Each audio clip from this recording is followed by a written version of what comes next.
In a world where magic was real and woven into everyday life, the land was divided across 4 vast continents, home to 20 nations, and countless different species living under the same sky. In Rondell, the age of ancient myths and sword-wielding heroes had already faded into history.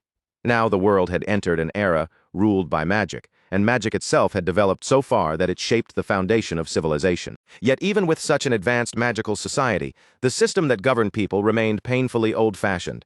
Kings still sat on thrones, nobles still ruled over commoners, and because of that, class discrimination continued to exist everywhere. Even so, this dazzling period of magical advancement was widely praised as the Golden Age of Rondell, an era overflowing with prosperity, ambition, and wonder.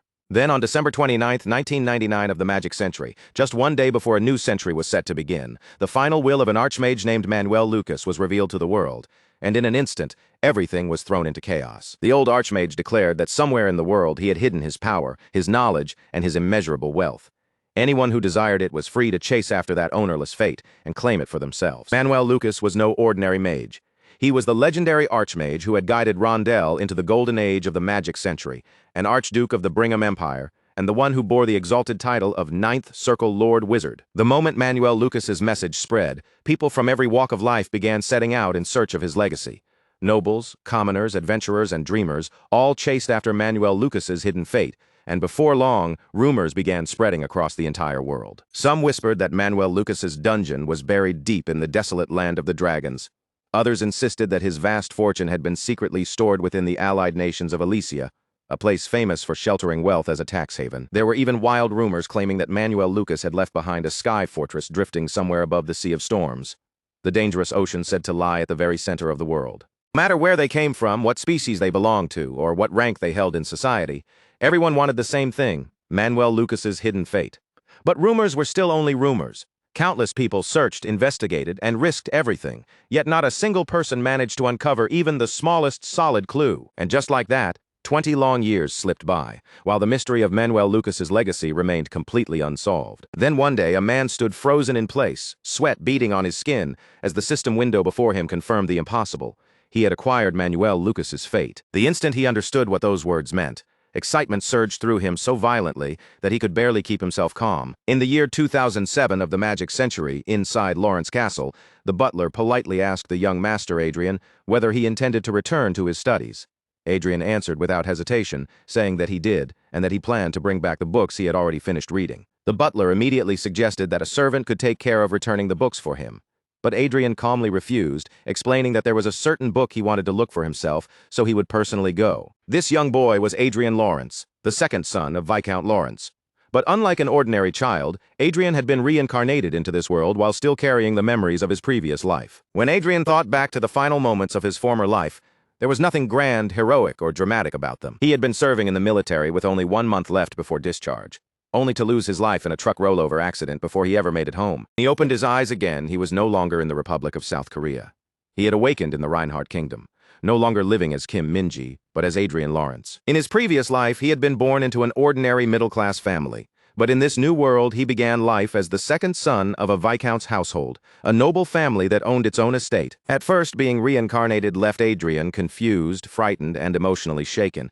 But over time, the memories and experiences from his past life became a powerful advantage. While children his age spent their days playing without a care, Adrien threw himself into studying, learning far earlier and far faster than the others around him. His teacher even told Adrien's father that he had never seen a child with such an extraordinary talent for learning.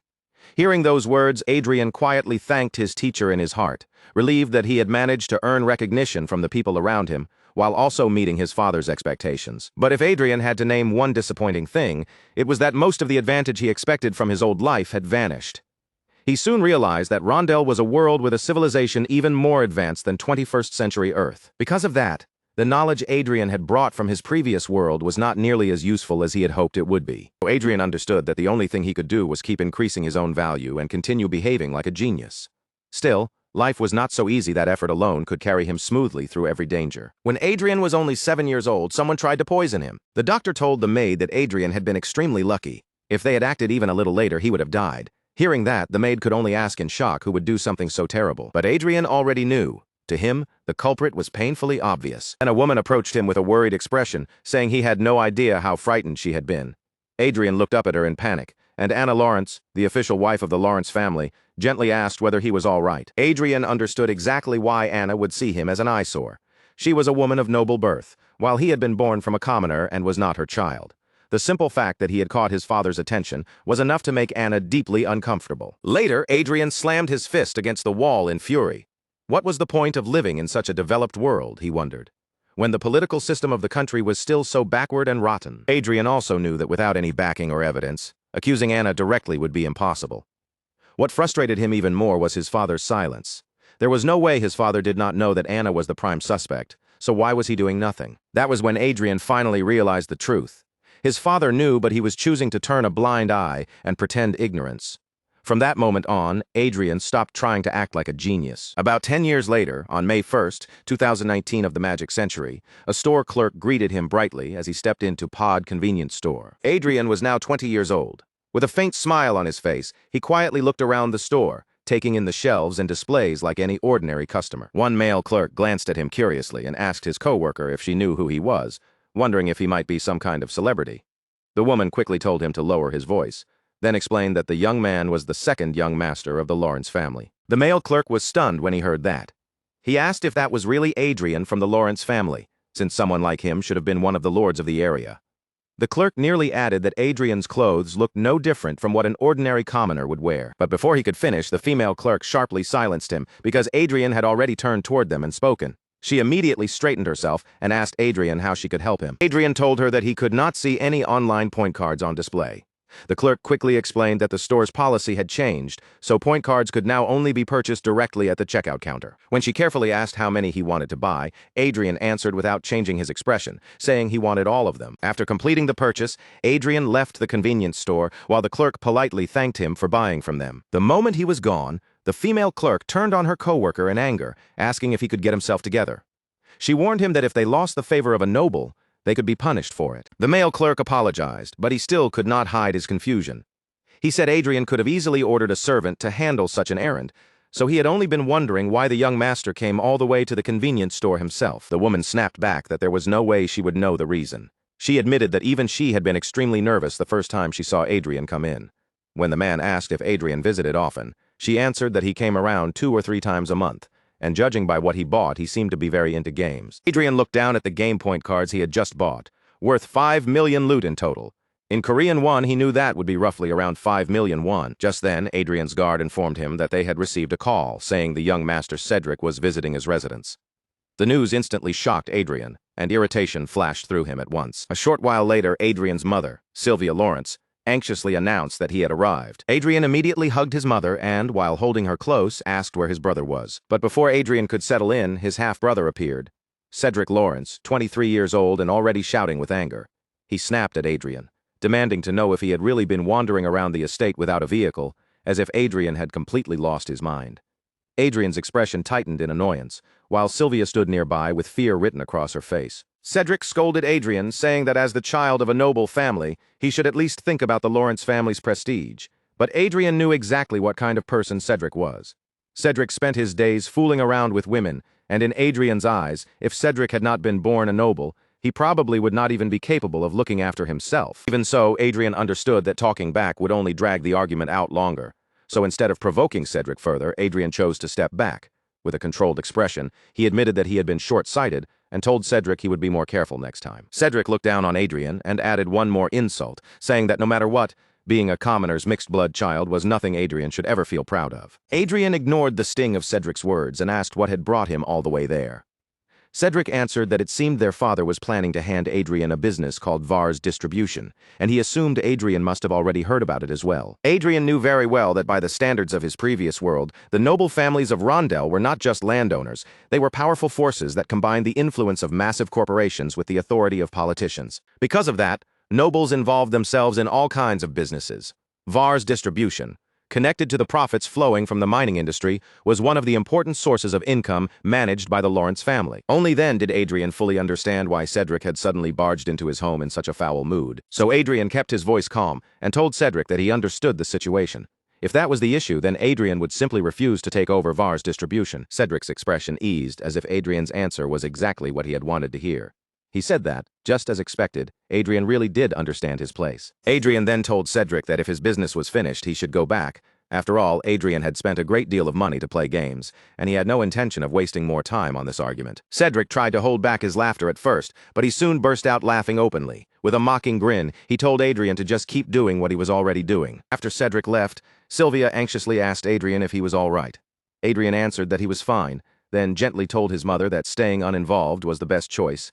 Ever since the poisoning attempt, Adrien had abandoned his reputation as a genius and deliberately isolated himself, cutting down his contact with the vassals as much as possible. Adrien suspected that because he was no longer seen as a genius, his father had lost interest in him as the son of a concubine. Little by little, his father's attention had cooled until Adrien was treated with indifference. Ironically, that very indifference became a kind of protection. Thanks to his father no longer placing importance on him, Adrien never again faced a situation where his life was directly threatened. And so, for 10 years, Adrien lived while trying to make his presence as faint as possible. The moment he graduated from the academy, he left the castle and moved out together with his mother. Even in that new residence, however, things were not truly comfortable. Most of the servants working there were still under Anna Lawrence's influence, which meant Adrien could not even speak freely inside his own home. As Adrien passed by, he overheard one of the maids whispering mockingly to the others, saying that he was desperate and merely running away from reality. Adrien did not respond, without giving the maid even a glance. He silently continued down the hallway and entered his room. Once inside, Adrien walked over to the table and picked up the game device resting there. For a moment, Adrien wondered if the maids were right. Maybe he really was using games as a way to escape from the reality pressing down on him. The game screen lit up and showed that Adrien had accessed Chronicle online. A faint smile rose on his face because there was no way an ordinary game system should have been telling him that he had cleared stage 1 of the Fate Quest. The system began analyzing Adrien's character, then displayed a message stating that his in-game character had been synchronized with his real body. Adrien lifted his chin with a trace of pride and muttered that if someone truly wanted to monitor him, then they should have been watching him in the virtual world as well. Right after that, the system issued a warning. The abilities Adrien gained inside Chronicle Online would now have an effect on reality itself. 10 years earlier, when Adrien had still been enrolled at the Royal Academy, he had researched Manuel Lucas for an assignment.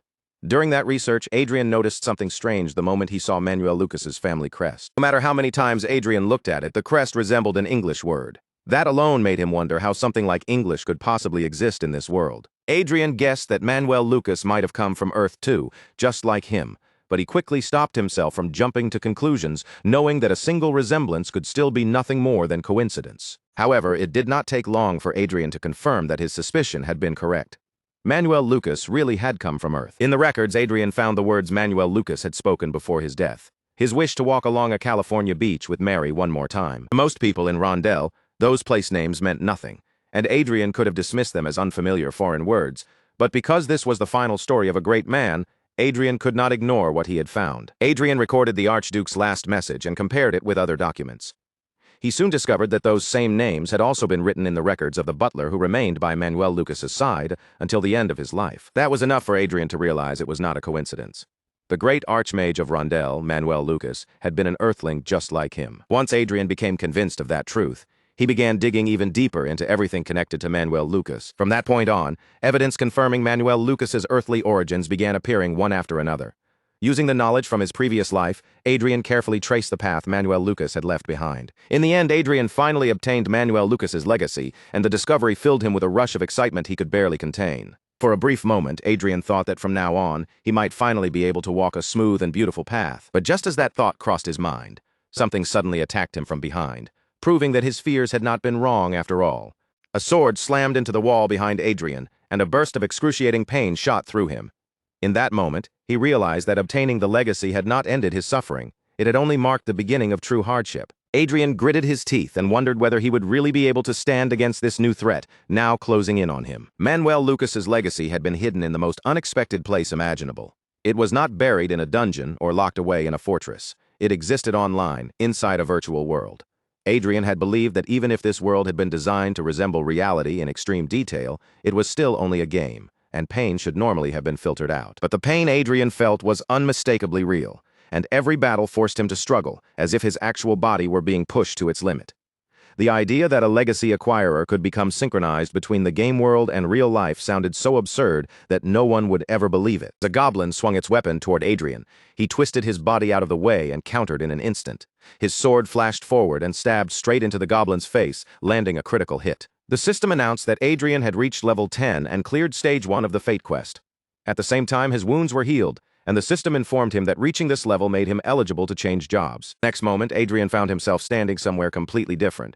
The system notified him that he had been moved into a secret space by the main god, Ariel. Then the system began initializing Adrien's character and synchronizing that character with his real body, allowing the abilities he gained in Chronicle Online to carry over into reality. Adrien could not help cursing under his breath in frustration because the synchronization process was taking far longer than he had expected. A door suddenly appeared behind Adrien, and the system asked whether he wanted to proceed to the second floor of Manuel Lucas's magic tower. Adrien turned toward the door and walked straight to it, answering with a firm and unmistakable yes. When Adrien stepped through the doorway, he emerged into a library.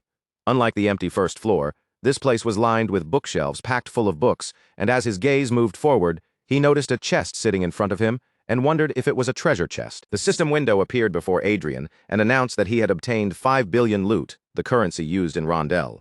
It also informed him that if he wanted to receive the deposit, he needed to enter the account where the money would be transferred. The system added that, if Adrien preferred, the amount could also be received as online currency instead. Still, Adrien was simply relieved that a real reward had finally appeared before him, and for the first time in a while, it truly felt like his efforts had paid off. Adrien reached out and claimed the reward while thinking that it was a shame he could not immediately take that much money for himself. But then the system displayed something even more important. One circle had been created, and through that circle creation, he had officially been granted the job of a mage. Not only that, but a circle had also formed inside Adrien's synchronized real body. In that instant, Adrien understood that the true value of Manuel Lucas's fate had never been the money. This power was what mattered from the very beginning. Then the system warned Adrien not to forcefully quit the game, explaining that a synchronized body would suffer a massive shock if he disconnected too suddenly. As the circle began forming inside him, Adrien thought back to the mana points that had always appeared beside his health points. Until now, he had assumed they were simply part of the game interface, because he had never once felt actual mana in real life. When the system finally announced that circle creation was complete, Adrien felt it clearly for the first time, a steady flow of mana moving through his chest, as if something new had awakened inside his body. Adrien knew the process had not been easy, but now he finally understood the real strength of Manuel Lucas's fate. Its true power was the synchronization between the game world and reality. Since Adrien had now created his first circle, he wondered if there was a technique he could learn that matched it. After all, he was certain the books filling the shelves around him were also part of Manuel Lucas's work. Just as Adrien was about to reach for one of the books, the system issued another notice and asked whether he wanted to search for materials. Adrien immediately realized how convenient that was. There were so many books packed into the library that he had been wondering when he would ever finish looking through them all, but this level of convenience was exactly what he should have expected from humanity's greatest mage. Manuel Lucas truly lived up to his name. A short while later, Adrien was leaning against a bookshelf, his face twisted in pain from a crushing headache. Learning skills and magic just by touching a book was certainly convenient, like something straight out of a game, but having the principles forcibly engraved into his mind was deeply unpleasant and agonizing. Even so, Adrien endured the pain and reached for another book, knowing that this one would be the last. The system identified it as a circle concealment technique book, a method designed to hide both the user's circles and possessed mana. However, it also warned that the technique would not work against Aura Master level knights, mages above the 7th circle, or top-grade detection artifacts. Adrien immediately understood that this was the skill he needed more than anything else. It almost felt as though the system knew his exact situation and had placed the perfect answer right in front of him. The moment Adrien acquired the technique, dizziness washed over him, followed by another powerful headache that struck deep inside his skull. His surroundings seemed to tilt and sway, and Adrien slowly collapsed to the floor. Even then, he let out a weak laugh, thinking that he had never wished for anything grand through Manuel Lucas's fate. Lying there, he knew he had barely taken his first step, and there were still countless things waiting for him ahead. All Adrien wanted was for himself and his mother to live comfortably, without fear or trouble, and he silently swore that he would do whatever it took to make that happen. The next day, inside the mansion's training hall, Adrien's trusted friend and guard, Knight Weiss, watched him closely and remarked that Adrien had more stamina than he had expected. Adrien asked Weiss if that was really true, and Weiss honestly admitted that he had been a little surprised when Adrien first said he wanted to improve his swordsmanship. Adrien casually explained that he had been feeling somewhat sluggish lately, so he thought getting some exercise would be good for him, but the truth was different. Adrien knew that training his real body would also help him in the game, because his character's abilities were now synchronized with his actual body. On top of that, Adrien could feel both his mana and his stamina improving. It seemed that the strengthened stats he gained inside the game were also affecting what he could do in real life. In simple terms, the skills Adrien developed in the game could now be applied outside it as well. He smiled to himself, reassured that the issue of the mana circle had been handled thanks to the concealment skill he learned in Manuel Lucas's magic tower. Weiss noticed Adrien's smile and asked whether something good had happened.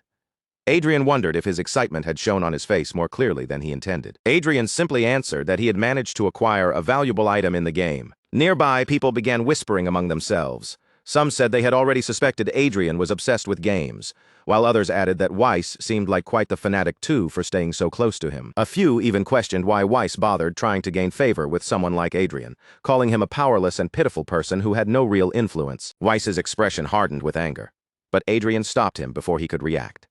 Adrien quietly told Weiss not to pay any attention to them, though in his heart he appreciated that Weiss was willing to stand up for him. Adrien knew that his helpless image was something he had created on purpose. To avoid attracting the attention of Anna Lawrence and Cedric Lawrence, he needed to look insignificant, and for now, being dismissed as worthless was the safest position he could be in. A minute later, Adrien logged into the game, and Chronicle Online greeted him warmly as the familiar interface opened before his eyes. Now that Adrien had confirmed his game stats were truly affecting his real-life body, he understood exactly what he needed most in order to make more money and strengthen himself faster. It was time to spend. Adrien remembered someone once saying that in games, the most important power of all was the power of the wallet, and almost immediately, the system loaded the store's product list for him. First, Adrien purchased an experience increase item available only to players below level 100, which raised experience gain by 30% for 24 hours and cost 500 kits. Then he bought the Goddess's Blessing, another below level 100 item that increased all stats by 30% for 24 hours, also priced at 500 kits. Lastly, Adrien bought the Goddess's Protection, a below-level 100 item that could grant immunity from a single attack, though it cost a much steeper 1,000 kits. Adrien realized it would have been incredibly helpful to buy these items earlier, but the cash shop only became available after reaching level 10. With that settled, he decided to move on to the Summon Supporter item, which he considered the real main event of the day. The Summon Supporter item cost 500 kits for a single use, while 10 uses were priced at 4,500 kits. Adrien knew that having a tank would reduce some of the experience points he received, especially because party play and aggro distribution affected leveling speed. Even so, he judged that the investment was worth it. If he was going to summon a supporter, Adrien wanted the highest grade warrior possible to serve as his tank, no matter how much it cost. The system asked whether Adrien wanted to summon supporters 10 times for 4,500 kits. Adrien chose to proceed without hesitation, because he had both the money and the determination to see it through. The system then began revealing the results of the random supporter summons one by one.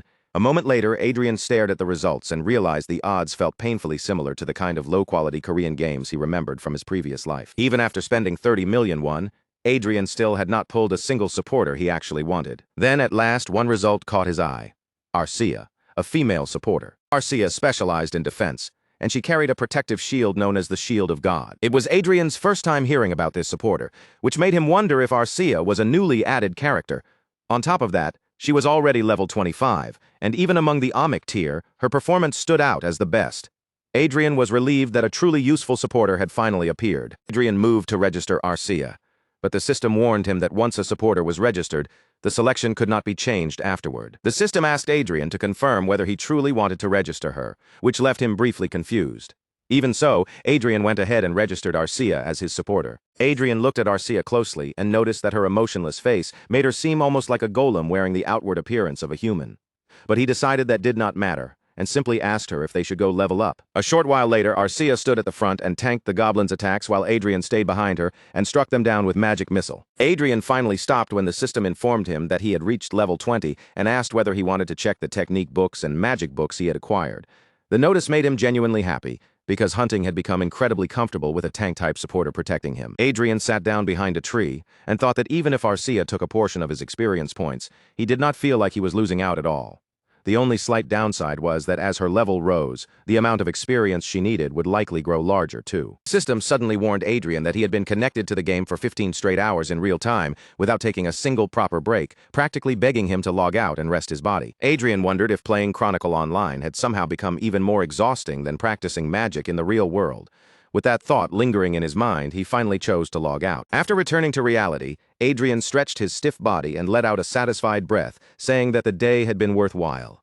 He decided he would rest for a short while before heading to the training hall. But just as Adrien relaxed, he sensed someone standing beside him. When he turned his head, his eyes widened in shock, because his supporter was right there in the room, silently staring at him. Adrien froze as he looked into her completely expressionless face, then panicked and demanded to know who she was. Without any change in tone, she answered that she was Adrien's support. Adrien immediately snapped that this was not what he meant. What he wanted to know was how she had managed to come out of the game and appear in the real world. Arcia paused as if processing his question, then replied that she understood now. Adrien was asking how she could maintain a physical form in reality, and Adrien quickly confirmed that was exactly what he wanted to know. As Adrien watched her speak, he noticed that Arcia could clearly distinguish between the game world and reality, which meant she seemed to understand her own situation far better than he had expected. Arcia explained that she was an android created by Manuel Lucas, prepared in advance according to her master's arrangements. Her appearance and combat traits had been modeled after Arcia of Heavenly Steel. Adrien narrowed his eyes and summarized what that meant. In other words, Arcia was one of Manuel Lucas's legacies. Arcia answered simply and confirmed that he was correct. Adrien felt frustration rise inside him. If he had known something like this would happen, he would not have casually chosen a tanking supporter. He would have picked something a little more versatile from the start. It was not that Adrien disliked Arcia or regretted her existence itself, but if the summon had this kind of hidden meaning, the system really should have warned him in advance. Adrien asked Arcia whether her stats were the same as they had been inside the game. Arcia answered yes, then explained that her restricted stats would gradually be restored as Adrien's level in Chronicle Online increased. Functionally speaking, she believed her maximum ability was comparable to that of a Grand Master, leaving Adrien completely stunned. Adrien knew exactly how absurd that was. If knight rankings were divided into 9 classes, a Grand Master would be equal to the 8th class, the same level as an 8th Circle mage. That was power on par with the strongest beings on the continent. Even in the Reinhardt Kingdom, the highest-ranking mage was only 7th class, and across the entire world, there were only 8 mages who had reached the 8th class. Adrien could not help wondering whether Manuel Lucas had actually created a monster on that level. Still, no matter how unbelievable it was, having such an incredible and trustworthy ally, one who obeyed only his orders, was undeniably useful. The real problem was figuring out how to hide Arcia. Adrien asked where she had been before being summoned to him, and whether it was possible to reverse summon her back. Arcia replied that she had been stored in standby mode inside a maintenance warehouse located in Everhill, the Holy City. From there, she had been transmitted to Adrien through the Lucky Encounter Management server. Arcia then explained that transmission was only possible at the time of initial shipment.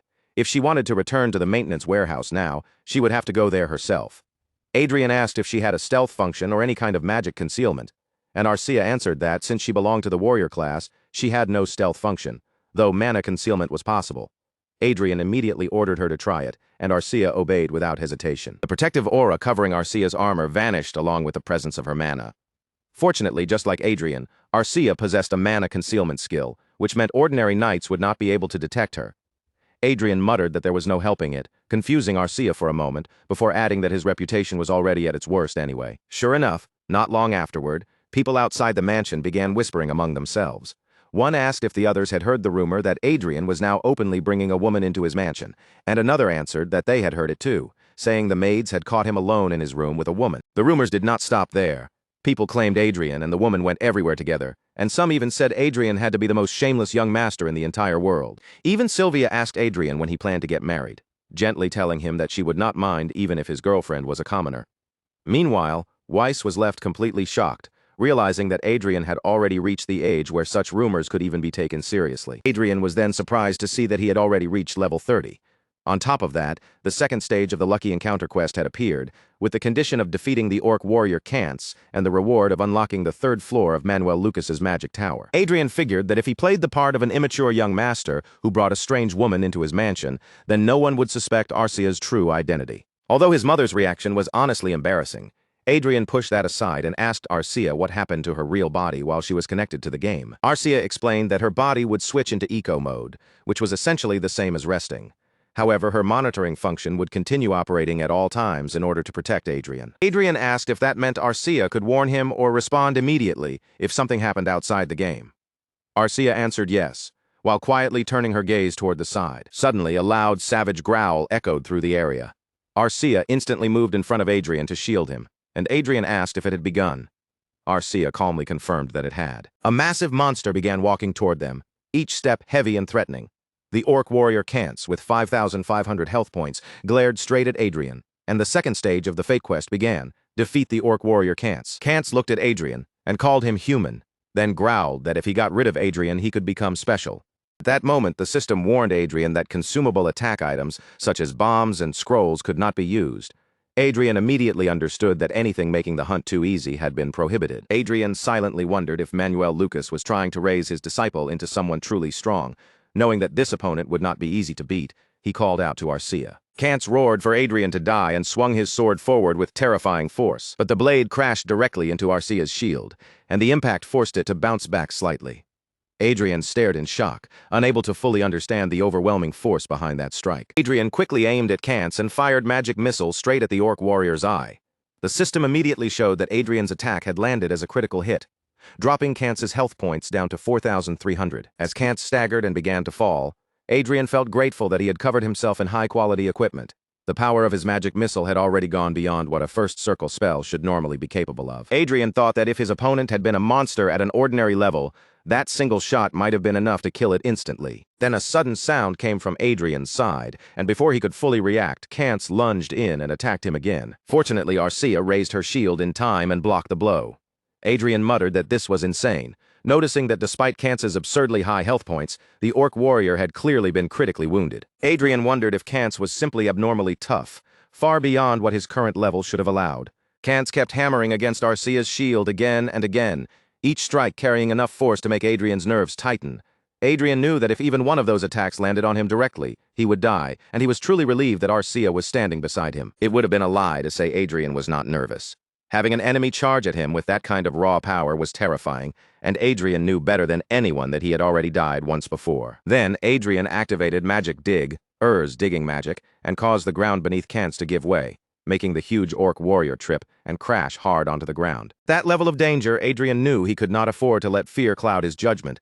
Not even for a second. Adrien immediately ordered Arcia not to let Cants get back up, while he continued attacking. Arcia answered yes and moved to pin the orc warrior down. Adrien kept firing magic missile at Cants, whose health had dropped to 3,900, and continued the assault until Cants finally forced himself up with only 50 health points remaining. Adrien taunted Cants, saying the orc warrior was annoyingly persistent, which only made Cants even angrier as he launched himself forward with his sword once more. But Adrien simply raised his finger toward Cants and told him that it would have been smarter to drop the sword and try some proper ground techniques instead. Then Adrien activated his power once again and fired another magic missile, finally defeating the orc warrior Cants. The system window appeared before Adrien and announced that he had successfully cleared Fate Quest Stage 2. At the same time, it confirmed that the conditions for opening the next area of Manuel Lucas's magic tower had finally been fulfilled. With that, the third floor of Manuel Lucas's magic tower was unlocked, opening a new path deeper into the legacy Adrien had been chasing. At that same moment, inside Viscount Lawrence's office, Rayford Lawrence stood in silence, gazing out through the window as the night stretched beyond the glass. Anna Lawrence watched him from behind and quietly asked what he was thinking about so late at night. Rayford turned his head toward Anna, but for a moment, he said nothing at all, only staring at her in silence. Anna reminded him that it was already late, and yet he was standing there all alone, lost in thought. Then Anna asked if the reason for his troubled mood was the rumor that Adrien had brought a commoner woman into his mansion. Rayford simply called Anna's name in a low voice, then handed her an envelope without offering any explanation. Inside the envelope, Anna found a convocation order for local forces. The document stated that the possibility of war against the Croixan Empire was growing higher. The order explained that troops from each territory would be gathered to form regional forces, and Viscount Lawrence was expected to join the Western Command with 5 vanguards, 50 knights, and 1,000 soldiers. Anna immediately asked Rayford if he intended to send Cedric to the battlefield. But Rayford remained quiet, his expression unreadable. Anna then pleaded with him to send Adrien instead. She argued that Adrien did nothing but play games at the mansion every day, and as a member of the Lawrence family, he should at least fulfill his duty once in a while. Rayford looked at her and asked if she truly intended to summon and use Adrien only when necessary, after leaving him alone and ignored for all this time. Anna answered that this was the life Adrien had chosen for himself, and insisted that until now he had enjoyed the privileges of nobility to the fullest. Rayford calmly asked if that was really what Anna believed. Anna narrowed her eyes and asked what exactly he was trying to say. Rayford did not answer right away. Instead, he stared at Anna in silence for a long moment, letting the tension between them grow heavier. Then Rayford told Anna that Cedric was the successor to the territory, and he would make sure neither she nor his father-in-law would be troubled by anything from now on. Because of that, he told her to follow his decision this time, leaving Anna furious but unable to speak. After that, Rayford said that, just as Anna had suggested, he would send Adrien to the battlefield. However, once Adrien returned, Rayford would make him completely independent, and from then on he wanted both Adrien and Sylvia to be kept out of danger. Rayford made it clear that this also included surveillance and secret investigations. He asked Anna if that should be enough, then told her to stop now and let Adrien live freely. The next day in the training hall, Weiss looked genuinely pleased as he told Adrien that his physical strength had improved dramatically, thanks to his steady training over the past few days. Adrien found it hard to believe he was improving that quickly. Weiss then added that if Adrien had trained this seriously since his teenage years, he might have grown into a truly remarkable man. Adrien only smiled at those words. Of course, his abilities had improved. He had already reached level 30 and cleared the second stage of the Fate Quest. Adrien also remembered that the reward from that Fate Quest had been extremely satisfying. Not only had he received a large amount of money and formed his second circle, he had also gained access to a subspace. The subspace worked almost like an inventory from a game. It was now Adrien's personal treasure chest, a place where he could secretly store necessary items, and if he used it well, it could serve purposes far beyond simple storage. Adrien thought again about the fact that his game stats were being reflected in reality.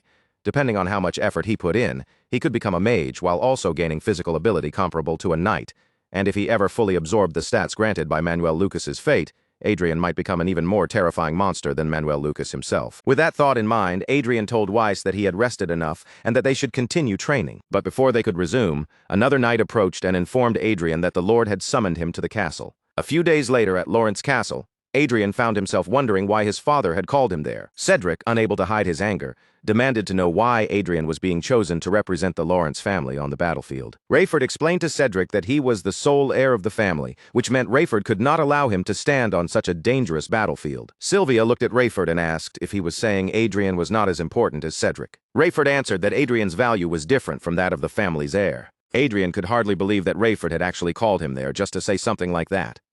The words left a bitter taste in his mouth, and irritation began to rise inside him. Still, Adrien also understood that the situation was not entirely bad for him.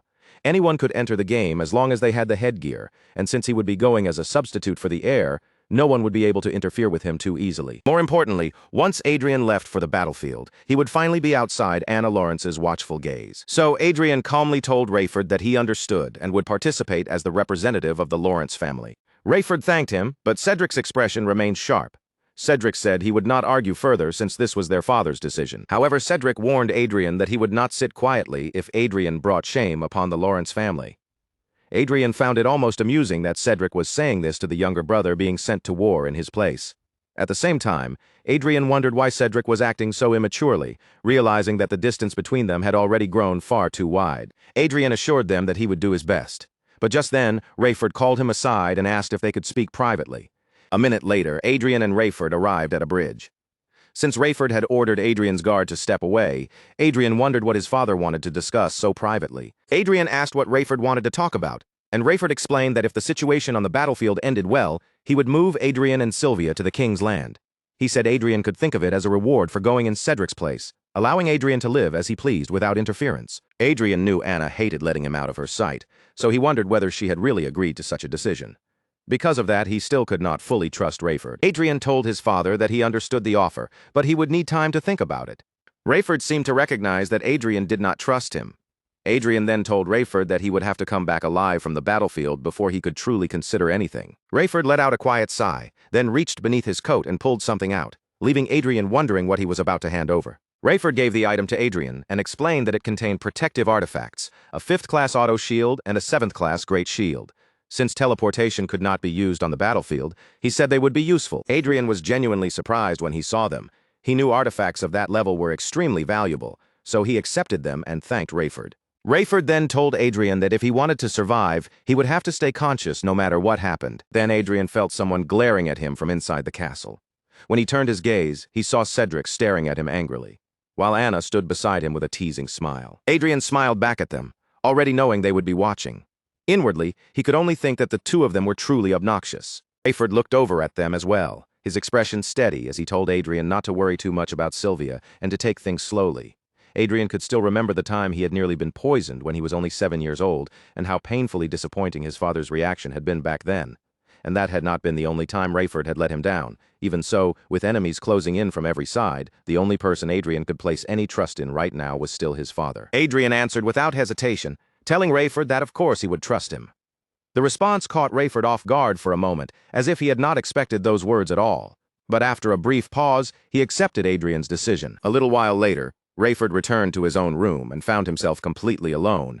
The moment the door closed behind him, a heavy, splitting headache surged through his skull, pressing down on him like a weight. Unable to endure it silently, Rayford activated his pain mitigation magic. The spell spread through him, softening the sharp edge of the pain, and only then did he finally feel a small measure of relief. Once his breathing steadied and his composure returned, Rayford slowly rose to his feet. In his mind, one thought became clear.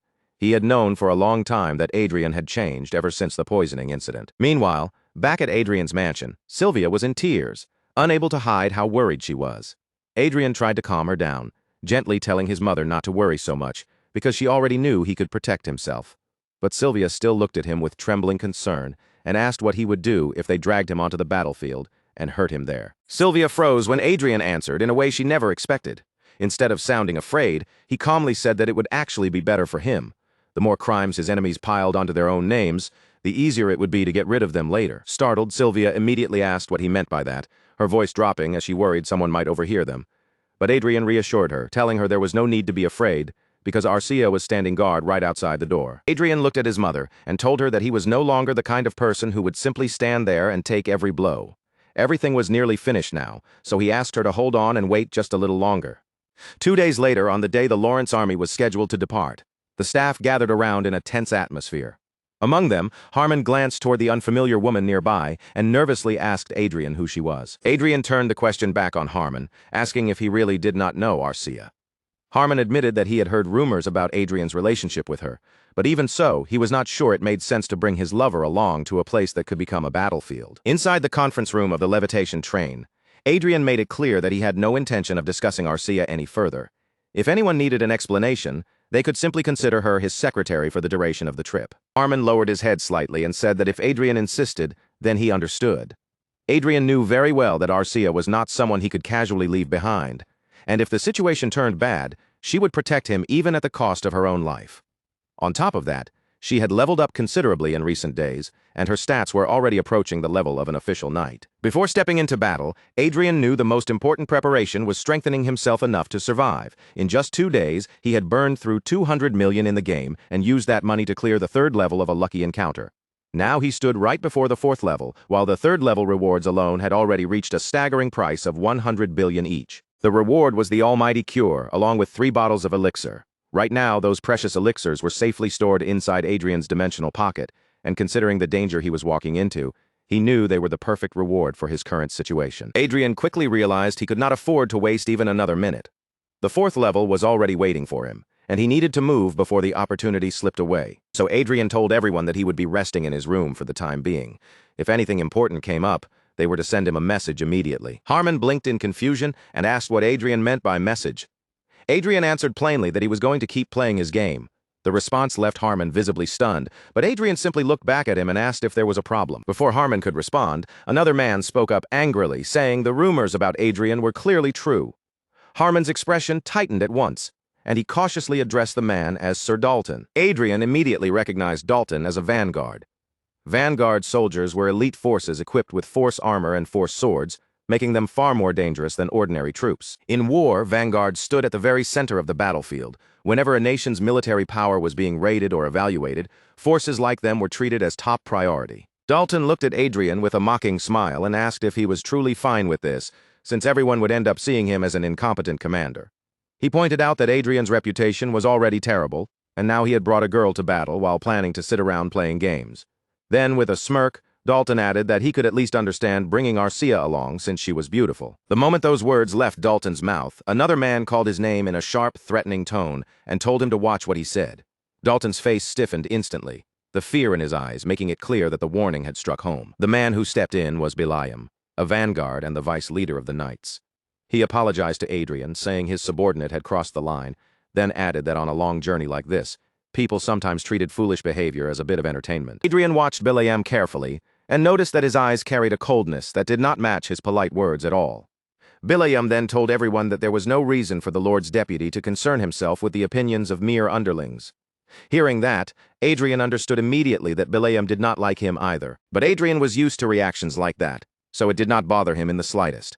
Without showing any irritation, he simply ordered them to send him a message once they arrived, and they all answered with a formal yes. A short while later, Adrien stood before a massive monster and hurled a bottle of liquid straight toward it. The bottle shattered on impact, triggering a violent explosion that swallowed the monster's body and forced a painful roar from its throat. The item Adrien had thrown was called Tears of Salamander. It dealt 3,000 points of true damage, though it was also a ridiculously overpriced item made from costly materials. Adrien still thought the price was absurd, but an instant 3,000 true damage without needing to cast a spell was too useful to ignore.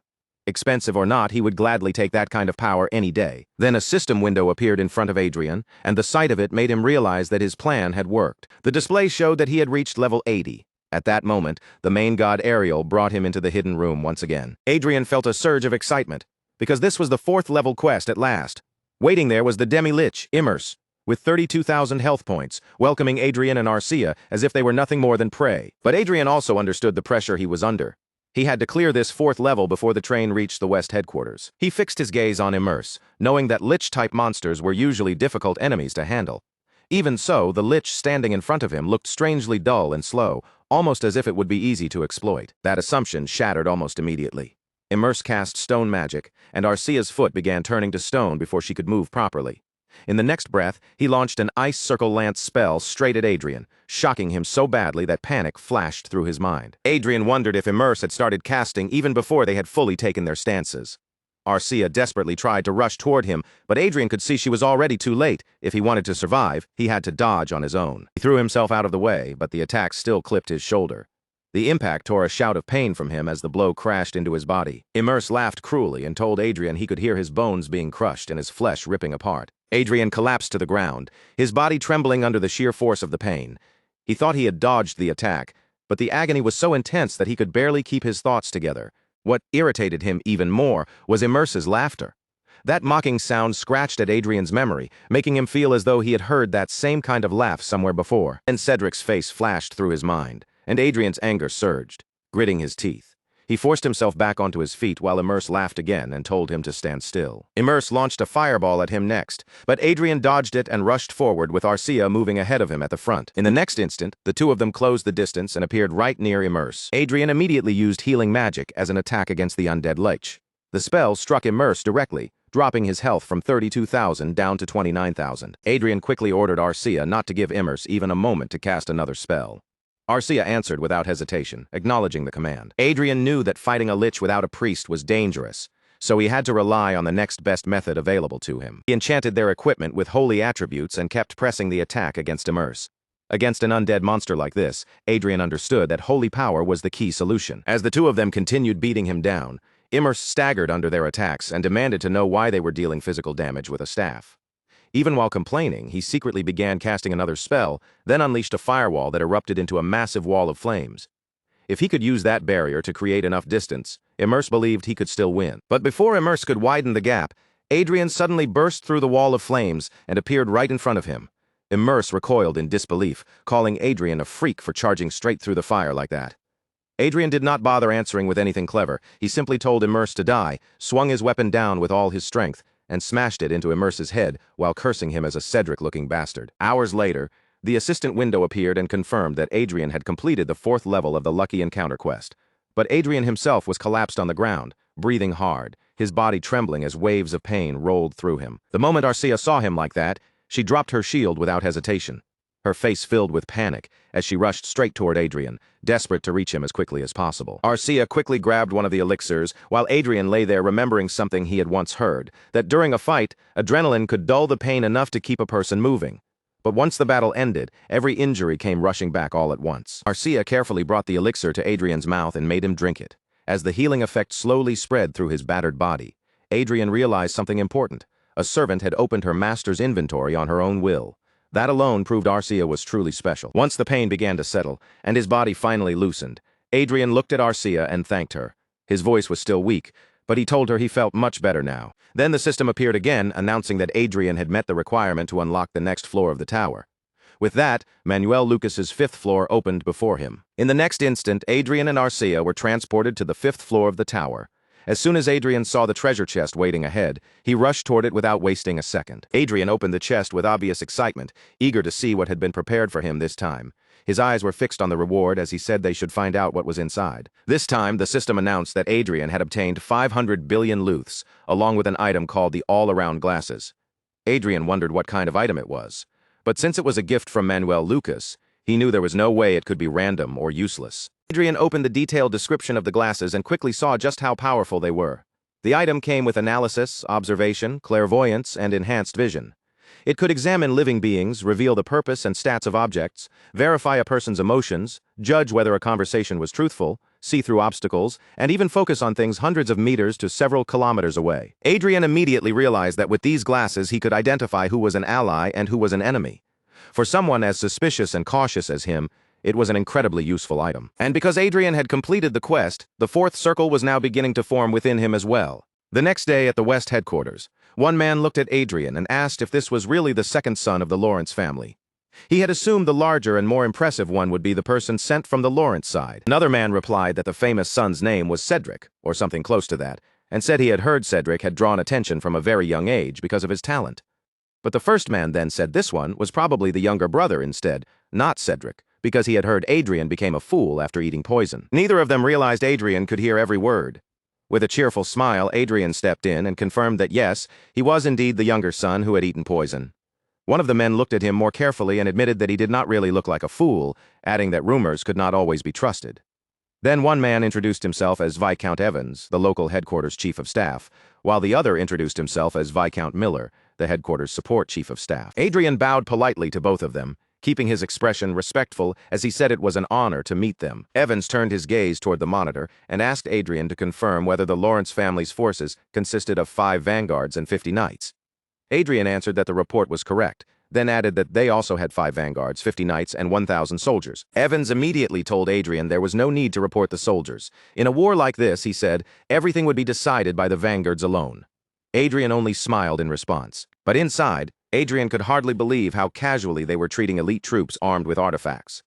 He knew vanguards were monsters on the battlefield, opponents that only great wizards of the 7th circle or higher could properly handle.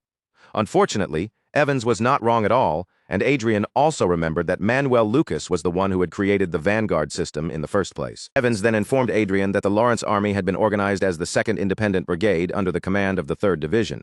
As the brigadier, Adrien was expected to properly look after Division Commander Earl Otis. Adrien answered politely and accepted the order. At the same time, he knew exactly who Earl Otis was, the Great Lord of the East. Afterward, Adrien gathered everyone and announced that the Lawrence army had officially been organized as the 2nd Independent Brigade. He ordered them to move out, quietly hoping this command structure would at least have some flexibility. A week later, inside the game, Adrien was practically glowing with excitement as he thought that Commander Otis was the best superior he could have asked for. Behind him, Arcia continued hunting monsters without slowing down. To Adrien, the best kind of superior was an absent one. He remembered someone reporting that Commander Otis would be traveling back and forth by teleportation until the war actually began. Adrien could not help wondering if Otis was seriously commuting while leaving his army stationed there, even though a battle could break out at any time. It was absurd, but for Adrien, it worked out perfectly, because it meant he could keep playing the game without being bothered. While Adrien was focused on checking his stats, Arcia suddenly called out to him and reported that someone had entered the room. Adrien was startled at once and immediately logged out of the game. When Adrien pulled off the game device, the first thing he saw was Arcia blocking Dalton. Dalton looked genuinely confused, as if he could not understand where Arcia's strength was coming from. Adrien put on his new glasses and looked toward Dalton, wondering why Dalton had walked into his room in the first place.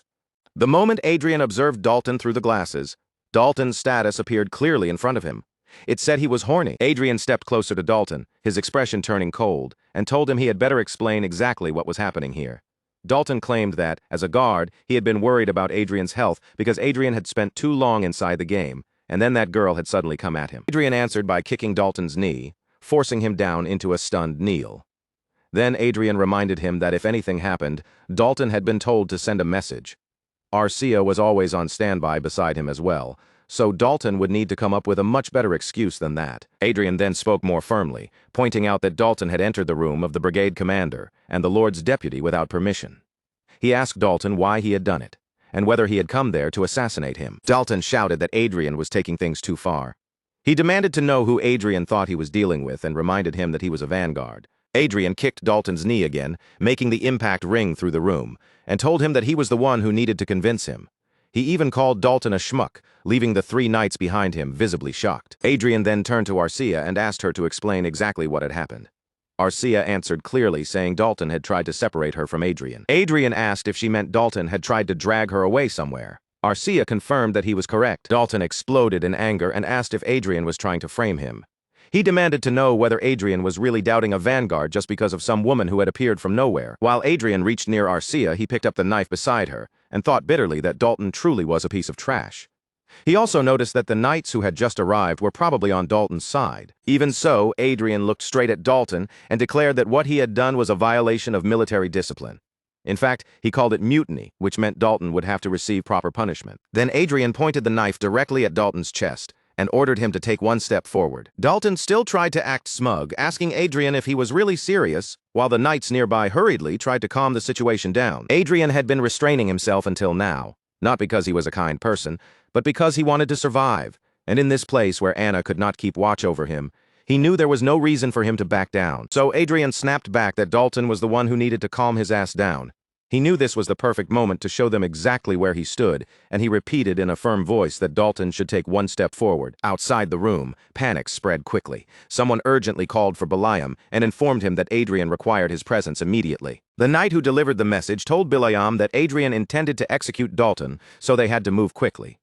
Bilayam was frustrated, feeling as though Adrien was ordering him around, and he could not understand how the situation had escalated so suddenly. When Bilayam finally arrived in the room, a knife suddenly flew straight toward him. Bilayam caught the blade with practiced ease, but the moment he looked down, he noticed that the knife was stained with blood. Adrien angrily demanded to know why Bilayam had not hurried. Bilayam stayed silent for a moment, his eyes shifting to Dalton, who was lying on the floor in obvious pain. When Bilayam asked what had happened, Adrien replied that he could not make sense of a knight harassing a girl. Dalton then turned to Bilayam and asked for his opinion, as if he expected Bilayam to take his side.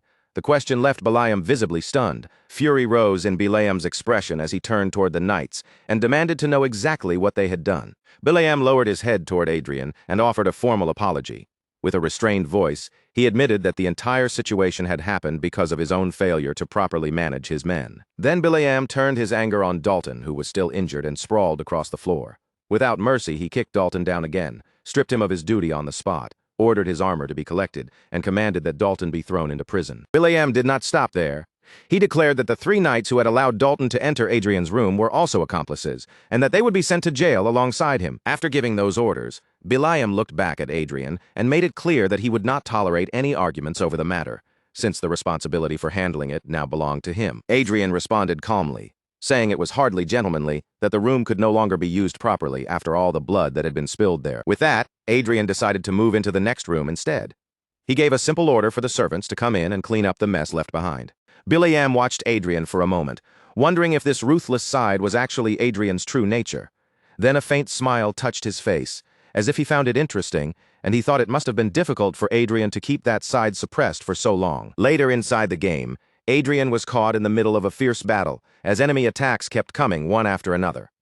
Arcia stayed close, raising her shield to protect him, while Adrien struck back whenever an opening appeared. Adrien quickly noticed the pattern. Their enemies kept aiming for the places he could not easily see, attacking from his blind spots while carefully keeping their distance from him. The opponent standing against them was a corrupted knight named Zenith.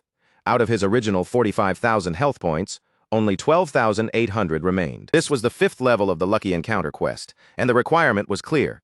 Adrien had to reach level 120 and defeat the corrupted Midnight Zenith to earn the reward. If Adrien cleared it, he would gain access to the 6th floor of Manuel Lucas's tower. But before he could think further, Zenith suddenly shoved Arcia aside and charged straight toward Adrien. Zenith roared for Adrien to die as he launched his sword at him. Adrien moved just in time, dodging the attack with sharp precision, and Zenith's expression twisted in confusion before his eyes widened at something rushing toward him. Arcia came crashing in and slammed her shield directly into Zenith's face with brutal force. At the same time, Adrien gathered his magic power and unleashed the finishing blow, finally bringing Zenith down. As Zenith fell in defeat, he let out a bitter sigh. With the last of his strength, he muttered that Adrien had only been a tool meant for his own growth. Then the system appeared in front of Adrien, announcing that he had unlocked the 6th floor of Manuel Lucas's tower and acquired 2 trillion luths. The amount was so enormous that it was too much to simply deposit into an account or convert into online currency. Seeing a reward like that still filled Adrien with satisfaction. No matter how many times it happened, it always felt incredible to watch such absurd wealth appear before him. The system window popped up again, listing even more rewards. Adrien had obtained Istro's staff, robe, armor, shield, short sword, and arming sword. Adrien figured that the robe and staff were meant for a wizard, while the remaining equipment would suit Arcia better. Extra gear was always useful, and since it came from Manuel Lucas, Adrien knew none of it would be ordinary. A moment later, a knight nearby seemed visibly shaken and excused himself. Adrien noticed his reaction and asked what was wrong, and the knight answered that he had sensed a strange energy. Adrien reassured him that there was nothing to worry about. He explained that he was only checking some artifacts, so the knight did not need to be alarmed. The knight accepted the explanation and left the room, leaving Adrien alone with the items laid out before him. Adrien then reached into his inventory and pulled out the sword. The moment Adrien examined it, he realized that this was the fourth sword mainly used by vanguards. Adrien knew that if someone charged the weapon with something like an aura battery, they could temporarily draw out the power of a vanguard. Vanguard force equipment amplified a knight's aura, and unlike mana, aura was not something that could be artificially produced. That made Adrien wonder if wizard equipment might have a similar function. Then he noticed that Istro's staff and robe had special skills connected to aura storage, and the discovery stunned him. At that moment, he understood exactly why so many people coveted Manuel Lucas's legacy. 2 weeks passed, and Adrien realized it had already been that long since he had been appointed as the Lawrence family's representative. Now he was leading the army on the front lines against the Croizon Empire. When he told the knights that he did not need guards, they all accepted the order without complaint. The tense atmosphere that once felt like war might erupt at any second had eased somewhat. They were mostly sitting in place, waiting, but after the Dalton incident, everyone still treated Adrien with caution. Adrien thought it was a good thing he had shown them exactly what kind of person he could be. The only odd change was Balaam's attitude. Somehow Balaam had become friendlier toward Adrien, though Adrien could always sense a mix of curiosity and caution in the way Balaam watched him. Still, Adrien decided it did not matter much. As long as no one interfered with him, he could keep focusing on the game in peace. Then Adrien glanced over at Arcia and noticed something unexpected in her status. It now said she was happy. Adrien was puzzled because he had never seen that status from her before. He wondered if she was simply happy because they had gone out for a walk, and the thought made her seem almost like an excited puppy. Looking at Arcia like that, Adrien realized something important. Even a homunculus was capable of having emotions. And despite everything they had been through together, Adrien still did not know much about Arcia. Her individuality seemed weak on the surface, but that did not mean she lacked preferences. She must have had things she liked and disliked, even if she rarely expressed them. As leaves drifted and swirled around them, Adrien raised a hand to cover his face from the breeze. When he looked ahead, a beautiful view opened before him. Adrien turned his eyes back toward Arcia and saw just how happy she looked. The sight made him laugh quietly to himself, while Arcia stared at him in confusion, unsure what had amused him. A little while later, they arrived back at the base. Adrien told Arcia that they should go out for walks more often, and Arcia agreed without hesitation. Just then, a man stepped in front of Adrien as if he had been waiting for him. Adrien looked at him and asked if there was some kind of problem. The man suddenly grew shy and awkward, then asked Adrien if he would like to have a drink as long as he did not mind. Adrien observed him more closely and saw that the man's name was Lopez. His status showed that he was embarrassed and awkward.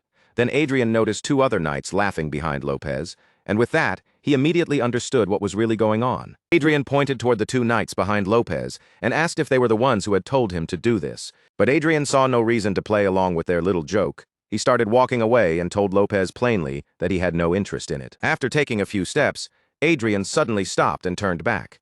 He asked Lopez why he had become a knight, but Lopez quickly apologized for being disrespectful and said he had not thought his invitation was necessary. Adrien had not meant it that way at all. The reason he asked was because this was the first time, aside from a homunculus, that he had seen someone with more than 2 exceptional talents. Lopez had an extremely high aptitude for mana and even possessed rare traits. Adrien could not help wondering why someone like him was serving beneath other knights, though he reminded himself that it was not really his problem. Still, Adrien apologized and told Lopez that with his talent, he might have found far greater success if he had become a wizard instead. Lopez froze in shock, clearly confused by Adrien's words. Adrien then looked past him at the other knights and warned them to stop bothering Lopez. When Adrien returned to his room, he found himself thinking that it would be a waste not to get involved with Lopez. Even so, Adrien did not want to create unnecessary trouble. But Lopez's talent was undeniably being wasted. Adrien also believed that if Lopez could use magic together with Vanguard force equipment, he might be able to become something like a magic swordsman. Of course, Adrien knew talent alone did not guarantee success. Still, Lopez had already become a knight at a young age, which meant there was at least a real chance for him to grow into something greater. If Adrien could bring Alan Lopez under his command, it would be an excellent gain. A talent like that was far too valuable to leave buried under someone else's banner. The problem was Earl Otis. Alan Lopez was not a knight belonging to the Lawrence family, but someone serving under a completely different earldom. If Adrien wanted to recruit Lopez properly, he would need Otis's permission first. That made Adrien seriously wonder whether bribing Otis might be the fastest way to settle it. Considering Otis's personality, Adrien did not think that was a terrible option. In fact, it might be one of the more realistic ways to make the transfer happen smoothly. Adrien still did not know exactly how useful high-level and very high-level talents would become once they were properly trained. But one thing was clear. Adrien needed to start building his own influence. And right now, while he was away from the earldom and outside the usual eyes watching him, the timing could not have been better. Adrien had already decided what his next move would be. He turned to Arcia and told her that things were about to get busy for them. Meanwhile, Alan Lopez was walking down the corridor, unable to get Adrien's words out of his head. Adrien had told him he could have been successful if he had become a wizard, and that single sentence kept echoing in his mind. At first, Lopez had simply thought of Adrien as another arrogant noble. But the fact that Adrien looked at him and said he should have chosen the path of a wizard instead of a knight made Lopez begin to seriously think about it. Not long after, Lopez arrived before his commander and reported to Earl Otis, saying he had come in response to Otis's orders. Lopez stepped into the room and asked Otis if he had called for him. As he entered, Lopez thought to himself that rumors were not always accurate, but when someone's reputation reached that level, it was still a little frightening. Otis welcomed Lopez warmly, but Lopez's eyes immediately shifted to Adrien, who was sitting directly across from his commander. Seeing Adrien there only made Lopez wonder even more why he had been summoned. Otis told Lopez that he probably already knew, but the man seated in front of him was Brigadier Adrien Lawrence, the representative of the Viscount of the Lawrence family. Then Otis calmly informed Lopez that from that moment onward, Lopez would serve Adrien as his lord. The sudden announcement left Lopez completely confused. Adrien remembered something from his past life. When China lost to Korea in a soccer match, one fan had asked why a country with a population of 1.4 billion could not find 11 good soccer players. Someone else answered that the Chinese Messi or the Chinese Ronaldo was probably somewhere on a farm, shoveling dirt. That thought made Adrien certain of one thing. No matter how much potential a person had, it meant nothing if there was no proper system to discover that potential and bring it out. Adrien looked around the room filled with people and wondered how anyone could have imagined that so many talented individuals had all been walking down the wrong path. There was Earl Otis's unsuccessful knight, Alan Lopez. There was Barbara Henderson, a peasant who had ended up doing labor. There was Eric Jones, one of the rare soldiers who could play an instrument and had become a trumpeter. There was Nicole Brown, a daring boy who had been caught trying to sell adult magazines to the army. There was Linda Noah, a maid from the neighboring army, and several others besides them. Adrien knew each of them possessed remarkable talents. But because those hidden geniuses had chosen the wrong paths, they had gone through life without achieving anything close to what they were capable of. Linda hesitantly spoke up and asked Adrien if he truly believed she could become a wizard. During her test, the result had come back negative, so she still could not understand why he saw that possibility in her. Adrien told Linda that the testing equipment must have been faulty. Even after hearing that, Linda still looked unsure, as if it was difficult for her to believe such a thing could be true. But through Adrien's eyes, Linda's potential was obvious. Her mana aptitude was very high, and both her learning ability and intelligence were also at a high level. To recruit Linda, Adrien had needed to hand over 400,000 luths in bribes, along with a separate down payment. He knew no one would understand why he was spending so much on people like this right now. Their doubt was understandable. At the moment, they were only following instructions because Adrien was paying them. Barbara looked at Linda and told her there was no need to hesitate, saying they should simply follow their master's orders. Adrien looked at Barbara as well and saw that her physical ability was extremely high, while her aura was strong enough to stand out immediately. Then Adrien remembered that Barbara had come together with Nicole Brown to train in sword aura and that she possessed a special talent of her own. As far as Adrien could tell, Barbara had nearly wasted her entire life doing nothing but labor, though he still did not know why things had turned out that way. Still, one point in her favor was clear. Barbara listened to him well. Adrien then asked them if they had chosen their outfits yet.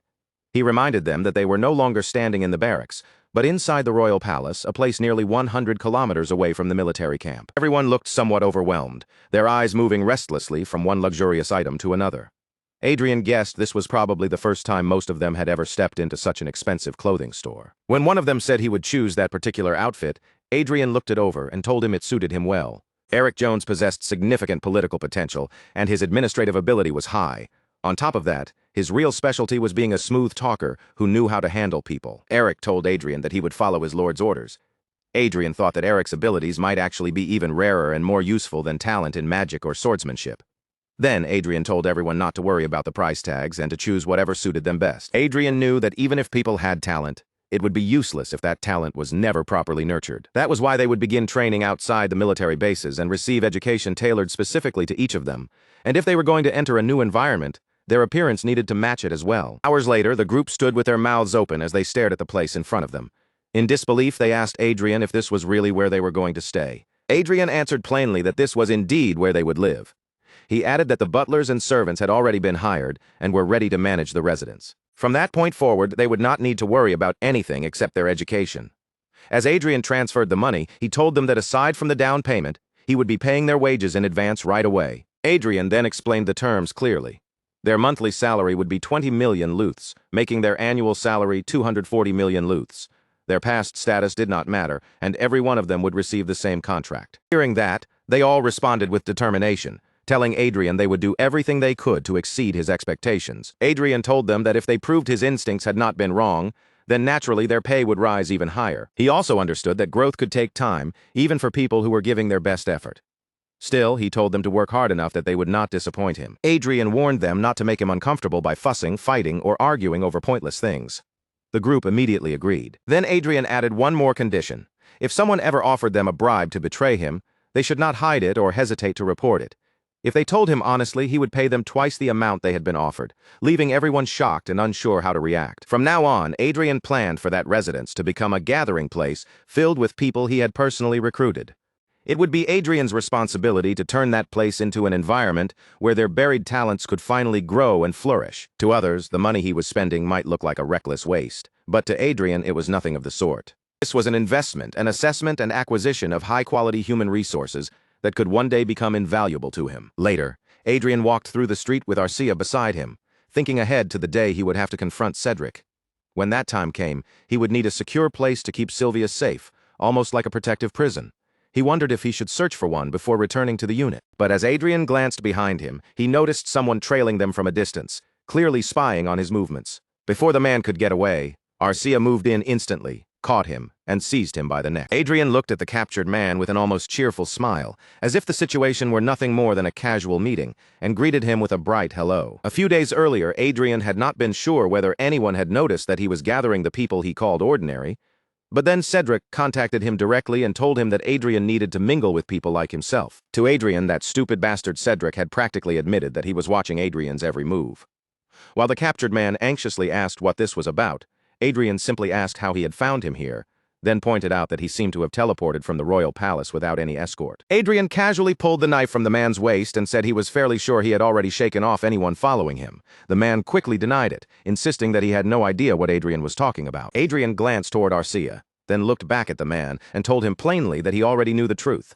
This man was the rat Cedric had planted to keep watch on him. The next instant, Arcia slammed the man hard into the ground. As his body hit the floor, Adrien coldly asked whether he wanted to die there or answer his questions properly. The man trembled in fear as he realized that raising his aura was not helping him at all. No matter how much power he tried to gather, Arcia's grip did not loosen, making him wonder if she was some kind of aura expert. But then the man understood that Arcia was not just an ordinary woman.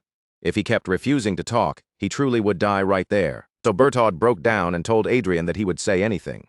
A few minutes later, Adrien said he understood, confirming that Berthaud had found his location by using one of Cedric's rats stationed at the teleportation office. Adrien lightly pressed the tip of his sword against Berthaud's neck and judged that Berthaud was probably telling the truth. His fear, confusion, and the state Adrien could read from him all pointed in the same direction. That made Adrien wonder whether he should mix in a few lies of his own, just to scare Berthaud and Cedric's people even more. Adrien then told Berthaud that he already knew how Cedric had been gathering information about him. But there was one part of the situation that Adrien found particularly interesting. As Adrien pulled the knife away, he said Berthaud seemed to be following Cedric's orders rather than truly opposing Adrien himself. From the way Berthaud behaved, it looked more like he had been reluctantly gathering information. Berthaud's frightened eyes shifted toward Arcia, and then he asked Adrien whether he was already prepared to go against his master, Cedric. Berthaud started to ask how Adrien knew that, but Adrien raised the knife toward Berthaud's head and cut him off, saying that was enough. Then Adrien asked if Berthaud wanted to live, and Berthaud immediately answered that he did. Adrien gave him one simple choice. If Bertaud wanted to survive, he would have to stand on Adrien's side from that moment on. Then Adrien pressed the very tip of the knife into Bertaud's forehead and told him he was not asking for anything especially difficult. Bertaud only had to give Adrien daily updates, continue acting as if he were doing his normal work, and report to Cedric that there was nothing special about Adrien. Adrien asked if Bertaud understood, and Bertaud, still shaking with fear, quickly answered yes. Later, inside Lord Lawrence's castle, Cedric shouted in anger and asked if Sir Metz had really been jailed for spying. The man before him confirmed it, then explained that, unfortunately, Metz had been caught inside Adrien's room and caused a serious problem, which only made Cedric even angrier. Cedric knew this had happened because he had ignored Rayford's order not to spy on Adrien. Now he had to endure a scolding from his father, who was already trying to understand what was going on after the war situation began shifting. Cedric told his spy that he had not wanted to handle things this way, but he had no choice now.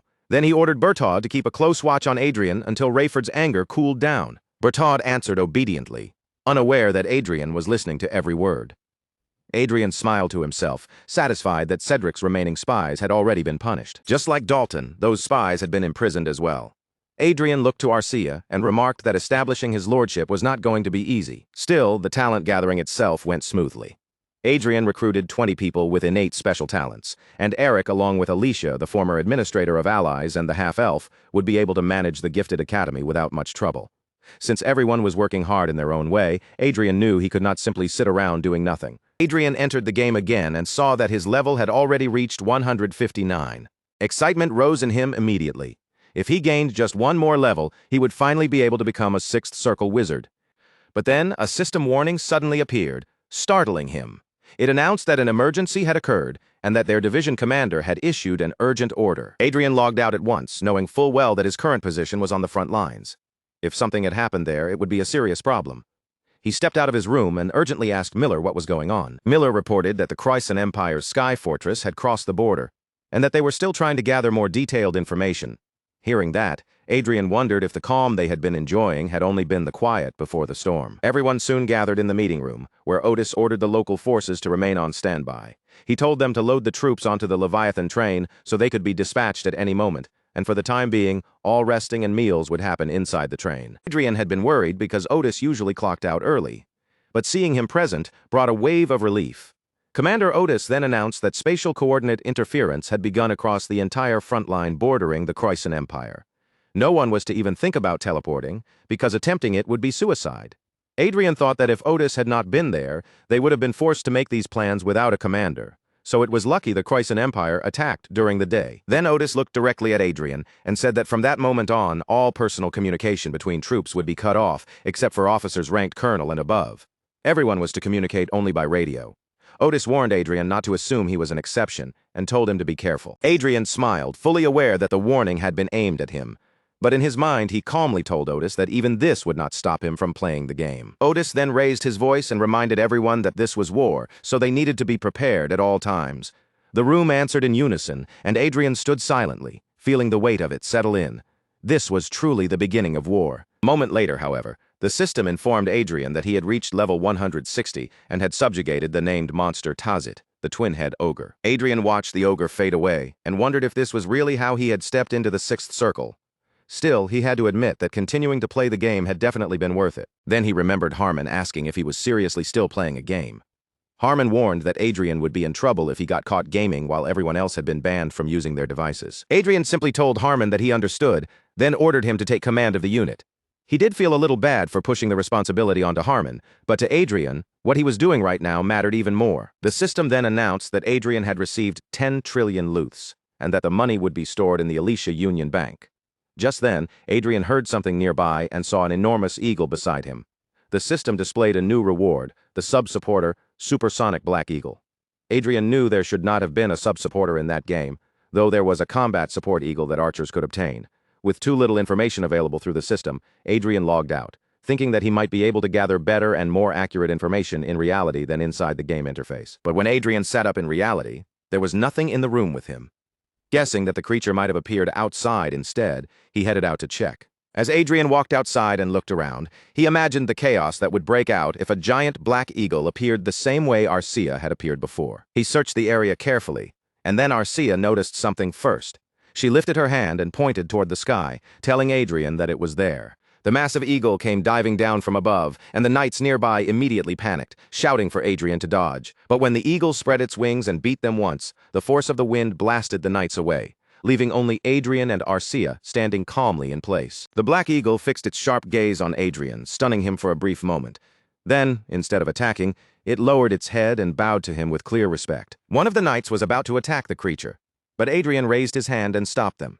As he examined it, he realized the eagle was actually a chimera made with the bones and hide of a black dragon. Its body was so durable that even an aura blade would have a hard time damaging it, and it possessed an extremely high recovery rate.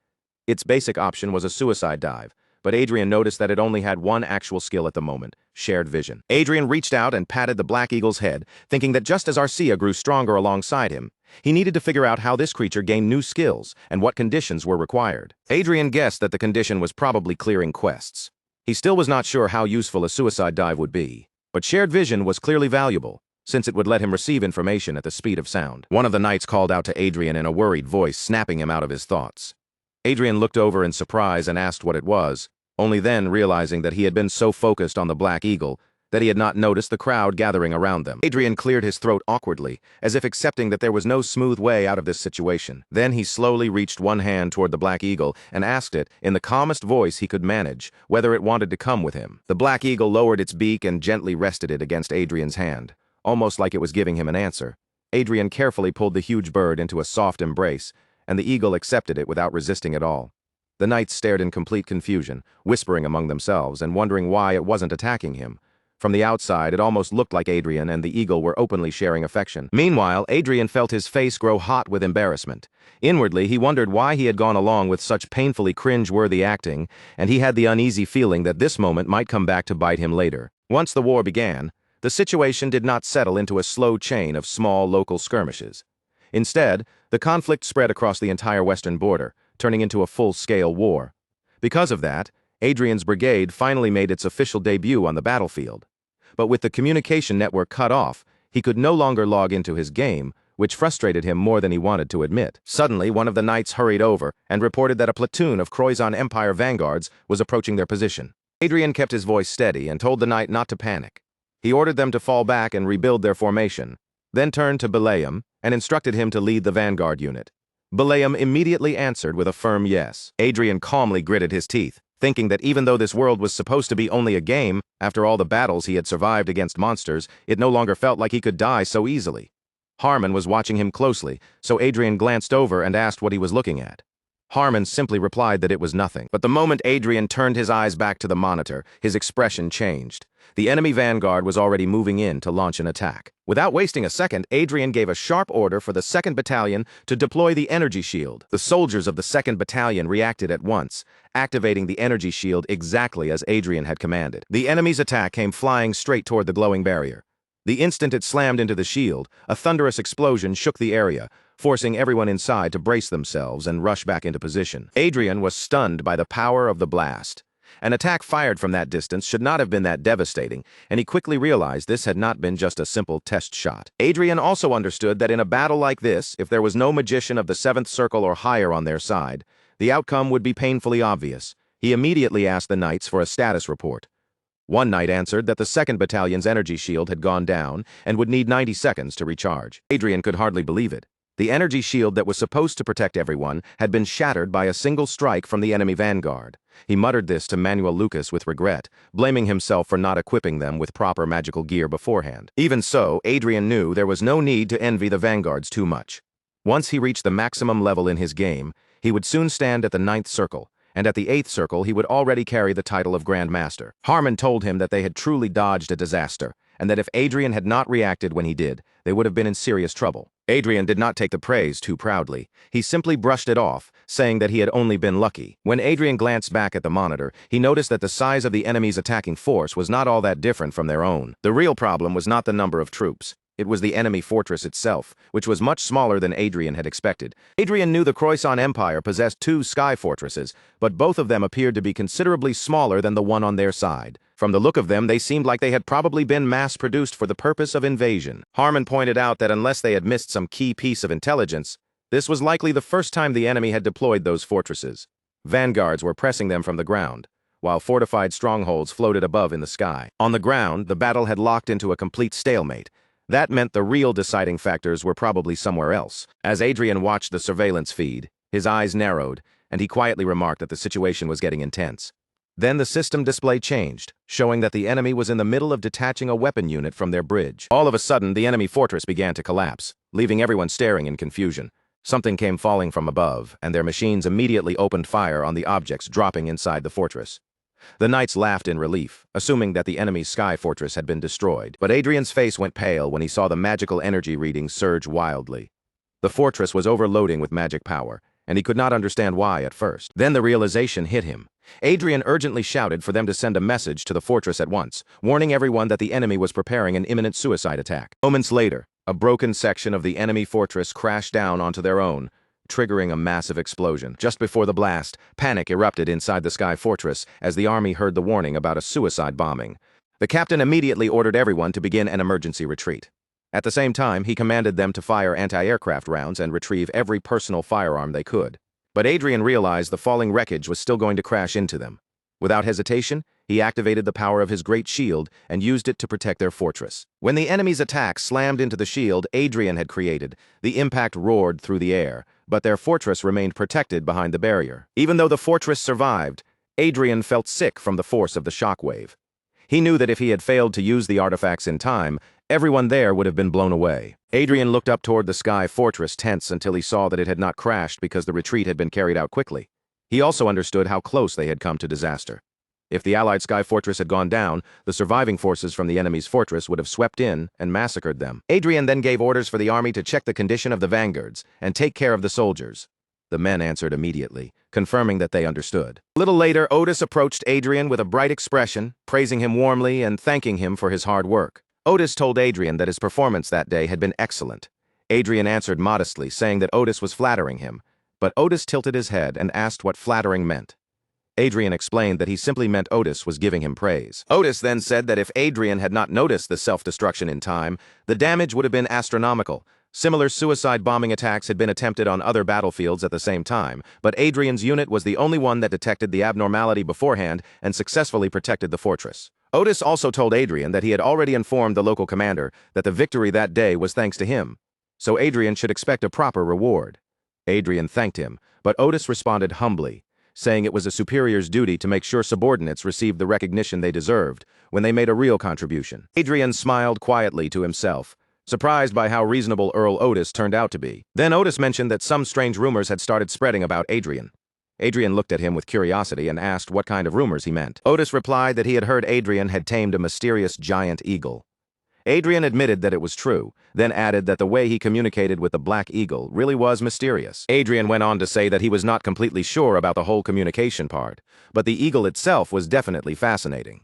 Otis cheerfully patted Adrien on the shoulder and said that communication was perfectly fine, because an animal understanding humans would be quite an incredible wonder. Another man joined the conversation and said that if it was a large black eagle, then it was probably a species called Altair from the holy city of Everhill.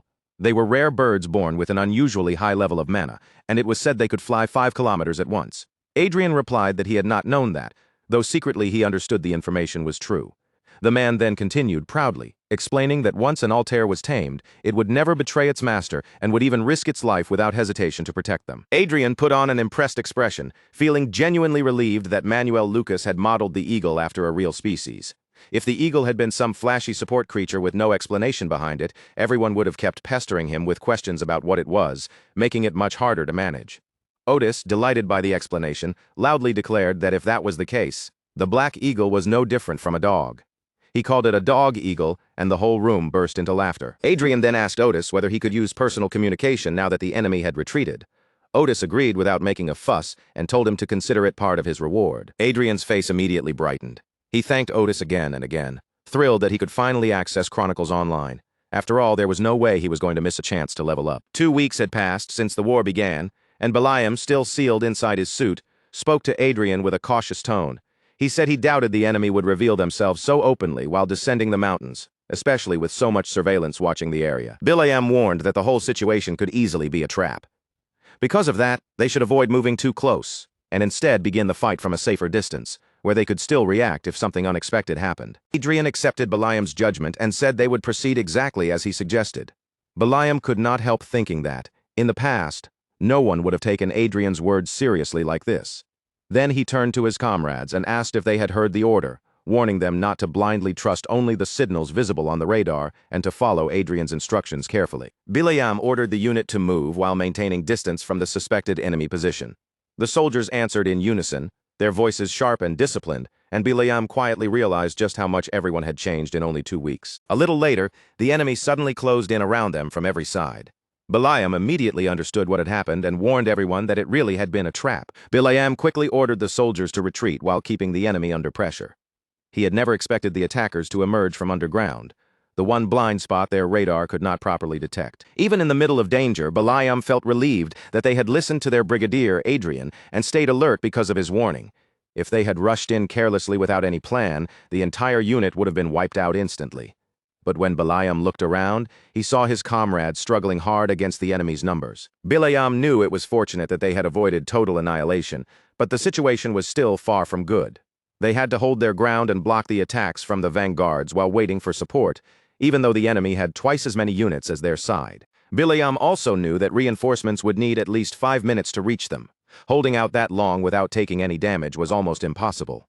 Then, without warning, Adrien ordered him to push forward, leaving Biliam completely shocked. Before Biliam could fully process the command, a loud explosion suddenly erupted from behind them. A voice quickly asked if everyone was all right, then reported to Biliam that 10 vanguards directly under the command of Division Commander Earl Otis had arrived.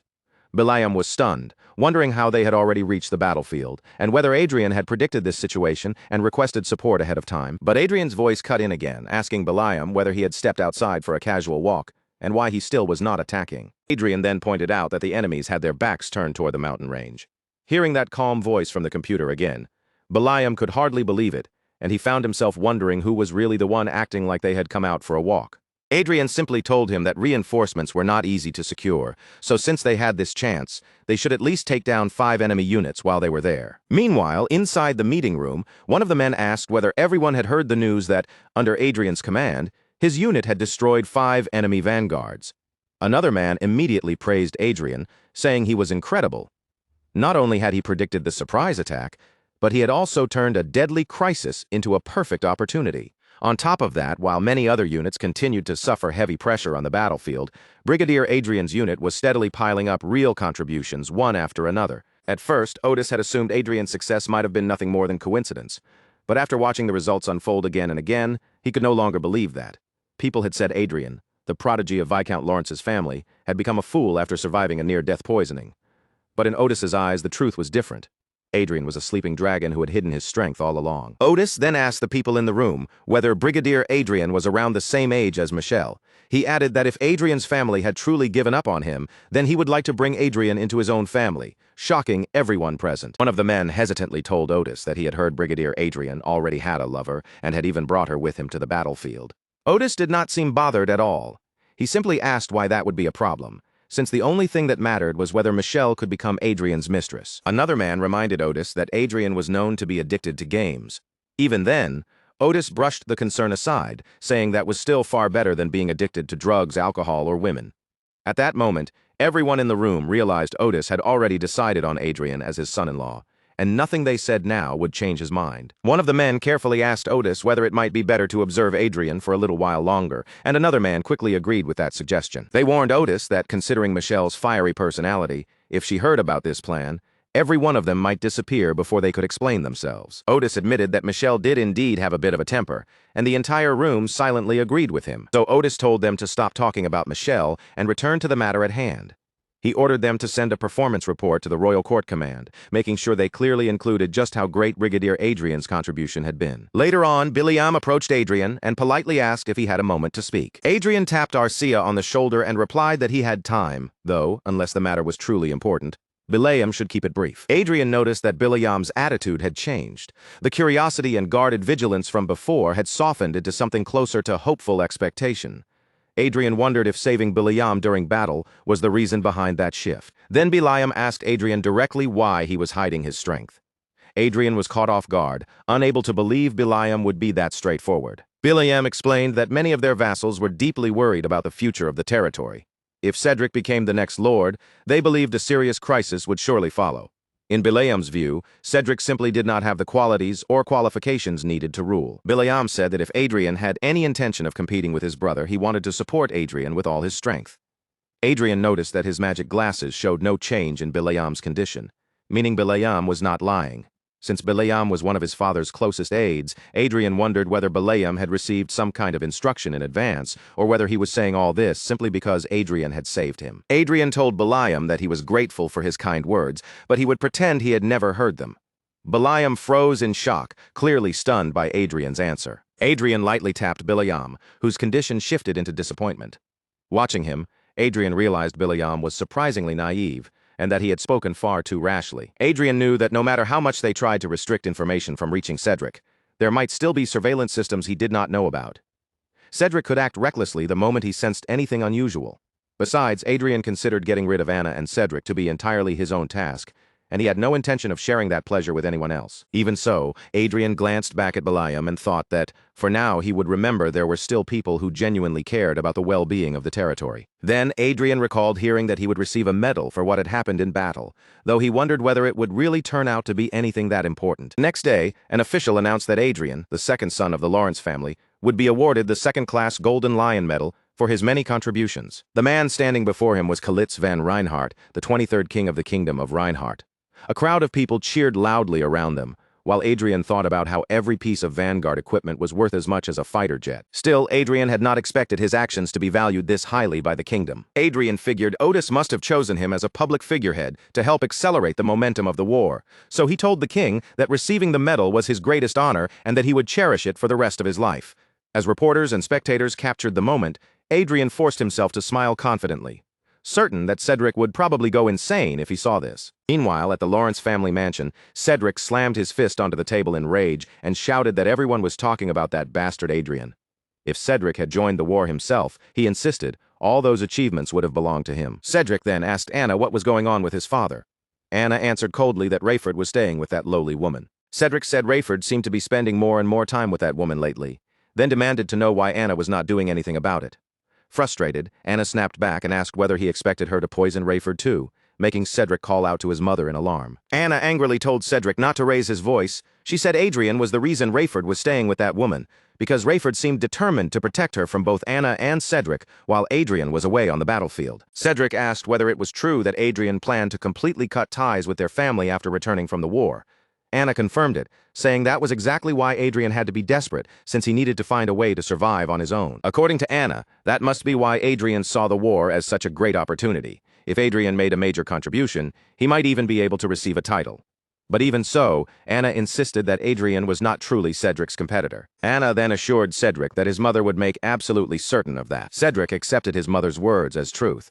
After all, behind them stood his maternal grandfather, and most of the Lawrence Viscounty was already under Anna's control. In Cedric's mind, Rayford was nothing more than a temporary proxy ruling the land until the day he handed it over to Cedric. Still, Cedric could not stop wondering why things had turned out this way. Memories of his childhood with Adrien surfaced, and he remembered how Adrien was always the one receiving praise while Cedric was left behind in the shadows. Back then, Cedric had heard people constantly say that Adrien was a prodigy. Cedric's irritation twisted into anger. In his mind, Adrien should have already been reduced to a useless, good-for-nothing bastard after the poison incident, so he could not understand how Adrien still kept finding ways to get under his skin. Unable to hold it in anymore, Cedric shouted Adrien's name, while Adrien himself was still busy smiling and waving his hand toward the cheering crowd. 7 weeks had passed since the war began, 48 days in total.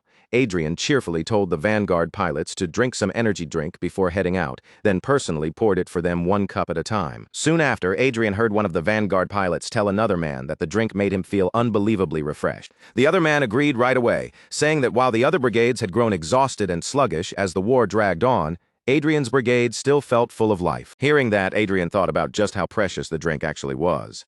Even though it was diluted, it still contained a single drop of that legendary elixir. Adrien did feel that using it like this was a bit wasteful, but if it helped bring the war to an end faster, then it was something he had to do. Bilayam reported that they were heading out to scout the area, and Adrien told him not to push himself or the others too hard. Just then, one of the Vanguard pilots called out to Adrien and informed him that the division commander was looking for him, making Adrien wonder why Otis was calling him again. Before Adrien left, he handed something over to the Black Eagle, and the moment it received it, the bird spread its wings and flew off into the sky. Adrien tiredly told Harmon that Otis had been summoning him more and more often lately.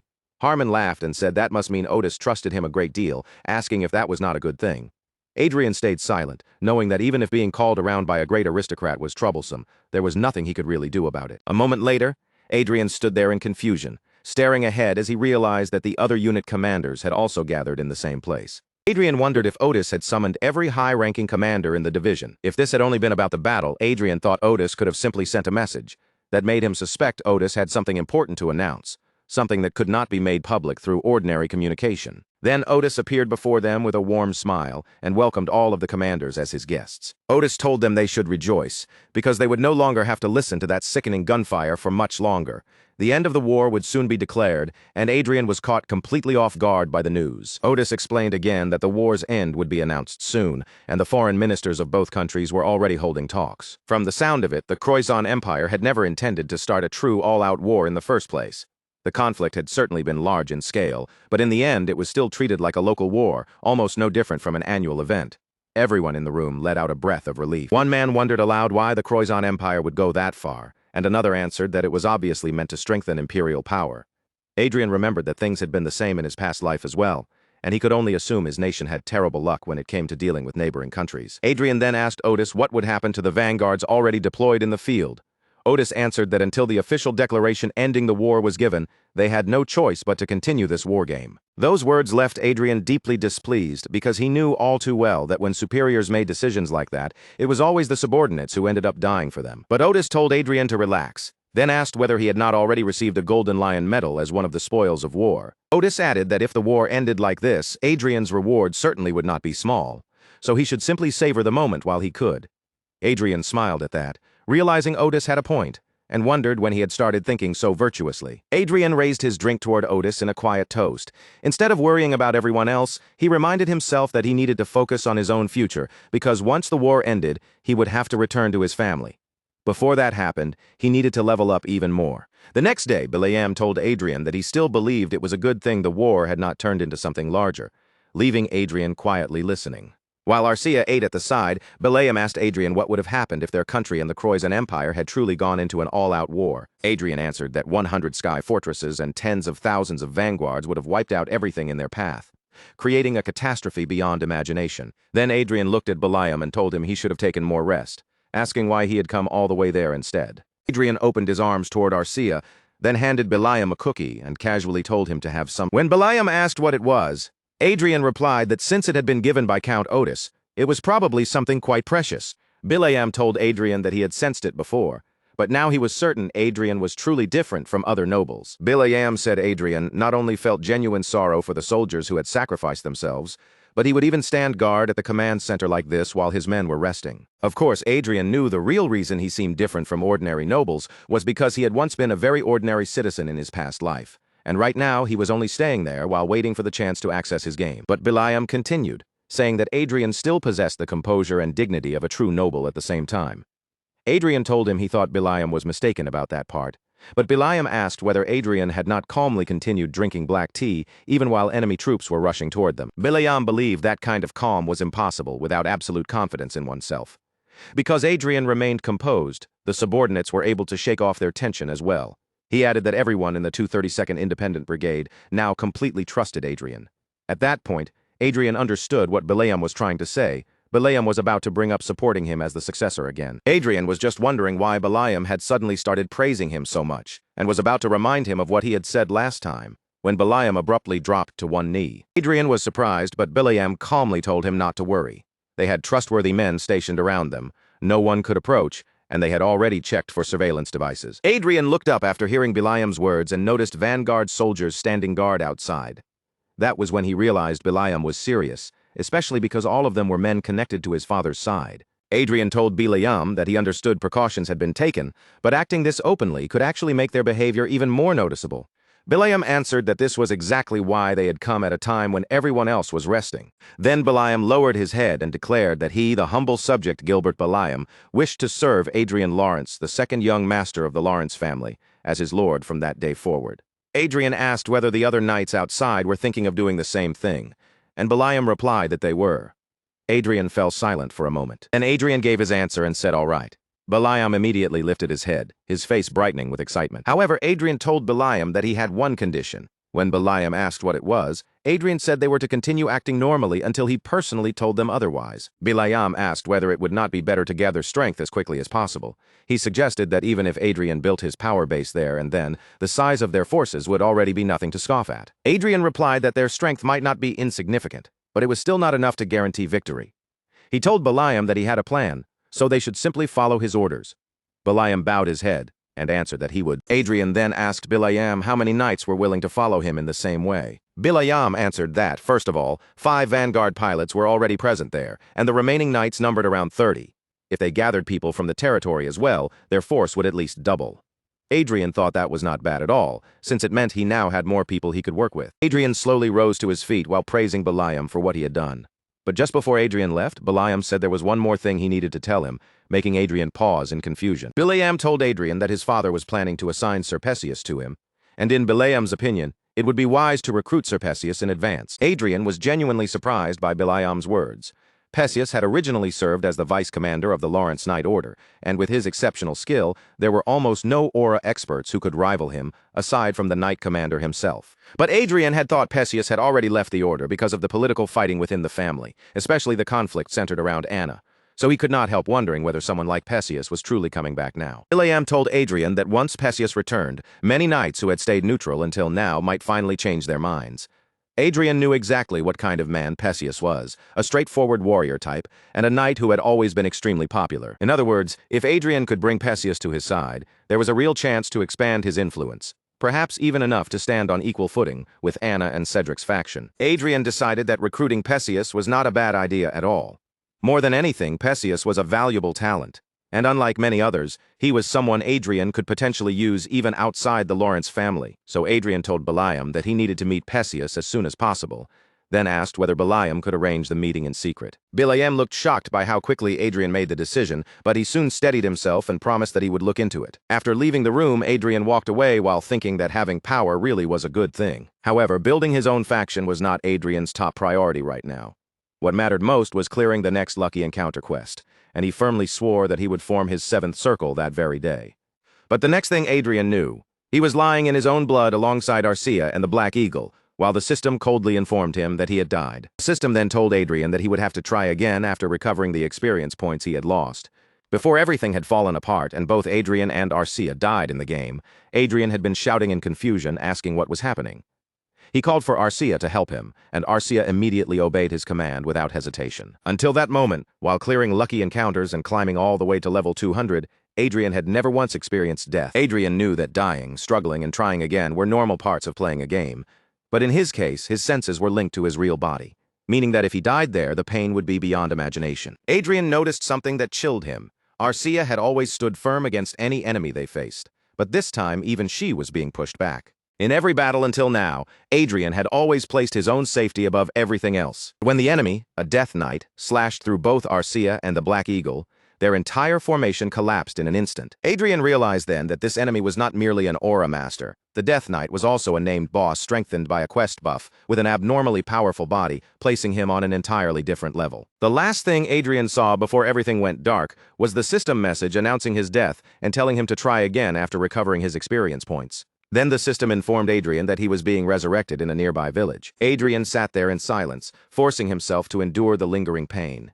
He thought the sense-sharing system was seriously troublesome, because with people everywhere around him, he could not even writhe around in agony. That was when Adrien realized things had been far too easy for him until now. He used a resurrection scroll, and the system showed him that his support unit, Arcia, had been revived. The moment Arcia returned, she lowered her head and apologized to Adrien. But Adrien only asked whether she was all right, and whether the pain had hurt her badly. Arcia admitted that it had hurt, but explained that her senses inside the game were much weaker than Adrien's, so she could endure it. Adrien let out a deep sigh of relief, grateful that Arcia had not been seriously harmed. Then Adrien remembered that he had recruited Arcia without much thought, simply because of her incredible tanking stats. But as he grew closer to her, he started to feel embarrassed by the fact that he had always been hiding behind her small body. Because of that, Adrien swore he would try to change his combat style. If Arcia had been enduring pain because of the way he fought, then in the end, he knew he had no choice but to change. The battle against the Death Knight had shown Adrien the clear limits of their current fighting style. Until now, Arcia would block the enemy's movement, while Crowy, the Black Eagle, would interfere with their vision or launch surprise attacks to support her.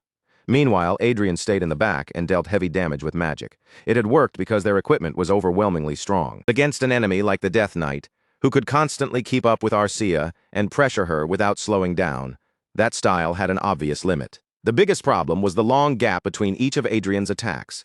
His casting time delayed their main source of damage, which meant the only thing keeping the enemy away between spells was Crowy's tackle. Adrien looked at Arcia and understood that her defense had worked even against the Death Knight, but in the end she had still been overpowered.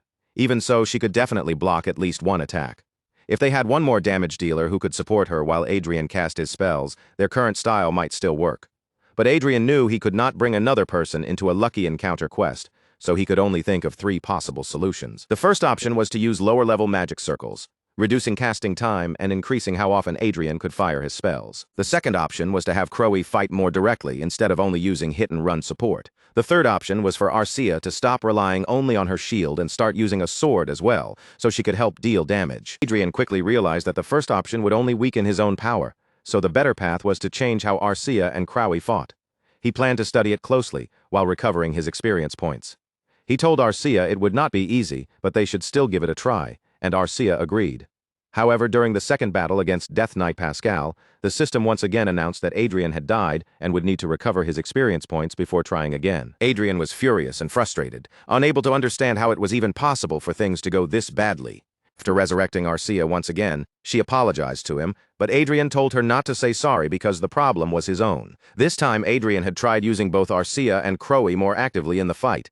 But Crowy struggled badly when facing the Death Knight directly, and within 1 minute of the battle starting, Crowy was killed. Adrien himself died within 3 minutes, and Arcia fell only a minute after that. Looking back on the fight, Adrien thought the biggest issue was probably that Crowy died far too quickly. Crowy could not deal much damage to Pascal, but his role as a diversion had still helped. That meant if they wanted to maintain their current combat style, Crowy had to survive longer. Adrien wondered whether he should make Crowy a chest plate and equip him with it. He decided he needed to try something at least, then reassured himself that there was no reason to be nervous. Things that failed at first could eventually start working. Besides, this was only a test to help him reach the 7th circle. Even so, Adrien died again in the 3rd battle, and in anger he punched the wall over and over. Adrien told himself that it had not been completely terrible. The equipment had been made in a hurry, but it had still done its job. Because of it, they were able to fight Death Knight Pascal for longer, giving them more time to observe his attack patterns. Adrien told Arcia that they were finally starting to understand Pascal's patterns, which was a good sign. So after they recovered their experience points, they would try again. Arcia agreed without hesitation. By the 5th battle, Pascal could hardly believe what he was seeing, and asked whether he was fighting a group of acrobats. He told them it took real talent to amuse an undead like him, then asked why Adrien still refused to change his approach. Adrien simply told Pascal that he must be confused and asked whether he had ever heard of the human bomber. At that moment, Crowy lifted Adrien into the air. From above, Adrien unleashed his magic straight at Pascal, shouting for him to die as he continued firing attack after attack without letting up. Pascal raised his sword and blocked Adrien's magical attacks head-on, deflecting the blasts as Arcia charged straight toward him from the front. Adrien laughed and shouted that this was working perfectly, completely failing to notice that Crowy was already reaching his limit from carrying him through the air. Then Crowy slowly began to sink toward the ground with Adrien still in his grasp, leaving Adrien confused for a moment. Before Adrien could react, Crowy gently set him down right in front of Pascal. Adrien looked up at Pascal and forced out a stiff greeting, saying it was nice to see him down there. But his voice trembled with fear as he greeted Pascal, while Crowy collapsed beside him on the ground, completely exhausted and unable to keep flying. Pascal wasted no time and cut Adrien down on the spot, and the system immediately appeared to inform Adrien that he had died. By the 9th battle, Adrien could tell that they had changed their formation again, trying a different approach from the ones that had failed before. Pascal noticed it too and asked why a wizard was standing on the front line, laughing that it was entertaining. But Adrien saw something important. The amount of damage they dealt this time had increased far more than in the previous attempt. Hardest part was casting magic while dodging Pascal's attacks at close range, but Adrien still managed to survive for 25 minutes. That alone made him think this strategy might actually be possible. Adrien decided that next time, he would focus on items that improved reflexes rather than casting power. In other words, he was going to try becoming the kind of evasive wizard no one in their right mind would ever want to play. Then, during the 10th battle, the system once again appeared and coldly announced that Adrien had died. This time, Adrien had been weaving around the battlefield, dodging Pascal's strikes while firing magic whenever he found an opening. Pascal swung at Adrien, but Adrien slipped away just in time. Even when Pascal went on a violent rampage, Adrien managed to slide through the gaps in his attacks, then joined forces with Arcia and poured magical power into a counterattack. Their attack landed cleanly on Pascal. But the moment Pascal raised his sword and swung back, both Adrien and Arcia were blasted away, completely defeated. Even after being knocked down, Adrien smiled. That battle had given him the answer he needed, and he finally felt certain that this method could work. By attempting to fight as an evasive wizard, Adrien's damage output had gone down, but he had gained the ability to survive on his own. Because of that, Arcia and Crowe could move more freely and attack without constantly protecting him. The battle had lasted 62 minutes, and they had managed to deal 84% damage to the Death Knight, which told Adrien that if he kept pushing, victory was within reach. Adrien removed the game device and realized that he had gone past the connection time limit without even noticing. He stretched his stiff body and told Arcia that he had thought everything would be finished once he reached level 200. But they had ended up getting stuck in a completely unexpected place. Then Adrien suddenly felt something strange in his shoulders and looked uneasy. He told Arcia it felt like the entire world was moving slower than before, then asked if he might be sick. Arcia replied that Adrien had experienced death and resurrection over and over again. So in her view, it was only natural for his vision and senses to feel different. Adrien asked whether Arcia felt the same way he did. She answered that she could not say for sure, but although her body's strength felt the same as it had yesterday, she still felt as if she had become stronger. Arcia explained that it was not the kind of strength that came from raw physical power. It was strength gained only through repeated experience. Adrien thought he had grown used to Arcia by now, but her answer still struck him. That kind of response did not sound like something from an artificially created homunculus. If enough time passed and Arcia continued gathering more experiences, Adrien felt that she might eventually become no different from a real human being. Arcia asked whether Adrien had any further orders, but he said no. He told her he was going to sleep, so she should rest as well, and once he could log back in, they would try again. Arcia calmly answered yes. In their 12th battle, they managed to reduce the Death Knight's health by 75%. Then, in the 13th battle, their damage rose even higher, reaching 85%. During the 14th battle, they pushed the Death Knight down to 91% damage. In the 15th battle, they fell slightly short of that, dealing 89% instead. In the 16th battle, their damage climbed again to 93%, and by the 17th battle, they came painfully close, pushing the Death Knight all the way to 98%. Finally, in their 18th battle, the damage reached 100%, and that meant they had defeated Death Knight Pascal at last. Adrien smiled with exhaustion written all over his face, then raised both hands into the air in pure excitement and told his team that they had won. Right after that, the system appeared and informed Adrien that he had completed the level 7 Lucky Encounter quest. Then Adrien and the others entered the 8th floor of Manuel Lucas's magic tower. Adrien had already thought the 7th floor was several times larger than the floors before it, but this new floor was on another scale entirely, almost as vast as the Royal Library. Looking around at the impressive decorations, Adrien wondered if most of them were made with game graphics because of how good they looked. But then someone told him that every single one of them was real, leaving Adrien completely shocked. Adrien immediately swung his staff toward the voice, wondering if the trial to reach the 7th circle was still not over. But Arcia smiled and told him that everything was fine. Seeing that expression, Adrien slowly lowered his staff, unable to believe Arcia could smile so naturally like that. Adrien then looked toward the man standing in the center of the magic circle. At first, he wondered if the old man was some kind of fairy or perhaps a grandfather-like spirit. Then he wondered if this was a new supporter, though the man's face felt strangely familiar. A moment later, Adrien realized who the old man resembled, and shouted in surprise, asking if he was Manuel Lucas. But the old man answered that his name was Chester. He said he was the manager of Fate, as well as a trace of Manuel Lucas. Adrien stared at him in confusion, wondering what manager of Fate meant, and even more than that, what he meant by being a trace. Chester explained it simply.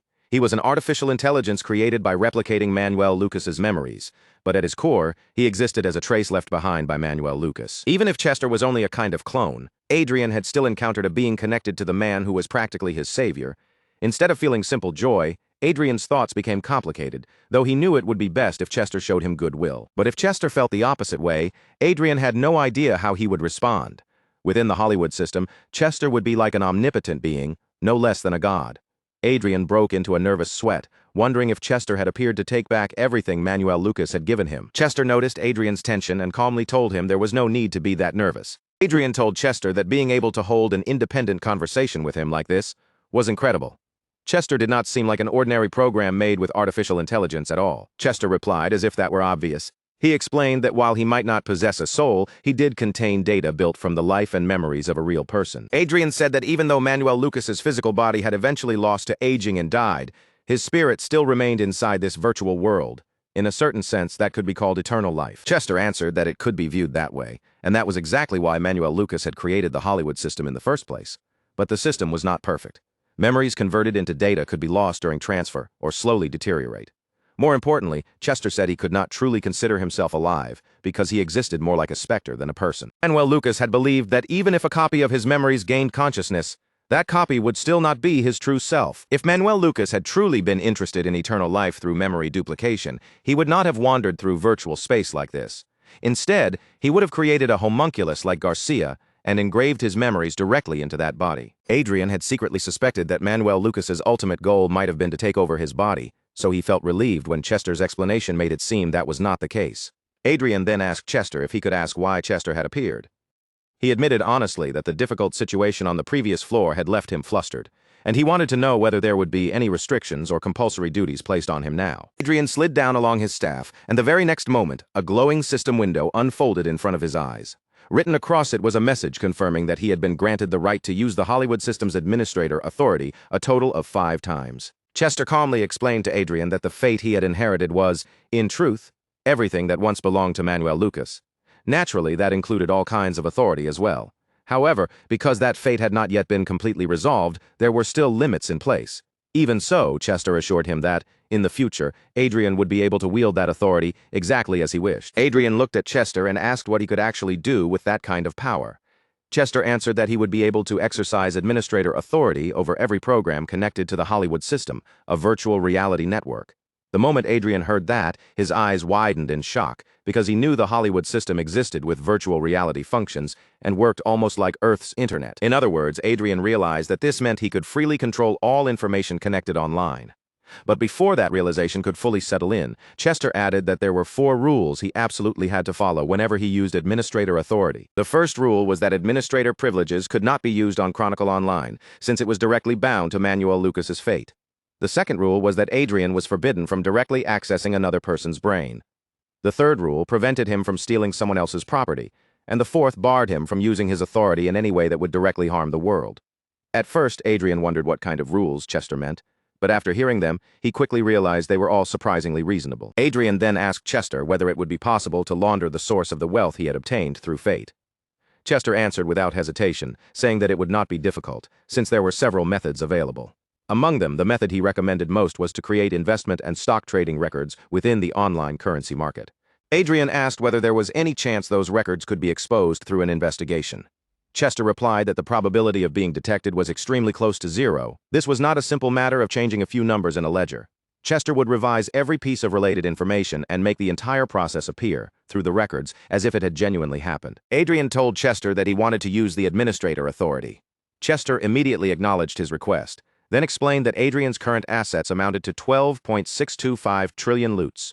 Those assets had increased the moment Adrien opened the treasure chest on the 8th floor of the Magic Tower. Chester then asked whether Adrien wanted him to organize those assets as well, and Adrien answered yes. After that, Chester asked Adrien if there were any other requests he wanted handled. Adrien told him that Arcia needed a legitimate family registration, and since they were already arranging it, it would be best to record her as someone who came from the holy city of Everhill. Chester replied that it could be done. He would create a family register stating that all of Arcia's family members had died, and that she was currently living as an orphan. Hearing that smooth answer, Adrien could not help but feel that Chester was no different from a genie appearing from a magic lamp. Adrien looked at Chester and asked if his role was basically to grant him administrator authority and help him process whatever came with it. Chester gave a clear answer and agreed that Adrien had understood correctly. Then Adrien asked why Manuel Lucas had gone so far for him. Chester answered that this was Manuel Lucas's way of expressing how much he missed his hometown and also his consideration, so that Adrien would not be forced to live a miserable life the way he once had. Those words made Adrien pause. He wondered what Chester meant by saying that he would not have to live a bad life like Manuel Lucas had, because that kind of statement did not seem to fit someone who was remembered as truly great. Adrien understood one thing clearly. If Manuel Lucas had not existed in this world, if Manuel Lucas had not been an earthling just like him, and if Manuel Lucas had not left his fate behind for a future generation, then Adrien's life would have been far more pitiful than it was now, and he would never have been able to stand as brightly as he did. So Adrien lowered himself to his knees, bowing deeply as gratitude welled up inside him, and thanked his master for everything he had given him. But Chester quietly told Adrien that he was not Manuel Lucas. Even so, Adrien noticed that the corner of Chester's mouth seemed to tremble ever so slightly. For a brief moment, he wondered if his eyes had simply been mistaken. Then another system message appeared before Adrien, announcing that he had acquired 50 trillion loot and had also obtained Sky Fortress Icarus. At the same time, the system informed him that the seventh circle had been created. Meanwhile, in the Archduchy city of Nikan, Perseus, the former vice-captain of the Knight Order, stared at the person before him and asked if he had really said Adrien's name or whether Perseus had simply misheard him. Bilayam told Perseus that he had not misheard at all. He said they believed that if Adrien took control of the territory, it would grow even further than it already had. Then Bilayam asked whether Perseus had not intended to support Adrien's move from the beginning anyway. Perseus, however, only asked him back whether he truly thought those two things were the same. Perseus had believed Bilayam was standing up for Lord Rayford. If he had known that this private conversation was actually meant to push forward an immature child, he would never have agreed to meet him in the first place. But Bilayam remained calm, his posture steady, and simply told Perseus that Adrien was gifted. Perseus told Bilayam that he had heard Adrien performed somewhat impressively during the war. Still, he asked whether Bilayam truly thought such a young and unproven boy was enough of an object of trust to believe in and act for. In response, Bilayam only let out a small laugh, leaving Perseus confused. Bilayam quickly apologized to him and explained that he had not been laughing at Perseus. He had merely remembered that, not long ago, he himself had once stood in a position very similar to Adrien's. To Perseus, it seemed as though Bilayam believed Adrien had simply gotten lucky that one time and was still the same boy he had always been. Perseus asked Bilayam if he was saying that Adrien had changed. Bilayam answered calmly that Adrien had certainly not changed. Rather, Bilayam explained that what the outside world knew about Adrien was only the tip of the iceberg. Unlike Perseus, who had only heard about Adrien's abilities through rumors and reports, Bilayam had personally listened to Adrien's instructions and carried them out on the battlefield. He had also heard people say that Adrien was one of the greatest geniuses in the country, but Bilayam knew that Perseus would never truly understand unless he experienced Adrien for himself. Bilayam added that even the knights who had once lined up behind Cedric ended up following Adrien during the war.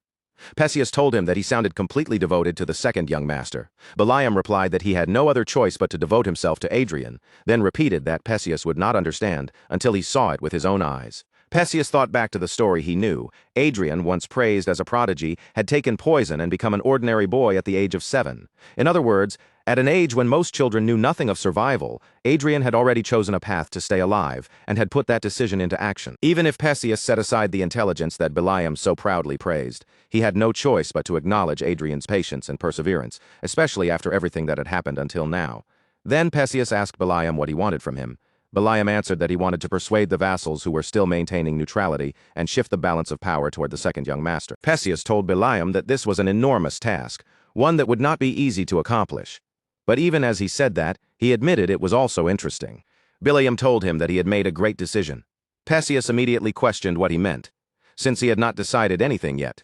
He added that, before making any judgment, he should at least meet Adrien in person. Bilayam smiled and told him that Adrien had already said he would be visiting soon anyway. Since he had heard Adrien would arrive shortly, Bilayam said he would give him a call. At that moment, Perseus realized that everything had been moving exactly according to Adrien's intentions. Bilayam spoke to Adrien on the other end of the call and told him that their conversation was finished. He added that Adrien could come in now. Perseus silently thought about the young master who had lived for revenge for more than a decade. Whether Adrien was truly someone worthy of being followed, as Bilayam claimed, was something Perseus would have to judge with his own eyes. But then Bilayam's call suddenly disconnected. Bilayam gave an awkward laugh and checked the connection with a slightly embarrassed expression, wondering why Adrien was not picking up anymore. A moment later, a powerful surge of mana spread through the area. Perseus immediately sensed it and realized that there was no mistaking it. It was the mana signature of a space leap, and with that overwhelming amount of mana pouring out, Perseus was certain of one thing. This was not an ordinary spell, but a teleportation performed at the level of the seventh circle. Just as Perseus was about to ask what on earth was happening, Adrien appeared before them with Arcia at his side. Looking at their faces, Adrien calmly said that it seemed they had no idea they were currently under siege. Bilayam stared at Adrien in confusion, clearly unable to understand what he meant. Adrien simply said he understood why they had not noticed. After all, the enemies were people whose entire bodies were covered with artifacts. Then Adrien turned to Arcia and ordered her to get rid of them. Without the slightest hesitation, Arcia moved at once, disappearing with frightening speed. Not long after, Arcia returned with blood staining her sword. She reported to Adrien that 5 assassins had been defeated. Adrien merely asked whether his expectations had been too high.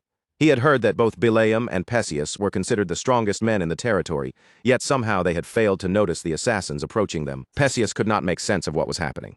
His mind raced as he looked at the situation before him, and then his gaze shifted to the terrifying figure standing beside Adrien with such a relaxed expression. Perseus was about to question Adrien, but Adrien cut him off first. He said that ever since the day he took the poison, he had spent 13 years dreaming of revenge, then asked whether they truly thought he would come here unprepared. Adrien added that, at the very least, he needed an aura master serving as his guard.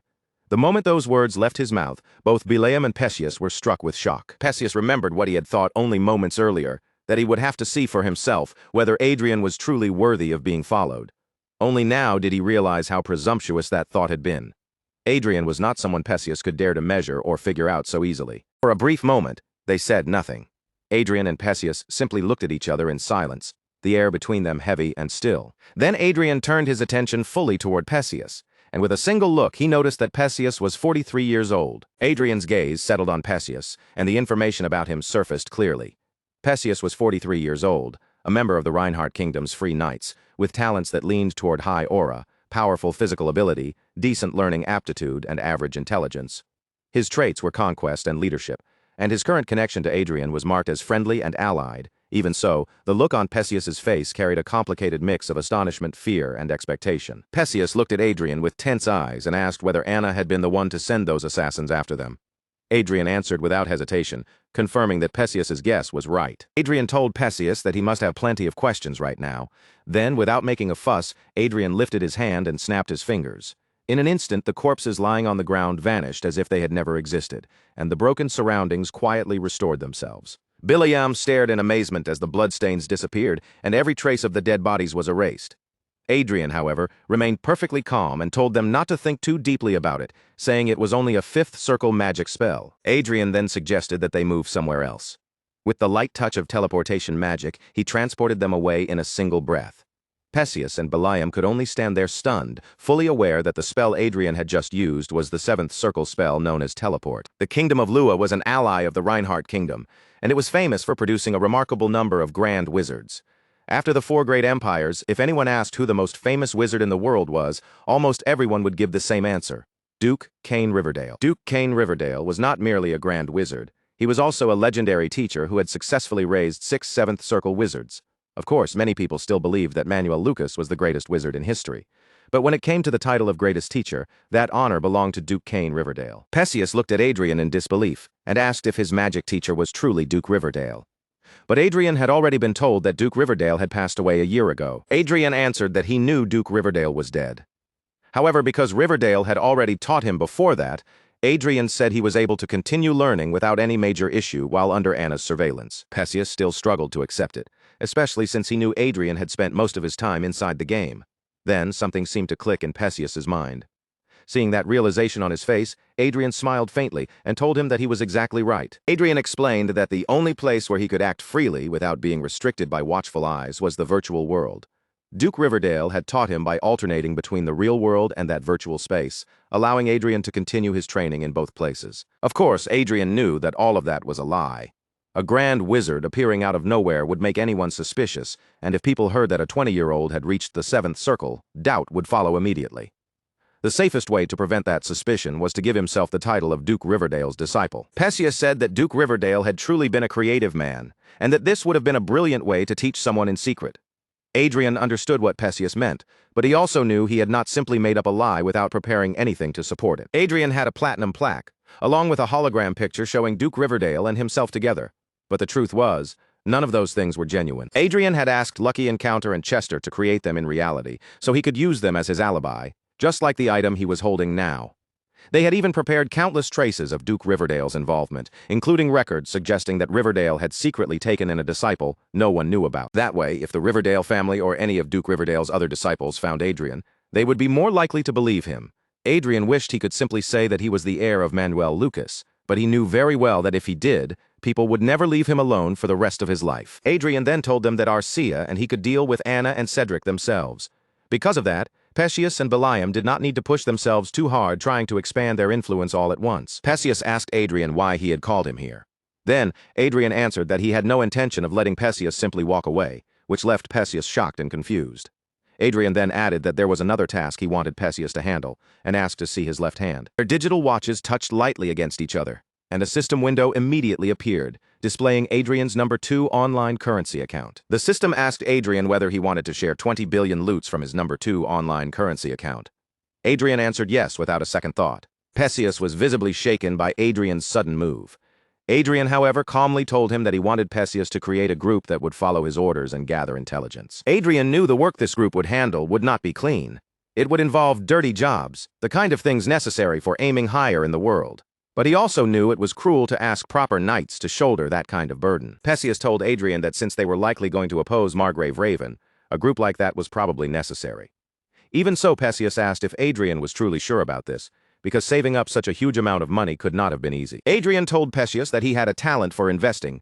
20 billion was certainly a large amount, but to Adrien it was not enough to be worth worrying over. Hearing that, Perseus could only react with stunned admiration. Adrien simply rose to his feet, knowing that Perseus might actually faint if he revealed that he possessed nearly 3,000 times the amount of money he had just handed over. Then Adrien extended his hand toward Perseus and declared that he would push Cedric out of his position, inherit the family, and gain enough power that no one in the nation would dare disrespect him. With his hand still offered, Adrien asked Perseus if he would stand with him. Perseus looked up at Adrien, his expression heavy as he stared at the hand reaching down toward him. Then Perseus lowered his head and accepted Adrien's hand, bowing with resolve, as he declared that Adrien had earned his loyalty. Meanwhile, in Anna's room, the atmosphere had turned cold and suffocating. Anna stared at her butler and asked if he was truly saying that 5 expert assassins had disappeared without leaving a single trace. The butler, trembling under her gaze, fearfully answered yes. Anna asked him if those assassins had not claimed they could kill anyone except an aura master or a grand wizard. The man quickly answered that they had, because their abilities were certainly enough to make that boast believable. Anna's anger erupted. She hurled her wineglass straight at the man's head and demanded to know why this had happened. The man could do nothing but lower his head in silence as blood began to run down. Anna then asked where Perseus and Beliam were. The man answered that Beliam had returned to his unit, while Perseus's current location was unknown. Anna looked at the bleeding man and said Perseus must still be alive, because if he had died, Beliam would have reported it to her husband. And if Perseus and Beliam were together planning something, then there was no doubt they were aiming for her. Anna realized she should have watched the situation more carefully. Then she remembered Rayford telling her that he wanted her to stop keeping watch over Adrien and Sylvia. The memory only made her more furious, because she had been forced to listen to Rayford. If she had pushed him too hard, the situation might have turned against her even faster. What truly enraged Anna was the report that Adrien's performance had exceeded expectations. Adrien had been sharing his rewards with his comrades and superiors, and once the war ended, he would likely receive a title. On top of that, Beliam had apparently said he wanted to stand on Adrien's side, though Adrien had rejected Beliam's offer. There were also more knights beginning to show interest in supporting Adrien. Anna understood that if Beliam and Perseus joined hands, they could become an unstoppable force. She could not allow them to act freely, and she absolutely could not allow Cedric to have a serious competitor. At this point, there was no more time to keep promises. The man carefully asked what Anna wanted to do about the Assassin Guild, explaining that they had promised to send more people and guarantee the job would be completed. Anna, however, simply asked whether she should just kill Adrien outright, and the question made the man freeze in shock. Anna looked at him and asked why he seemed so frightened. To her, killing Adrien looked like the easiest solution, which meant there was no need to overthink the matter anymore. The man warned her that if she crossed that line, there would be no turning back with Rayford. He also reminded her that Adrien was now drawing attention from more and more people. Before he could continue, Anna cut him off by calling his name. Then she asked how long he had been serving her. The man answered quietly that this year marked his 30th year in her service. Anna picked up a bottle of wine and slowly walked toward him. Her voice was icy as she told him that if he had worked for her for that long, then he should know very well how much she hated being lectured. The man immediately apologized in fear. Anna tilted the bottle and poured the wine over the man's head, soaking him as she asked whether he truly thought she did not already understand the danger. Anna told him she was doing this precisely because there was no other way. The man trembled, realizing he had made a terrible mistake. Anna asked if he believed he was smarter than her, and he shook as he answered that he had kept speaking only because he felt remorse for Adrien. He dropped to his knees and begged her to forgive him, saying he had simply pitied Adrien. Anna repeated the word pity, as if tasting it. The man answered that yes, it had been nothing more than pity. Anna then smiled and told him that if that was the case, They could frame the matter a little differently, leaving him confused. Anna explained that this was not the death of some ordinary person. If the pitiful son of a viscount were to die, then someone would have to take responsibility for it. Then she destroyed his world with a few gentle words, saying that he had done it on his own as a way of proving his loyalty, without her knowing anything about it. With a sweet smile, Anna asked why he looked that way and whether he did not want to do it. The man shook as he forced himself to answer that he understood. He told Anna to leave it to him, promising that he would prove his loyalty through this task. Anna laughed, clearly pleased with his answer. Then she turned and walked away, telling him to make sure it was done properly this time. If they failed again, she warned, then they would be the ones to die. The man finally understood that after 30 years of service, Anna was casting him aside simply because he had misspoken. He realized it was already too late to turn back. But if Adrien could somehow survive what was coming, perhaps the man might still find a way out. Meanwhile, on the battlefield, the mood was completely different. Everyone raised their glasses of wine together, and Otis proudly spoke with Adrien amid the celebration. The crowd erupted into cheers, lifting their glasses high as they congratulated one another on the victory of the 23rd Division. One of the men raised his glass with a relieved smile and said they could finally go home. Another man answered just as happily, saying he was grateful the end of the war had been declared without any more trouble. Otis, standing among them with clear pride in his voice, told everyone that he never imagined he would receive recognition like this, thanks to Adrien. And now he was honestly looking forward to the commendation ceremony. Another man laughed brightly and agreed that Otis was right. Then he turned toward Adrien with a grateful expression, thanking him directly, because Adrien's achievements had raised the man's standing within his own family. The other man quickly joined in, telling Adrien that he would definitely become the heir of his family one day. They urged him to visit them often, saying they would always welcome him with open arms whenever he came. Adrien understood exactly why they were acting so warmly. They were receiving credit for the accomplishments he had made, so it was only natural for them to feel grateful.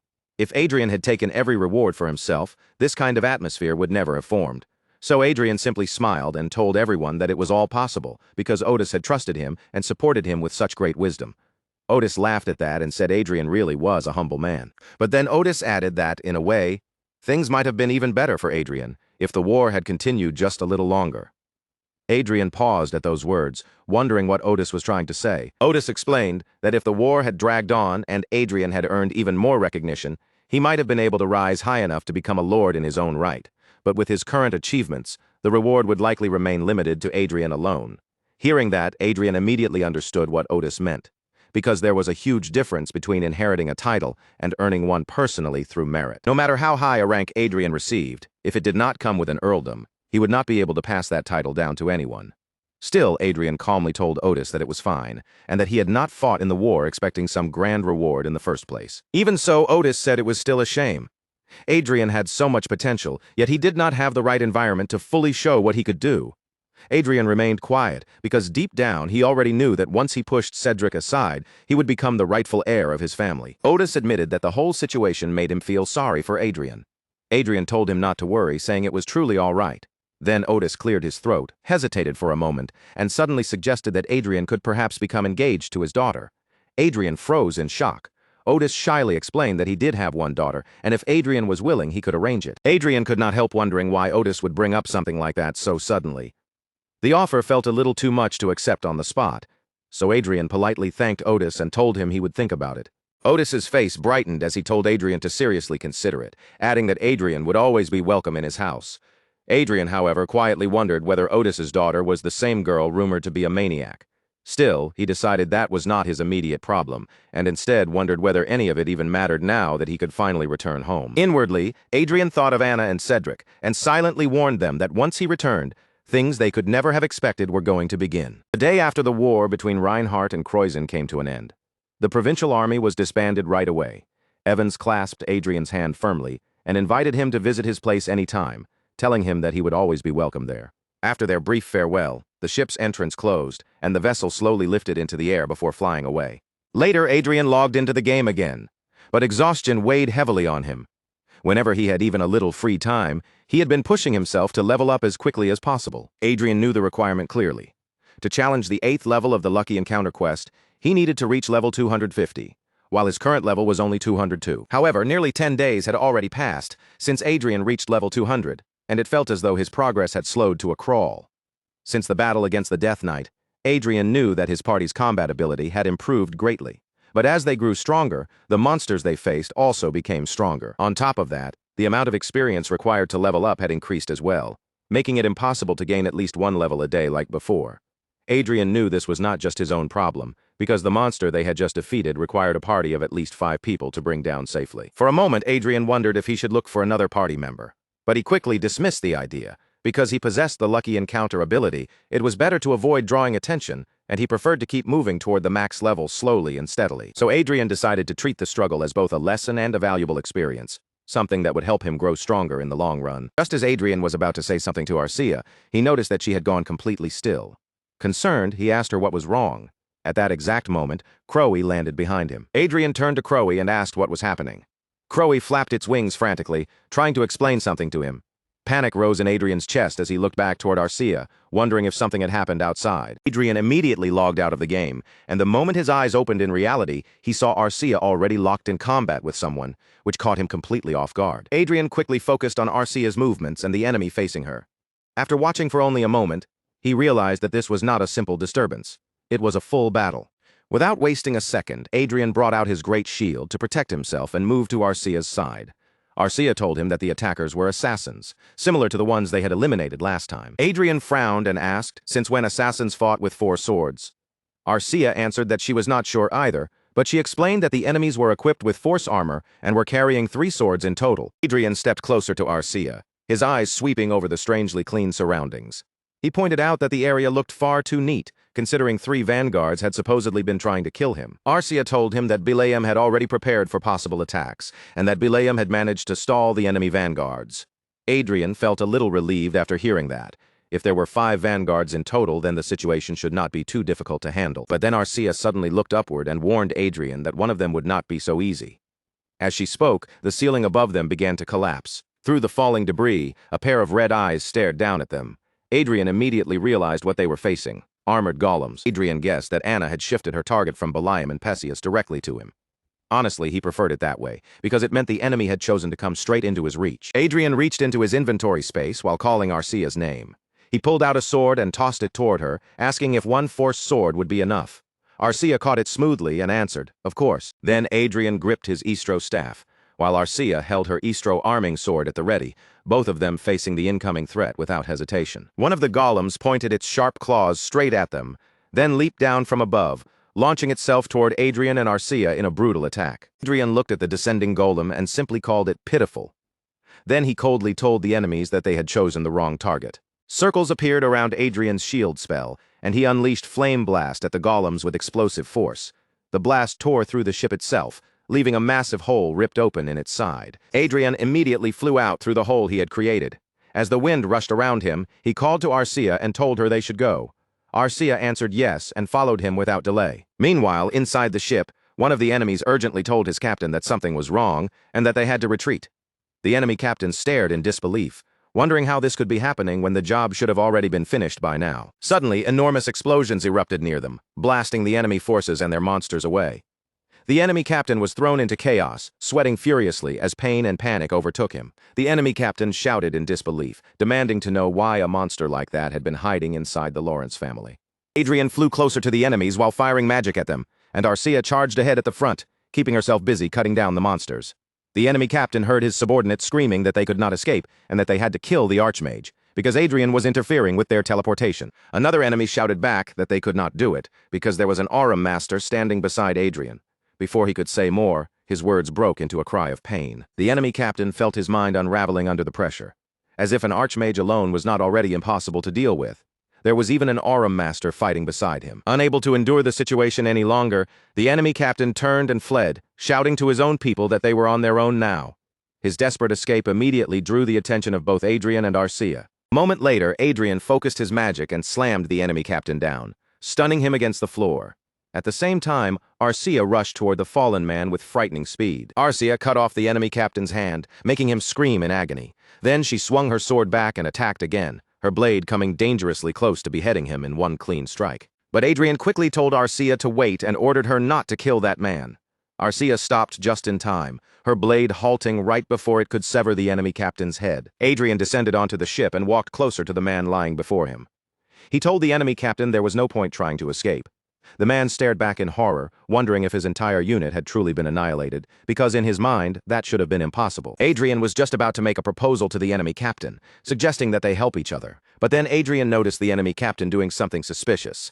His expression sharpened at once, and as he rushed toward them, he shouted for Arcia to stop the man. When Arcia checked the enemy captain's pulse, she looked back at Adrien and told him the man was already dead. From the looks of it, he had crushed the poison hidden inside one of his molars. Adrien stared at the body in disbelief, genuinely amazed that assassins really died that way, because until now he had thought that kind of thing only happened in novels. Adrien realized he had taken the assassin's resolve too lightly, mostly because he had never dealt with their kind often enough to understand how far they would go. Just then, he heard the vanguards making a commotion behind him, crowding around Biliam as they asked if he had already known about this and begged him to say something. Biliam opened the front of his helmet and calmly told the vanguards that Adrien was Duke Riverdale's disciple. The moment those words landed, the vanguards froze in shock. Then panic spread through them as they said Adrien had been under strict surveillance all this time. And on top of that, he usually spent most of his days playing games. Biliam answered that Adrien had been able to train freely inside the virtual world, where no one could properly restrict him. Adrien added that his lessons had taken place by moving between reality and virtual reality. Even theory classes could be handled online, yet none of them had noticed. And it was not only the vanguards who had failed to see it. Everyone in the Lawrence family had looked down on Adrien. Biliam continued, saying that all of them knew how incredible Duke Riverdale had been, but Adrien had only been able to reach this point because he was special in his own right. The young genius of the Lawrence Viscountcy. People said Adrien had lost his intelligence after taking poison, but in truth, he had been planning for the future while lowering himself, deceiving everyone around him, and surviving in silence. Biliam then told them the tide had already turned, and surely they were not foolish enough to die aboard a sinking ship. Adrien quietly noticed that Biliam was surprisingly skilled at moving people's hearts with his words. Biliam then told everyone that they would arrive at the estate soon, so they had better behave properly, and make sure they did not become a nuisance to Adrien.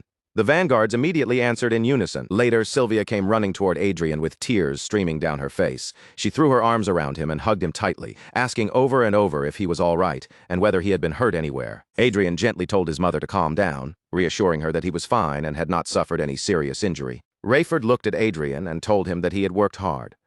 Adrien thanked his father for the compliment, but at the same time, he knew something felt strange. After receiving a medal on the battlefield, it would have been completely normal for a parade to be held in celebration of his return. Yet the estate was far too quiet. Rayford apologized to Adrien, saying he should have prepared a grand welcome for him.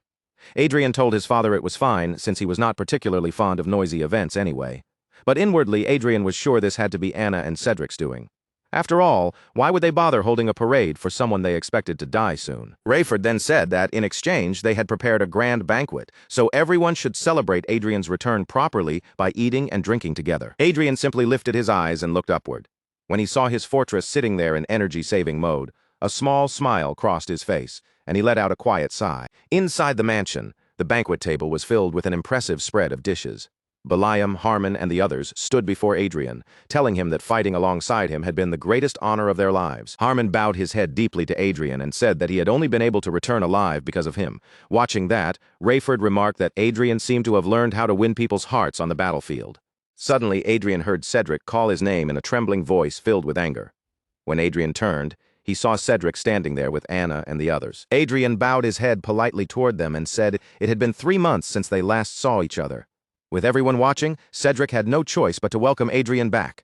But Adrien immediately noticed that Anna's face looked as if she had just seen a ghost. More importantly, Adrien's attention shifted to the man standing behind Anna. Something about him caught Adrien's eye. The man's name was Morris Gus Heyer, and strangely enough, his condition showed relief and joy. Adrien had heard that Morris had served as Anna's right hand for more than 30 years. Yet despite that, Morris seemed to hold a favorable impression of Adrien. Adrien thought that if he could bring Morris to his side, the man would likely become quite useful. But before he could think any further, someone else began walking toward him. Adrien recognized the man as Commander Crone Dyke, another aura expert. Just as Adrien expected from a knight commander, Crone's condition showed doubt and distrust. His abilities were excellent, but Adrien found it hard to believe that Crone's defining trait was authority-based management rather than combat skill. Adrien knew that Anna and Cedric were not even worth taking seriously. What truly irritated him was the fact that he had once been fooled and tormented by people like them. Cedric looked at Adrien and said that, as someone who carried the Lawrence family name, Adrien had done a fairly decent job. Even if it was not that impressive, Cedric claimed he should still offer him some praise. Adrien only smiled, thinking that their words were nothing but nonsense. He would have loved to send their heads flying right then and there. But first he needed a proper justification. These bastards had made him suffer for far too long, and Adrien had no intention of granting them a quick and clean death. He would drag them down into a swamp so deep they could never crawl out, and only when they were drowning in despair would he finally strangle them. Cedric asked if Adrien felt good being complimented, then called him a crude person. Adrien looked back at Cedric and asked if he truly believed Adrien would be happy hearing praise from him. Just because Adrien smiled did not mean he was willing to tolerate everything Cedric had done, because that would make him far too much of a pushover. And Adrien told Cedric exactly what he meant. It was simply ridiculous for Cedric to speak as though he were actually capable of accomplishing anything, and the blunt insult left Cedric visibly shocked. What Adrien wanted was to create an atmosphere he could use as justification, proof that Cedric and Anna deserved the consequences coming for them. So Adrien told Cedric that if Cedric had led those men onto the battlefield, they would have been completely wiped out. Adrien had already imagined Cedric ignoring tactics, charging forward recklessly, and getting himself killed. Cedric spat out a curse and demanded how Adrien dared speak to him that way.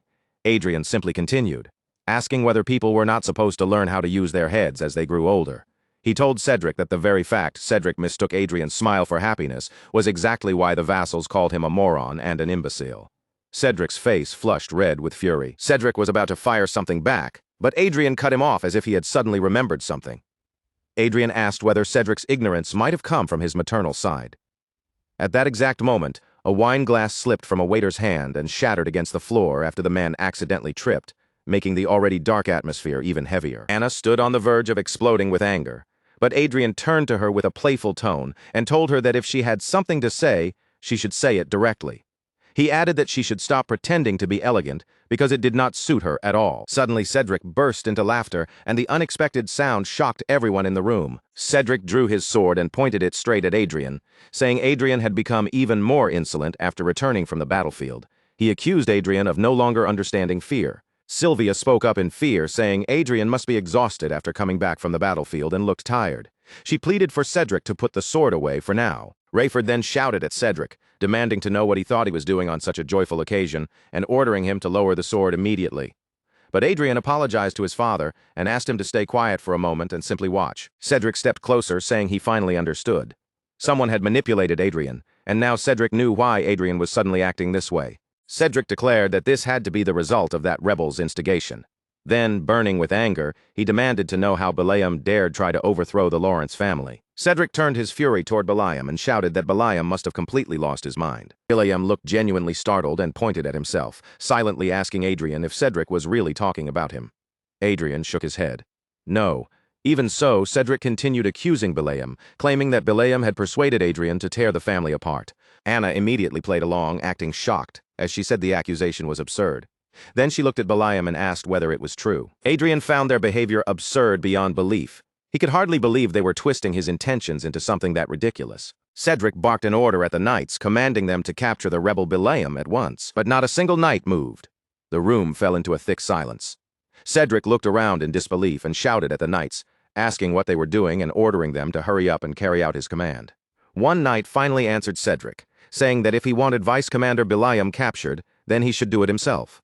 Cedric flushed with both embarrassment and anger as he snapped at the knight named Berto, demanding to know what he had just said. Adrien struggled to hold back his laughter as Cedric's surroundings seemed to darken with humiliation and rage. Cedric finally snapped, overwhelmed by anger and shame at the same time, and rushed forward with his blade, shocking everyone in the banquet hall. But before Cedric could reach his target, someone caught his wrist. It was Arcia, and she was still casually eating a huge chicken drumstick, as if this were nothing more than a minor interruption. Cedric furiously demanded to know what Arcia thought she was doing, and ordered her to let him go. At the same time, confusion flashed across his face as he wondered how she could possibly be so strong. Cedric was about to yell at Arcia to release him again, but before he could finish, she smacked him across the face with a chicken drumstick. The blow sent him collapsing, his body slowly dropping toward the floor. Crone, Beliam, Rayford, and Sylvia all stared in shock at what had just happened.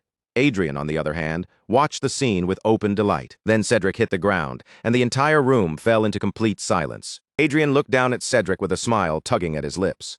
After acting so arrogant and proud, Cedric had ended up getting his wrist caught and his face smashed with a chicken leg by a woman barely half his size. Crone finally stepped forward, his expression hardening as he told everyone to stop, saying that this had gone far enough. Then Crone drew his sword and turned the blade toward Adrien, warning him that he had crossed a line he should never have touched. Adrien watched the knight commander pull his sword with the posture of a royal guard protecting a king. Then Adrien asked Crone whether he was not the one crossing the line right now. Adrien added that Cedric had done so many shameless things over the years that Crone either could not remember them all or simply had no shame left himself. Cedric, still burning with humiliation, shouted at Crone and demanded to know what he was doing. He yelled that those people had dared to lay hands on him, so every single one of them deserved to be killed. Crone answered Cedric calmly, saying that of course they had to die. Cedric immediately shouted in agreement, as if Crone had finally understood him. Then Crone continued, telling Cedric that as a vassal he could not harm the second young master, since Adrien was still a member of the Lord's family. Cedric's face twisted with fury the moment he heard that limitation. However, Crone then shifted his sword toward Arcia, who was still peacefully eating her chicken leg, as if the room had not turned into a battlefield.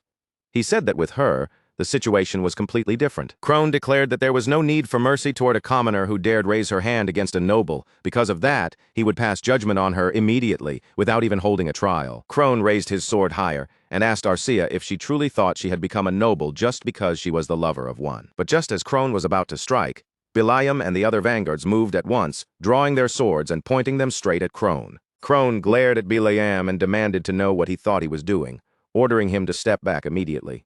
Biliam answered that if he had planned to retreat, he never would have drawn his sword in the first place. Then he warned Crone to move away from Lady Arcia at once. Crone repeated the words Lady Arcia, clearly finding them strange.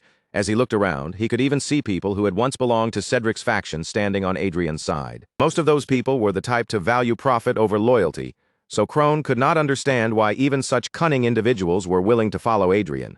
The more he looked at the situation, the more it felt like something was deeply wrong. Then a large group of knights suddenly appeared, and Cedric immediately ran toward his mother for safety. Adrien noticed the reinforcements and wondered why Anna, who was usually so sensitive whenever Cedric was involved, had stayed so quiet. It seemed she had already gathered the knights through a call. Cedric sneered at Adrien and told him it was useless to regret anything now. He declared that Biliam and everyone else involved would be thoroughly punished for their crimes. Adrien's voice turned sharp as he reminded the knights that they were standing in the presence of the Lord. He demanded to know how knights of the Viscountcy dared stand on the opposite side of their own lord. Cedric ignored Adrien's words and barked an order at the knights, commanding them to subdue those troublemakers immediately. The knights rushed forward and aimed their weapons at Adrien's side. Adrien quickly assessed the situation. In terms of sheer numbers, his expeditionary forces had more people, but they were not properly armed. Cedric's faction, on the other hand, had more than 10 fully equipped soldiers, and their gear was overwhelmingly superior. If this turned into an all-out clash, it would become a one-sided slaughter. Crone suddenly asked Adrien why he had done something so pointless. He said Adrien seemed to still be drunk on his battlefield victory, forgetting his actual position. Crone told Adrien that the structure of the Lawrence family could not be changed. Because of Adrien's recklessness, Crone claimed the only people who would end up bleeding were the men standing beside him. Crone added that Adrien would not be killed immediately. However, even if Adrien survived, only hell would be waiting for him afterward, a life even worse than the one he had endured before. Adrien remained silent. Nearby, Rayford shouted for him to use the artifact, while Sylvia trembled and apologized in fear. Cedric mocked Adrien with a cruel smile, telling him to run away if he could, no matter what it took. Crone ordered the knights on his side to prepare for an attack, and the soldiers immediately raised their weapons toward Adrien and the others. Adrien only called them foolish. Then he turned to the knights on his own side and declared that the enemy had begun a rebellion. Those troublemakers were trying to harm the Lord, so Adrien ordered his men to protect Rayford. The knights behind Adrien answered immediately, their voices firm. Crone stared in confusion, wondering what in the world those men were doing. Adrien looked back at him and said that anyone could see the real traitors were Crone's side. Then Adrien told them it was time to end this boring act. With that, Adrien removed the illusion magic. Then he ordered Arcia to bring those three to him and take care of the rest. Arcia answered yes, and in the next instant, she disappeared. Anna and Cedric froze in shock as the knights surrounding them were cut down at terrifying speed. Even the knights standing behind Crone were killed so cleanly that no one could even see who had struck them. Crone's confidence collapsed into fear and confusion. Then, without warning, Adrien appeared behind Crone and quietly asked what Crone had just said to him. Adrien swung his staff and smacked Crone across the face with it. Calling him a traitor, Adrien told Crone that he needed to be disciplined. Crone trembled in fear, unable to believe what had just happened. Then he realized that the woman from moments ago was an Aurum master, and another horrifying thought struck him. The game-addicted Adrien had just managed to injure him. Crone shouted to his men that Arcia was an Aurum master. He ordered them to form up around the armed knights and confront her directly, telling them to stay calm because they should still be able to handle her. Adrien told Crone that he was impressed Crone could still give orders to his subordinates in the middle of all this. As expected of a knight commander, Crone still had discipline. Unfortunately for him, Adrien added, it would not change the outcome at all. Crone demanded to know what the hell Adrien really was. Adrien answered, as if it were obvious, saying he was simply a teacher who had come to give them a valuable life lesson. At the same time, Adrien increased his agility, physical strength, mana, and defense. Crone knew very well that wizards could use magic 2 classes lower than their own level without casting.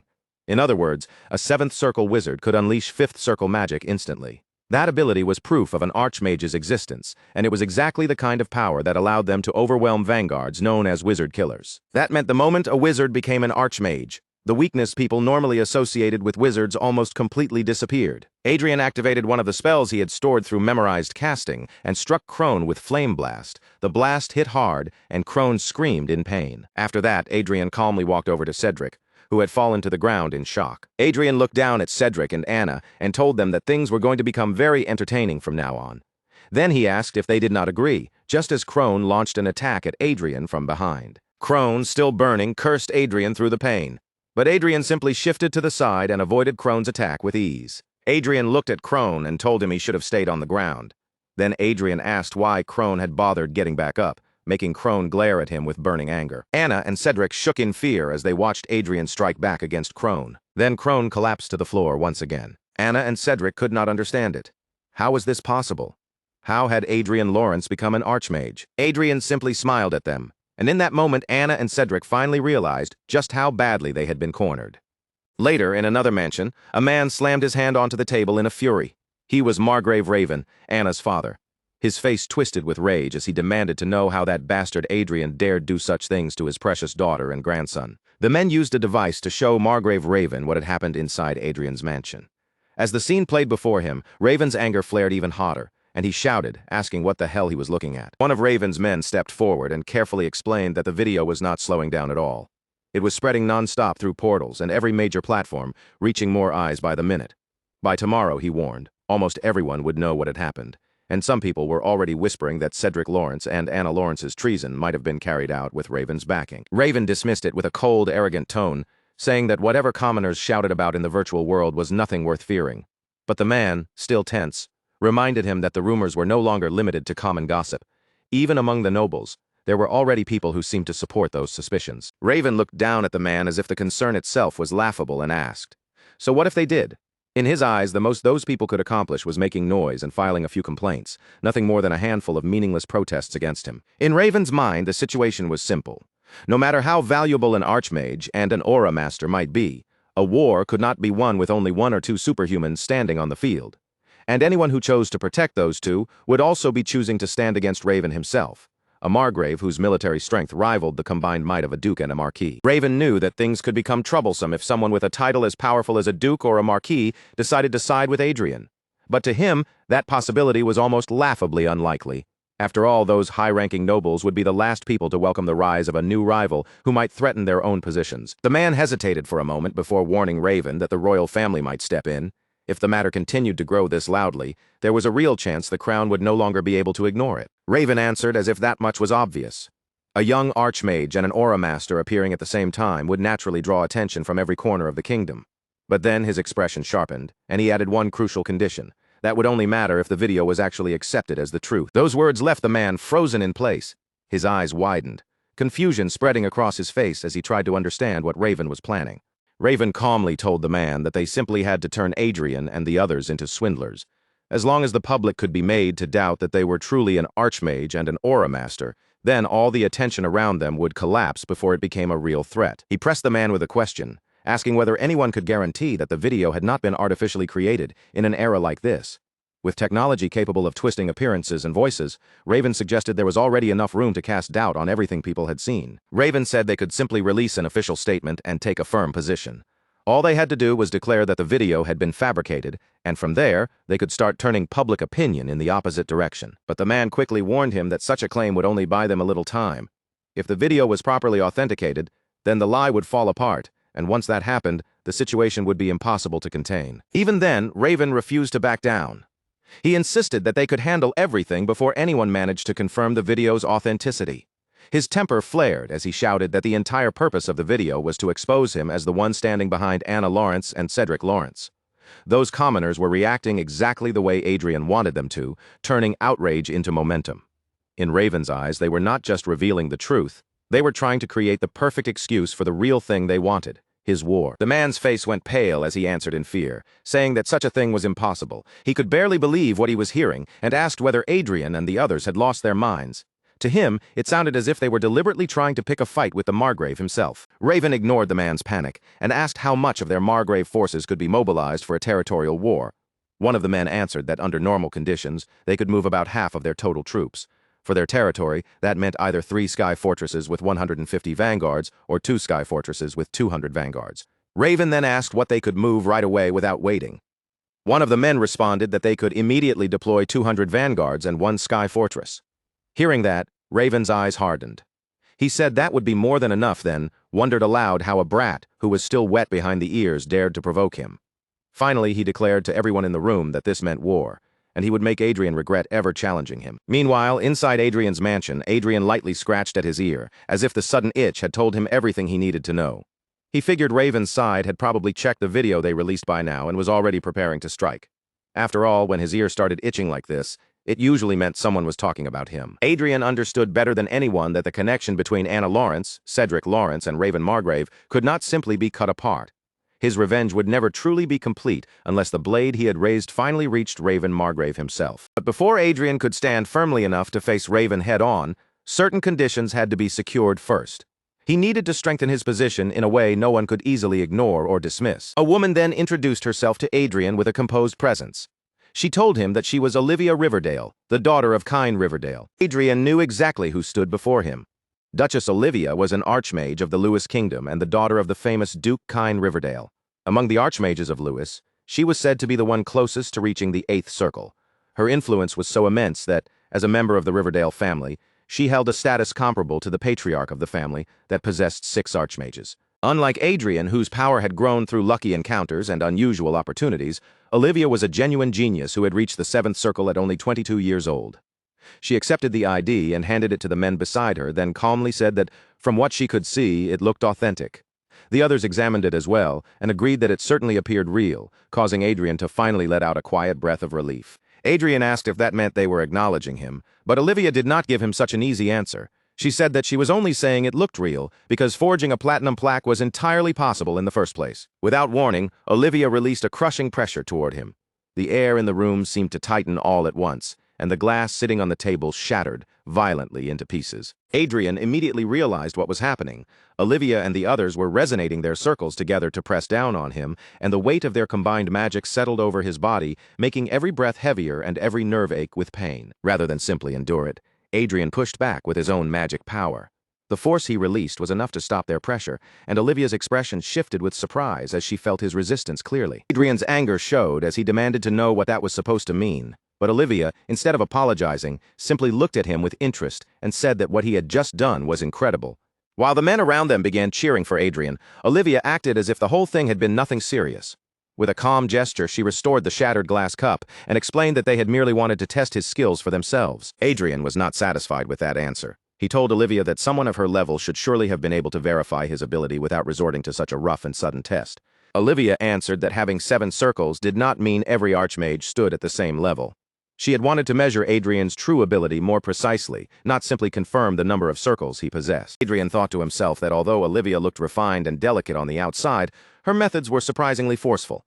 Even so, he turned the conversation forward and asked whether he had finally earned her acknowledgement. Olivia told him that she still had many questions about him. However, there was no reason for Riverdale to reject a genius archmage who claimed to be her father's disciple, especially when that same person was also helping her family broaden its influence. Adrien noticed that Olivia did not seem overly concerned with whether every part of his identity was completely real. To him, it felt more like she was simply welcoming the appearance of another archmage who could benefit Riverdale. That made Adrien think Olivia was far more practical and sensible than she first appeared. He asked her what she would do if he turned out to be a dangerous person who brought losses to her family. Olivia replied without hesitation that making Riverdale his enemy would be no different from asking for death, and she doubted anyone could afford such a choice. Besides, she added, They had already confirmed his identity to a sufficient degree, because Riverdale did not accept just anyone. Adrien smiled at that. Since he had received Riverdale's recognition, there was no longer any reason to continue arguing over the matter. With the atmosphere finally shifting in his favor, Adrien looked at them and said there was something he would like to request. The next day, Raven stood among his men and impatiently asked his butler how much longer it would take before the troops were ready to deploy. The butler answered that they would need at least 1 more hour. Raven frowned and asked if there was any way to make it faster. But before the butler could properly respond, a panicked man rushed in from behind and urgently told Raven to look at another video. Raven's irritation immediately flared. His expression twisted with anger as he demanded to know what the problem was this time. When Raven turned his attention to the device, he saw Olivia appearing in the video. With a calm and formal expression, she announced that she had an important statement to make. Olivia officially declared that young Master Adrien Lawrence, disciple of the former Duke of Riverdale, had become a 7th Circle Archmage at only 20 years old. She told everyone watching that Adrien was a rare magical genius, a talent expected to one day reach the 8th Circle. Riverdale, she announced, would do everything in its power to assist Adrien and would spare no effort in supporting his growth. Raven instantly realized what had happened. Adrien had moved 1 step ahead of him, almost as if he had already read Raven's intentions. The butler, equally shaken, said he could hardly believe Riverdale had appeared in the matter. At this rate, he warned, the royal family would almost certainly intervene. But what enraged Raven even more was Olivia's final warning. She stated that if anyone attempted to harm Adrien, Riverdale would take it as an act of hostility against their family. Raven could no longer hold back his fury. He slammed the video device hard against the ground, shattering the moment of silence around him, then stood there breathing heavily as he tried to steady himself. After a brief pause, Raven turned to his men and told them they would continue moving as scheduled. The butler stared at him in disbelief and asked what he had just said. Raven glared back and asked whether the butler had failed to hear him. He repeated that they would move exactly as planned. The butler tried to remind him that the royal family could become involved now, but Raven's patience was already gone. Raven cut him off sharply and asked what difference the royal family would make. Even if they caught wind of the expedition and ordered him not to attack Lawrence territory, he did not seem willing to treat that as a reason to stop. The butler quickly explained that the issue was not simply whether an order might come from above. The real problem was that the risks had become far too high. Raven insisted that none of it mattered as long as they achieved their goal. Whatever obstacles appeared afterward, he believed they could overcome them. The butler argued that Riverdale now stood behind Adrien, so they should halt the expedition before it was too late. But Raven snapped back furiously, saying that Riverdale's involvement did not matter because they were foreigners anyway. And more than that, Raven was certain Adrien would now feel relieved, believing Raven could no longer attack him. That false sense of safety, Raven thought, would make their surprise assault even more effective. Raven immediately ordered his people to complete the preparations and deploy the troops as quickly as possible. His voice carried through the room with sharp impatience as he demanded to know if they understood him, completely unaware that Crowy was already positioned above them, silently watching everything from overhead. The butler lowered his head and answered that he understood. Without daring to argue any further, he promised that they would push the preparations even harder and speed up every remaining step. But through the vision shared between Crowy and Adrien, none of Raven's movements stayed hidden. Every order, every reaction, and every step taken by the enemy was being seen clearly from Adrien's side. Before Olivia released the video, she had asked Adrien whether he truly wanted her to hold a press conference, and whether that was really the only thing he wished to request from her. Adrien answered calmly that yes, that was exactly what he wanted. Olivia told Adrien that she understood the dangerous position he had been placed in. Then, with the composure of someone from Riverdale, she offered to provide him with even greater support if he wanted it, speaking to him as a fellow disciple connected to her family. But Adrien refused to ask for anything more. He told Olivia that all she needed to do was publicly reveal that he was the former Duke of Riverdale's disciple and that he had become an archmage. Beyond that, he said, he did not need any other assistance. Olivia looked at Adrien with clear confusion, unable to understand why he would turn down such a strong offer. After a brief pause, she asked him why he was choosing to stop there. Remembering that conversation, Adrien allowed a faint smile to rise on his face. Then he stood from his seat and turned toward Arcia, telling her that it was time for them to move. When it came to taking revenge, Adrien had no intention of leaning on someone else's power. This was not something he wanted others to handle in his place. Adrien wondered if revenge in the end was something done for one's own satisfaction. That was why every step had to unfold according to his plan and under his command. Raven, Anna, and Cedric were his prey, and Adrien had no desire to share the thrill of hunting them down with anyone else. Meanwhile, Adrien's men were moving beneath the estate, deep underground where the hidden passages and prison areas stretched out below the mansion. The knights were thrown into chaos, shouting that the prisoners had escaped. They rushed through the underground area in every direction, searching frantically while wondering if there were still people willing to follow Anna and Cedric after everything that had happened. One of them yelled that the fugitives might still be hiding nearby, so they had to search every corner carefully, while he would go upstairs and ask for more help. Without the knights noticing, Anna slipped behind them with careful, quiet steps, holding a key tightly in her hand. She made her way upstairs with Cedric, and another man following close behind her. Outside, the Sky Fortress slowly drew closer to the mansion like a massive shadow descending from above. Anna, Cedric, and the other man hurried upward toward it, moving as fast as they could. Anna told the others that staying there would be the same as walking straight into death. Her father, Raven, would never leave them alone if they remained where they were. Cedric anxiously asked Anna if she was really going through with this. Anna snapped back at him in anger, asking what else they were supposed to do when they could no longer live this way. Cedric had no choice but to admit that she was right. Anna harshly told Cedric to shut up and keep moving. A minute later, they finally reached the top, and Anna lifted her gaze toward the massive Sky Fortress waiting above them. Anna raised the key toward the Sky Fortress, and the system immediately responded by asking whether she wished to enter. Without hesitation, Anna gave the command to enter. In the next instant, Anna, Cedric, and the others were all summoned at once. Their bodies vanished from outside and were transported directly into the interior of the Sky Fortress. The moment Anna arrived inside, she tore off her coat in fury and swore that she would make sure Adrien died. Her anger poured out as she shouted at Adrien in her mind, asking if he really thought she would stay down. With this Sky Fortress, she believed she could destroy both Adrien and the Viscounty. Anna quickly entered her key and stated her name to the system. The Sky Fortress processed the information, checking and verifying every detail completely. The system then asked Anna whether she was attempting to activate the Sky Fortress under threat, noting that her biorhythm was currently unstable. Anna immediately answered no, and the system accepted and verified her response. The display confirmed that the activation of Sky Fortress Janet had been completed. Then the system welcomed Anna as the administrator, granting her control. Anna wasted no time. She immediately ordered Sky Fortress Janet to prepare the main cannon, Firestorm, set the Viscounty as its target, and fire as soon as possible. But before Anna could complete what she had started, Adrien appeared and covered her mouth just in time to stop her. Calmly, he told her that she had acted exactly as he predicted, then thanked her for unlocking the Sky Fortress security. Anna's eyes widened in panic as she wondered when Adrien had managed to get inside. Then Anna heard the sounds of her men being dragged away. Nearby, Cedric was being overwhelmed with ease, beaten down by Arcia without even being given a chance to fight properly. Adrien told Anna that attempting to fire the Sky Fortress at the Viscounty had only added another crime to her growing list. Raven Margrave's troops were almost there as well, so now Anna and her brother would have to protect that land with their own bodies. Adrien added that this was exactly what he had wanted to see. If Anna was guilty, then she should be trembling with anxiety. He asked her coldly whether she truly believed criminals had any right to stand there acting proud. Then Adrien threw Anna down onto the floor. Looking over the controls, he told her that the Sky Fortress had far too many security measures in place, but she had done an excellent job unlocking them for him. Now, at last, Adrien could do what he had planned. Anna quickly changed her tone, saying she was not sure what Adrien was trying to do, but that they should calm down and talk things through because everyone had gotten too heated. Adrien ignored her attempt to negotiate and simply operated the Sky Fortress systems, fully aware that he was not the one who had tried to blow up the Viscounty. Adrien then ordered Arcia to stop hitting Cedric and drag him over.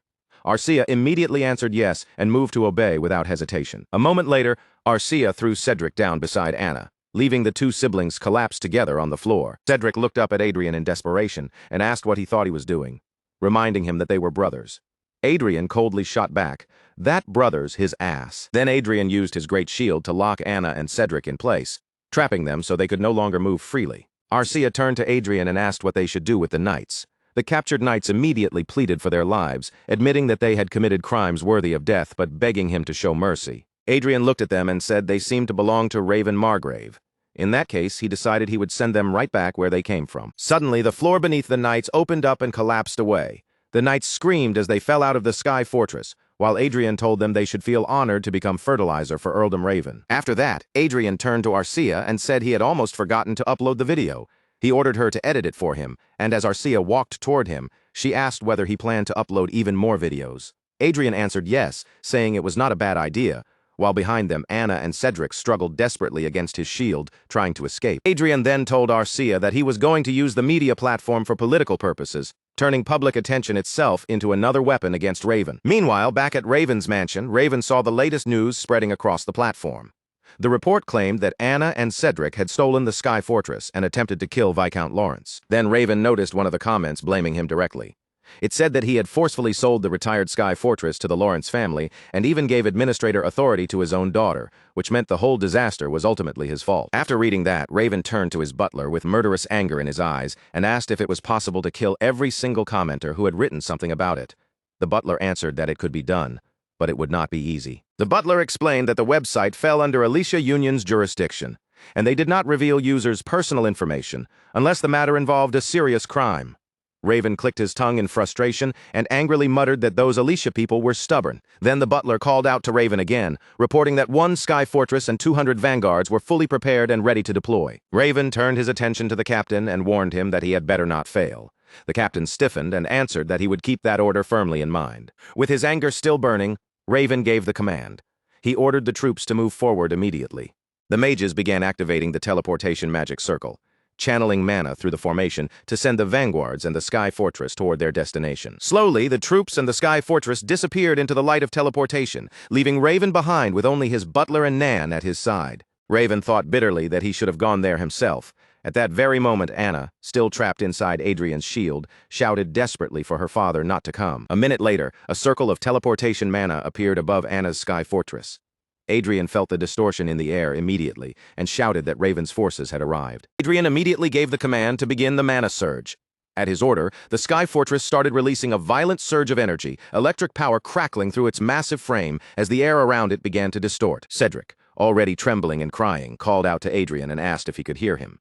His voice broke as he apologized over and over, begging Adrien to forgive both him and Anna. Anna, panicking beside him, shouted at Cedric and demanded to know what he thought he was doing. Adrien answered with cold composure, telling Anna that he was simply using something he had learned from the war. Then, without the slightest hesitation in his voice, he explained that this method was called a suicide bomb. The moment those words left Adrien's mouth, Anna and Cedric froze in shock. Their faces went pale as they finally understood what Adrien intended to do with the Sky Fortress. Adrien raised his glass of wine with a teasing farewell, casually saying goodbye to them as if he were watching a show from a safe distance. In the next moment, a massive explosion bloomed across the sky like enormous fireworks, while Adrien calmly took a sip of wine beneath the light of the blast. Adrien thought that some people might claim revenge was meaningless, empty, or unable to bring true satisfaction. But at that moment, he completely disagreed, because the alcohol in his glass had never tasted as sweet as it did under that exploding sky. Then Adrien turned to Arcia with a relaxed expression and told her that they should make a wish. Arcia looked at Adrien in confusion and asked what kind of wish he meant. Adrien answered lightly, saying that when people watched fireworks, they were supposed to make a wish. The date was August 15, 2019, in the Age of Magic. On that day, Adrien erased Anna and Cedric, the 2 people who had continued to cause him trouble in this world. With them gone, he finally gained the absolute freedom he had been fighting for. Meanwhile, inside Raven's mansion, Raven and his men sat in heavy silence. Everyone in the room waited tensely for news from the troops that had already been dispatched. Raven's patience finally snapped, and he angrily demanded to know why he still could not reach them. The operation should have already been over by now, so he could not understand why there was still no report. One of the men hesitantly suggested that it might be a communication failure, but another quickly pointed out that the troops should still have been able to contact them through personal devices. A third man wondered if the problem had been caused by the large-scale teleportation being rushed too quickly, and someone else asked if that meant a space disconnection might have occurred. Raven then asked about the spies they had planted earlier. The man answered that they had not been able to contact any of them either, especially considering that the silence began right after those people took Anna into custody. The man suspected that their hidden information had been discovered, and that the spies had likely been arrested.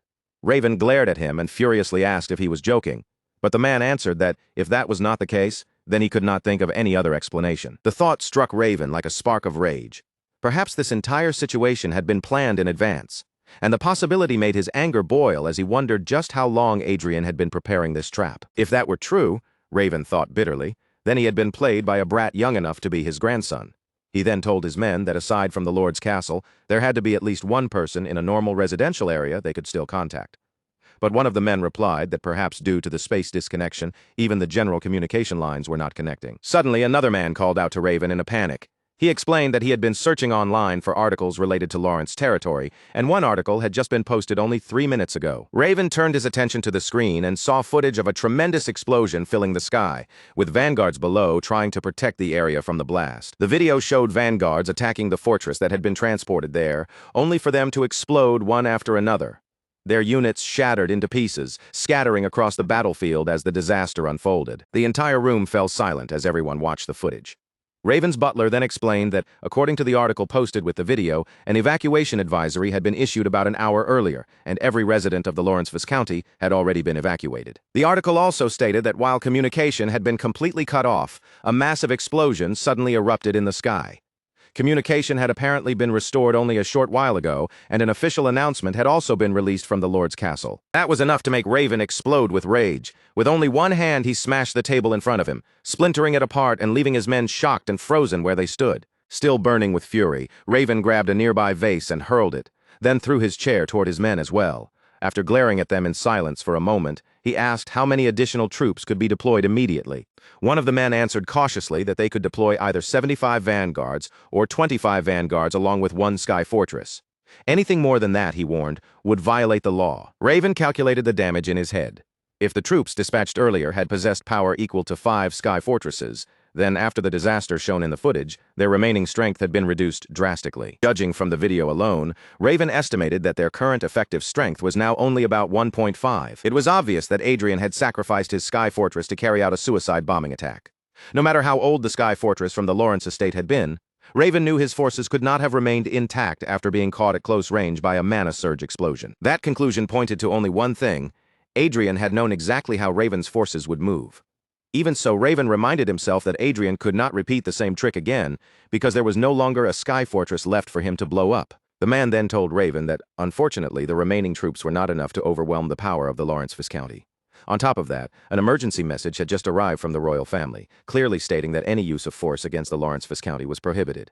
Raven was stunned for a moment, but then he suddenly burst into loud laughter, making the men around him shrink back in fear. Raven asked himself if this was the price he had to pay for looking down on that bastard Adrien. He knew the damage could eventually be recovered, but there was no way they could restore their losses immediately. Building a single sky fortress cost around 15 trillion, and just one full set of Vanguard force equipment required at least 50 billion. That meant they would need as much as 30 trillion simply to recover from the damage they had suffered. Raven could hardly believe it. The military power his family had built up over generations had collapsed because of one small mistake. Then Raven looked toward his man and asked if he had said that communication with the Lawrence Viscounty had been restored. The man answered that yes, it had. Raven immediately ordered him to connect a call to Adrien at once. The Black Eagle was a supporter just like Arcia, but the way it was used was completely different from her. While Arcia functioned like a highly versatile human companion, capable of handling many different tasks, the Black Eagle was an auxiliary supporter designed purely for support. Its first ability was shared vision, and for Adrien, that single skill had already proven incredibly useful. When the call connected, Adrien told Raven that he could not believe Raven was shameless enough to contact him. Raven, however, acknowledged Adrien's ability and admitted that Adrien's trick had worked well this time. Then Raven warned him not to think that kind of luck would continue. Adrien told Raven not to worry, because Adrien's revenge would only be complete once Raven was dead and his family had fallen. Raven asked what Adrien meant by revenge. Adrien answered that Raven might not know it, but because Anna and Cedric loved the Sky Fortress so much, he had allowed them to remain inside it until the very end. Adrien said they must have been satisfied, since he had even prepared such an expensive cremation ceremony for them. Raven responded coldly that just because Adrien's strategy had worked once, Adrien had clearly forgotten how terrifying this world could truly be. Adrien replied that he did not know about anything else, but he knew one thing for certain: he was not afraid of Raven. Raven swore that he would never forget the humiliation of this day and would make Adrien pay for it 1,000 times over. Hearing that, Adrien smiled, because Raven seemed far more angered by insults aimed at himself than by the deaths of Anna and Cedric. Adrien guessed that Raven had already pushed Anna and Cedric's deaths to the back of his mind. The thought made Adrien seriously pity them, because after acting so proud for so long, they had apparently been nothing more than tools in Raven's eyes. Then Adrien suddenly asked Raven whether he was currently on the 80th floor of the Lord's castle. Raven's expression shifted as he asked what Adrien was talking about. Adrien calmly told Raven that he had prepared a present for him. If his timing was right, that present should have arrived by now. Outside near Raven's castle, Crowy was already in position. Adrien asked Raven if he had ever heard of memorization magic, then explained that it was a magic skill that removed casting time by allowing him to store 10 spells in advance. Adrien then asked Raven what would happen if 10 7th circle magic spells were memorized and released all at once.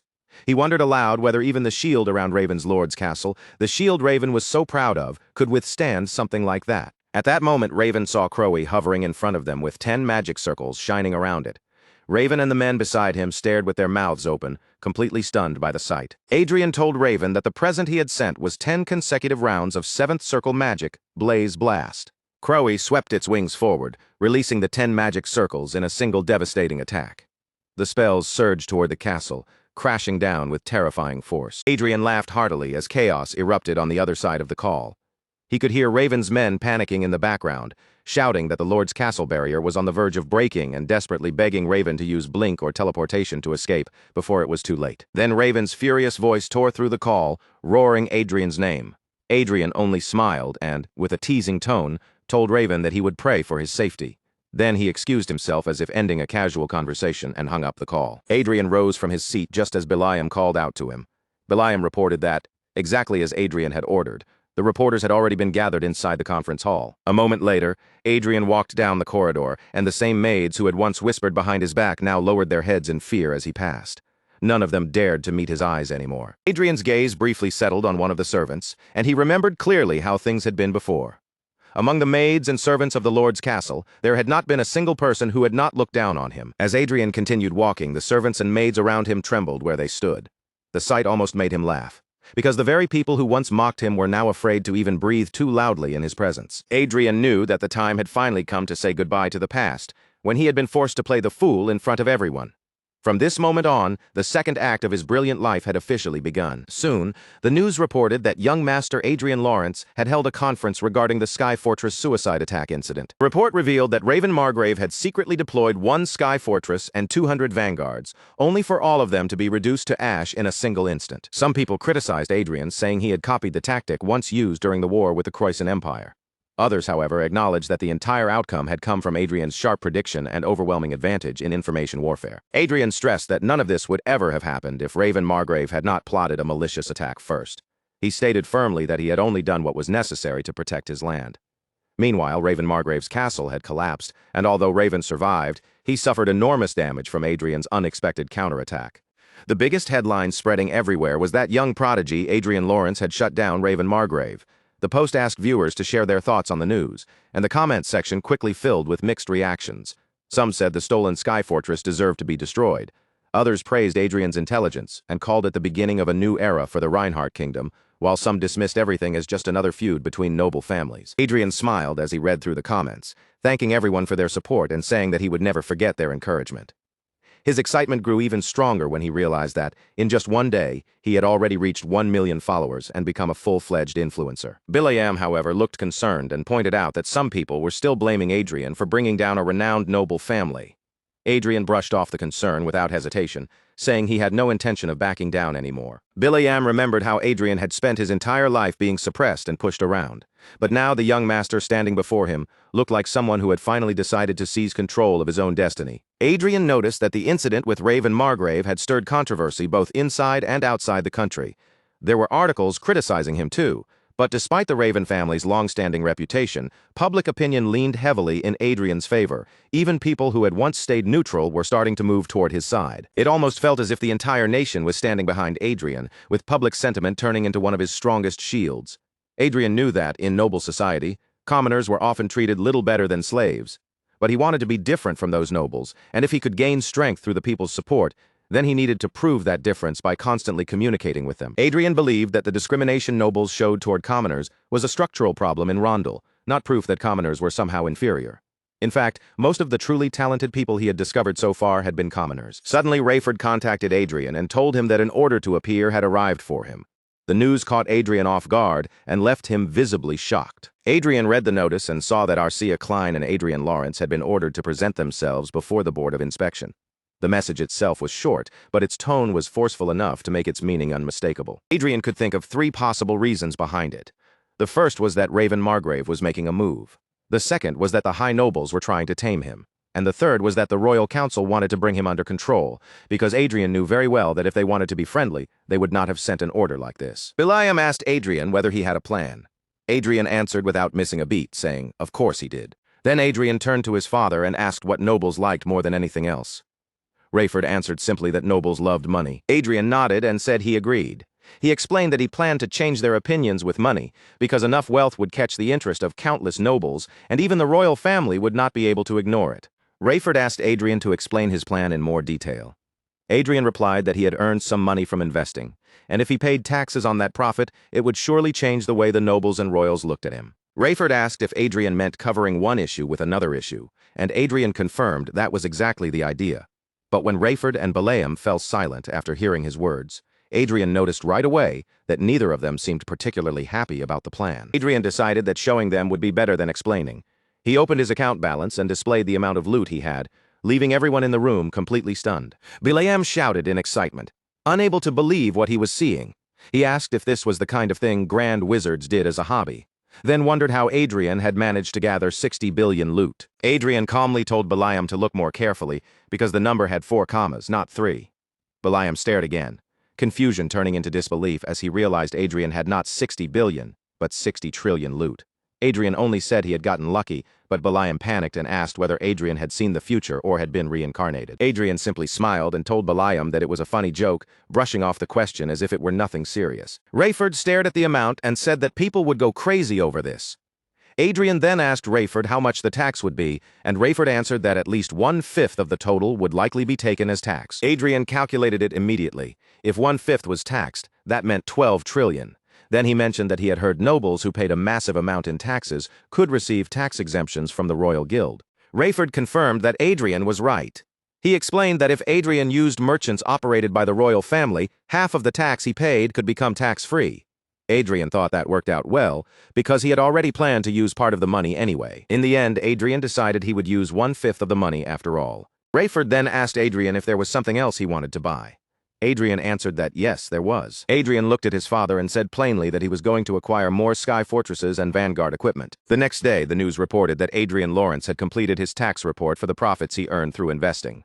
The reported amount was said to be 60 trillion, and the revelation shook the entire noble society. Meanwhile, Otis laughed happily with his family and said that Adrien, that crazy man, really knew how to shock people. Otis's wife asked if Adrien was the staff member he had mentioned before. Otis answered that he was, but added that he could no longer call Adrien his staff now, since Adrien would soon receive the title of Grand Wizard after reaching the 7th circle. Otis told his wife that he had wanted Michelle to get to know Adrien, but within only a few days, Adrien had become far too important a person. His wife asked whether he still could not make something happen, because she would gladly welcome Adrien as her son-in-law. Michelle then told her parents that Adrien's face was exactly her type. Even so, she did not want to become the kind of person who gained status through a partner, because she intended to earn her own authority with her own hands. Her mother asked how she planned to do that. Michelle answered confidently that it would be easy once she found Manuel Lucas's legacy. Her mother immediately grabbed Michelle by the ears and scolded her, angrily asking if she was still not over that idea and when she planned to grow up.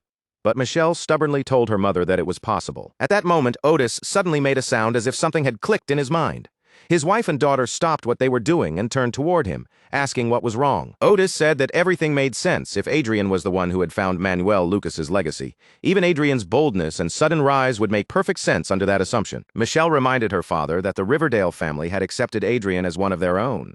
But Otis replied that this was actually perfect for Adrien, because Adrien himself did not have an overwhelmingly strong public presence yet. Otis continued, saying Adrien could hide beneath the Riverdale family's name, because Adrien seemed like the kind of person capable of concealing himself perfectly until he reached the status of Lord Wizard. Michelle then pointed out that the Royal Guild had also confirmed all of Adrien's money came from investing, but Otis answered that perhaps there had been some kind of deal between the Riverdale family and the Reinhardt royals. Michelle asked her father if he secretly liked conspiracy novels, but before the conversation could continue, the reporter suddenly announced breaking news. The public priest had just declared that they had found Manuel Lucas's lucky encounter, leaving Michelle stunned and furious. Meanwhile, inside Manuel Lucas's tower, Adrien muttered that everything would be so much easier if he could absorb research books the same way he absorbed skill books. He knew he had to attend the inspection with Arcia tomorrow, and the day after that, he had to appear at a party hosted by the royal family. And the day after the party, Adrien needed to go search for more sky fortresses and vanguard gear, with his schedule packed so tightly he could not afford to stop visiting the tower, so he logged in whenever he could, even if he only had a few spare seconds. Adrien tossed the book he had just finished onto the growing pile beside him, where the other completed volumes were already stacked. Without wasting a moment, he turned back toward the shelves and reached for another batch of research books. Among the thousands upon thousands of research materials left behind, Adrien knew that less than 1% had anything to do with military research. The weapons Manuel Lucas invented had completely changed the way wars were fought. And yet, despite creating tools that reshaped battlefields, Manuel Lucas himself had been against war. The field he poured most of his life into was not weapons at all, but dimensional teleportation. Adrien knew that Manuel Lucas had never married, never taken a disciple, and had spent his entire life trying to find a way back home. People called Manuel Lucas the man who changed the world, but the truth felt much simpler and much lonelier. Manuel Lucas had just missed his home. The reason Manuel Lucas left behind traces proving he came from Earth was probably because he had hoped to meet someone from the same home. Sadly, that connection only happened after Manuel Lucas had already passed away, and his legacy became the hope he left behind. Adrien also wanted to go back, though not desperately enough to abandon everything, because his mother was still in this world. If possible, he thought it would be amazing to move freely between both worlds. Maybe Manuel Lucas had wanted someone else to finish the research he could not complete. Maybe Manuel Lucas wanted Adrien to return in his place because he himself never could. Adrien quietly told Manuel Lucas that if that was truly what he wanted, then Adrien would try. He would do his best. Chester looked at Adrien and said that Adrien knew how to show respect. Adrien answered that he was only a normal person, so his reaction was perfectly natural. Chester, however, responded that Adrien was a humble man. Adrien told Chester that he had actually been meaning to look for him because there was something he wanted to ask. Chester told Adrien to go ahead, and Adrien asked whether they might get caught for laundering the money. Chester answered that there was a slight possibility. Chester then explained that if someone tracked every single investor in the entire world and combined all of their records, they would eventually notice there was more money moving around than the actual trades should allow. Adrien felt relieved after hearing that, because he knew no one would realistically go that far. Adrien decided that using money to overshadow the Raven Margrave incident had been the right move. It gave everyone something louder and flashier to focus on. Still, far too much attention was already on Adrien. He had become a 7th Circle Grand Wizard, and beside him stood Arcia, an aura master whose existence was just as impossible to ignore. That meant if anyone discovered Adrien was the real person who had found Manuel Lucas's legacy, the chances of losing everything he had gained would rise sharply. So Adrien planned to keep that truth hidden no matter what. He told Chester that he only wanted to confirm the risk, then moved on to his real question. Since he had already thought of a plan involving a fake lucky encounter, Adrien asked Chester how the fake lucky encounter operation was progressing. Meanwhile, outside in the streets, crowds of people were cheering loudly for Louis Fairmont, calling him the Prius Republic's national hero. A massive swarm of people packed the road from side to side, their voices rising around the passing car. Louis stood at the top of the vehicle with bodyguards surrounding it on both sides, smiling as he waved to his supporters.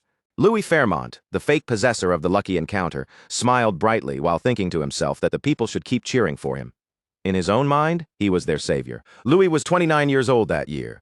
He worked as an intelligence agent for the Prius Republic, and he was also the son of President Cartro. In truth, Louis was a second-generation tycoon who shamelessly used his father's name to his advantage.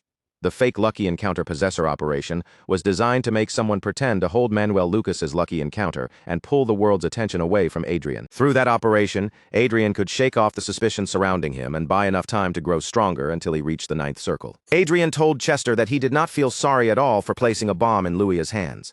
Even so, it bothered him to let someone like Louis carry Manuel Lucas's name. Chester told Adrien that there was no other choice. Adrien was not yet strong enough to protect Manuel Lucas's lucky encounter on his own.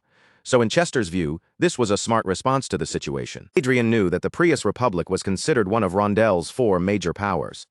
It was also almost the only country that openly advocated democracy and elected its president. But in reality, corruption and collusion between politics and business were built into the foundation of that country.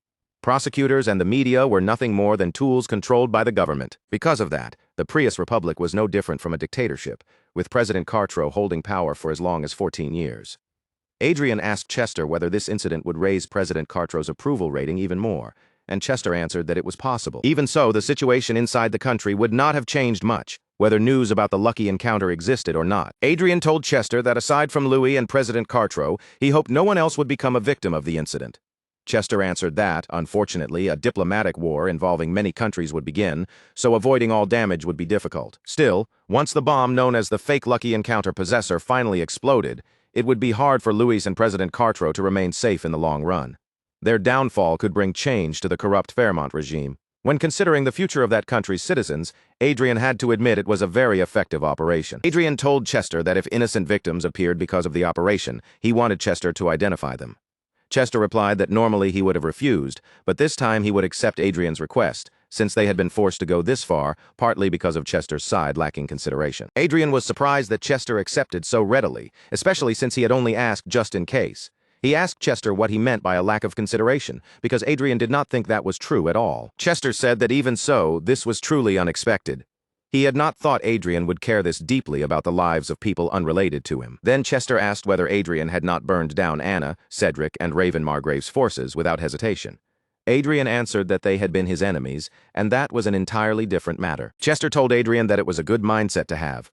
Prevent innocent casualties, but show no mercy to enemies. Adrien thought that at moments like this, Chester seemed less like an artificial being and more like a real human. Then he wondered if he would someday be able to create beings like Arcia or Chester himself, just like Manuel Lucas had once he reached the ninth circle. Chester reminded Adrien that he still had one final administrator privilege remaining and asked if he did not want to use it yet. Adrien answered that he would not use it for now and would save the last one for an emergency. Then Adrien told Arcia and Crowley that they should go hunting while thinking that he was currently level 205 and that reaching level 250 would still take some time. That was the first condition for the 8th Lucky Encounter quest. The next day at Lawrence's mansion, one servant asked his friend if he had heard that Adrien was planning to purchase 5 sky fortresses this time. His friend immediately asked whether that was even possible, since viscounts and barons were normally limited to owning only one sky fortress. But the servant called his friend an idiot and said Adrien must have made that plan while already considering the fact that both Adrien and Arcia would be granted the title of Earl. Nearby, one knight told another that Adrien had even planned around the military limits for vanguard force equipment. Then a maid asked the head maid whether it was really all right for one family to have so many lords. The head maid answered that of course it was, because those titles were granted based on merit. She asked what the kingdom would do if talents like Adrien and Arcia moved to a neighboring country simply because they were treated poorly. The head maid also explained that Adrien was not merely a new great noble in name. He was someone who would soon possess the military power to match that position. In other words, a new power was rising inside the Reinhardt kingdom. The maid's conversation was suddenly interrupted by a jingling sound. One maid quickly told the others to wait and pause the discussion. When another maid asked why, she replied that Arcia had just called for her, so she had to hurry over. The other maids protested, asking what she was talking about when it was supposed to be their turn this time. One of them even said she wanted to go as well. But the maid already moving forward shut them down, saying there was no chance because she was the one assigned to Arcia today. Pushing a trolley loaded with food, the maid walked down the hallway while feeling annoyed that the younger maids kept trying to cut ahead of their seniors. Most of the servants who had worked in the Lord's castle had once belonged to Anna's side, now that Anna was dead. They felt as if they were walking on thin ice every single day. The people of the Lawrence family did not want to face the young master, knowing how many sins they had committed against him. But at the same time, none of them wanted to quit such a good job, with its comfortable working environment and secure future. As a result, the servants had begun arguing among themselves over who would get to serve Arcia, since attending to her felt far less burdensome than standing directly before Adrien. The maid placed a pancake on the table and shyly glanced at Arcia. Despite Arcia's fearsome title as an aura master, her personality was gentle, and she often showed a soft, reassuring smile. The maid quietly looked at Arcia and thought about how Arcia had come from the same commoner background as she had. That made Arcia's rise even more incredible. Through her own power, Arcia had climbed all the way up to the rank of an earl. Arcia noticed the maid's gaze and asked if there was something she wanted to say. The maid trembled slightly, then carefully asked if she could ask a question. Arcia answered that she could, as long as it was something Arcia could answer. The maid asked whether Adrien planned to fire the castle's managers. Arcia replied that Adrien was a good person, and he absolutely hated seeing people suffer because of him. However, Arcia also added that Adrien could be very cold toward those he considered his enemies. Then Arcia asked the maid whether she was Adrien's enemy. The maid lowered her gaze in fear under Arcia's quiet stare and quickly answered that, of course, she was not. Arcia smiled gently and told the maid that if that was true, then everything would be fine. The maid rushed out of Arcia's room in a panic, only to find Adrien standing outside. Adrien looked confused by her sudden appearance, while the maid turned pale, apologized fearfully to both Adrien and Arcia, and hurried away after telling Arcia that Adrien had arrived. Adrien asked Arcia why the maid had reacted so strangely, because the girl had looked genuinely frightened, almost as if she had seen something she was never meant to see. Arcia, however, only answered that she had no idea, and by the end of that day, a new rumor had already begun spreading everywhere, that Adrien was the kind of man who never forgot either kindness or grudges, and that Arcia absolutely hated anyone who dared look down on her lover. Lopez hesitated for a moment before awkwardly speaking up, asking Adrien if they were really allowed to follow him all the way to the royal castle. Adrien looked back at him in confusion, not understanding where that concern had come from, and asked Lopez what exactly he meant by that. Lopez lowered his voice and explained that it was just because he and Eric were still inexperienced. In his eyes, they were still lacking in too many ways, and going somewhere as important as the royal castle felt far beyond what they were ready for. That made Adrien remember the oath he had made, back when the war against the Croissant Empire had been raging at its fiercest. At that time, aside from leveling himself up like he was inside a game, there had been one other thing constantly occupying his mind, searching for talented people with enormous future potential by using his magic glasses. Eric, who had been listening quietly, spoke to Lopez in a much calmer tone. He said he did not believe Adrien would ever summon them without a reason, and if Adrien had called them along, then there had to be some kind of plan behind it. Adrien then explained that he had brought them along because he wanted them to gain a little more real-world experience. At the moment, 4 vanguards were acting as escorts, while Lopez and Eric were accompanying him as members of the Institute for Gifted Talents. Their destination was the royal castle, where Adrien and Arcia were about to be questioned by the audit and inspection board responsible for noble affairs. It was not exactly a casual visit, but it was still a rare chance for the others to see the center of power up close. Adrien told them that they would likely encounter many nobles inside the royal castle today, and if luck was on their side, they might even catch a glimpse of the royal family themselves, something most people would never get the chance to experience. Because of that, Adrien told them to carefully observe the people who were leading the country. Watching those figures with their own eyes was the real assignment for the day. Lopez, still a little shy, replied that he would do his best. Seeing that nervous attitude, Adrien quietly realized that if Lopez truly wanted to rise higher in the future, he would have to learn how to carry himself with a little more boldness. Just then, the knight informed them that they had reached the teleportation gate. Adrien immediately ordered him to depart without delay, and the knight obeyed at once, moving to carry out the command. In the next moment, they departed and arrived in a place filled with enormous buildings, each one towering over the streets and giving off the unmistakable weight of the capital's authority and wealth. Lopez was visibly amazed by the sight outside, his eyes drawn toward the grand cityscape beyond the window. Adrien, meanwhile, simply gazed out in silence, already knowing they had arrived at Liano, the capital of the Reinhardt kingdom. Not long after their arrival, several maids came forward to receive them.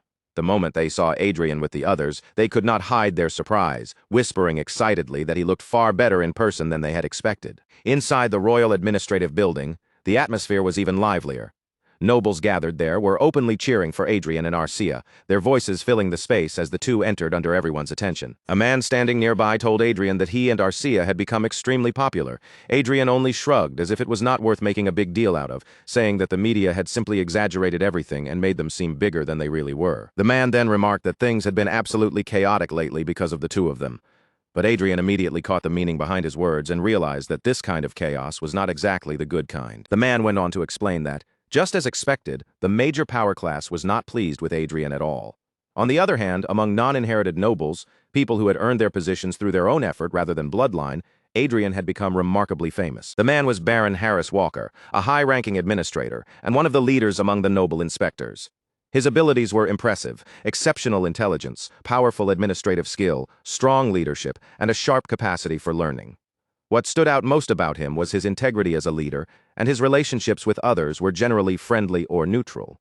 At that moment, however, Baron Harris Walker looked mentally drained and deeply skeptical, as though he could not understand why someone like him possessed 4 high-end talents, along with the trait of an integrity-driven leader. Adrien called out to Baron Harris Walker, and the Baron immediately straightened before bowing in apology. He quickly said he was sorry for speaking too much, as though he had suddenly realized he had overstepped. But Adrien did not scold him for being talkative. Instead, he held out his card and told Baron Harris Walker that this was not about his chatter. Adrien insisted that he take the card, making it clear that there was another reason behind the gesture. Baron Harris Walker looked at the card in confusion and asked why Adrien was giving it to him, wondering if it was not something personal. Adrien calmly explained that once he became a Viscount, he intended to appoint a capable administrator to manage his territory. So if Baron Harris Walker had any interest, Adrien told him to contact him. He added that he would make sure the Baron received the best treatment possible. That unexpected offer left Baron Harris Walker completely stunned, his face showing both confusion and disbelief. A few minutes later, Baron Harris Walker brought them to investigation room number 1.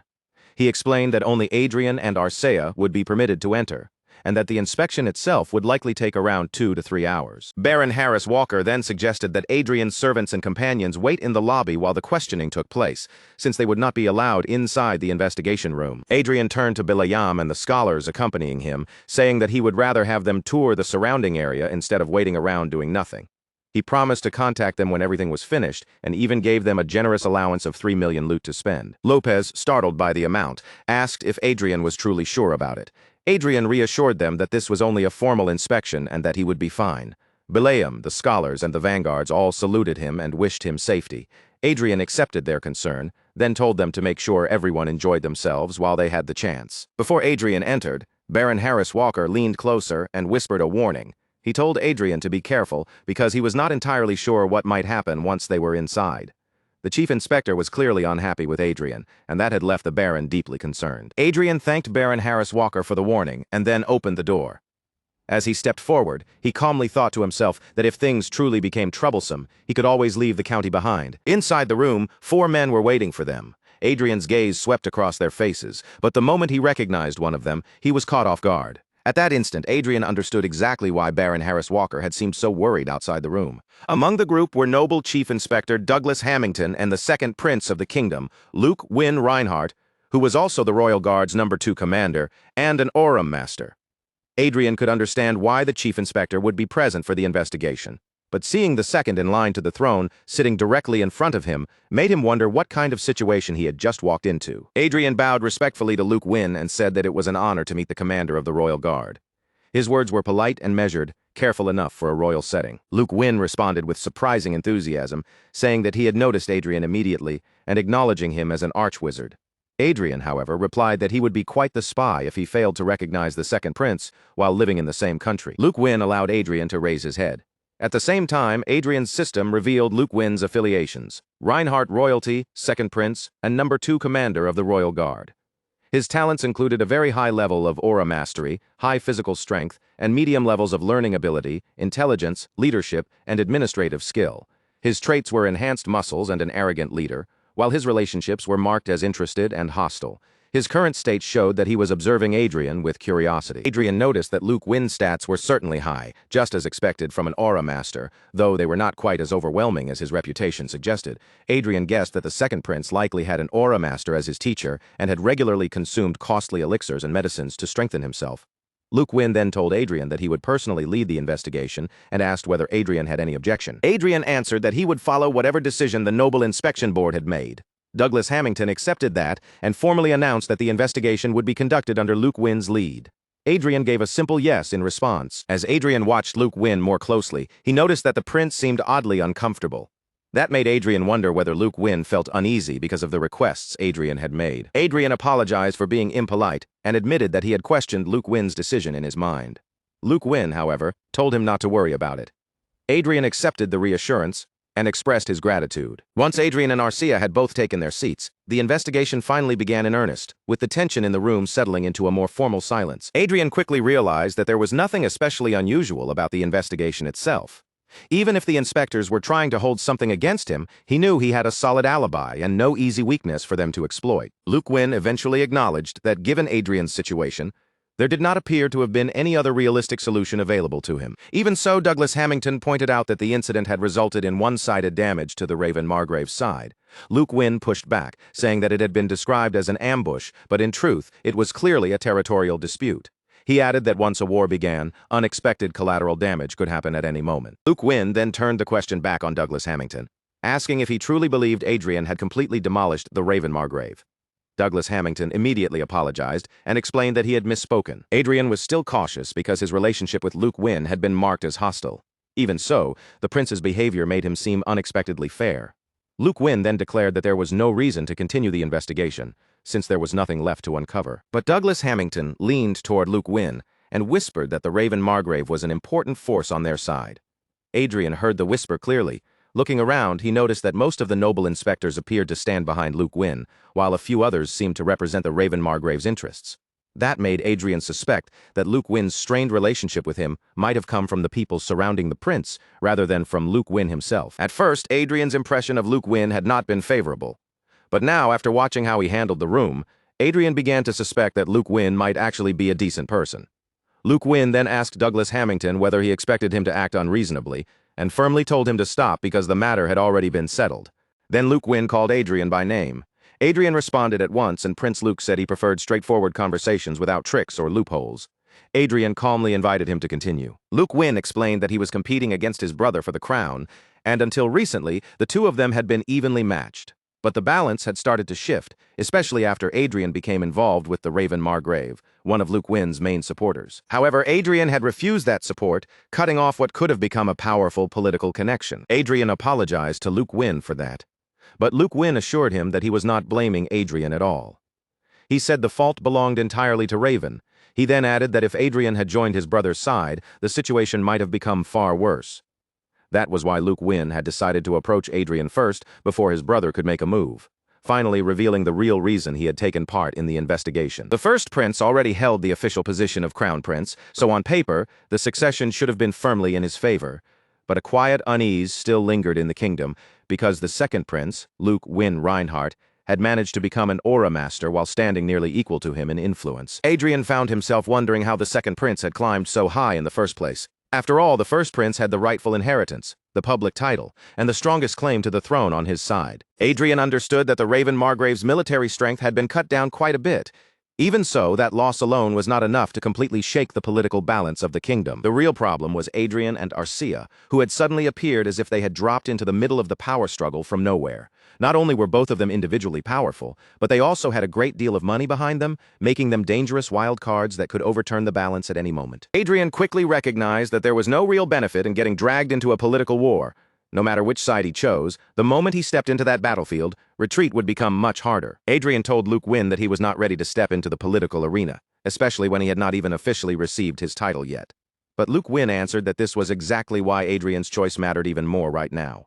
If Adrien joined his side, Luke Wynn promised that he would properly value Adrien's standing as an arch-wizard and the contributions he had made during the previous war. Luke Wynn even promised to support Adrien in obtaining the title of Marquis, and that offer immediately caught Adrien off guard. Adrien looked at him with clear surprise and asked whether something like that was truly possible. Luke Wynn admitted that it would not be easy, but he said it was still something he could make happen. Then he added that the title of Viscount Marinoff also sounded appealing, as if he had already thought carefully about how Adrien's future position could be used. Adrien had intended to stay neutral, but Luke Wynn's offer was undeniably tempting. He could not hide his surprise at how generous the proposal was, so he asked whether he was truly worth that much to Luke Wynn. Luke Wynn replied that Adrien was worth far more than he seemed to believe. Then his gaze shifted toward Arcia, and he brought up the beautiful aura master standing beside Adrien. Luke Wynn smiled as he looked at Arcia, and the moment Adrien noticed that expression, a quiet disappointment settled in his chest. The prince's words had sounded grand, but his attention was clearly not fixed on Adrien alone. Adrien asked for some time to think the matter over. Luke Wynn responded by saying that wizards were famous for being cautious, especially those who had spent most of their lives hidden away from the world. Adrien realized that what he felt was not simply caution. In truth, he just did not like the way Luke Wynn carried himself.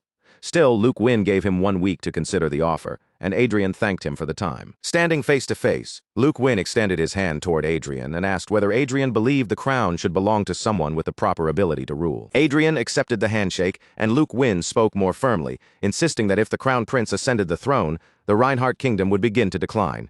He urged Adrien to think carefully about the nation's future as a noble, and Adrien replied that he would keep those words in mind. Luke Wynn then turned toward Arcia and shook her hand as well.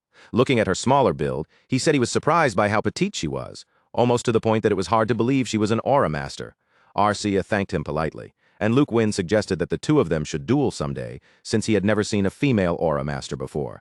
Arcia gladly accepted the idea, while Adrien quietly watched their exchange. As Luke Wynn began to leave, he looked back at Arcia and remarked that she seemed very emotionless.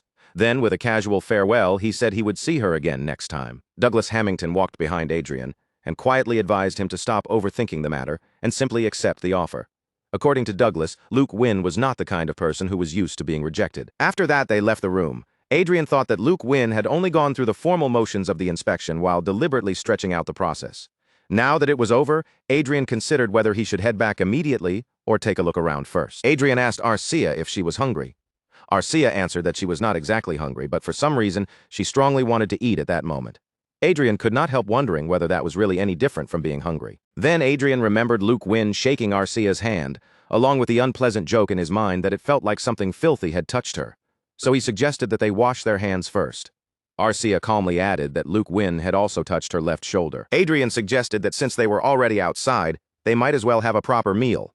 He mentioned that he knew a few restaurants nearby, but just then, a voice from behind suddenly addressed them. The man behind them said that sounded nice, then casually revealed that he also knew quite a few good restaurants in the area. Another man with a handsome face raised his hand and waved at them in a friendly greeting, looking far too relaxed for someone appearing in such a place. At first, Adrien was simply confused. He stared at the man, who gave off the strange impression of someone far more capable than he looked, almost like the kind of overpowered person who could not be judged by appearances. Then Adrien's shock deepened as he realized who the man truly was.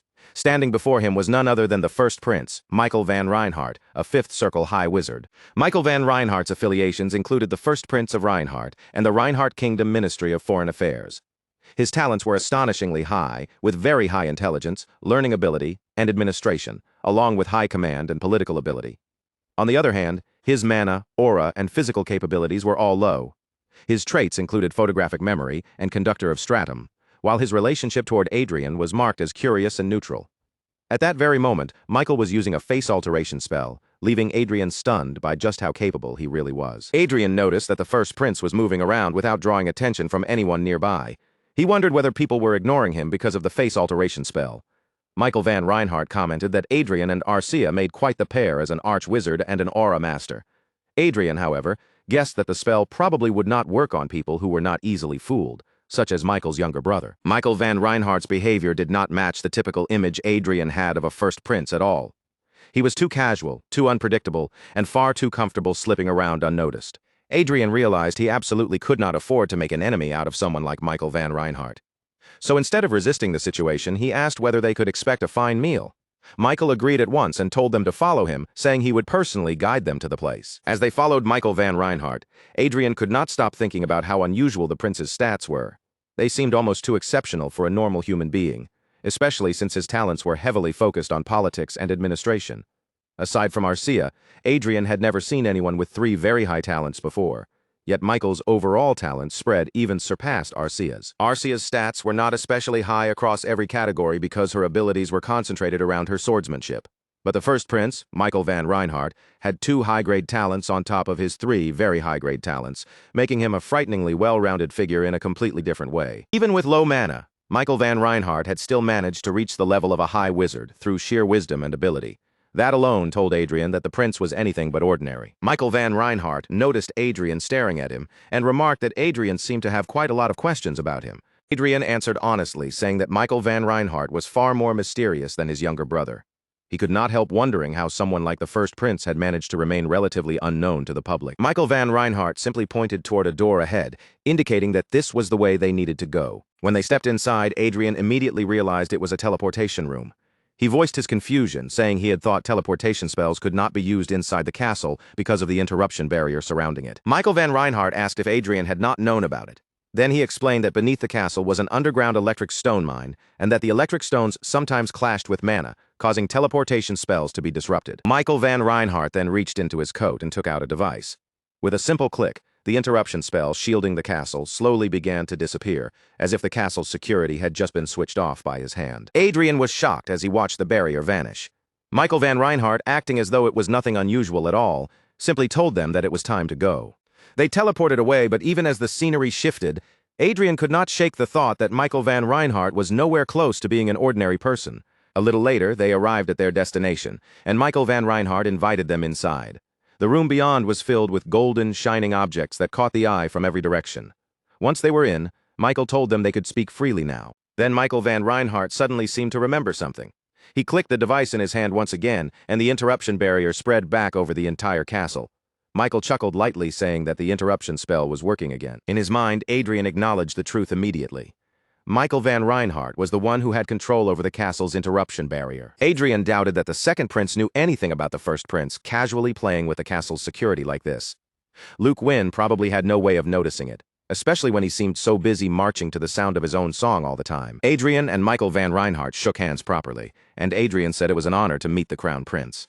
Michael replied that the honor was his as well, saying it was a pleasure to meet both Adrien and Arcia. A butler then approached Michael Van Reinhardt and asked whether he had returned. Michael confirmed it and instructed the butler to prepare a meal, explaining that he would be having lunch with his guests. The butler assured him that he would prepare everything right away. Adrien watched the man closely and found himself amazed, thinking that people with high-end talents seemed to move through the world as if their abilities were nothing special at all. Adrien asked Michael Van Reinhardt whether this was his palace. While offering them juice, Michael confirmed that it was. He then mentioned that he had personally hired the palace chef, making sure the man was one of the finest chefs in the entire country. Adrien nodded, fully agreeing that good food was important. Then Michael Van Reinhardt suddenly asked whether Adrien knew that he followed him on social media, leaving Adrien visibly surprised. Michael Van Reinhardt turned his device toward Adrien and casually pulled up his own social media account. Right there on the screen was that ridiculously overpowered profile picture of him with his eyes closed, looking far too composed for someone hiding in the virtual world. Adrien stared at it for a moment, genuinely caught off guard, then admitted he never would have imagined the Crown Prince himself actually had a social media account. Michael Van Reinhardt explained with an easy smile that plenty of nobles still look down on the virtual world, treating it like some childish playground beneath their dignity. But he was different. He actually enjoyed it. Adrien knew full well that Michael Van Reinhardt carried the title of Crown Prince, Yet the way Michael spoke to him felt strangely relaxed, almost like an old friend chatting across the table. It was natural and sincere, completely unlike the forced friendliness Luke Wynn had shown him. Adrien looked at Michael van Reinhardt with a faint grin and said he had more of a sense of humor than expected. Michael did not deny it at all. Instead, he cheerfully admitted that he did, then added that he had especially enjoyed reading Adrien's posts that openly mocked Raven Margrave. Adrien blinked in surprise and immediately asked if Michael van Reinhardt had really seen those posts, since they had helped his follower count rise by a shocking amount. Michael only smiled and suggested that Adrien's appearance probably had just as much to do with the sudden popularity. Adrien lifted his chin proudly, accepting the praise without hesitation and agreeing that his looks had definitely played a part.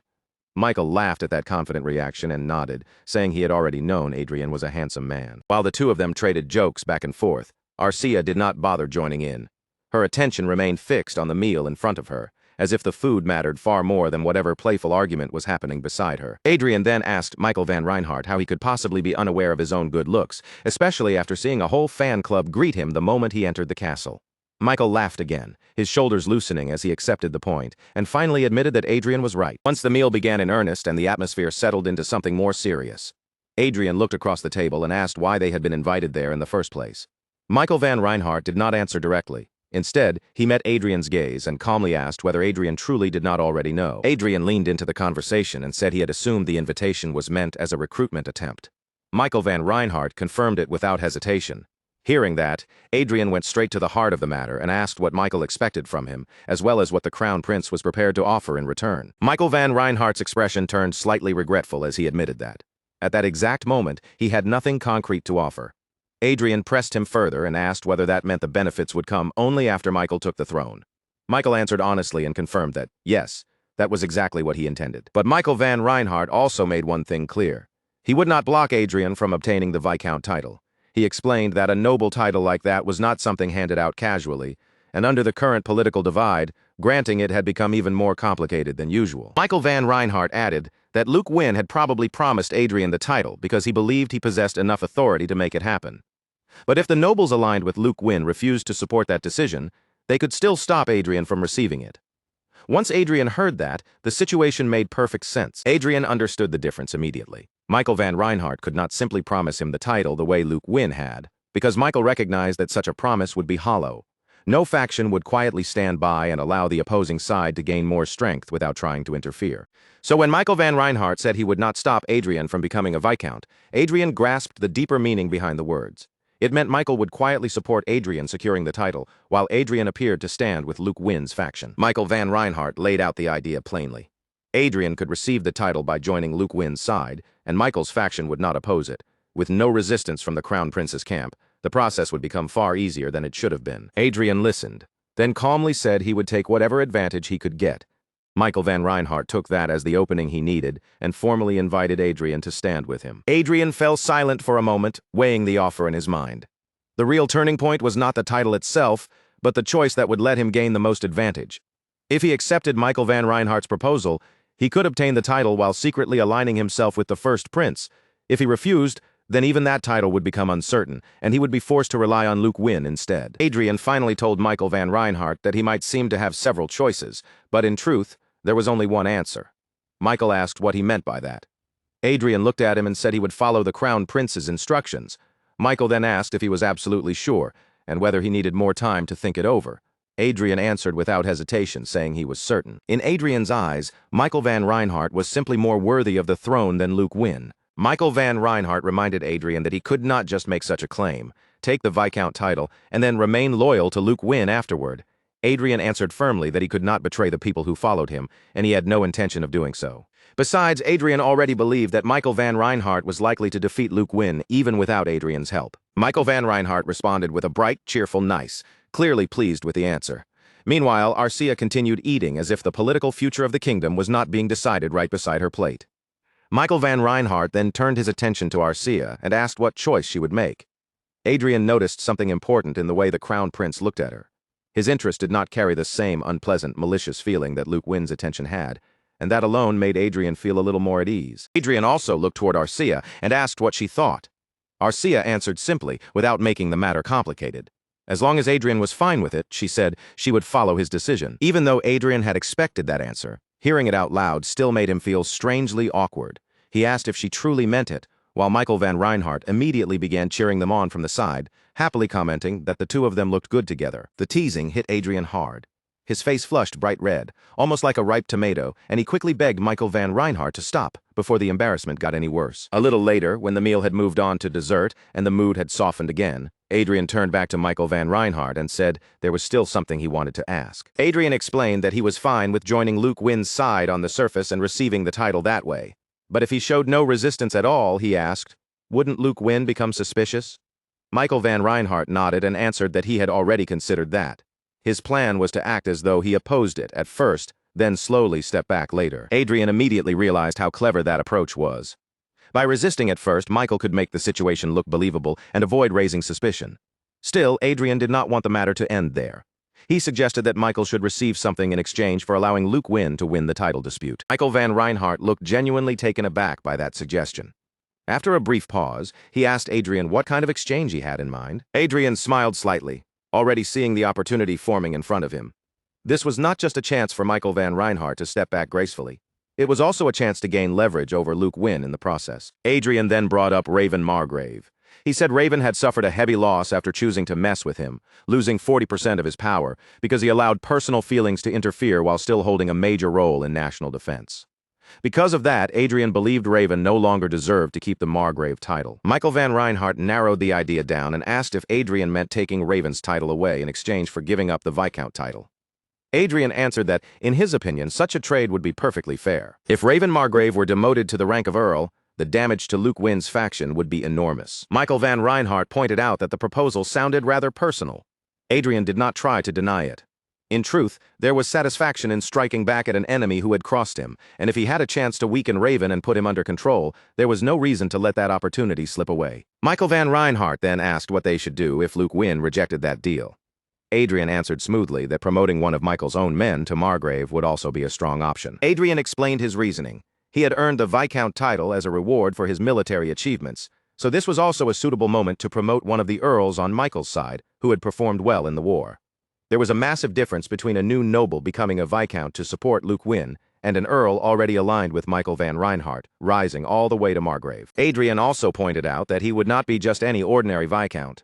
He would be a Viscount who possessed an aura master. If Michael van Reinhardt accepted the plan and everything unfolded smoothly, they could squeeze the greatest possible benefit out of Adrien's apparent betrayal. As Adrien spoke, he noticed something shift in Michael van Reinhardt's expression. Suspicion and confusion flickered across the Crown Prince's face, yet there was also clear interest there.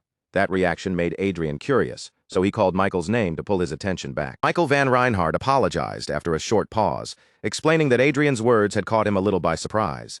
Then Michael van Reinhardt asked whether Adrien could tell him exactly who he had met from Luke Wynn's side before coming here. Adrien noticed Michael van Reinhardt's keen green eyes fixed on him, and the intensity of that gaze startled him for a moment.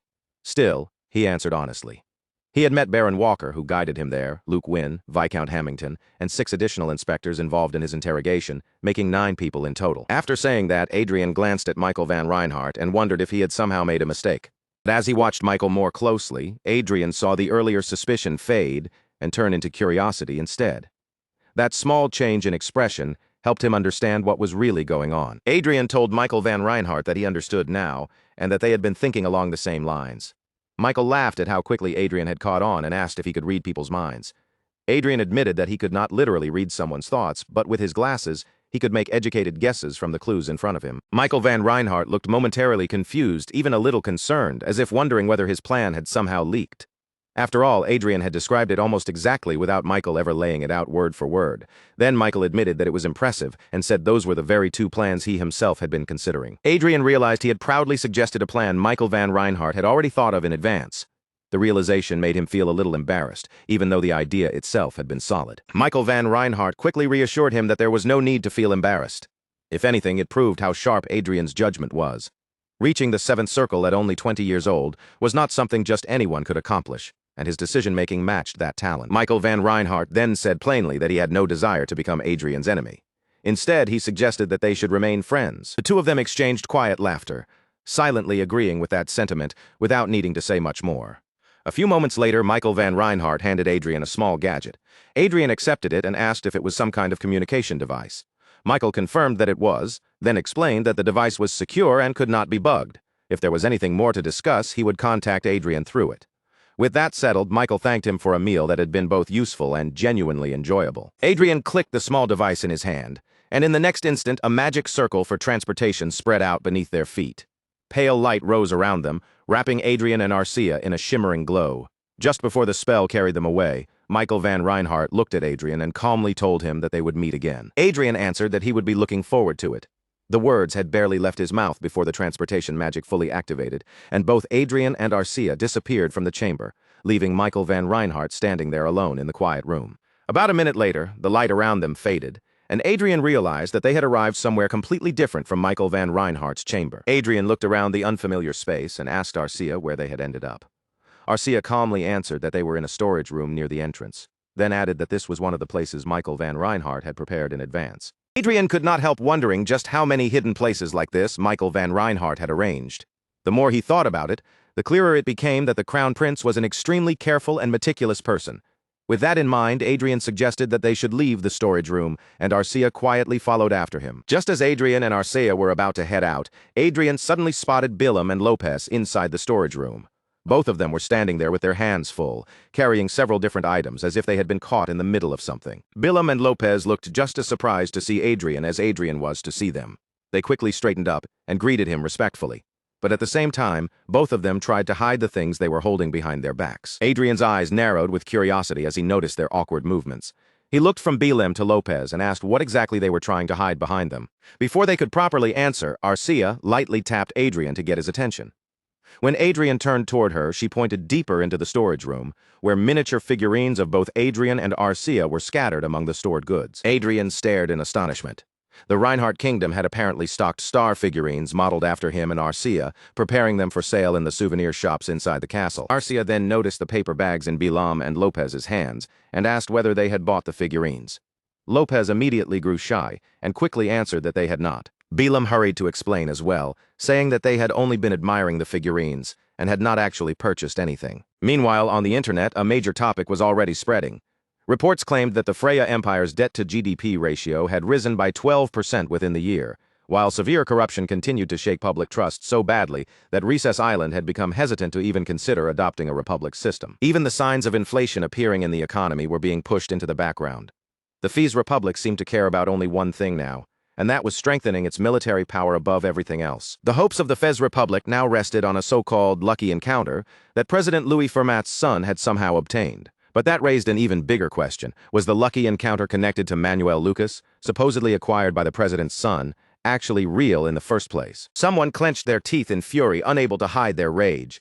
They shouted in disbelief, asking whether Manuel Lucas's supposed lucky encounter had truly fallen into the hands of such clueless people. Inside the Gold Dragon Castle, the palace of the Brigham Empire, Emperor Edward Noah Brigham erupted with fierce conviction.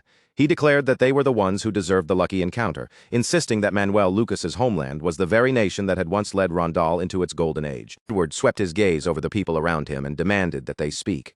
With his voice filled with frustration, he questioned whether they had not poured enough effort, manpower, and money into searching for the lucky encounter. The people around him apologized, but their apologies only seemed to deepen Edward's irritation.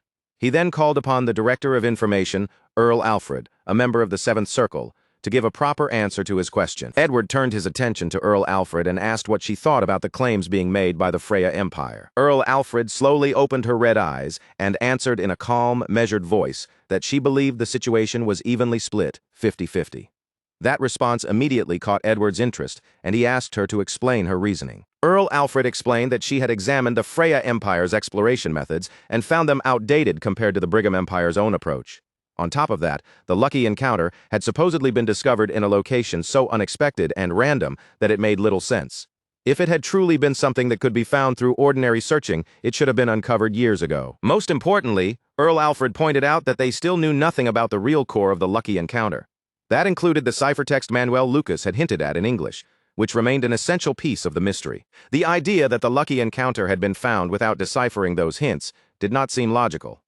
To Earl Alfred, that meant one of two things. Either the hints were meant to mislead people, or there was far more hidden behind this discovery than anyone could currently see. Edward frowned and asked why, with so many suspicious details surrounding the matter. Earl Alfred still judged the odds as 50-50. Earl Alfred had already narrowed the matter down to two possibilities. Either Manuel Lucas's hints were nothing more than deliberate diversions, or someone had already found the true lucky encounter and was now drawing the Freya Empire into the open to mislead everyone else. Edward questioned why anyone who had already obtained the real lucky encounter would bother creating distractions instead of simply staying hidden. Earl Alfred theorized that the person might have already been exposed in some way, or perhaps they were an unknown variable whose actions could not be predicted. Because of that, every possible scenario needed to be investigated carefully. Edward fell silent for a while, his frustration settling heavily over the room.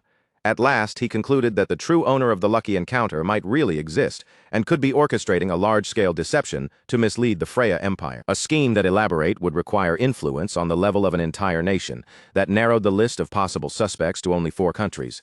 Edward named them one by one: the Croizon Empire, the Elysia Allies, Lucius Kingdom, and the Reinhardt Kingdom. Among those possibilities, Edward admitted that he was especially suspicious of the Elysia Allies, largely because the elves were known for their ability to manipulate situations from behind the scenes. Edward had also heard troubling news coming out of the Reinhardt Kingdom. Earl Alfred informed Edward that a young man had recently caused a major stir there after reaching the 7th Circle at only 20 years old. That same prodigy had also built assets worth 60 trillion through investments. Edward found the combination of magical talent and financial success far too unusual, making the young man seem almost suspiciously gifted. Earl Alfred added that it was unlikely for a single person to possess enough power to orchestrate everything on that scale. Moreover, Lucius Kingdom had acknowledged the young man as one of their own, and investigations into his investments had uncovered no clear connection to the lucky encounter. Edward found that even more intriguing and wondered whether all of it had truly been achieved by talent alone. As Edward considered that possibility, Earl Alfred recalled that their own empire had long possessed someone whose talent surpassed even Adrien Lawrence. Edward acknowledged her point. He also noted that the Reinhardt Kingdom was already trapped in its own succession conflict, which made it seem unlikely that they would be able to orchestrate such a complicated scheme.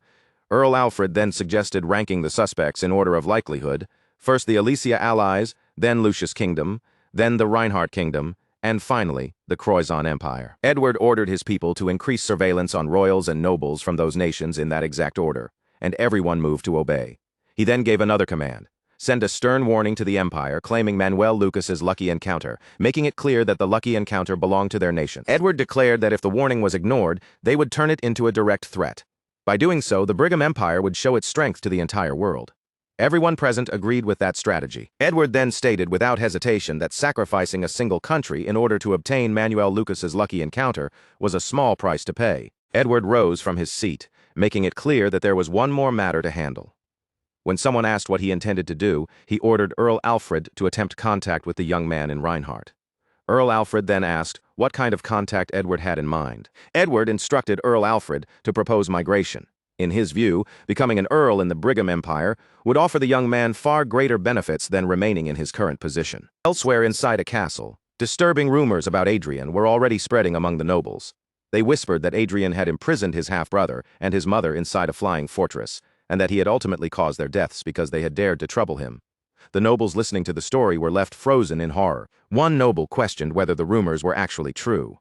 Another described Adrien as a lunatic, claiming he had coldly watched his own family meet their end, and had even posted celebratory images online while drinking wine. One of the men exclaimed that if they had known this earlier, they never would have dared to cross Adrien.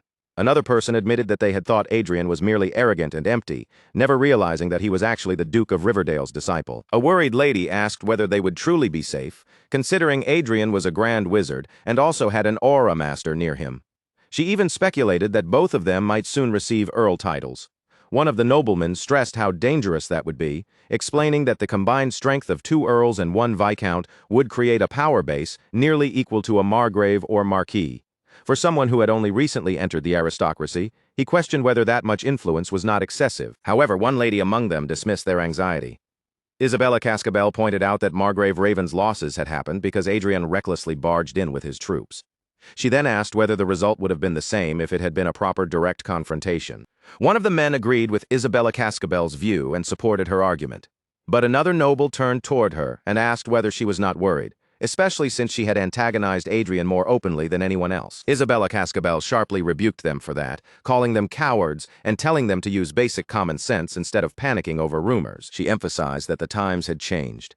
There was no need for them to tremble just because Adrien was a grand wizard and had an aura master beside him. Their defenses were not so fragile. In fact, she explained that the flying fortress was sturdy enough to withstand multiple attacks from a grand wizard. On top of that, Isabella Cascabel insisted that an aura master was not invincible. With the right tactics, enough soldiers, and a properly prepared battlefield, even someone of that level could still be surrounded, pressured, and neutralized. In the end, Isabella Cascabel pointed out that their side's combined strength was not so different from an alliance made up of a Margrave family, 1 earl and 4 viscounts. She warned the nobles not to look down on the power they already held, and her words left the room briefly silent. One noble finally admitted that if Adrien Lawrence truly obtained the title of earl, directly harming him would indeed become difficult. Another noble nodded along, adding that even if Adrien became an earl, he would still remain a high aristocrat in name only for some time, without a fully established foundation beneath him. Once they realized their fear had been exaggerated, the tense mood in the room began to loosen. The nobles started teasing one another, covering their earlier anxiety with forced laughter and jokes. Isabella Cascabel, however, looked thoroughly exasperated by their behavior and bluntly called them foolish for being so frightened of Adrien Lawrence. When someone asked why they had been so scared in the first place, one noble answered that unlike Isabella Cascabel, they did not possess a powerful and prestigious family background to rely on. The room filled again with joking remarks, but just then, Isabella's watch suddenly lit up. She glanced down at it, then rose from her seat and told them she had to leave. One of the men complained that she was leaving right when things were finally getting enjoyable, mentioning that Lotus had gone to the Alicia allies and returned with valuable medicine. Isabella Cascabel explained that her father had called for her, so she could not stay with them this time, no matter how much she wanted to.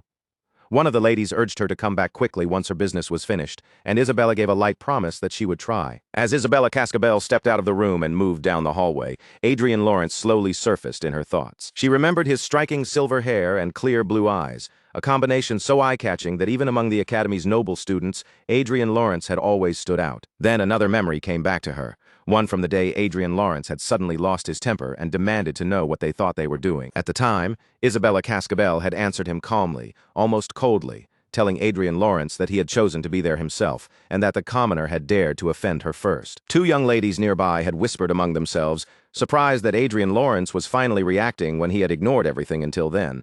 They wondered if it was because he came from a humble background, just like the commoner.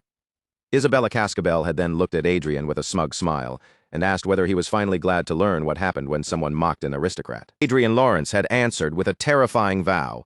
He swore that he would torment Isabella Cascabel in the cruelest way possible and make her regret ever being born into that world. Remembering that moment, Isabella Cascabel let out a small laugh. There was something about Adrien Lawrence that she had always found entertaining, especially the way his handsome face twisted with fury whenever she pushed him too far. Even now, Isabella Cascabel arrogantly wondered what a mere earl with no real political base could possibly do to her. After all, she was a dominant figure within the social circle of the 6th Margrave family, and she believed that gave her more than enough protection. But Isabella Cascabel's confidence shattered the moment she heard her father's words.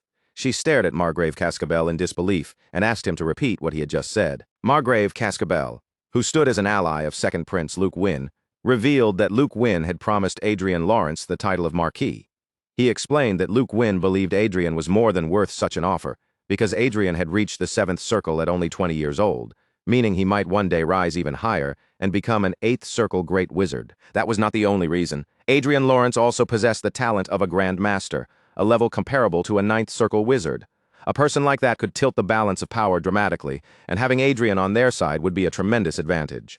Margrave Cascabel then told Isabella Cascabel that he wanted her to use her position in high society to build a friendship with Adrien. The ideal outcome, Margrave Cascabel added, would be for Isabella Cascabel to marry Adrien Lawrence.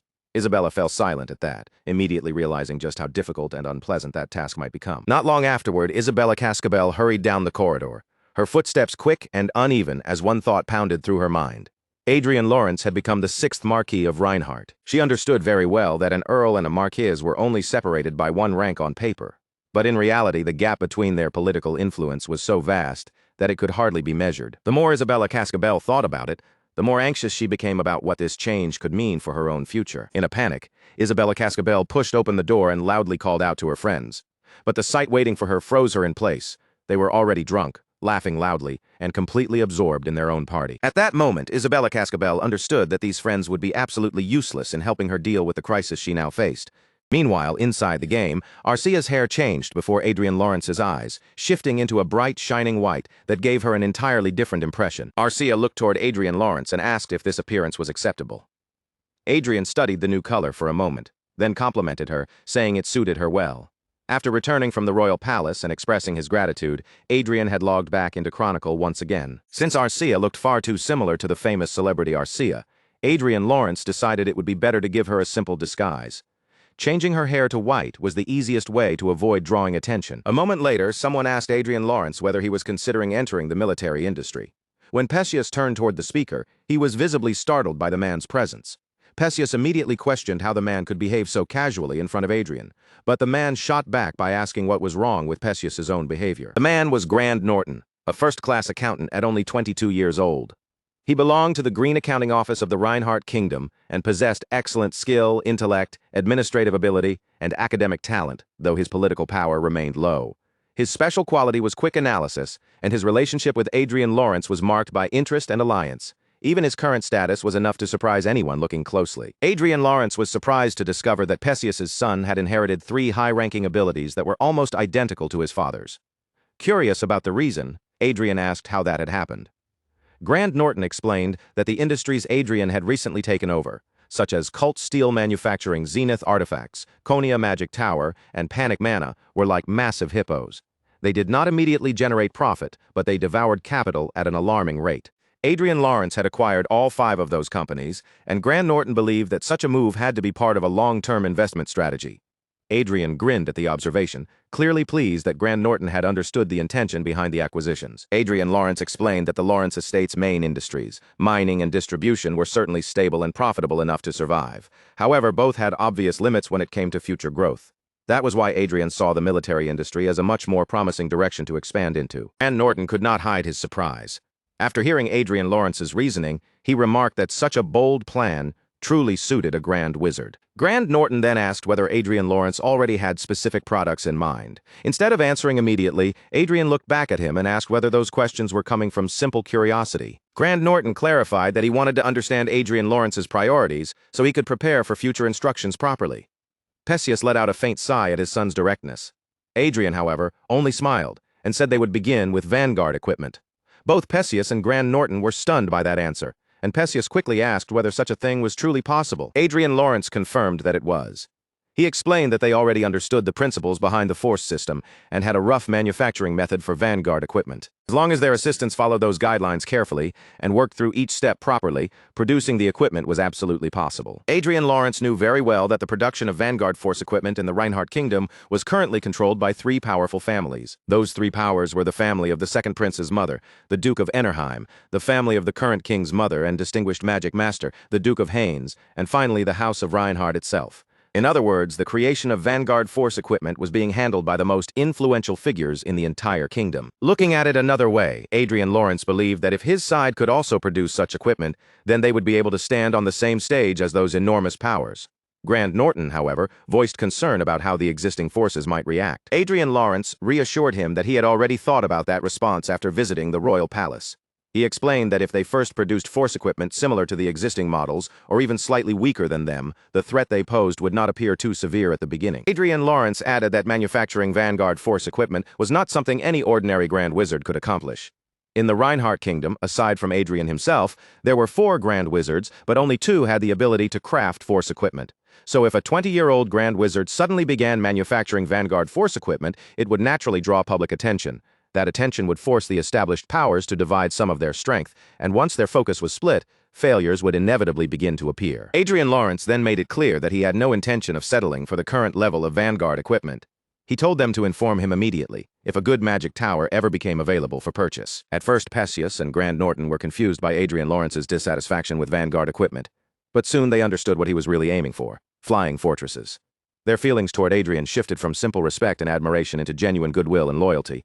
Both men eagerly assured him that they would devote themselves to the task, and Adrien answered that he looked forward to their efforts. Rayford was so shocked that the tea in his mouth nearly spilled out. He stared at Adrien Lawrence in disbelief and asked what he meant by saying Marquise. Adrien Lawrence reminded his father that he had agreed to accept Second Prince Luke Wynn's offer. At the same time, Adrien Lawrence thought to himself that he absolutely could not tell Rayford about First Prince Michael van Reinhardt's proposal. That secret had to be protected carefully because even a small leak could create the risk of betrayal. Rayford looked deeply distressed and muttered that ever since Adrien Lawrence returned from the battlefield, nothing had gone the way anyone expected.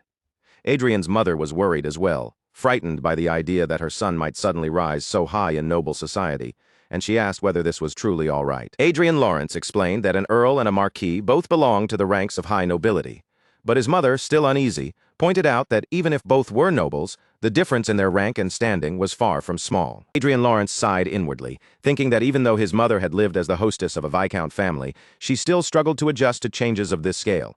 Trying to lighten the mood, he joked about why becoming a marquis should matter so much, saying it was not as if he needed to become the king of some country and build a harem just to feel satisfied. But Adrien Lawrence's joke did not land the way he expected. Rayford reacted with sudden anger, while Adrien's mother turned pale in shock. Seeing both of their faces change so dramatically, Adrien was left completely confused by their response. Rayford's face tightened with disbelief as he passionately questioned what kind of absurd thing Adrien Lawrence had just said. What made it even worse, in his eyes, was that Adrien had made such a careless remark while Arcia, the woman they believed to be his lover, was sitting right beside him. Only then did Adrien Lawrence remember that, for the sake of convenience, he had allowed his family to think of Arcia as his lover, even though their relationship was not actually like that. Realizing how badly his joke had landed, Adrien quickly tried to take back what he had said, and insisted that it had only been a joke. Rayford did not soften at all. With a stern expression and a heavy voice, he warned Adrien Lawrence that there were certain matters a person should never joke about so lightly. Adrien Lawrence tried to shift the awkward mood by suggesting that Rayford look at Arcia's reaction instead. But when Adrien glanced at Arcia himself, what he saw through her status felt strangely complicated and subtle, making the situation even harder for him to understand. Then, in the brief instant Adrien Lawrence blinked, Arcia's status seemed to return to normal, as if nothing unusual had ever appeared. That sudden change only deepened Adrien's confusion. Adrien's mother gently advised him to treat Arcia well, and not to look at her strangely or differently without a proper reason. Adrien Lawrence nodded in agreement, then turned toward Arcia and offered her a small apology. Arcia, however, continued eating calmly without showing any visible reaction, as if the entire conversation had nothing to do with her. Feeling the awkwardness hanging in the air, Adrien Lawrence cleared his throat and changed the subject. He said they should finally deal with an important matter they had been putting off.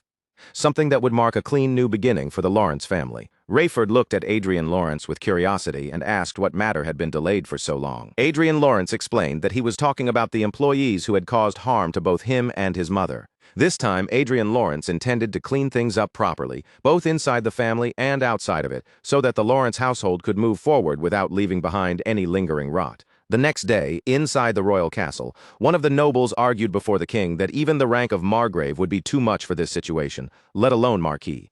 But before that opinion could settle, another man raised his voice and shouted that it was not too much at all. The man argued that Adrien Lawrence was not merely a rare genius who had become a grand wizard at only 20 years old, but also an economic expert who had built tens of trillions in wealth through his own ability. Other nobles immediately shouted in agreement, saying that Adrien's achievements in the war alone were already more than enough to grant him the title of Viscount or Baronet, so his other accomplishments had to be considered as well. Another man added that Adrien also had the aura master Arcia as his fiancée. If Adrien left for another country that treated him better, Reinhardt would not only lose Adrien, but Arcia as well. The opposing side still insisted that fairness had to be considered, but Luke Wynn countered that, if anything, it would be unfair to give Adrien only a count title after such overwhelming achievements. Second Prince Luke Wynn addressed the king directly, saying that many foreign countries were already trying to approach Adrien Lawrence because they had recognized his talent. Some people had even begun calling Adrien the person who might become the next Manuel Lucas. Treating such a capable young man half-heartedly, Luke Wynn argued, would be the same as throwing away someone who could lead the future of the Reinhardt kingdom. However, Michael van Reinhardt calmly reminded the king that in nearly 200 years, there had never been a case where someone with no prior title had risen all the way to Marquis in a single step. Luke Wynn then argued that he had personally won Adrien Lawrence over, and that his only intention was to strengthen and empower Adrien for the good of the kingdom. Michael van Reinhardt simply asked why they needed to dress the discussion up with pretty words. He then questioned whether Luke Wynn truly thought Michael would allow the matter to pass so easily, even if Adrien Lawrence was someone who could bring benefits to Luke's side. Luke Wynn's expression hardened with anger. He asked Michael van Reinhardt what he meant by that, then warned him that as the crown prince, Michael should understand how inappropriate such a comment was. Michael van Reinhardt answered calmly that if Luke Wynn accepted their requests, then Michael's side would accept Luke Wynn's argument as well. That request was simple but devastating. Earl Raven would have to step down from his position as Margrave. Luke Wynn immediately asked whether Michael van Reinhardt was suggesting that they give up their existing influence just to gain new influence. Michael replied that he did not see it as a bad proposal, since Raven could still retain his position as an earl. Then Michael asked whether, in practical terms, they would not simply be adding one more marquis to their side. Luke Wynn shouted that such a thing was impossible. He declared that he could never do something so despicable as sacrificing the well-being of his own people for personal gain.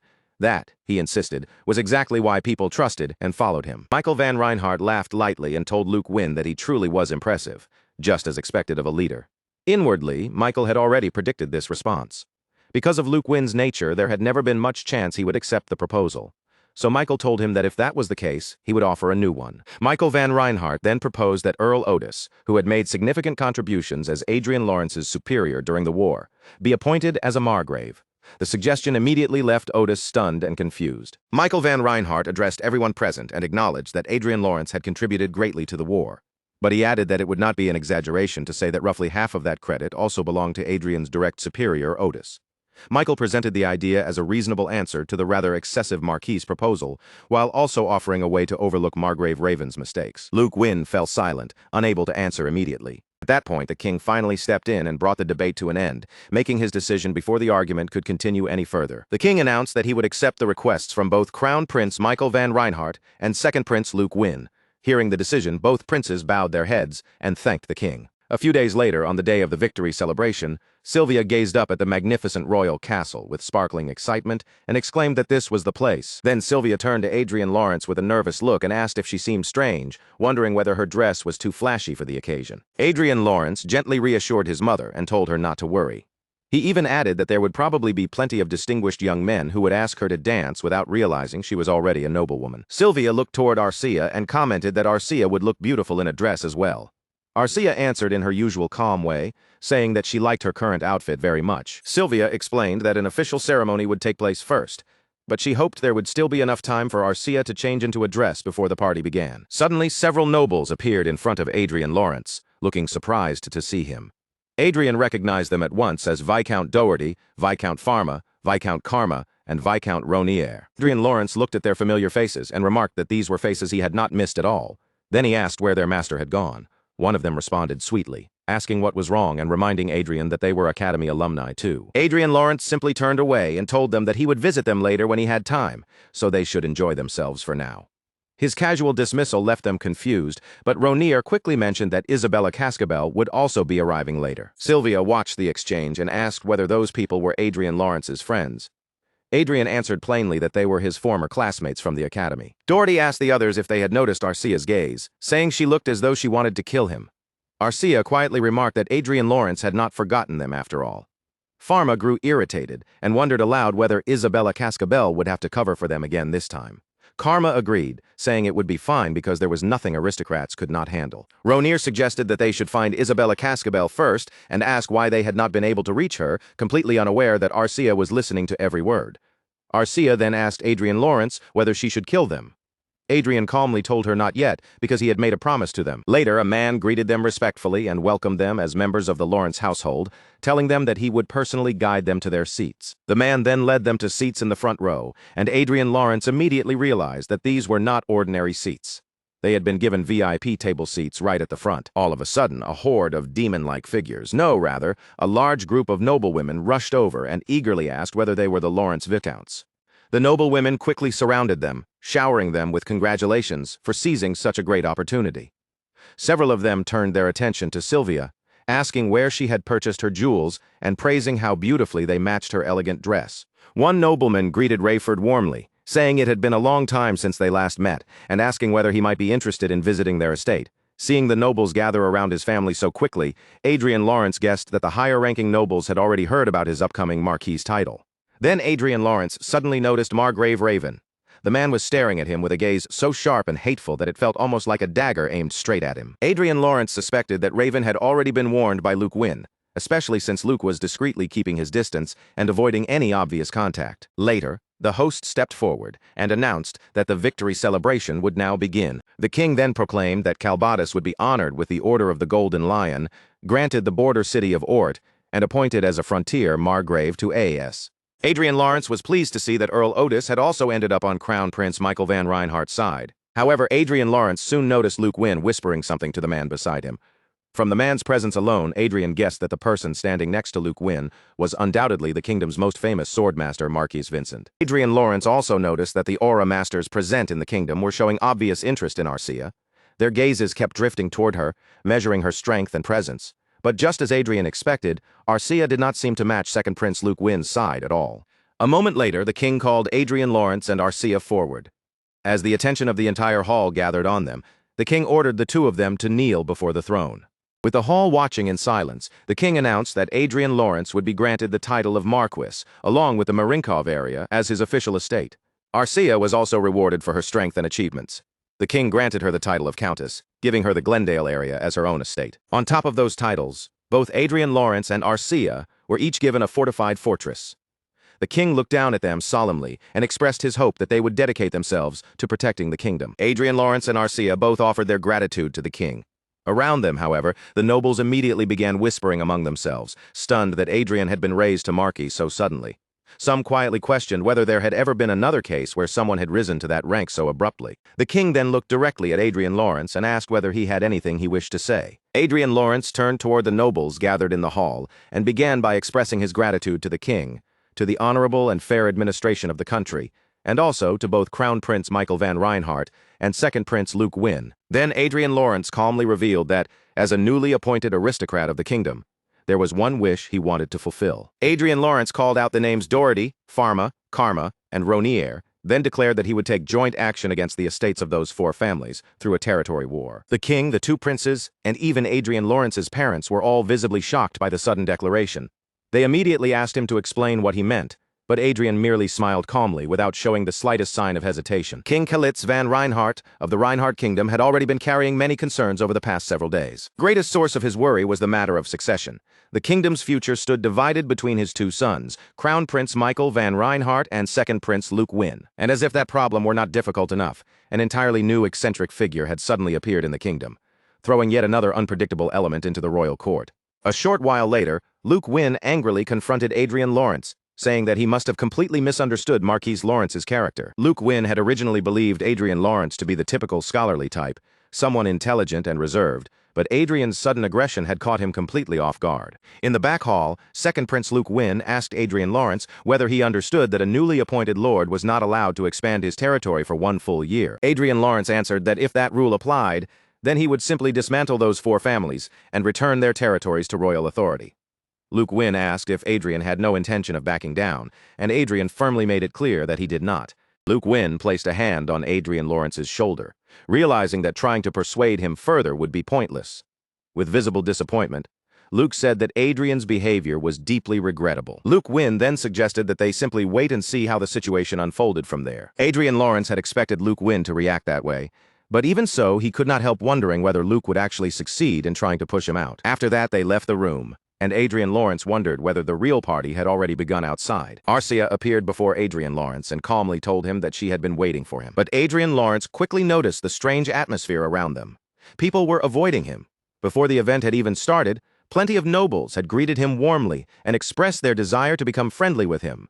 Now, however, no one seemed willing to approach. Adrien Lawrence thought to himself that it seemed he had already been branded as a troublemaker. He even commented that it felt as though he had become the black sheep of the family. Right then, his father Rayford shouted at him, making it clear that Adrien's feeling was not far from the truth. Adrien Lawrence explained to Rayford that he had not originally intended to go that far, but the situation had provoked him. Even so, he lowered his tone and apologized to his father. Rayford asked Adrien Lawrence why he had done such a thing in the first place. Adrien answered honestly that it was for revenge, and the reply made Rayford slump in frustration. Rayford then warned him that taking on 4 noble families at the same time would obviously be dangerous, asking whether Adrien had truly considered the risks before declaring a territory war. Adrien Lawrence replied that he fully understood the risks and told his father not to worry. Rayford let out a long sigh, but in the end he said he trusted him. Beside them, Sylvia watched the exchange with anxious eyes. Rayford then added that it had been a long time since he had attended a party hosted by the royal family, and since they were already there, he intended to enjoy it properly. Rayford turned to his wife Sylvia and gently told her not to worry, reminding her to have faith in their capable son. Sylvia nodded at his words and accepted his hand with a small smile. Adrien Lawrence knew that Rayford had been carefully watching over Anna all this time, and now Adrien understood that his father would look after Sylvia just as attentively. Adrien Lawrence then turned his gaze back toward the nobles and asked whether they should continue doing what they had been doing. Meanwhile, off to the side, someone shouted that even a territory war needed proper justification, questioning whether Adrien Lawrence's declaration made any sense at all. Karma wondered whether their past actions were the reason for it, while Ronier argued that those incidents had merely been childish behavior from their youth. Suddenly, Pharma asked a much more serious question. Would they lose? His words left the others momentarily confused. Then Pharma asked again whether the four families could not unite against Adrien now that he had declared war. Ronier admitted that uniting was possible, but reminded him that their opponent was still a marquis. Pharma urged everyone to calm down first. He emphasized that although their families were smaller compared to Isabella Cascabel's, each of them was still a noble family led by a viscount. If all four families combined their strength, they should be able to deal with a newly appointed marquis. Doherty panicked and asked if that was truly the case.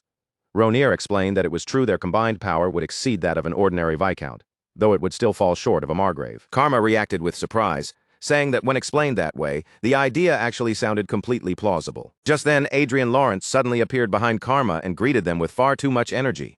The group froze in shock and instinctively called out his name. Adrien Lawrence immediately questioned how they dared to address a marquis by his name so casually.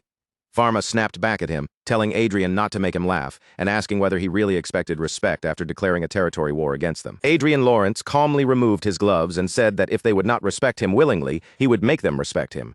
Then he tossed one of his gloves straight into Pharma's face. Adrien Lawrence challenged Pharma to a duel on the spot. But before it could proceed, someone behind Adrien informed him that he was not allowed to participate in such a duel. The man, together with 3 others, explained that Adrien had provoked them first, and because the difference in status and strength between the two sides was too great, a duel could not be approved under national law. Adrien Lawrence smiled at their quick intervention and said it was a shame. If they had allowed him to behead young Master Pharma right there, he would have been willing to spare them from the territory war. The man questioned what kind of relationship Adrien Lawrence had with his son, worried that Adrien was going much too far. Adrien replied that he was not going too far at all. He claimed that his relationship with the man's son was perfectly clear. If someone made him lose something, then that person had to repay it. When the man asked what Adrien Lawrence meant by that, Adrien simply told him to ask his own son for the details. Adrien Lawrence then told them that the official announcement letter for the territory war would arrive within a week. Unless they wanted their families to suffer because of their foolish sons, they should arrest those sons and bring them before him. The man asked whether Adrien Lawrence was telling him to sell off his own son, angrily saying that Adrien kept crossing the line. Adrien merely tilted his head slightly and asked if that was really the case. Then, while glancing past them, he spotted Isabella Cascabel hiding behind the others in fear. After that, Adrien Lawrence turned and walked away, calmly telling them that he would see them on the battlefield. Pharma fearfully called out to his father, but his father only told him that they would return home first and talk about it there. Then Pharma suddenly noticed someone nearby and called Isabella Cascabel's name.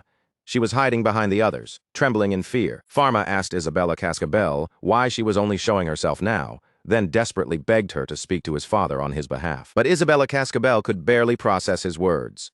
Her mind was spinning, and all she could think was that she had no idea what in the world was happening anymore. Meanwhile, the story had already exploded across social media.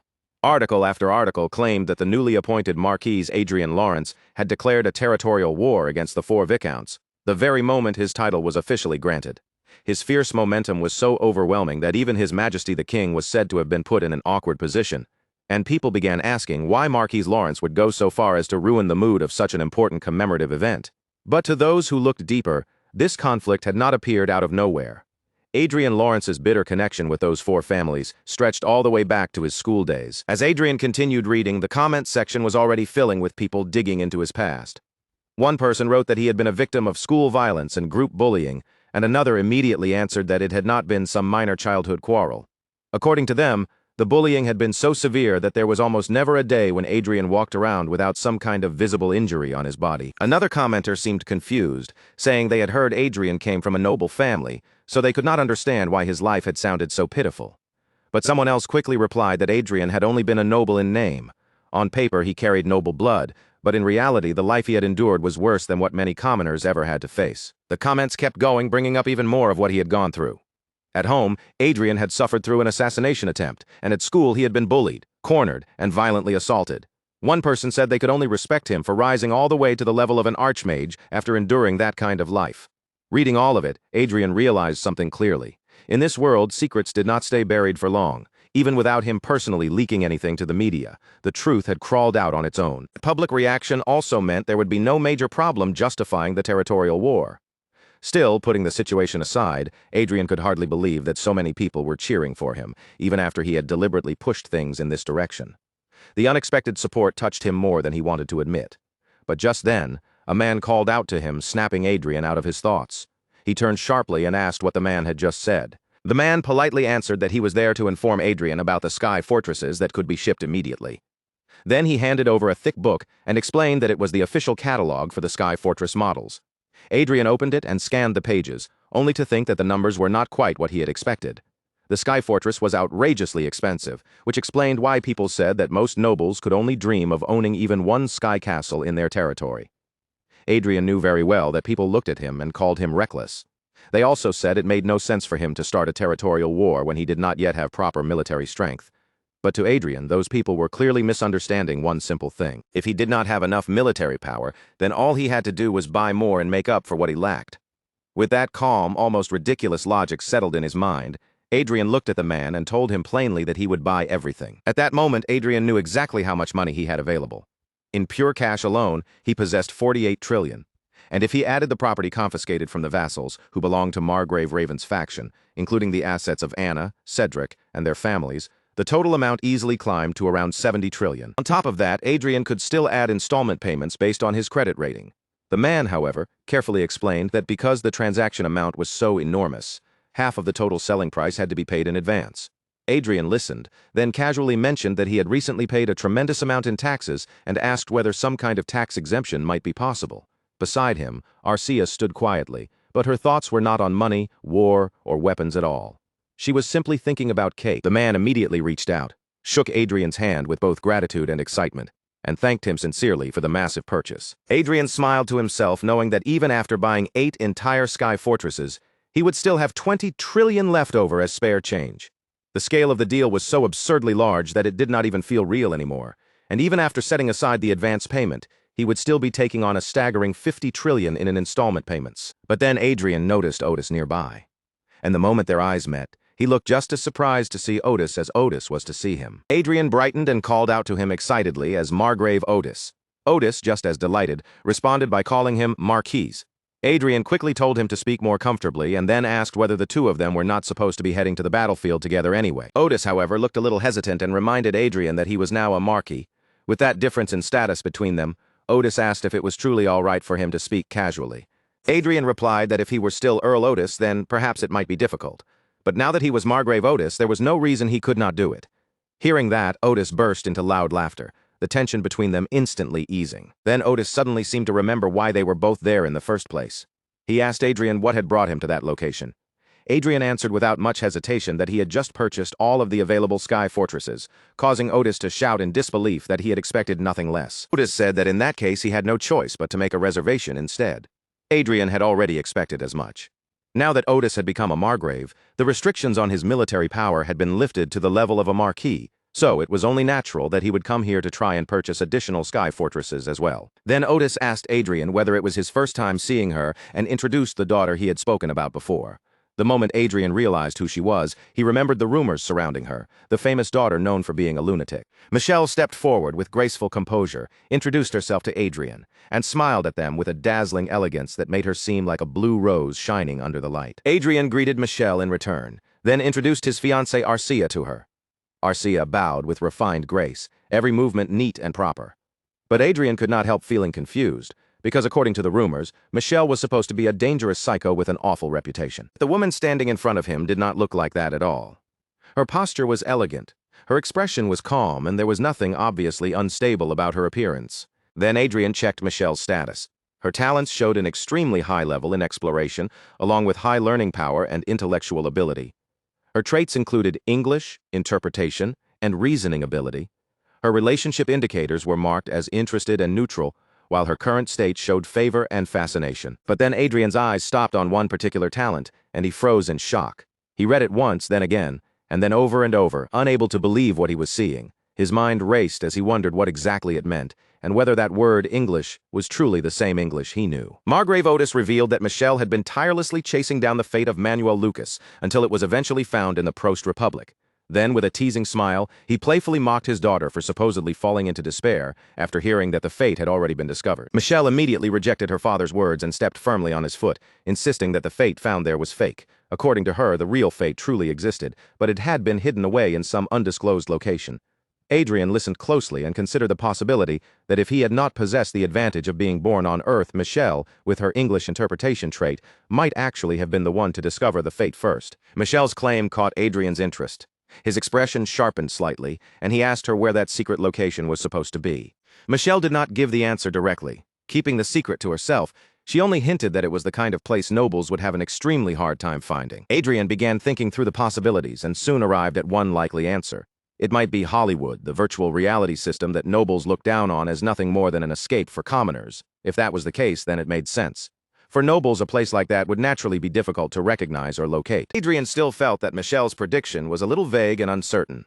But even so, she had come surprisingly close to uncovering the actual location. Michelle then expressed open admiration for Adrien's achievements, and the fact that he had risen through his own ability.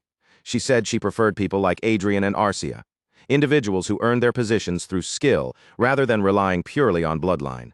Meanwhile, Margrave Otis could not hold back his tears as he rubbed the spot on his foot where Michelle had stepped on him. With a bright and almost eager expression, Michelle suggested that they should play online diaries together sometime. Then she looked to Adrien and asked for his permission, and Adrien accepted gladly, showing no reason to refuse her request. Michelle added that she especially enjoyed watching over people who had made their own way through talent and effort.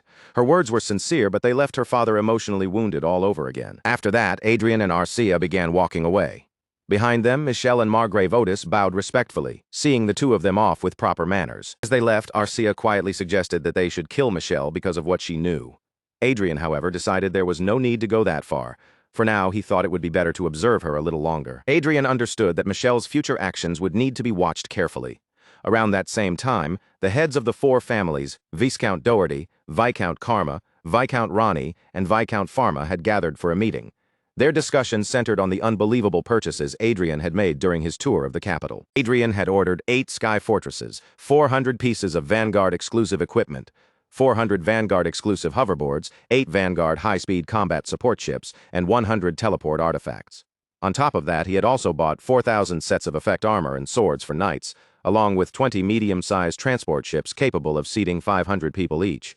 The family head stared at the list in disbelief, unable to accept that Adrien had gathered such an enormous amount of military supplies in just one day. Viscount Pharma slammed down his anger and insisted that Adrien was undoubtedly preparing for a territorial war.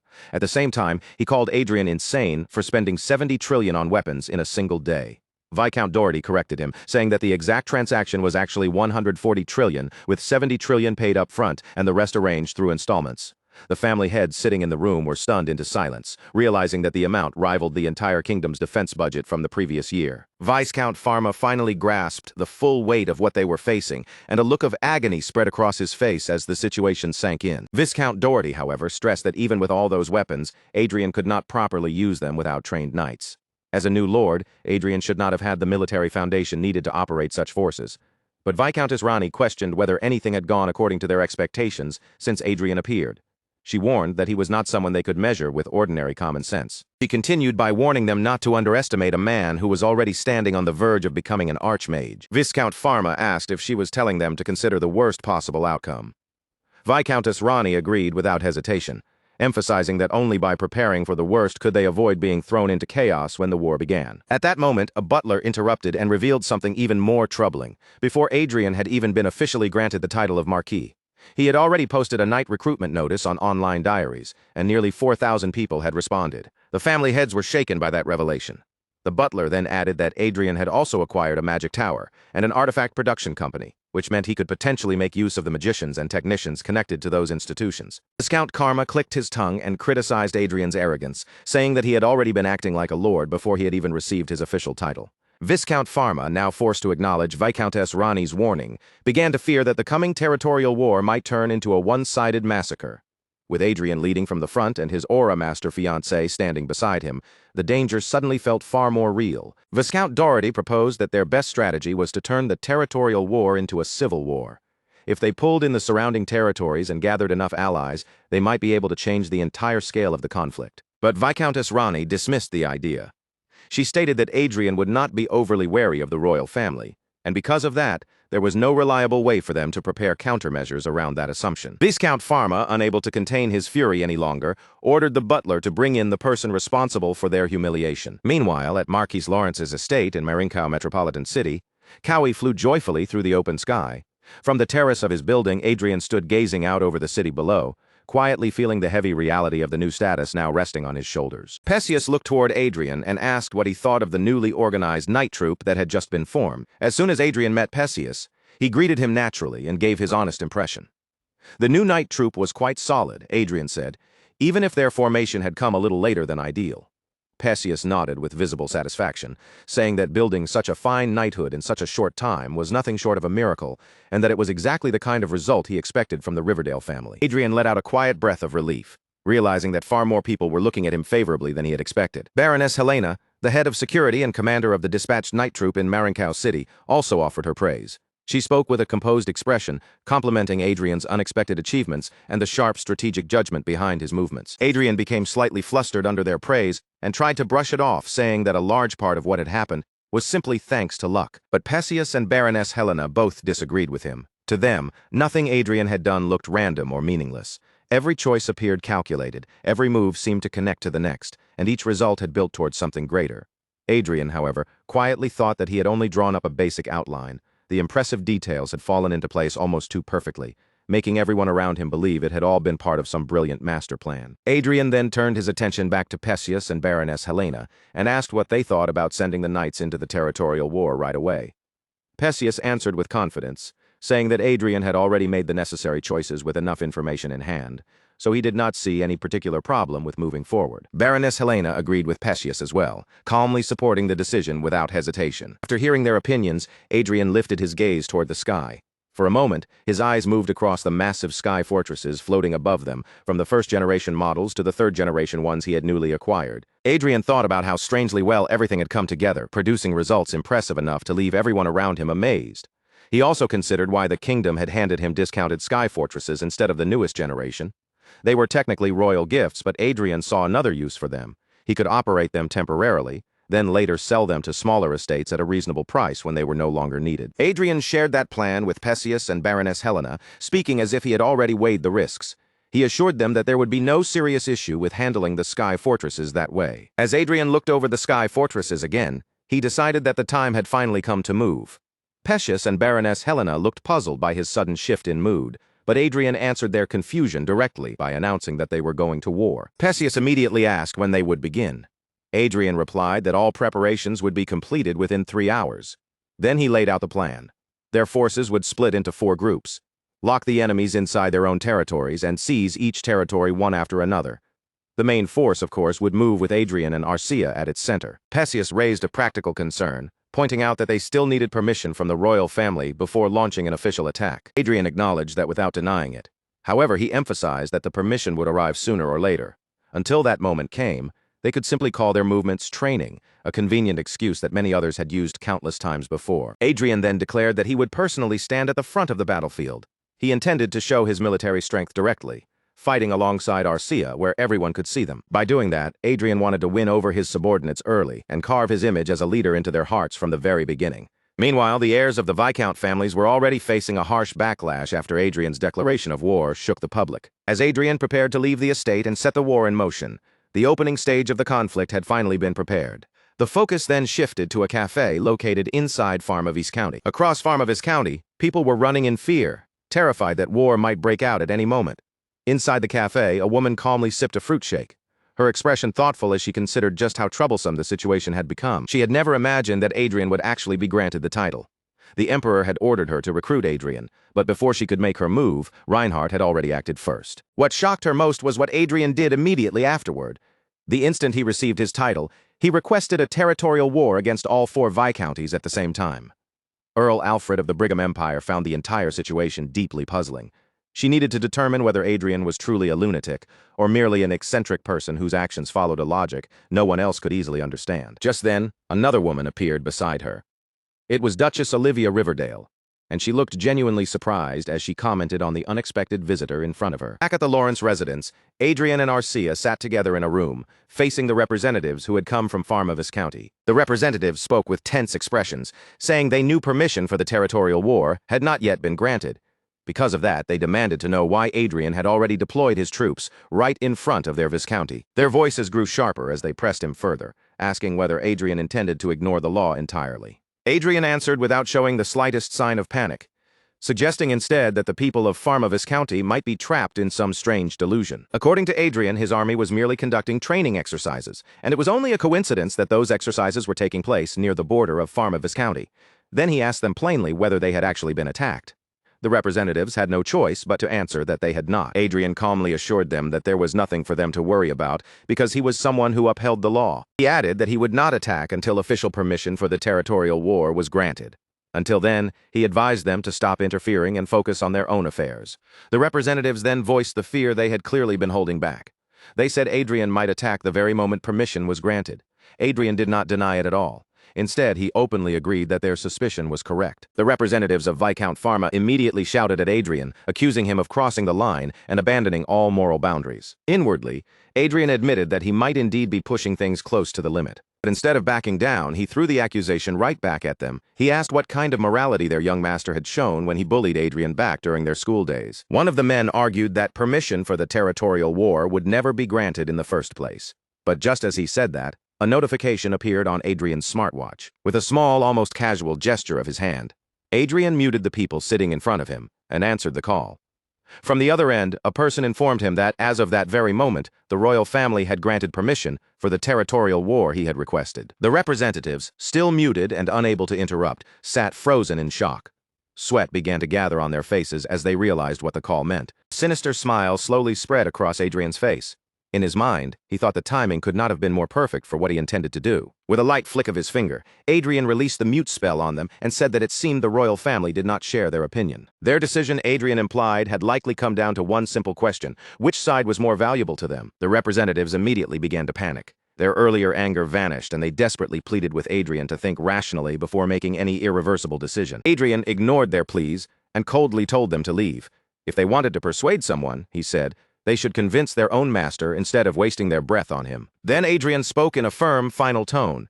The only way Pharma territory could survive was by surrendering. If they refused, then war was no longer avoidable. At that moment, Perseus gave his command to the troops, ordering them to activate the teleportation interference magic. A chorus of voices answered immediately, confirming that the spell had been activated. Perseus then issued the next order.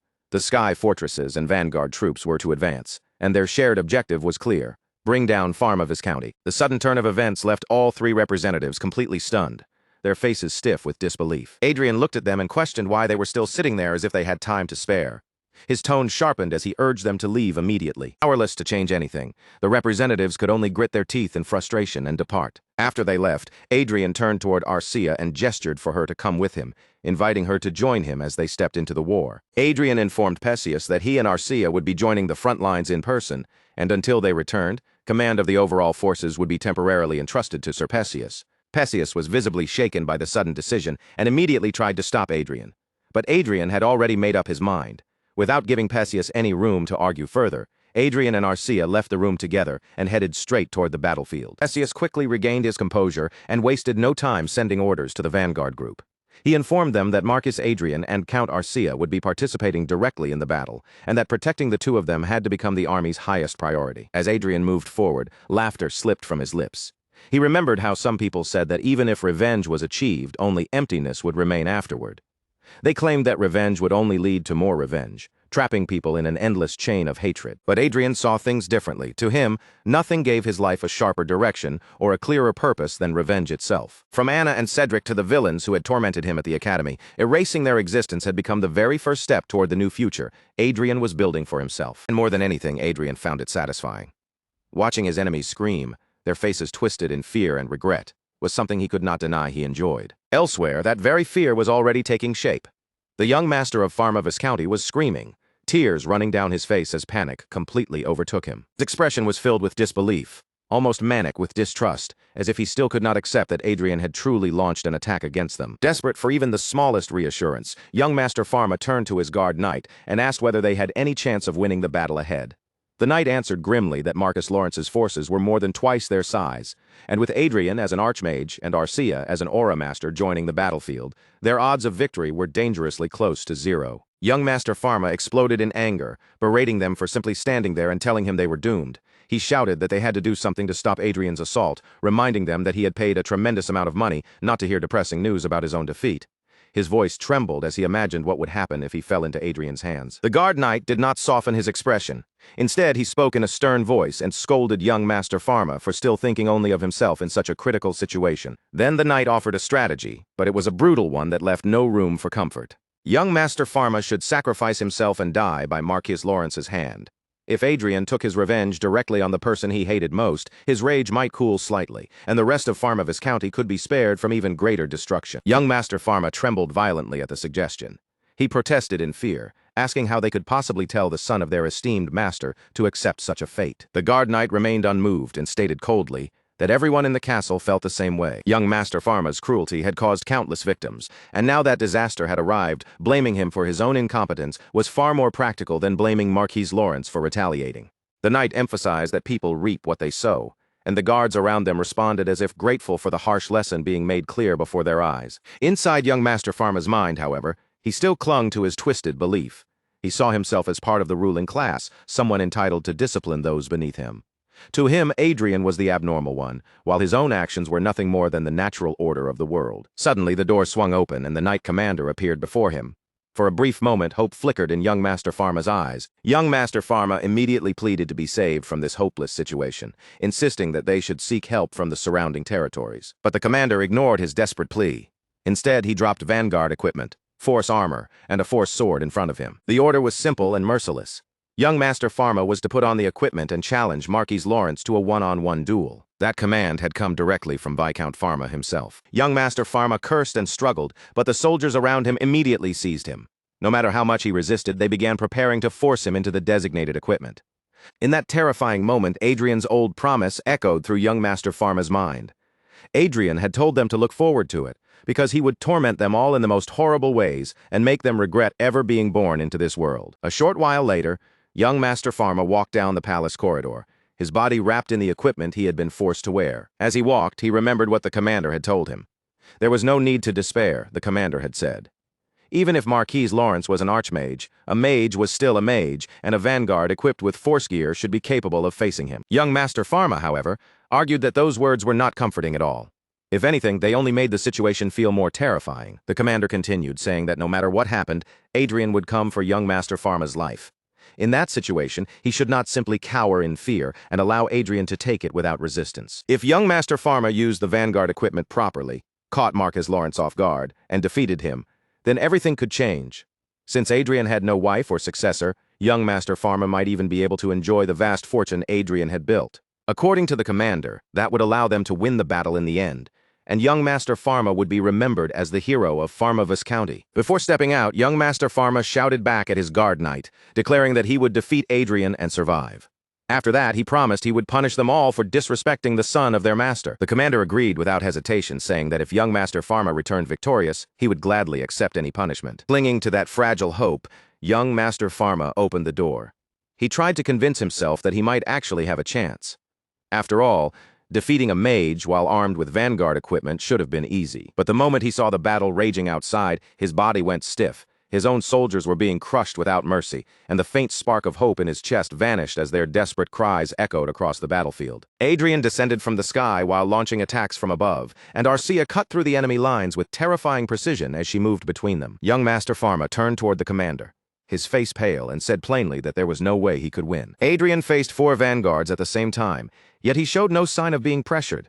With a swift teleportation spell, he shifted positions in an instant and unleashed a barrage of electric attacks, giving them no chance to counter. Even when 3 sky fortresses appeared in an attempt to bring down Adrien and Arcia, it was useless.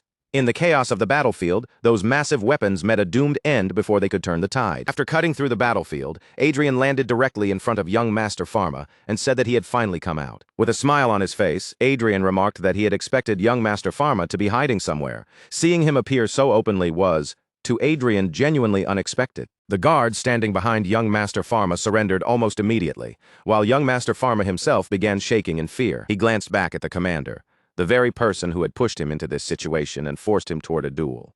Then, with no other path left, young Master Pharma challenged Adrien Lawrence to a one-on-one duel. Adrien looked genuinely surprised, as if he had not expected young Master Pharma to show even that much courage.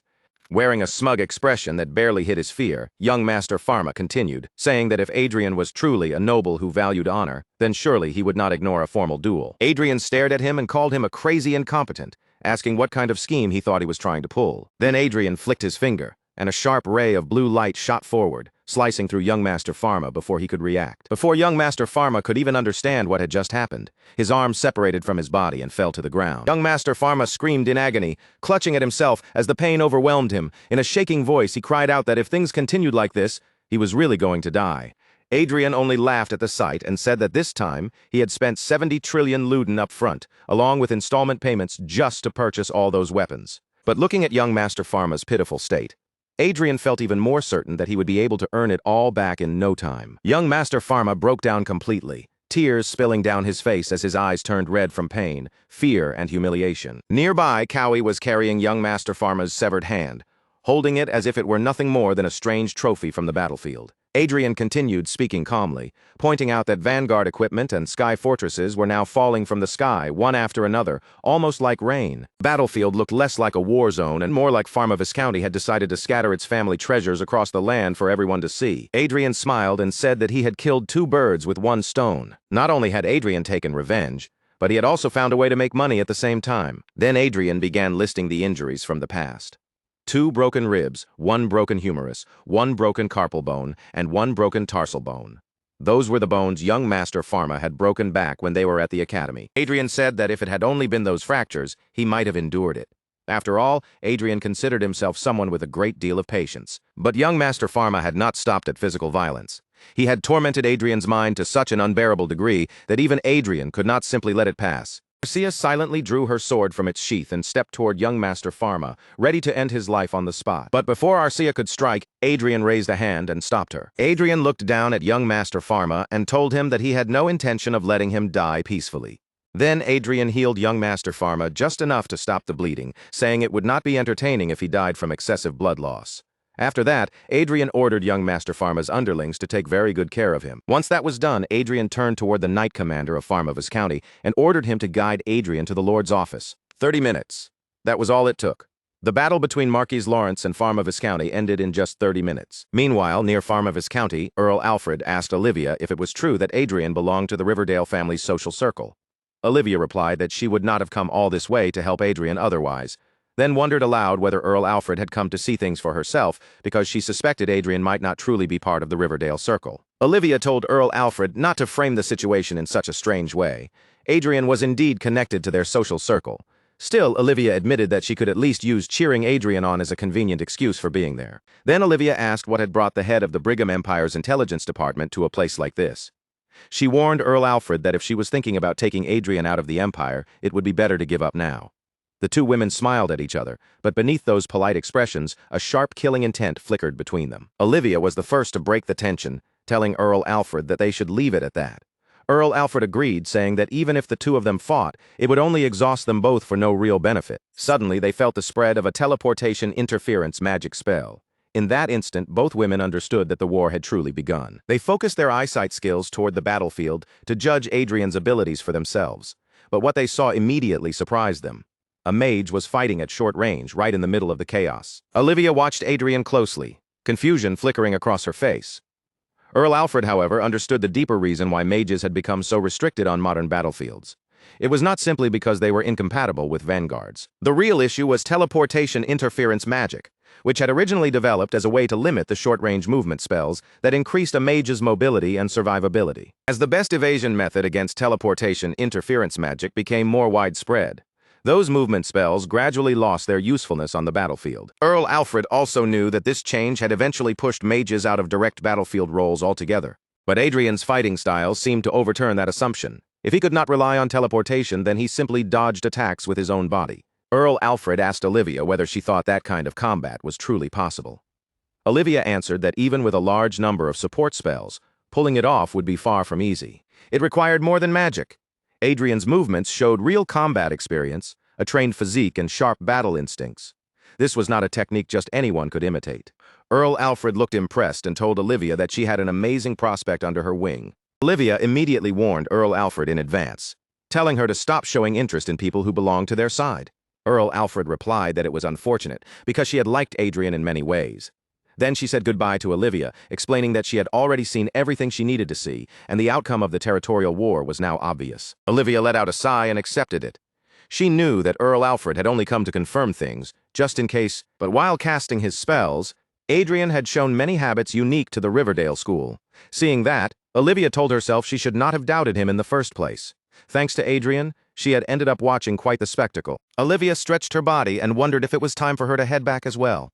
She did not realize that Cowie had been watching her from above the entire time. Through Cowie's vision, Adrien also saw that Olivia and Earl Alfred had finally left the area. Adrien felt relieved, thinking that it looked like he had successfully deceived them.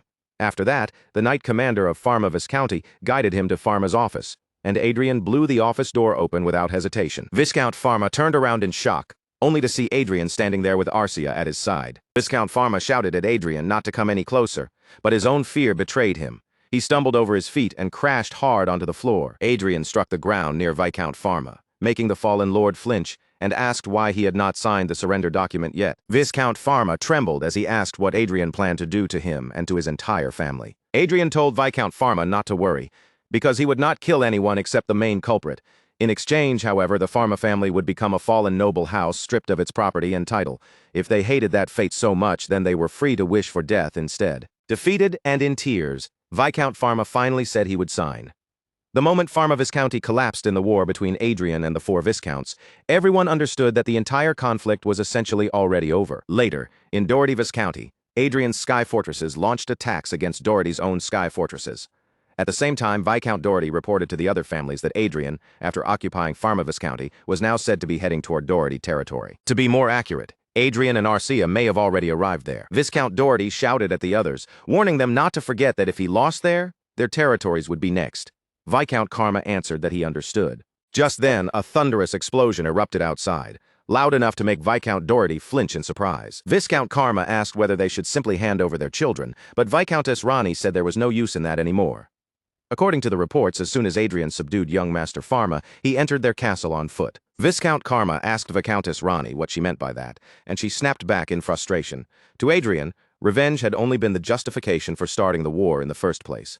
His real goal was obvious. He was using the conflict to fill his treasury while building up his army, and on top of that, Adrien was clearly planning to hand the bill for all those military supply purchases straight over to them. Viscount Doherty asked anxiously whether that would not make their situation even worse.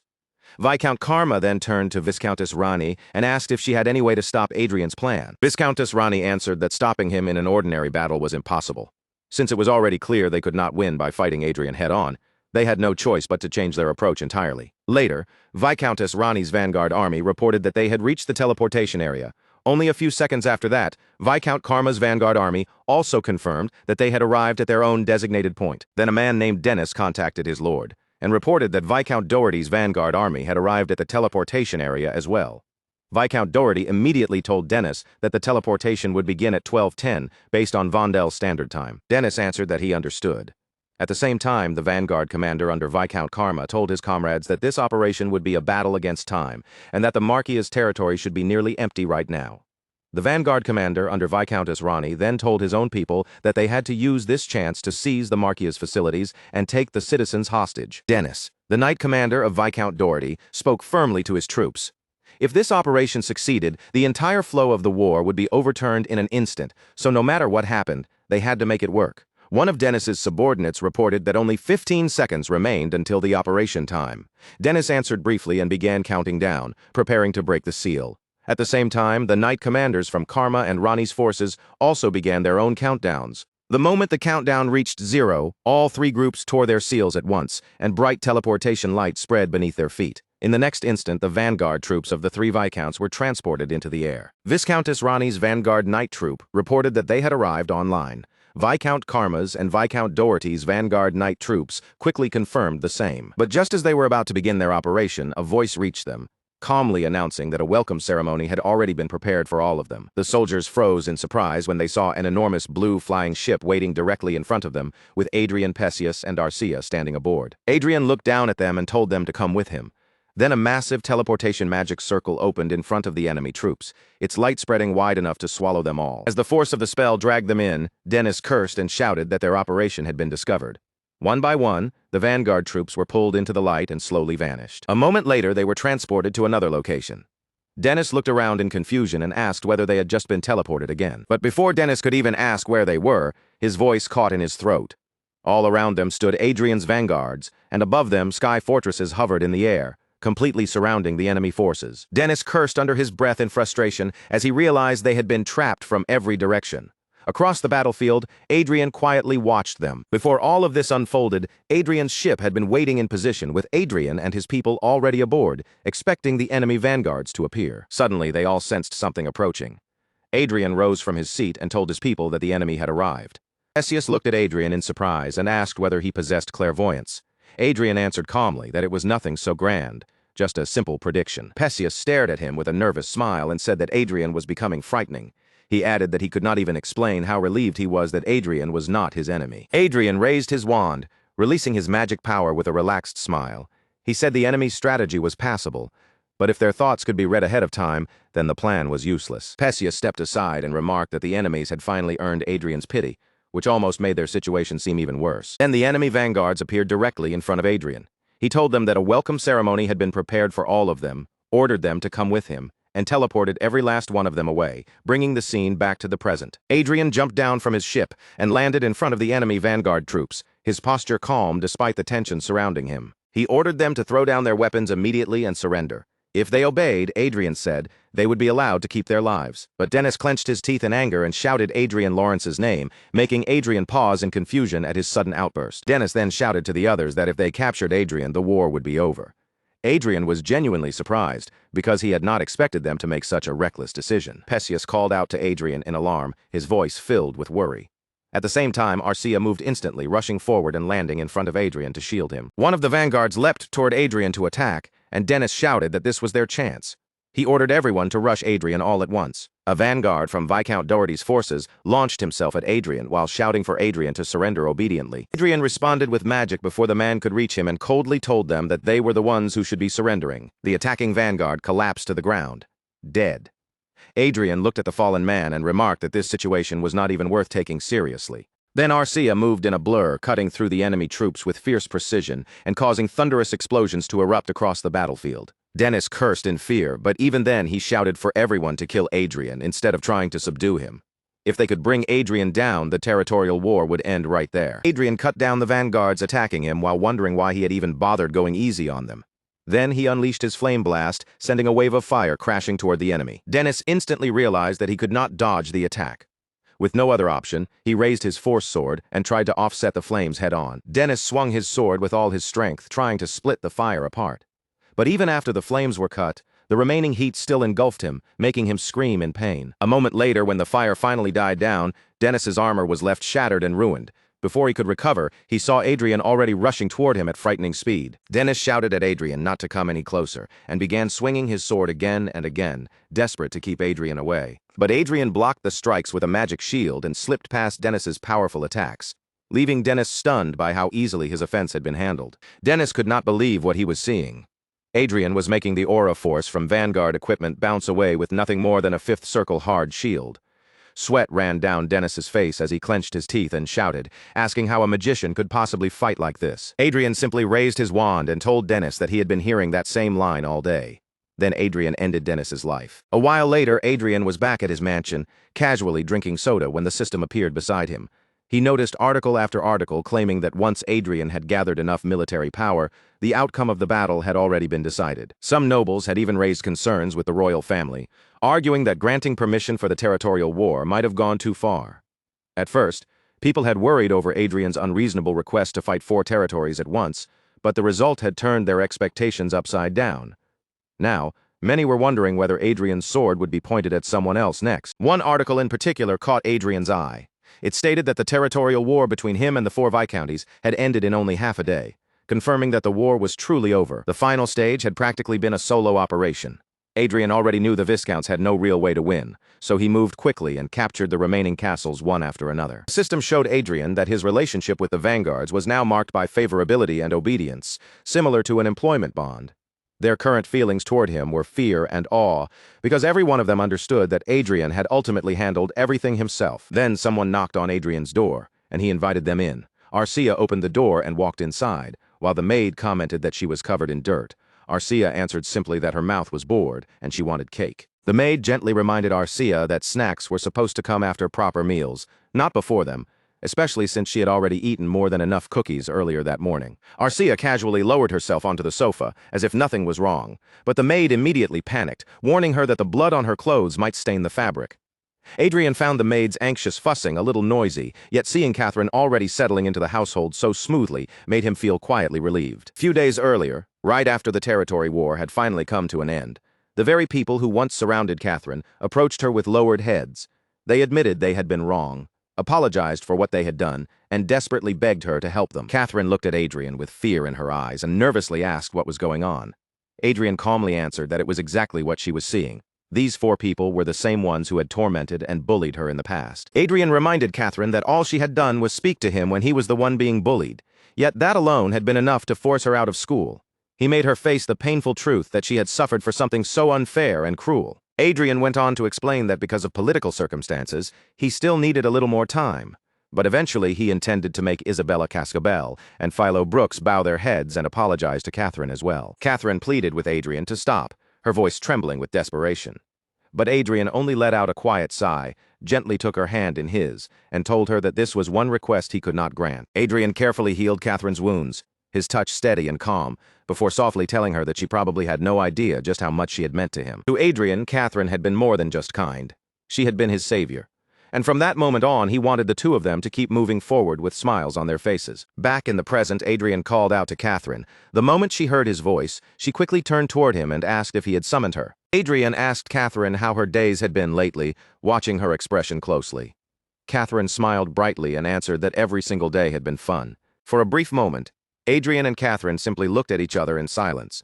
Then Adrien softened his gaze and told her that he was glad to hear that. At the palace, Michael van Reinhardt sat with a cup of tea in hand, taking a graceful sip before praising Adrien's work. He said Adrien had handled everything splendidly, and that bringing Adrien over to his side had been a true stroke of genius. With the 3 families that had supported the second prince now gone from the board, the outcome had become extremely favorable for them. Michael van Reinhardt continued flattering Adrien without restraint, acting as though he was deeply moved by everything Adrien had accomplished. Adrien responded with a carefully crafted look of regret on his face, pointing out that Michael van Reinhardt had also taken some damage from the situation, since one of those families had been supporting him as well. The prince simply laughed it off, saying that such a thing could not be helped. Those families had sinned, and worse, they had caused trouble for Adrien, so paying the proper price for their karma was only natural. Then Michael van Reinhardt asked whether Luke Wynn had said anything to Adrien about it. Adrien answered that Luke had seemed rather bitter, and added that Luke had questioned whether Adrien really needed to go that far against nobles on the same side, even if it was all for revenge. Michael van Reinhardt leaned further into the conversation, wanting to hear more about what had happened between Adrien and Luke. Adrien continued, explaining that he had answered Luke directly. The Earl of Brooks and Cascabel Margrave had committed the same sins as the 4 viscounties, and Margrave Raven was Adrien's archenemy. So Adrien had asked whether he was truly expected to hold back just for the second prince's sake. As far as he was concerned, sparing them for now at the cost of 3 viscounties was already more than enough. After hearing that reasoning, Luke had fallen silent for a while before finally saying he would let the matter slide this time. Prince Michael van Reinhardt burst into loud laughter at that. Then, with a satisfied expression, he said that in any case, this had narrowed the gap between them and the second prince's faction even further. But for Michael van Reinhardt, simply winning by a narrow margin was not enough. What he wanted was not a close victory, but an overwhelming, crushing triumph that left no room for doubt. Michael van Reinhardt then told Adrien that if a civil war broke out over the succession to the throne, it would tear apart the lives of countless people and damage the entire country. Adrien fell silent as he thought it through. If the kingdom's national power became unstable because of civil war, then the Croissant Empire would almost certainly reveal its ambitions again and move to invade them. To prevent that future, Michael van Reinhardt and Adrien had designed a game of betrayal meant to secure complete victory for the Crown Prince. Politics, after all, was nothing more than a brutal dogfight where people bit and tore at each other, and any strategy built on betrayal was bound to stir up anxiety. Perhaps that kind of hesitation was only natural for an ordinary person. Adrien pushed the thought aside and asked Michael van Reinhardt when they should begin the operation. Michael van Reinhardt calmly replied that there was still plenty of time before they needed to make their move. Then Michael van Reinhardt looked at Adrien more closely and asked whether anything unusual had happened to him lately. Adrien's gloomy expression suddenly brightened into a smile. He answered that Prince Luke kept trying to flirt with his fiancée, Arcia. But Adrien's smile did not last long. His expression darkened with irritation as he added that if this continued, it might very well cause a serious problem. Michael van Reinhardt was so shocked by Adrien's words that he accidentally spat tea from his mouth. An awkward silence settled over the room. Michael van Reinhardt quietly placed his cup back on the table, then said that as Luke's family member, he wanted to apologize to both Adrien and Arcia. He admitted that ever since Luke became an Arum master, his confidence had grown far too excessive. Luke had apparently started believing that any woman would fall head over heels for him as long as he tried to seduce her. Hearing that, Adrien could not help wondering inwardly whether Luke was acting like a spoiled child. Arcia might cut people down as casually as others drank tea, but at heart she was still an innocent girl who did not understand many things. If Luke kept pushing his luck, Adrien felt he might end up blowing off that greasy head of his before the real confrontation even began. Michael van Reinhardt seemed to think over the situation for a moment. Then he called Adrien's name and offered his opinion, saying that Adrien should hold the ceremony and make his relationship with Arcia official. Michael van Reinhardt made it clear that he was only giving his personal opinion, but Adrien was visibly stunned by what he had just heard. He stared at Michael van Reinhardt and asked if he was talking about marriage. The scene then moved to Kleinerdam, within Arcia's residence. Adrien walked slowly through the garden, the quiet path giving him space to think back on the conversation he had just had with Michael van Reinhardt. Marriage might indeed be the best option, especially since Adrien and Arcia were already engaged. But even with an engagement in place, something as serious as marriage could not be decided so easily. On the surface, Adrien and Arcia were lovers. But in truth, they were not real lovers at all. Arcia was one of Manuel Lucas's legacies, and Adrien was sure she would follow whatever decision he made without complaint. Yet the fact that she had been created for him did not give him the right to use her freely or marry her without considering her feelings. No matter the circumstances, Adrien could not simply ignore what Arcia herself wanted. As Adrien continued walking through the garden, he suddenly came across Arcia. She noticed him almost immediately. The moment Arcia saw Adrien, she rushed toward him and called out his name with open excitement. Adrien found himself momentarily captivated by the sight of her running toward him, and he softly called her name in return. Then Adrien's gaze shifted past Arcia, landing on the soldiers lying sprawled across the ground. He pointed toward them and asked her what had happened. Arcia answered without the slightest change in expression, saying that she had simply educated them a little. Adrien could not help doubting what Arcia considered education. As the two of them were speaking, Catherine hurried over and anxiously called out to Arcia. Catherine froze for a moment when she saw Adrien there as well. Noticing how restless she seemed, Adrien asked whether something had happened. Arcia also turned to Catherine and asked what was going on. Catherine hesitated briefly, then blurted out that Luke Wynn had sent someone with a message, saying he wanted to meet Arcia. Adrien looked genuinely perplexed by that. To him, Luke Wynn had to be out of his mind, because this was clearly crossing the line. Arcia was visibly displeased when she heard the message. She said the second prince's gaze felt like that of a pervert, so she had no desire to meet him, and she ordered Catherine to tell them to leave. Catherine anxiously asked Adrien what they should do if refusing caused trouble. Even if Arcia did not want to meet them, Catherine knew they could not reject the second prince's people too harshly. A man stepped into the residence and politely greeted Arcia, addressing her as Countess Klein. But the moment his eyes shifted and landed on Adrien standing beside her, his composed expression cracked with visible shock. Adrien noticed the man's reaction immediately and asked in a cold voice why he looked so surprised to see him standing beside his own fiancée. The air around them tightened in an instant. Adrien's gaze sharpened as he asked what business an envoy of the second prince had there, then told the man not to waste time and get straight to the point. The man cleared his throat, trying to steady himself, then raised one hand. A blue glow suddenly bloomed from the ring on his finger, shining faintly in the tense silence. From that light, the man produced a bouquet of flowers, presenting it carefully as though it were something precious. He then informed Arcia that His Highness Luke Wynn had invited Countess Klein to share a meal with him, and that these flowers had been sent as a gesture for that invitation. Arcia accepted the bouquet with an awkward stiffness, holding it for only a moment before quietly passing it over to Adrien instead. Adrien took the bouquet and burned it on the spot. reducing the second prince's gift to ashes before the envoy's eyes, and making the man tremble in fear. Adrien then looked back at the shaken envoy and asked if that was all he had come to say. The man had clearly never faced anything like this before, but even so, he still needed an answer to the invitation. Arcia turned her attention to the envoy and asked a simple question, whether Adrien had been invited as well. The man answered that the invitation was meant for Arcia alone. Arcia immediately made it clear that she would not go. Her blunt refusal startled the envoy, and he quickly tried to advise her not to act so rashly. Adrien cut in and asked which family the man belonged to. The question struck the envoy like a threat, and he froze before apologizing, saying he did not understand what Adrien meant. Adrien calmly said he had heard that becoming a royal knight required some kind of support or backing. The envoy grew visibly frightened, unable to understand why Adrien would suddenly be curious about his family. Adrien answered with a cheerful smile, saying that he happened to enjoy bringing sky fortresses and smashing entire families to pieces. The envoy had probably heard rumors about Adrien's battles and the nobles he had already conquered, but in this case, Adrien could not simply blow the man's head off because he was only the messenger sent by Prince Luke. His parents, however, would not necessarily be fortunate enough to receive that same restraint. The envoy tried to defend himself by saying he had only come under the second prince's orders, but Adrien coldly replied that he was irritated and had no interest in such a pathetic excuse. He warned the man that from now on he would not remain quiet if anyone brought unpleasant offers to Arcia. Then Adrien placed a hand on the man's shoulder, pressing down with enough menace to make the envoy stiffen. In a low voice, he ordered him to go back and deliver his message directly to Luke Wynn. Adrien said he hoped they could continue maintaining a good relationship in the future, but if Luke provoked him any further, Adrien might lose control and cause chaos on a truly massive scale. The warning was clear: Arcia was his fiancée, and no one had the right to touch her. Inside the royal palace, the second prince was furious after hearing the report, unable to believe that Adrien had responded in such a manner. The envoy agreed and said that Adrien had been completely serious without even the slightest hint of a joke.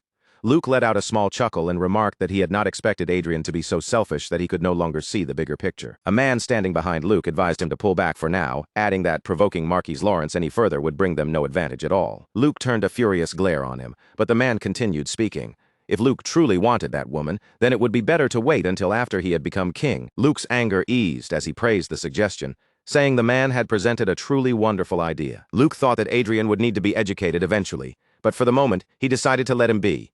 And now he had gained yet another reason to ascend the throne. A status window appeared, displaying the remaining balance as 42,625 trillion won. Adrien lay back in his chair with his arms crossed, thinking that the calculations and settlements from the territory war had finally come to an end. With that finished, Adrien suddenly found himself with nothing urgent left to do. The spoils from the 4 viscounties that had lost the territory war were not limited to cash. Mithril, mana stones, jewelry, precious metals, artworks, and countless other valuables had all been collected. Anything that had even the slightest worth had been swept away as loot. For Adrien, taking the assets of his enemies and enjoying the wealth they had once possessed felt incredibly satisfying. But according to Adrien, the greatest reward from the territory war was something else entirely. With that thought, he brought a certain item out from storage. A window identified it as the celestial sword handle, Aralic. It was believed to be the hilt of a sword once used by celestials during the mythical era. When filled with mana or divine power, it was expected to condense, strengthen, and release energy in a form similar to an aura blade reinforced with force. However, part of its internal divine magic circuit had been destroyed, leaving it unusable for now. If a high-ranking engineer from the Holy Land of Everhill examined it, there was a possibility the relic could be repaired. The material used to create it was aurichalcum, also known as sacred bloodstone. Adrien studied the object with clear admiration, thinking that anyone could tell at a glance this was no ordinary item. After all, it was made of aurichalcum, an extremely rare mineral produced only in tiny amounts within the Holy Land of Everhill. A single piece like this was said to be worth as much as an entire sky fortress. Adrien placed it carefully on the table while thinking that if he ever visited the Holy Land, he would have to investigate how to repair it. But for now, the most urgent priority was leveling up. Inside the game, Arcia called out a vampire monster, causing the creature to turn back toward her. The instant it turned, Arcia drove a swift knee kick straight into its face, striking hard enough to break its teeth. Adrien raised his hand and formed a pentafireball magic circle, remarking that the monster resembled the second prince quite a lot. Then, Adrien launched his attack, and the vampire monster cried out in pain as the flames struck it. Arcia clenched her fist while Adrien swung his magic wand, and together they sent the monster flying through the air, completely defeated. The two of them celebrated their victory, and to Adrien, that moment felt incredibly refreshing. Adrien said that lately he had been so buried in work that he could only play games for less than 3 hours a day. The territory war, new businesses, recruiting talented people, and dealing with the second prince had all piled up at once. Because of that, Adrien had barely managed to reach level 2 Hode 5, so he decided it was time to focus seriously on leveling up. To reduce his workload, Adrien first handed off matters that did not truly require his personal involvement to his aid. As for recruiting talent, Adrien put a pair of glasses on Arcia in the real world and had her handle the process while he continued playing the game. With this momentum, Adrien planned to raise his level as quickly as possible and finally reach the 8th circle. While Adrien was thinking through that plan, Arcia called out to him as Sir Adrien and informed him that they had discovered an exceptionally high-grade talent. Adrien showed very little interest in the report and simply told Arcia to recruit that person quickly. Arcia nodded in agreement with Adrien's instruction, her expression calm as ever, and added that she would leave the actual negotiations to the attendants accompanying her. Adrien's attention finally sharpened when he asked Arcia what kind of talent was considered so exceptional. Without even changing her expression, Arcia answered in her usual flat tone that it was divine power. Arcia then added that the person also possessed a rare trait known as the nature of a saintess. Adrien paused at that, realizing this was not an ordinary discovery at all, and quietly remarked that it was truly unique. But in the very next moment, the meaning of those words fully sank in, and Adrien suddenly shouted in shock. The scene moved to the front of a shop, where Arcia stood with 2 attendants at her side, all 3 of them staring directly at a young girl. The girl looked back at Arcia with uncertainty and carefully asked whether Arcia needed something from her. Beside the girl, another young woman trembled nervously, clearly overwhelmed by the sudden attention surrounding them. The girl's name was Evren Barnett, a 15-year-old commoner. Her talent was divine power, graded very high, and her special trait was none other than the nature of a saintess. In Rondell, there was only one god and only one recognized religion. The people worshipped Sepia, the creator of the world, and the being revered as the one and only god. The teachings of that one god were known as Sepiaism. Its central headquarters, where the highest leaders of the faith resided, was the Holy Land of Everhill, a golden nation so powerful and sacred that even the Brigham Empire would not dare invade it. The Holy Land was governed by 3 great figures: the Holy King, the Saint, and the Saintess.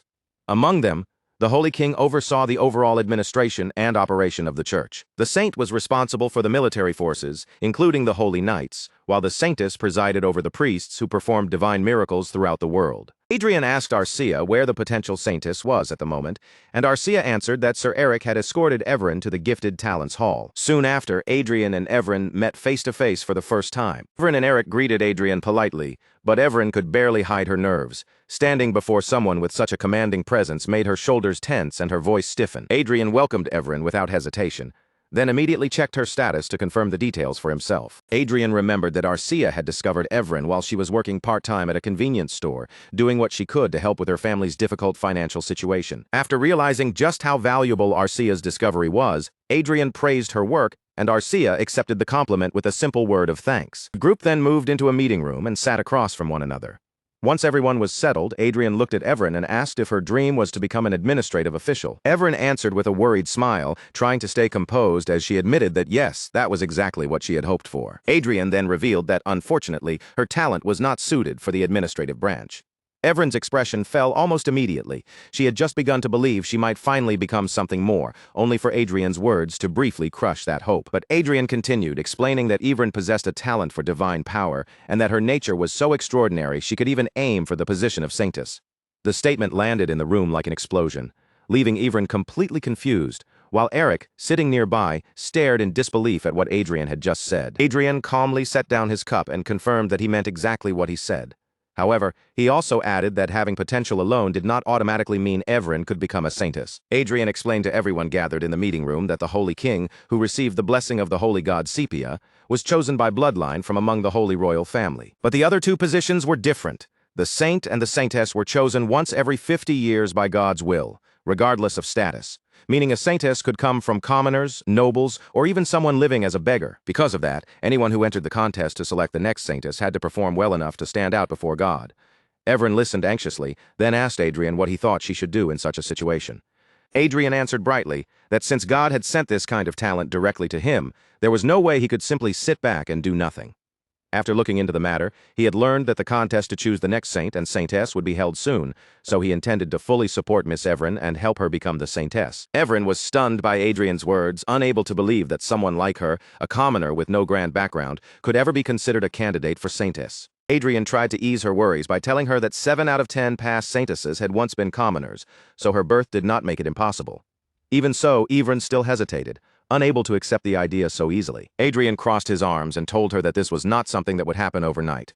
If Everin truly wanted to become Saintess, then effort and determination from her own side would be absolutely necessary. Before the contest began, Everin would have to study many things, including etiquette, theology, and divine magic, all of which were essential for someone aiming for such a sacred position. Then Adrien casually said that, for the time being, he was thinking of giving her a down payment of 200 million won and a monthly salary of 500 million won, leaving Everin completely shocked. In Adrien's mind, even paying 10 times or 100 times that amount would not be a waste.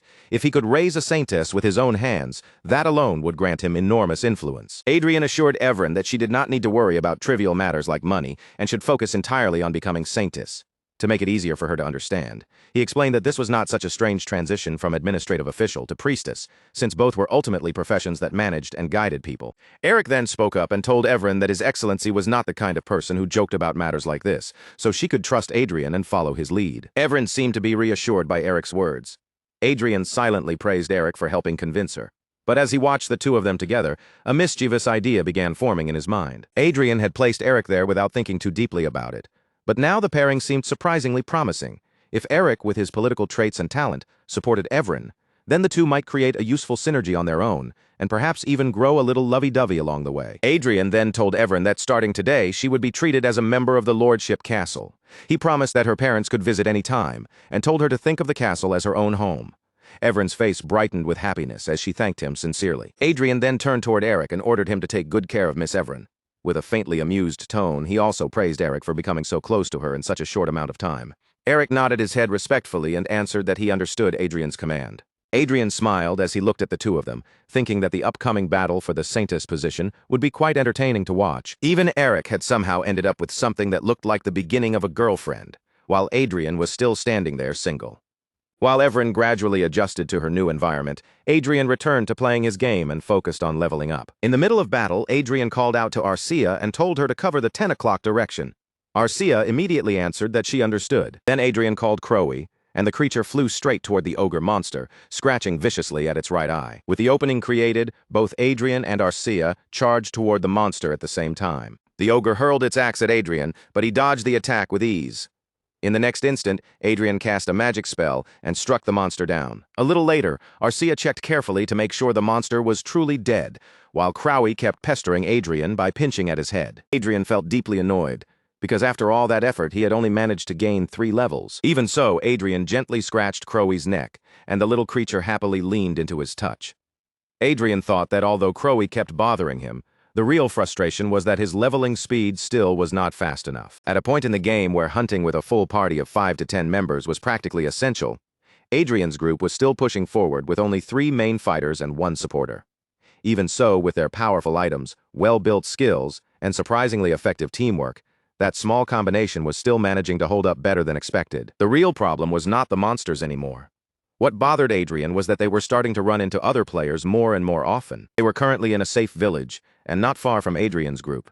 Several other players were gathered together, casually chatting among themselves. Just as Adrien was about to leave the village, a girl from another party noticed something unusual and hurried straight toward him. The girl pointed toward the eagle beside Adrien and told him she had never seen a supporter like that before. With clear curiosity in her voice, she asked how she could get one for herself. Adrien, already preparing to move on, answered without much enthusiasm that Crowy was only a wild animal temporarily tamed through taming magic. Then Adrien added plainly that Crowy was not actually a supporter at all. The girl grew awkward after hearing that, turned around and walked away while still wondering where she might be able to capture that kind of creature. Adrien had no desire to interact with other players, and this was not the first time he had been forced to explain Crowy that way, so he deliberately avoided drawing any more attention than necessary. A little while later, Adrien was out on a quest mission, but his thoughts drifted away from the battle and toward the market capitalization of Chronicle Online's production company. Meanwhile, Arcia was slaughtering monsters without a trace of mercy, cutting them down one after another as if it were the most natural thing in the world. Suddenly, an idea flashed through Adrien's mind, and he inwardly praised himself as a genius. He did not lack money, so buying the entire company outright did not sound like a bad idea. If the main user base consisted mostly of commoners, then there was a decent chance the company was undervalued, which made him think the purchase might actually be possible. Then the system showed Adrien the market capitalization of World Games, placing its value at approximately 102 trillion gold. Adrien stared at the number in disbelief and cleared his throat awkwardly. Apparently, the company was not undervalued after all. 102 trillion gold was not an impossible amount for Adrien personally, but in the outside world, spending that kind of money was an entirely different matter. Even as a noble, if Adrien spent that much on what everyone else would see as nothing more than a game, it would inevitably attract far more attention than he wanted. At first, Adrien considered buying slaves and turning them into a gaming workshop, but that idea immediately felt wrong to him as someone who came from a democratic country. Then he thought about using his last remaining wish ticket, but he quickly rejected that as well, since he did not want to waste it unless a true emergency came up. In the background, Arcia gently petted Crowy, making the eagle cheer up, while also carefully watching Adrien grow increasingly frustrated over something. Adrien began thinking again, searching for a way to level up efficiently without constantly running into other users. Then, all at once, a new idea struck him. There was a way to do it without buying the entire game company. The answer was to monopolize the hunting grounds. Adrien suddenly shouted out the idea, while Arcia and Crowy both looked at him, clearly having no idea what he was talking about. The scene then shifted to the building of the Black Dragon Guild. Inside the guild's executive building, the top members of the Black Dragon Guild were gathered together and discussing a serious matter. One of the men said he had heard that their country was planning to double the game's access time limit. The man sitting across from him responded grimly that this would put them in a difficult position. Another woman pointed out that item cash transactions had recently been blocked, meaning they would have to work much harder from now on. The woman beside her wondered whether they could indirectly sell items through a country where cash transactions were still legal, but someone immediately shouted at her, asking if she had lost her mind, and reminded her that getting caught would mean paying a fine 10 times greater. The guild leader listened to the noisy debate around her before dryly commenting that playing the game was becoming more difficult with every passing day. Just then, a woman entered and informed the guild leader that someone was looking for her. When the guild leader asked who it was, the woman explained that the visitor was a magician above level 200, requesting a meeting with the guild leader because he had a deal to offer. The two men sitting nearby smiled knowingly, and the guild leader told the woman to send him away, assuming it was obvious he was trying some trick to join the guild, but the woman remained concerned and insisted that they should meet him. When the guild leader asked why, the woman revealed that he had brought 10 decathlon hearts as a gift. On top of that, the visitor was equipped with the finest hybrid gear available for someone at level 200. One of the guild members cursed in surprise, saying that decathlon hearts must have cost a fortune. Anyone who could casually bring something like that as a gift had to be insanely rich. Considering the performance of the equipment itself, the guild members began to assume that this magician might be stronger than most top-level users. In the meeting room, Adrien sat facing the guild leadership. He greeted them politely and introduced himself as Kim Min-ji.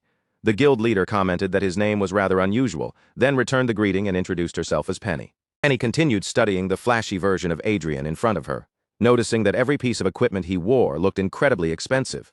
From that alone, Penny began to suspect he might be a noble. Penny then asked what kind of deal had brought him there. Adrien answered calmly that he wanted to rent one of the hunting grounds currently monopolized by the Black Dragon Guild. Penny blinked in confusion and asked whether she had heard him correctly. Adrien confirmed it, explaining that he wanted the guild to block other users from entering the hunting ground, just as the Black Dragon Guild was already doing, and then lease it to him under the condition that only he could use it. A shadow crossed Penny's face as she processed the words rent a hunting ground and monopolization. She had never heard of such a concept in her life. On top of that, Adrien wanted the guild to manage the place while not being allowed to use the hunting ground themselves, which made the whole proposal sound like a joke. Adrien easily read the doubt on their faces and told them that, of course, he would be paying rent for it. Adrien raised his open hand and said he would pay 5 times the total profit they could normally earn from that hunting ground, all in cash. Penny still could not quite believe what she was hearing and asked which hunting ground he wanted. Adrien answered without hesitation, Caltrans Chimera Dungeon. That answer immediately put Penny on alert, and she told him to wait a moment. Caltrans Chimera Dungeon was a place visited by more than 200 people a day, and even max-level players could still make good profit from hunting there. If each person earned at least 50,000 loot from that hunting ground, then the dungeon's total daily profit easily exceeded 10 million loot. Adrien simply laughed after hearing that and said the amount did not concern him. In return, the guild had to make absolutely sure that no one else was allowed inside. The mood in the room turned serious. Penny asked whether there was some treasure, special item, or hidden quest connected to the dungeon that Adrien was trying to keep for himself. Adrien cheerfully replied that he only wanted to level up. Everyone else in the room fell into stunned thought, wondering whether he was really planning to burn through 50 million loot a day just to raise his level without any special purpose. Adrien explained that he was solo leveling and simply wanted to enjoy the game without anyone getting in his way. Then he added that if they wanted, he could pay in advance, and he did not even mind if they handled the transaction through online currency trading. A clear glimmer of greed appeared on Penny's face as she leaned into the opportunity and asked how long Adrien intended to rent the hunting ground. Adrien answered that he wanted to rent it for 1 month first.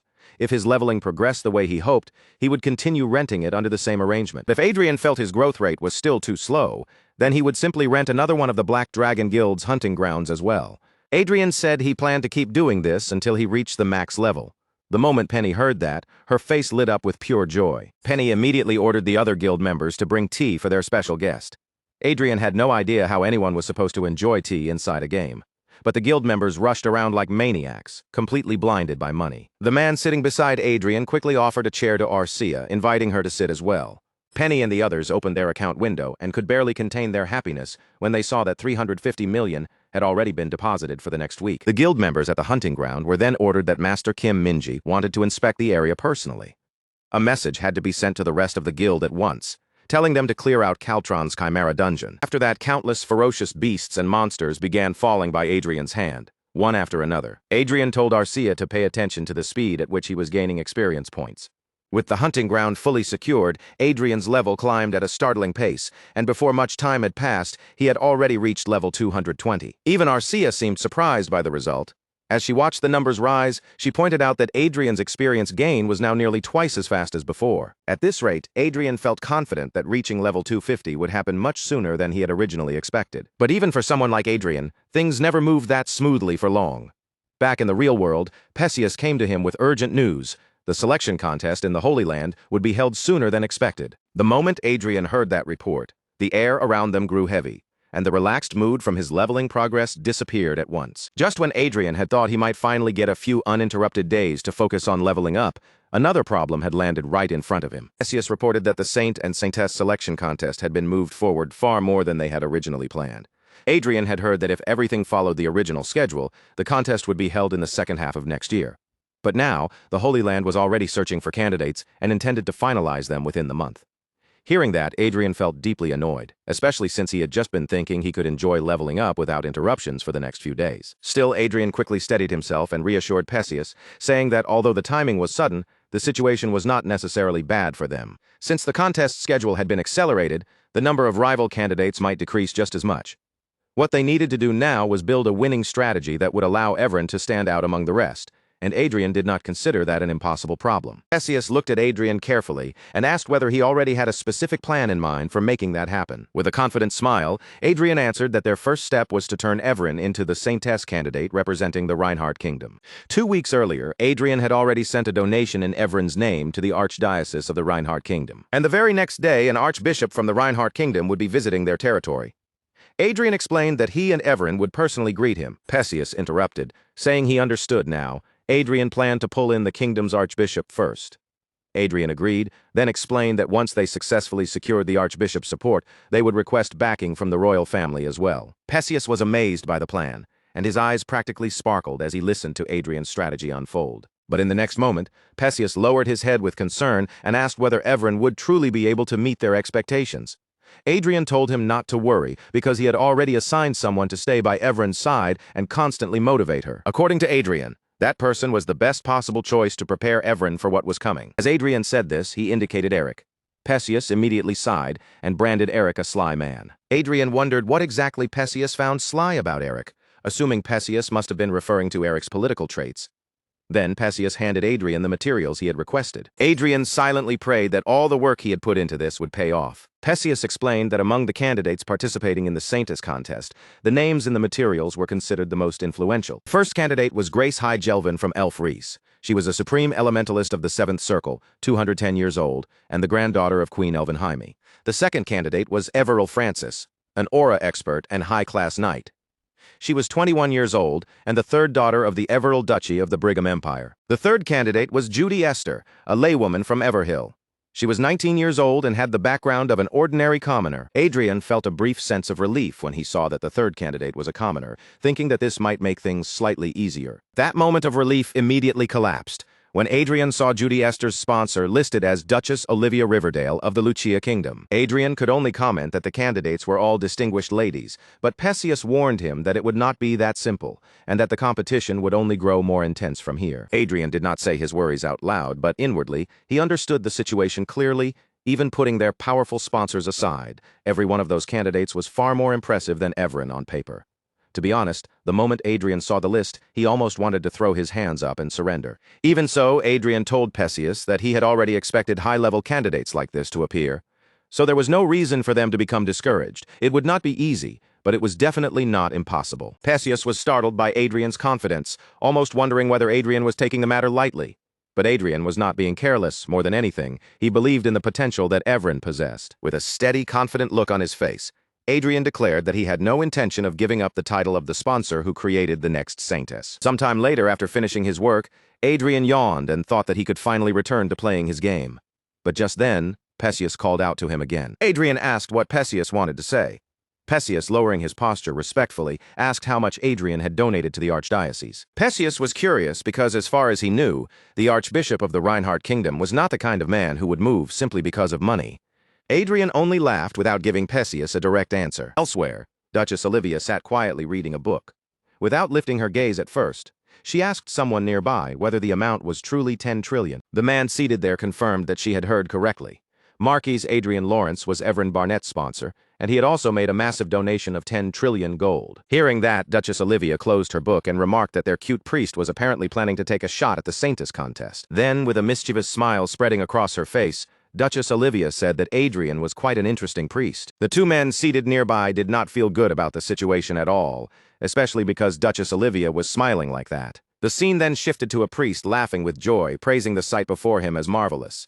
He said he had never imagined Evren could use divine magic so well. Referring to himself as an old man, Archbishop Fred declared that he believed Evren would surely become the new saintess.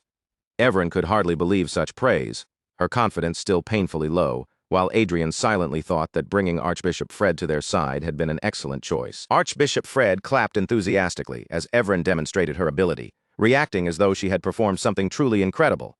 It was almost like a child showing off in front of relatives, while the adults applauded and praised every little thing. Behind them, Arcia was clapping along as well. After that, Adrien told Archbishop Fred that there was something he wanted to discuss, and Fred agreed to listen.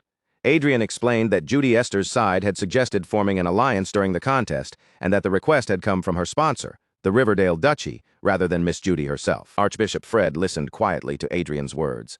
Then he said Miss Esther was also a fine candidate, and, in his opinion, they should seriously consider the alliance proposal. Adrien replied that he had been thinking the same thing. It would be better to increase Evren's chances of being selected first, and only after that should they compete directly with Miss Esther. Nearby, Evren asked Eric whether her performance had really been good, and Eric gently complimented her, reassuring her with his words. Archbishop Fred added that the Riverdale Duchy likely had no desire to directly confront someone as ominous as Marquis Adrien Lawrence. But in truth, the situation was the exact opposite of what Fred believed. Adrien had been the first one to suggest forming an alliance, and thanks to his connection with the duchy, they had viewed the proposal favorably. After all, Adrien was also the fake disciple of the former Duke Riverdale. Now the only thing left was to bring the royal family of the Reinhardt kingdom onto Evren's side. The scene shifted back to Luke, who calmly admitted that he had no real reason to turn the proposal down. After all, if a saintess were truly born from their kingdom, then the country's reputation, influence, and standing among other nations would rise dramatically. Luke gave Adrien a steady look and assured him that he would personally bring the matter up with the king. Adrien thanked him politely, though deep down this was exactly the answer he had expected. Luke had no reason to refuse, especially when making their already delicate relationship even more uncomfortable would bring no benefit to either side. Adrien lowered his head in a respectful bow and began to take his leave. But just as he was about to go, Luke suddenly stopped him with another question, asking whether he had heard the latest news. Margrave Otis's daughter and Earl Akers had both disappeared without a trace. The sudden news struck Adrien like a blow, leaving him frozen in place as he tried to process what Luke had just said. Luke wore a faint smile as he added that, because of the disappearance, the First Prince's faction had been thrown into complete chaos. Adrien stared at him in shock, still unable to fully grasp the weight of those words. Adrien quickly tried to piece the information together. By Margrave Otis's daughter, Luke had to be talking about Michelle, and if Earl Akers was involved, then Luke must have meant the second-ranked master, the powerful figure who stood just below Marquis Vincent. Noticing Adrien's stunned expression, Luke seemed to understand at once that the news had not reached him yet. Then again, even Luke had only learned about the disappearance roughly an hour earlier, so it was no surprise Adrien was hearing it for the first time. Adrien's face tightened with worry. He could not believe that both Michelle and Earl Akers, of all people, could simply vanish at the same time. Even so, Adrien forced himself to look at the situation from their side and congratulated Luke, saying that for their faction this development could only be considered good news. The moment Luke heard that, he threw his head back and burst into loud laughter. clearly pleased by Adrien's blunt reaction. Adrien himself could not relax at all. His thoughts were already spiraling.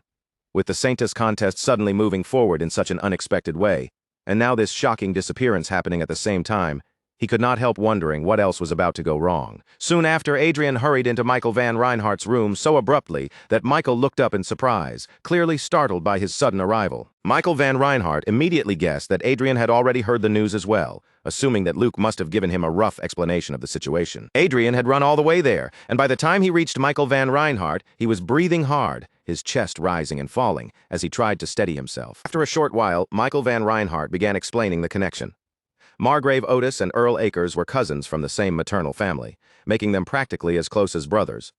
On top of that, they shared the same political leanings, which made their bond even stronger. Michael van Reinhardt went on to say that Earl Akers cherished Lady Michelle Otis almost like his own daughter. So when he heard that she was planning to leave on a vacation by herself, he volunteered to accompany her as her personal guard. Adrien immediately reasoned that if an Aura Master had been guarding her, then the real problem must have occurred at their destination. Michael van Reinhardt agreed, but the place they had traveled to was no ordinary vacation spot. It was a region filled with tension against the Brigham Empire, a place where war could break out at any moment. Their destination had been the Prius Republic. That revelation left Adrien utterly stunned. To him, going there sounded less like a vacation and more like a reckless act of suicide. No sane person would willingly step into such a dangerous place. In his mind, he could only think that Michelle had always been somewhat extreme to begin with, but someone must have pushed that madness even further and lit the fire under her. Michael van Reinhardt continued, saying he was not sure whether Adrien already knew this, but Lady Michelle Otis was an obsessive fan of Manuel Lucas.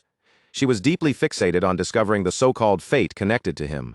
Then, when rumors spread that this fate had been found in the Prius Republic, everything began to move in that direction. Adrien flinched the moment he heard that.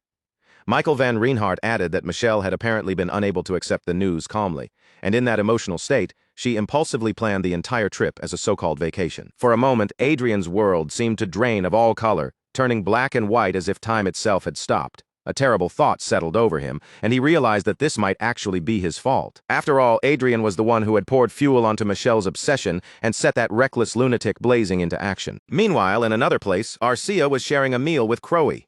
Crowy looked completely delighted, singing happily while enjoying the food. As Arcia ate, she remembered how worried Adrien had been about her before he left. He had told her that he was going to meet the second prince, and that she did not need to come along. Instead, he wanted her to stay there safely and wait. Arcia had quietly accepted his request without protest. Now, with a soft and sincere heart, Arcia prayed that Adrien would return to her quickly and safely. Back with Michael van Reinhardt, Adrien was still trapped in the thought that the situation might be his fault. Michael explained that he had already sent an official request for the extradition of the two missing people through diplomatic channels, while also secretly deploying special forces together with the National Intelligence Network. Adrien thought the best outcome would be for the entire matter to resolve itself quietly, without becoming public or escalating any further. But realistically, the chances of that were low. One way or another, some kind of diplomatic friction seemed almost unavoidable. Even so, Adrien was surprised that Michael van Reinhardt was willing to shoulder that level of loss and risk for the sake of those two people. If Michael was prepared to go that far, then Adrien felt he had no choice but to help him as well. With a sudden burst of determination, Adrien spoke in a passionate voice and declared that he would go personally and set things right. Michael van Reinhardt stared at him in confusion, clearly not expecting that answer. Adrien explained that he might actually be the perfect person to rescue both of them. He could move in secret, conceal his identity, and act without openly involving their country. Still, just in case something went wrong, Adrien asked Michael van Reinhardt to make the necessary arrangements so that his true identity would never be exposed. Michael van Reinhardt looked at Adrien in silence, unable to fully comprehend what he had just heard.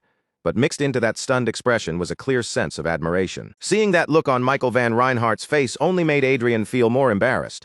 After all, part of this disaster had come from his own actions, so he could not simply stand back and do nothing. Michael van Reinhardt rose from his seat and told Adrien that he would send over the location where Michelle and Earl Akers had last been seen. He then advised Adrien to narrow down the places where they were most likely hiding now, using their last known route as the starting point. Michael van Reinhardt entrusted their fate to Adrien.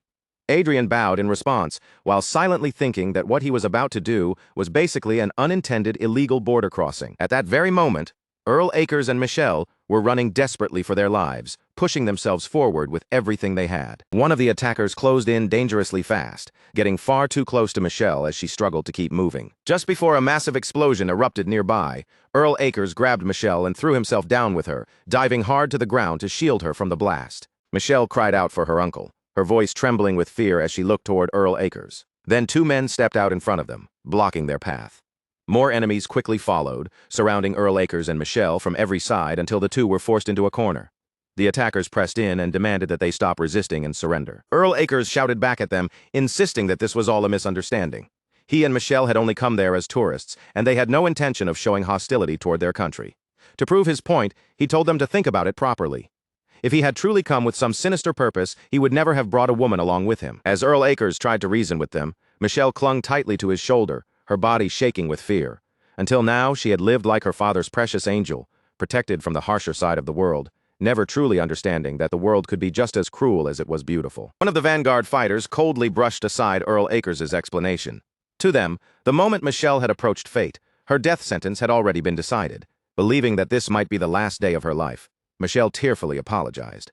If she had not been so stubborn and reckless, she and Earl Acres would never have ended up in such a desperate situation. Seeing that there was no clear path to escape, Earl Acres leaned closer and whispered for Michelle to pay attention to the thin opening on the left side of the siege.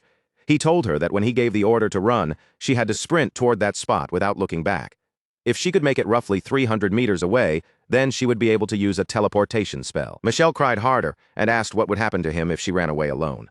Earl Acres gripped his sword, gave her a reassuring smile, and told her he could escape by himself without her help, so she did not need to worry about him. Then, raising his voice sharply, Earl Acres shouted at Michelle to stop talking and go immediately.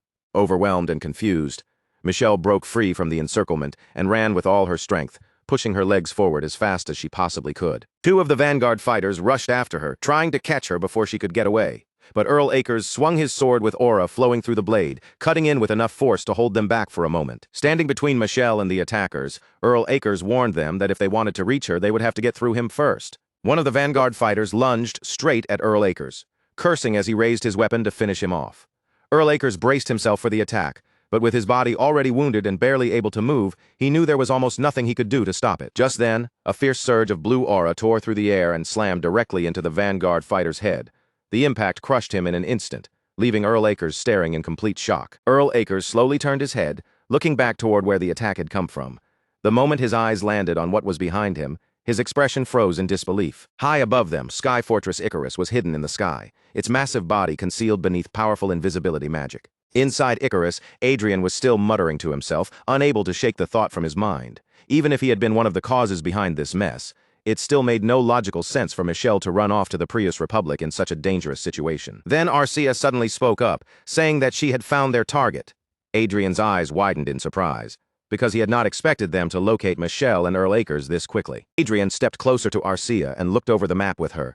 Seeing the marked location, he realized that the job might be finished far sooner and far more easily than either of them had expected. A moment later, Adrien and Arcia activated teleportation magic, vanishing from inside Icarus before reappearing outside the fortress, floating high in the open sky. Adrien looked down in confusion and saw two different armed groups clashing below them.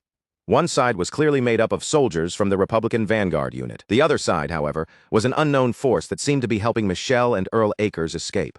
From what Adrien could tell, they were members of the Prius Republic's Revolutionary Army. Arcia glanced toward Adrien and calmly asked what he wanted to do next. Adrien put on his mask, hiding his face completely, and gave Arcia a clear order. They would join the battle and fight. The two of them shot downward through the sky toward the battlefield, and as they closed the distance, Adrien raised his hand and began casting a magic spell. A roaring blast of flame erupted from his magic, detonating in a massive explosion that swallowed the enemy forces whole and wrapped their bodies in burning fire. The battlefield instantly filled with screams as the enemies shouted in agony, their voices twisting with pain beneath the flames. Then Arcia moved in with her sword, cutting through them without hesitation and slashing down the remaining enemies with merciless precision. One of the enemy soldiers tried to warn the others to watch out for Arcia, but it was already far too late. No matter how desperately they reacted, none of them could keep up with her movements or avoid her blade. After Adrien and Arcia finished cutting down the enemy forces, the two of them descended fully and landed on the ground. As soon as Adrien touched down, his gaze moved across the battlefield and finally settled on Earl Acres and Michelle. Adrien told them that he and Arcia had come specifically to find them, and that Michelle and Earl Acres should return with them immediately. Then Adrien cast recovery magic over Earl Acres. The healing light spread across his injured body, and in the next instant, his wounds began closing as if they had never been there. Michelle stared at the masked man in front of her, and after just a moment, recognition flashed across her face. She realized exactly who he was. But before Michelle could say anything, Adrien quietly signaled for her to stay silent. Michelle looked overwhelmingly relieved to have someone she knew standing beside her in such a terrifying situation. Behind her, Earl Akers was still trying to understand what had just happened and who these sudden rescuers truly were. Michelle quickly grabbed her uncle's hand and urged Earl Akers to follow them, clearly trusting Adrien enough to leave at once. Adrien let out a quiet sigh of relief, thinking that the worst of it was finally over. They could gather everyone up, return safely, and bring this whole chaotic rescue mission to an end. But just as they were preparing to leave, someone stretched out a hand, clearly signaling for them to stop. Adrien turned toward the man and asked why he was blocking them and what exactly he wanted. The man apologized first, then said there was something they needed to ask Michelle. Adrien immediately understood that these people must have had their own purpose from the beginning. That was likely why they had protected Michelle and Earl Akers, even if it meant fighting against the Prius Republic's vanguard unit. The man then faced Michelle and said he had heard that she had accessed Louis Fairmont's fate. The moment Adrien heard the words Louis Fairmont's fate, his entire body stiffened in shock. The man continued in a serious voice, asking Michelle whether that fate was real or not. Adrien was stunned as the pieces began falling into place. Michelle had not accessed the real fate. She had reached the fake one. Michelle answered carefully, saying that judging from its shape and structure, it did seem plausible at first glance. But after Michelle looked through it more closely, she realized that the contents were far more lacking and incomplete than she had expected. The man in the Vanguard suit said there had been a small chance that it might be real, but Michelle's words had now made it clear that the fate was fake. Just as their commander had expected, it was a false fate created by someone who had discovered the real one. That conclusion immediately made Adrien uneasy, and a cold sense of danger crept over him. Without drawing attention to himself, Adrien began secretly casting a magic spell, intending to kill them before they could learn anything more. The spell gathered in Adrien's hand, growing larger and more dangerous as the magic power compressed into shape. But just before Adrien released it, he forced himself to stop. He still did not know how large or powerful the Revolutionary Army truly was, and he had no idea who might be standing behind them. Taking action without understanding any of that would be far too risky for Adrien. For now, no one knew that he was the one who had discovered the real fate, or that he was its true owner, so staying silent was the safest choice. Then the man asked Michelle how she had approached fate in the first place, pointing out that she should never have been able to break into the president's palace. Michelle replied that she had approached fate online. In her mind, fate was not hidden somewhere in the real world, but concealed within a virtual space. When Michelle remotely accessed Louis Fairmont's terminal, she discovered that he had been frequently visiting a certain domain. Because of that, she believed that domain was the entrance to fate. Adrien watched her closely, realizing once again that Michelle was exactly as extraordinary as he had suspected. Adrien could hardly believe that someone had managed to dig that deeply into the trail. If he had not claimed the real fate before her, then Michelle might very well have become its owner instead. The man in the Vanguard suit was also impressed after hearing Michelle's explanation. He had never imagined that she would remotely access Louis Fairmont's terminal, and he praised her for having a truly unique talent. Michelle answered that she had used a tool given to her by Mr. Robot, which was why gaining access had been easier for her. Adrien then cut into the conversation, warning them that the pursuit team would arrive soon, so they needed to leave. The man stopped Adrien again, saying that he still had more business with them. Then the man informed them that his commander had formally invited both Michelle and Earl Akers. The scene shifted to the northern glacier of the Prius Republic, where all of them were teleported in an instant. There, standing before them on the frozen land, 3 men appeared. 2 of the men were wearing Vanguard suits. The man in the middle was Ian Jeremy, an Aurum master who was 49 years old. He belonged to the Prius Republic Revolutionary Army and held the positions of Revolutionary Army Commander and Attack Squad 1 Commander.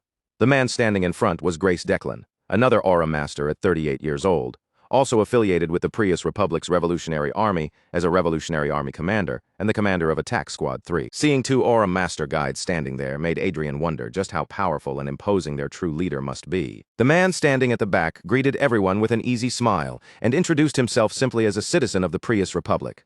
Then, almost casually, he mentioned that this was actually his first time visiting the northern glacier, because unfortunately, there was no aurora to be seen in that place. Adrien quietly activated the power of his glasses and immediately saw the man's information appear before him. His name was Israel Ascaprius, a human 7-circle archmage, 27 years old. He belonged to the Prius Republic Revolutionary Army, held the position of Revolutionary Army Commander, and was also the former prince of the Prius royal family. His talents were overwhelming. Mana, intellectual capacity, and learning power were all at the highest level, while his political ability, administrative ability, and commanding ability were all ranked high. His attributes were schemer of justice and artifact craftsman, and his relationship toward Adrien was marked as interesting and neutral. his current state was observing and amused. Unlike Adrien, Israel Ascaprius was the kind of genuine genius who could easily carry an entire manhwa as its main character. After looking over the group, Israel made a light joke, saying he had been curious because people claimed the aurora seen from the northern glacier of the Prius Republic was rainbow-colored. What a pity that it was nowhere to be found. Adrien did not understand the joke at all, but if anyone else did, they could probably explain it better. Then Israel gave a small, graceful bow and said it was a pleasure to meet Earl Akers and the young Countess Otis in person. Earl Akers and Michelle also bowed politely in return. Michelle sincerely thanked Israel for saving them, telling him that she would never forget the kindness he had shown them, while Earl Akers followed by expressing his gratitude as well. Israel smiled with a playful, almost mischievous look and told them that helping another human being was only the natural thing to do as a fellow human. Watching their grateful reactions, Adrien quietly let out a sigh. In his mind, this was exactly where things became suspicious, because Israel had almost certainly saved them for reasons far more complicated than simple kindness. Then Israel turned his attention toward Adrien and said he never imagined he would meet the very person who had caused all that commotion back then. The remark instantly made Adrien tense up. Without hesitation, Israel called out both Adrien's name and Arcia's name. Adrien's eyes sharpened in surprise, because Israel had identified them far more easily than he expected, and Adrien was not the only one shocked. Earl Akers looked the most stunned out of everyone there. Israel apologized for startling them, then casually added that he and Marquise Lawrence happened to follow each other on social media. Earl Akers shouted in disbelief, asking whether it was really true that the two people before him were Marquise Lawrence and Countess Arcia. Michelle quickly turned toward her uncle and told Earl Akers to shut his mouth before he made the situation even more awkward. Since there was no longer any point in keeping his face hidden, Adrien reached up and removed his mask. Adrien and Arcia now revealed. Their handsome and beautiful faces were fully exposed. Earl Akers stared at them in disbelief and immediately asked why someone from the second prince's side would be in a place like this. Michelle grew embarrassed by her uncle's blunt question and tried to stop him, but Earl Akers was too stubborn to listen and kept pressing the issue anyway. Adrien looked back at Israel and asked how he had figured out his identity. Israel only smiled and replied that such things were a trade secret. Adrien was not the type to back down so easily. Relaxing his posture, he returned the smile and said that in his eyes, His Highness Israel Ascaprius was quite the mischievous man. For the first time, Israel seemed unable to calmly process the words. He looked genuinely surprised and asked how Adrien had managed to uncover his identity. Adrien folded his arms across his chest, smiled right back at him, and answered that it was also a trade secret. The air around them instantly grew heavy. Israel's guards reacted at once, raising their 4 swords and preparing to strike if Adrien made even the slightest suspicious move. Israel lifted one hand, quietly signaling his guards to stand down and calm themselves. Then Israel admitted that recognizing Adrien and Arcia had only been a matter of instinct and guesswork. A young male archmage paired with a young female aura master was already a rare combination, and their voices had given him enough clues to make the gamble. Adrien kept his expression perfectly still, refusing to show any reaction on the outside, but internally he was furious with himself for falling so neatly into Israel's trap. Israel still wanted to know how Adrien had discovered his true identity. Adrien claimed that he had been interested in the Prius Republic for quite some time, but that was a complete lie. The truth was that he had simply relied on the power of his glasses. Israel looked slightly unsettled and admitted that he truly could not measure the depth of Adrien's wit. At the very least, Adrien was clearly someone Israel would never want to make into an enemy. After that, Israel turned his gaze toward Michelle and called out to her. He asked whether she had copied the research materials from Manuel Lucas's fate when she accessed it. Adrien thought that copying the research materials would certainly make sense, considering what Michelle had managed to reach. After all, Michelle had accessed fate itself. It would have been far too naive for her to simply glance around inside and leave without taking anything useful. According to Israel, even if the fate she found was fake, the information inside still could not be dismissed as worthless. He asked Michelle whether she would be willing to share part of the research materials, adding that of course they would provide proper compensation in exchange. Michelle stayed silent for a moment, then glanced sideways before answering. She explained that fate was structured in a way where things could only be obtained step by step. If Louis Fairmont himself had been unable to acquire certain parts of it, then she could not have acquired them either. Most of the data she could access had already become commercialized technology. Israel said that would not be a problem. Naturally, it would have been better if they could obtain equipment blueprints from the current generation, or something even more advanced, but since they had not found the real fate, they had no choice but to settle for what was available. Israel then clarified that what he truly wanted were the materials and blueprints needed to make Vanguard force equipment. In his view, that kind of data should be considered fairly basic within the industry. Adrien looked toward Michelle and immediately noticed her hesitation. It was a natural reaction, because handing over something like that could easily ignite conflict between two nations. Israel, the former prince, then spoke as someone whose own identity had already been exposed by Marquise Lawrence. As a descendant of the former royal family, he said they should understand just how much blood had been spilled in the struggles against the nobles before the royal family established the republican political system in the Prius Republic. From Adrien's perspective as someone who had once lived on Earth, the democratization of the Prius Republic had taken place in an incredibly strange way. It had been the Prius royal family itself that first pushed forward the idea of turning the country into a republic. The late king was clearly a remarkable person, but there was one crucial point he had failed to grasp. This had not been a democracy won by the people themselves. Instead, it was a democratic nation created for the people from above. In reality, the democratization had been unnecessary and premature. The current president, Catro Fairmont, slipped into the gap left by a public consciousness that had not yet fully formed. As a result, the Prius Republic had transformed into a dictatorship even harsher than many feudal kingdoms. Israel said that the future the former king had dreamed of was nothing like the broken state the country had fallen into now. Adrien then added that this must be why Israel had resolved to correct the former king's mistake as a descendant of the royal family.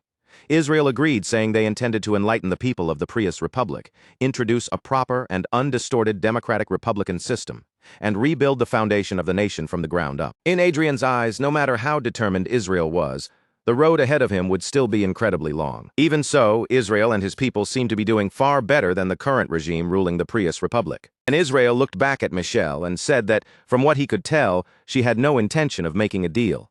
His direct words caught Michelle off guard. Michelle apologized softly, explaining that the matter was simply too large and too serious for her to decide on her own. Israel fixed his gaze on Michelle, and Earl Akers immediately stepped in front of her, as if to shield her with his own body.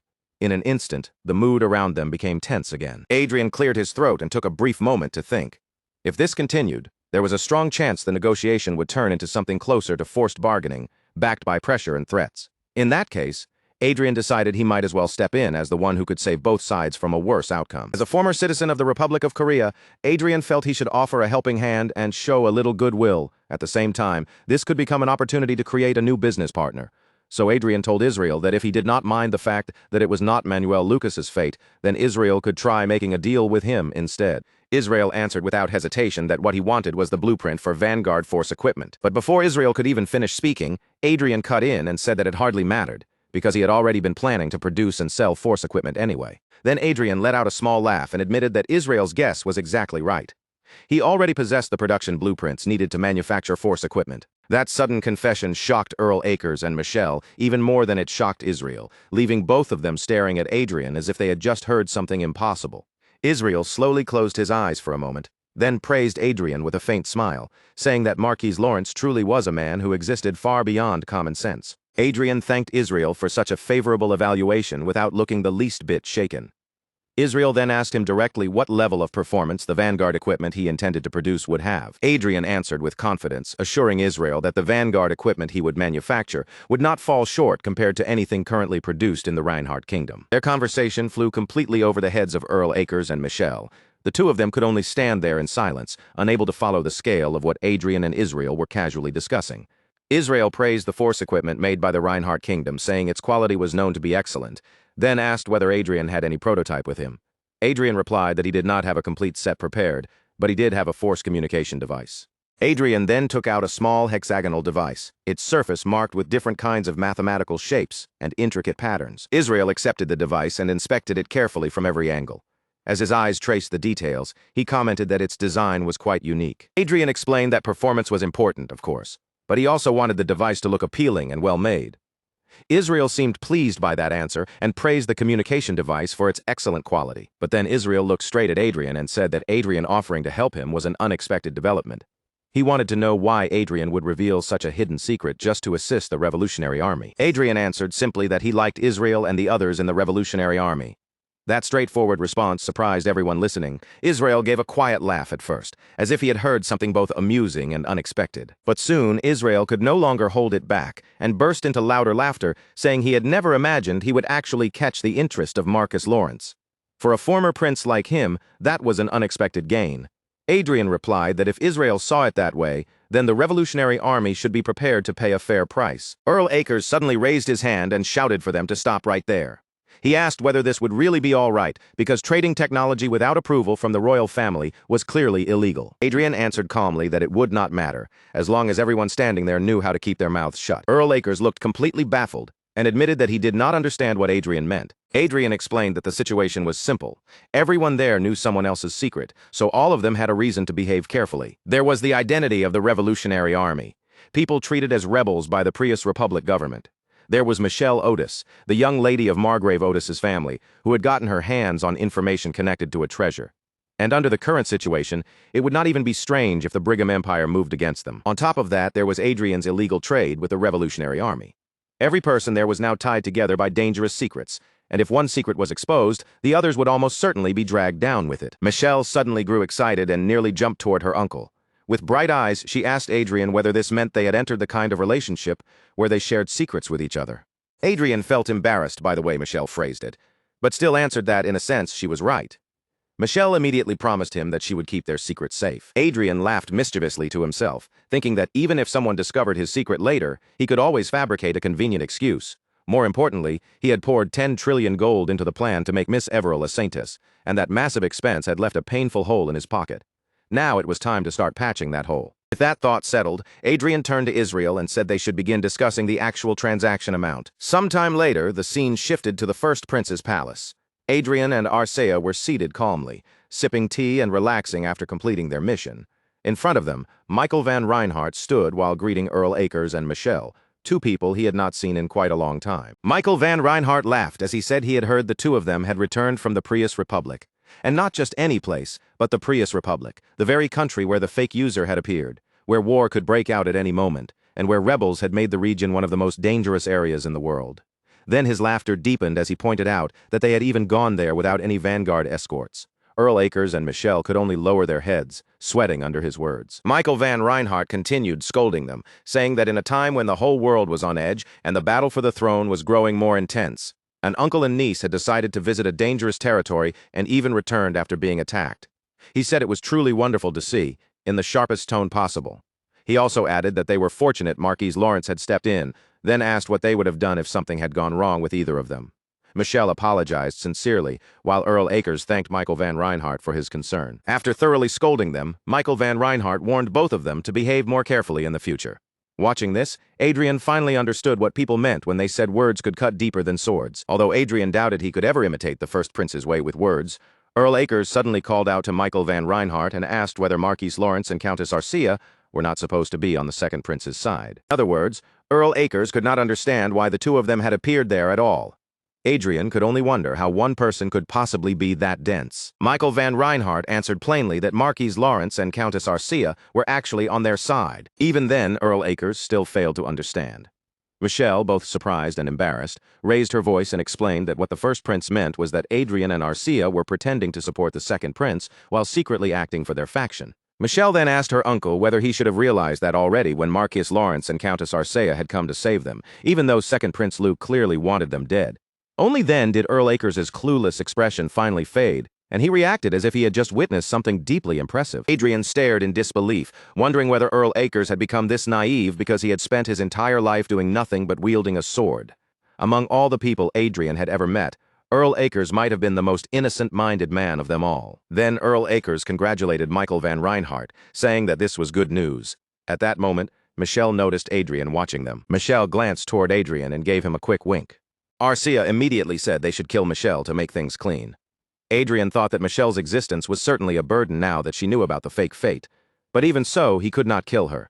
So Adrien told Arcia to stop, at least for now. Then Adrien rose from his seat and said that he and Arcia should take their leave, but Earl Akers quickly stopped them, insisting that they should at least stay and have some tea together, since Adrien was the savior of both Akers and his niece. Adrien calmly refused, saying that he had something else to take care of and that his schedule had already been delayed. Earl Akers refused to give up so easily and asked Adrien whether he liked alcohol. He even added that he knew a place with excellent side dishes, clearly trying to lure him into staying longer. At that moment, one of Michael van Reinhardt's men entered the room and called out to him urgently, telling Michael van Reinhardt that he needed to watch the news. Adrien and Earl Akers both turned their attention toward the man, sensing that something serious had happened. On the news, the headline from Age of Magic, dated November 10, 2019, announced that the Brigham Empire had officially declared war on the Prius Republic. Meanwhile, the Prius Republic fiercely criticized the Brigham Empire for starting the war, and began appealing to the public and neighboring countries, using the legitimacy of the fake user, Louis Fairmont, as their justification. That was the report everyone had just witnessed. The conflict surrounding Manuel Lucas's fate had been growing more dangerous for some time, but now it had truly erupted into war. Michael van Reinhardt turned to Adrien and asked what he thought about the war. Adrien took a moment to think before answering that the odds of victory were probably around 6-4. Michael van Reinhardt assumed the 6 naturally belonged to the Brigham Empire. He also noted that Adrien did not seem to like the Prius Republic, yet Adrien was still evaluating them rather generously. Adrien explained his reasoning for the Brigham Empire to invade the Prius Republic. They would first have to cross the Sea of Storms, and even after that, they would need to push into closed-off terrain that would not be easy to attack. Michael van Reinhardt said that the Prius Republic's defensive position would naturally give it certain advantages. Adrien agreed, but added that as long as their opponent was the Brigham Empire, the war would still be a brutally difficult fight for the Prius Republic. Adrien thought the Reinhardt Kingdom had no real way to interfere in that war directly. All they could do was hope the conflict moved forward without catastrophic casualties and eventually ended with the Brigham Empire, judging and weakening the Prius Republic's regime.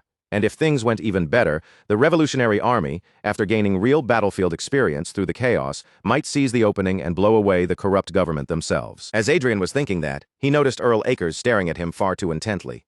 Adrien turned toward him and asked if there was something Earl Akers wanted to say. Earl Akers looked at Adrien and asked whether he had made that choice while already knowing all of those circumstances. Adrien felt his plan nearly collapse on the spot. He could not understand how an old man like Earl Akers could be this unbelievably foolish, especially when he had just brought up something related to an illegal matter right in front of the first prince. Michael van Reinhardt immediately turned his gaze toward Earl Akers and asked what he meant by that. Only then did Earl Akers seem to realize that he had said something dangerous. Before the situation could become any messier, Adrien smoothly stepped in and explained that they had borrowed the power of the Prius Republic's Revolutionary Army during the process of rescuing Earl Akers and Michelle. Adrien added that they had needed access to a local information network, and by coincidence he had some connections with the Revolutionary Army. Michael van Reinhardt's eyes narrowed slightly as he asked what kind of connection Adrien meant. Adrien answered that he and the leader of the Revolutionary Army happened to follow each other on social media. Michael van Reinhardt found that strangely amusing and laughed, while Michelle angrily pinched her uncle for almost making things worse. Adrien continued, saying that because of those circumstances, he had ended up spending quite a bit of money. Still, he admitted that he had been surprised by how large the Revolutionary Army's scale actually was. Meanwhile, Arcia had completely removed herself from the conversation and was quietly focused on finishing her pudding. Michelle then said there was a chance the Revolutionary Army might use the current war as an opportunity to make their move. Adrien advised Michael van Reinhardt not to make any public statement about the matter for now, and Michael van Reinhardt agreed with that judgment. After thinking silently for a brief moment, Michael van Reinhardt rose from his seat. Michael van Reinhardt told everyone that the meeting would end there. Then he turned toward Earl Akers and Michelle, warning them firmly that they had to keep their mouths shut about Marcus Lawrence and Countess Arcia, no matter what. Those two were Michael van Reinhardt's greatest trump card in the coming battle for the throne. Earl Akers and Michelle both answered that they understood, but their response did not reassure Michael van Reinhardt in the slightest. He told Earl Akers that while he stayed at the royal palace, he was not to meet with anyone at all. Michael van Reinhardt could not explain exactly why, but he had a strong gut feeling that Earl Akers might accidentally let the secret slip, and that wounded Earl Akers more than he wanted to admit. Adrien silently praised Michael van Reinhardt in his mind, thinking that the first prince had handled Earl Akers in exactly the right way. With a gloomy expression, Earl Akers agreed to follow Michael van Reinhardt's instruction. While Earl Akers looked depressed, Michelle seemed lively as ever. She asked whether she should also stay at the palace just in case, and Michael van Reinhardt replied that it would be a good idea. Michael van Reinhardt thanked Michelle for her thoughtful gesture, but Michelle smiled and said she simply wanted to repay the kindness they had shown her. Then Michelle turned toward Adrien and gave him a playful, affectionate wink, saying she somehow felt that she would be able to see Marquise Adrien and Countess Klein much more often from now on. The moment Arcia heard that, jealousy flared up inside her like fire because she had absolutely no intention of sharing Adrien with anyone. Meanwhile, the war between the Brigham Empire and the Prius Republic began escalating at a terrifying pace. At almost the exact same time the declaration of war was announced, the Brigham Empire's expeditionary force was deployed with frightening speed, moving as if they had already been waiting for the chance to surround the Prius Republic. In response, the Prius Republic made full use of its home terrain and quickly formed a firm defensive line to meet the invasion. Although the two armies had not yet collided directly, military experts predicted that the first battle could begin immediately at the earliest, or within 3 days at the latest. And while the entire world was growing heated over the Brigham Empire's war with the Prius Republic, Adrien appeared on a broadcast. The host of the program was a young man with glasses named Antony. With a cheerful voice, Antony announced that he was back once again, and welcomed everyone to Antony's show, a comparative variety program made to answer the curiosities of its viewers. Antony then introduced the 10th anniversary special project, the Magician in Night episode. Representing magicians, they had invited the 20-year-old genius archmage currently causing a stir across the world, Adrien Lawrence. Adrien walked out onto the stage with a bright smile, raising one hand to greet the audience. Then he introduced himself proudly as the rising new star of the Reinhardt Kingdom. A few days earlier, Eric had told Adrien that what Everil lacked compared to the other Saintess contest candidates was public awareness. Eric suggested that Adrien and Everil should put in some effort to solve that weakness. Then he sent them several documents through a smartwatch, and Adrien immediately grew nervous because he knew all too well how frighteningly competent Eric was at his job. The documents turned out to be an appearance proposal for both Adrien and Everil to appear on a famous television program. When Adrien saw the proposal, he could not help thinking that Eric was truly a promising talent. Still, he had never imagined Eric would actually demand something this outrageous for the sake of reaching their goal. In the end, Adrien had to praise him in his mind, because Eric's plan was undeniably perfect. Back on the show, Anthony asked Adrien whether he knew he was good-looking. Adrien laughed and readily agreed, saying that it was all thanks to his mother, and that he was grateful to her for it. Perplexed by the answer, Anthony asked whether Adrien was not grateful to his father as well. Adrien sighed and replied honestly that his father was not particularly handsome. Then Adrien smiled with a smug look on his face and added that if his father had not been a noble, there was no way he would have been able to marry a beautiful woman like Adrien's mother. Anthony could only force out an awkward laugh at that bold statement. Meanwhile, back at the Lawrence mansion, Adrien's parents were watching the broadcast together.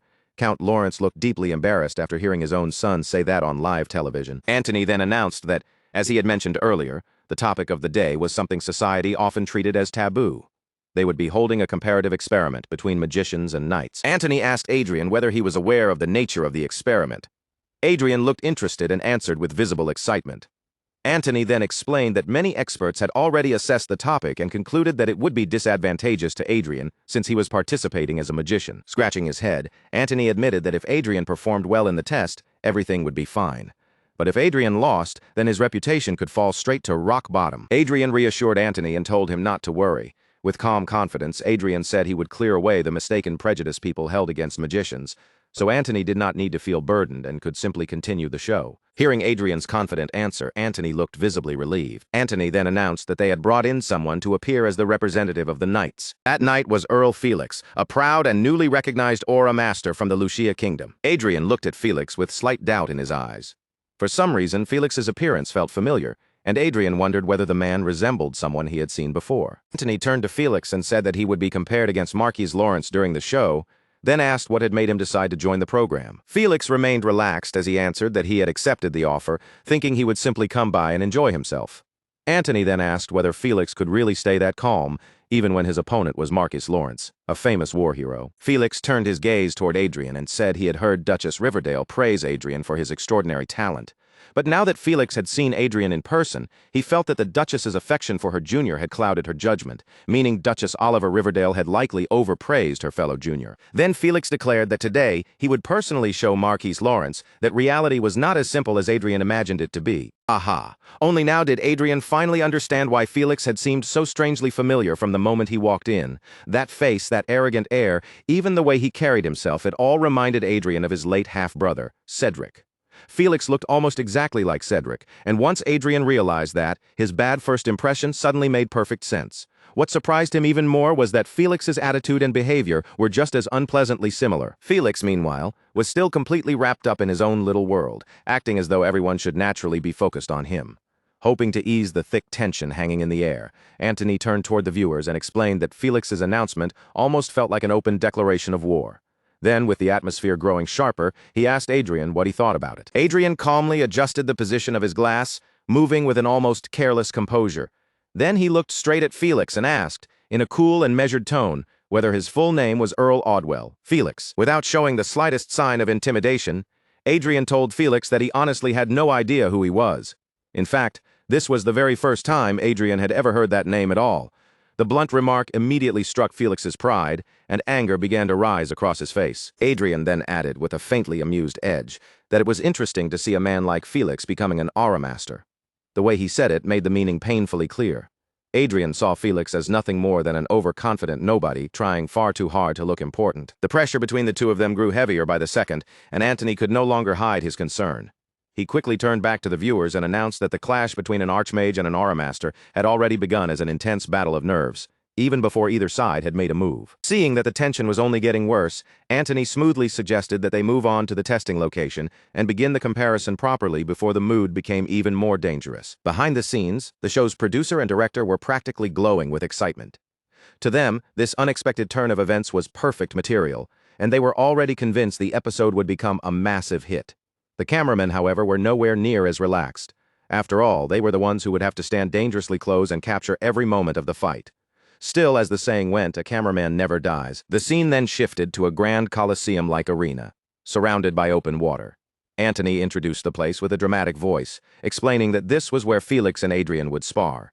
It was an island set in the middle of a beautiful lake, known by the people as the Island of Duels. To make the match even more exciting for the audience, the show had also invited several experts to observe the duel closely, break down each exchange, and report on what was happening in real time. Crowd erupted with cheers for Adrien, their voices echoing across the arena. Watching all that attention pour toward his opponent made Felix's expression tighten, and jealousy flickered clearly in his eyes. Antony stepped forward between the two competitors and suggested that for fairness, they avoid using force equipment during the match. After all, knights normally fought while equipped with force gear, while magicians usually faced battle bare-handed. If they wanted a proper comparison, the conditions needed to be balanced. Felix looked down at Adrien with open disdain and said he did not care about such minor details. If Adrien wanted, Felix claimed he was perfectly willing to fight using only ordinary equipment. Adrien, however, did not flinch at the offer and replied that he had no need for Felix's favor. Adrien was not the kind of person to step back just because someone tried to pressure him. With absolute calm, he made it clear that there was no way he would lose to a mere beginner, even if that beginner happened to be called a master. That remark struck Felix directly on the nerves. His anger finally broke through, and he snapped at Adrien, asking whether Adrien himself was not just a newly risen archmage. Adrien only met his glare with composure and asked, in return, whether Felix truly believed the two of them were standing on the same level. While Felix fumed in silence, Antony found himself agreeing with Adrien's point. He quickly accepted the condition and said he would arrange the match according to Adrien's wishes. With the rules settled, Antony raised his voice for everyone in the arena and began the countdown. 3, 2, 1. Even as the countdown ended, Felix was still burning with anger inside. He could not believe that a slick little mage like Adrien would dare look down on him so openly. Felix made up his mind then and there. He would show Adrien exactly who stood at the top, and he would make sure everyone watching understood it. Felix rushed forward with his force sword raised high, shouting for Adrien to die as he closed the distance. But reality struck him far harder than he expected. In the next instant, his force armor was shattered apart, and the so-called newbie Auramaster was defeated before he could even prove himself. After the fight ended, Antony looked shaken as he explained that Adrien's final spell had been Razor Cannon, a sixth circle magic spell. He asked Adrien whether he had memorized it in advance before the match began. Adrien simply let out a light laugh and answered that he had cast it right there in the middle of battle. Then Adrien turned away from Felix and called for Everil, telling her to come over and heal that man. Everil immediately hurried toward the fallen Felix. Without hesitation, she cast a radiant holy magic circle, and the brilliant light that bloomed around her left everyone present staring in shock. Even the respected judges, who had surely witnessed countless rare techniques before, were stunned into silence by the beautiful sight. One of them stared at the glowing radiance and wondered aloud whether those were angel's feathers. Antony, still trying to keep up with the unexpected turn of events, commented that he had heard Adrien had personally invited the medical support team. But when Antony looked at Everil, he was clearly taken aback. He had never expected the person handling the medical support to be such a young girl. Adrien answered without hesitation, saying that he trusted Everil. That was why he had brought her there himself. Antony asked in disbelief whether Everil was already a bishop-level priest at such a young age, since that would be shocking on its own. Adrien shook his head and said no. Everil had only been baptized, and she had not even formally joined the church yet. For now, her name was simply listed as a vassal of their march. That revelation left Antony and everyone else in the arena completely surprised. Antony explained that, as far as he had heard, divine magic with the visible effect of angel's feathers should only appear when healing was performed by a bishop-level priest or someone even higher within the church. Adrien calmly explained that Everil had personally learned divine magic from Archbishop Fred, who resided in the Reinhardt Kingdom. As for the angel's feather effect, that came from Everil's own exceptional nature. When Antony asked what he meant by her nature, Adrien revealed that Everil was planning to participate in the Saintess contest. The moment Antony heard that, his expression lit up with amazement. The revelation was far bigger than he had expected. The crowd quickly burst into applause for Everil, their attention now fully drawn to her. Watching the reaction unfold, Adrien quietly thought that Eric's plan had finally begun to work. Everil's naturally warm impression and gentle voice matched perfectly with the image of a saintess that most people carried in their minds. Even though she had only appeared for a short moment, the impression she left behind was anything but small. The cameraman and the mic boy both instinctively shifted their focus toward Everil, making sure not to miss a single expression or word from her. Everil faced everyone with a polite greeting and introduced herself as Everil Barnett. She explained that she was in charge of medical support, then softly promised that she would do her very best. Then, with a charming little pose like a Korean idol, Everil smiled and sweetly asked everyone to please try not to get hurt. The sheer cuteness of it was too much for the people watching. Their faces melted, their hearts gave out, and it was almost as if their souls left their bodies on the spot. Seeing the crowd's reaction, Adrien once again silently praised Eric. The man had truly done a fantastic job setting this up. After the show came to an end, Everil was seen walking down the road by herself, the excitement of the event now behind her. A man passing by noticed her and asked whether she was the girl who had appeared beside Lord Adrien. The woman next to him confirmed it, then warned him to be careful with his words, saying that Everil might become a saintess in the future. Everil could hear every word they were saying, and instead of making her proud, all that attention felt terribly heavy on her shoulders. She was following Adrien's words and working hard toward becoming a saintess. Even so, doubt kept creeping into her heart. Could someone like her really achieve something that great?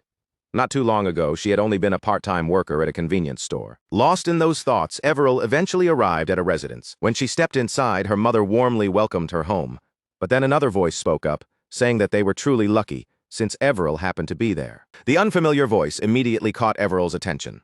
A middle-aged man called her Eve and said it had been such a long time since they had last seen her. But when Everil finally saw who was there, happiness was not what appeared on her face. Instead, irritation rose in her expression. The man threw his head back and laughed loudly, acting as if the awkward atmosphere did not bother him at all. Then he asked Everil whether she remembered him, reminding her that he was her uncle. Everil's aunt quickly noticed her shoes and remarked that they looked extremely expensive. She said they were from a royal elven brand, and from what she remembered, they were crafted by elves and cost 5 million gold per pair. Everil's cousin, meanwhile, seemed completely captivated by her clothes and all the other luxurious things she was wearing. They began commenting as if Everil had received all of it simply because she was a saintess candidate. Lord Adrien must have treasured Everil quite a lot for her to be dressed in such fine things.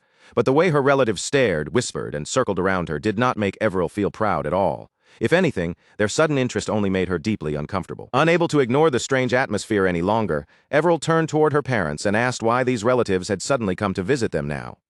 After all, until this moment, they had treated Everil's family almost like complete strangers. Everil's uncle slowly stood up, clutching a thick stack of papers in his hand. With a heavy expression that looked almost deliberately pitiful, he began explaining that their lives had been extremely difficult all this time. That was why Everil's uncle had come today, claiming that he wanted to bring the family together again. Then, as if he had been waiting for the chance, he brought up a business proposal. He spread out the papers he had been holding and suddenly raised his voice with excitement. According to the plan he had prepared, he insisted that they could earn an enormous profit if everyone followed it properly. Everil's uncle claimed that if they promoted the business as something run by the family of Everil, the saintess candidate, there was no possible way it would fail. As Everil quietly read through the papers, the guard standing behind her immediately realized just how shady it all was.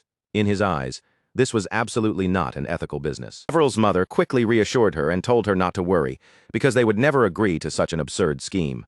Both of Everil's parents made it clear that they were on her side. Everil's father then looked straight at her uncle and asked, if the plan was truly so wonderful, why did they not simply do it themselves? Everil's mother firmly backed up her husband's words. She warned them not to even think about selling their precious daughter's name for profit, and said that if they tried anything like that, they would report it directly to the Lord. Hearing that, Everil's uncle acted offended and said that if they could not even do a small favor for family, then there was no point in calling each other family at all. Everil's cousin quickly sided with his father, claiming that they were only doing this for everyone's prosperous future, and that Everil was being far too cold-hearted by refusing them. Everil's father could not hold back anymore and shouted at them. 4 years ago, these same relatives had deceived them, taken their money, and run away. After doing something like that, how could they possibly stand there and accuse Everil's family of being cold-hearted? Everil's uncle only wore a smug expression, as if none of that truly bothered him.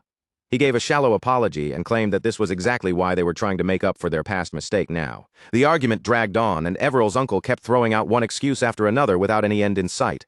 He claimed they were trying to repay their debt, that families should not blame one another so harshly, that the deposit incident had been caused by his in-laws, and that relatives should help carry each other's burdens whenever they had the ability. It was nothing but endless nonsense. Everil's father finally asked whether it had been his fault for trusting him in the first place, but her uncle only twisted the matter again, saying that families should not fight over money. Everil finally reached her limit. Unable to listen to another word, she shouted at them to leave immediately. Her voice made it clear that she wanted no involvement with them anymore, and she told them to go back to the way things had been before, treating each other like strangers. The sudden force in Everill's voice stunned everyone in the room. For a moment, her relatives could only stare at her in shock. Then they started lecturing her, saying she had no right to speak that way to her elders. They reminded her that they were the siblings of the very parents who had given birth to her, and insisted that all they were doing was asking for a little help. Nothing more. They even dragged up old memories, telling Everil to remember how much her aunt had adored her when she was young, piling on one emotional excuse after another. The guards could no longer stand their shameless behavior, and their hands moved toward their weapons, ready to step in. Just then, a familiar voice cut through the room and asked who these parasites were, clinging on with the stubbornness of beggars. Everyone froze in surprise as Adrien appeared behind Everil. Everil herself was just as startled. She turned toward him with wide eyes, clearly not expecting Adrien to appear there at that exact moment. Everil immediately greeted Adrien, and the guard straightened at once to do the same. The female guard was Jasmine Trenton, the 3rd Company commander of the 1st Battalion of Lawrence's Strategic Mobile Knight Troop. The male guard was Rick Castro, a first-class knight from the Holy Knight Troop of the Reinhardt Kingdom's Grand Church headquarters. Everil's sly uncle quickly tried to greet Adrien as well, his attitude changing the moment he realized a powerful noble had entered the room. But Adrien silenced them before they could continue. With nothing more than a small flick of his finger, he shut their mouths and stopped their bodies from moving. Adrien then smiled faintly and asked Everil's uncle whether he knew what was truly so wonderful about being a noble. Her uncle, trembling and barely able to mumble, apologized and said that lowly people like them could never understand what a great nobleman like Adrien was thinking. Adrien answered his own question coldly. The greatest thing about being a noble, he said, was that he could do whatever he wanted to trash like them. If Adrien wished, he could make a man like Everil's uncle disappear into thin air, as though he had never existed. Then Adrien used his magic. Everil's uncle was lifted helplessly into the air before being slammed down hard, like nothing more than a sack of rice thrown onto the floor. After that, Adrien turned his gaze toward Everil's cousin and called him over. Everil's cousin had no way to resist. He ended up suffering the same fate as his father, crushed down just as helplessly. But before Adrien could punish both of them further, the mother and daughter dropped down in front of him, kneeling and bowing desperately. Adrien looked down at them and asked whether they understood what they had done wrong. Terrified, the woman answered that they had been blinded by money and had caused Everil's family to suffer. Adrien immediately denied it. In a calm but chilling voice, he told them that was not the real mistake. Their true mistake was harming one of Adrien's people. He made it clear that the way they had treated Everil and her family was no different from declaring war against him personally. The relatives began apologizing at once, their voices shaking as they begged for mercy. Adrien paid no attention to their desperate pleas.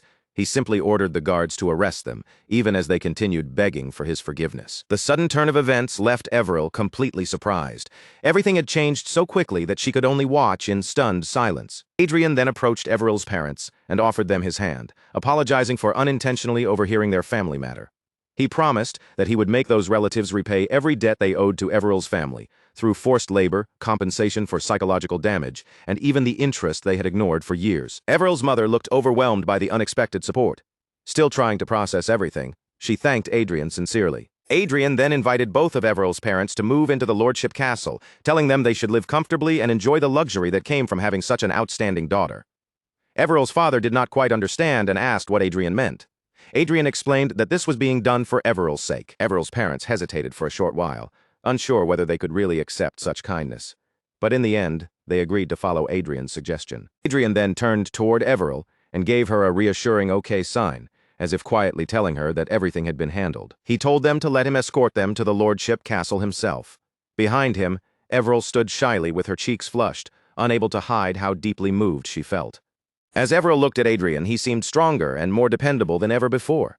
In that moment, she found herself wishing that she could become someone useful to Sir Adrien, someone who could truly support him. With a determined look in her eyes, Everil made up her mind to chase after Adrien. A small thought crossed her heart as she wondered whether it would bother him, even though he already had a fiancée. But almost immediately, Everil shook off that thought.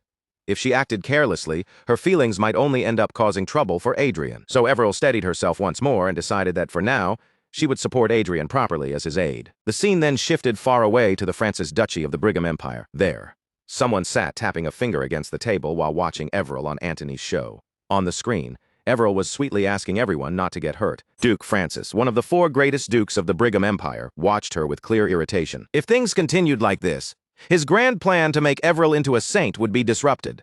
The thought enraged him, and with annoyance burning in his voice, he called for Gregory. Gregory appeared as if he had materialized from thin air. Without making a sound, he knelt before Duke Francis and waited for his command. Gregory was an assassin serving the Francis ducal family. Duke Francis gave him a cold order: eliminate both Adrien and Everil. Adrien was sitting alone in his study, quietly working through the matters piled up on his desk with his usual calm focus. Then, without warning, a message suddenly appeared in front of him. The sudden arrival made Adrien pause in surprise, and when he checked the sender, he realized it had come from Duchess Riverdale. Adrien opened the message right away, but the contents were far from what he had expected. Duchess Riverdale warned him to stay on guard, because Duke Francis had begun making a move, and his intention was clearly to harm Adrien. The scene shifted to the emergency waiting room inside Lawrence March's Lord Castle, where several soldiers were gathered together, casually gossiping about how comfortable their workplace had become. One soldier said it was all because their master was simply too powerful. Another added that only an aura master or someone above that level could possibly threaten them, so almost no one dared to attack in the first place.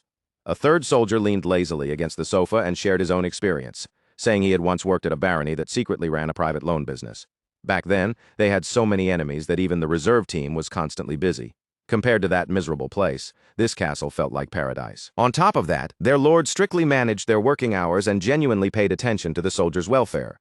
Their captain, Sir Damien, had once even cried while eating because he was so moved by how well the castle treated its people. That moment, Damien was sitting on the sofa with his head lowered, his posture strangely quiet compared to everyone else. One of the soldiers placed a hand on Damien's shoulder and apologized for joking about him. Then he asked whether Damien had heard what they had just said about his feelings. Damien slowly lifted his head, and the expression on his face was so unsettling that it looked almost deranged. With a strange look in his eyes, Damien asked if they were talking about him. Then he added that it had been so long since he had used that name, he had nearly forgotten it was supposed to be his. Another knight, Sir Pharma, quickly reached out and grabbed the man's hand before the situation could turn even more suspicious. Pharma warned Damien to stop fooling around, saying that careless behavior like this could ruin both their plan and their mission. Damien tried to brush it off, claiming that anyone could make a mistake now and then. To Pharma, Damien's so-called mistakes were happening far too often at that point. They no longer looked accidental at all. The other soldiers froze in shock as the two continued arguing. From their strange words and behavior, the truth finally began to sink in. These two were not the real Damien and Pharma, but imposters wearing their identities. Fake Damien casually said that he could simply erase what had just happened. At the same time, the real soldiers sprang into action and charged toward the two imposters, demanding that they reveal their true forms. Fake Damien activated his power, and his eyes began to glow a sinister red. The moment that eerie light spread from his gaze, something changed in the room. The soldiers who had been rushing toward them suddenly stopped in their tracks, as if their bodies had been cut off from their own intentions. Then the soldiers began looking around at one another in confusion, as if they had just dropped out of the sky without knowing how they got there. One of them even wondered aloud whether he had fallen asleep for a moment. To them, it felt as though they had blacked out for only a split second, leaving behind nothing but a strange blank space in their memories. Fake Pharma warned Fake Damien not to trust his ability too blindly. But with a smug smile, Fake Damien replied that this method had worked every single time before. He could twist people's memories so completely that he could make them believe something had never happened at all. Pharma grew irritated by Damien's confidence and reminded him not to forget the mission. Their real target was not Marquise Lawrence, but the girl named Everil. There was no need to expose themselves to unnecessary danger. Damien mocked him for acting unusually cautious, saying that of all days, Pharma looked especially worried today. Pharma explained that before sneaking into the Lord's castle, he had watched Marquise Lawrence from a distance. Damien asked whether Adrien had seemed that extraordinary to him. Pharma denied it at first and said the problem was that their eyes had met. Damien did not understand why that mattered, and asked what was so special about it, since he met people's eyes hundreds of times a day. But to Pharma, that moment had not felt ordinary at all. There had been something deeply wrong about it. In Pharma's memory, Adrien and Arcia were walking through a cheering crowd, with voices all around them calling out their names. Hidden among that crowd, Fake Pharma had quietly watched Adrien from a distance. But to Pharma's surprise, Adrien suddenly turned his gaze straight toward him, as if he had known exactly where Pharma was standing. Then Adrien smiled. A cruel, chilling smile that seemed sharp enough to make Pharma feel as though his soul might leave his body. Ever since that moment, Pharma's mind had been buzzing with the feeling that something was terribly off. Still, Pharma tried to dismiss it, telling Damien that he had probably just been overthinking the whole thing. During their conversation, an alarm suddenly rang through the castle. A warning spread at once, announcing that intruders had appeared in the east wing, and every soldier was ordered to move immediately. The two imposters watched as the soldiers rushed to prepare. Someone shouted that the intruders were 5 expert-level assassins armed with force daggers. Another soldier added that the Lord and his guards were already fighting them. The reserve team was ordered to support the east wing and block the assassins from escaping. But while the soldiers moved toward the commotion, The two imposters quietly slipped away through the back door. Damien looked pleased, convinced that everything was moving exactly according to their plan. Pharma then told him that their target was staying in the very last room of the East Building, close to the Lord's office. After moving through the castle, the two finally reached the room where Everil was supposed to be staying. Pharma opened the door and saw two guards seated on the sofa, keeping watch over Everil. The female guard immediately questioned them, asking whether they were from the reserve team and what they were doing there when their duty should have been to protect the Lord. She clearly ordered them to stop approaching. The male guard added that no one in the castle was allowed to come near Miss Everil unless they had been personally designated by the Lord. He warned them to leave at once, saying Everil's assigned guard troops would arrive soon. Pharma let out a quiet sigh and drew his sword, shocking both guards with how suddenly the situation turned hostile. A blue aura began to shine along the blade, making it clear that this was no ordinary weapon. Before the guards could fully realize that Damien and Pharma were assassins in disguise, Pharma charged straight toward them. From behind him, fake Damien used his power again, casting his hypnotic influence over the two guards. Everil's guards fell for the trick almost immediately, their minds caught by Damien's ability before they could properly fight back. Seizing that opening, Pharma moved toward Everil, ready to take her life while the guards were unable to interfere. Before Pharma could reach her, something completely unexpected happened. A powerful blow suddenly struck him, and Pharma was slammed away, crashing hard into the wall. Damien froze in shock, and so did everyone else in the room. The one who had punched Pharma was none other than Miss Everil herself. Pharma groaned in pain, completely confused by what had just happened. He still could not believe that their attack had failed so suddenly, and only then did the imposters begin to realize they had gone after the wrong person. Meanwhile, Everil reached beneath her skirt and pulled out a sword as if she had been hiding it there the entire time. As she stepped toward the imposters, her yellow hair changed to brown, revealing the truth behind the disguise. The sudden transformation left everyone in the room stunned. The woman standing before them was not Everil at all. It was Countess Arcia, and with a firm voice, she ordered both guards to stand back. Gregory's face tightened as he realized their mission had already been exposed. Their entire plan had been seen through, and the situation was clearly slipping out of their control. But someone answered calmly, saying they had only just figured it out. The two imposters turned in confusion, only to see Adrien stepping into the room as if he had been waiting for this moment all along. Adrien looked straight at Gregory and asked whether he remembered the moment their eyes had met. With a faint smile, Adrien welcomed the two of them into the Lord's castle, his tone calm enough to make the room feel even more dangerous. Then Adrien called one of the imposters by his real name, Gregory Hayden, and continued by naming August Knox as well. The two men stiffened in shock. Gregory Hayden was an Armaster, a human man, 39 years old, temporarily affiliated with the Francis Duchy of the Brigham Empire. More importantly, he was also a special member of Blue Moon. August Knox, on the other hand, was a top-level spirit user who controlled a mental class Geist. He was a human man 33 years old, also temporarily tied to the Francis Duchy, and just like Gregory, he held the position of a special member within Blue Moon. Adrien had never imagined that an organization he had only heard about in fairy tales actually existed in reality. Looking at the two men standing before him, he asked whether they agreed with that assessment. Seeing that Adrien already knew far too much, August's expression changed. He immediately suggested that they move on to Plan B. Gregory agreed with August without hesitation. In the next moment, the disguises hiding their appearances began to fade, revealing their true forms. August lifted his chin with pride and declared that none of their enemies who had ever seen their real faces had survived to tell the tale. Gregory added coldly that it was a shame, but from this moment on, this place would become hell. Adrien stared at their dramatic poses and overconfident lines for a moment, then casually commented that they were trying way too hard to look cool. He mocked Gregory and August by saying they sounded like they were suffering from middle school syndrome. Blue Moon was a legendary organization surrounded by countless mysterious and bloody rumors. Some rumors claimed Blue Moon had helped lay the foundation of the Brigham Empire alongside the imperial family. Others said its members endured hellish training to maintain their terrifying reputation. There were even darker whispers that Blue Moon was an organization that followed demons. Other stories said Blue Moon had been created long before the age of magic, and the rumors only grew stranger from there. People wondered whether the group was real, where it was hiding, or whether it had ever truly existed at all. Everyone knew the name Blue Moon, yet no one truly knew Blue Moon itself. Perhaps because of that mystery and frightening notoriety, Blue Moon often appeared in Rondell's fairy tales as a villainous group, much like witches in stories from Earth. Adrien had always believed Blue Moon was nothing more than fiction, a made-up organization that existed only in children's stories. When Adrien was young, his mother used to warn him that children who refused to listen to their mothers would be taken away by Blue Moon. Back then, Adrien had never believed it, because he already understood that those kinds of tales were meant to scare children.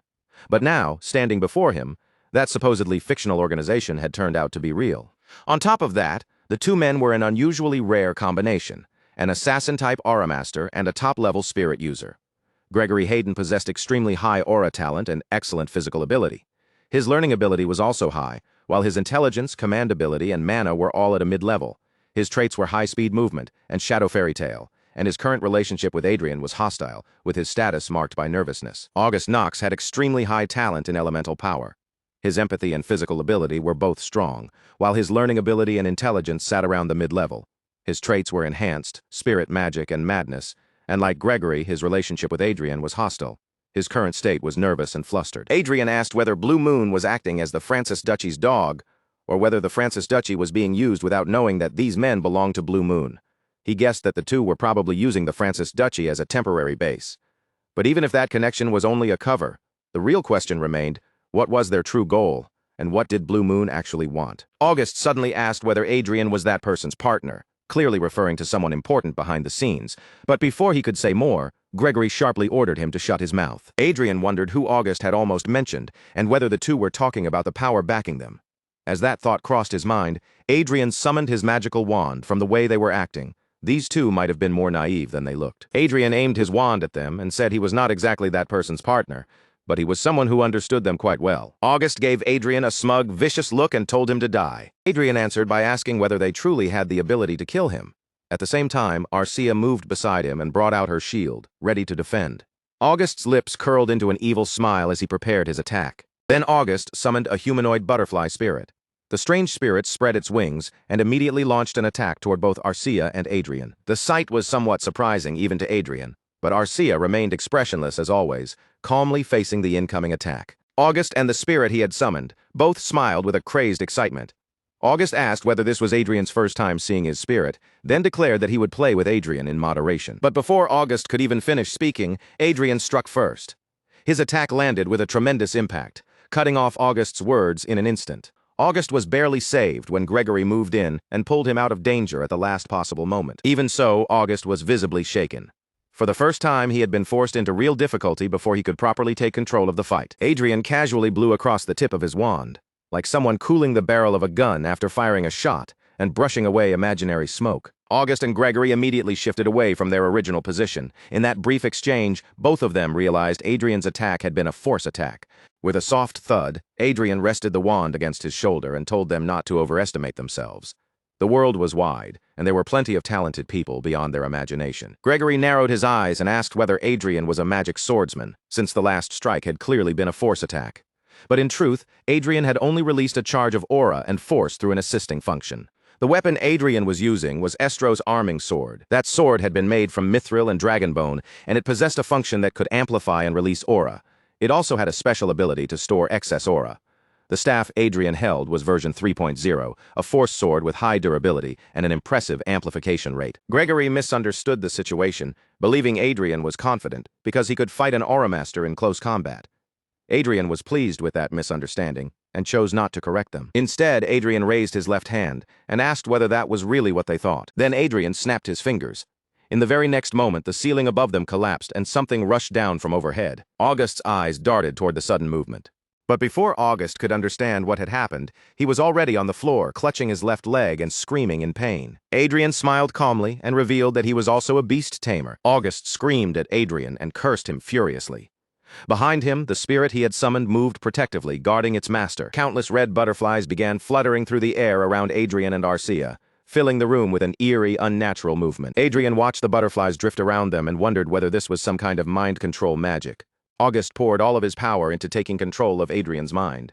The ability was a spirit skill known as mind control. The skill consumed a fixed 1% of mental power, could last for up to 1 hour, and would automatically cancel if the distance between the caster and the target exceeded 1 kilometer. The clearer the spirit's appearance became, the stronger the control would grow, and in that moment, Adrien fell under August's mind control. But in the very next moment, Adrien simply looked at them and asked what they thought they were doing. Behind him, Arcia seemed completely unaffected by the situation, even letting out a small yawn as if the enemy's desperate move had been nothing more than a boring breeze. August and Gregory stared in disbelief as Adrien and Arcia casually chatted with each other. Arcia, wearing an innocent expression, said she was starting to get hungry and asked Adrien if she could just finish them off quickly. Adrien only smiled and told her to wait a little longer. That relaxed attitude made August snap. Furious at being treated like an inconvenience, he rushed toward Adrien and unleashed his mind control ability once again. But just like before, August's attack failed completely. It did not even leave the slightest effect on Adrien. Adrien looked at him again and repeated the question, asking what exactly they were trying to do. August could not believe it. Even Duke Francis, a powerful grandmaster, had been unable to break free from his mind control, yet Adrien stood there as if nothing had happened. The abilities of Fate users from Chronicle Online had carried over into reality, and for Adrien and Arcia, whose resistance to debuffs was already close to the maximum level, attacks like mind control were practically useless from the start. Adrien smiled at the two men and asked what had happened to all their confidence. Then, with a cutting edge in his voice, he asked if their combat ability dropped to 0 the moment mental attacks stopped working. August's face stiffened in shock. Adrien had exposed their weakness so easily that it felt as if the enemy had already seen through the core of their fighting style. Gregory was shaken as well. Adrien seemed to understand everything about them, yet Gregory still could not figure out who Adrien truly was, even with him standing right in front of his eyes. Marcus Adrien Lawrence was known as a genius mage who had become an archmage at only 20 years old. He was also the final disciple of Duchess Riverdale, the woman praised as the greatest teacher of all time. But Gregory could feel that those titles were not enough to explain Adrien. The man before him was looking at him as though he already knew every move, every thought, and every hidden secret. It felt as if Gregory had been trapped in Adrien's grasp from the very beginning. A monster, that was the only word that seemed fitting for Adrien. Gregory's hand began to tremble, and his grip on his sword loosened until the weapon slipped from his fingers and fell to the floor. Adrien watched the two members of Blue Moon closely. Killing them and disposing of their bodies would have been a waste, so he had decided to play a trick on them instead. And now, that trick was working even better than he had expected. Both Gregory and August had fallen into fear. Their will to fight had completely drained away. Adrien slowly walked toward them. Then he raised one hand. Two men immediately shouted at him not to come any closer, their voices filled with panic. But Adrien did not strike them down. Instead, he cast a recovery spell on them, leaving Gregory and August stunned by the unexpected mercy. Adrien then told them that he had no intention of fighting them. More precisely, he had no intention of making an enemy out of Blue Moon. With a sweet smile, Adrien said he would like to meet the leader of Blue Moon. If Gregory and August would be kind enough to deliver his message to their leader, that would be more than enough. Gregory, still trembling, said he understood. Beside him, August quickly nodded his head as well. Seeing that everything was moving according to plan, Adrien then apologized for killing everyone in the detached force. He said he hoped they would understand, since those people belonged to Duke Francis anyway. Around the Lord's castle, the bodies of the defeated attackers were already lying scattered across the grounds. Then Adrien casually waved his hand at Gregory and August, as if shooing away a pair of dogs. The two of them immediately backed away, repeatedly asking for forgiveness before disappearing from the castle as quickly as they could. As Gregory and August fled, both Adrien and Arcia stood there watching them run. Adrien turned to Arcia and asked what she thought. He wanted to know if he had managed to look like some kind of powerful big shot. Arcia smiled faintly as she watched the two retreating figures and said it was amusing. Adrien let out a sigh, already feeling the weight of how difficult it would be to make Everil into a saintess. And just like that, time passed quickly. In the Age of Magic on November 25, 2019, a proclamation was sent from the Holy Land of Everhill to the entire world. 15 saintess candidates and 11 saint candidates had been chosen, and the contest to select the two future leaders who would guide the church was finally about to begin. The contest was scheduled to continue for roughly 1 month, and every part of it would be shared transparently through broadcasts and online platforms. Everil was also watching the news, her eyes fixed on the announcement as the reality of the contest began to settle in. Adrien, Marcia, and Eric were there with her as well. Everil turned toward Adrien and called out to him. Although Adrien still had not received a reply from Blue Moon, the real Saintess contest had finally begun. The scene shifted to the Holy Land of Everhill, where a grand mansion was filled with music, movement, and celebration. People sang, danced, and chatted among themselves beneath the elegant lights. Then, all at once, everyone's attention shifted toward a single direction. The ones who drew their eyes were none other than Adrien and his group. Someone in the crowd wondered if the young man before them was the rumored Adrien. Another person doubted it for a moment, saying Adrien looked far too young for someone with that much influence. But someone else immediately cut in, pointing out that Adrien's abilities were known to be extraordinary. One thing was certain, Adrien was not someone anyone in that place could afford to underestimate.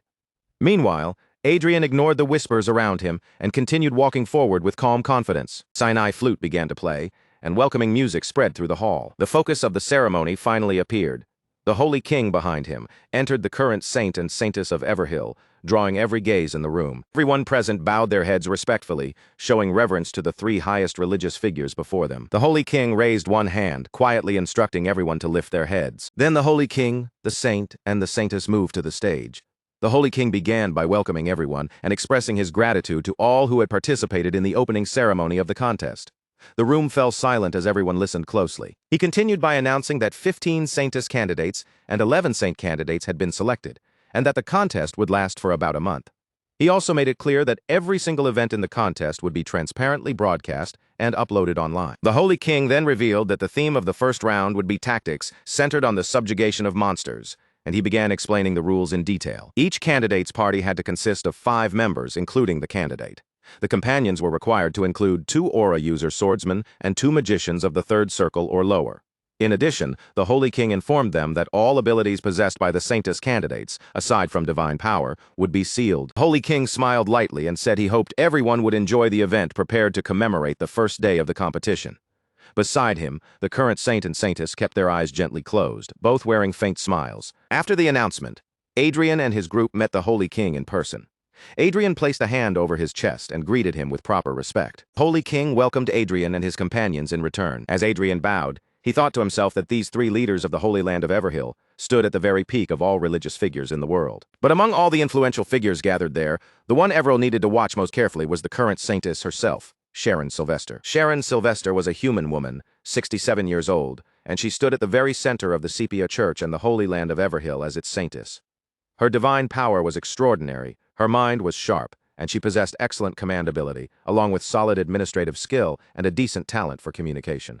Known as a just leader, blessed by the goddess, and feared as a demon slayer, she was currently watching the people before her with neutral curiosity, clearly interested in what kind of figures had come to stand in front of her. Saintess Sharon called out to Adrien directly, confirming with him whether he was Marquis Adrien. Adrien lowered himself with proper respect, and calmly answered that she was correct. Sharon rested one hand lightly against her cheek, her smile turning playful as she remarked that Adrien was still terribly young. Then, with a teasing glint in her eyes, she added that if she had only been a little younger, she might have tried to seduce him herself. Of course, the Saintess and the Saints of Everhill kept their youthful appearance through the goddess's blessing. So even though Sharon looked close to Adrien's age, she was actually old enough to be a grandmother, someone who may have married around 40 years ago and even had a great-grandson by now. Adrien found himself unable to give a clean answer to such a dangerous joke, so he carefully tried to escape the awkwardness by saying it was difficult for him to comment when his fiancée was standing right beside her. Arcia's face immediately darkened, and she shot them a piercing death glare, clearly annoyed by the exchange. Sharon, however, only laughed it off and admitted that she had spoken a little thoughtlessly. Adrien smoothly shifted the conversation before the atmosphere could become any stranger, then presented Everhill to Sharon. He explained that he was sponsoring Everhill as one of the Saintess candidates and politely asked Sharon to look after her. The moment Sharon laid eyes on Everhill, her expression froze in surprise. Sharon's eyes seemed to glow faintly, as though she were peering far deeper than the surface. She was genuinely stunned that Marquise Lawrence had managed to choose such a proper candidate, and the shock slipped out before she could hide it, causing her to speak her reaction aloud. Adrien smiled quietly, because everything was unfolding exactly as he had intended. Just as he expected, Sharon had recognized Everill's value with a single glance. With a faint smile still on his face, Adrien answered that if he had not discovered Everhill, he would never have stepped into this contest at all. After all, his participation was not driven by political profit alone. After hearing that, Sharon's view of Adrien shifted a little more in his favor, though she still maintained a neutral stance toward him. A short while later, Adrien and the others left the area around the main stage. As they walked away, Adrien considered the situation and thought that if he had managed to leave a strong enough impression, then his first move could be called a success. From there, he wondered whether he should go and find Duchess Riverdale, the ally he had already joined hands with. Just then, something nearby caught Adrien's attention, and he changed direction, approaching the group that had entered his sight. The people standing there were none other than Duke Isaac Francis, his daughter, and the followers gathered around them. Adrien greeted them with a tone that carried a clear edge of mockery. Duke Francis, on the other hand, looked far from pleased to see him. Even under that unfriendly gaze, Adrien did not lose his composure for a second. With a polite smile, he said he was pleased to meet the Duke, then introduced himself as a Marquis of the Reinhardt Kingdom. The next instant, Adrien's expression shifted from courteous to openly hostile. He said that he had seen the present Duke Francis had sent him, then praised the Duke in a sharp, biting tone for sending such an impressively large gift. Then Adrien continued, saying that he had also heard there had been quite a serious incident within the Duke's territory. Those words left Duke Francis momentarily speechless, and the memory of what had happened in his own land immediately surfaced in his mind. The two bastards had suddenly announced their retirement and fled while slipping past pursuit. Two members of Blue Moon had stood atop a mound of corpses they had created themselves, leaving behind a chilling warning for Duke Francis. They told him never to make Marquis Lawrence his enemy, because that man was a monster. Just as the Duke had suspected, Adrien was the reason both of them had abandoned him. Adrien went on mentioning how the Duke's sky fortress had suddenly crashed for no apparent reason and how the industrial district had been blown apart. He spoke as if the Duke's luck had been devoured by a demon, then asked with false sympathy whether the pilot of the sky fortress had perhaps gone mad out of nowhere. Duke Francis snapped and called Adrien a bastard, but Adrien ignored the insult completely. Instead, he turned his gaze to the young lady standing beside the Duke and asked whether her name was Lady Everil Francis. Then, with a polite but pointed smile, he requested that she go easy on Everil. She answered that she would consider it, and her attitude immediately irritated Adrien. She carried the same unpleasant air as her father, but since she was a lady, Adrien could not act against her directly like some brute. So instead, he decided to rub a little more salt into Duke Francis's still open wounds. Adrien revealed that he had decided to meet Sir Gregory and Sir August again. The moment Duke Francis heard those names, he completely lost his composure. Adrien smiled at the Duke's reaction and added that since the Duke clearly did not know about the meeting, he must have lost contact with them. That single remark only made Duke Francis's anger burn even hotter. After leaving that final sting behind, Adrien turned away from the group and said they would meet again. As they departed, Everil looked toward Adrien and asked if the person he had just called Duke Francis was truly a Duke of the Empire. Adrien calmly confirmed that he was. Even after hearing the answer, Everil could not fully relax. This was her first outing with Adrien, and only now did she begin to understand just how important he really was. After all, no ordinary person could stand before a powerful imperial duke and speak to him with such fearless confidence. Adrien closed his eyes for a brief moment and answered that what had just happened was nothing. Then he reminded Everil that among all those many applicants, she was also one of the strongest Saintess candidates.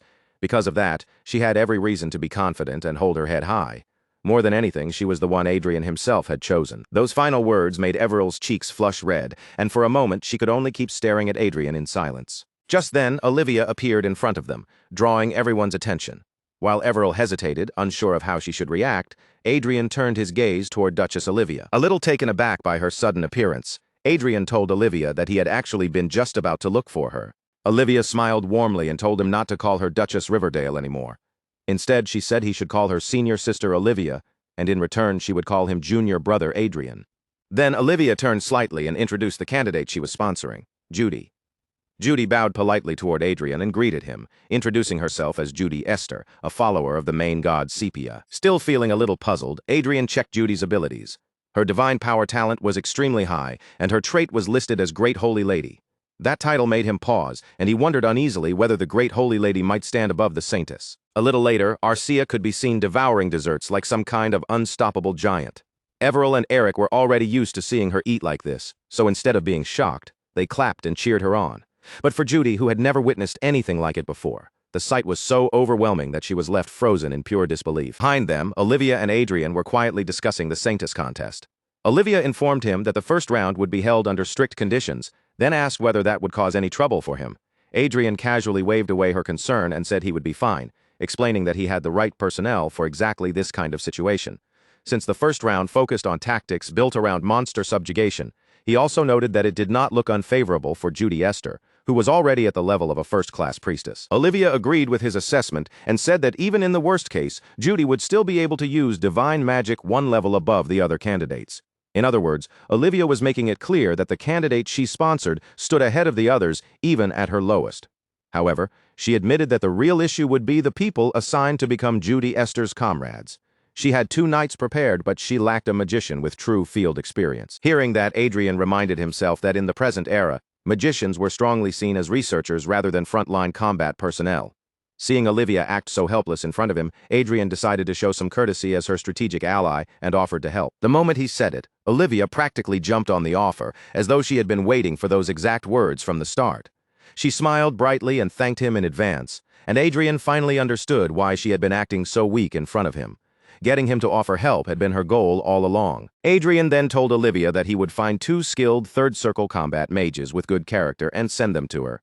Olivia smiled and said that although they had sworn an alliance, it felt as though she was the only one receiving all the benefits. Adrien's expression turned cunning as he told her that she was mistaken. He explained that the two of them simply standing there, laughing and speaking so comfortably together, was already placing heavy pressure on the other candidates. Olivia let out a small sigh, finally understanding the real reason Adrien had chosen to form an alliance with her. Then Adrien said there was something he wanted to ask.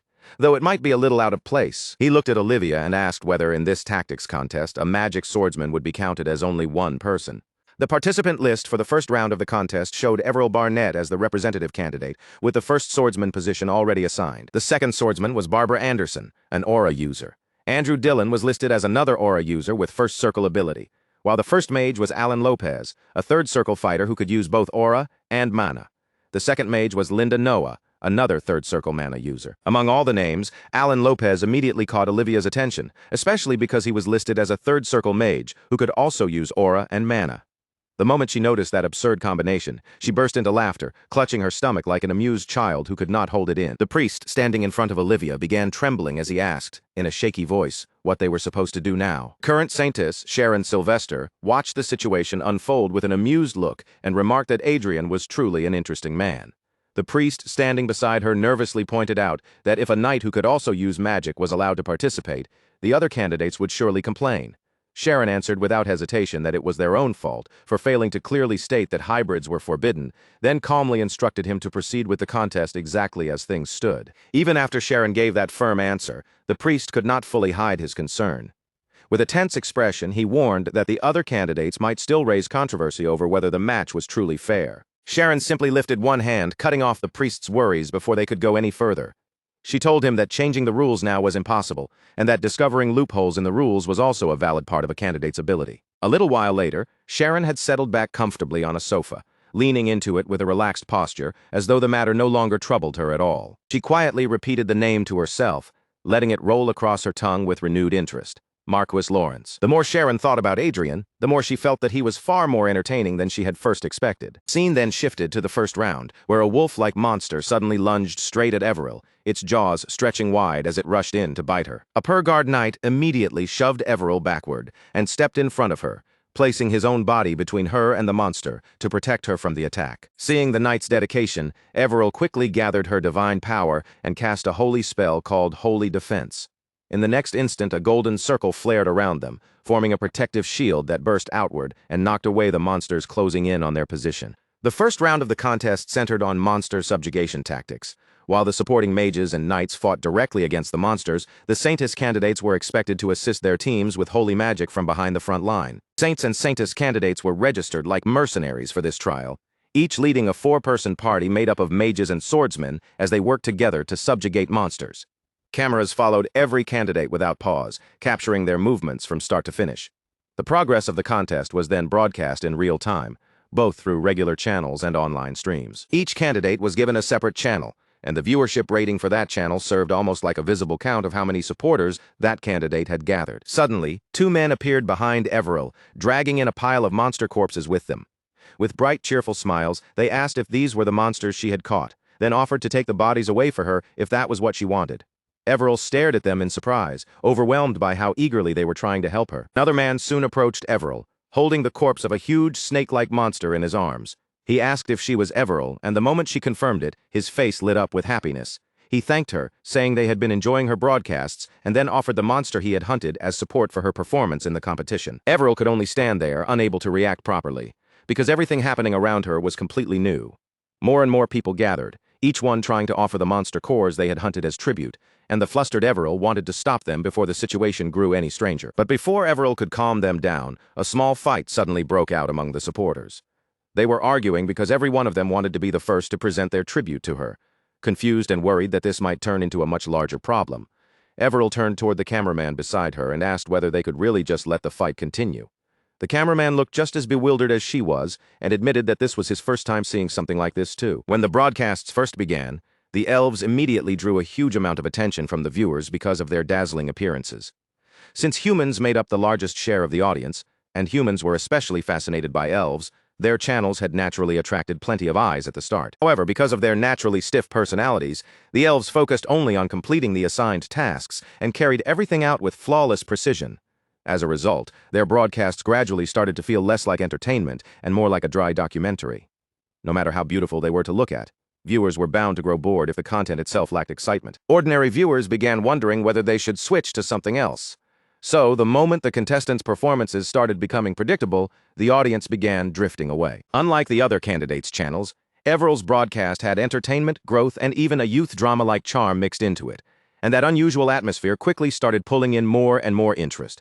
On top of that, many saint and saintess candidates from high-ranking noble families began coming across like villains, and public opinion steadily shifted more and more toward Everill's side. One saintess candidate acted arrogantly, lifting her chin with a smug expression as she asked why she should have to do what the others told her. Another saintess candidate flatly rejected a suggestion from his helper, saying that he had no intention of doing the kind of work meant for commoners. Duke Francis's daughter, Everil Francis, had the worst personality of all.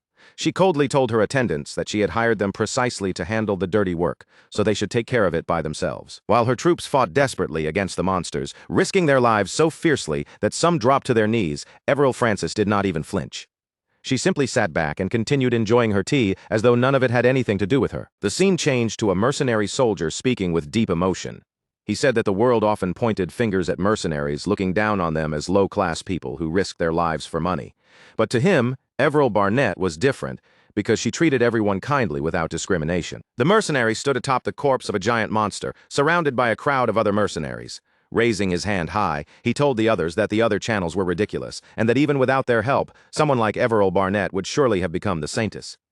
His words stirred the group, and the mercenaries all raised their voices in a loud cheer for Everil. Everil tried to calm their excitement, her face showing a hint of embarrassment at their passionate support.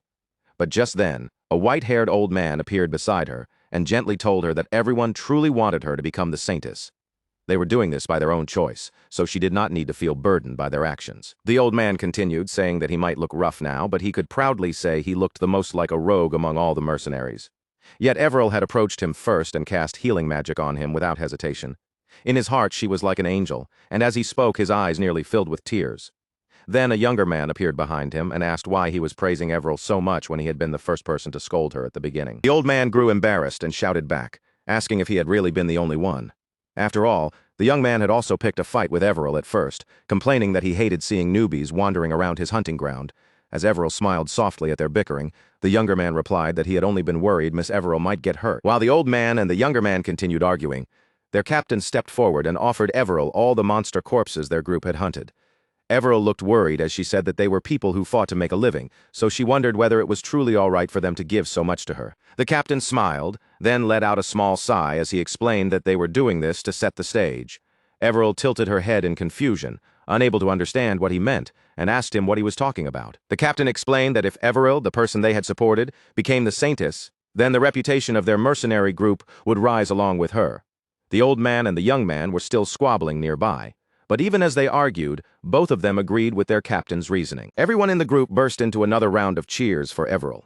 Seeing how strongly they supported her, Everil grew shy and her face flushed a bright red. Then Everil raised her own hand in response and promised them that she would do her very best in the contest. This time, the mercenaries cheered even louder than before, their voices rising together in a wave of excitement for her. Everil's guard knight watched the scene and commented that it felt exactly like a youthful drama, adding that this kind of moment would definitely bring them a huge number of viewers. The current viewership ratings for the contest channels showed Everil Barnett in first place with 52%, Lloyd Highgelvin at 16%, Grace Highgelvin at 9.5%, and Judy Esther at 9.2%. The scene then shifted to Archbishop Fred of the Reinhardt Kingdom, who was proudly wearing Everil-themed merchandise from head to toe. Archbishop Fred looked perfectly happy wearing all of it, because in his view, money had the power to make people do almost anything. Adrien could only respond with an awkward smile, unsure how else to react to the sight in front of him. Then Adrien quickly regained his composure and revealed the real reason he had wanted to meet Archbishop Fred in the Holy Land. While Adrien and Archbishop Fred discussed the matter, Arcia was staring at the Everil banners displayed nearby. She asked the priest standing there whether these kinds of things were called merchandise goods, then mentioned that she had seen something similar back in the capital, Lionel. Adrien took out the orichalcum and placed it directly on the table, causing Archbishop Fred's attention to snap toward it at once. Archbishop Fred recognized it immediately and asked in surprise whether the object before him was truly orichalcum. In the next moment, Archbishop Fred's shock deepened as he realized it was not merely a lump of orichalcum. A subtle flow of divine power was moving inside it. Adrien nodded, confirming that Archbishop Fred's guess was correct. The object before them was a relic, and it was estimated to be 20,000 years old. Archbishop Fred immediately proposed using it for publicity. Inside his mind, Adrien noted that everything was going exactly as he had expected. The moment Archbishop Fred saw the relic, his first thought was how it could be used to benefit Everil. But Adrien had no intention of using the relic in such a shallow way. Instead, Adrien suggested that if they could find an outstanding artificer, there might be a chance to repair the relic itself. Archbishop Fred looked at him closely and asked whether Adrien intended to revive an ancient relic. Archbishop Fred picked up the relic and examined it carefully, studying the object from every angle. After a moment, he said that restoration might indeed be possible. Inside, it was a sacred magic circuit that appeared to come from the mythical era, and only one part of that circuit had been destroyed while the rest remained clean. Then Archbishop Fred turned back to Adrien and asked whether he wanted him to recruit a skilled artificer for the job. Adrien answered with a firm agreement. Archbishop Fred accepted Adrien's request with a bright, almost delighted expression. To him, this was not merely a favor. It was a tremendous honor, and at the same time, the discovery itself was valuable enough to make his eyes shine with interest. Adrien then asked whether the relic had to be handed over to the church. Archbishop Fred paused for a moment, thinking it over carefully, before explaining that Adrien did not need to go that far. After all, even the royal families and imperial households of various nations each possessed at least one sacred relic of their own. If Adrien's goal was simply to use the relic as publicity for Everil, then donating it to the church would certainly be the most dramatic and effective choice. But if this object truly functioned as a relic from the mythical era, then giving it away merely for the sake of public attention would be far too wasteful. Besides, even without donating it, there were still plenty of ways to use the existence of a relic to promote Everil. Adrien smiled at that and let out a soft laugh, openly agreeing with Archbishop Fred's reasoning. Truthfully, he had never seriously intended to donate the relic in the first place. He had only mentioned the possibility because he wanted to leave Archbishop Fred with the impression that he was a generous and respectable man. By the time their meeting came to an end, Archbishop Fred promised that he would search for a skilled artificer who could properly examine the relic. Adrien, satisfied with that answer, entrusted the matter to him without hesitation. Meanwhile, Arcia was still deep in conversation with the priests nearby. From the way they smiled and leaned into the discussion, it was clear that the priests were enjoying the exchange just as much as Arcia was. After everything was settled, Archbishop Fred offered his farewell with a polite and dignified goodbye. Before leaving, Adrien glanced back at everyone gathered there and quietly reflected on something. In order to help Everil become the Saintess, so many people were already working tirelessly behind the scenes. Seeing that effort with his own eyes, Adrien made a silent promise to himself that he would do everything he could to make sure their hard work would not be wasted.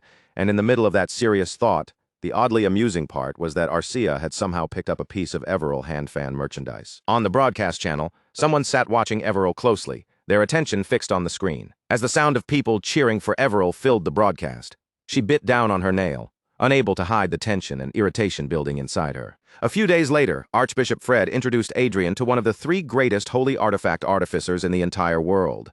The man who stepped forward had a large, imposing build and dark-toned skin, and in a calm, steady voice, he introduced himself as Kobe Vintry. Adrien activated the power of his glass and immediately read the information before him.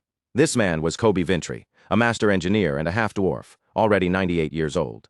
Kobe was a highly skilled artificer belonging to the Sepia Church, blessed with exceptional technical talent, strong communication ability, and a moderate level of intelligence. His specialties included equipment appraisal and the acquisition of new techniques.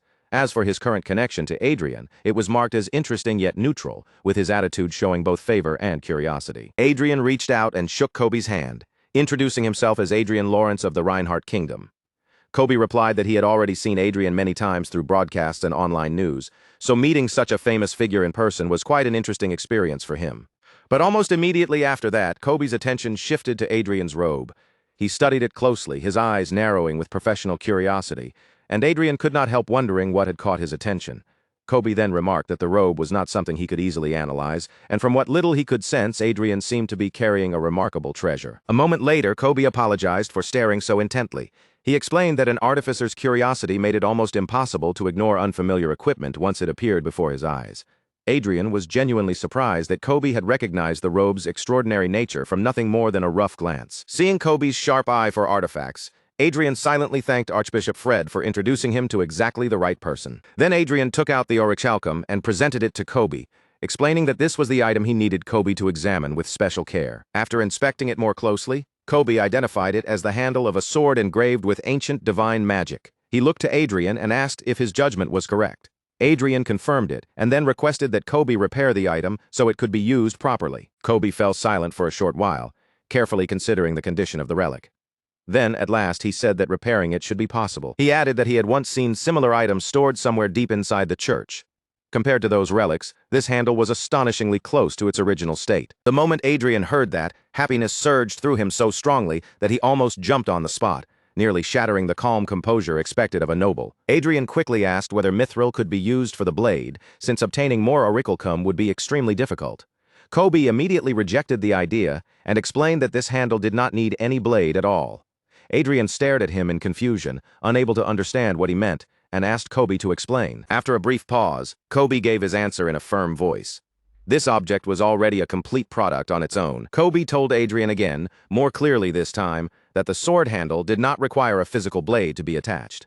The handle itself was already the finished weapon. He continued, explaining that this kind of weapon had carried many titles through history: the sword that defeated evil, the sword that cut through darkness, and several other names spoken with awe. But among all of those titles, the name most widely known was the Holy Sword. Adrien listened quietly to everything Kobe said, right up until those words reached his ears. The Holy Sword. The revelation struck Adrien so hard that he froze in place. Deep down, he could hardly believe it, wondering how something as legendary as a holy sword could have suddenly fallen into his hands out of nowhere. Kobe explained that while holy swords could vary greatly in shape and function, there were surprisingly few items in the world that truly deserved that title. At present, the church possessed only 3 holy swords. According to what he had heard, only 6 holy swords existed across the entire world, and if Adrien's relic was counted, then this one would become the 7th. But Adrien's mind was not focused on the number of holy swords in existence.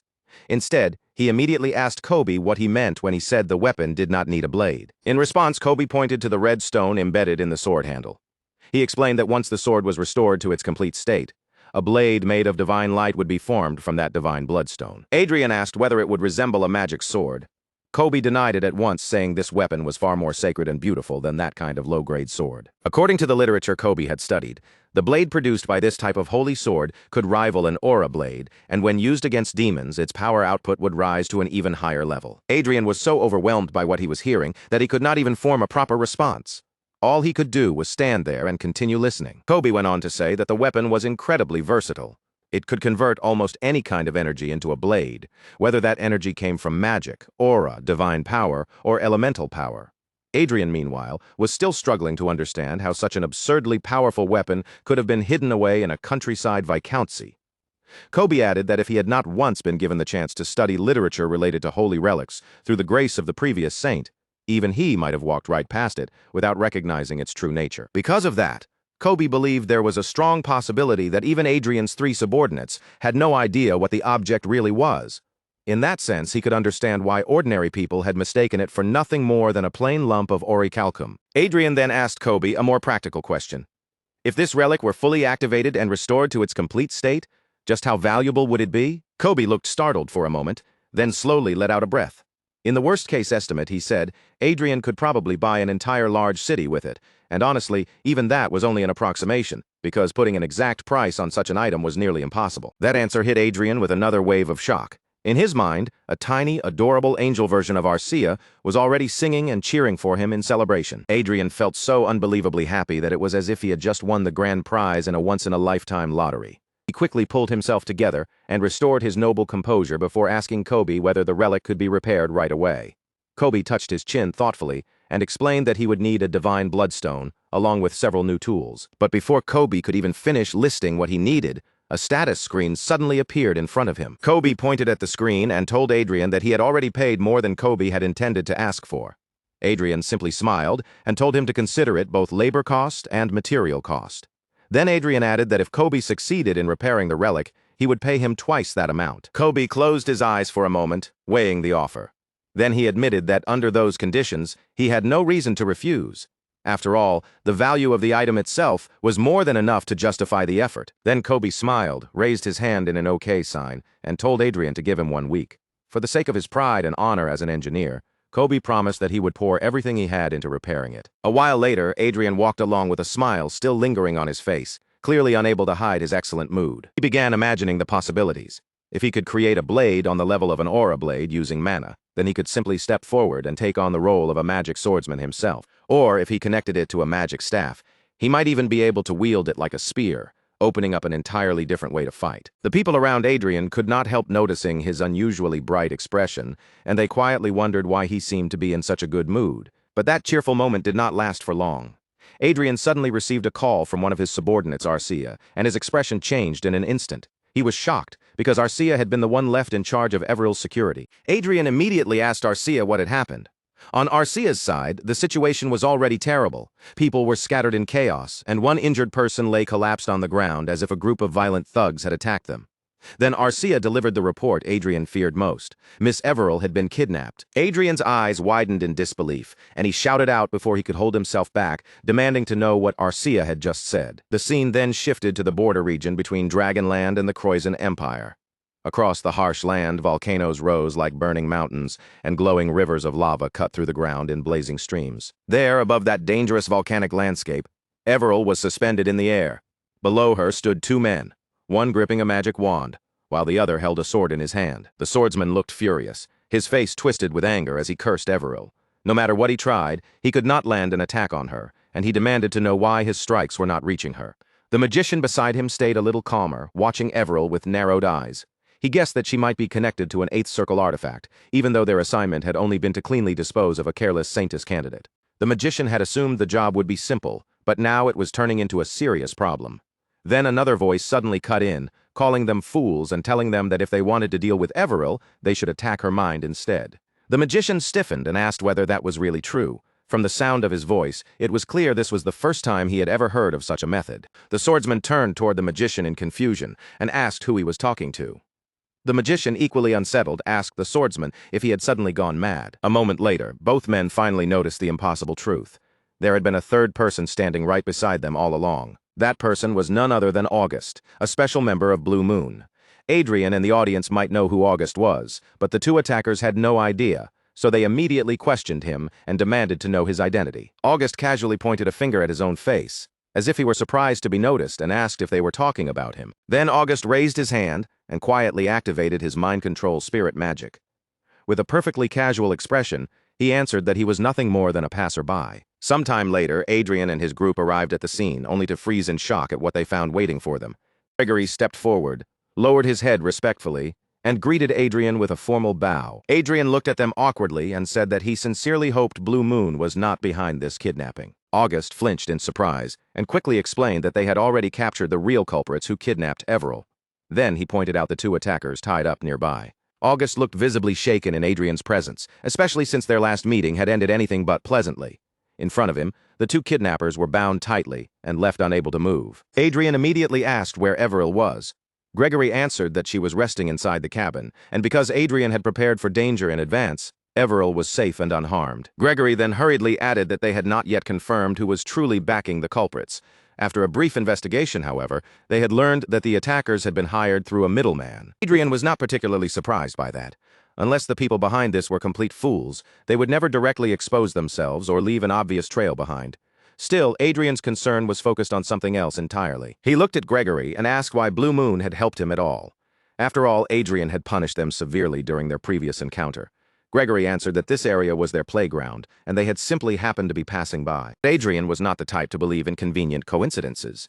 He replied that Everil must be the luckiest person in the world if Blue Moon had just happened to appear and save her, making it clear that he found Gregory's explanation absurd. At that, Gregory finally realized that there was no point trying to fool Adrien with such a weak excuse, so Gregory revealed the truth. This had been an order from their leader. According to that order, Everil seemed to be in danger, so Blue Moon had been told to save her and make up for what happened before. Adrien immediately asked what Gregory meant by make up. Gregory admitted that it had been the first time he had ever seen their leader become that furious. Their leader had declared that the Francis Duchy no longer held any value to Blue Moon and had ordered them to move their base elsewhere. In other words, the conflict with Adrien back then had come from Gregory and the others acting on their own judgment, not from any direct will of their leader. Gregory confirmed that Adrien's guess was correct.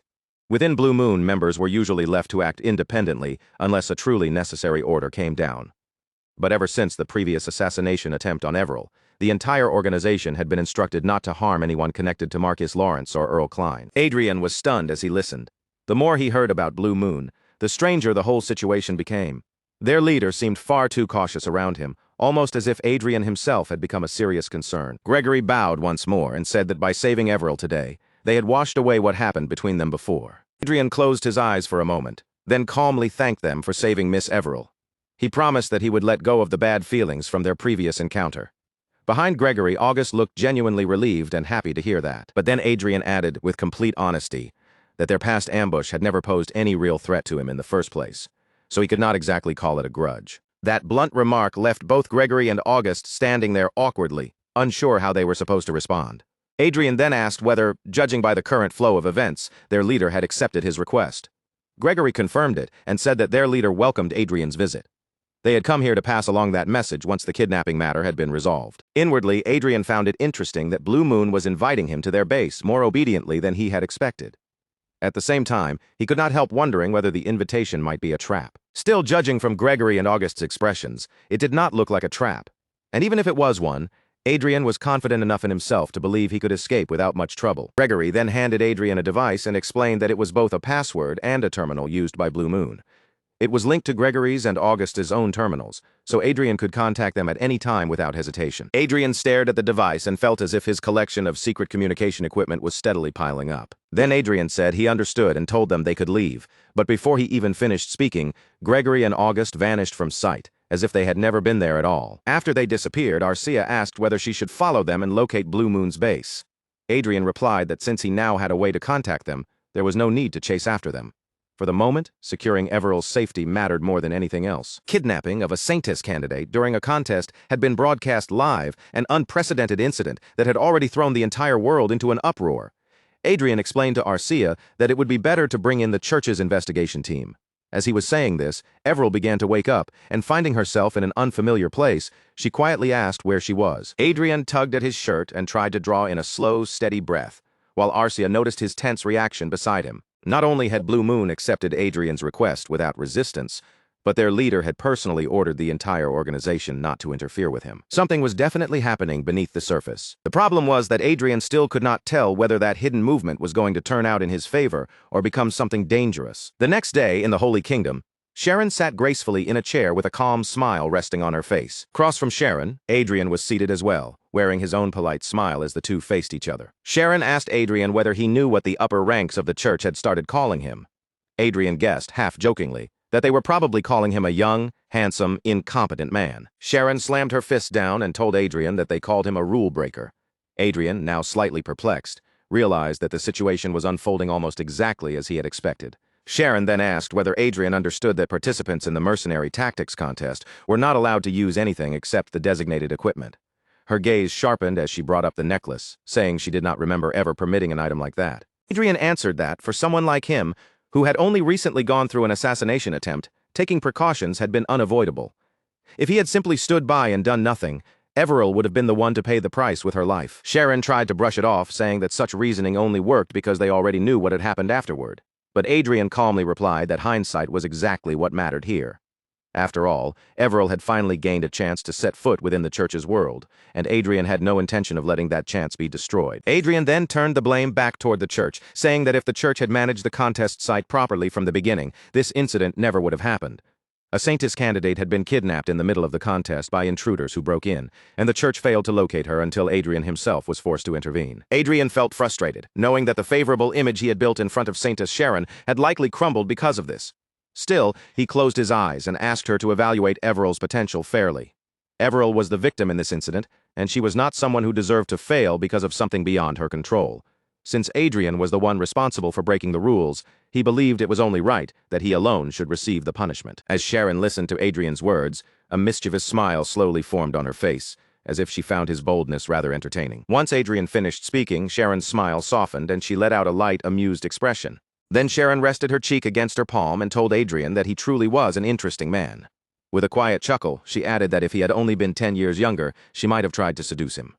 In Adrien's eyes, her attitude toward him remained favorable yet neutral, carrying both admiration and curiosity. Adrien could only stare at her in disbelief, wondering what in the world was wrong with Sharon. After all, she was already a grandmother with a great-grandson, yet she was saying something like that with a perfectly straight face. Sharon then admitted that if she were being completely honest, some within the internal board had suspected that the entire incident might have been staged by Adrien himself. Adrien immediately asked whether this conversation had been meant to test his reaction. Sharon apologized and acknowledged that his guess was correct. Then Sharon reached into a deeply hidden place, pulled out an object, and carefully placed it on the table between them. She revealed that there had been no lies in Adrien's words. The object she had brought out was a mirror that reflected a person's true self and exposed falsehoods. The setting then shifted to a grand hall inside a magnificent mansion, a place so spacious and elegant that it immediately drew the eye. All of the Saintess candidates had gathered there, and current Saintess Sharon Silverstar stood among them. The people in the hall began whispering among themselves, wondering why the Saintess had suddenly summoned them. Others could only shake their heads, saying they had no idea what this meeting was about. Sharon thanked everyone for answering her call, then explained why she had gathered all the sponsors of the Saintess candidates in one place. Her purpose was to uncover the truth behind the kidnapping incident that had taken place the other day. A person with their face and body covered stepped forward, carrying a mirror on a tray. Sharon introduced it as the Mirror of Truth, a sacred object capable of reflecting the truth without distortion. Sharon explained that, contrary to the claims some people had made about the incident, the mirror had already confirmed that the kidnapping was not staged by Everil Barnett or Marquis Adrien Lawrence. Because of that, Sharon now wanted each person present to step forward one by one and prove their own innocence before the Mirror of Truth. Duke Francis of the Brigham Empire grew visibly angry at Sharon's words. He pointed out that the people gathered in the hall were not ordinary nobles, but some of the highest-ranking figures present, including members of royal families from various nations. Then he questioned whether this demand was going too far. Sharon's expression did not soften in the slightest. Instead, she looked straight at Duke Francis and asked whether he was the culprit. Duke Francis shouted in outrage, demanding to know what Sharon meant by that. Sena then spoke up, saying that if Duke Francis had nothing to hide, there should be no problem at all. After all, it should not be so difficult to say a single sentence in front of the mirror. At that moment, someone approached Duke Francis, causing him to tense in surprise. The person who came forward was none other than Adrien. Duke Francis asked why Adrien had arrived with the Holy Knights, but Adrien did not answer the question directly, and instead greeted the Duke. Adrien explained that he was present because the culprit who tried to harm Everil might have been a Grand Master. That explanation did nothing to calm Duke Francis, who snapped back and asked how Adrien dared to suspect him. Before the argument could spiral further, Sharon called Adrien's name and told him to keep his composure, reminding him that they had not yet confirmed the culprit. Sharon then announced that everyone would come forward one at a time. Her declaration made the already tense atmosphere in the hall grow even heavier. Then someone stepped forward and said that she would go first. It was Claudia Higelvin, Queen of the Elvenheim Kingdom in the allied nations of Alesia. Standing beside her was Grace Higelvin, the Saintess candidate connected to her. Claudia Higelvin stood before the mirror and clearly declared that she had nothing to do with the kidnapping of the Saintess candidate. Her granddaughter Grace Higelvin then followed her example, pledging in the same firm voice that she, too, had no connection whatsoever to the kidnapping incident involving the Saintess candidate. The mirror shone brightly in response, its glow proving that both Claudia and Grace were innocent. Sharon then announced to everyone present that their innocence had been confirmed. Next, Duchess Olivia offered to take her turn, and Duke Francis let out a tired sigh as he watched her step forward. After some time, Duchess Olivia and her side were also cleared, with the mirror confirming that they had no involvement. Once that was done, Sharon called for the remaining two people to come forward. Duke Francis clenched his teeth, clearly displeased, but eventually stepped forward as instructed. Both Duke Francis and the person with him denied having any connection to the kidnapping of the Saintess candidate. To everyone's surprise, the mirror glowed once again, proving that even Duke Francis and his side were innocent. Seeing that result, Adrien clicked his tongue with a disappointed chuckle, and Duke Francis did not miss it. He spun around angrily and shouted, asking whether Adrien had just clicked his tongue at him. Adrien's behavior finally snapped the last thread of Duke Francis's patience, making the Duke forget all noble etiquette as he demanded to know how a noble could sink so low and reveal his true nature so openly. Adrien answered without backing down, saying that considering everything Duke Francis had done in the past, Adrien's reaction was only natural. Duke Francis then warned Adrien that his life would not last long, the threat behind his words clear enough to understand. Adrien understood perfectly what Duke Francis meant, but instead of retreating, he chose to provoke him further. Adrien calmly replied that he was younger than the Duke's daughter, so he would naturally live longer. Just as Adrien intended, Duke Francis flew into a rage and openly declared that Adrien would die by his hand before reaching the end of his natural life. The tension rose even further, threatening to spiral out of control, until Sharon stepped in and stopped them. She ordered everyone to be quiet, reminding them that there were still many people left to examine. The people in the hall were stunned after learning that Duke Francis was not the culprit. If he had been cleared, then the remaining suspects had to be the final ones. All eyes turned toward Prime Minister Trino Ost of the Prius Republic and the Saintess candidate, Miss Miel Ostrel. Just hearing their names called was enough to make both of them look visibly terrified. They immediately insisted that they had done nothing wrong. Sharon warned them to stand before the mirror of truth, making it clear that if they refused, there would be no other option left. Then Sharon announced that from that moment forward, they were under arrest for the kidnapping and attempted murder of Saintis candidate Everil Barnett. Even Adrien could hardly believe that the culprit turned out to be connected to the Prius Republic. Duke Francis let out a sigh and called them idiots for doing something so reckless during the Saintis contest. Then Duke Francis suddenly burst into a manic laugh, saying that this was an unexpected gain for him. After all, attempting to murder a Saintis candidate during the contest was undeniably an act of apostasy. Because of this, the Prius Republic would be shaken both internally and externally. Adrien realized that this was an unexpected advantage for the Brigham Empire, which was currently at war with the Prius Republic. But at the same time, it could also become a valuable opportunity for the Revolutionary Army, and Adrien wondered whether this might actually bring some relief to them as well. Kidnapping case that had thrown Adrien, the church leadership, Saintis Sharon, and countless viewers around the world into confusion ended in a surprisingly plain and uneventful way. But even if the conclusion itself felt almost anticlimactic, the incident still shifted the flow of the first Saintis selection contest in a noticeable direction. Among the candidates who remained in the competition, 5 names began to stand out as the strongest contenders for the position. There was Grace Heigulven, granddaughter of the Elf Queen, and someone who carried the natural qualities of a Saintis. There was Everil, the candidate Adrien had allied himself with. There was Esther, the daughter of Duke Francis. And finally, from the powerful eastern nation on the Triton continent, the Roberto Kingdom, there was Princess Xiaolin. After the humiliating elimination of the Prius Republic's candidate, the Republic suddenly began throwing its support behind Princess Xiaolin, claiming they would back the friendly Triton continent. And just like that, what had originally looked like a 4-way struggle unexpectedly turned into a 5-way match. From Adrien's point of view, the Prius Republic's government was already shaking from both internal and external pressure. So they must have needed something, anything, to redirect public attention away from their own disgrace. Even so, Adrien believed the Republic's collapse was only a matter of time, whether it came at the hands of the Revolutionary Army or the Brigham Empire. And once that happened, Princess Xiaolin would lose her backing and fall like a kite with its string cut, so Adrien did not see her as something worth worrying about. With that thought settled, Adrien rose from his seat and told Arcia that they should go level up together. Arcia accepted his order without hesitation. After the kidnapping incident, Everil's name spread even further, and both her public awareness and popularity rose sharply. At the same time, Adrien officially released the force equipment he had developed, the Fincer 1.0. For once, there were no major problems in the territory. The magic tower was running smoothly, and Adrien no longer had to worry so intensely about Everil's immediate safety either. For the first time in a long while, Adrien thought he might finally be able to breathe, relax, and make good use of each peaceful day ahead of him. But instead, a long-haired man sat across from Adrien on a sofa and introduced himself in a calm voice as George Vason, the leader of Blue Moon. Adrien inwardly cursed his own fate, wondering why he could not even get a single proper day of rest. Still, Adrien kept his expression composed and laughed politely, complimenting the refreshments by saying they were wonderful. The Blue Moon leader looked relieved to hear that.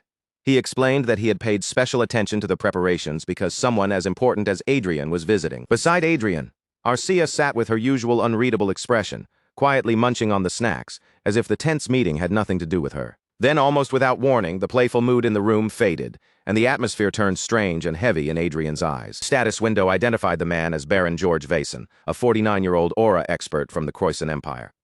Publicly, he was known as the Lord of the Vason Barony, but that identity was only a disguise. In truth, he was the leader of Blue Moon. What caught Adrien's attention most was that George's relationship with him was marked as favorable, even allied, while his current state showed interest and nervousness. Seeing that all of George's talents were at a high level, along with a trait that made him an excellent actor in hiding, Adrien could not help feeling somewhat impressed. Adrien acknowledged that George Vason was certainly an outstanding man, especially with 4 high-level talents to his name. Even so, Adrien could not shake his doubts about whether this man truly fit the image of Blue Moon's legendary leader.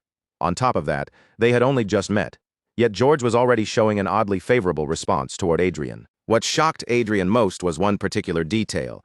How could their relationship already be listed as allied? Adrien had a strong feeling that the information written on the status window was not revealing everything there was to know about George. After a short silence, George, the leader of Blue Moon, suddenly ordered both of his subordinates to wait outside, leaving them visibly startled. George made it even clearer by warning them not to eavesdrop and to stay completely away from the room. The 2 subordinates hesitated for a moment, clearly reluctant to leave, but they could not disobey their leader's command, and eventually stepped out. Once they were gone, Adrien told George that no one was listening anymore, so they could speak openly. Adrien then looked straight at George and asked about his true identity. George did not answer right away. Instead, he suddenly stood up, startling both Adrien and Arcia, and Adrien wondered what had brought on such a sudden change. At that moment, George's status shifted clearly toward nervousness. Arcia immediately moved into position to protect Adrien, ready to respond if George made even the slightest hostile move. But then something completely unexpected happened. To both Adrien and Arcia's shock, George dropped to one knee before Adrien. With deep respect, he said that meeting Adrien was a true honor, because Adrien was the one who had inherited the legacy of the great magician, Manuel Lucas. Adrien's mind nearly blanked out from shock, and he could only wonder how George could possibly know that. After a little time passed, the tense air in the room eased slightly. Breaking the silence, Adrien asked whether George was connected to Manuel Lucas. George confirmed that Adrien was correct, and while remaining on one knee, revealed that Manuel Lucas had been the previous master of Blue Moon. Adrien's nerves tightened as he admitted that he already understood this meeting had not been arranged simply to form a partnership between them. Then Adrien asked the Blue Moon leader to explain exactly what was going on. George agreed and brought out an object that looked like a small box. To Adrien's eyes, it appeared to be a high-performance terminal. When George opened it, a voice came from inside saying that this was their first time meeting in this form. The moment Adrien heard it, he was shocked to his core. It was Chester, the artificial intelligence version of Manuel Lucas, greeting Adrien through the terminal. Adrien began to understand a little of the situation and asked whether all of this was connected to fate as well. Chester answered that it was. With a sour expression on his face, Adrien could roughly piece together the situation just by looking at Chester. Chester explained that Blue Moon had originally been meant to become part of the Fate quest, serving as the clear reward for reaching the 8th level. Adrien then concluded that they had unexpectedly made contact ahead of schedule. Chester admitted it and said the fault was his. 5 years ago, when Adrien began the final route toward acquiring Fate, several assignments resumed their activities, and Blue Moon had been one of them. Adrien was somewhat surprised, because 5 years ago was exactly when he first discovered traces of Manuel Lucas in Chronicles Online. Chester continued explaining that the sleeping Blue Moon had awakened and begun external operations to expand its influence. Thanks to that, the organization had become stable again. But as a result, Blue Moon ended up making contact with Adrien earlier than planned, and an error occurred when the organization chose this route for the sake of efficiency. Adrien then asked who George Vason really was. Chester answered that George was an assistant and the manager of Blue Moon. Adrien started thinking through the situation. If Blue Moon was supposed to be a level 8 reward, then did that mean approaching them now would be useless? But then another thought suddenly struck him. If that were truly the case, Chester should have told him inside the game. Adrien wondered why Chester had gone so far as to make him come all the way here in person. Chester responded that there was nothing he could do about spilled milk. Chester explained that although he still could not officially acknowledge Adrien as Blue Moon's master, he would allow Adrien to establish a relationship with Blue Moon for the time being. The moment Adrien heard that, happiness surged through him so strongly that he almost sprang up from his seat. Chester sighed and admitted that this had all happened because of his own negligence in management. He told Adrien to think of this arrangement as compensation for the harm caused to the user by an administrator, and then Chester sincerely apologized to Adrien for everything. Inwardly, Adrien smiled and immediately took back every harsh word he had ever aimed at Chester. After all, with this much in return, the situation had suddenly become far more profitable than he expected. Then Adrien settled himself properly and told George that he would be in George's care from now on. George bowed respectfully in response, expressing his happiness at being able to serve him. But then Chester cut in and revealed something that made Adrien's jaw nearly drop to the floor. Blue Moon was not some ordinary hidden organization. It had 8 special members made up of Aura Masters and Archmage-level individuals, 1,200 elite assassin-class fighters armed with Force daggers, 450 Vanguards, and even 5 Sky Fortresses. And that was not all. Blue Moon also controlled luxury hotels and resort chains across the world, along with clubs, casinos, and all kinds of businesses stretching from lodging and entertainment to shipping and trade. Even the Pacific Hotel, where Adrien was currently staying, belonged to Blue Moon. The moment Adrien heard that, his expression brightened, and he immediately began smiling warmly at George, speaking as if they absolutely had to get along well from now on. A business empire worth nearly 100 trillion and military strength that surpassed most ducal houses, just thinking about it made Adrien feel reassured. Blue Moon was only an ally for now and not completely under his control, but even that level of connection was more than enough to make him feel secure. The next day, Kobe Vintry looked genuinely surprised when he saw Adrien practically glowing with happiness. Kobe asked if something good had happened to Adrien. Adrien simply smiled back and answered that he was just happy to see Kobe again. As the first round of the Saintess competition was nearing its end, Kobe Vintry, the master engineer from the Holy Land, visited the hotel penthouse where Adrien was staying. The reason for his visit was simple: Kobe had completed his work perfectly. Kobe admitted that the repair had taken longer than he expected, and he offered Adrien a sincere apology for the delay. Adrien, however, was far too pleased by Kobe's success to care about the wait. At first glance, the relic still looked like nothing more than an extravagant sword hilt. Adrien studied it with interest and asked Kobe how it was supposed to be used. Kobe began explaining that Adrien only needed to pour in some kind of energy, whether aura, mana, divine power, or elemental power. But before Kobe could even finish his explanation, Adrien had already injected mana into the hilt. In the very next instant, a brilliant blade of light burst out from the handle, transforming it into something that looked exactly like a lightsaber. Adrien stared at the glowing blade and wondered if this had somehow been influenced by Star Wars. Kobe, looking confident in the result, told Adrien to try swinging it. Adrien swung the blade. Whether it should be called a sword, a beam, or pure light was hard to say, and the shining edge sliced cleanly through a small, innocent tree and even a nearby statue. Then Adrien flipped the glowing weapon through the air and caught it smoothly in his hand, showing off a graceful bit of swordplay. He lowered the sword afterward and admired its cutting power, clearly impressed by how effortlessly it had carved through everything in its path. But while handling it so casually, Adrien accidentally cut himself. In an instant, blood spread across his white suit, staining the fabric a vivid red. Kobe panicked, terrified that Adrien might have suffered a fatal wound, and shouted Adrien's name in alarm. But Adrien still seemed strangely aware of himself, even laughing as he said he had not felt the moment he was cut at all. Arcia rose from her seat and began walking toward Adrien with a completely calm face, while Kobe's panic only grew worse as Adrien collapsed onto the floor. Arcia picked Adrien up without any hesitation, then pulled a potion from her dimensional storage space. She poured the potion directly over Adrien's wound, leaving Kobe stunned by how calmly she handled the bloody scene. A moment later, Adrien suddenly sat upright as if he had just returned from death's door. Arcia calmly informed him that, based on her analysis, using this item properly would require a considerable amount of training. Kobe, still shaken, asked Adrien if he was truly all right, since he had lost so much blood.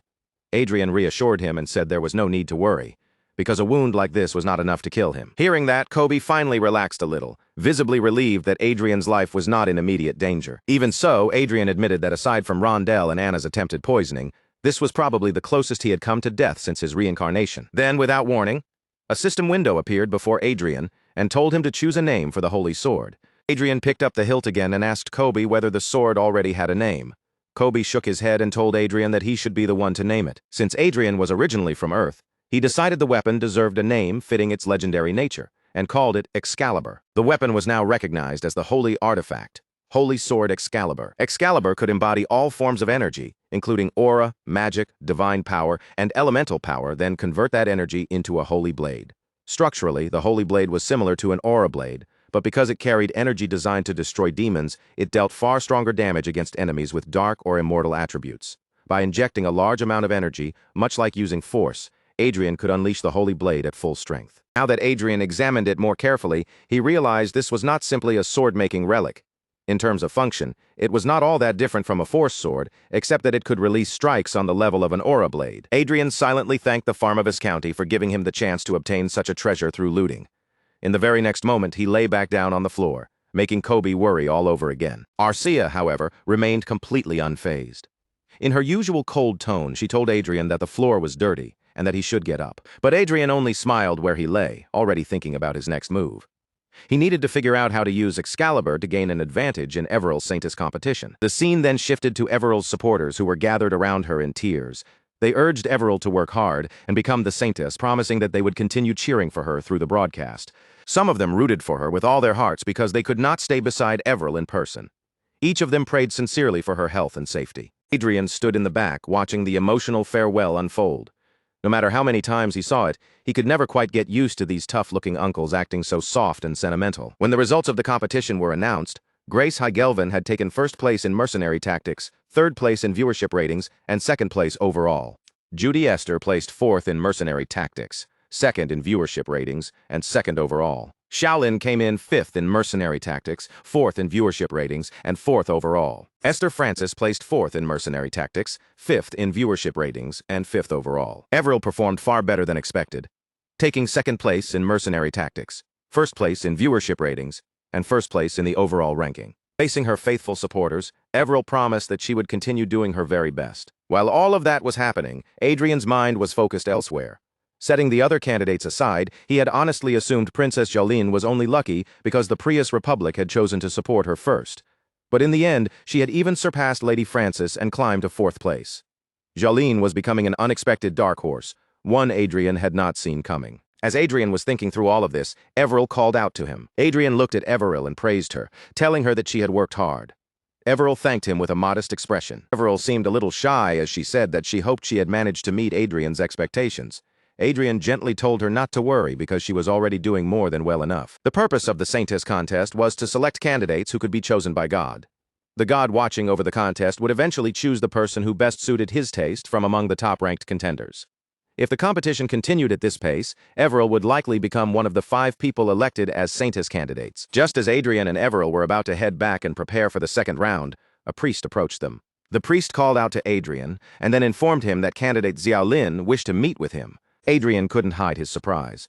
From what he understood, there was no real reason for them to arrange a private face-to-face meeting like this in the first place. Inside her residence, Princess Xiaolin greeted Adrien and Arcia with a bright, polished smile, welcoming them with elegant words that sounded almost overflowing with praise.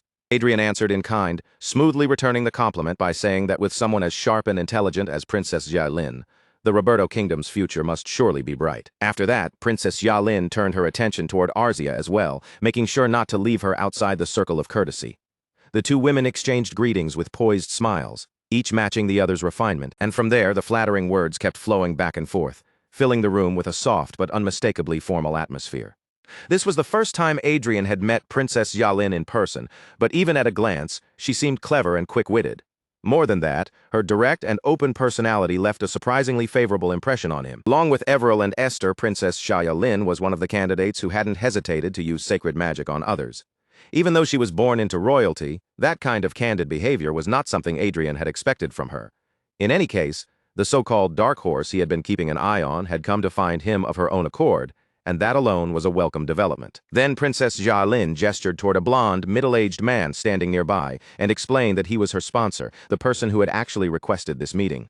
The man stepped forward and extended his hand for a handshake. With a composed expression, he introduced himself as Gracia Valen, chairman of the State Council of the Prius Republic. That introduction immediately irritated Adrien. The chairman of the State Council had to be one of the top 3 most powerful figures in the Prius Republic, and there were already too many things involving that republic that weighed on Adrien's conscience, making him deeply reluctant to deal with them. First thing pricking at him was that he had handed over the fake fate to them. The second thing was even worse. He had secretly supported the Revolutionary Army. Adrien was annoyed, but he couldn't let that irritation show on his face, so he simply took Gracia Valen's hand and shook it, saying that he had been looking forward to a pleasant meeting with the beautiful Princess Xiaolin, only for an unexpected guest to appear. In other words, he had come because Princess Xiaolin requested an audience, but now that Gracia Valen was also here, the situation suddenly felt far less comfortable. Adrien couldn't understand it. The Prius Republic was busy waging war against the Brigham Empire. So why would such an important man take the time to seek him out personally? Gracia Valen merely laughed and told him to be patient, because they would have plenty to discuss throughout the night. With that, Gracia Valen opened the door for Adrien and invited him inside, welcoming him to sit down for a meal. Adrien's expression had been gloomy at first, but the moment he saw what had been prepared before him, his eyes widened in genuine surprise. There was steaming cooked rice, tender stewed fish, dishes wrapped neatly in leaves, and even a deep, aged broth made with pickled vegetables. And placed proudly among the dishes was the main course itself, a rich, hearty rib stew that instantly drew his attention. Before he knew it, Adrien was gulping it down almost shamelessly, his usual dignity slipping away as the familiar flavors overwhelmed him. Princess Xiaolin's clothing already felt strangely familiar to him, bearing an uncanny resemblance to the hanbok of the Goryeo dynasty, but the food struck him even harder. It was so close to Korean cuisine that every bite carried the taste of a home he had not experienced in a very long time. Then, as if suddenly snapping back to reality, Adrien lifted his head and realized that both Princess Xiaolin and Gracia Valen were staring right at him. Embarrassment immediately crept over him. Seeing Adrien caught in that awkward moment, Princess Xiaolin simply laughed, clearly amused by how openly he had reacted. Adrien quickly apologized and explained that this was his first time eating food from the Roberto Kingdom, and it just happened to suit his taste far better than he had expected. Although Adrien had been speaking to the princess, Gracia Valen smoothly cut into the exchange and said that seeing him enjoy the meals so much was truly delightful. Then Gracia Valen's tone shifted. He admitted that, to be honest, something rather troubling was happening in the Republic. Adrien assumed he meant the war against the Brigham Empire, since that alone should have been enough to shake a nation. But Gracia Valen denied it, explaining that this was actually a domestic problem. For some time now, the Prius Republic had been suffering because of an anti-government organization calling itself the Revolutionary Army. Adrien was left momentarily speechless. In his mind, the Revolutionary Army threatening the positions of politicians seemed to trouble them even more than the Brigham Empire threatening the entire country. Gracia Valen continued, saying that this anti-government group had even begun producing its own vanguard equipment. But when the Republic investigated, they discovered that the equipment shared quite a few similarities with the newly developed Fencer 1. It was the same core currently being produced by the Lawrence Magic Tower. Adrien narrowed his eyes slightly and said that, in other words, someone had created a ripoff of the Force equipment from his magic tower. Gracia Valen apologized in a measured voice, adding that government organizations around the world may have copied such technology, either knowingly or unknowingly. Adrien had already expected at least that much. Besides, even if they had the core in their hands, they probably hadn't managed to analyze it properly because of the password protection. So he decided that the best move was to feign innocence. He apologized and said he could not know what kind of resemblance the Revolutionary Army's equipment had to the Lawrence Magic Tower's devices, but he was certain they could not be the exact same items. Gracia Valen quickly tried to clear up the misunderstanding, saying he had not requested this meeting because he suspected Adrien personally. However, mere suspicion was not enough for the Republic to make an official accusation. What they needed was a clear claim that the Revolutionary Army had stolen Marquis Lawrence's technology. Adrien set his glass down on the table, folded his fingers together, and looked at Gracia Valen with a sharper gaze. In other words, Gracia Valen wanted Adrien to publicly accuse the Revolutionary Army of the Prius Republic of stealing his technology. Gracia Valen laughed and confirmed that he had understood perfectly. Since the Republic was currently at war with the Empire, this immoral group was shaking an already crisis-stricken nation from the inside. At last, Adrien grasped the real intention behind the meeting. They needed a scandal powerful enough to break the people's trust in the Revolutionary Army. Adrien couldn't help thinking that when it came to underhanded schemes, these people were certainly clever. A mischievous smile tugged at the corner of his mouth, and he asked what he would receive in exchange. Gracia Valen promised him a generous payment. In the name of the Republic Army, they would purchase 100 force units from the Lawrence Magic Tower.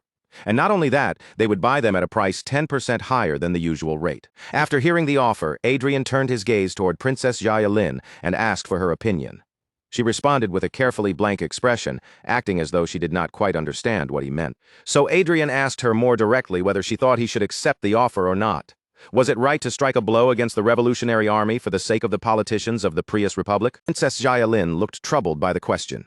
She could not openly speak against the Republic, especially when they were the very people backing her. And yet, as a human being, she also could not bring herself to cause trouble for the Revolutionary Army without hesitation. In the end, Princess Yahello answered clearly that she did not dare interfere in this matter. Hearing that, Gracia Valen raised his voice at her, reminding her that the Republic was supporting her and demanding to know how she could refuse to stand on their side. But the princess calmly continued, saying that as a representative of her country, she respected the decisions made by the government of the Prius Republic. To Adrien, that answer was perfect. She had made her position clear as a representative of her country and acknowledged the Republic's stance, while carefully avoiding any expression of her personal feelings until the very end. For a princess receiving support from the Prius Republic, it was probably the best answer she could have given. At the same time, the moment felt somewhat bittersweet to Adrien. It reminded him of his past life when his homeland constantly had to watch the powerful countries surrounding it. Gracia Valen smiled as if there was nothing worth hesitating over.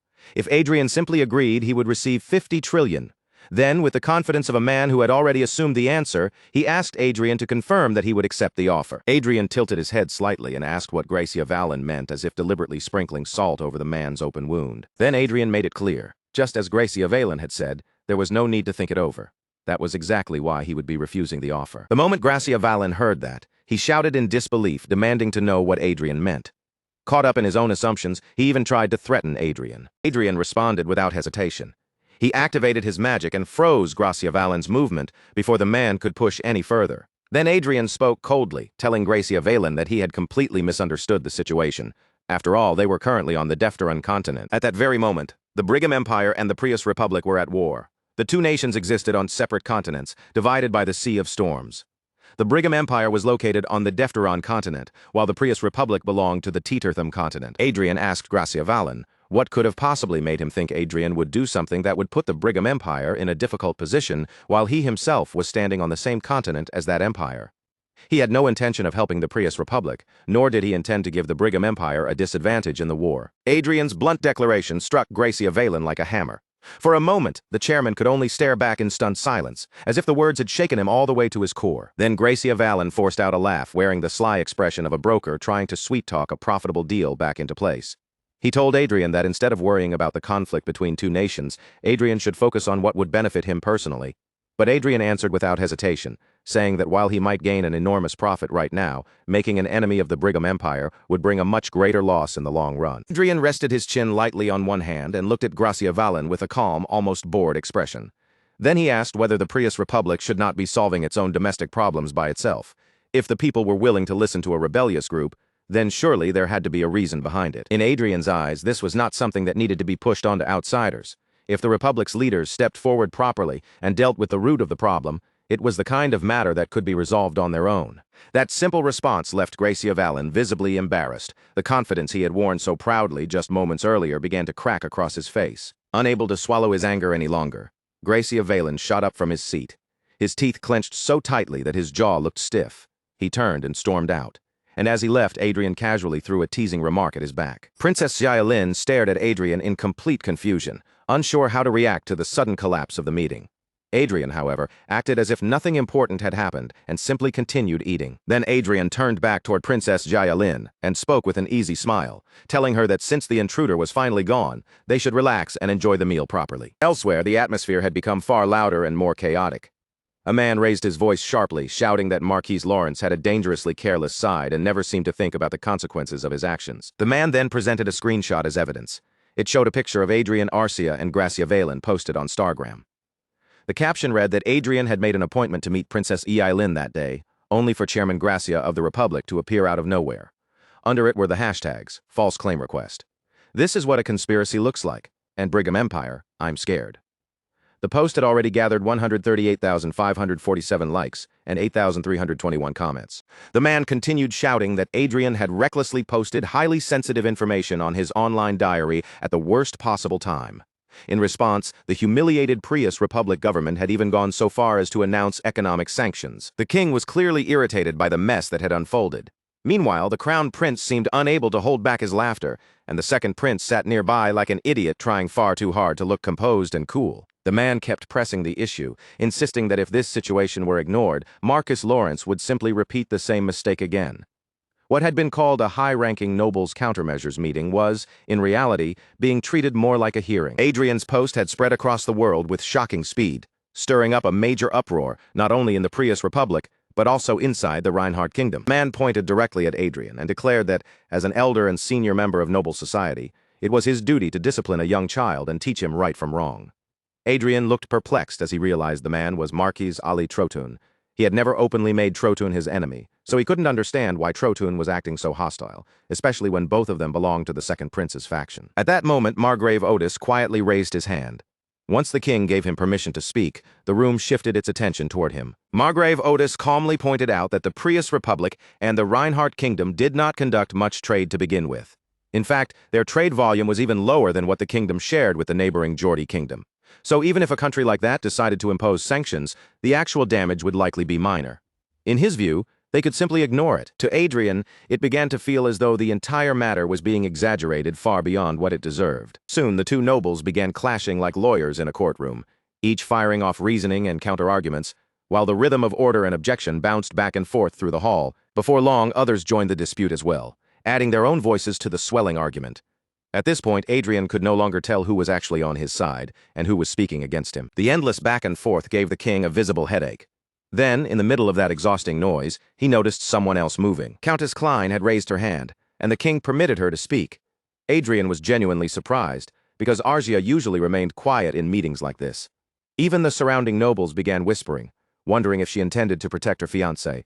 Arcia spoke in a calm but firm voice, saying there was something she wanted to ask, because she could not understand it. Her question was simple. What exactly had Adrien done that required him to stand in the middle of the court like a criminal? Marquis Trotun replied that Adrien had carelessly exposed the secrets of the Republic government to the entire world. But Arcia defended Adrien by pointing out that he had not lied. He had simply revealed the truth as it was. Marquis Trotun snapped back that this was precisely the problem, because Adrien's post had placed the Republic government in a difficult position. Arcia answered without backing down. If the truth coming to light caused trouble, and that trouble existed only because of the Republic's own wrongdoing, then why should Adrien be held responsible for their misdeeds? Adrien was stunned as he watched her defend him so directly. Marquis Trotun could no longer argue smoothly, and even the king himself seemed to support Arcia's reasoning. Still, Trotun tried to push back, claiming that no matter how dishonest a transaction might be, exposing it and putting another party in trouble was morally wrong. The king corrected him at once, making it clear that something being morally uncomfortable and something being illegal were two entirely different matters. And even if the king were to punish Adrien, he could only do so if Adrien had actually agreed to take part in the dishonest transaction. Then the king gave a simple example. If Marquis Trotune had his money stolen and the king told him who the thief was, would Trotune then blame the king for causing trouble for the thief? Only then did Marquis Trotune realize he had been cornered. His expression tightened as he understood that the king's words had trapped him completely. Meanwhile, the foolish prince burst into laughter like a maniac, making no attempt to hide how amused he was by the situation. The second prince then sided with Arcia, saying that Marquis Lawrence's post had indeed placed the Republican government in trouble. However, the blame belonged to the people who committed the wrongdoing in the first place. Even if Adrien's post could be seen as a personal protest, responding with national sanctions was an excessive display of anger. Adrien was not pleased by that support at all. If anything, he felt annoyed, because it was obvious that this idiot prince had understood everything from the beginning and had chosen to stay silent anyway. The second prince leaned back in his chair and began to say, "Therefore," but before he could finish, the crown prince smoothly cut in and completed the thought, saying that he saw no need to bring charges against Marquis Lawrence. If the Prius Republic looked down on the Reinhardt Kingdom and imposed sanctions, then the kingdom could confront them head-on and cooperate with its allies. The second prince looked furious and frustrated, clearly upset that the crown prince had stolen the line he wanted to say. The crown prince continued, stating that they should begin by issuing a statement criticizing the Republic's decision. As the discussion continued, Adrien found his thoughts drifting back to Arcia. Never in a million years had he expected her to raise her voice in a place like this. Seeing her speak so firmly made him feel as though she had grown a great deal. While Adrien was still thinking about that, a lady seated among the panel chairs directed a question toward him. She asked what Adrien was relying on that allowed him to remain so relaxed, even while the room was discussing whether to punish him. She was Princess Diana, the fourth child of the kingdom, the first princess, and third in line to the throne.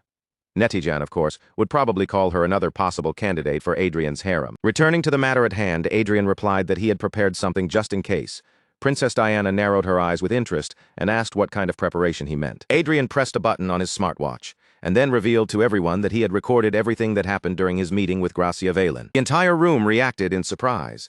The nobles stared, murmured, and exchanged looks, clearly shocked that Adrien had been holding such decisive evidence the whole time. The crown prince suddenly burst into loud laughter and asked if this was what Adrien had meant when he wrote the hashtag Brigham Empire, I am scared, on Stargram. The crown prince also said that if this recording were revealed, the Brigham Empire would have no choice but to get involved. A nation that valued its honor so highly could not ignore someone suffering losses because of them. Adrien agreed with that assessment. That was exactly why he had sided with the Brigham Empire and deliberately mentioned the Defteron continent. Because of that, the issue would no longer remain a dispute only between the Reinhardt Kingdom and the Prius Republic. It would become a matter of face for the Brigham Empire as well. The nobles present began whispering among themselves. One wondered how the chairman of the State Council could have been foolish enough not to take precautions against being recorded. Another defended him, saying that perhaps he had taken precautions, but his opponent had been an archmage. On top of that, the recording would also create a solid reason for other countries on the Defteron continent to become involved in the problem. After the countermeasures meeting ended, the video of Adrien's conversation with Chairman Gracia Valen of the State Council was released. The video, titled False Claim Request Video, quickly reached 9.47 million views and 8,424 comments. Once it spread, the reaction unfolded just as expected. Not only the Brigham Empire, but also the allies of the Reinhardt Kingdom released statements supporting Reinhardt.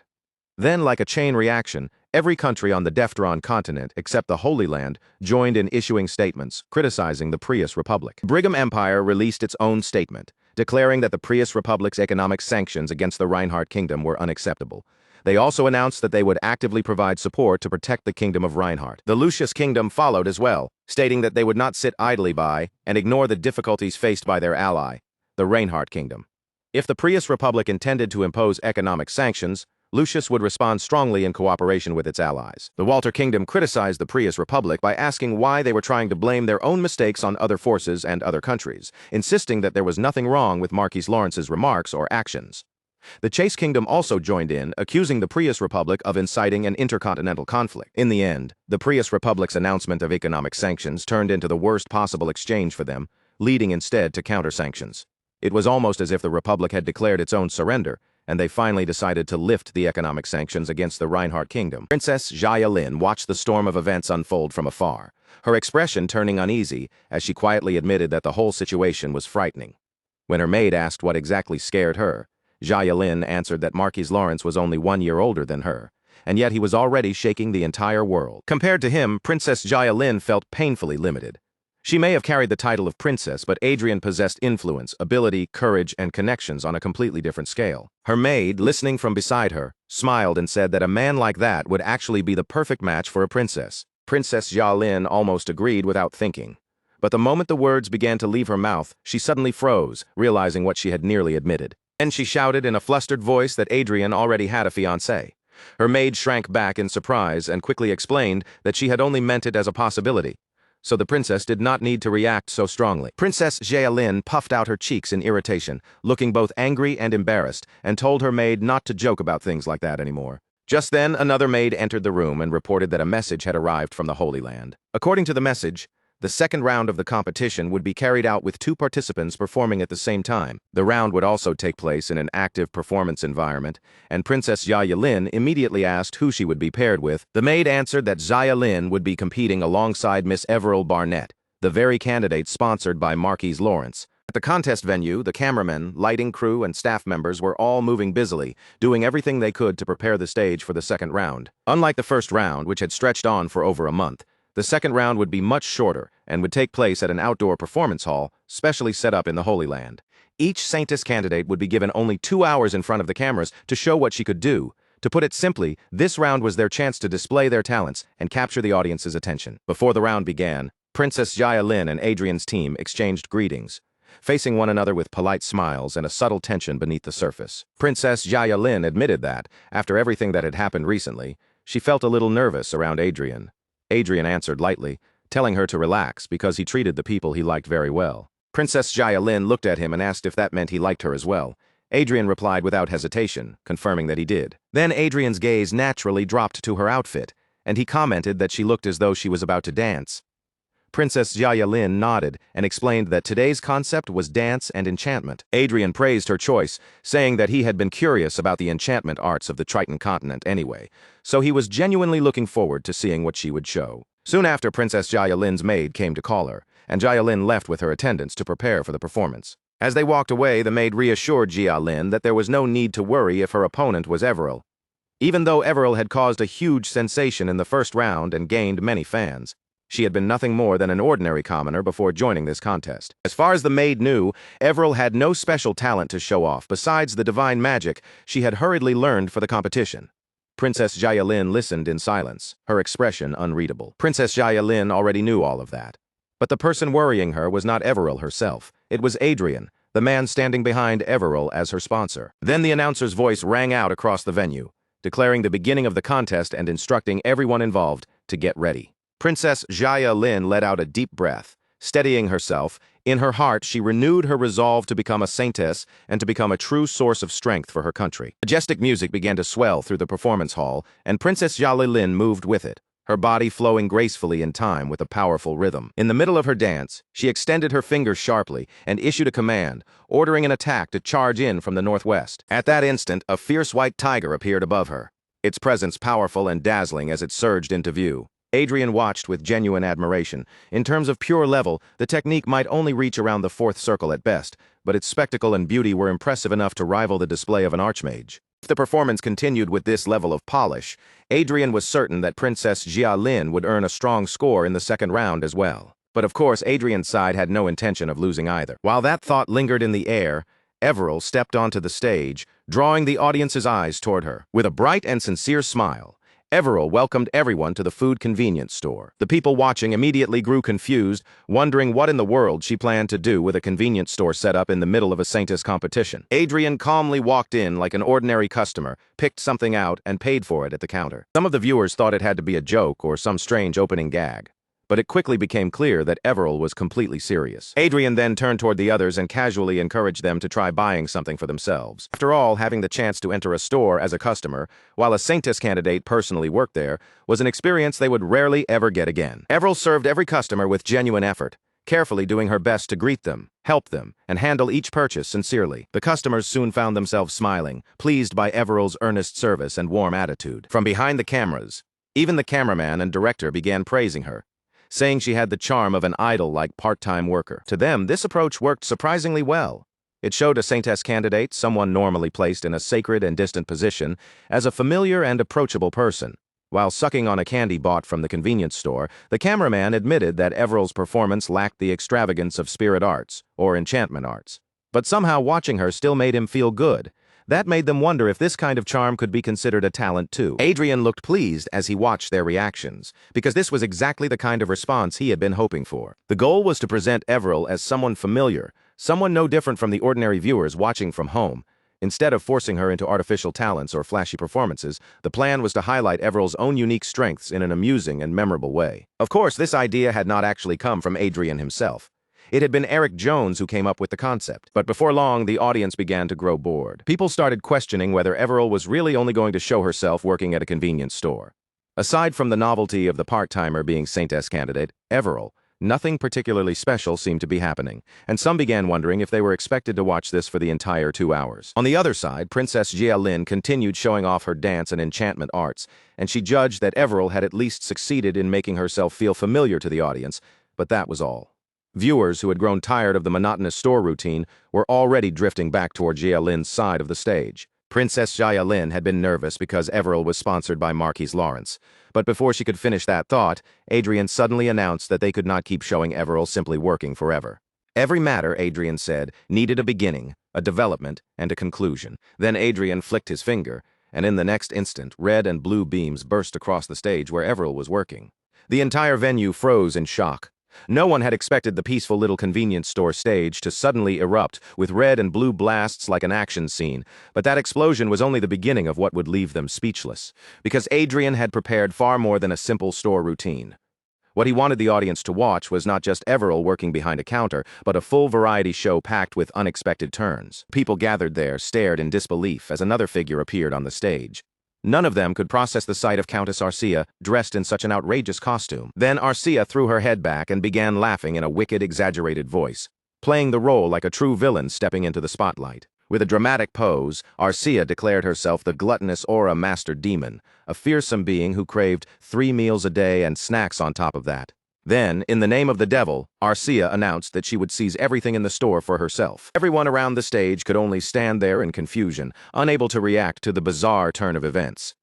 Adrien, however, calmly raised his hand and gave an okay sign, as if everything was going exactly according to plan. The cameraman turned toward Adrien with a bewildered look and asked what was happening. Adrien answered without any concern, saying that this was simply part of the performance. On stage, Everil immediately shouted that a demon had attacked. Staying in character, she quickly guided everyone inside the store toward the emergency exit, making sure the customers could retreat safely. Once the customers had cleared out, Everil and Arcia faced each other across the convenience store stage, the playful atmosphere suddenly turning into a dramatic showdown. The demon Arcia drew her sword and threatened Everil, declaring that every snack in the store would soon belong to her. But Everil, standing there as a Saintess candidate, could not back down from a demon's threat. To stop Arcia, she drew out her own glowing lightsaber and took her stance.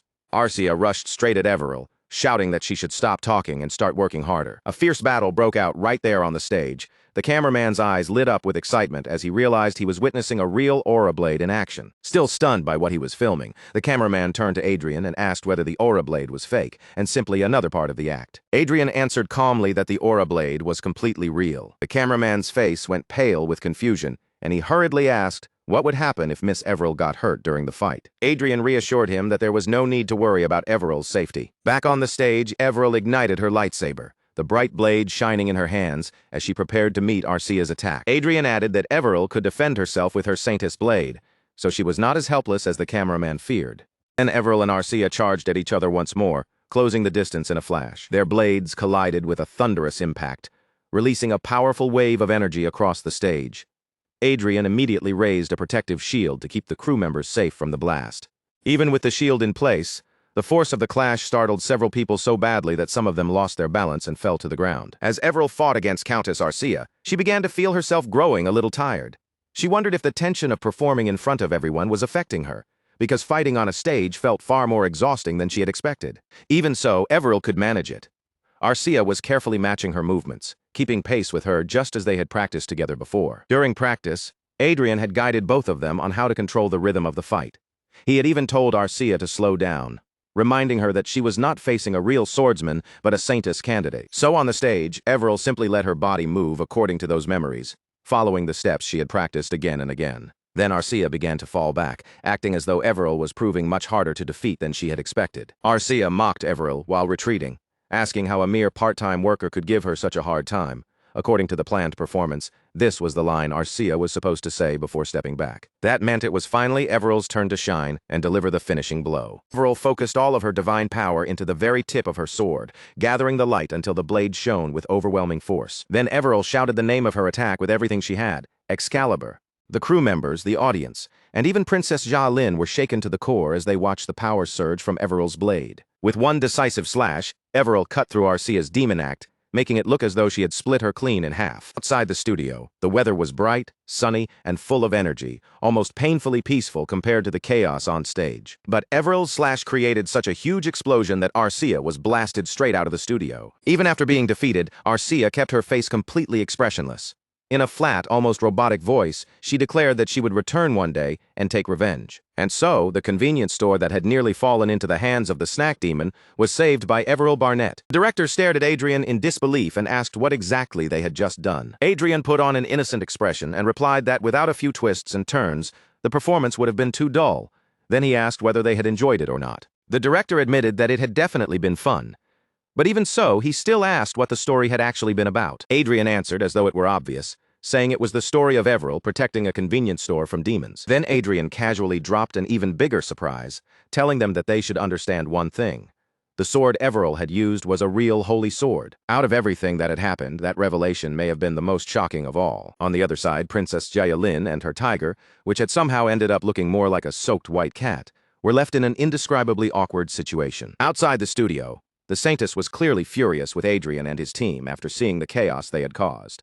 But Adrien and Everil simply looked at each other and smiled, as if they had already expected this reaction. The Saintess kept her voice calm, but the meaning was sharp. She informed them that Everil's points had been deducted. Meanwhile, chameleon-like reporters quietly snapped photos of the scene. The next day, Adrien checked the Daily News about the incident from the Saintess candidate selection, and the headline stated that the contest committee had deducted points from candidate Everil Barnett's second-round performance because it could not be considered entirely her own effort. The post had already gathered 2,316 comments. Repeating the same news, the Saintess contest committee had deducted points from candidate Everil Barnett's second round because the performance could not be viewed as something achieved solely through her own efforts. Comments were already overflowing with laughter. People were writing things like, "Lol, this is too funny. Was the Saintess election contest always this entertaining?" Others said it felt even crazier because the young Marquise Lawrence had joined as a sponsor and that no one could beat Adrien when it came to strange ideas. Some admitted they should have felt bad because the candidate he supported had lost points, but they could not stop laughing.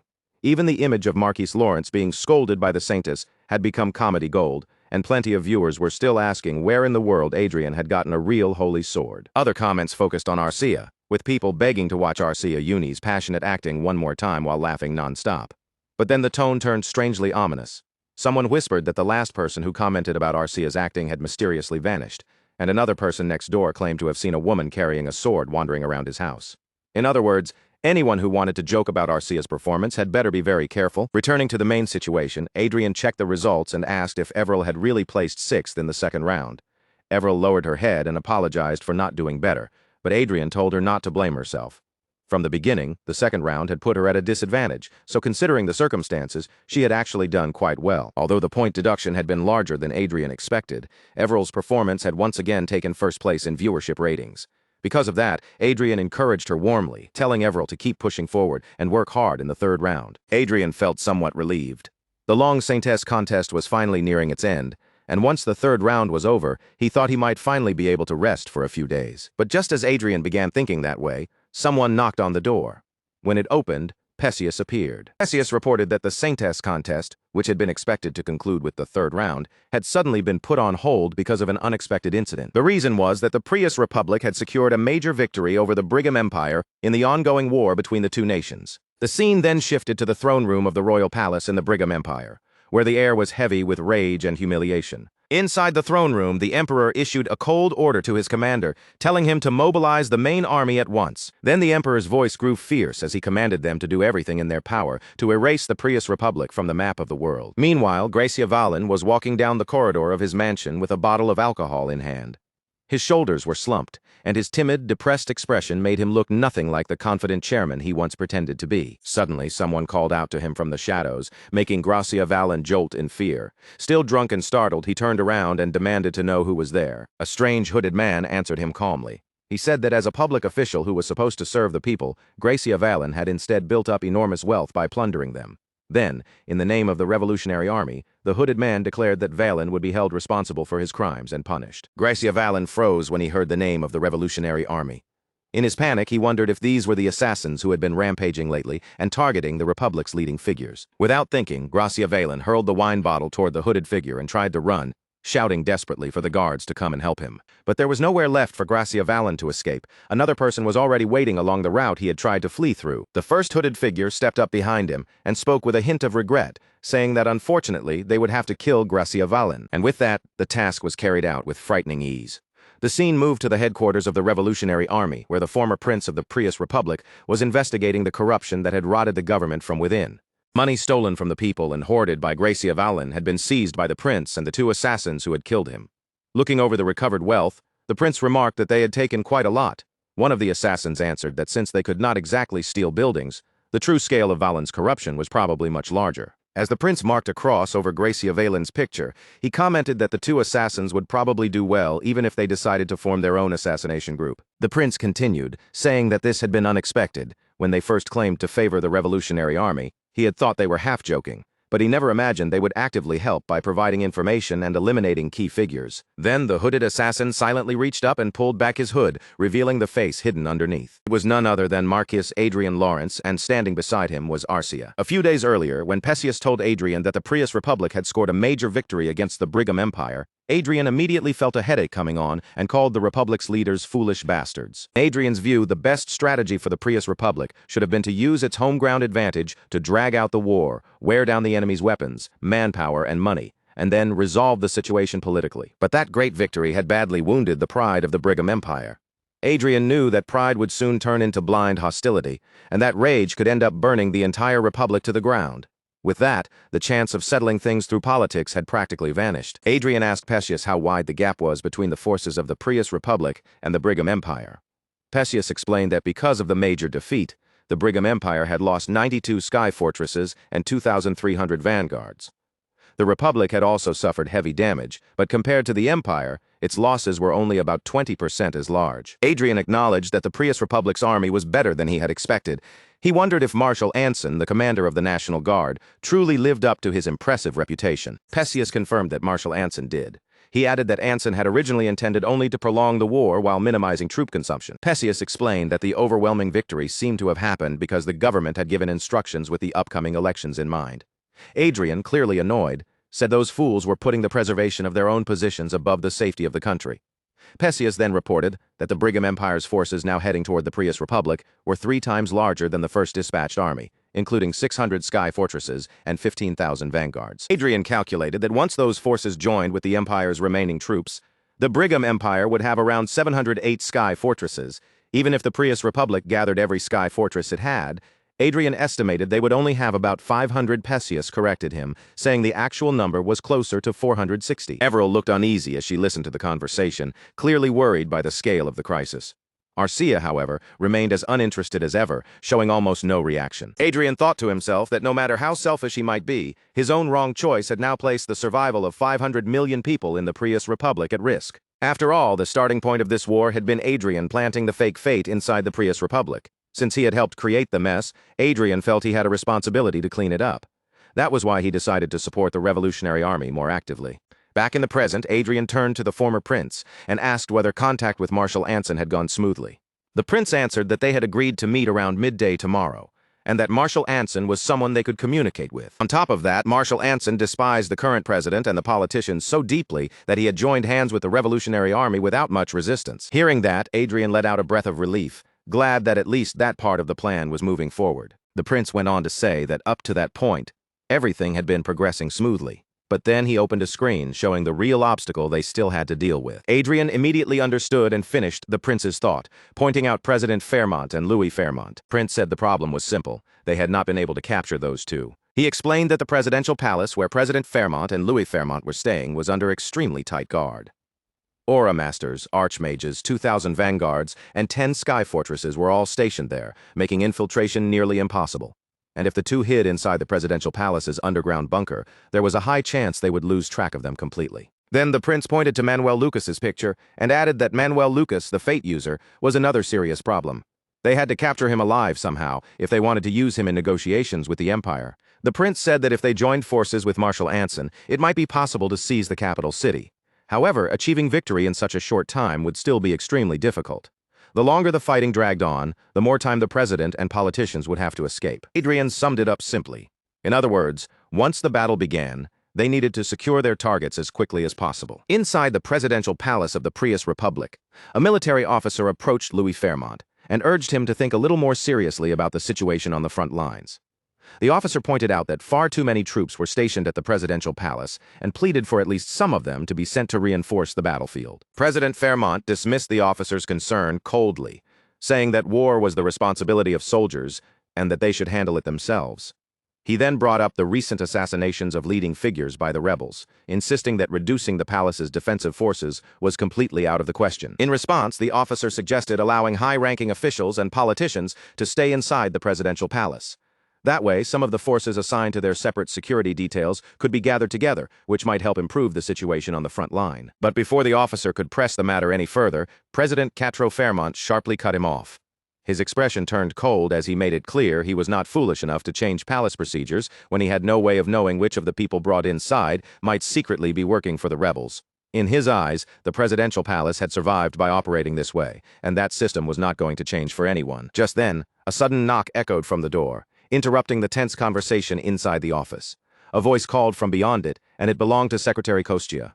When the president asked what had happened, Kostya reported that young Master Louis wished to use the presidential palace's square hall and had sent him to request official permission. President Quatreau Fairmont narrowed his eyes slightly, not answering right away.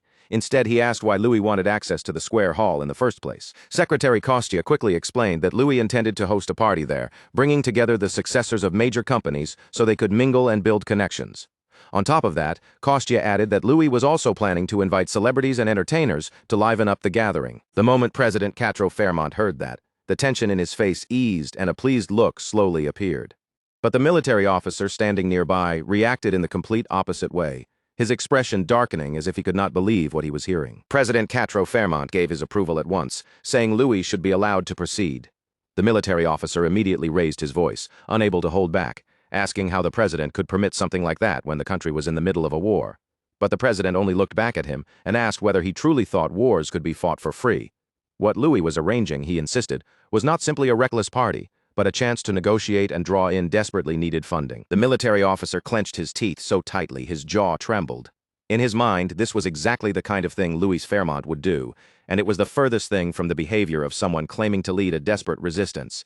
Inviting wealthy businessmen into the presidential palace while leaving other politicians out felt far too suspicious. To him, it seemed obvious that the Fairmont family was preparing a pile of escape funds in case they had to abandon everything and run. President Quatreau Fairmont's face twisted into an ugly scowl, and his patience finally ran out. He stated flatly that he had nothing more to say, then ordered the officer to leave. Meanwhile, inside the presidential palace's square hall, a lavish party was already in full swing. The grand space was filled with women, actresses, laughter, music, and the careless energy of people pretending the war outside did not exist. A young woman sitting close beside Louis glanced toward him and softly questioned whether it was really all right to hold such a party while the Imperial Army was invading. Still, she admitted that for people like them, the celebration was convenient. Louis only laughed in a foolish, carefree way, brushing off her concern as if it were nothing. War had nothing to do with him, he said, because battles were supposed to be fought by soldiers. Louis then puffed himself up and bragged that even if the enemy were to storm straight into the palace, none of them needed to be afraid. As the user of Manuel Lucas's fate, he claimed he would protect everyone there. The girl immediately hugged him, her eyes sparkling as she called him incredibly cool, and the crowd around them burst into cheers for Louis Fairmont, the so-called fake user. By the time the party ended, Louis was so drunk that he had collapsed into bed like a corpse, completely motionless and sunk deep in sleep. When Louis finally stirred awake, the first thing that reached him was a wave of noise outside. Still groggy and confused, he lifted his head and asked why everything had suddenly become so loud. A vanguard rushed into the room and delivered an urgent report. A surprise attack had begun, and a large vanguard unit was already charging into the presidential palace, pushing aside the Capitol Defense Force as they advanced. The man beside Louis immediately panicked. his face draining of color as he wondered if the Brigham Empire had already broken in. Others began shouting that they had to run, and the same girl who had been clinging to Louis during the party desperately begged him to save them. But Louis was trembling so badly that his courage vanished in an instant. Terrified to the point of wetting himself, he shoved the girl away and screamed for the presidential palace vanguards to protect him first. He shouted that he was the future of the Republic, and for the sake of the nation, they had to make sure he survived, no matter what. Everyone around him froze, completely speechless. They could only stare at Louis, the same man who had proudly promised to protect them moments earlier, now preparing to abandon them without the slightest hesitation. When one of the guards nervously asked what should be done about the others, Louis answered with chilling indifference. He told the guard to let them figure out how to survive on their own, then turned and ran, leaving his supporters behind as their angry shouts chased after him. Those he had abandoned yelled after him in fury, calling him a coward and a worthless jerk as he fled from the chaos. Soldiers hurriedly guided Louis through the palace, surrounding him as they rushed toward the underground bunker. As he ran, Louis cursed through gritted teeth, furious at the disgrace unfolding around him and unable to accept how humiliating the situation had become. Suddenly, the path ahead erupted with a violent explosion. Fire and smoke burst across the corridor, blocking their way in a roaring blast. When the smoke finally began to thin, Louis saw another group of vanguards standing ahead and wondered why presidential palace bodyguards had appeared there. Then one of the palace bodyguards pointed toward him and shouted that Louis was right there. The group immediately charged at him, shouting that they would no longer tolerate the corruption poisoning the country. For the future of the Republic, they declared, even the Fairmont family's corruption had to be wiped out. Louis stumbled and fell hard to the ground, panic written all over his face. One of his bodyguards quickly grabbed him and helped him back up, urgently calling him Your Excellency while trying to drag him toward safety. As Louis struggled to stand, he cursed the guards who had turned against him, furiously questioning how they dared betray their loyalty. Louis then demanded to know where General Laminas was, since he was supposed to be responsible for defending the presidential palace. One guard guessed that the general might be near the bunker. Hearing that, Louis immediately ordered a soldier to bring Laminas to him at once, snarling that traitors had hidden themselves among the palace vanguard. A soldier approached Louis with a tense, nervous expression and reported something even worse. The National Defense Forces, under Marshal Anson's command, were now marching together with the Revolutionary Army. Louis was stunned by the report. He asked in disbelief whether the forces attacking the capital were not the Brigham Empire Army at all, but the Republic's own National Defense Forces. The soldier continued, explaining that the situation was spiraling further out of control as ordinary citizens began joining the Revolutionary Army's march. Louis rejected that idea immediately, his face twisting with rage. To him, anyone who aimed guns or raised knives against him could not be called a citizen. They were enemies. He ordered them all to be swept away without mercy. As they continued fleeing, the building around them shook and began collapsing. After some time, the remaining guards finally managed to guide Louis to the entrance of the underground bunker. Louis entered the lift with his two personal guards, breathing hard and burning with anger. As the doors closed, he slammed his hand against the wall, bitterly complaining about the humiliation he was being forced to endure. His two guards stood beside him in uneasy silence, visibly confused by his sudden outburst and unsure how they were supposed to respond. Louis's expression turned vicious as he thought of the people he blamed for this disaster. With a menacing look in his eyes, he swore that none of them would be allowed to die peacefully. When the lift doors finally opened, Louis immediately called out for his father, President Quatreau Fairmont, who was clearly trapped in an uncomfortable and dangerous situation of his own. Louis hurried toward his father and demanded to know whether there was already a plan to eliminate their enemies. But as he drew closer, he noticed a man standing behind the president, holding a knife close enough to make the threat unmistakable. Louis began to stutter nervously, trying to suggest that if the royal palace were destroyed, then perhaps they could still do something. But before he could finish the thought, Adrien cut him off. Adrien looked at Louis with cold contempt and said he had once thought Louis was nothing more than a low-life scoundrel, but now he realized Louis was also a fool. Louis demanded to know who he was, and Adrien calmly introduced himself as Marquis Adrien Lawrence, standing there together with Count Arcia, his fiancée. Then the commander of the Revolutionary Army stepped forward and revealed himself as well, making it clear that Adrien was his friend. Louis stared at him in shock and recognized him as Azriel Oscar. But Azriel immediately corrected him, stating his full name as Azriel Oscar Prius. He then questioned how Louis dared leave out the very name that formed the foundation of the country itself. Only then did Louis fully understand that he had walked straight into a trap.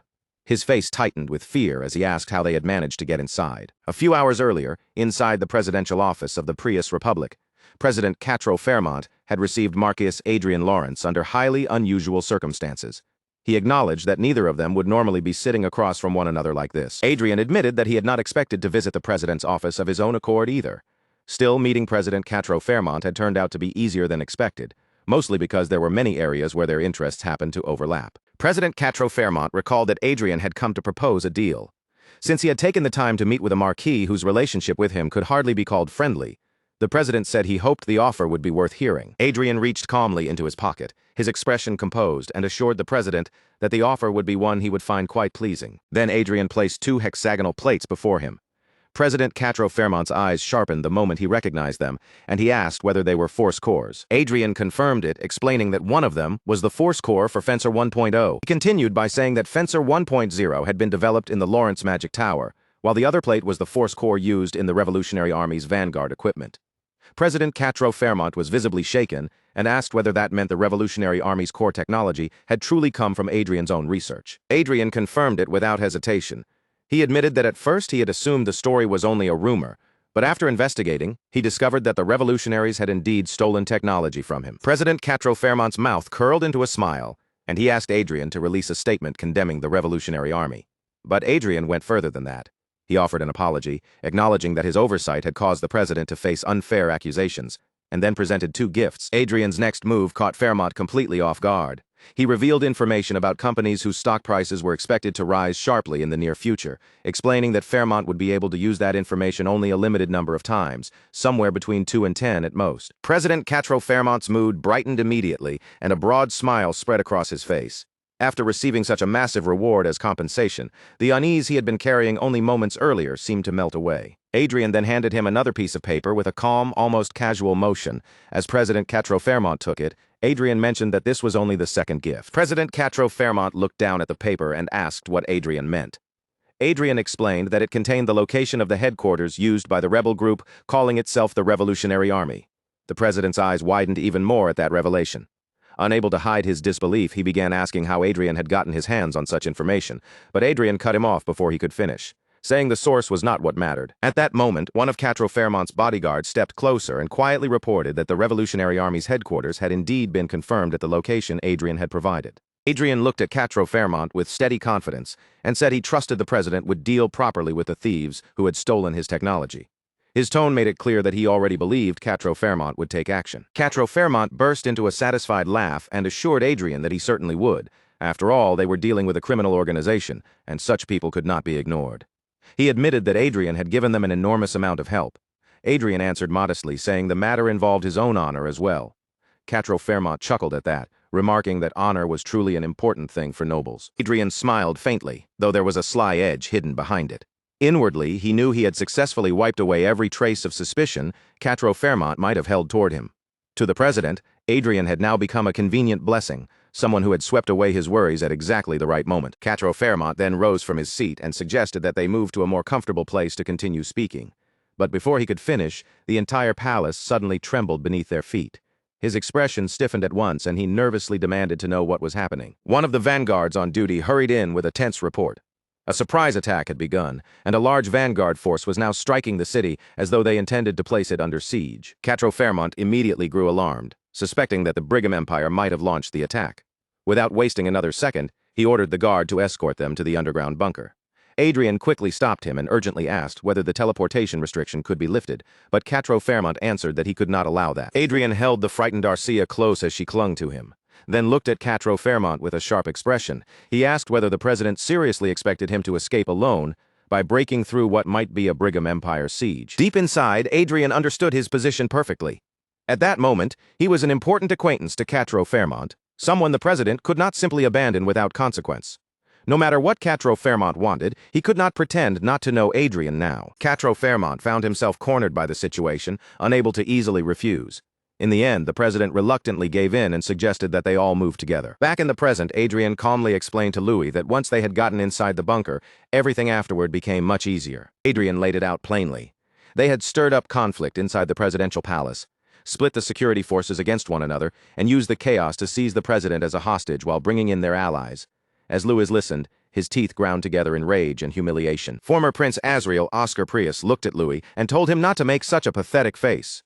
In Asriel's eyes, Louis was still an extremely valuable asset, a gift he planned to hand over to the Brigham Empire in order to bring the war to an end. Louis panicked instantly and tried to flee, his voice cracking as he shouted for the guards to save him. He desperately insisted that he was the user of Archduke Manuel Lucas's fate and the son of the president. Asriel Oscar Prius left President Catro Fairmont behind and strode toward Louis. Grabbing him firmly by the shoulder, Asriel said he had wanted to punch Louis a few times for quite a while, especially after watching him act so arrogantly just because he was the president's son. Louis's face went pale with shock and fear, as though he had just seen something truly terrifying. A moment later, the sound of shouting and violent commotion echoed through the entire presidential palace. After some time had passed, Prince Asriel Oscar Prius turned to Marquis Adrien Lawrence and asked what he thought about becoming president. Adrien was visibly caught off guard by the sudden suggestion. Then Asriel pushed the idea even further, asking if Adrien had any interest in becoming a naturalized citizen. Adrien stared at him as if the suggestion made no sense at all, and asked whether Asriel had lost his mind. Rather than becoming president for only 5 years, Adrien said it was far better to remain the lord of his own territory, adding that Asriel's jokes were far too cruel. Asriel laughed at Adrien's response and admitted that he supposed Adrien had a point. By that time, Catro Fairmont and his son Louis had already been beaten so badly that they looked utterly miserable. Adrien then reminded Asriel that Marshal Anson had already said he would appoint Asriel as the interim head of state affairs. Instead of trying to drag in foreigners like Adrien, he advised Asriel to simply take the role and handle it well. Asriel answered honestly, saying he was still worried about whether it was truly all right for him to rise to that position. Since he had once been a member of the royal family, he wondered if people would protest and accuse the Republic of returning to a bankrupt old system. Adrien replied that, realistically, it would be a lie to say such objections would never appear. Even so, it was also true that there was no one more suitable for the role than Commander Asriel. Adrien added that Marshal Anson himself disliked the idea of placing a military leader directly beside the remains of a dictatorship. Asriel let out a weary remark, saying it felt like a bomb was being handed to him. As Adrien raised his wand and prepared to leave, he told Asriel that from his own perspective, Commander Asriel becoming president would be ideal. It would make it much easier for Adrien to receive the compensation he had been promised. Asriel asked if Adrien was already leaving, and Adrien answered that he was, since he still had plenty of things to take care of. As Adrien turned away, Asriel called out to him as Marcus Lawrence, making Adrien pause and look back. Asriel and the guards beside him all gave Adrien a formal salute with serious expressions. They told him that they owed him a tremendous debt. Adrien looked uncomfortable under their gratitude and said the gesture felt far too burdensome. But Asriel answered that Adrien deserved at least that much courtesy. Adrien's conscience pricked at him, because he knew he had also been one of the reasons the whole situation had become such a mess. Of course, he could not say that out loud, so he simply told Asriel that he had acted for his own benefit as well. Asriel smiled at that and replied that even if Adrien had his own reasons, it did not change the fact that Adrien had helped them. Adrien looked out toward the gathered public and quietly thought that even if Asriel took power, the road ahead would not be easy. The citizens who had succeeded in their revolution would surely carry enormous expectations for the future, and conflict with Louis Fairmont's supporters was almost guaranteed, especially with those who only saw and heard what they wanted to believe. Still, Adrien did not think there was any need to worry too much. Asriel, after all, was an exceptionally capable man. Round them, the public was swept up in the joy of the moment. Cheers rang out for the Prius Republic, and people shouted their hopes for the country's future with bright, excited faces. Adrien then told Asriel that if he felt that strongly, he should express it with proper rewards. Asriel laughed and said he would do his best. A few days after the revolution in the Prius Republic, Adrien was at the royal hunting grounds of the Reinhardt Kingdom. He sat calmly in place, while Arcia stood beside him, staying close at his side. The revolution had come to an end with the capture of the wealthy and corrupt Fairmont family. After leading the revolutionary forces, Asriel temporarily took charge of state affairs until the next presidential election could be held. Marshal Anson, who now held the highest authority in the Republic, appointed Revolutionary Army Commander Asriel as head of administration. Until the next presidential election, Asriel would manage state affairs in place of the fallen Fairmont government. Former President Catro Fairmont, long known as a source of corruption and deceit, was sentenced to death through a jury trial. Louis Fairmont received a sentence of 1,350 years in prison, and after his appeal was dismissed, his fate was sealed. Catro Fairmont's son, Louis Fairmont, was then handed over to the Brigham Empire together with the fake fate, becoming part of the exchange used to end the war. Emperor Edward of the Brigham Empire officially declared the end of the war with the Prius Republic. Even though the empire had held overwhelming strategic superiority, the war was suddenly brought to a close through a formal declaration. Adrien wondered whether some kind of secret deal had been made between the two countries. As he looked over the news, he thought it seemed like Asriel was managing things well. With that, Adrien felt that the Republic-related problems he had been worried about for so long were finally settled. Now, at last, he could focus on the Saintess contest and peacefully level up in the game. That was exactly what Adrien was thinking when a man carrying a bow and arrow approached him, casually remarking that His Excellency looked bored. Adrien inwardly sighed, thinking that because of the second prince, he now had to get tangled up in pointless friendships. Adrien answered Marquis Trotton by saying he did not have much interest in hunting. Trotton called that unfortunate, then shifted the conversation. He said he had heard a rumor that the Prius Republic had taken a step back during the fall of Quatre Fairmont and asked Adrien whether it was true. Adrien was a little surprised to hear that, and wondered if the rumors had already spread that far. Even so, he answered Marquis Trotton calmly and confirmed that it was true. Behind Marquis Trotton, the servants began whispering among themselves, wondering if the whole thing had been revenge for something that happened in the past. One of them questioned whether being president of a republic was comparable to being emperor of an empire, and whether Marquis Adrien had really attacked someone simply because he disliked them. Another added that it had not been just an attack, since Adrien had even joined hands with the Revolutionary Army and sent someone of emperor-level status to the guillotine. Adrien could hear every word, and he quietly acknowledged their chatter. Even then, more people behind him continued murmuring that a mere nobleman could not possibly have done all of that. But before their gossip could continue any further, Arcia calmly pointed out that Adrien could hear everything they were saying. Adrien praised her inwardly, thinking she had handled it perfectly. Marquis Trotton, who had been the one to approach Adrien in the first place, quickly apologized for his servant's rudeness. Adrien simply replied that he did not mind, since high society had always been like that. Adrien had once compared high society to a masquerade, where everyone smiled politely on the outside while hiding their true thoughts deep behind the mask. Marquis Trotton swallowed down the irritation rising inside him and kept his expression as smooth as possible. Then he asked whether Marcus Lawrence rarely attended social gatherings, adding that many nobles were eager for the chance to build a friendly relationship with him. Marquis Trotton went on to say that since Adrien was a 7th Circle Archmage, just like the people gathered there should be nothing wrong with interacting more actively.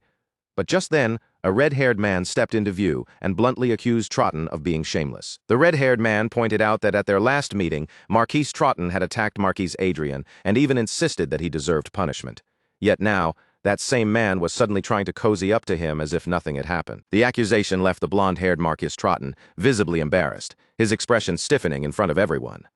Adrien then turned his attention to the newcomer and asked whether Marquis Vincent had also come over because he wanted to get close to him. Marquis Vincent immediately told Adrien not to misunderstand. He made it clear that he would never approach Adrien with such an obvious motive the way Marquis Trotton had. Marquis Trotton snapped back at once, shouting for Vincent to watch his mouth. Watching the two of them clash so naturally, Adrien grew curious and wondered aloud what kind of relationship Marquis Trotton and Marquis Vincent had, asking if they simply did not get along. Marquis Vincent then shifted his gaze toward Arcia and remarked that this would be her first time taking part in a hunting competition. With a confident look, Vincent encouraged Arcia to show everyone the dexterity and skill that had made her reputation so famous. Vincent added that Arcia's military arts had become well known after her televised victory over an aura master. Still, many people remained curious because they had never actually witnessed her abilities in person, and while the conversation continued, someone stood at a distance, quietly watching them. It was the idiot prince. Adrien noticed him almost immediately, and inwardly guessed that the second prince had probably ordered him to come here. Marquis Vincent then announced that he would prepare 2 ogres for the match, saying that should be more than enough for Arcia to display the strength of an aura master. Arcia accepted the challenge without hesitation. Adrien, watching beside her, simply urged her to finish it quickly and not drag things out. Arcia calmly prepared herself for the fight, standing with only a shield in one hand and a sword in the other. Marquis Vincent frowned slightly at how lightly equipped she was and suggested that she at least wear a headpiece just in case. But Arcia answered with steady confidence, insisting that what she had was already enough. The idiot prince looked eager, saying they would finally get to see Countess Klein fight with their own eyes.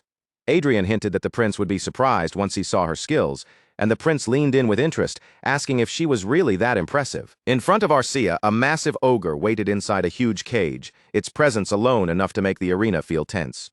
The moment the gates opened, 2 enormous ogres burst forward and charged straight toward Arcia. Arcia raised her shield, tightened her grip on her sword, and met the attack head-on. But despite the size and force of the ogres, the fight ended with shocking ease in her favor. Both the idiot prince and Marquis Vincent stood there utterly bewildered, struggling to process what they had just seen. Beside them, Adrien watched their reactions with a satisfied smile. Arcia had defeated both monsters cleanly, proving her strength in front of everyone without needing any dramatic display. Later, inside the car, Adrien sat there desperately trying to hold back his laughter. Eventually, Adrien could not contain himself anymore and burst into loud laughter. He said he should have recorded the way their jaws dropped, because the more he replayed their stunned faces in his mind, the funnier it became. Arcia, however, paid him no attention and simply turned her gaze away. Adrien thought back on how those people had quietly looked down on Arcia simply because she was the only female aura master in the country, and he felt they had gotten exactly what they deserved. He had gone to a place he never wanted to visit, yet somehow the day had still given him an unexpectedly good laugh. Still smiling, Adrien reached over and gently patted Arcia, praising her for handling everything so well. Then something about Arcia seemed strange. Adrien looked at her more closely, and in the next instant, she suddenly collapsed as though all awareness had left her body. Hearing Adrien call Arcia's name in alarm, the driver was startled and quickly looked back. Addressing Adrien as Your Excellency, the driver asked what had happened. But before the driver could say anything more or move closer, Adrien sharply ordered him not to come inside. The driver froze awkwardly and could only agree. Adrien lowered himself onto the floor of the car while holding Arcia in his arms, repeatedly calling her name as he tried to get her to respond. His mind raced as he tried to understand what was happening. Arcia had lost consciousness without warning, and something like this had never happened before. A terrifying thought crossed his mind. What if she never opened her eyes again? A few moments later, Arcia finally opened her eyes. She slowly rose while still leaning against Adrien, one hand pressed to her head as if she was trying to steady herself. In a faint voice, Arcia called out to him as Sir Adrien. Adrien immediately pushed himself up and asked Arcia what had just happened. Arcia explained that when she took the hit, her connection to the Hollywood system had been forcibly severed for a brief moment. That interruption caused an error, and the entire system crashed for 10 seconds. She added that she still did not know what had triggered the error. Adrien looked at Arcia with deep concern and asked if she was truly all right. Arcia reassured him that she had only fainted for a moment because of the shock, and that there was nothing wrong with her body itself. But Adrien could not easily relax. In his mind, the Hollywood system had not suffered a single error in the 50 years since its development was completed. Because the Hollywood system was known for stability so perfect, it was practically treated as flawless. Even public institutions, financial systems, and military sectors were connected to it. It was no exaggeration to say that almost everything in the world relied on that system in some way. Adrien clenched his teeth as the seriousness of the situation sank in. If a system that close to perfection had experienced an error, then this was absolutely not something he could brush aside. He immediately instructed the driver to turn back and return to the Lord's castle as quickly as possible. On the way back, Adrien thought through everything carefully, even though he did not yet know the full details. The administrator privileges of the Hollywood system were likely one of the rewards connected to the Fate Quest. It might not happen right away, but if that system would eventually become his, then he needed to investigate this incident thoroughly. While Adrien was lost in those heavy thoughts, Arcia quietly watched him from beside him. Then, without warning, Arcia did something that caught Adrien completely off guard. She gently held his hand, as if trying to calm him down. Adrien looked at Arcia and smiled softly. More than anything else, what truly worried him was the danger these incidents might pose to her if they ever happened again. After returning to his mansion, Adrien went straight to his room without delay and put on his goggles to enter the game. Adrien arrived on the 8th floor of Manuel Lucas's magic tower and immediately called out for Chester. Chester appeared from behind him and noted that Adrien had logged in earlier than expected. Adrien quickly told Chester that Arcia had just passed out and that she had mentioned an error in Hollywood that caused every system to go down. With worry clear on his face, Adrien asked Chester what exactly was going on. Chester began by speculating that if Hollywood worked anything like Earth, then it would have an internet-like communication network, along with the hardware and software needed for people to use it conveniently. Chester then explained that unlike Earth, Hollywood transmitted its signals through mana spread throughout the atmosphere. Because of that, there was no need for separate base stations or physical lines. Even so, some kind of central system would still be necessary to manage everything. Adrien followed Chester's explanation and concluded that something must have gone wrong with that central system. Chester confirmed that Adrien's understanding was correct. Adrien's expression remained tense as he asked whether that was truly the full extent of the problem. After a short silence, Chester spoke in a more serious tone. Since Adrien was the official successor of Manuel Lucas, Chester said he would determine whether the details of this incident could be disclosed. Adrien caught that wording immediately, quietly noting that Chester had called it an incident. Chester then began his report. At around 16:30 Rondell Standard Time that day, intruders had appeared at the facility where the management terminal of the Hollywood system was secretly hidden. The attackers were not ordinary trespassers. They were black-robed assassins accompanied by vanguards armed with force equipment. The automatic security system had activated the moment the invasion began, but even that was not enough to fully stop them. Although the intruders failed to reach the main body of the system, they ultimately chose to self-destruct. Because of that emergency, Hollywood System Unit 2 immediately began operating from a more secure hidden location. Adrien quietly closed all the floating tabs in front of him, then turned back to Chester with a grave expression. He asked what would have happened to Fate if the center had actually fallen into the intruders' hands. Chester reassured him that plenty of safeguards had already been prepared for that kind of emergency. including the activation of Unit 2 after Unit 1. He added that even if every management terminal connected to the Hollywood system were hijacked, the core issue would still remain under control, because the owner of Fate's Tower was Sir Adrien himself. Adrien seemed slightly relieved by that answer, but only for a moment. His expression soon tightened again as he asked Chester where the intruders had come from. Chester answered honestly that their origin could not be confirmed. Adrien was visibly startled. Inwardly, he could hardly believe that even Chester, the leader of Hidden Blue Moon and a being who seemed almost like a magic lamp of answers, did not know who the attackers were. Chester explained that the intruders had been terrifyingly thorough. They carried no terminals, no identifiable artifacts, and left behind no voices or useful traces. Their equipment used designs never seen before, and not a single fingerprint remained. Even worse, the moment they died, poison implanted inside their bodies caused them to melt completely and disappear, while their swordsmanship and combat styles had been controlled so carefully that no identifying habits could be read. Adrien understood what Chester was saying. There was not a single piece of information anywhere that could be used to identify the intruders. Chester confirmed that Adrien's understanding was exactly right. Adrien then apologized to Chester, realizing he had been pressing him with questions, almost like an interrogation. Chester calmly assured him that he understood completely. Adrien asked once more if Unit 2 was truly safe. Chester replied that it had been hidden in a place far harder to discover than Unit 1, and that up to 21 units had already been prepared, so Adrien had no need to worry. Meanwhile, Arcia was gently petting Crowy, and Crowy looked just as happy to see her again after such a long time. Looking at Arcia, Adrien made one request. If something like this ever happened again, Chester was to cut Arcia's connection to Hollywood first, so she would not self-destruct or be forcibly shut down by the system. Adrien admitted that this had happened because he had not been cautious enough, and he resolved to respond properly according to the instructions from now on. For the moment, though, he was simply relieved that both Arcia and Hollywood were safe. Even if Adrien still had no idea who the enemy was, their reason for targeting the Hollywood system was painfully clear. If they could manipulate that system however they wanted, the benefit would be almost the same as obtaining fate itself.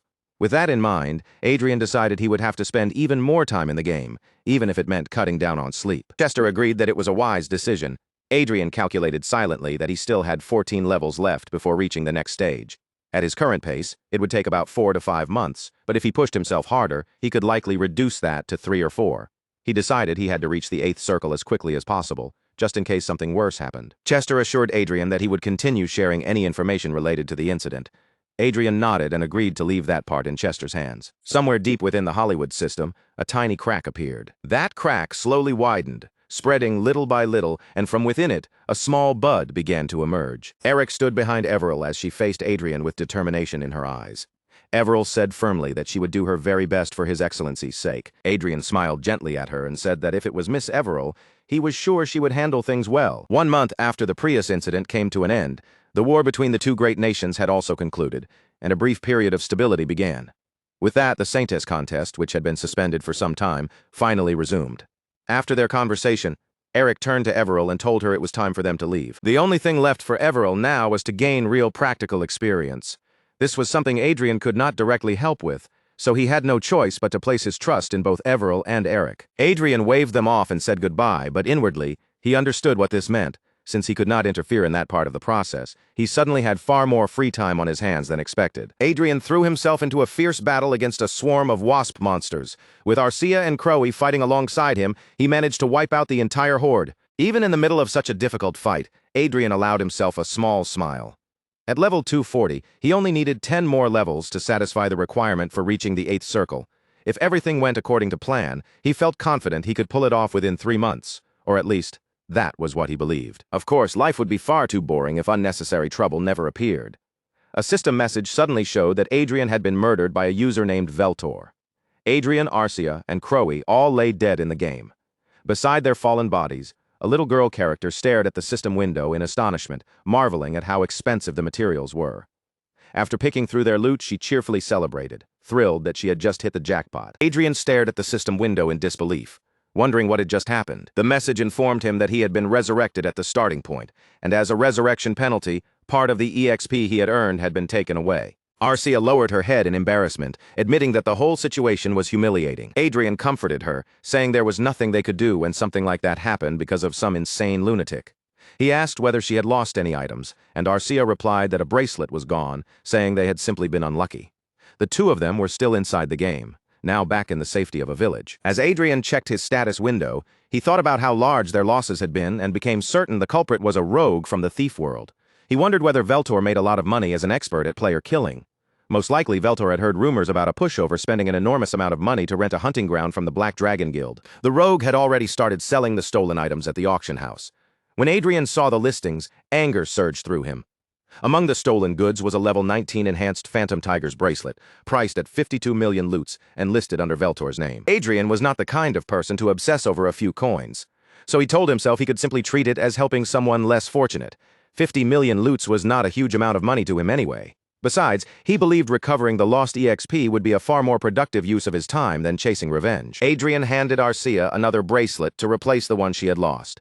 At the same time, he decided that this was a separate issue from the money, and he would still need to file a complaint with the Black Dragon Guild since he had paid them to secure the hunting ground. The guildmaster apologized deeply and asked for the user's nickname, promising Adrien that she would issue a kill order against the culprit. Adrien told her the user's name was Veltor and added that Veltor was already selling the equipment dropped by Adrien's party. With a determined look, the guildmaster promised Adrien that Veltor would be dealt with.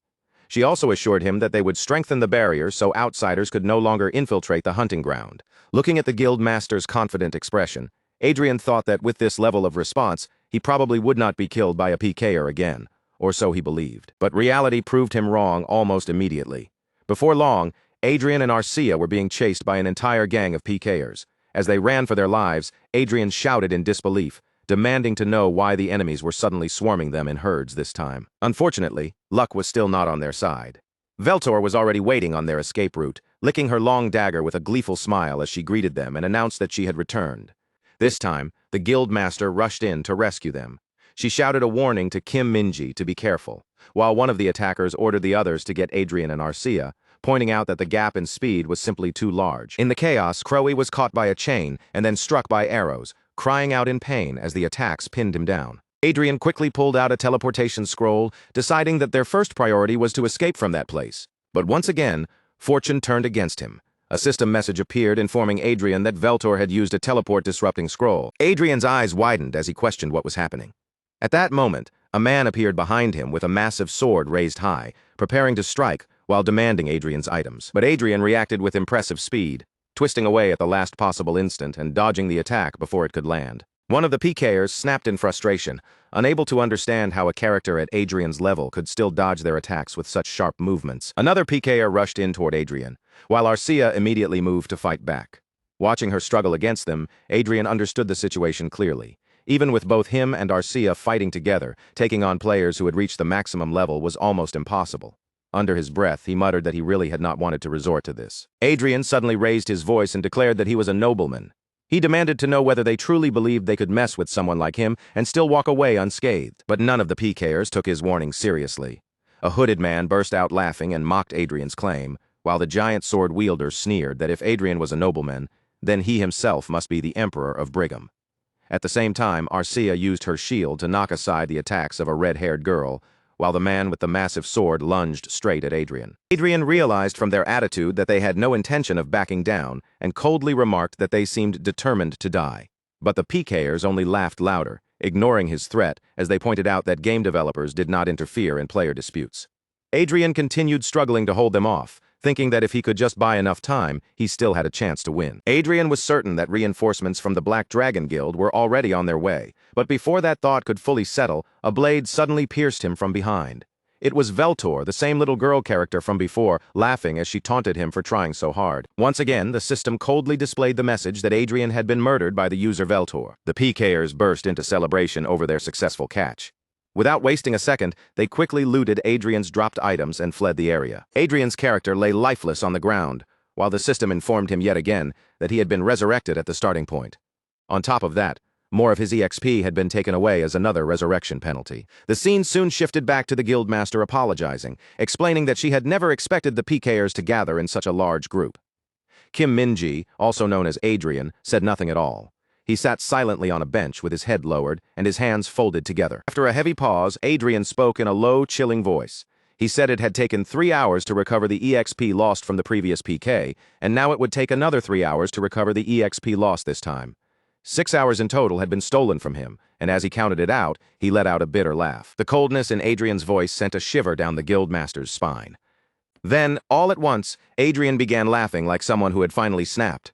With a dangerous gleam in his eyes, he declared that those PKers were practically begging for trouble. Meanwhile, somewhere else, a man sat on a chair with a beer can in hand, laughing hysterically to himself. He could not stop talking about how insane the haul had been, wondering just how much all the stolen items were worth. That man was Veltor, and he bragged that after hearing some madman had rented the hunting ground, he had gone there just in case and had already gotten his hands on items worth 100 million. Veltor began imagining how much more money he could make if things kept going this smoothly.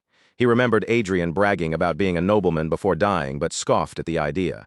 At most, Veltor figured Adrien was probably just some noble pushed out of a family competition, and that had nothing to do with him. After tossing aside the empty beer can, Veltor leaned back and began thinking about how he would rob Adrien the next time they crossed paths. But then a notification suddenly appeared, and Veltor froze in shock. Black Dragon Penny was requesting real-life information on several users, including Veltor himself, and the offered rewards were enormous. Millions of loots were promised for real names, while billions were offered for more detailed information, such as the users' residences. Veltor stared at the numbers in complete confusion, muttering in disbelief as he looked at the staggering reward amounts and the 10 trillion loot account balance displayed in the notification. His hand trembled as he tried to click the status window, telling himself there was no way any of this could be real, and that it had to be some kind of joke.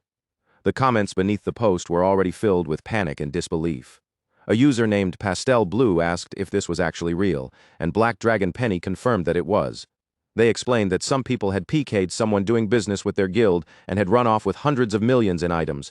Another commenter, Defeated King Lapis Lazuli, said that even with a proof picture attached, the account balance looked too absurd to believe. Black Dragon Penny added that the victim was not just a noble, but a titled noble. Another comment warned everyone that if they were only going to cause trouble, they should leave. As Veltor read through the comments, his voice began to shake. He wondered fearfully whether a titled noble would really lie about something like this, then asked himself if there was any limit to their madness. The thought of a noble going this far made him laugh nervously. A user named Cars claimed to have information about someone called Rokuro, and another user immediately asked them to send it through a private message. As Veltor kept scrolling, he grew more and more uneasy, wondering how information about these people was already being leaked. Another user joked about whether they should report something too, typing with laughter, while someone else eagerly claimed to have information about a user named Pint. Black Dragon Underscuz should be grilled replied, and asked to be contacted through direct message. Veltor started biting his nails, his anxiety growing as he wondered just how many people in the game knew anything about him. He considered returning the money and apologizing, wondering if doing it now might still help. Maybe if he begged hard enough, they would let the matter slide. But the thought vanished almost immediately, because Veltor knew how nobles behaved. There was no way people like that would quietly listen to excuses. Then Veltor suddenly realized what he had to do. He needed to contact the customer center. No matter how much the game company neglected its users, he thought they could not possibly ignore actual criminal activity. When the call connected, a voice politely thanked him for contacting the World Games Customer Center and asked how they could assist him. Veltor rose from his chair in alarm and explained that he had a request related to Game Chronicle Online. The voice on the other end asked for his nickname in order to confirm his identity. Veltor answered that his name was Veltor, and the customer center acknowledged the confirmation before asking what kind of help he needed. Veltor explained the situation in a rush, saying that someone in the community was openly searching for his personal information with the clear intention of harming him. He insisted that it was wrong to overlook such obvious criminal activity. The customer center representative asked whether he wanted the post deleted and whether they should take action before contacting him again through his current phone number. Veltor immediately confirmed that was exactly what he wanted. After ending the call, Veltor vented his frustration out loud and then sank back into his chair with a wave of relief, convincing himself that he was safe now. He believed the customer center would delete the post soon, and that the people hunting for him would eventually give up if nothing came of it. Feeling calmer, Veltor opened another can of beer and glanced back at the screen, but the next thing he saw made his entire body freeze. A new comment claimed that someone had found Veltor's contact number. Even worse, it came from the person at the customer center. Unable to resist the temptation of earning billions, that person had revealed Veltor's address and phone number. Veltor instantly realized the scale of his mistake and panicked, shouting that the customer center was not supposed to do something like this. But before he could even finish screaming, a huge explosion erupted behind him. Through the wreckage, someone entered the room and calmly declared that they had found him. In that instant, Veltor understood. He understood everything. Trembling in terror, he stammered in disbelief, asking why Adrien Lawrence was standing there. Adrien revealed that he was actually the user Kim Minji. Then, Cursing Veltor with cold fury, he moved and blood splattered across the building. On the game's social media, everyone soon began talking about the recent incident. The chats were filled with people pointing out that the accounts of every user who had been publicly wanted last time had vanished. Some users wondered if the whole thing had been staged, questioning whether those accounts had ever truly existed in the first place. Another user insisted the accounts had definitely been real, saying someone had even investigated those players through a personal livestream. A purple-haired bunny girl looked uneasy as she wondered whether everyone had really been dragged away, asking how anyone was supposed to play the game when things had become that scary. Beside her, a man wearing a green bear suit said he did not think the game company was responding at all, especially since there had been no official notice about the incident. While watching Adrien fight, one of the guild members quietly asked how much money Kim Minji had spent on all of this. The guildmaster answered that it was probably around 3 billion. The guild member was stunned, blurting out that Kim Minji had burned through 3 billion purely out of spite. The guildmaster then leaned closer and whispered to the girl that it was not only about the money. There were also rumors that Kim Minji had some influence over World Games itself, which was why the matter had been wrapped up so quietly. Adrien could hear every word they were saying, but he pretended not to notice. Inwardly, he dismissed it as a false rumor. He remembered how Veltor and the others had cried and begged for their lives after being caught, repeatedly sobbing that they had been wrong. After capturing the PKers, Adrien realized they were nothing more than jobless people who promised to do absolutely anything if he spared them, even returning all the items they had stolen. Since they apparently had nothing better to do than spend their days playing games, Adrien decided to give them new jobs. Of course, those jobs were in remote, unreachable places, but Adrien felt quite satisfied with where they had ended up. Back in the present, Adrien thought that since he would no longer be killed by PKers, he could finally relax and focus on leveling up. He told Arcia they should head to the next dungeon, and Arcia agreed. As always, Adrien believed he would now be able to play peacefully and level up without interruption, or at least that was what he thought. The idiot prince clenched his fist and declared that the time had finally come. Speaking to his followers with excitement, he said this was the perfect moment, and likely their last chance, to remove the first prince and seize the throne. The people around him reacted with eager enthusiasm. As a member of the second prince's faction, Adrien was also present at the scene. The struggle for power within the Reinhardt kingdom had grown even more intense as the king prepared to abdicate. If the king stepped down as planned, the first prince would be the one to ascend the throne. Adrien looked at the situation and thought that a civil war now seemed almost inevitable. The timing could not have been worse, since it had arrived right when he had finally planned to focus on playing the game again. Adrien quietly observed the people gathered around him. Marquis Ali Troughton, a 7th Circle Archmage, looked cautious and visibly nervous, while Margrave Ariel Lewis, a high-ranking 6th Circle Mage, seemed frightened by the tense atmosphere. Adrien thought back to the earlier hunting tournament, when the Troughton faction had tried to draw him over to their side. Their relationship with him had never been simple, and the more he recalled it, the more tangled those connections seemed. Then Adrien shifted his gaze toward the man seated beside him, Marquis Douglas Hamilton, the highest-ranking administrator in the room. Until now, Hamilton had looked pleased, almost expectant, as if he had been waiting for this moment to unfold. But as Adrien watched them, an uneasy thought crept into his mind. Were these so-called allies going to become traitors one day as well? A bead of cold sweat slowly formed along his cheek. He silently weighed the political situation in his head. The balance between the first prince and the second prince was already tilted, and from what Adrien could see, the first prince was clearly standing at a disadvantage. That was why Adrien suspected the first prince had deliberately dragged the Troughton faction into the picture. It was a clever move, one that made the already complicated power struggle even harder to read. Luke Wynn spoke firmly, saying they could not allow the war to drag on any longer.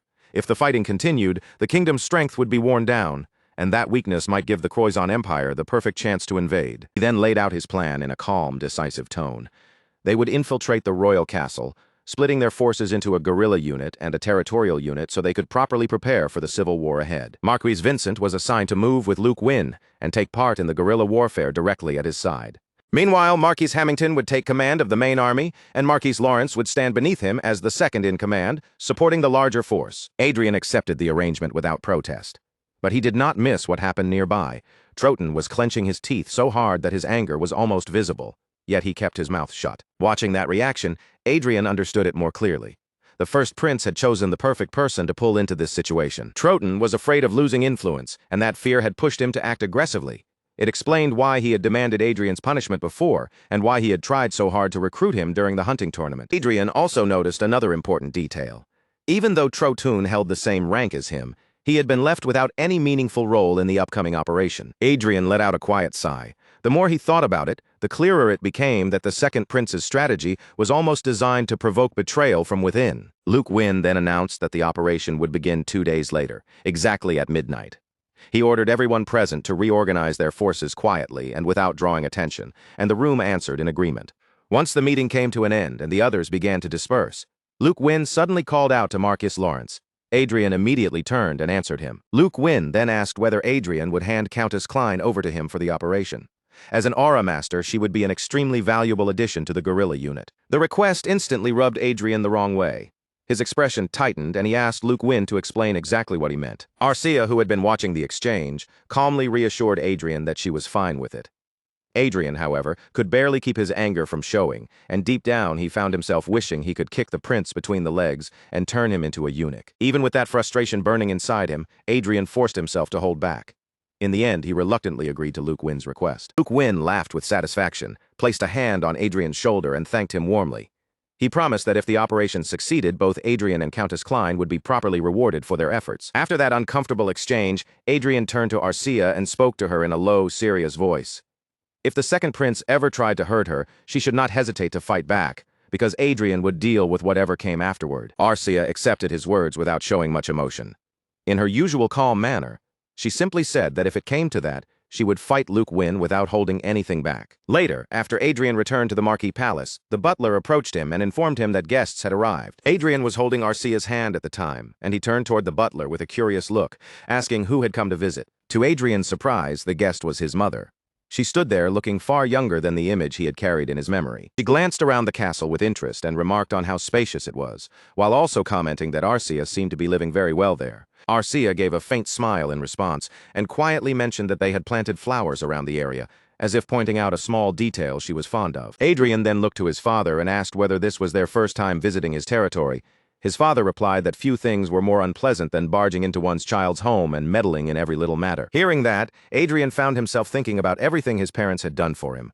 They had remained in their own territory and turned down many invitations from central nobles, all for the sake of protecting him. He also realized just how thoroughly his father had withdrawn from society. He had cut ties with nearby lords and stepped away completely from social life. After a brief pause, Adrien asked what had brought them here so suddenly. His father's expression grew more serious as he answered. He had heard rumors that a civil war was about to break out. Adrien was caught off guard by that. Considering how isolated his father had been from outside news, it was unexpected that such information had reached him. Even so, Adrien explained the situation plainly. The king was preparing to abdicate the throne, and Luke Wynn had already begun making his moves in response. His father listened carefully, then voiced his concern. If things unfolded that way, Adrien would almost certainly end up standing at the front of the second prince's faction. Adrien confirmed it. He had been appointed as the second in command, while Arcia would be moving with the guerrilla unit. His father fell silent for a moment, worry showing on his face. Then he warned Adrien that if His Majesty's personal troops appeared on the battlefield, he must never engage them directly, no matter what happened. Count Lawrence repeated the warning with unmistakable seriousness. If His Majesty's personal troops showed up during the battle, Adrien was not to oppose them under any circumstances. Adrien could not help wondering what kind of force those troops actually were. His father continued, explaining that His Majesty was far more frightening than most people realized. He was not some powerless figurehead. Even after what had happened with the Prius Republic, any major power would naturally have safeguards in place to protect its royal or imperial household, and Reinhardt was no exception. Adrien asked whether something like that could truly affect the overall course of the conflict. His father, Viscount Lawrence, answered that it could, even if a Grand Master was involved. Adrien was stunned. A Grand Master was equal to an 8-circle mage, and as far as he knew among the 5 Grand Masters on the continent, not one belonged to their kingdom. His father admitted that he was not completely certain, but then revealed where he had learned it. While sorting through records left behind by Adrien's grandfather, who had once served as a chief butler in palace affairs, he had discovered a hidden diary containing that secret. The Lawrence family had served the king for a long time through the palace affairs department. But after Adrien's grandfather died unexpectedly, their access to the palace was abruptly cut off, and his father had been forced into a risky marriage just to support the weakened family. That revelation shook Adrien deeply. He wondered whether his grandfather's knowledge of royal secrets had somehow led to his downfall. At that point, Adrien knew he could not dismiss his father's warning as mere caution. Adrien then assured his father that if such a situation ever came up, he would run away no matter what it cost, so there was no need to worry too much. His father accepted that answer, saying that honor mattered, but Adrien's life mattered far more. Then a sudden suspicion crossed Adrien's face. He asked why his father was speaking as though the matter had nothing to do with him, since he was also part of the second prince's faction and should have been expected to join the conflict. Looking somewhat embarrassed, his father admitted that he did not plan to participate. Adrien stared at him in confusion and asked why. His father cleared his throat awkwardly, still looking a little embarrassed before finally explaining that Sylvia was pregnant. Adrien froze on the spot.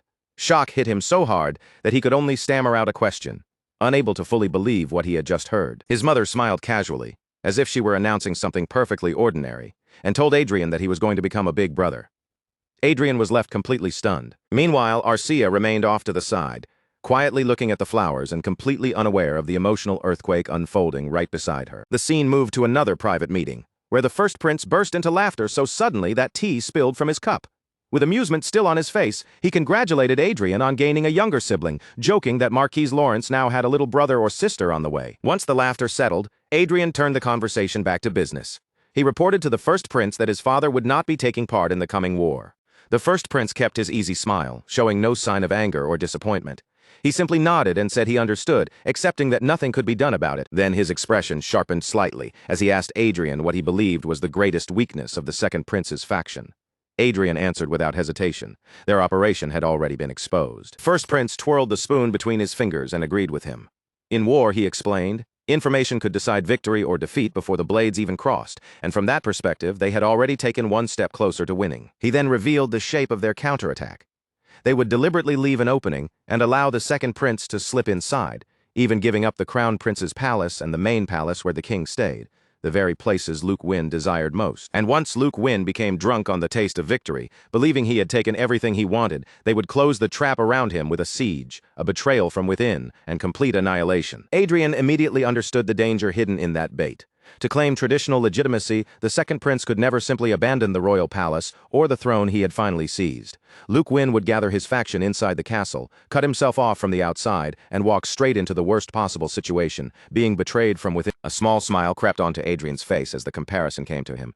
In this era, it was almost the same as a Trojan horse. Adrien told the first prince that Luke Wynn would probably feel as though he had already won. He would believe the crown prince had fled in fear, completely unaware of what was truly happening around him. The first prince nodded in approval, praising how well they understood each other, but even as he agreed, he pointed out that there was still one serious problem with the plan. Adrien understood what he meant. He, Countess Klein, and the other insiders would be in direct danger because their role was to betray the second prince from within. The first prince agreed, warning that although Luke Wynn's faction was careless for now, once betrayal struck and their side began to collapse, Adrien and the others would become the focus of desperate attacks.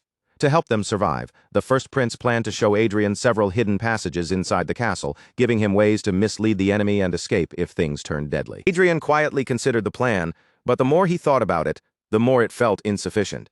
Secret passages alone would not be enough to guarantee survival, so Adrien offered another idea. He reminded the first prince that he had played a major role in the recent crisis within the Prius Republic and had made significant contributions to their revolution, enough that the Republic had promised him certain rewards. The first prince asked what kind of rewards Adrien meant.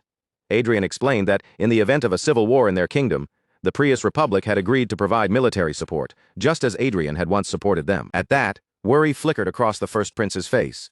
He hesitated for a moment, and Adrien immediately understood what was making him uneasy. Adrien reassured him that it was not some overwhelming intervention, like a swarm of sky fortresses descending on the kingdom. The support would be limited to 3 Aura Masters. With that level of force, they would gain reliable insurance on the battlefield without inviting criticism for dragging a foreign army into their internal conflict. The change in the first prince's expression was immediate. His eyes, which had narrowed with concern just moments earlier, suddenly widened with open delight. He nearly sprang up from his seat, realizing that the strange incidents tied to the Republic might not have been random after all. Adrien lifted his teacup and confirmed it with a composed expression, though in his own mind, he knew that was not entirely true. Most of it had simply happened while he was cleaning up the mess he had caused. The first prince, now openly pleased, praised Adrien with admiration. He said there was no way Marquis Lawrence would ever do anything meaningless, and that Adrien truly was remarkable. Adrien realized the first prince had misunderstood the situation, but he decided there was no reason to correct him. After all, with this last piece in place, the groundwork for defeating the second prince was finally complete. Before their meeting came to an end, Adrien and the first prince clasped hands. The first prince acknowledged Adrien's efforts and thanked him for all the work he had done. As the first prince went on to compliment Arcia, his words unexpectedly reminded Adrien of his father's warning, the warning never to oppose His Majesty's personal troops. That thought lingered in Adrien's mind, and he asked the first prince what would happen if Luke Wynn tried to subdue His Majesty, only to be subdued himself. The first prince dismissed the possibility as impossible, but added that if it somehow happened, their own work would become much easier. Adrien mulled over the answer quietly. The crown prince seemed completely unaware of whatever his father had hinted at, making Adrien wonder whether those mysterious royal forces truly existed. As the day of battle drew closer, Adrien spoke to Arcia with a serious expression. He told her once again that if the second prince tried to harm her, she must not hesitate to defend herself. Arcia accepted his warning, but Adrien continued. Crowy, their magical flying ally, would be circling around the palace. And if an emergency arose, Arcia only needed to send a telepathic message for Crowy to support her immediately with magic. Arcia nodded, taking in his words without complaint. Then she turned to leave and calmly told Adrien that she would be back soon. Before she could go, Adrien stopped her and placed Excalibur in her hands, entrusting her with the precious holy sword. Arcia looked genuinely surprised and asked whether it was really all right for him to give her something so valuable. Adrien answered softly, telling her that she was far more precious than the sword. Arcia responded with a playful remark, saying his words were giving her goosebumps. Adrien simply smiled, letting the teasing pass. Then he placed a hand on her shoulder and became serious again. If she ran into a Grand Master, he warned, she had to surrender no matter what. And not only against a Grand Master. If anything unexpected happened, anything at all that put her in danger, Adrien urged her to surrender immediately rather than take unnecessary risks. Arcia looked at him and asked if he wanted her to put her own safety first. Adrien answered with firm determination, making it clear that nothing mattered more to him than her survival. A small smile touched Arcia's lips. Then, just before teleporting away, she reminded Adrien to be careful as well. After she vanished, Adrien stood there for a moment and muttered to himself that she really was cute. The scene then shifted to Luke Wynn, who stood before his forces and declared that the long-awaited day had finally arrived. With fierce conviction, Luke Wynn proclaimed that he would cut down the incompetent first prince and rise as the new sun, the one who would illuminate the kingdom from that day forward. Then Luke Wynn gave the order to march. Arcia moved with the guerrilla unit, and together they advanced toward the royal palace. The soldiers following Luke Wynn swept through the palace with ruthless speed, killing every guard stationed in their path. Once the area was secured, they reported that it was clear. At last, Luke Wynn and his vanguard arrived before the crown prince's room. One of the vanguard soldiers kicked the door open with force, and Luke Wynn entered alongside his men. But the moment they stepped inside, they found the room completely empty. One of the vanguards looked around and reported that no one was there. The crown prince was nowhere to be seen. The soldier guessed that the crown prince must have sensed something was wrong and fled before they arrived. Luke Wynn clenched his teeth in anger, unable to hide his frustration. Then Luke Wynn forced himself to move on. If the crown prince had escaped, he commanded, they would proceed to the next objective, securing his father, the king. Everyone immediately agreed and followed his order. At that very moment, the king had been speaking with his secretary when the door suddenly exploded open. When the king saw the vanguard soldiers storming into the room, rage flashed across his face. He called them bastards and demanded to know how they dared barge in before him. Luke Wynn raised his sword toward his father and apologized in a cold, formal tone. Then he told the king to entrust his fate to him, at least for the moment. The king's fury only grew stronger. Glaring at Luke Wynn, he spat out the word bastard in disbelief and rage. The scene shifted to the outskirts of the capital, where the territorial troops remained on standby inside the Sky Fortress, waiting high above for the next command. One of Luke Wynn's men suddenly announced that His Highness was said to be attending to His Majesty the King. The moment those words spread, excitement erupted among the soldiers and cheers rose through the fortress. One man said that Luke Wynn would surely convince the king and use that authority to bring down the first prince. Another quickly added that convincing the king might not even be necessary, since His Majesty was already in Luke Wynn's hands, meaning Luke Wynn could make things unfold however he wanted.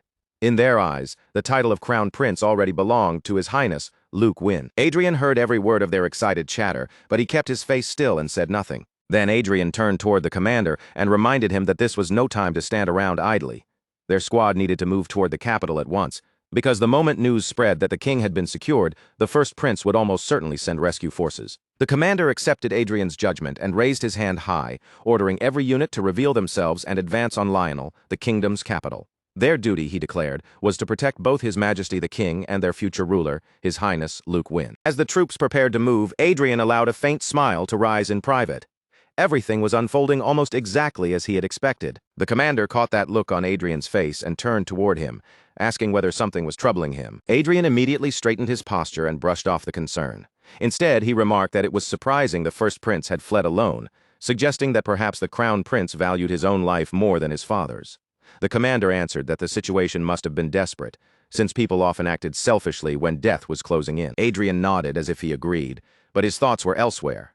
Even though the commander was smiling right in front of him, Adrien already understood that once the war ended, and he had served his purpose, they intended to get rid of him. That friendly expression meant very little to Adrien.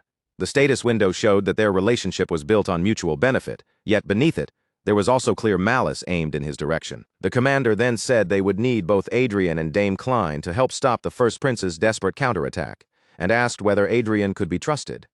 Adrien reassured him smoothly, but inside his answer was very different.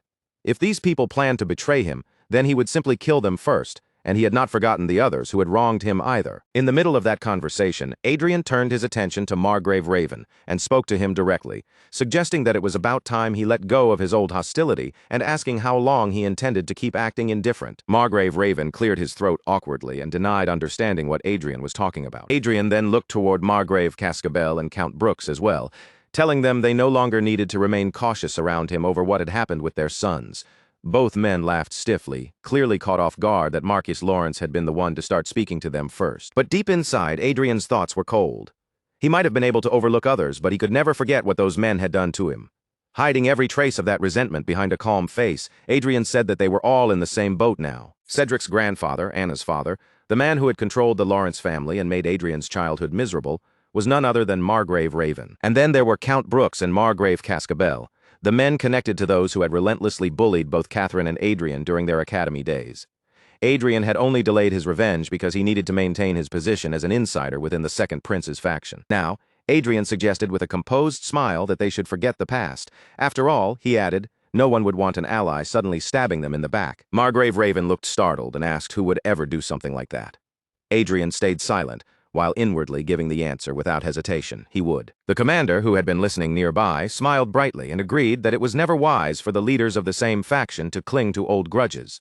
He patted Adrien on the shoulder in a friendly manner and suggested that they use this chance to leave the past behind and build a future together. The others responded with applause, voicing their agreement as if the moment had truly united them. Meanwhile, somewhere on the ship, one soldier wore a troubled expression, as though something had begun to go wrong. Back inside the palace, two soldiers had seized the king and were holding him under restraint. One of the vanguard soldiers approached Luke Wynn and reported that everything had been handled. Luke Wynn raised his sword and pointed it toward the king, declaring that his father's era was now over. He demanded that the king quietly surrender the throne to him. The king glared at Luke Wynn in fury and spat out another enraged insult, calling his own son a bastard. While the others celebrated the success of the raid, one vanguard noticed Arcia carefully watching something and asked what she was preparing for. Arcia answered calmly that she was preparing just in case. The vanguard frowned at her answer, not understanding what she meant, and asked what exactly she meant by just in case. Then, without warning, a voice rang out, asking the king whether he required help. Luke Wynn heard it too and stiffened, wondering if the sound had come from empty air. The king seized that moment immediately and shouted in desperation for protection. Arcia also caught the presence of that unseen voice, her attention sharpening at once. The voice answered that the king's command had been received. In the very next instant, two sword slashes flashed through the room, cutting down the vanguards holding the king along with two more of Luke Wynn's men. Back on the ship, the troubled soldier suddenly shouted that communication with the guerrilla unit had been cut off by interference and they could no longer reach them. Adrien's eyes widened in surprise. A dangerous possibility flashed through his mind and he wondered if the thing he had suspected was truly happening. Inside the palace, Luke Wynn collapsed backward onto the floor, sitting there in shock as he tried to understand how 4 members of his special forces had been killed so quickly. Still startled, Luke Wynn looked toward the brown-haired man who had appeared and demanded to know who he was. The man answered without hesitation, stating that he was the king's knight. Luke Wynn's shock deepened, and he asked why he had never heard of such a knight before. The man replied coldly that the second prince had never possessed the right to know. With a stern and overwhelming presence, he asked whether Luke Wynn had truly believed the king of the great Reinhardt kingdom could be assassinated so easily. Luke Wynn clenched his teeth and turned his anger toward the king, remarking that his father was truly terrifying for hiding such a powerful card where even his own son knew nothing about it. The thought gnawed at Luke Wynn, and he wondered bitterly whether he had been the only one left in the dark. Then Luke Wynn forced himself back to his feet, lifted his sword and ordered the remaining vanguards to kill the man and secure the king. But before his command could even fully land, a single sword slash tore through the vanguards behind him and killed them all. It happened with such terrifying speed that Luke Wynn could not even react. One of Luke Wynn's vanguards, who was still standing, immediately took a defensive stance, his mind racing as he recalled the sight of 2 swords streaking through the air like blue aura blades. Arcia raised her shield to protect herself, watching the man's swordsmanship with narrowed focus. As she studied the way he moved, one conclusion became impossible to ignore: he had to be a Grand Master. The Grand Master was not only wielding the sword in his hand, He was also controlling two other swords at the same time, moving them as though they were extensions of his own body. Rebels stared in disbelief, shaken by the impossible sight before them. None of them could accept that something like this was actually happening. Luke Wynn stood frozen, unable to move, his face drained of confidence as he stared at the Grand Master in utter shock. Among the rebel vanguard, Viscount Vincent let out a frustrated groan, realizing just how dangerous the situation had become. Then he barked an order to Count Ignis and Countess Klein, telling them to escort His Highness Luke Wynn while he stayed behind to buy them time. Count Ignis immediately answered that he understood. The Shadow Knight standing in front of the king looked at Viscount Vincent and remarked on his loyalty. But his voice remained cold as he added that such loyalty had been offered to the wrong person, and that correcting a disciple's mistakes was far better than protecting them from the consequences. First Vanguard snapped in anger and shouted for the Shadow Knight to shut his mouth. Without another word, he charged straight toward the king and the Grand Master, driving his attack forward with all his strength. The Shadow Knight did not even seem shaken. He simply lifted his shield into place and blocked the first Vanguard's attack, as if stopping it required almost no effort at all. Even though the Vanguard was powerful, the Knight countered him with frightening ease. The force of the block sent tremors through the Vanguard's sword, making the weapon shake violently in his grip. Count Ignis stared in disbelief. Viscount Vincent was known as the best swordsman in the Reinhardt Kingdom, yet this knight was holding him back so easily that it almost looked effortless. The man protecting the king glanced back over his shoulder and asked His Majesty whether he could execute every rebel in the room immediately. But the king's face darkened, and he refused, saying those men were still important military forces of the nation. The knight answered bluntly that no matter how valuable they were, they had still become traitors. With visible difficulty, the king explained that if their forces lost their central point, the kingdom's military strength would collapse. Tears gathered in his eyes as he asked the knight to subdue Luke Wynn instead of killing him. The king told the Shadow Knight to spare Luke Wynn despite his betrayal, because Luke was still his son. His Majesty's heart was clearly torn, unable to settle on anger or grief, while Luke Wynn, realizing his plan had failed, was already preparing to flee the palace. But Luke Wynn's escape was immediately blocked. A sword slammed into the ground ahead of him, releasing a massive burst of aura that tore across the escape route. Count Ignis cursed under his breath, furious that their path had been sealed. The Grand Master accepted the king's command without hesitation, making it clear that he would obey His Majesty's will. Back inside the Sky Fortress where Adrien waited, anxiety spread through the ranks because no one could contact the team inside the palace. One man shouted in frustration that even the encryption devices were failing, while another quickly corrected him, explaining that encryption devices only prevented eavesdropping and were never meant to break through communication barriers. Someone else insisted they had to find a way to reach them somehow. Adrien stood frozen for a moment, the truth settling heavily over him. A Grand Master had really appeared, just as his father had warned. To confirm the situation, Adrien connected his consciousness with Crowe, seeking a clear view of the royal palace through his flying ally. Then he immediately moved toward the palace himself. Through Crowe's shared vision, Adrien saw the Grand Master manipulating two swords formed from aura. The sight made his expression tighten, because it proved that his father's warning had been completely right. Still, relief washed through him when he saw that Arcia was safe. In his mind, he urged her to surrender if the situation became too dangerous, then forced himself to trust her judgment for the moment, while turning his attention back to his own role. Adrien faced the Sky Fortress commander and pointed out that scattering their troops now would only make communication even harder. He suggested they hold position and assess the situation first, then asked for permission to infiltrate the royal palace again. The commander looked surprised and asked what Adrien meant. Adrien reminded him that he was not an ordinary magician standing helpless behind the lines. He was a battle mage, and his combat ability could rival even an aura masterclass vanguard. On top of that, Adrien emphasized that he was an archmage. If His Highness needed reinforcements inside the palace, there was no better choice than him. One of the commander's men leaned closer and whispered advice, urging the commander to accept Marcus Lawrence's show of loyalty. After weighing the decision for a moment, the commander finally agreed and offered to assign elite knights to accompany Adrien. Adrien, however, asked for only 3 subordinates who were already in sync with him. The commander accepted the request, handed Adrien authority over the operation, and briefly deactivated the teleportation shield magic, just as Adrien had asked. Back inside the palace, Luke Wynn was being steadily driven back by the Grand Master's overwhelming pressure. His guards called out in concern, worried for his safety. Luke Wynn looked at them and realized grimly that with 4 Aura Masters rushing toward the Grand Master, escape still seemed almost impossible. Luke Wynn's mind raced as he stared at the terrifying opponent before him. He could not understand where such a monstrous Grand Master had suddenly come from. Then something unexpected happened, and even Arcia was caught off guard. A sharp warning rang out about the ground beneath them, revealing that an aura sword had moved to block Luke Wynn's escape route. Luke Wynn understood the Grand Master's power well enough to know the truth. There was no way he could block that sword himself, but Arcia moved in an instant. With one swift swing of her sword, she knocked aside the telekinetic blade with surprising ease, leaving both the Grand Master and Luke Wynn visibly stunned. Arcia let out a cold breath, steadying herself as the tension around her sharpened. Even while blocking Viscount Vincent's attacks, the Grand Master could not hide his surprise at Arcia's skill. Nearby, one of the rebels praised her performance, clearly impressed by the way she had handled the strike. The Grand Master watched Arcia more carefully now and realized he had underestimated her. Because she was young, he had assumed she would be the easiest one to deal with, but her stance told a different story.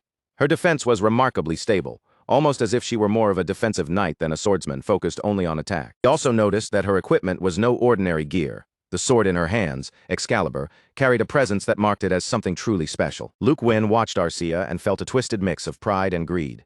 In his mind, the woman he believed he had claimed was finally proving just how valuable she truly was. Her military skill, her beauty, and her strength only deepened Luke Wynn's possessiveness. He convinced himself that he could never allow anyone else to have her. Even though the plan had gone terribly wrong, Luke Wynn still believed there was a way to turn everything around. If he could escape and set the royal palace ablaze, he could drag the kingdom into civil war and eventually seize control. And once everything was over, Luke Wynn imagined making Arcia Klein completely his own. While Luke Wynn was drowning in those schemes, Arcia looked back at him as though she could sense the filthy thoughts running through his mind.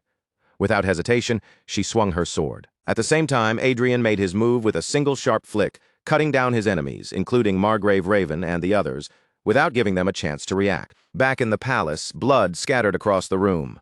The greed on Luke Wynn's face vanished in an instant, replaced by pure shock. Adrien and Arcia moved as if perfectly in rhythm, each completing the task they had set out to do.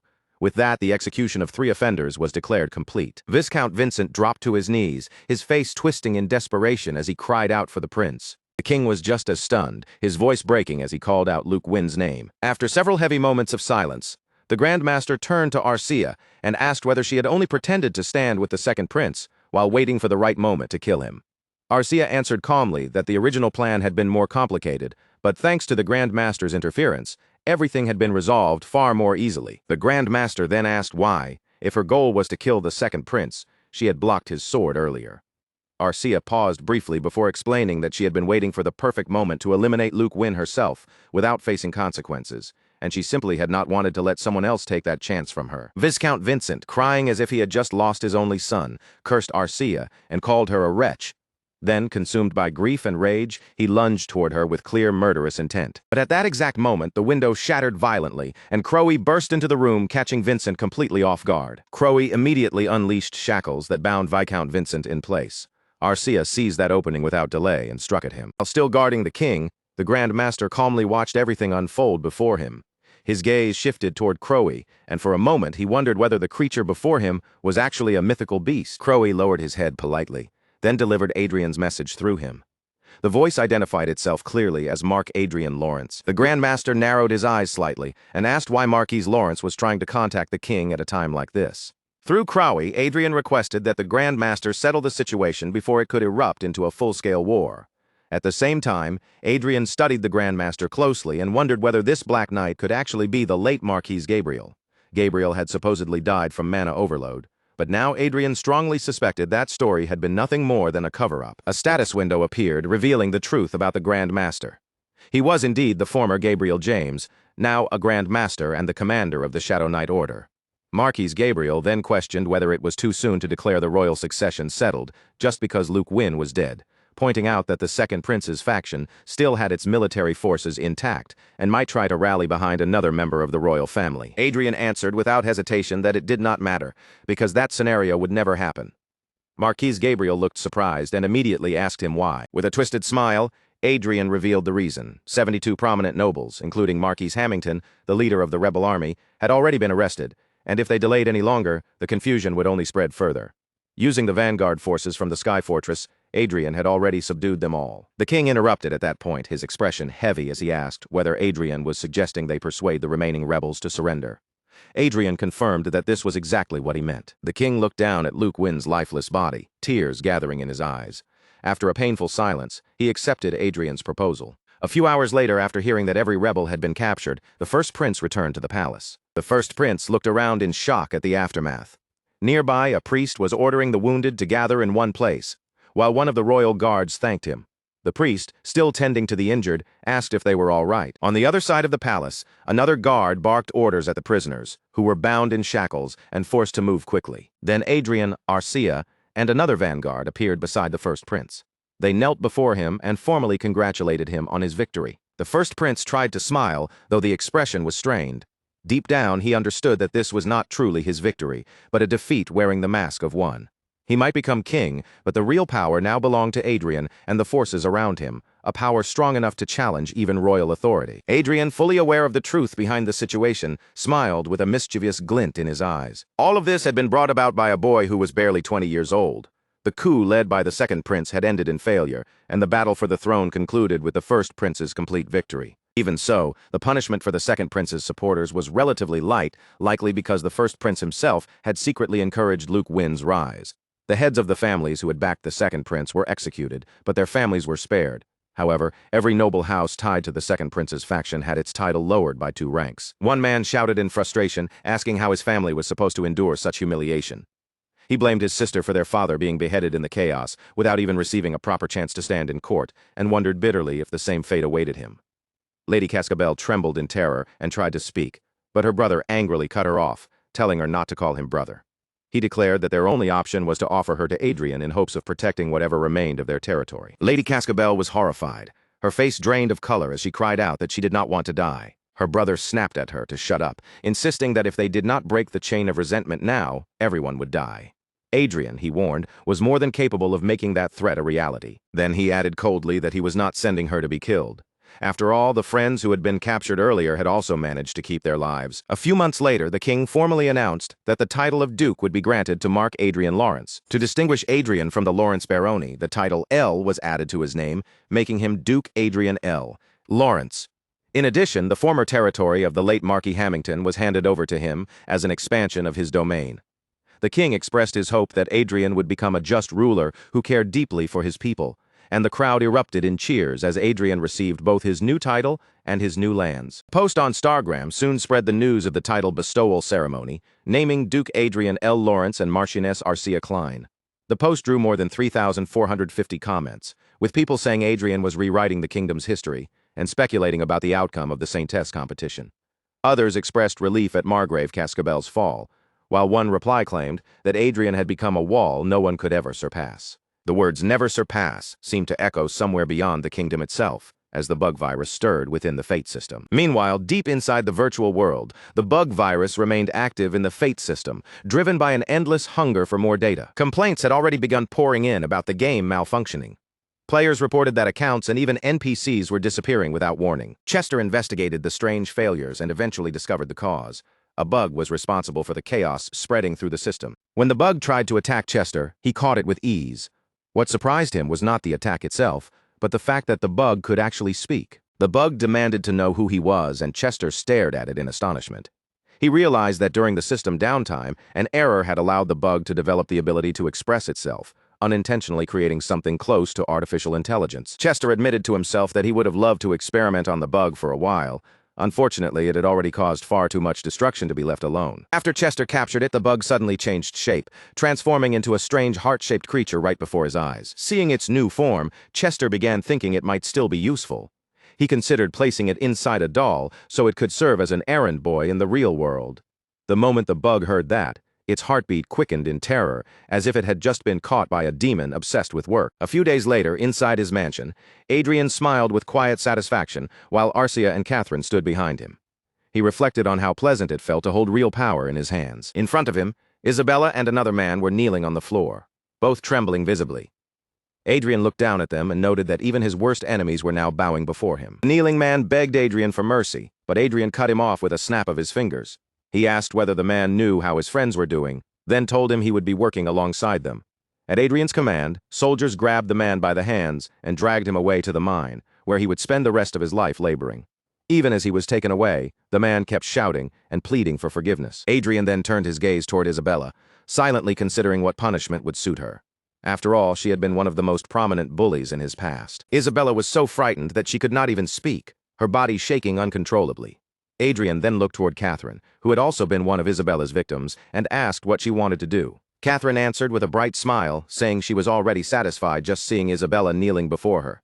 As for the rest, Adrien could do whatever he wanted. Adrien considered Catherine's response for a moment, quietly weighing his options. Then, as if something had suddenly come to mind, he remembered a useful possibility. The scene shifted to the game world, where Adrien reminded Chester about his earlier request for an animal that could be made into a doll. Chester combed his long beard with his fingers and asked whether Adrien had already prepared one. Adrien replied that he had happened to find something suitable. Chester, curious, asked what kind of beast Adrien had brought him. Instead of calling out or giving a long order, Adrien simply snapped his fingers. He explained that he had first considered using a flying beast like a black eagle, but in the end he had decided that a human would be better. A girl suddenly collapsed onto the ground, startled and disoriented by the sudden change around her. Chester looked slightly surprised. He had been planning to erase the creature's mind and turn it into a puppet. But now he wondered why Adrien had brought a human instead. The choice was so unlike Adrien that Chester suspected it had something to do with revenge. The girl was none other than Isabella. She looked around in confusion, unable to understand where she was or what was about to happen to her. Adrien admitted that Isabella had been a major villainess in his life, someone comparable to Anna or Cedric.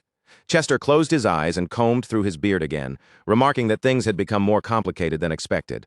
He had assumed Adrien would bring a flying beast, and altering a human brain would be far more difficult. Adrien answered that humans could carry out much more complex tasks, then asked Chester if he agreed. Hearing their conversation, Isabella grew even more terrified and asked Adrien what he meant, especially after hearing words like brain and doll. Her voice trembled as she confessed that she was scared. Meanwhile, Adrien received the bug virus from Chester. Adrien stepped closer to Isabella, slowly twirling the insect between his fingers as it hovered in the air. A thick black aura leaked from it, making Isabella's face drain of color. She tried to struggle back, but her legs gave out beneath her, and she collapsed to the ground, trembling as she begged Adrien to forgive her. Before her cries could grow any louder, Adrien bent down and covered her mouth, forcing her voice into silence. With his hand still keeping her quiet, Adrien reminded Isabella of the warning he had already given her before. Then, with a smile so cold it sent chills through her body, he told her he was going to make her regret ever being born in the most horrifying way imaginable. Isabella's eyes shook with pure terror as tears streamed down her face. She sobbed and tried to pull away, but Adrien gave her no chance to escape, forcing the bug virus into her mouth while she trembled helplessly beneath him. Just before Isabella's consciousness slipped away, memories from her past flashed through her mind like broken fragments. In that final moment of clarity, regret swallowed her heart, and she realized she should have given Adrien genuine affection instead of twisting her feelings into something ugly and possessive. She remembered that. Once upon a time, she truly had loved Adrien, but instead of showing that love honestly, she had let jealousy consume her, turning her bitterness toward Catherine and bullying her again and again. Then the bug sank completely into Isabella's mind. It buried itself deep inside her consciousness, taking control until the person she once was disappeared beneath its grip. A few days passed after that, and Adrien's life moved forward without any major disruptions. While he handled the aftermath of the Second Prince faction's rebellion and prepared for the victory ceremony, Everil Barnett finished the final competition with remarkable results. After months of selection trials, only the goddess's final choice remained in the Holy Land of Everhill. Adrien walked alongside Duchess Olivia and the others, following their gaze as they pointed out the sacred place where that final decision would be made. Adrien looked up at the enormous altar rising before them, his eyes tracing its towering shape. The sheer size of it made him pause, and he wondered aloud whether it was actually some kind of pyramid. From behind him, a voice explained that the path of the goddess was a sacred road, one that only the saintess and the saint were allowed to climb. Adrien turned at the familiar voice and recognized Duke Francis, who calmly added that anyone without permission would be unable to move forward, as though an invisible wall stood in their way. Duke Francis then mentioned that he had heard Adrien had recently become a duke. With a faint, measured expression, he remarked that Adrien must have become quite busy because of it. Adrien responded with a polite smile and thanked him. Standing beside him, Olivia leaned closer and lowered her voice. She whispered that Adrien had become surprisingly bold, especially considering how carefully he used to act whenever he had to speak with Duke Francis. Adrien quietly whispered back that he was not being bold at all. Since Duke Francis had been the one to approach him first and start the conversation, he was simply answering in return. Duke Francis let out a soft sigh, as though making sure there would be no misunderstanding. He explained again that no one rejected by the goddess could enter that path, not even someone as powerful as a Grand Master or a Grand Wizard. His eyes shifted toward the goddess's path stretching upward before them. Then he explained that only the candidates who managed to reach the altar at the very top would earn the chance to receive the goddess's grace. Adrien studied the saintess candidates gathered below the stairs and thought that at first glance, they all looked capable enough to climb. The staircase did not seem like something that should stop them so easily. Then Duke Francis brought up a strange story. He said that, aside from the saintess, the saint, and those chosen as candidates, There had once been one extraordinary person who managed to ascend the goddess's path. Adrien's curiosity was sparked, and he asked who that person had been. Duke Francis lifted his chin with a slightly smug look and revealed that it was Manuel Lucas, a legendary figure from their Brigham Empire. Duchess Olivia reacted with obvious disinterest, dryly commenting that it must be wonderful to come from such a great nation. Adrien immediately regretted asking, realizing that Duke Francis had probably only been waiting for a chance to brag. The air around them turned strangely awkward. Just then, a girl behind the group muttered in irritation, as if saying exactly what Adrien had been thinking. Adrien glanced back, and the moment he saw her, he let out a quiet sigh of relief. It was Bug. Adrien realized that Bug had been the one to speak his thoughts aloud. Bug, now using Isabella's body, lazily played with her hair in a trendy, careless way and spoke in a bored tone. She looked exactly like Isabella on the outside, but she was no longer Isabella. She was Bug, an AI that had been born from the Hollywood system. After taking over Isabella's emptied mind, Bug had begun forming a crude personality from the countless stories stored inside the system. Duke Francis stared at her in confusion, his mouth slightly open as if he had no idea how to react. Bug only yawned, completely unbothered by his expression. Still looking utterly bored, Bugged Isabella asked if she could just leave already. The moment the words came out, Arcia smacked her sharply on the head. Bug clutched her head with both hands, her face twisting in pain and annoyance. She snapped at Arcia, loudly demanding to know why she had just been hit. Arcia, clearly irritated, pointed straight at the bug-shaped necklace hanging from Bug's neck. She warned her that the hit was because Bug might actually die if she acted carelessly. And Bug immediately flinched, reacting with a mix of fear, frustration, and wounded pride. Adrien quickly turned back to Duke Francis and apologized, explaining that the girl was somewhat lacking in common sense. Since it was such an important day, Duke Francis chose not to make an issue of it, while Duchess Olivia quietly chuckled from behind Adrien. At the top of the goddess's path, the Saintess finally appeared before everyone. Her voice rang out clearly as she announced the numbers of the Saintess and Saint candidates who had received the calling of Goddess Sepia. After naming the chosen candidates, the Saintess ordered them to step forward. The Saintess then explained that if they truly possessed the qualifications, and if the goddess accepted them, the goddess herself would open the way before them. Olivia watched the candidates begin to move and quietly remarked that the event had finally started. One by one, the Saintess candidates began ascending the sacred stairs. Grace Heigelvin, Judy Esther, Jaya Lin, the Princess of the Eastern Kingdom, Everil Barnett, and the others all stepped onto the goddess's path under the eyes of the crowd. Then, without warning, one of the girls was stopped by something no one could see. Her body jolted as if she had struck a wall, and in frustration she cried out, questioning why the goddess was blocking her path. Down below, among the supporters of the Saint and Saintess candidates, murmurs spread as more disqualified candidates began appearing here and there. Duke Francis watched the scene calmly, then turned to Adrien and asked who he believed would succeed. Adrien answered without hesitation. With steady confidence, he said he believed in Everil Barnett, the candidate he had personally chosen to support. Duke Francis looked at Adrien and unexpectedly praised him, saying that his way of presenting his candidate's story had been excellent. Adrien was caught off guard by the compliment, unable to understand why Francis was suddenly being so kind. Adrien remarked that Duke Francis seemed to be complimenting him far more than usual. Francis replied calmly that he was only telling the truth, then admitted that his own side had acted arrogantly until now. Adrien found that answer surprising, especially because Duke Francis usually carried himself with pride and often spoke as though no one could surpass them. Francis continued, mentioning that Manuel Lucas had once spoken with the goddess in that very place, receiving a privilege that even the Saintess and the Saint had never experienced. According to what had been passed down, that moment was the first and last time the goddess ever spoke directly to a single individual. Duke Francis murmured, as if thinking aloud, wondering whether the goddess might show Adrien the same kind of interest she once showed Manuel Lucas.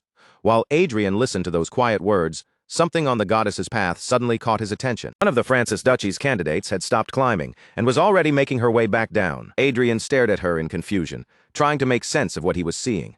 Was that really the Francis Duchy's candidate? Hadn't she only just started climbing the stairs? Adrien wondered why she was already coming back down before the trial had even properly unfolded. Once she reached the bottom, she announced that she would yield her chance at the Saintess position. Her words immediately shocked the crowd, and even Duchess Olivia's eyes widened in surprise. Adrien was stunned as well. The Francis Duchy was giving up their position by choice? Duke Francis walked toward his daughter without showing much surprise and calmly received her as she returned from the goddess's path. After Duke Francis left with her, Olivia stared after him with a blank, dumbfounded expression and muttered that they had been played perfectly. Adrien felt the same shock settle over him, finally understanding why Duke Francis had seemed so unusually friendly, and why he had spoken about the competition, almost as if it had nothing to do with him. It had been expected that the Francis candidate would step onto the goddess's path, but her chances of surpassing the others and becoming saintess had never been high. Adrien said aloud that they had chosen honor instead of clinging desperately to a slim possibility. Olivia gave a faint smile and called Duke Francis a slimy old bastard, adding that there was a huge difference between willingly yielding and being eliminated. Now, Olivia continued, the Francis candidate would not be remembered as someone who failed the trial. Instead, people would remember her as a graceful candidate who had yielded her place to the others competing for the title of saintess. Adrien looked back toward the candidates still climbing the goddess's path. He had to admit he was honestly surprised by the Francis Duchy's sudden withdrawal, but the ones who remained on the sacred stairs were exactly the candidates he had expected to see there. The remaining candidates were Judy Esther, Jia Lin, Grace High-Gelvin, and Everil Barnett. Just like that, the odds had shifted dramatically. What had once been a 14-to-1 chance had now narrowed down to 4-to-1. Everyone lowered themselves before the current saintess, Sharon Silvestine, as she stood above them with her staff raised high. In a solemn voice, she began her prayer, calling out to those who had been granted permission to step onto the sacred path and urging them to pray to goddess Scipia. But before Saintess Sharon could finish her prayer, her voice suddenly faltered. Something unusual brushed against her senses, and the chant came to a stop halfway through. At that moment, a radiant golden light began pouring out from the very top of the altar, shining down over the sacred space, like a signal from beyond the world. The glow seemed to be pointing towards something extraordinary. Even Saintess Sharon, who should have been guiding the ceremony, turned back in surprise and looked toward the source of the light. Arcia reacted before anyone else could. Just as always, she moved in front of Adrien without hesitation, placing herself between him and whatever unknown danger might be coming. A strange current of energy swept through the area, strong enough to make Adrien's skin prickle with discomfort. He narrowed his eyes, wondering what kind of force this was, and whether it could possibly be the goddess descending herself. Then, from within the heart of that golden radiance, the figure of a woman slowly appeared, as if she were stepping out from another realm. She was breathtakingly beautiful. Her dress looked as though it had been woven from the endless void itself, scattered with stars that shimmered across the fabric, and even her flowing hair seemed to blend perfectly with that celestial darkness. The moment she appeared, everyone on the altar fell to their knees, their heads lowered in reverence as they greeted her as the highest and most sacred existence before them. Someone nearby murmured in awe, barely able to believe what they were seeing, realizing that the goddess herself had appeared before them. Adrien stared at the divine figure, stunned, because he had always assumed the goddess's choice would simply be delivered through some kind of message. He had never imagined that goddess Scipia would descend in person. Adrien noticed the shaken expressions on both the saintess and the saint. Seeing how flustered they looked, he guessed that even they had not expected anything like this to happen. As he watched the goddess, Adrien wondered who could have drawn her attention so strongly that she would personally descend. Then, goddess Scipia's voice rang out over the altar, declaring that she would now make her choice. Her gaze moved directly to Adrien Lawrence, making his heart jolt in shock. Then, before everyone present, she identified the boy standing there as Jihad. After that, goddess Scipia turned her attention toward Everil Barnett and pointed to her as well, naming the girl Everil before the gathered crowd. Then the goddess gave them a warning, telling them to be wary of the fall of the Black Star, for the chaos spreading through the world would not come to an end so easily. Once those words had been spoken, goddess Scipia returned to the heavenly gate that had opened above the altar, and the radiant door slowly closed behind her. As soon as the goddess disappeared, voices broke out all around the altar. People called it an oracle, questioned what the warning could mean, and wondered if she had been speaking about demons. Others grew pale, worrying that it might be a sign of the world's end. Bug, still down on the floor, muttered in a frightened voice that the outside world was seriously terrifying, as if even she wanted nothing to do with what had just happened. After all the commotion surrounding the goddess's descent, the official duties and arrangements finally came to an end. Once everything had been settled with the attendants and staff, the time came for Adrien to say goodbye to Everil Barnett. Everil stood in front of Adrien, facing him with a sincere expression. She thanked him for all the time they had spent together and for everything he had done for her until now. Adrien, with Eric and Arcia beside him, told Everil that she had worked incredibly hard as well.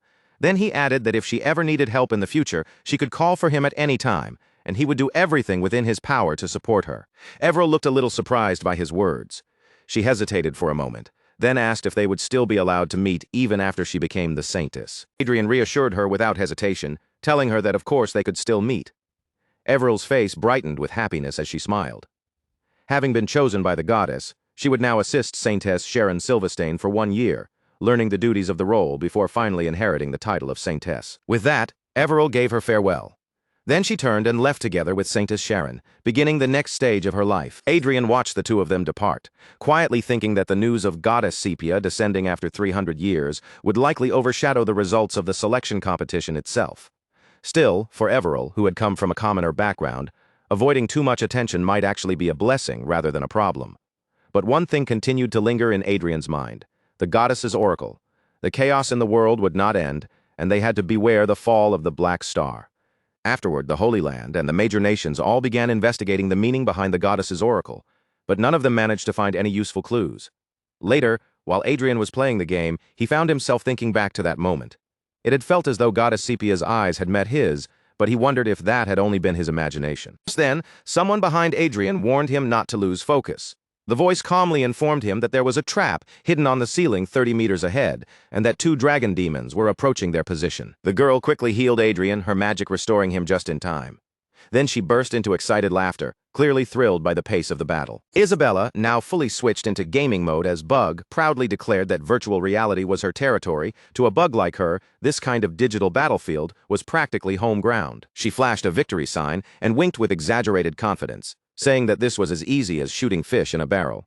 Then, getting carried away, she even joked that the insects should praise the Lord. Before Bug could enjoy her own joke for long, Arcia came from behind and kicked her hard, making her yelp out in pain. Bug spun around angrily and demanded to know what Arcia's problem was, complaining that Arcia acted all coy in front of Adrien, but only caused trouble for her.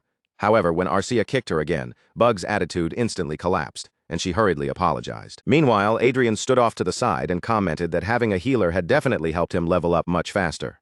Chester agreed, adding that considering everything Adrien had been dealing with in reality, his progress was honestly impressive, before asking whether he was getting enough sleep. Adrien admitted that sleeping properly had been difficult. Since he was not a natural genius like Archduke Manuel Lucas, he said he had no choice but to sacrifice comfortable rest if he wanted to keep improving. Chester looked at him and calmly reassured him that, even so, Adrien was still an impressive man in his own right. Adrien grew a little shy at the praise and told Chester that flattering him would not get him anything. But Chester answered with innocent honesty, saying that he had not been trying to flatter Adrien at all. Chester explained that Adrien had no reason to compare himself to Manuel Lucas. After all, Adrien possessed magical ability despite starting as an ordinary person, and that alone was an undeniable truth. Chester added that Manuel Lucas had been born into a special environment where becoming skilled in magic was almost unavoidable.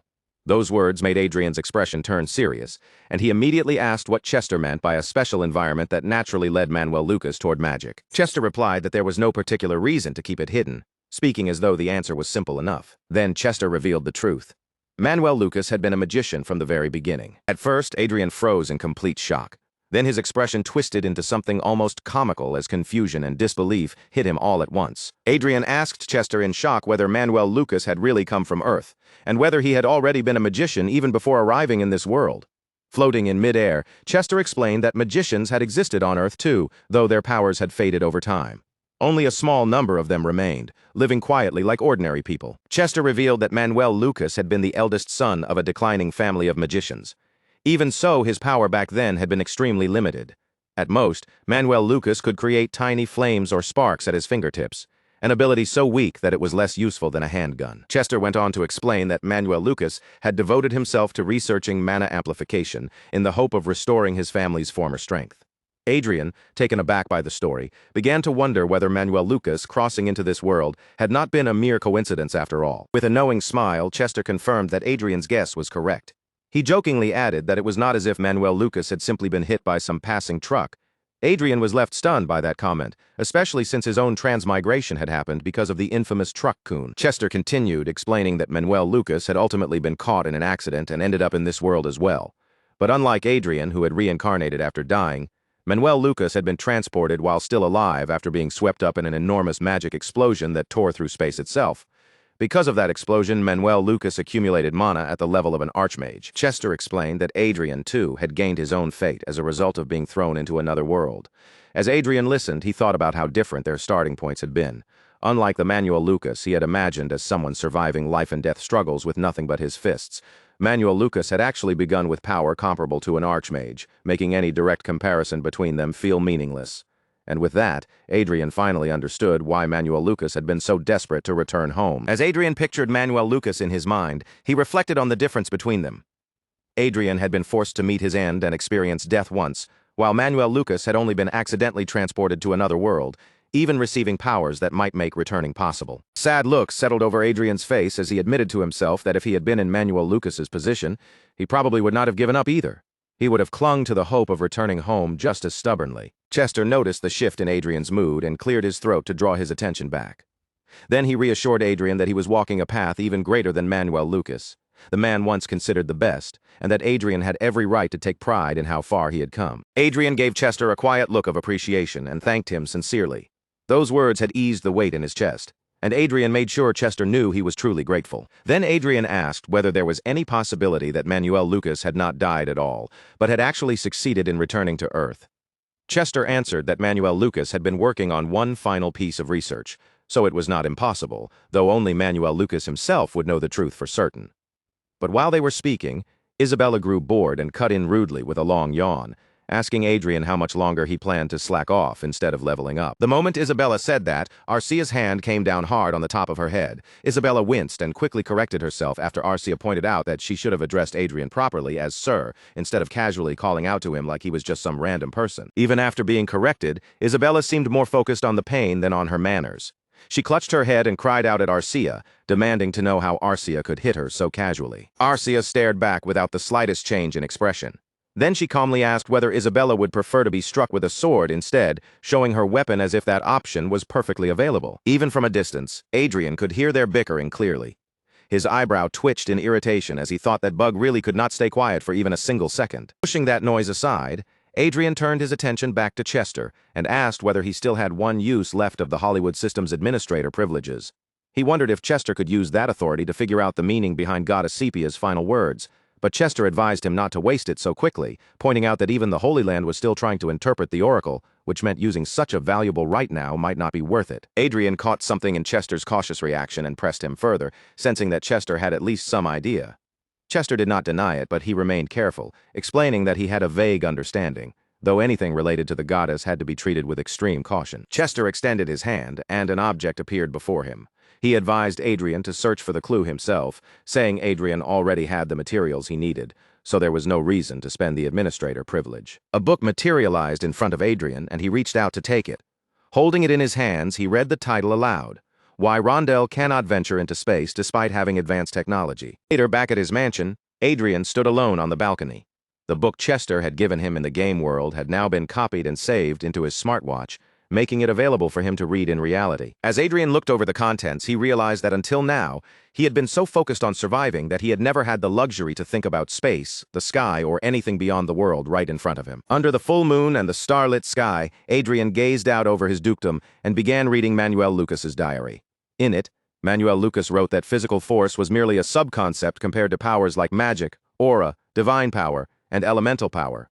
Rondell, unlike Earth, had conditions that should have made space exploration far easier, and yet the world had never even attempted something as basic as launching a satellite. After investigating the matter, Archduke Manuel Lucas had concluded that the limitation was connected to Goddess Sepia. The diary went even further, speculating that there might be other planets inhabited by beings who possessed different types of power, much like Rondell itself. It mentioned rumors of a spirit garden on the moon, and even raised the possibility that planets belonging to the Celestials and the demons might exist somewhere nearby. In one entry dated Age of Magic 196X, Manuel Lucas wrote down a revelation that overturned everything he had assumed. Rondell's universe, he discovered, was completely different from Earth's.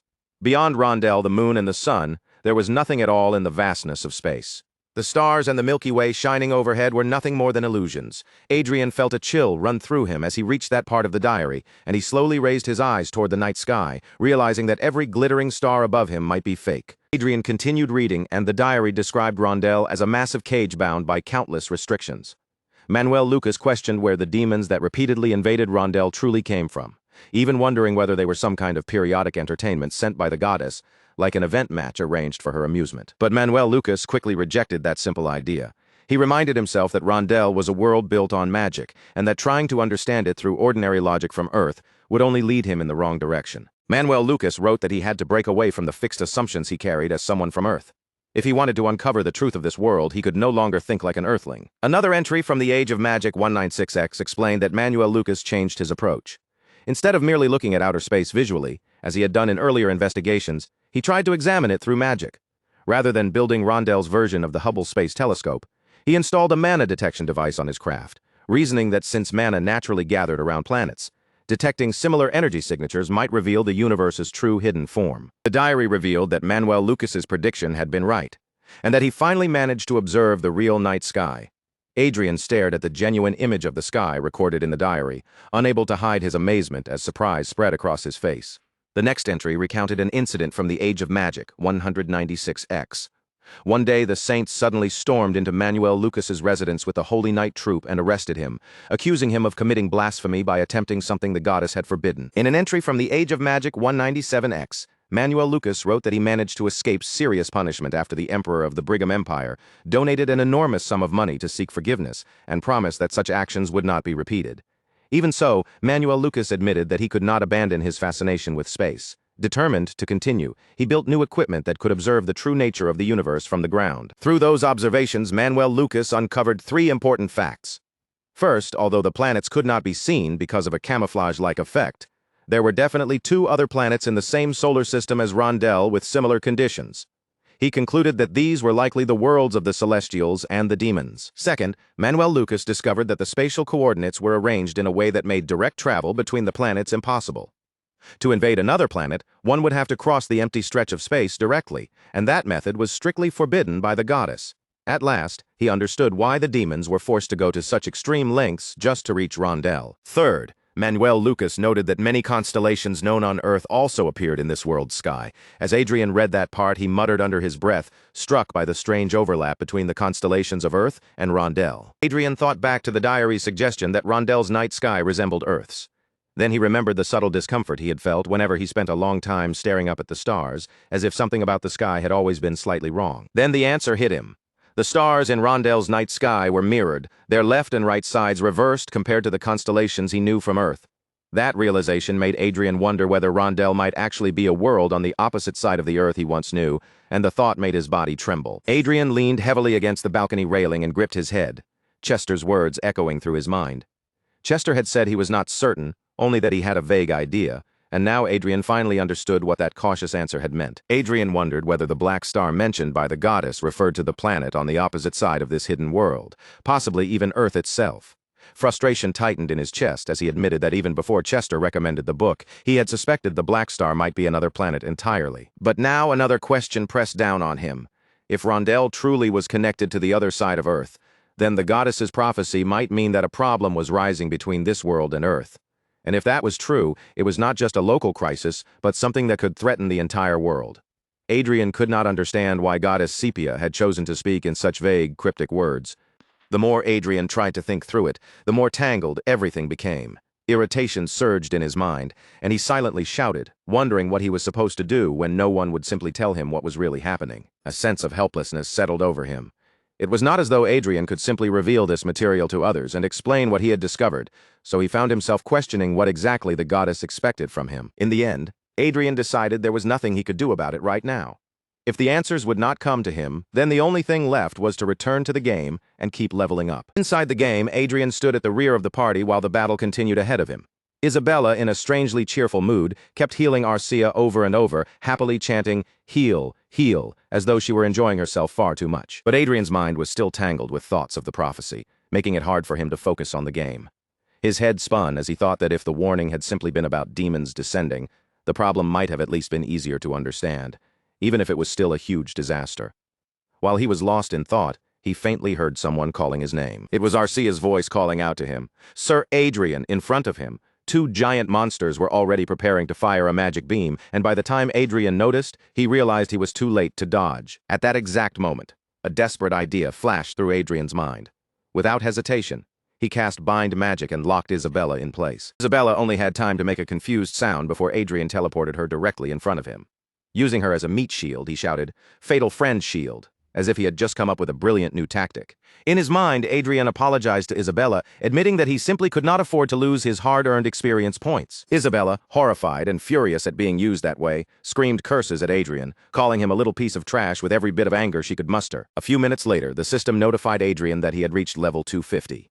He let out a relieved sigh while Arcia clapped happily, pleased that he had defended himself at the very last second. Crowe was also delighted that Adrien had not lost any experience, Behind them, all that remained of Isabella was a pile of burnt ashes. After the monsters were defeated, the system announced that the party would now be transported into a secret space created by God Ariel. As Adrien drank a health recovery potion, he asked Arcia whether Bug should be considered a contributor, at least to some extent. He thought it would have been useful if she could join fate quests and hunting missions, but regretfully noted that she could not enter because she was not recognized as a contributor. Arcia answered that even if Bug had been allowed to enter, she would not have made it this time anyway, since she had already died. Adrien paused, then admitted that Arcia had a point. Adrien looked back on his progress and measured how far he had come. It had taken him about 1 month to climb from level 1 to level 150, another 2 months to reach level 200, and nearly half a year to finally arrive at level 250. This would be their first raid battle in half a year. Then the system delivered another notification, announcing that the named monster Valak Tarnus had been summoned. Adrien and Arcia both turned toward the massive creature before them and prepared themselves for the fight that was about to begin. Adrien steadied his breathing and reminded himself that all he could do was keep moving forward. His path had already been decided, and hesitation would not change anything. With determination hardening in his eyes, Adrien turned toward Arcia and gave the signal. It was time for them to move. Meanwhile, far away in Princess Xiaolin's homeland, the scene shifted to a grim sight. Several people lay dead across the ground, their bodies scattered in silence. A woman stood with the sharp point of a soldier's sword aimed directly at her, leaving her with nowhere to retreat. In front of her, an ugly, heavy-set man watched the scene with a twisted smirk, clearly enjoying the sight of her cornered and helpless. That woman was none other than Princess Xiaolin herself, the princess of the Roberto Kingdom. Tears gathered in Princess Xiaolin's eyes, but the fear on her face was quickly swallowed by burning hatred. Even while trapped at sword point, she swore that she would kill that man and take revenge, no matter what it cost her. Back in the raid battle, Valak Tarnus, the lava dragon, still had a full health bar glowing above him. Flames poured from his jaws as he breathed fire and hurled scorching attacks toward Adrien and Arcia without pause. Arcia took her place at the front of the party like a true tank, planting herself between Adrien and the incoming flames. She raised a shield in time, blocking the attack and protecting Adrien from being swallowed by the dragon's fire. Neither Adrien nor Arcia showed any sign of backing down. Both of them were fully determined to survive this raid, defeat Valak Tarnus, and complete the quest no matter how brutal the battle became. Arcia suddenly rushed in with a fierce attack, catching the lava dragon off guard as she shifted from the left side. At the same time, Adrien remained on the ground and cast his spell, striking in perfect coordination with her movement. Their synchronized assault landed cleanly, forcing the lava dragon into a dangerous position. Valak Tarnus's health dropped sharply, falling by 30% under the combined pressure of their attack. The impact shook the entire area, filling the battlefield with thick smoke and swirling dust until it became hard to see what was happening in front of them. Furious after losing one of his wings, Valak Tarnus roared and charged straight toward them. Calling them lowly vermin, the lava dragon swung his body forward and unleashed another wave of slashing flames. Just then, something glittered high above the battlefield. A powerful blue beam came crashing down from the sky and struck Valak Tarnus directly, making the lava dragon howl in pain. The attack had come from Crowy, Adrien's tamed flying beast. By sharing his vision with Crowy, Adrien was able to aim from above and launch a surprise strike at the lava dragon from the air. Adrien knew Valak Tarnus was no ordinary enemy. This was a raid monster with a difficulty level far beyond the Death Knight they had fought back when Adrien reached level 200. And yet, even against such a powerful opponent, Adrien strangely did not feel like they were going to lose. With Adrien, Arcia, and Crowy attacking together, the three-member party pressed the lava dragon from every direction. Once Valak Tarnus's health dropped to only 20%, the lava dragon suddenly gave up. Instead of fighting to the end, he forfeited the battle and openly admitted defeat. Adrien stared in confusion, unable to hide his surprise. He wondered if the named monster had surrendered because the programmed conditions had become too unfavorable for it to continue fighting. Then the system notified Adrien that the conditions to open the next area of the magic tower had been fulfilled. At the same time, it announced that the 9th floor of Manuel Lucas's magic tower was now open. Back in the library, Chester greeted Adrien with praise, acknowledging everything he had done and telling him that he had truly worked hard. Adrien replied that Chester must have been watching the battle. Chester confirmed it, saying that Valak Tarnus had not been a match for Adrien and Arcia after all. He admitted he was surprised, since he had expected the raid to become an extremely difficult fight. Chester let out a sigh and warned that the next challenge would not be nearly as simple. The final gateway, he explained, was deeply tangled up with Manuel Lucas's usual antics, which made it far more troublesome. Chester also mentioned that Arcia's growth had now reached its end. But even after hearing that, Adrien did not appear especially worried. Chester looked at Adrien with interest and asked if he truly felt that way, as though he wanted to know whether Adrien had really accepted it so calmly. Adrien smiled and said he had felt it clearly during the battle. Their teamwork had been trained to such an extreme level that the synergy between him and Arcia had gone far beyond anything he had imagined. Adrien assured Chester that there would never come a day when he saw Arcia as useless.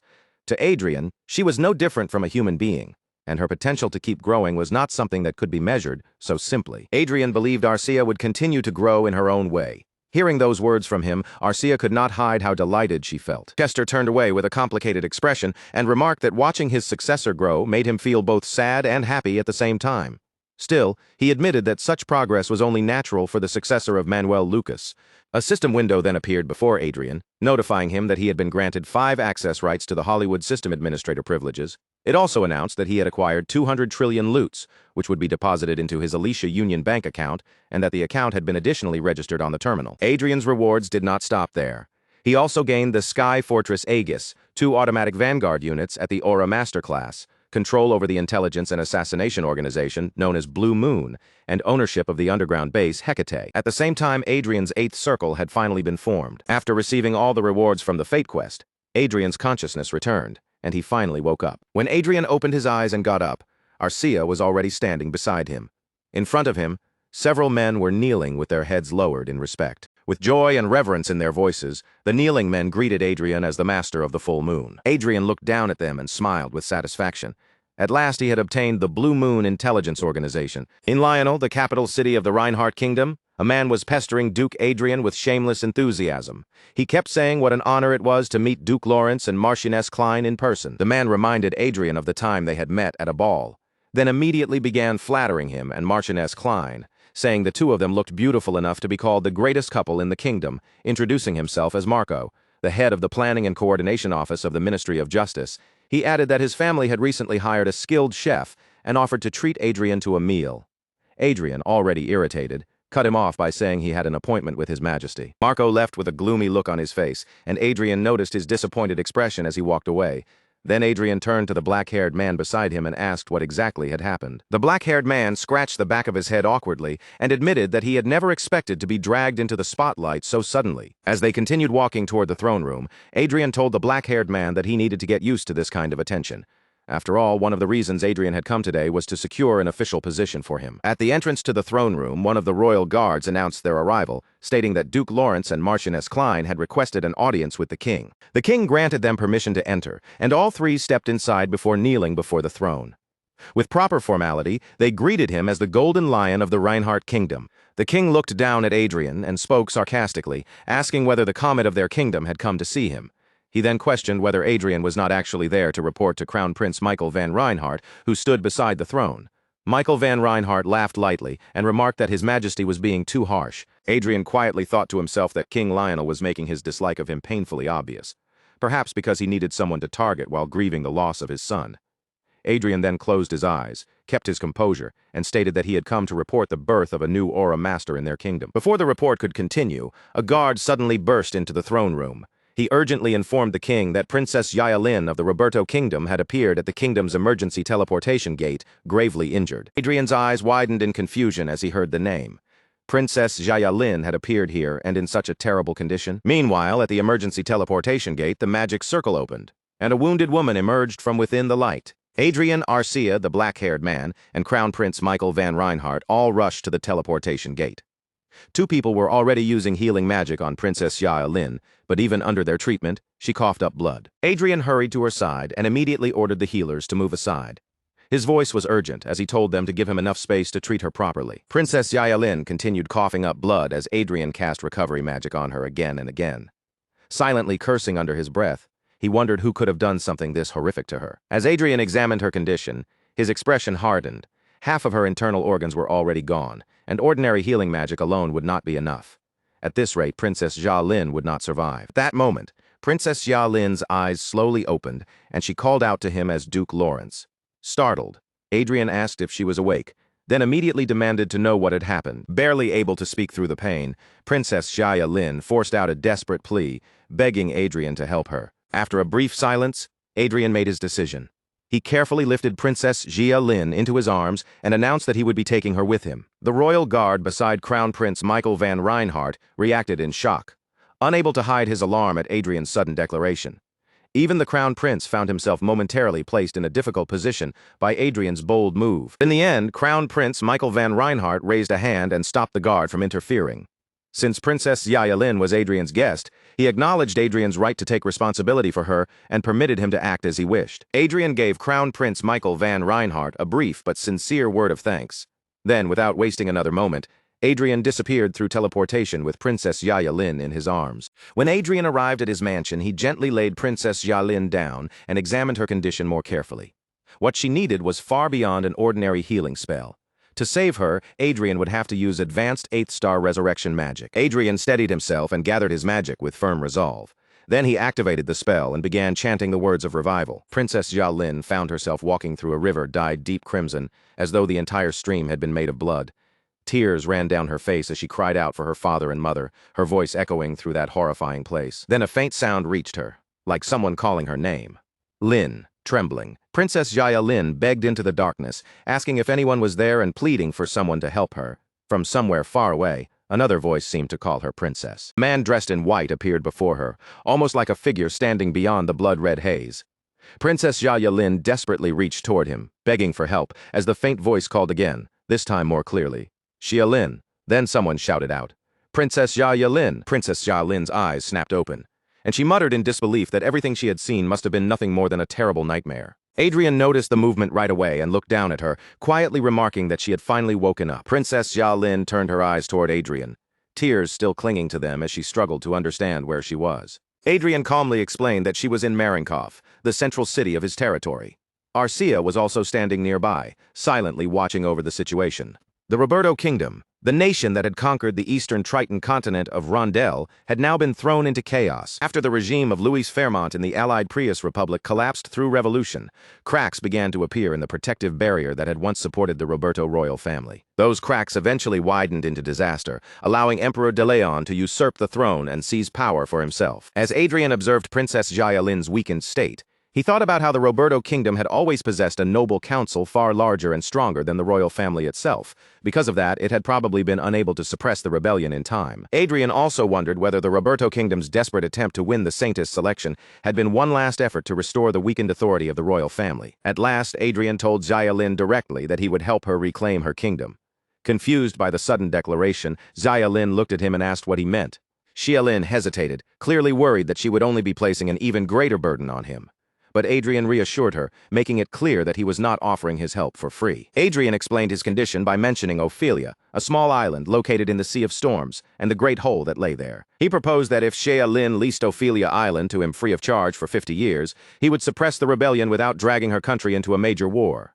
Shocked by the scale of his offer, Yahello asked if that was truly all he wanted in exchange for ending the rebellion in the Roberto Kingdom. Adrien admitted that his real target was the tourmaline buried on the island, which was said to be the largest deposit in the world. Yahello acknowledged that the rumor was true, but she also pointed out that tourmaline was not considered a valuable mineral. Adrien replied that while most people might not understand its worth, he had a way to make full use of it, which meant it was far from useless to him. He added that he needed far more tourmaline than what was normally available in the market. Then, with a calm smile, Adrien asked Yahello whether she accepted his proposal. Yahello still looked as if she could barely believe what she was hearing. She asked Adrien again whether he could truly resolve the crisis without causing a large-scale war. Adrien closed his eyes with a relaxed expression and confirmed that he could avoiding a major conflict would also lessen his own burden, so that was the outcome he preferred as well. Yahello gripped the blanket tightly in both hands, her fingers trembling against the fabric. Adrien's words sounded almost impossible, and she struggled to fully believe them. Eventually, Yahello made her decision. If Adrien could truly accomplish what he promised, she would lease Ophelia Island to him under the terms he requested. With desperation in her voice, she pleaded for him to help her. Adrien looked at Yahello and assured her that he would do everything he could. Yahello hesitated for a moment before asking what kind of plan Adrien had in mind. As Adrien prepared to leave the room, he explained that his plan was actually simple. He would turn the situation into a conflict between humans while excluding the use of the Sky Fortress. First, he intended to involve the Prius Republic, expecting them to issue a threat without demanding compensation. With a sly smile forming on his face, Adrien said he would begin by frightening the leader of the rebel army, Emperor de Leon. The scene then shifted to the Prius Republic inside the president's residence. The new president commented that Duke Lawrence seemed to have quite an interest in the affairs of other countries. After involving himself with the Prius Republic, Adrien now appeared to have turned his attention to the Roberto Kingdom. Adrien responded casually, not looking the least bit bothered. Instead, he used the moment to congratulate Asriel, noting that he had now officially become president and was no longer merely acting in the role. Asriel thanked Adrien in return, then jokingly pointed out that Adrien had somehow managed to acquire a large tourmaline mine from him through a 50-year lease. He added that the mine also produced valuable opals, making the deal sound even more suspicious. Adrien lightly downplayed the accusation, saying the mine did not produce much opal in the first place. Then he questioned whether Asriel was really trying to imply that Adrien had cheated him. While Adrien and Asriel exchanged those relaxed jokes, Princess Yahello sat nearby, growing more and more tense, unable to share in their easygoing mood. Asriel then asked Adrien what he planned to do with all that tourmaline, but Adrien kept his true intentions hidden. Before the conversation could continue, a knock sounded from the door. A soldier entered the room and reported that a military representative from the Roberto Kingdom was requesting an audience with President Asriel. Adrien listened and remarked that the visit had come even faster than he had expected. Soon after, an old, overweight man dressed in a red robe stepped into the room with an aide beside him. He bowed grandly and declared that it was an infinite honor to meet the president. With a sly grin spread across his face, the man introduced himself as Great Feudal Lord Wendoin, the Minister of Military Affairs of the Roberto Kingdom. But as soon as Wendoin finished speaking, his eyes shifted toward Yahello, who was seated nearby. Adrien immediately mocked him by deliberately mispronouncing his name as Wendoin. The old man awkwardly cleared his throat and corrected him, repeating his title and name with forced dignity. Then Wendoin turned toward Adrien, recognizing him as Duke Lawrence of the Reinhardt Kingdom. With a mocking tone, he expressed disappointment in Princess Yahello, implying that she had run to foreign powers in pursuit of a prize. Yahello's expression hardened as she answered him seriously. She told Lord Wendoin that such words were hardly appropriate coming from someone like him. Adrien cut in with a playful edge to his voice, continuing to mock Wendoin while speaking to Asriel. He referred to President Asriel as a foreign power, then wondered aloud what could have brought Lord Wen all the way to the Prius Republic. Asriel, clearly amused by Adrien's teasing, played along and asked Adrien what he thought Lord Wen's purpose might be. Adrien pretended to think it over, then guessed that Lord Wen might have come to declare resistance against foreign invasion, acting as though he were terribly frightened by such a possibility. Flustered, Wendoin quickly denied it and insisted that he had only come to seek President Asriel's support for the Roberto Kingdom's new royal authority. Wendoin then presented a scroll containing a letter from the current emperor of the Roberto Kingdom. He informed Asriel that His Majesty Emperor de Leon had sent the letter directly to His Excellency. Asriel accepted the letter and, after reading it, questioned whether the Roberto Kingdom was truly capable of offering such an enormous sum of money. Adrien glanced at the contents and was amazed by the amount. In simple terms, Emperor de Leon was offering 500 trillion loots to ensure the Prius Republic's neutrality, a sum nearly equal to an entire national budget. With a sly tone, Wendoin stated that considering the future of the Roberto Kingdom, such an expense was unavoidable. Then he added that if necessary, Emperor de Leon was prepared to offer even more. Adrien settled back into his seat, his expression calm as he quietly turned the whole situation over in his mind. The more he thought about it, the more ridiculous it seemed to believe that money alone could force every problem into place. In the end, no matter how enormous the sum was, there were still things in this world that coins simply could not settle. But before Adrien could follow that thought any further, Asriel suddenly spoke up and broke through the silence. Without warning, he announced that he would accept the offer, catching the others off guard with how calmly he said it. Wendoin's face immediately brightened, and he looked almost satisfied as he praised Asriel's choice, calling it a wise decision. Asriel, however, did not let that approval linger for long. He made it clear that if he accepted the money, then how that money was used would be entirely up to him. Wendoin agreed without pushing back, admitting that once the funds left their hands, they would belong to the Prius Republic. Then Asriel lifted his hand and pointed directly toward Yahello. In a composed voice, he ordered that the full amount be transferred into Princess Yahello's account instead. Duyin froze for a moment, clearly confused by what he had just heard. He hesitated, looking as though he needed Asriel to repeat himself before he could believe it. But Asriel's tone only grew firmer as he repeated the order. The 500 trillion loots were to be sent to Princess Yahello, and if that condition was fulfilled, the Prius Republic would stay out of the Roberto Kingdom's affairs. Nearby, Adrien calmly wiped up the tea that had spilled during the exchange, though the corners of his thoughts were already curling with amusement. Watching Asriel turn the offer around like that, Adrien could not help but admire it. To him, this was not just negotiation, it was a completely new way of putting pressure on someone without even raising a hand. Wendoin's face flushed a deep red anger and humiliation, spreading across it at once. The idea of handing such an astronomical sum to a princess from a royal family once branded as traitors clearly burned him from the inside. But with no room left to refuse, he had no choice but to transfer the money, and afterward he stormed away in bitter frustration. As Wendoin left, Adrien looked toward Asriel and admitted that he had almost misunderstood what was happening. Asriel answered calmly, explaining that his choice had not been made for pride or personal gain, but because of his responsibility to his people. Asriel went on to say that taking advantage of another nation's noblemen and draining their resources was simply not something he could allow himself to do. Adrien listened with a faint smile hidden in his thoughts, because if it had been him in that position, he knew he would have accepted the money without a second of hesitation. Asriel then turned the conversation toward Adrien and asked whether he planned to move right away. Adrien gave a simple confirmation, his gaze sharpening slightly as he said that the person they were dealing with seemed far too capable and resourceful to ignore. Asriel smiled faintly at that, and compared Adrien to a typhoon, the kind of force that swept in without warning and left everything overturned in its path. Adrien, already climbing over the railing with Arcia beside him, glanced back and accepted the comment with an easy, joking response, as if being called a disaster was nothing worth worrying about. Asriel, however, quickly made it clear that he had not meant the comparison as praise. Adrien simply laughed it off, treating the remark as lightly as the wind while continuing on his way. Later, Adrien arrived at another location with Arcia and Princess Yahello. Before them stood a large mansion, its presence making it clear they had reached the home of someone important. Adrien looked up at the mansion and identified it without hesitation as Wen Duyin's residence. Yahello, sensing that Adrien had something dangerous in mind, looked at him with concern and asked what he intended to do.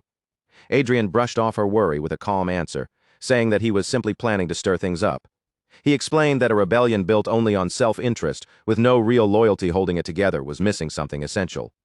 Hearing that, Yahello quickly understood the point he was circling around and asked if he meant trust. Adrien confirmed it, explaining that true trust could never grow among people who had already gathered together through betrayal. In a group like that, even the smallest spark could turn suspicion into open conflict. And luckily for them, Adrien said, they had exactly the right person to pry open those cracks. With a subtle gesture, Adrien called someone forward, and a man appeared behind them, as if he had been waiting in the shadows.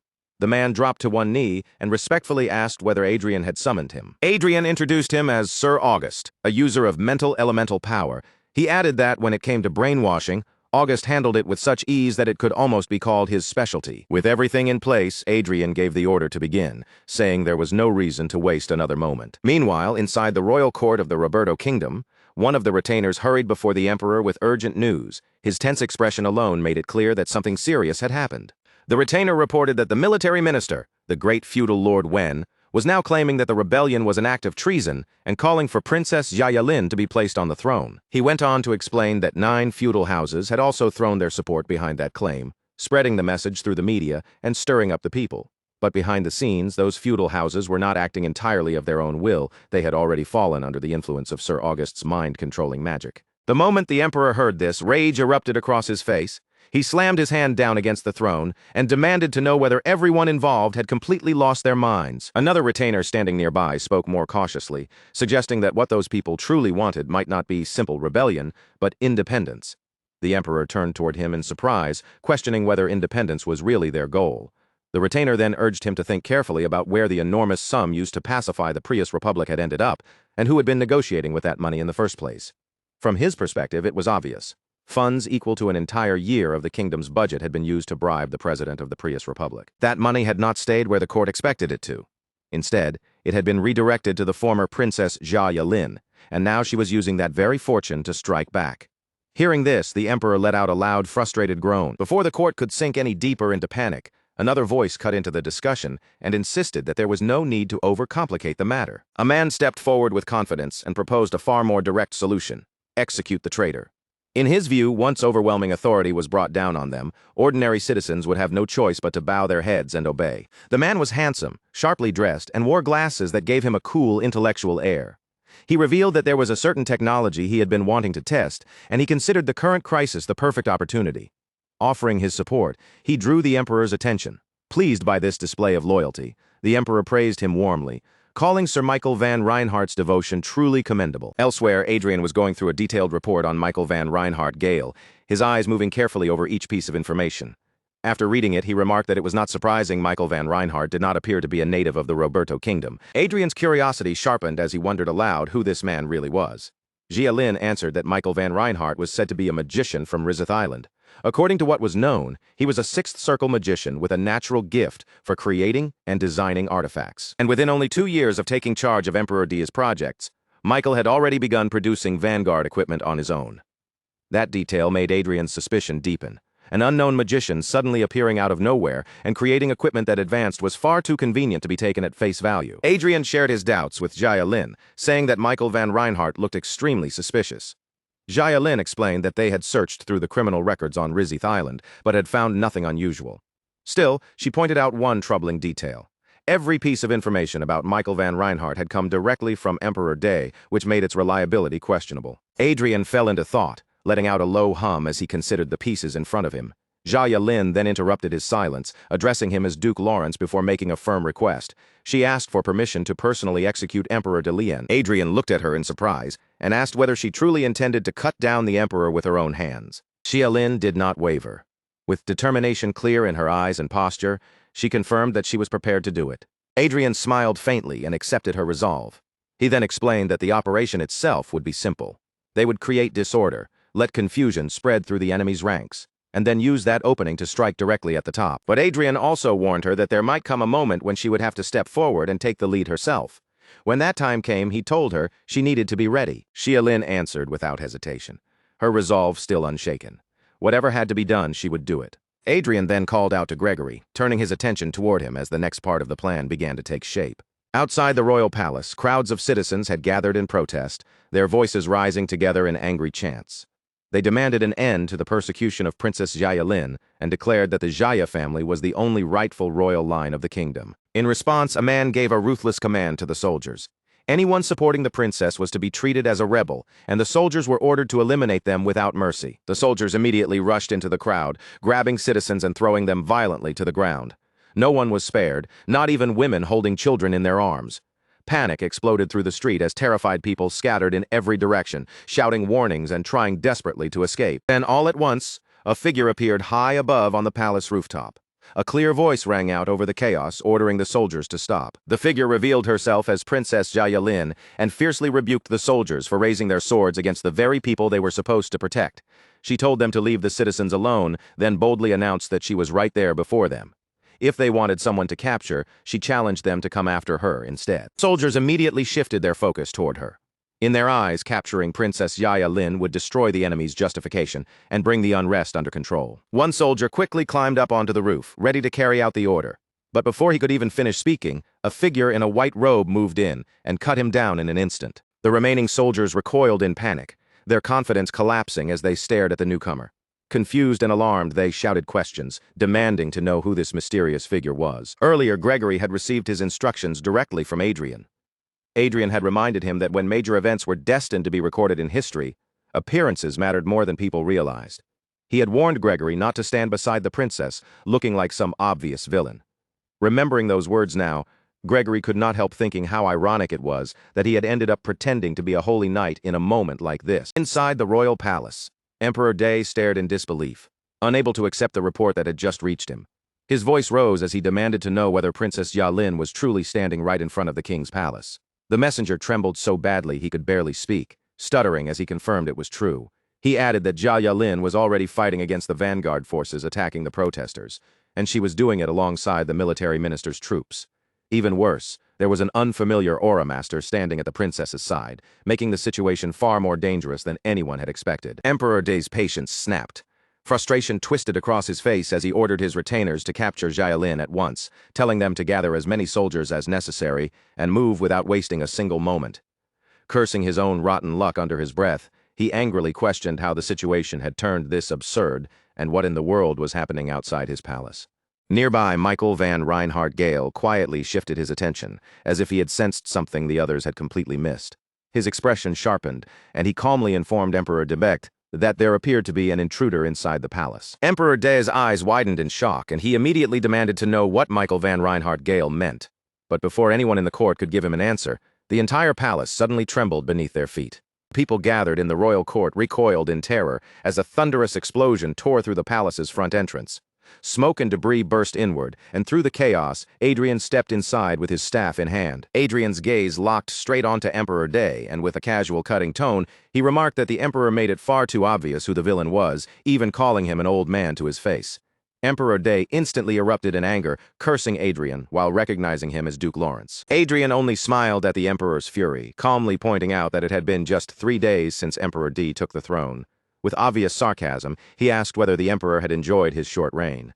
Irritated by Adrien's disrespect, Emperor D reminded him that he was not merely an emperor, but also the king of the Roberto Kingdom.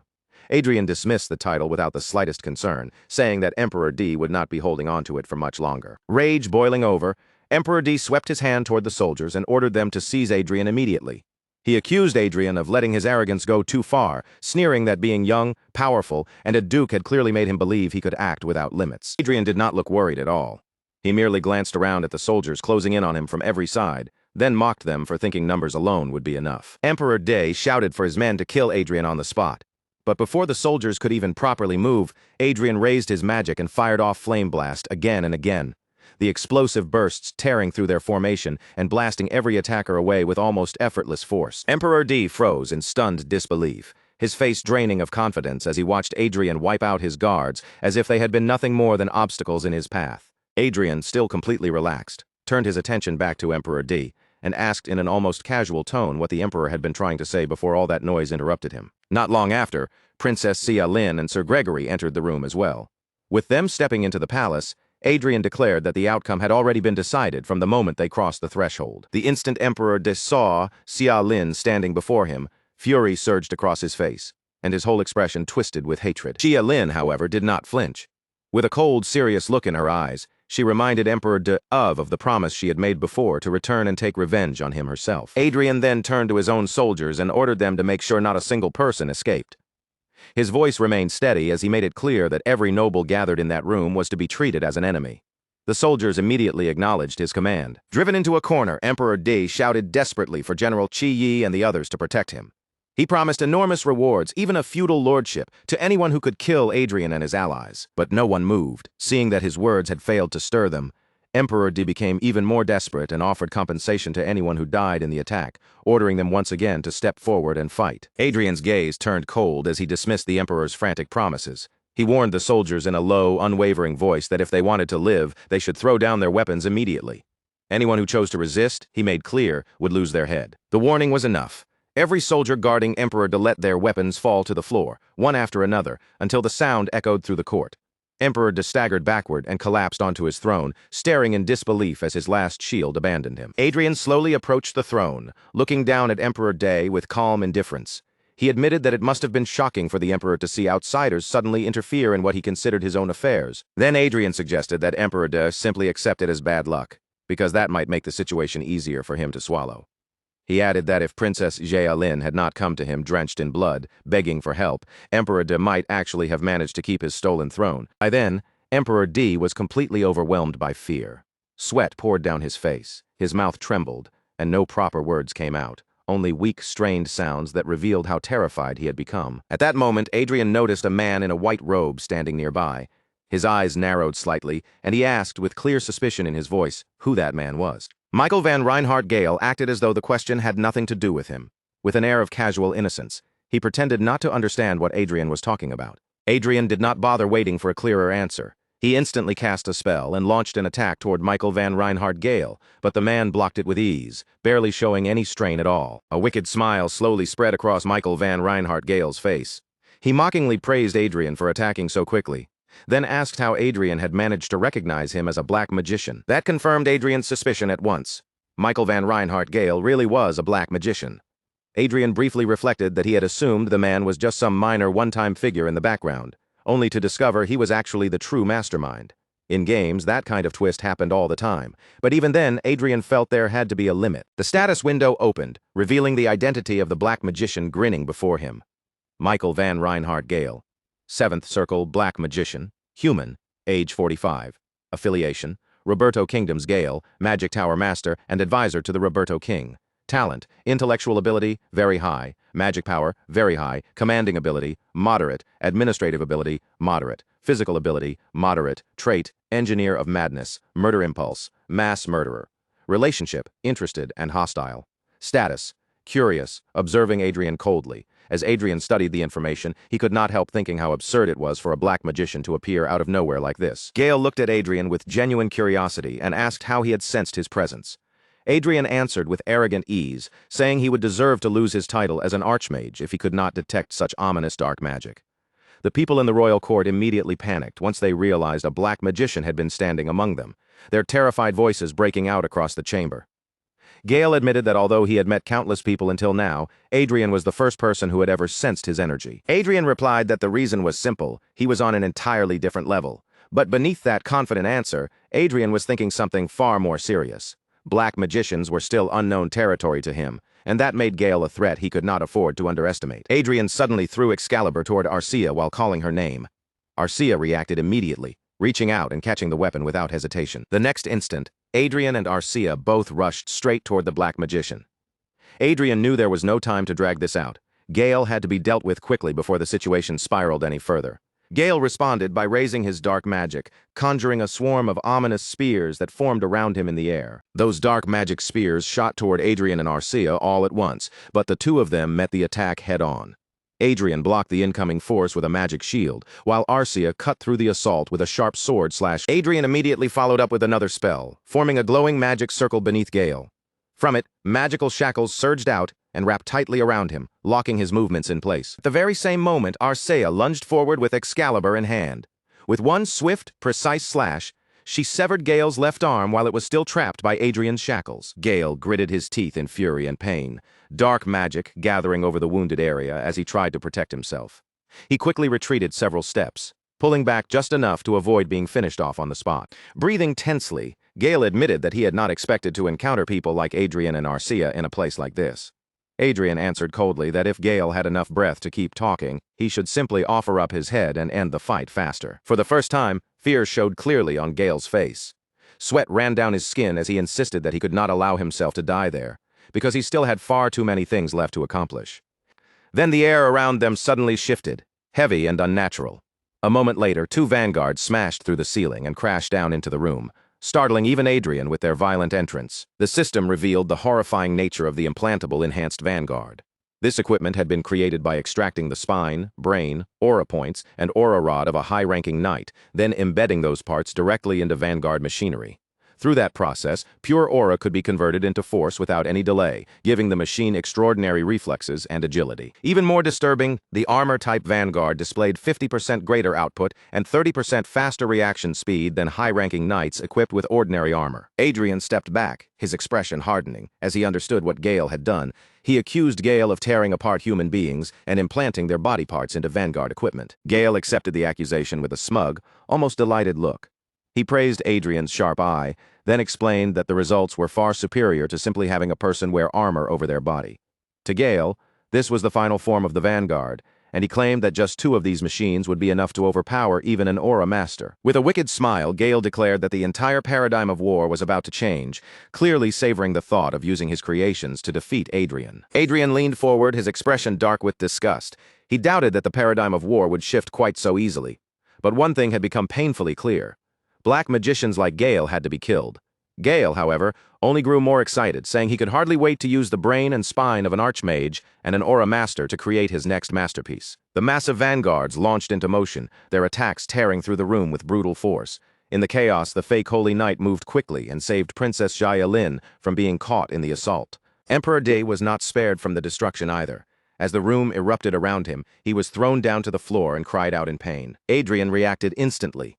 Using binding magic, he secured Emperor D before the Emperor could crawl away, then hauled him up and threw him onto his own back to keep him from being lost in the chaos. Adrien said it plainly. Whether the Emperor survived or died was not something he personally cared about, but he had given Princess Yahello his word, and because of that promise, he would see this through to the end. Arcia moved without hesitation, Excalibur flashing in her hands as she rushed straight into the giant vanguards. In only a few swift strikes, their massive bodies were carved apart, metal and broken parts scattering as she cut them down piece by piece. Adrien calmly studied the fallen vanguards, his eyes moving over their damaged frames. From what he could see, these giants were definitely stronger than ordinary vanguards, and their reaction speed was noticeably faster as well. Even so, Adrien quickly noticed their biggest flaw. They lacked the unpredictable, uneven movements that only real humans could make, and every response they gave felt too simple, too direct, and far too easy to read. Once Adrien reached that conclusion, he raised his hand and formed a magic circle, sending destructive magic toward the giant vanguards.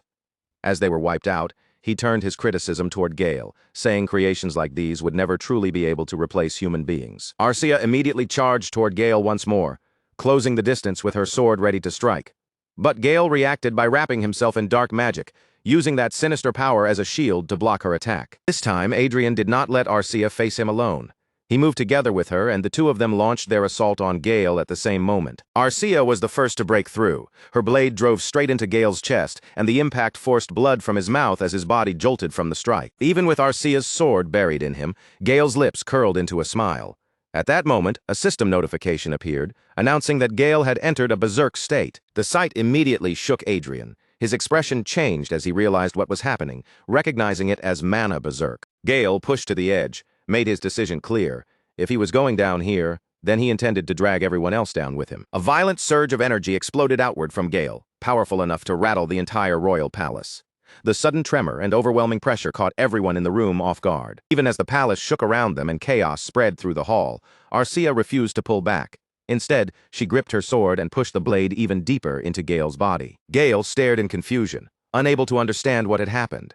He wondered aloud if Adrien had somehow reversed the shield deployment and used it to suppress the explosion instead. His disbelief only grew stronger as his voice trembled. Gale could not comprehend how Adrien had managed to contain an explosion powerful enough to surpass the seventh circle. Adrien let out a tired sigh, as if Gale's constant talking had finally worn out his patience. Then, without wasting another word, he unleashed fire magic and burned Gale where he stood. Around them, the court members slowly realized they were still alive, and relief washed over their faces as they began expressing their gratitude. Adrien heard their voices, but inwardly, he felt they were being far too optimistic, especially considering a dark magician had been hiding within their own faction all along. Emperor D saw the confusion around him and thought this was his chance. Believing no one would notice him slipping away in the middle of the chaos, he quietly tried to escape. Before Emperor D could get far, Yahello appeared directly in his path. She raised her sword, and instead of cutting him down, she brought the blade crashing into the ground right in front of him. The shock was enough to make Emperor Day collapse senselessly. Looking down at him, Yahello coldly declared that killing him outright would be far too merciful. Yahello made it clear that the Holy Land would never show mercy to anyone connected to black magicians. For people like them, simple punishment would never be enough. Gale's associates immediately began begging for forgiveness, their fear spilling out as they pleaded for their lives. Yahello calmly sheathed her sword and warned them to prepare themselves, because what awaited them would be a life even worse than death. After everything finally settled, Princess Yahello turned to Adrien and thanked him from the bottom of her heart. Yahello looked directly at Adrien and continued with sincere emotion in her eyes. If he had not helped her, she would never have been able to reclaim the throne, and she might have been forced to watch a black magician seize control of the entire nation. Adrien answered calmly, saying he had gained something from this situation as well. Yahello said with visible relief that aside from Michael van Reinhardt Gale, no traces of any other black magicians had been discovered. Adrien stayed silent, but in his mind he remembered that throughout history, disaster had always followed whenever a black magician appeared. He began to suspect this incident might be connected to the goddess's oracle, which meant it would be wiser for him to look into it further. Yahello asked whether Adrien planned to return to the Reinhardt kingdom. As Adrien turned to leave, he answered that he would first visit Ophelia Island, and once that was done, he would return immediately. Yahello smiled faintly as she spoke, saying the world had fallen into chaos now that hidden groups of black magicians were being exposed one after another. Yet in her eyes, Adrien himself seemed to be carrying just as many secrets. Before Adrien left, he looked back at Yahello and said he trusted her to keep his secret safe. Yahello assured Adrien that she would. Then, with a gentle expression, she added that she would treasure every kindness he had shown her and hold those memories close as something precious of her own. Adrien and Arcia answered Yahello's sincerity with warm smiles, quietly returning the kindness she had shown them. After Adrien and Arcia departed, Yahello turned her gaze toward the city. Seeing the capital finally peaceful again filled her heart with happiness. Elsewhere, an unfamiliar man stood sweating nervously, his face tense as he looked toward Adrien. With obvious hesitation, he asked if Adrien truly needed him to go through with the task. Adrien simply smiled and confirmed that yes, the task had to be done. With no choice left, the man pulled the lever. A triangular element immediately released a brilliant burst of light that flooded the room, only for the material to shatter moments later. Adrien remained calm and stated that the attempt had failed. The researchers around him, however, looked devastated, crying out in distress over the fact that 1 billion loots had vanished in an instant. Even after such an expensive failure, Adrien did not tell them to stop. Instead, he encouraged the researchers to keep going and began explaining why this experiment mattered so much. Adrien revealed that he had been working hard to collect tourmalines because of a note he had discovered from Archduke Manuel Lucas. According to that note, part of the diamond used as the core material in a force engine could potentially be replaced with tourmaline. Adrien then explained that, when producing Vanguard equipment, the diamonds alone made up nearly half of the total production cost. By reducing the amount of diamond and substituting part of it with tourmaline, Adrien hoped to cut the cost of production and create a much larger profit margin.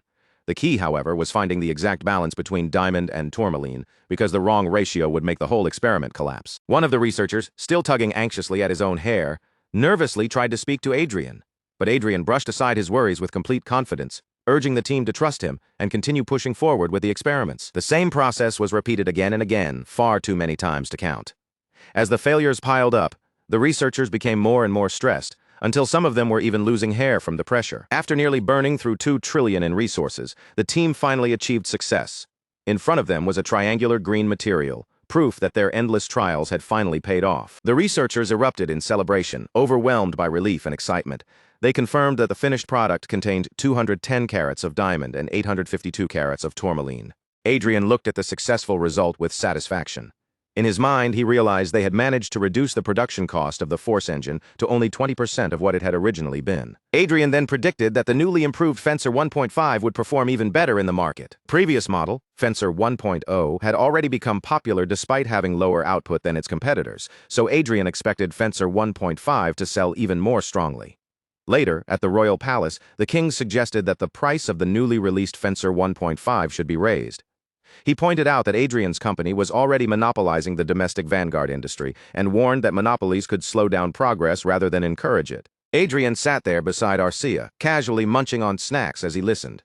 Privately, he realized their success had become so overwhelming that it had even drawn the king's personal attention. Adrien argued that what he was doing would actually create competition, forcing the Royal Magic Tower's development team to work harder and improve. The king, however, replied that competition only functioned properly when both sides had some reasonable balance. He then cited the numbers. Contracts for the Royal Magic Tower had fallen by 60% that month. Heinz Magic Tower's sales had plunged by 90%, while Lawrence Magic Tower had surged by 150%. The king's concern was simple. The other competitors might collapse before they even had the chance to compete.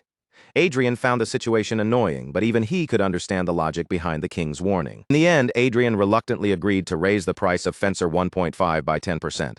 In return, he requested permission to export Vanguard equipment and its key components so he could make up for the decrease in domestic sales.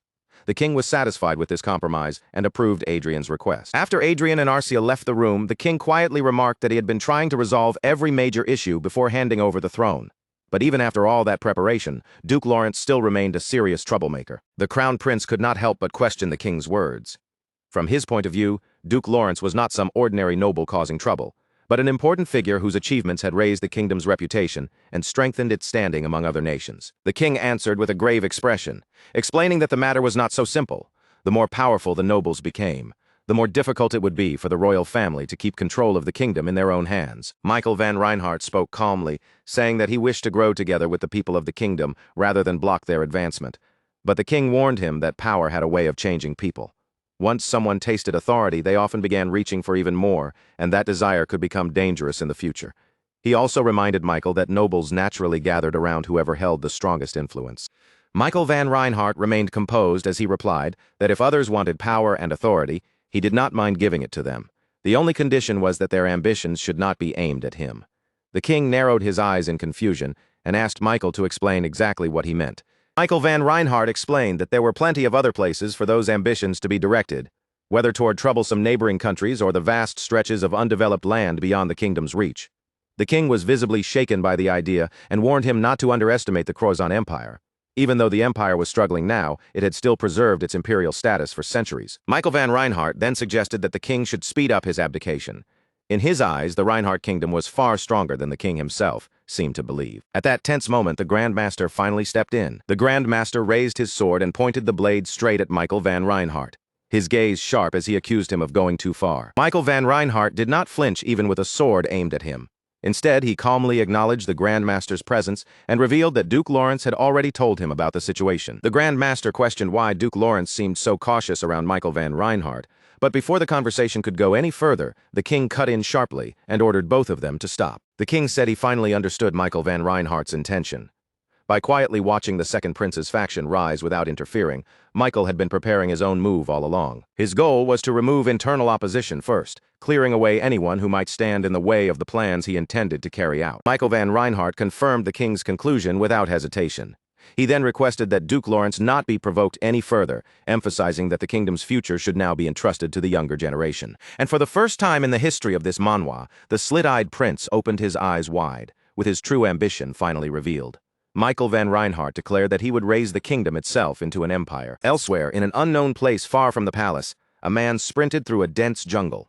Branches brushed past him as he ran, until he suddenly noticed faint lights shining ahead. As the man pushed closer toward the lights, his steps slowed. The moment he saw what was waiting in front of him, shock spread across his face. Unable to believe his eyes, the man muttered under his breath, wondering where in the world he had ended up.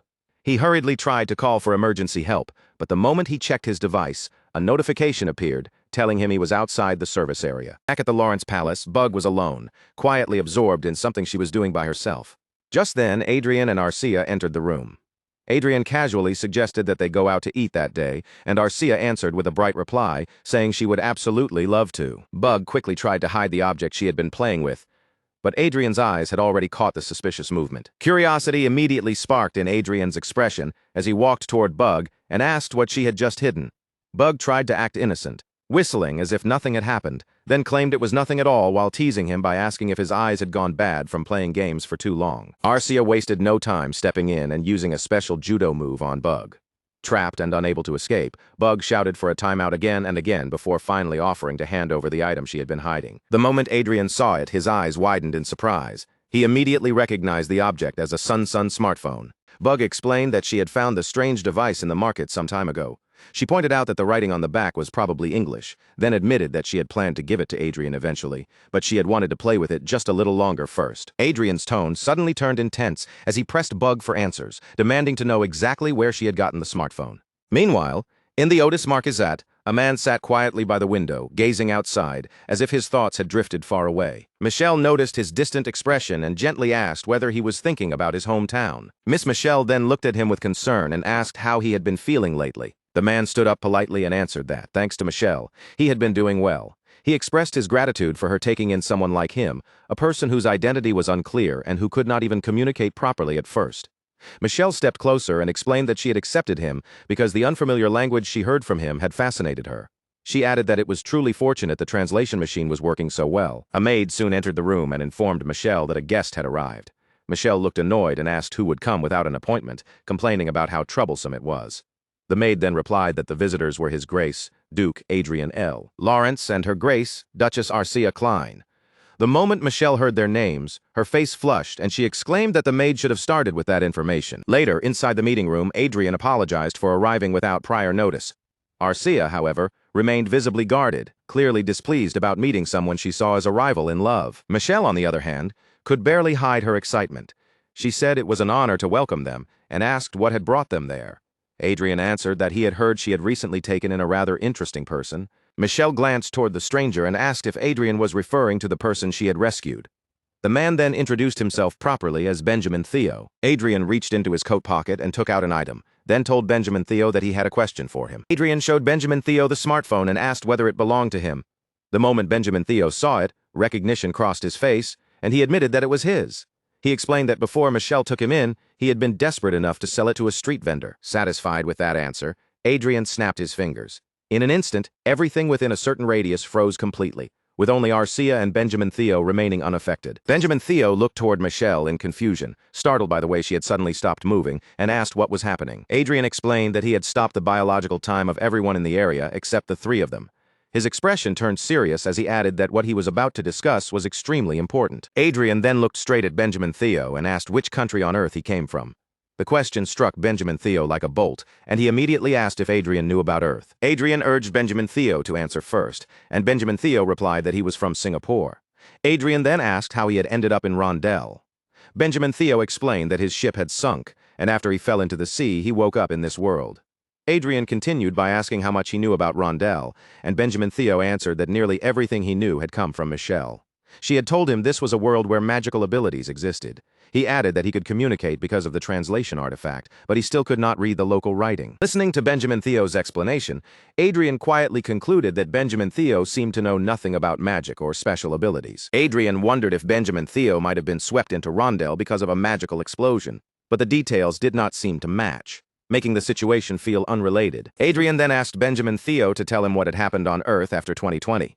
Benjamin Theo replied that although not much time had passed since then, those years had been incredibly significant. When Adrien questioned what Benjamin Theo meant by not much time, Benjamin Theo clarified that only 2 years had passed since 2020. While the conversation continued, Arcia quietly finished the snacks she had been eating. Adrien thought about that carefully. He was already 21 years old in Rondell, yet only 2 years had passed on Earth, which suggested a time difference of roughly 10 to 1 between the two worlds. Benjamin Theo then continued, explaining that 2020 had been a catastrophic year on Earth. Benjamin Theo described how natural disasters had battered the world one after another. Earthquakes, tsunamis, typhoons, tornadoes, and volcanic eruptions had caused destruction on a massive scale, leaving the international community almost completely paralyzed. He added that after those disasters finally began to settle, strange phenomena started appearing across the world. Adrien immediately asked what kind of phenomena Benjamin Theo was talking about. Benjamin Theo explained that a highly contagious and deadly virus had spread across the world. Even by 2022, containment remained difficult because the virus caused mutations, making the situation even harder to control. Benjamin Theo went on to explain that the disasters were not the end of it. Deadly poisonous zones had begun appearing across Earth, and mutated creatures started roaming those areas, making it dangerous for ordinary people to move freely. He added that although the military continued cleansing those contaminated zones, the world itself kept changing in strange ways. New landscapes, including entire islands and mountains, had suddenly appeared as if they had risen from nowhere. Adrien listened in silence, realizing just how much had happened on Earth during the 2 years he had spent living in Rondell. His thoughts drifted to his family back in Korea, wondering whether they were safe, and whether these events might be connected to the goddess's prophecy. Adrien thanked Benjamin Theo for giving him such valuable information. Benjamin Theo hesitated for a moment, studying Adrien's reaction, before carefully asking whether Adrien had also come from Earth. Adrien answered honestly, explaining that he had been born in Rondell, but he carried memories from a previous life as a Korean who had once lived on Earth. Benjamin Theo's eyes widened at that answer. He was clearly stunned to hear that Adrien had memories of Earth despite being a person of Rondell. Adrien then invited Benjamin Theo to come with him. He told him that, in all of Rondell, there was probably no one who could understand his strange situation better than Adrien himself. Adrien explained that returning to Earth was not something he could accomplish right now, but he would help Benjamin Theo settle into life in Rondell. Hearing that, Benjamin Theo's face brightened with hope as he asked if going back to Earth might truly be possible someday. Adrien said there was a chance it could be possible, adding that he himself held the key to Benjamin Theo's return. He promised to support Benjamin Theo's livelihood, but also warned him not to reveal Earth's secrets or stories to anyone unless Adrien gave him permission. Benjamin Theo accepted Adrien's condition without arguing and agreed to follow his instructions. After that, Benjamin Theo asked another question that had clearly been weighing on his mind. He wondered whether Rondell's magic could solve Earth's problems, including the poisonous zones and the deadly virus. Adrien answered with calm confidence, saying that problems like those could be handled quite easily with magic.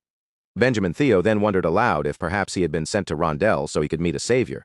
But Adrien immediately dismissed the idea as nonsense. With the important conversation finished, Adrien released the frozen biological time around them. The first thing Michelle noticed after time resumed was not the strange pause, but the empty dessert plates. She wondered aloud where all the sweets had disappeared to, while Arcia quietly turned her face away to hide her guilt. Adrien then calmly told Michelle that he would be taking Benjamin Theo with him. Michelle reacted with surprise, staring at Adrien as she questioned why he had suddenly decided to take Benjamin Theo away. Adrien then added one more unexpected condition. Michelle herself would also be coming with him to his palace. Michelle's shock lasted only a moment before excitement rushed across her face. She quickly confirmed that she would prepare to leave at once. Arcia, standing nearby, shot Michelle a terrifying death glare. Unfortunately, everyone else completely failed to notice it. Adrien quietly reflected that Michelle had come strangely close to fate itself. The coincidences surrounding her felt too convenient, making him wonder whether they were truly accidental. Because of that, Adrien decided it would be safer to keep Michelle close, where he could watch over the situation and prevent any unexpected trouble. Arcia, however, offered a much colder solution, suggesting they should simply eliminate Michelle. Later, Michelle went to her father and announced that she would be leaving. Marcus Otis immediately looked worried, demanding to know what kind of trouble Michelle intended to cause this time. During a virtual meeting elsewhere, one of the participants angrily asked whether they were truly going to let the Lawrence Magic Tower continue running wild. He pointed out that, in just the past month, The amount of goods purchased by the tower had already reached nearly 60% of the previous year's total. The same participant continued, saying that the number of force engines sold by the Lawrence Magic Tower had surpassed the entire international order volume from the year before. He insisted that sanctions had to be imposed, warning that if they did nothing, the entire international market would fall into the hands of one single power. The speaker was none other than André de Crozon, the crown prince of the Crozon Empire. Among the people attending the meeting, Duchess Olivia directly questioned whether the Crozon Empire had any brilliant plan to solve the problem. Addressing Crown Prince André head-on, she waited for his answer, and André proposed using anti-dumping tariffs. André explained that anti-dumping tariffs were taxes placed on foreign products sold at unfairly low prices. In his view, such tariffs existed to protect domestic markets and prevent foreign companies from disrupting the balance through excessively cheap goods. Olivia responded that anti-dumping tariffs were ultimately imposed by the countries buying the goods. From their perspective, purchasing force equipment at a low price was a benefit, so there was no reason for them to side with the Croissant Empire. André smiled coldly and asked whether they could simply force those countries to align with their interests. André elaborated that most of the countries buying Vanguard equipment had only mediocre national power. If everyone present worked together and pressured them, the issue could be resolved easily. Olivia asked whether he was suggesting they pressure other nations and extort money from them, calling such behavior unworthy of a crown prince. André responded with sarcasm, implying that if Olivia wished to stand on moral principles as a fellow believer, perhaps she did not need to be part of the discussion. Irritated by his words, Duchess Olivia questioned what authority André thought he had to judge her presence. She asked whether he truly believed he was the master of the assembly. At that point, another participant stepped in to calm the argument. It was Marchioness Cordelia Winfred of the Brigham Empire, the master of the empire's second-largest magic tower. Cordelia made it clear that she had difficulty accepting the crown prince's proposal. She said they could argue about dumping and request voluntary cooperation, but pressuring foreign countries into sanctions crossed the line into an unacceptable illegal act. Others in the meeting agreed, saying André's suggestion had gone too far. After the meeting ended, André could no longer hide his frustration. He groaned in anger, hurled a vase across the room, and complained that the others were acting as if the issue did not affect them, while his side was suffering massive losses. Crown Prince André seethed with disdain, furious at the arrogance of those who seemed to believe they could act however they pleased without consequences. He then ordered one of his subordinates to contact Count Triss immediately. The subordinate acknowledged the command, and André's anger hardened into determination. He vowed to show them exactly what happened when someone dared to provoke the Croissant Empire. In the capital city of Rondell, Crown Prince Michael van Reinhardt stood before an assembly of nobles and delivered grave news. He announced that the Viscounty of Paran had fallen roughly 2 hours earlier after a surprise attack launched by Count Triss, a margrave of the Croissant Empire. Michael van Reinhardt explained that Count Triss had mobilized 200 vanguards and seized the Lord's castle. The Croissant Empire, however, denied all involvement and claimed it had nothing to do with the attack. The nobles erupted in outrage, demanding to know how a margrave could move troops without the emperor's orders, and declaring the incident a clear provocation by the empire. Adrien listened quietly, thinking about how often the Croissant Empire had caused trouble. He wondered what deeper motive might be driving them this time. Even so, he expected the kingdom's response to remain fairly predictable: form a reclamation force to recover the territory and issue diplomatic protests. Then Michael van Reinhardt turned directly to Adrien and called on him to capture Count Triss's territory. Adrien was caught off guard by the unexpected order and questioned it at first. But after a moment, he accepted, realizing that Crown Prince Michael van Reinhardt had a very different temperament from the previous king. A smile slowly appeared on Adrien's face as he made up his mind. If Count Triss had committed such crimes, then Adrien would make sure he paid the price. Several nobles immediately protested and urged Michael van Reinhardt to reconsider, but the Crown Prince brushed aside their concerns. He declared that the Reinhardt kingdom would no longer tolerate threats from the Croissant Empire. Michael van Reinhardt emphasized that they had to show the empire clearly that every provocation would come with serious consequences. Marquis Otis then asked whether this could lead to an all-out war. Michael van Reinhardt smiled and replied that if it came to that, the kingdom would accept it. Michael van Reinhardt then introduced Gabriel James, the 6th Grand Master of Rondell and a former Marquis, revealing him as one of the kingdom's hidden strengths. He also announced that restrictions on the number of vanguards and sky fortresses each lord could possess would be lifted, leaving everyone in the hall stunned. Meanwhile, in the Viscounty of Piran, Count Triss's soldiers were spreading terror through the territory. They tortured civilians, set buildings ablaze, and looted anything they could get their hands on. A red-haired soldier stood proudly amid the chaos and declared that from that moment on, this land belonged to the Croissant Empire, demanding that the citizens serve them properly.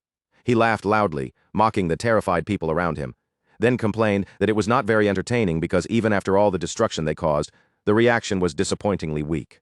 He said this should have been their chance to dominate the territory and gain glory. Yet things were not turning out as exciting as he had expected.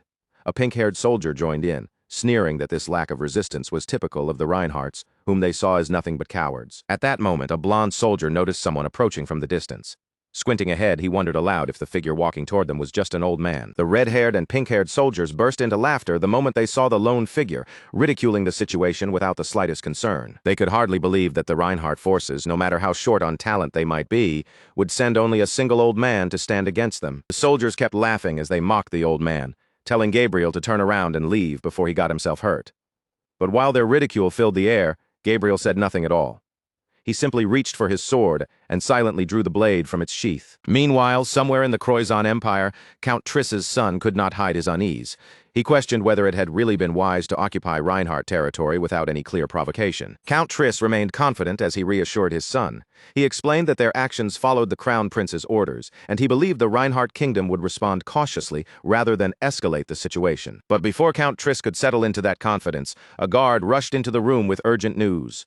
The guard reported that the pier in the Viscounty had already been reclaimed by a single Grand Master. Count Triss froze in shock, unable to understand how such a person could exist within Reinhardt's forces. For the first time, he began to wonder if the kingdom had been hiding powerful forces all along. Before Count Triss could properly react, the castle's defense system suddenly blared an alert. Intruders had been detected inside the castle, and worse, they had somehow slipped past the defenses. The situation rapidly spiraled out of control as more reports came in one after another. Their forces were taking heavy losses, and several vanguards had already been destroyed. Count Triss's son trembled in fear and called out to his father, desperate for direction. But Count Triss urgently told him to run, ordering him to evacuate immediately. When his son panicked and asked what would happen to his mother and older sister, Count Triss answered bitterly that they had no other choice. He told his son to hurry and follow him before it was too late. As Count Triss and his son ran down the corridor, the side wall suddenly exploded inward. Through the shattered stone and dust, Adrien and Arcia appeared, and Adrien demanded to know where Count Triss thought he was running. Count Triss, shaken by Adrien's sudden arrival, addressed him as Duke Lawrence and questioned why the castle was being attacked just because they had invaded a border territory. Adrien sighed at the excuse and brushed it off, reminding him that Count Triss's side had been the one to attack first. Count Triss trembled as he asked whether the Reinhardts, led by Duke Adrien Lawrence and Arcia Klein, were truly planning to wage war against the Croizon Empire. Adrien answered coldly that there was no reason they could not. Then he added that there was one thing far more certain than whether a war would break out. Before anything else could happen, Count Triss would die. Adrien laughed with a wild edge in his voice, making his intentions unmistakably clear, while Arcia stood behind him and showed exactly how Count Triss's end would come. Count Triss and his son were both overwhelmed with terror as part of the castle erupted in a massive explosion. Flames roared outward, and the deafening blast shook the entire place. The news later reported that provocations from the Croizon Empire had almost become an annual occurrence. Even so, no one had expected the Reinhardt kingdom to respond with such overwhelming force this time. Count Triss's territory was reduced to ashes in a single night. Afterward, the Reinhardt kingdom appointed Grand Master Gabriel James, now elevated to Duke Gabriel James as commander of the eastern border. When this news reached André de Croizon, the crown prince of the Croizon Empire, his rage exploded. He demanded to know whether the Reinhardt kingdom had lost its mind and why they had suddenly begun acting so aggressively. A soldier reported that a few days earlier there had been word that the first prince of the Reinhardt kingdom had taken charge of state affairs. The soldier speculated that unlike the previous king, the prince seemed determined to take a much more aggressive stance. André's anger deepened as he remembered his own past struggle for the throne against the second prince. He admitted to himself that he had underestimated the first prince, once dismissing him as someone insignificant. Now, however, André realized the prince was far more cunning and dangerous than he had expected, and the combination of Adrien Lawrence and the first prince had become a serious threat. André resolved that he would have to act before the first prince formally ascended the throne and became king. Soon, the news announced that 7 diplomats from the Reinhardt Kingdom's embassy had been killed in a brutal attack. At the same time, the Croizon Empire's army had begun adding more forces along the borders of the Reinhardt Kingdom. The entire situation raised one terrifying question.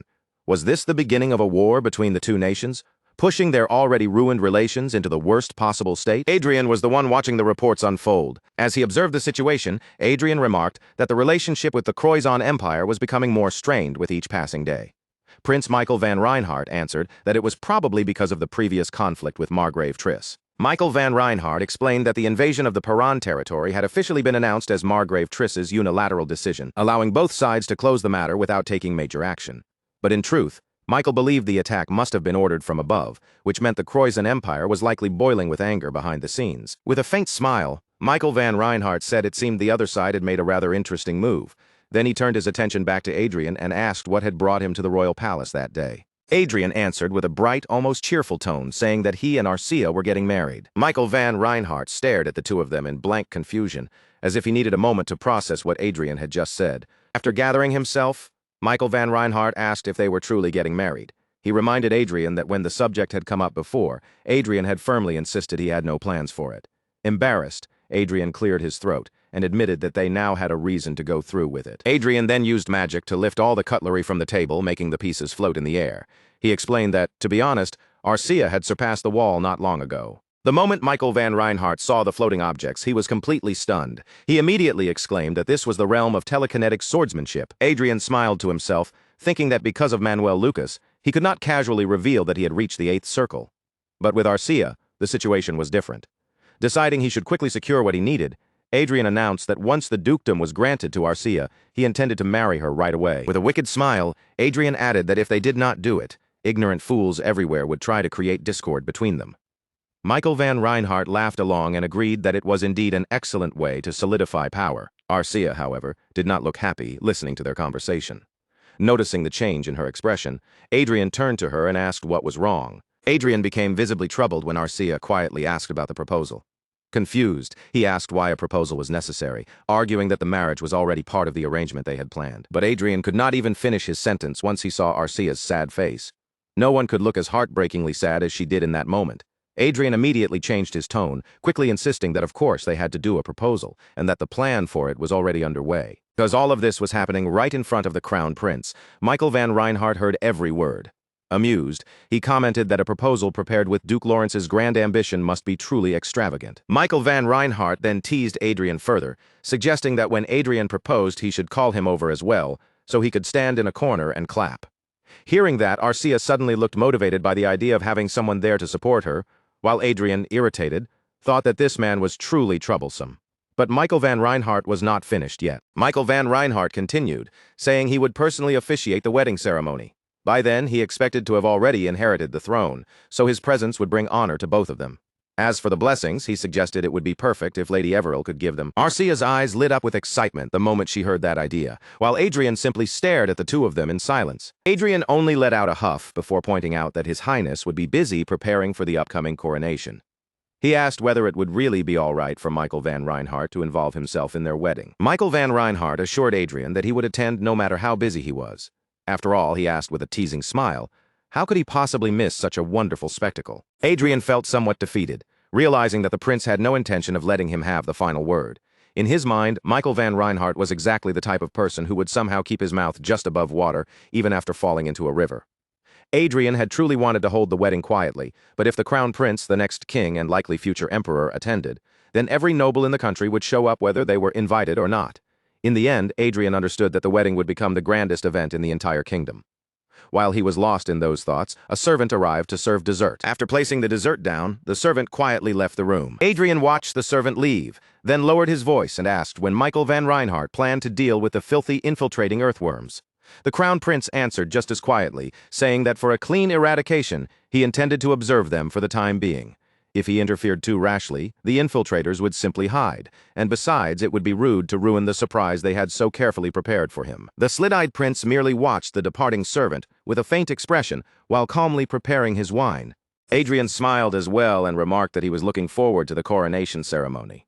At last, the day of Crown Prince Michael van Reinhardt's coronation arrived. As Crown Prince Michael van Reinhardt prepared for the coronation, nobles from every corner of the kingdom began arriving one after another, their luxurious cars rolling through the capital in a dazzling display of wealth and status. The streets were filled with commoners, swept up in festival excitement, cheering and celebrating the historic day.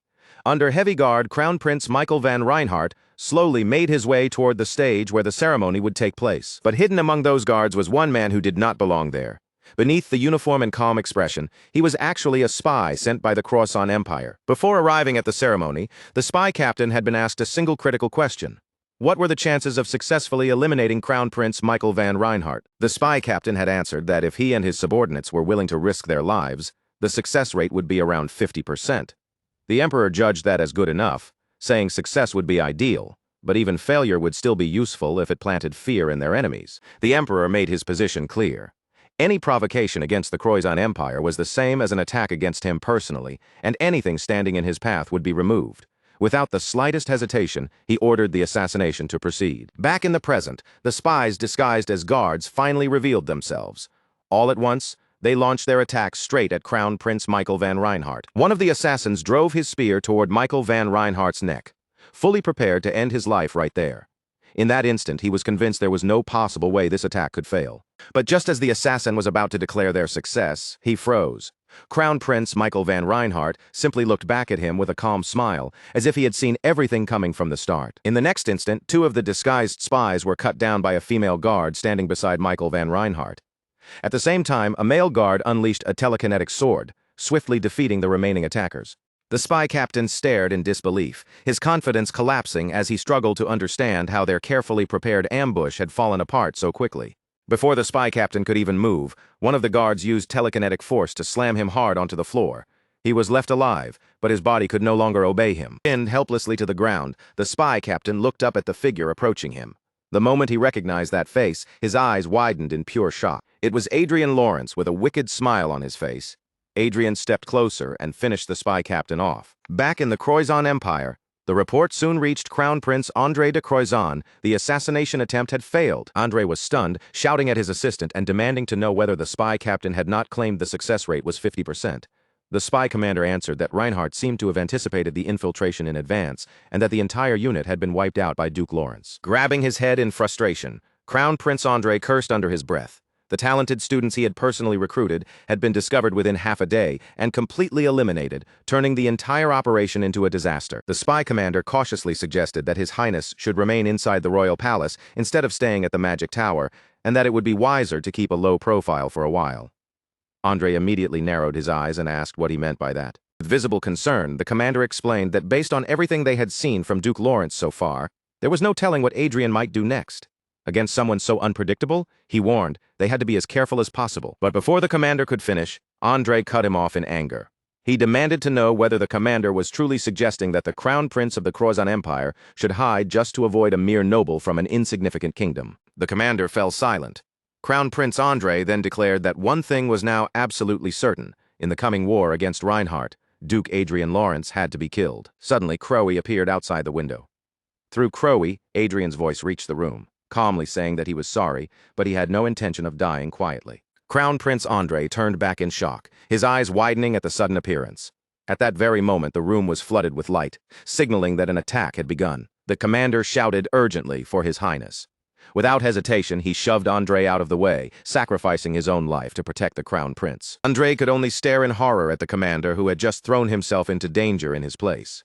Moments later, several soldiers rushed into the room and immediately shouted for everyone to protect His Highness. Crowe looked at the result and remarked that it was a pity. Then, with a menacing glance, Crowe warned that from now on it would be wise for André to always watch his back. After delivering that threat, Crowe disappeared without a trace. Crown Prince André was left on the floor, visibly trembling from fear and rage.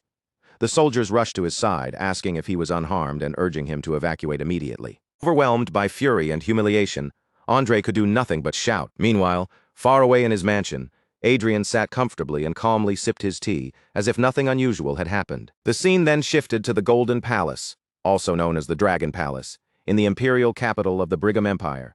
There, the emperor requested a report, and Earl Alfred answered respectfully. Earl Alfred explained that the first prince of the Reinhardt kingdom, Michael van Reinhardt, had officially been crowned as the new king of Reinhardt. She added that, although there had been reports of an assassination attempt during the coronation ceremony, the ceremony itself appeared to have continued without any major disruption. Earl Alfred continued by saying that the most likely person behind the assassination squad was Crown Prince André de Croizon of the Croizon Empire.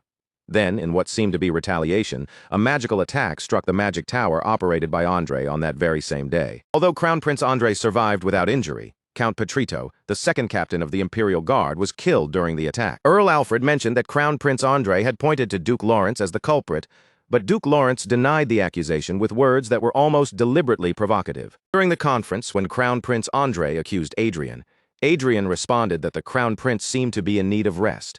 He then added that if he had truly decided to eliminate André, the Crown Prince would not be standing there speaking so freely.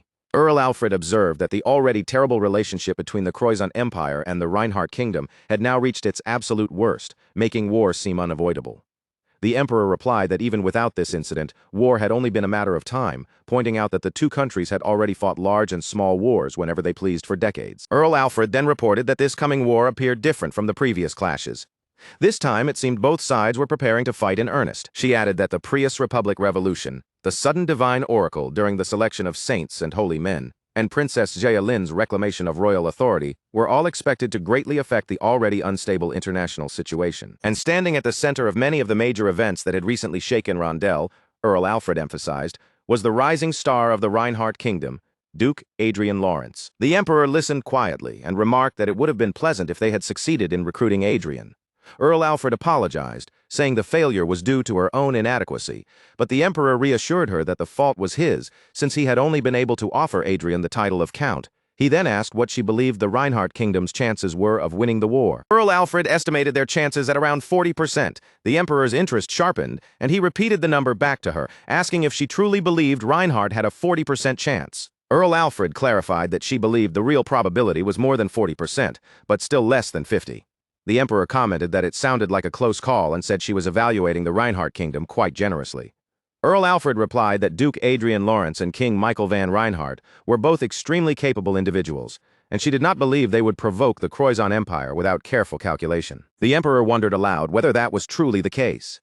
If the Reinhardt Kingdom actually managed to win the war, he said, it would be a very interesting outcome. Back in the Reinhardt Kingdom, King Michael van Reinhardt declared that the time had come to put an end to the Croissant Empire's increasingly severe tyranny. He stated that this war would not stop at the level of a small regional conflict. Instead, it would become an occupation war, where territory would be taken and held. Inside the conference room, one member hesitantly asked whether they should seek support from their allied nations. Another suggested that since the Brigham Empire had offered to provide weapons at a low price, they should accept the deal. Someone else immediately cut in with excitement, saying that was excellent news and that the kingdom's military strength would rise dramatically. Finally, Adrien made one last point clear. If they accepted that proposal now, then once the war was over and victory was in their hands, they would no longer have any real grounds to refuse whatever demands the Brigham Empire placed before them. King Michael van Reinhardt nodded in agreement with Adrien's reasoning. Duke Lawrence was right. Selling massive amounts of weapons at extremely low prices right before a war was, in practice, no different from offering direct support. And in that sense it was the same as receiving aid from any other allied nation. One uneasy member began to speak, his voice filled with doubt, but the king answered before the uncertainty could spread any further. This time, they would fight using only the strength of their own kingdom. And if Croissant's goal was to drain Reinhardt's national power through war, then Reinhardt's goal would be nothing less than the complete destruction of the Croissant Empire. The moment those words left the king's mouth, the entire room froze. Every member present stared in stunned silence, as if they could hardly believe what they had just heard. One noble finally broke the silence, asking whether His Majesty truly meant that they intended to conquer the Croissant Empire itself.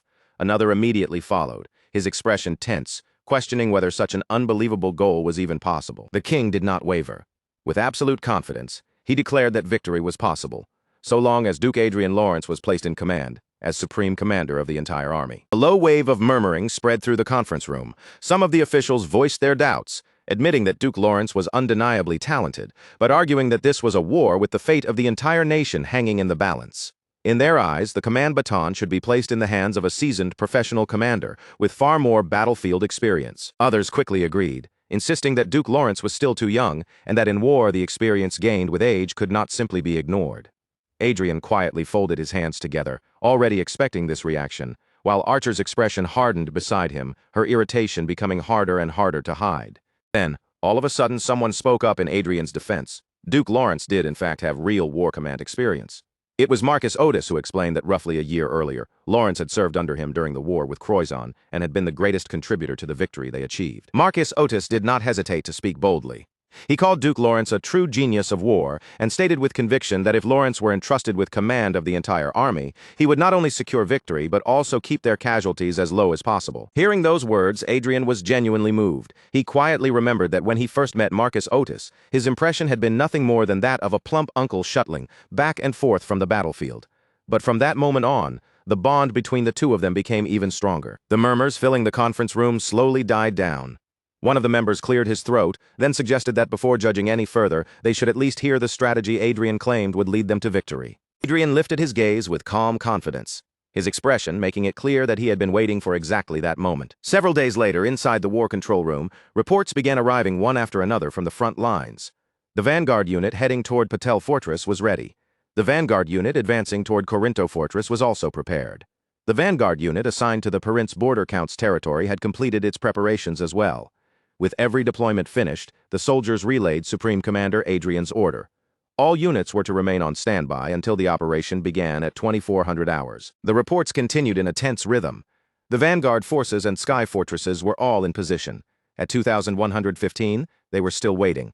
At 2245, still no movement. At 2352, the silence held. Then the clock reached 2358, then 2359, and at last 2400. Adrien calmly opened his mouth to give the order to begin the operation. But before he could even finish speaking, a series of violent explosions erupted around the palace, shaking the surroundings all at once. A guard burst into the king's chamber in a panic and urgently reported that the Reinhardt kingdom had launched a surprise invasion. The king recoiled in shock, fear flashing across his face as he demanded to know what had happened and how the situation had turned so suddenly. At the same time, Adrien calmly marked the Reinhardt kingdom's invasion of the Croizon Empire on the magic calendar. Then he turned to Arcia and instructed her that every territory in the Pathnir and Arkness regions had already been left empty, meaning she could advance straight into the Trias region. Adrien explained that the enemy force consisted of roughly 5,000 vanguard troops and 50 sky fortresses. If Arcia divided her unit into three and struck from three directions at once, the target should fall without much difficulty. He added that he would send her the attack route immediately. And Arcia wasted no time, sprinting off while acknowledging that she understood. Next, Adrien gave orders to Duke James. An enemy ambush unit was hiding near Count Gent's territory in the Arciola Mountains, and among them were 5 self-destructing sky fortresses, so he needed to proceed with caution. Duke James accepted the warning at once, muttering that it had been dangerously close. As Adrien continued issuing orders and directing the war from the command room, 2 administrative officials stood behind him, watching in amazement. One whispered that it was unbelievable how he remained with the Third Army, while simultaneously controlling the movements of both the First and Second Armies. Adrien did not pay their astonishment any attention. In his mind, the situation was simple. With his skill active, identifying enemy ambushes and spotting weak points across the battlefield became almost effortless. The power Adrien was using was Sonic Black Eagle. Its basic option granted physical attack ability, while its first skill allowed vision sharing. The second skill enabled magic sharing. The third created clones, and a fourth skill still remained unrevealed. Reports from the front line soon came pouring in. The First Army had confirmed and completely wiped out the Empire's ambush unit without taking a single casualty. The Second Army had broken through the Pathnir and Arkness regions and had already begun fighting enemy units in the Trias region. Following the Supreme Commander's instructions, the battle was developing overwhelmingly in Reinhardt's favor, and the fighting was expected to be finished within 30 minutes. The administrative officials could barely contain their excitement. They praised the Supreme Commander for preventing losses that could have been disastrous. Behind them, Marquis Otis looked especially thrilled because he had been the one person who had fully supported Duke Lawrence's appointment as Supreme Commander from the very beginning. Meanwhile, back in the Croizon Empire, the king was overwhelmed with frustration as one defeat after another reached his ears. The battlefront was spreading far too quickly, and their losses were piling up so fast that they did not even have time to withdraw their troops properly. Grinding his teeth, the king sank into a feeling of helplessness, unable to understand how the enemy's movements could possibly be so precise. One commander compared it to the entire imperial territory being seen through as if by clairvoyance. He suggested that this had to be the work of the enemy's supreme commander, especially since similar reports had come in during the previous year's border war with the Reinhardt kingdom, when every ambush and every operation had been discovered in advance. King Croizon's frustration boiled over. He declared that this entire disaster had been caused by one single person, Duke Lawrence. Deep inside, the king remembered laughing when he first heard that Duke Lawrence had been appointed supreme commander of the Reinhardt army. At the time, he had mocked Reinhardt for entrusting the position to a rookie. But now he could only wonder whether their plan to seize the advantage through a surprise attack had completely collapsed because of that very man. Unable to contain his rage any longer, he slammed his hand down onto the table and clenched his fist tightly, calling the entire situation an unbearable humiliation. Then the king ordered his commanders to contact the 4 countries bordering the Reinhardt kingdom and demand that they place pressure on Reinhardt. Ideally, they would launch attacks of their own, but at the very least, they needed to create visible military movements. He made it clear that the cost did not matter, no matter how much money had to be spent. The commanders immediately agreed. After that, the king summoned Edgar Crimson. Edgar stepped forward and answered calmly, making it clear that he was listening. Edgar Crimson, the Grand Master of the Croizon Empire, was informed that a special operations unit would be placed under his command.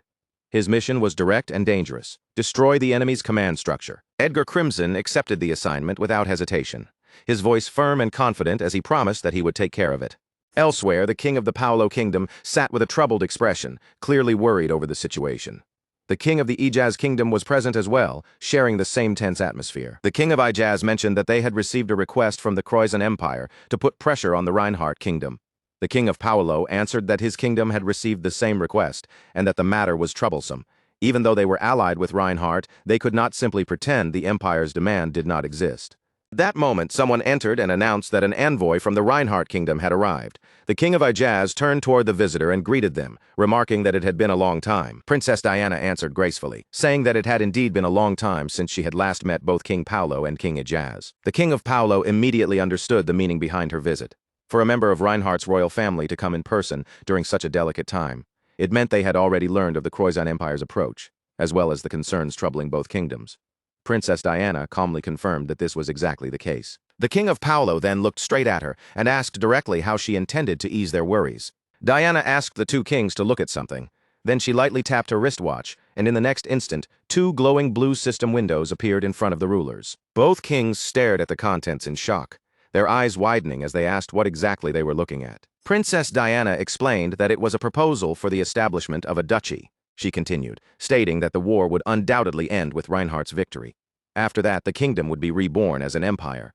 Once that happened, its existing relationships with allied nations could become unclear, so Reinhardt was considering the creation of a buffer zone to stabilize the situation. When one of the kings asked whether that buffer zone would be the duchy, Diana confirmed it. She then added that His Majesty had said that if the war ended in victory, a portion of the profits would be shared with their allied nations. In other words, simply refusing the Croizon Empire's request would already be an enormous help to Reinhardt. The two kings exchanged uneasy looks, weighing the offer in silence. Then King Paolo Afrikov finally spoke, declaring that they would ignore the Croizon Empire's request. After that, he asked who Reinhardt intended to appoint as the ruler of this new duchy. With a soft, confident smile, Princess Diana revealed the answer: Duke Lawrence, the saint of the Reinhardt kingdom. Meanwhile, Edgar Crimson, Grand Master of the Croizon Empire, had at last arrived at the location of the Reinhardt Kingdom's War Operation Command Base. Inside the command base, Adrien was taking a rare moment to relax when a high-ranking Imperial soldier carefully approached him. With the war already leaning in their favor, the soldier asked what should be done with the Croizon Empire if Reinhardt truly emerged victorious. Adrien answered without any hesitation. Before anything else, the entire imperial family, the nobles who supported them, and every major figure holding the empire together would have to be removed from power completely. The soldier hesitated, then cautiously asked if exile or lifelong imprisonment might be possible instead. Adrien fell silent for a brief moment, thinking it over before admitting that King Michael van Reinhardt would make the final decision. But personally, Adrien believed they could not afford to leave even a single spark behind. That cold, decisive answer made the soldier's expression tighten. A sudden fear crossed his face, as if he had just realized that someone close to him might be counted among the opposing faction's important figures. Adrien noticed the change immediately. His gaze sharpened, and without saying much, he stepped closer to the man, causing the soldier to stiffen in surprise. The soldier hurriedly began to explain himself, saying that if he had offended Adrien in any way, that had never been his intention. But before he could finish, Adrien shoved him backward and warned him that if he kept standing there, his body would be riddled with holes. Very next instant, a crimson beam of destructive energy tore through the spot where the soldier had been standing. It blasted straight through the area, leaving behind a huge smoking hole. The nearby soldiers immediately fell into panic. Shouts broke out all around the command base as everyone tried to understand what had just struck them and where the attack had come from. Adrien turned his eyes toward the rear and calmly identified the attack as swordsmanship. In that same moment, he realized who had arrived, the Grand Master of the Croizon Empire. Behind the destruction stood Duke Edgar Crimson. The enemy assault on the command base began at once, and the surrounding soldiers called out to Adrien in alarm. Adrien warned them that Duke Edgar Crimson's target was him, then ordered them not to come any closer unless they wanted to be dragged into the fight. Reports crackled through the radio one after another. The main fortress had been hit. Both the upper and lower armor had been pierced. The lower bombardment unit had been destroyed. Another voice immediately announced that the enemy attack point had been designated and that counter-bombardment was now beginning. Edgar Crimson looked over the battlefield and remarked that it was quite a spectacle. Meanwhile, someone floating in the air complained that they were risking their life just trying to block the bombardment. Edgar apologized to Supreme Elder Iris, admitting that attacks on that scale were not something even a Grand Master could simply stop. The one hovering in midair was Supreme Elder Iris of the Beastman Nation, a member of the Elysia Allied Nations. Even she could only admit that if the bombardment continued at that pace, 5 minutes would be the absolute limit of how long she could hold out. Edgar Crimson declared that he would end things quickly. His Grand Master-level aura surged around him, and 3 swords moved at once under his control before launching forward, carving through everything in their path. Adrien slipped past the attacks, but the relentless assault clearly annoyed him. The blades kept chasing him through the air, forcing him to keep moving. One of the swords shot toward him at terrifying speed, but Adrien simply reached out and caught it with his bare hand. Edgar Crimson's eyes widened in shock at the unbelievable sight. Adrien went even further, catching all 3 swords one after another before tossing them straight into a portal. To him, it felt almost absurd, like fishing with sword handles as bait. The radio soon reported that both the posture control system and the main engine had been destroyed. Adrien immediately told his subordinates that he would head outside and respond separately, and from that point on, the vice commander was to take charge of all forces. The soldier hearing this could not hide his panic. Then the radio delivered an even worse report. The fortress was falling. All crew members were ordered to brace themselves and prepare for impact. With both sides of the sky fortress badly damaged, Adrien teleported outside. Floating in the open air with his magic staff in hand, he looked down at the forces gathered against him and arrogantly remarked that they had brought quite an impressive number just to kill one person. Then Adrien noticed Supreme Elder Iris hovering nearby. His tone turned playful as he pointed out her presence, along with the fact that the Elysia allied nations seemed to be supporting the Croissant Empire. Startled, Supreme Elder Iris quickly clarified her position. She insisted that this was only her personal activity and that she had no intention of directly attacking Adrien herself. Adrien thought to himself that even if she claimed she was not attacking directly, she was already far too deeply involved in the battle to call herself uninvolved. Even so, Adrien answered with a regretful expression. In a gentle voice, he said it was unfortunate to see Supreme Elder Iris, someone he had always wanted to meet, standing on the enemy's side. At those words, Supreme Elder Iris's heart suddenly pounded hard in her chest, the unexpected warmth in Adrien's tone throwing her completely off balance. Adrien quietly checked her status window. Her observation interest was marked as interested, and her attitude, despite being on the hostile side, appeared favorable. Seeing that, Adrien judged that she would probably not interfere any more than necessary. Watching the exchange, Edgar Crimson's expression darkened. He accused Adrien of being arrogant and demanded to know why he could remain so relaxed while an enemy stood right in front of him. Adrien answered calmly, as if everything had gone exactly according to plan. He said it was simple. He had been waiting for this very situation. When Edgar asked what he meant, Adrien snapped his fingers. He explained that he had already seen through the Emperor's thinking. If the Croissant Empire wanted to turn the situation around, they would try to destroy Reinhardt's command structure, and when that happened, Duke Edgar Crimson was bound to be deployed. The moment Adrien snapped his fingers, several sky fortresses and vanguard units appeared around the battlefield. Reinhardt's Grand Master had arrived as well, along with Adrien's main forces and Arcia. Edgar Crimson's eyes widened as the reality sank in. The main forces of Reinhardt had already reached the battlefield. Adrien smiled at Edgar and said that now, at last, the fight felt evenly matched. The remark startled Duke Edgar Crimson, who immediately realized that Reinhardt's strongest pieces had gathered there. Adrien's mocking tone only made it clearer. Now the board was finally fair. Duke Edgar Crimson launched 3 aura swords straight at Adrien. Adrien replied that Edgar's plan must have been to kill him before reinforcements arrived, then casually deflected the incoming blades with his magic staff and dismissed the entire attempt as meaningless. In the next instant, Edgar Crimson appeared behind him. He declared that his sword kinesis would parry Adrien's defenses, calling Adrien a monster beyond common sense as he raised his blade and claimed the matter was settled. To Edgar, Adrien had to die right there. But Adrien turned toward him and did something so unexpected that even the Crimson Duke froze in shock. Sensing danger at the last possible moment, Duke Edgar Crimson immediately flashed backward, putting distance between himself and Adrien. Sweat ran down Edgar's face as he stared at Adrien, who was still flying in the air while spinning Excalibur in his hand. Adrien clicked his tongue with regret, saying it was a shame because he had almost caught him, and then he activated Excalibur. Duke Edgar Crimson gritted his teeth and cursed under his breath before lunging forward again.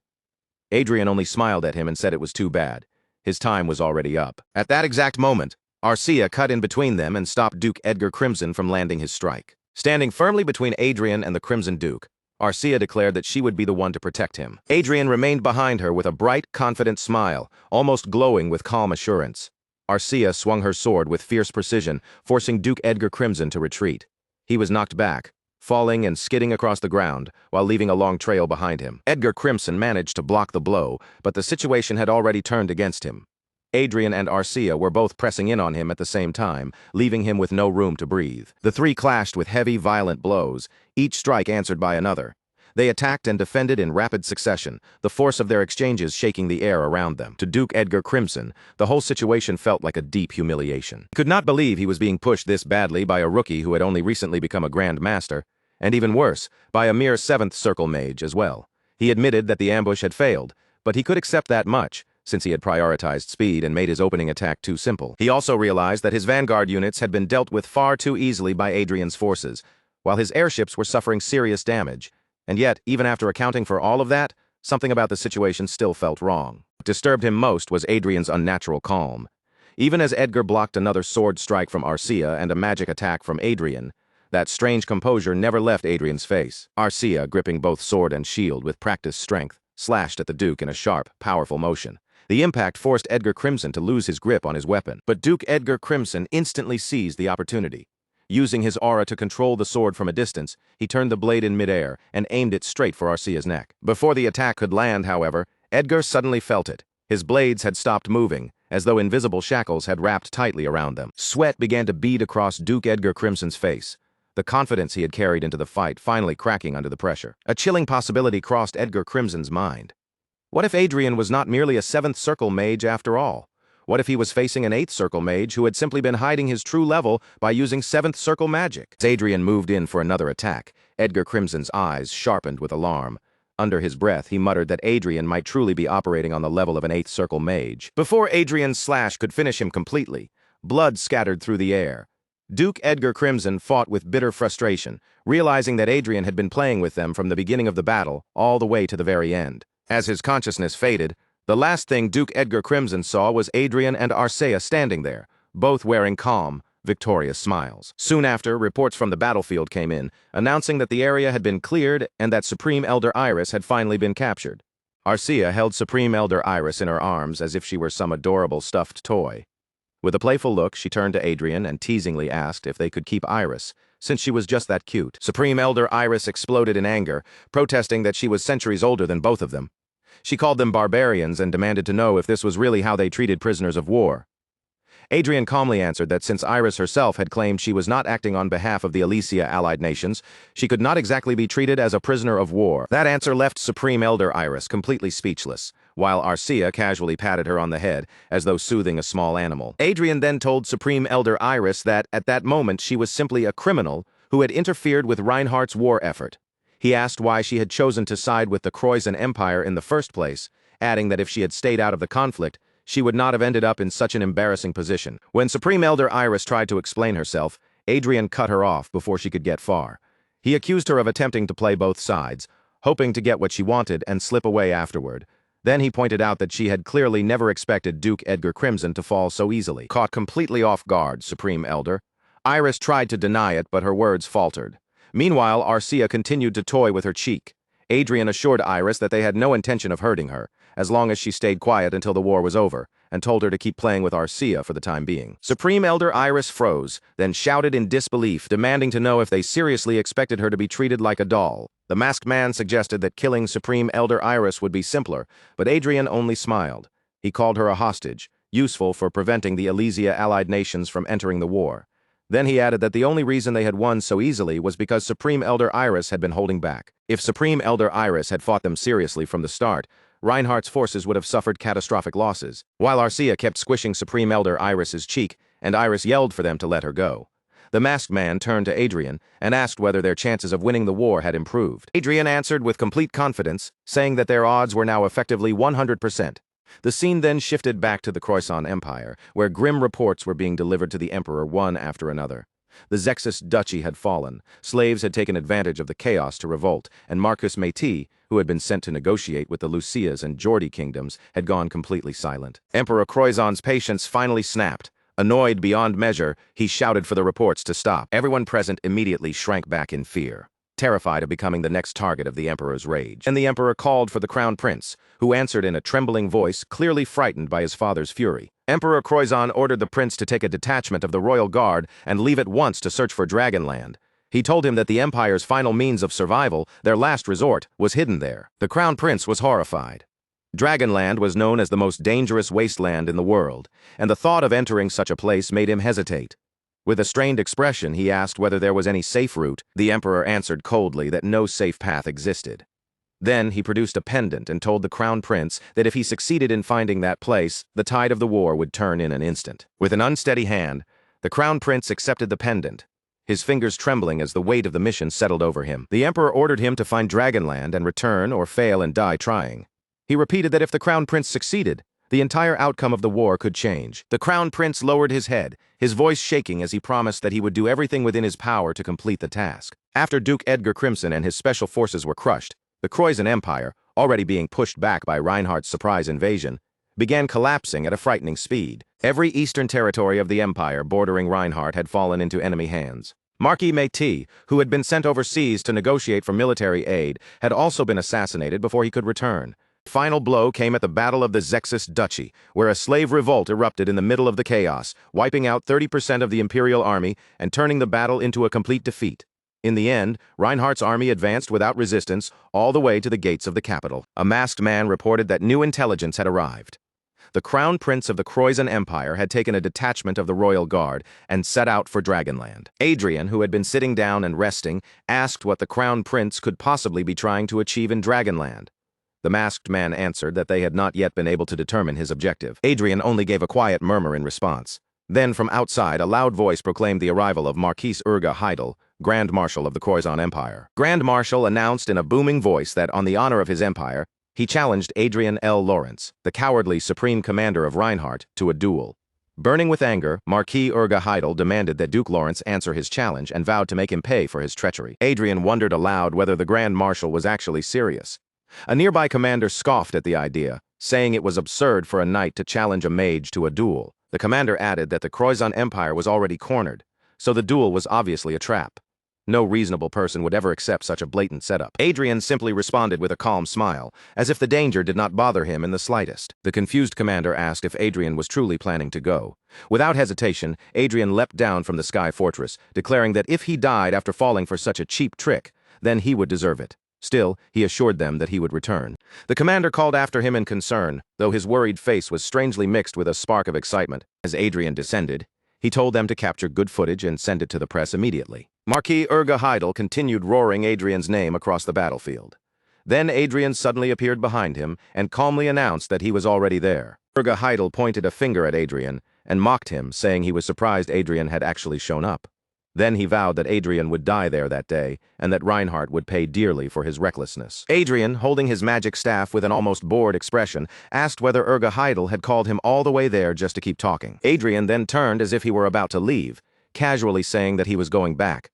Urga Heidel was instantly startled and shouted for him to wait, accusing Adrien of coming all that way only to run away. After clearing his throat and regaining his composure, Urga Heidel praised Adrien's courage and declared that their battle of honor should now begin. Adrien stopped and quietly reflected on how empty Urga Heidel's talk of honor really was.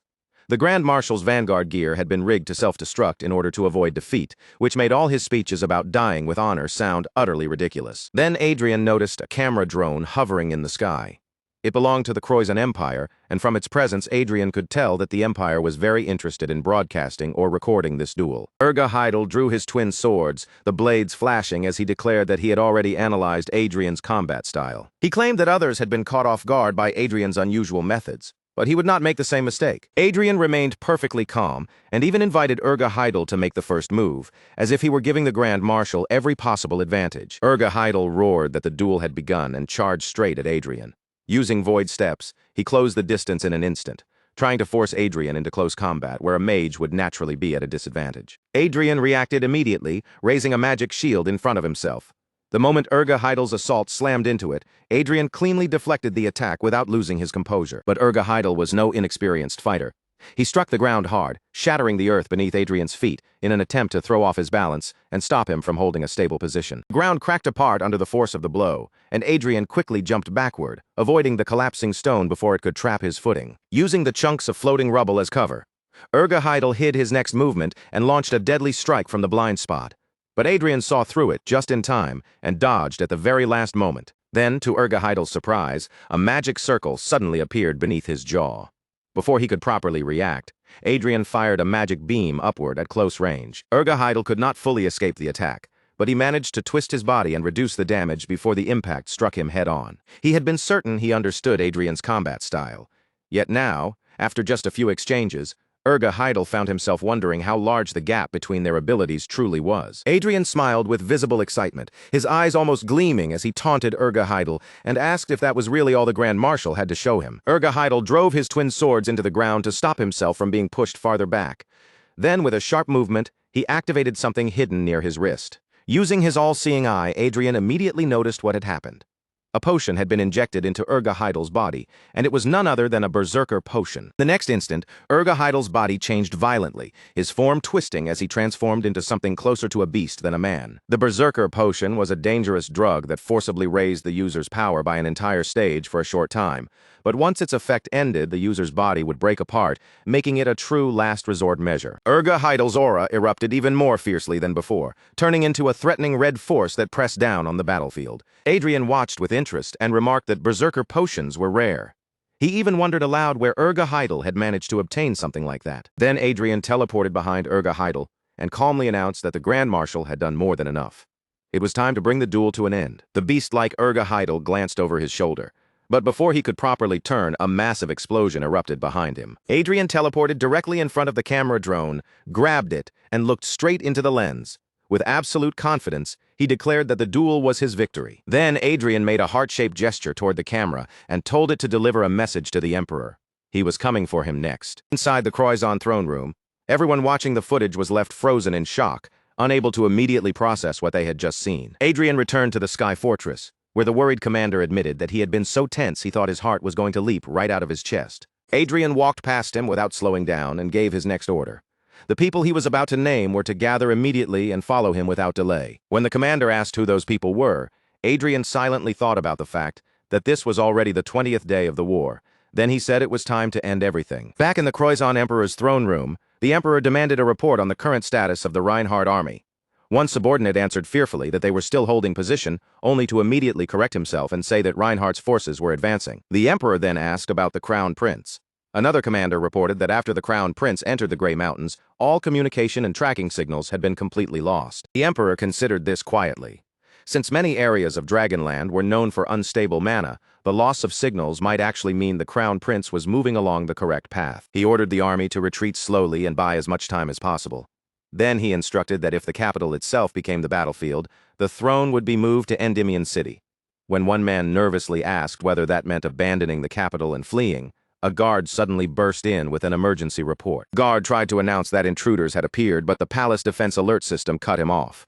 A warning echoed through the palace, naming Duke Adrien L. Lawrence of Reinhardt and 8 others as the intruders. The entire palace shook as the system declared that a small armed unit had broken through the capital's air defenses and entered the palace. The man who had spoken earlier stared in awe and fear, asking how Adrien could possibly have reached the palace so quickly when the duel had only just ended. The Emperor covered his eyes with one hand, then suddenly began to laugh like a madman, his voice echoing through the tense throne room. To the Emperor, this turn of events was not entirely bad. In fact, he saw it as an opportunity. He called Adrien an arrogant fool who had willingly placed his head inside the lion's mouth, then declared that the palace would become Adrien's grave. Meanwhile, the mage traveling with Adrien's group clearly felt uneasy.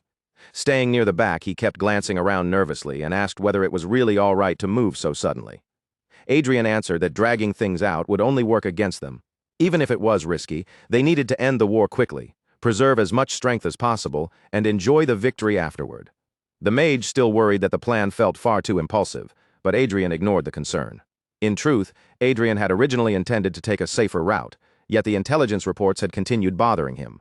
If the mission to Dragonland were truly unimportant, the Crown Prince and Royal Guard would never have been sent into such a dangerous place. That meant the risk had to be worth taking. And even if this move was reckless, Adrien knew they had to finish everything before the Crown Prince returned. Looking back at the nervous mage, Adrien told him not to worry, because sneaking in and taking down the enemy leader was his specialty. The mage could only let out a strained, nervous laugh. At that moment, the Croissant Emperor activated something called Mortal Mode. A heavy, powerful aura flooded the room where Adrien and the others stood, instantly shocking everyone. The mage cried out in alarm as the oppressive force closed in around them. Gabriel James looked around sharply and said it seemed the palace's intruder elimination system had activated. Adrien agreed, noting that powerful magic was flowing toward them from every direction at once. As Adrien examined the space around them, his expression grew more focused. The deeper he analyzed it, the more he realized that the palace interior had been turned into something close to hell itself. Once Adrien finished reading the structure of the magic, he told the group that the palace's intruder elimination system had 5 layers. The mage repeated the number in disbelief, unable to hide his shock at the scale of the trap. Adrien, still strangely cheerful despite the danger, instructed Arcia and Gabriel James to use their spirit swords and destroy the points he designated. Both of them immediately agreed without wasting a second. Arcia and Gabriel James struck separate locations in the room with precise, powerful blows. When the first barrier shattered, Adrien announced with bright satisfaction that the first stage had been cleared. The mage blinked in surprise and asked if it was already over, then admitted that it had been easier than expected. The masked man glanced around and wondered if they might actually pass through the system without much trouble. But Adrien's expression turned serious. He warned them that the second stage was coming and told anyone who could not endure it to retreat immediately. The mage and the masked man reacted in shock as the second barrier activated. The attack was called 8th Circle Mind Collapse, and its invisible pressure began striking directly at their minds. Gabriel James struggled to speak under the mental assault, but Adrien quickly lifted both the mage and the masked man with magic.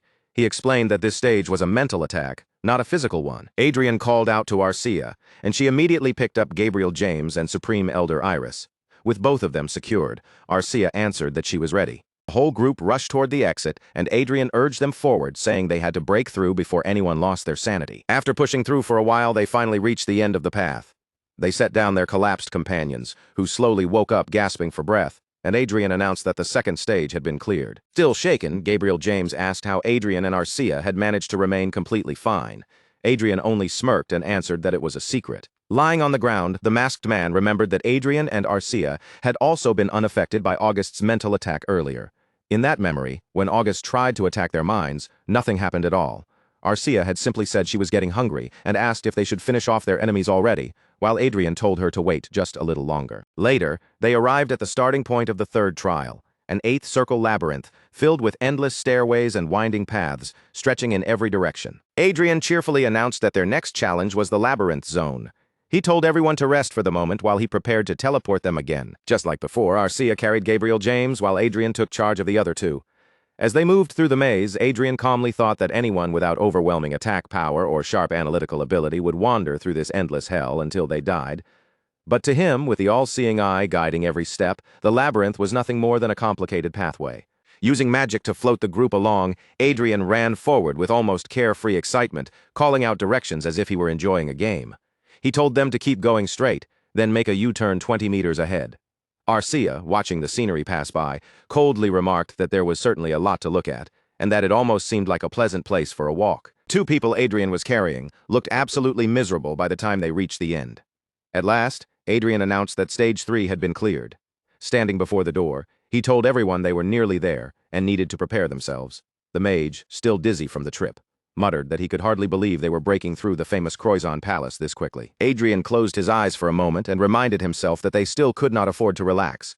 2 barriers remained ahead of them, and both were dangerous 8th circle spells, Inferno and Blizzard. The mage was stunned when he heard those names. His face tightened as he asked if Adrien meant the same fire and ice spells known as some of the most powerful magic in existence. Adrien confirmed it without hesitation. He explained that even if they used 8th circle magic of their own, breaking through those spells was not guaranteed. Then with a calm smile he added that fortunately they had a powerful defensive method prepared. The mage, both shocked and curious, immediately asked what kind of method that could be. Adrien answered that they had the strongest shield available, one that had once endured bombardment from hundreds of sky fortresses. At that moment, Arcia lifted up Supreme Elder Iris. Supreme Elder Iris made a confused little sound as she was raised into the air. Looking toward Adrien with growing suspicion, she asked what exactly he thought he was doing. Adrien replied with complete calm, telling Supreme Elder Iris that he was counting on her to serve as their shield. Supreme Elder Iris immediately shouted in protest, but before she could argue any further, an enormous circle of fire surrounded the group. Forced into action, Iris used cold water magic to protect everyone from the incoming flames. The spell, Spatial Flow, spread out into a huge transparent blue shield that swallowed the fire attacks before they could reach the group. Meanwhile, Arcia continued holding Supreme Elder Iris as if she were some kind of living tool. Adrien calmly watched the shield hold against the flames and praised it as magnificent. Supreme Elder Iris, on the other hand, screamed at them in pure fury. With Supreme Elder Iris's reluctant help, the group cleared Stage 4, but the atmosphere afterward turned awkward, and Iris herself looked completely drained from being used so shamelessly. Gabriel James looked at the result with admiration and asked if Adrien had planned all of this from the beginning. Adrien smiled lightly and answered that their precaution had simply worked out better than expected. As Arcia tended to Supreme Elder Iris and wiped her head, Iris muttered bitterly that she must have lost her mind. She had tried to take advantage of the Croissant Empire, only to end up being used as a towel, then a scarf, and now even a shield. Adrien told the group it was time to move on to the next stage. Supreme Elder Iris answered weakly, her voice barely holding any strength. As Supreme Elder Iris's exhausted voice faded, the group entered Stage 5, the Frozen Hell. Even then, Iris still screamed that Stage 4 had only just been cleared. Inside the Croissant Empire's throne room, the ministers shouted in panic as reports came in that Adrien's group was about to break through Stage 5 as well. Some wondered aloud whether the goddess had finally abandoned their empire. Emperor Croissant stared in shock, unable to accept that his carefully prepared traps were being cleared by the enemy with such unbelievable ease. He called for the Minister of War, who appeared before him trembling. The emperor ordered him to remain behind and command the palace troops, and the terrified minister could only obey. A ring on the emperor's finger suddenly reported that spatial teleportation was impossible. The emperor quickly realized that the enemy had already placed an anti-teleportation field around the area. The emperor then ordered his guard vanguards to use the emergency passage. Several terrified ministers begged to follow him, pleading desperately for mercy, but the emperor ignored their cries and fled without looking back. Adrien appeared behind the fleeing ministers and calmly asked where they thought they were going. Then Adrien raised his magic staff and cast a fire spell, burning down all the ministers who had tried to follow the emperor. The emperor turned back in terror. The moment he saw Adrien standing there, recognition flashed across his face, and he realized he was looking at Duke Lawrence. Adrien and his companions approached steadily. With polite composure, Adrien greeted the Emperor of Croissant and said it was an honor to finally meet him. The Emperor demanded to know what had happened to the Minister of War. Adrien answered casually that if the minister had stood in their way, he was probably already among the dead. After all, Adrien had been killing every noble and soldier he encountered without bothering to keep count. The Emperor's face twisted with rage, and he shouted that Adrien was an insolent, disrespectful man. Two vanguards in high-level armor immediately charged forward to attack. Adrien, however, remained calm and said that a man who was about to die did not need any more courtesy. The Emperor stared at Adrien in shock. Then, in the next instant, his head suddenly dropped, and blood spilled violently across the floor. Adrien looked down at him and gave the Emperor a brief farewell. Sometime later, a hooded man appeared with the Croissant Crown Prince and a guard. The guard led them down the corridor, showing them the way forward. Behind him, Crown Prince Andre smiled wickedly and thought to himself that his father should wait just a little longer because now Andre would be the one to take his place. Crown Prince Andre stepped into the throne room and called out for the Emperor. Raising his voice, he shouted for his father and announced that his proud son had completed his mission and returned. He declared that Adrien and the Reinhardt family had finally been destroyed. But when he noticed that the room was empty, Andre looked around in confusion and wondered aloud why no one was there. The hooded man beside him also scanned the room. His gaze soon settled on a bloodstain in the corner. Crown Prince Andre guessed that the enemy must have reached the gate and asked if everyone had already escaped. Clicking his tongue in frustration, Andre complained that soldiers should hold their ground even if it meant dying. Then he calmed down slightly and said that after defeating Reinhardt, they should hang the cowards who fled the palace upside down. At that moment, a voice interrupted him. Adrien spoke from nearby, asking who the man was before addressing him as Prince Andre. Andre instantly recognized the voice and shouted that it was Duke Lawrence. Anger and disbelief filled his face as he demanded to know why Adrien and his people were already there. Adrien ignored his shouting and turned away. Andre started to call out for his father, but before he could finish, a green aura sword flew straight toward him. Just before the blade could strike, someone caught it between two fingers. The sword stopped right in front of Andre's eyes. He froze in terror, unable to move as the blade hovered only a breath away from his face. It was the hooded man who had saved him.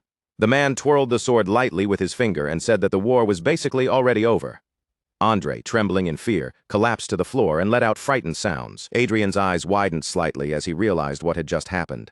The hooded man had caught Arcia's spirit sword with ease. Adrien activated his all-seeing eye, and the hooded man's information appeared before him in a blue window. His name was Blake Rugal. His title was Lord Master.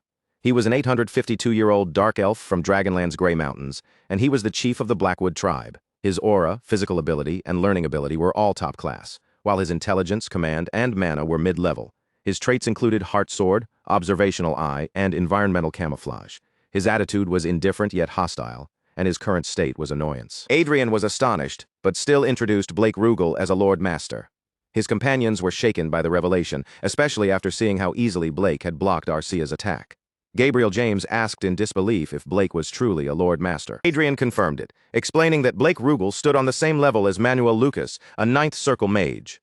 Inwardly, Adrien realized that this man was a trump card powerful enough to change the entire course of the war. Blake Rugal commented that Adrien had sharp eyes. Meanwhile, Andre was still panicking and demanded to know what had happened to his father. Then one of Marquis Quan's followers escaped from the masked man and ran toward Andre, shouting that His Majesty had been murdered. The follower cried out for revenge, desperately urging them to kill the enemy standing before them. Andre could barely accept what was happening.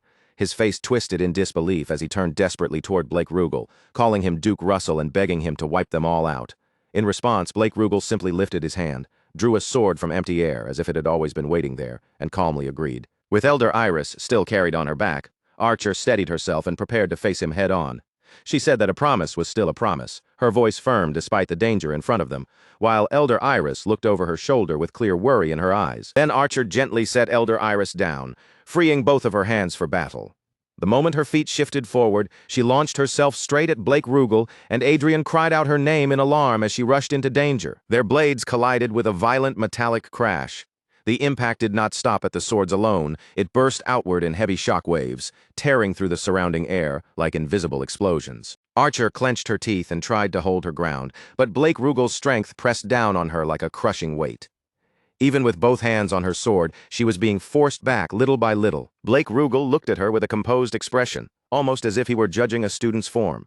He admitted that she was not bad, but added that her movements were still too unpolished and rough. Before Archer could properly react, Blake Rugal's blade flashed through the air.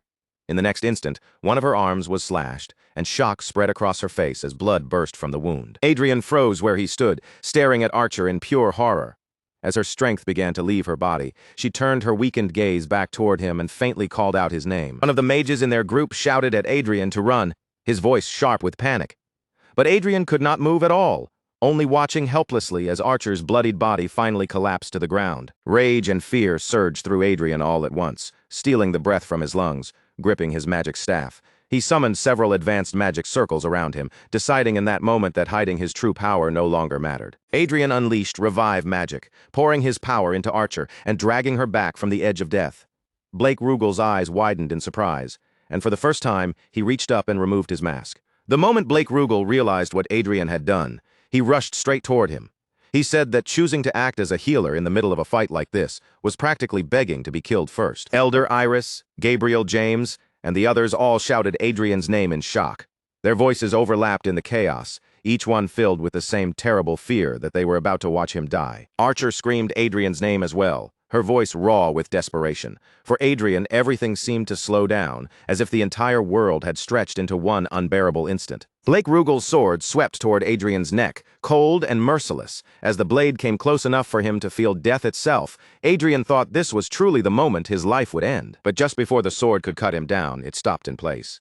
Blake Rugal stared at Adrien with a confused look, his brows tightening as he muttered to himself, wondering if it was really him. Then Blake Rugal denied his own thought and looked again more carefully. In that same instant, the status window changed before Adrien's eyes, showing a new relationship reading: interest, neutral, and the status. Go Servina. Interested. Garcha quickly stepped in front of Adrien, placing himself between Adrien and the blade as if to shield him with his own body. But instead of striking again, Blake Rugal slowly lowered his sword. Adrien, still tense and barely able to process what had just happened, cautiously asked if the fight was truly over. Blake Rugal slid his sword back into its sheath and answered calmly. He said he could not bring himself to kill the descendant of someone who had once been his benefactor. His tone became strangely calm, almost cheerful, as he explained that he had only come here to deal with a problem, yet had ended up discovering an unexpected and interesting connection instead. Hearing that, Adrien wondered if the benefactor Blake Rugal spoke of might have been Manuel Lucas. When Andre saw the sudden change in Blake Rugal's attitude, his anger exploded. He shouted furiously, demanding to know whether Blake Rugal was really planning to break the promise he had made to the royal family. Blake Rugal did not look bothered by Andre's rage. He simply replied that a promise was indeed a promise. Andre immediately agreed, thinking Blake Rugal was acknowledging his duty. But then Blake Rugal added, with a chilling calmness, that humans did not always keep their promises. Andre began to ask what he meant, but the question never fully left his mouth. From a distance, Blake Rugal released his aura in a single clean strike, cutting Andre's body in half before anyone could stop him. One of the Imperial guards cried out for the prince in horror. Blake Rugal merely looked on and said, as if the brutal act were nothing more than a gesture, that it was a gift. Adrien stared in stunned disbelief. For his sake, Blake Rugal had not only broken his promise to the Empire, but had even killed Andre, the very prince he had originally agreed to help. Enraged by the prince's death, an Imperial guard charged at Blake Rugal with a furious shout. His weapon was raised, his face twisted with anger, as he rushed straight toward him. Blake Rugal only glanced in the guard's direction. That single look was enough. He killed the man instantly, then remarked that this did not seem like the right moment for a proper conversation. Elder Iris could no longer hold back her fear. She screamed in terror, the sound breaking through the silence left behind by Blake Rugal's overwhelming power. Blake Rugal turned his attention back to Adrien and studied his face. Seeing Adrien's confusion, he told him not to worry and promised that he would come visit him properly another time. He said that when that time came, they would sit down and speak calmly. Then, without another warning, Blake Rugal vanished from sight, leaving everyone standing frozen in shock. The suffocating pressure that had filled the area disappeared along with him. The heavy weight of Blake Rugal's aura finally lifted, and the air around them felt breathable again. Gabriel James dropped to his knees, completely drained, and admitted that he had not even managed to swing his sword once. He said it felt as though his lifespan had been shortened just from standing there, and Adrien quietly replied that heaven itself must have helped them survive. Gabriel James agreed, still trying to steady his breathing. Since Blake Rugal had clearly said he would return, he told Adrien that he needed to stay strong and prepare himself. Then Gabriel James looked at Adrien and told him that the victory in this war belonged entirely to him. He said Adrien should accept the glory he had earned and allow himself to enjoy it. Outside the castle on July 4th of Magic Era 20XX, the capital of the Crosan Empire had completely fallen. What had once stood as the heart of the empire was now in the hands of its conquerors. On that same day, July 4th of Magic Era 20XX, the collapse of the Crosan Empire's capital became undeniable. The Reinhardt Kingdom had secured a massive victory, one that would be remembered as a historic turning point. When Adrien's parents heard the news, they were overcome with joy. Before long, word of the victory spread across distant lands, even reaching the Brigham Empire. After years of hatred and rivalry, the Reinhardt Kingdom had shattered the old history between them, and had risen high enough to stand as an empire ruling the entire southern continent. The news soon reached the Barnett family as well, the ducal house where the next Saintess, Everin Barnett, had been born. Everyone there was shaken, because this result was the complete opposite of what people had expected. Behind the fall of the Crosan Empire, the true key figure was none other than Duke Lawrence. At that very moment, inside the royal palace of the Reinhardt Kingdom, King Michael van Reinhardt stood out on the palace balcony. From that high place, he looked down over the gathered crowd below. The people roared with excitement, their cheers rising toward the palace like waves. They shouted blessings for the Reinhardt Kingdom, for King Michael himself, and for Duke Lawrence, whose name rang out proudly among the crowd. King Michael van Reinhardt smiled warmly as he raised his hand and waved to the people. Inwardly, he thought that with Duke Adrien standing beside them, their kingdom could climb even higher and reach heights they had never imagined before. But while the kingdom celebrated, peace was nowhere to be found at Adrien's estate. Adrien sat with his chin propped heavily on one hand, staring gloomily at a blue screen floating in front of him. On the screen were the words about Dark Elves' traits and weaknesses, and his expression made it clear that his thoughts were anything but cheerful. Not far from him, Arcia sat in silence beside Elder Iris. A masked man glanced toward Adrien, noticed how lifeless he looked, and quietly asked Arcia why Adrien seemed so drained. Arcia answered without the slightest change in her expression. In a cold, flat voice, she said that she had found a note inside her bedroom that morning. The message on the note was simple and terrifying. "I shall visit tomorrow at 8 p.m. Blake Russell." The moment the masked man heard that name, he swallowed hard, and his nervousness was impossible to hide. Elder Iris, already irritated, suddenly snapped at Adrien. She shouted at him, demanding to know exactly when he planned to send her back where she belonged. Adrien flinched at her sudden outburst and turned to look at her. Then a sly smile crept across his face, as he reminded her that she seemed to have forgotten one important thing. She was still a criminal. Arcia firmly held Elder Iris in place, stopping her from squirming away, while the older woman's eyes went wide in stunned disbelief. Adrien's expression did not soften at all as he spoke in a steady voice, declaring that, as commander-in-chief of the Reinhardt army, he was sentencing Iris Maragning to indefinite labor. Sitting helplessly on Arcia's lap, Elder Iris immediately burst into a furious tantrum. She kicked, flailed, and pounded her fists while shouting that Adrien's decision made absolutely no sense. But Adrien only answered with a calm smile, telling her not to worry because they would treat her much better than an ordinary criminal deserved. Arcia remained as cold and composed as ever, as if Elder Iris's protests were nothing more than background noise. Without changing her expression, she suggested they go have a snack, while Elder Iris continued wriggling in frustration and letting out angry little cries of protest. Trying to steer the conversation away from Elder Iris's complaints, Adrien pointed out one useful fact about Dark Elves. Since they were beings tied to the dark element, Holy power was one of their natural weaknesses. Just then, Chester appeared through a hologram projection, and after hearing the name Blake Rugal, he remarked that it sounded strangely familiar. Chester explained that long ago he had once traveled with Blake Rugal on a journey to meet a dragon. During that adventure, the two of them had gotten along far better than expected, and Chester admitted that he had even considered Blake Rugal a good friend. Adrien's eyes widened in surprise when he heard that.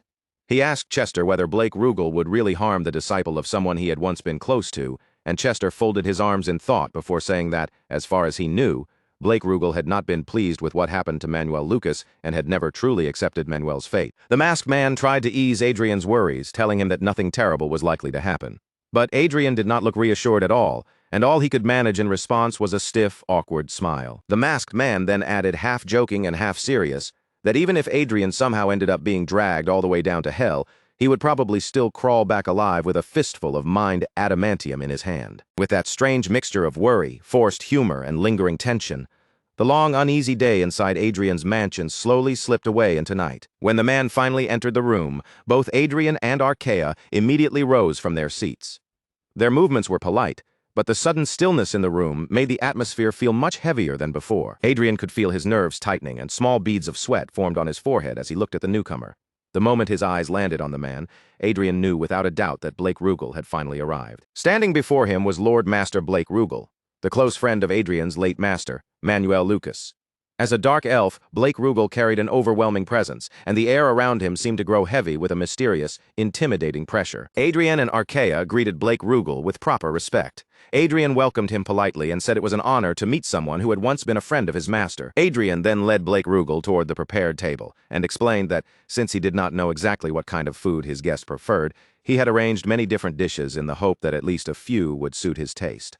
Blake Rugal let out a small laugh, smiled faintly, and said he appreciated Adrien's thoughtful hospitality. Even as the meal began, Adrien could not fully relax. He sat there with a polite expression, but the tension in his shoulders made it clear that he was still deeply uneasy. Blake Rugal calmly sliced into his steak, then lifted his wine glass with graceful ease.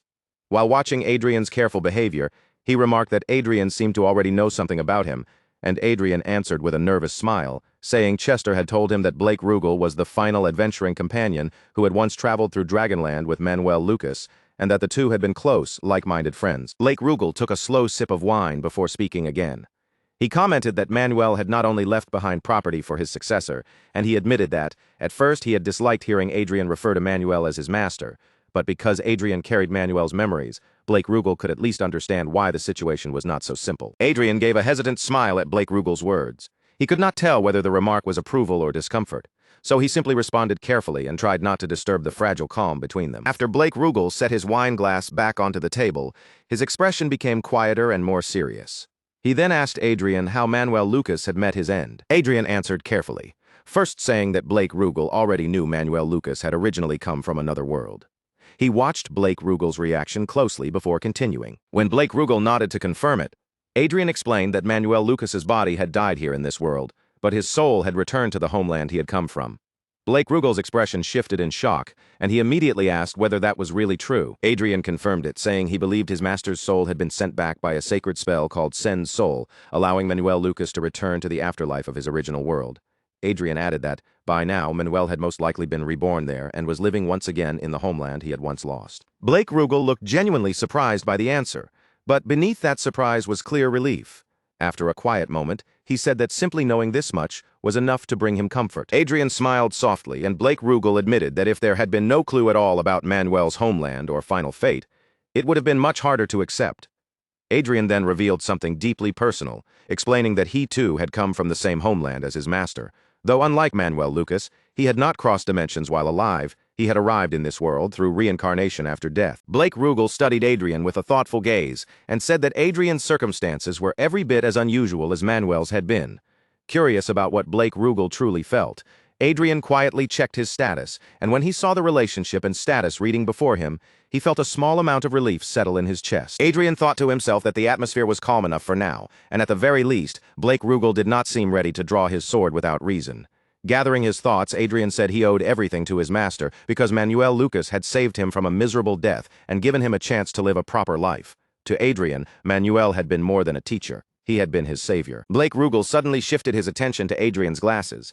He said he had not recognized them at first because their appearance seemed slightly different, then asked whether they were the same pair Manuel Lucas had once been so fond of using. Adrien looked startled and asked if Blake Rugal knew about the glasses. Blake Rugal answered as though it were obvious, explaining that the item had been created based on his own skill, the observational eye. He added that the glasses' abilities were even greater than his own, and in that moment Adrien understood just how deeply connected Blake Rugal and Manuel Lucas had truly been. Blake Rugal began to rise from his chair, and Adrien quietly watched his every movement. Before leaving, Blake Rugal warned him not to depend too heavily on the artifact, because relying on it too much could dull his natural senses. Then he said it had been a pleasure to meet him, and apologized if he had unintentionally frightened his friend's disciple. Before Blake Rugal fully turned away, he mentioned that he had brought Adrien a gift. Adrien blinked in surprise and immediately asked what kind of gift it was. Blake Rugal revealed several pieces of bone and asked if they would be enough as a present. The moment Adrien looked at them, two system messages appeared before his eyes: a black dragon's fang and a black dragon's bone. Adrien was overwhelmed, realizing these were priceless treasures that could not be bought, no matter how much money someone had. After handing over such an unbelievable gift, Blake Rugal began to leave. His tone remained calm as he said he would be taking his leave. Adrien watched him go for a tense moment, hesitation flashing across his face. Then, before Blake Rugal could fully walk away, Adrien suddenly called out and asked him to wait. Blake Rugal stopped in place, turned back toward Adrien, and asked what was wrong.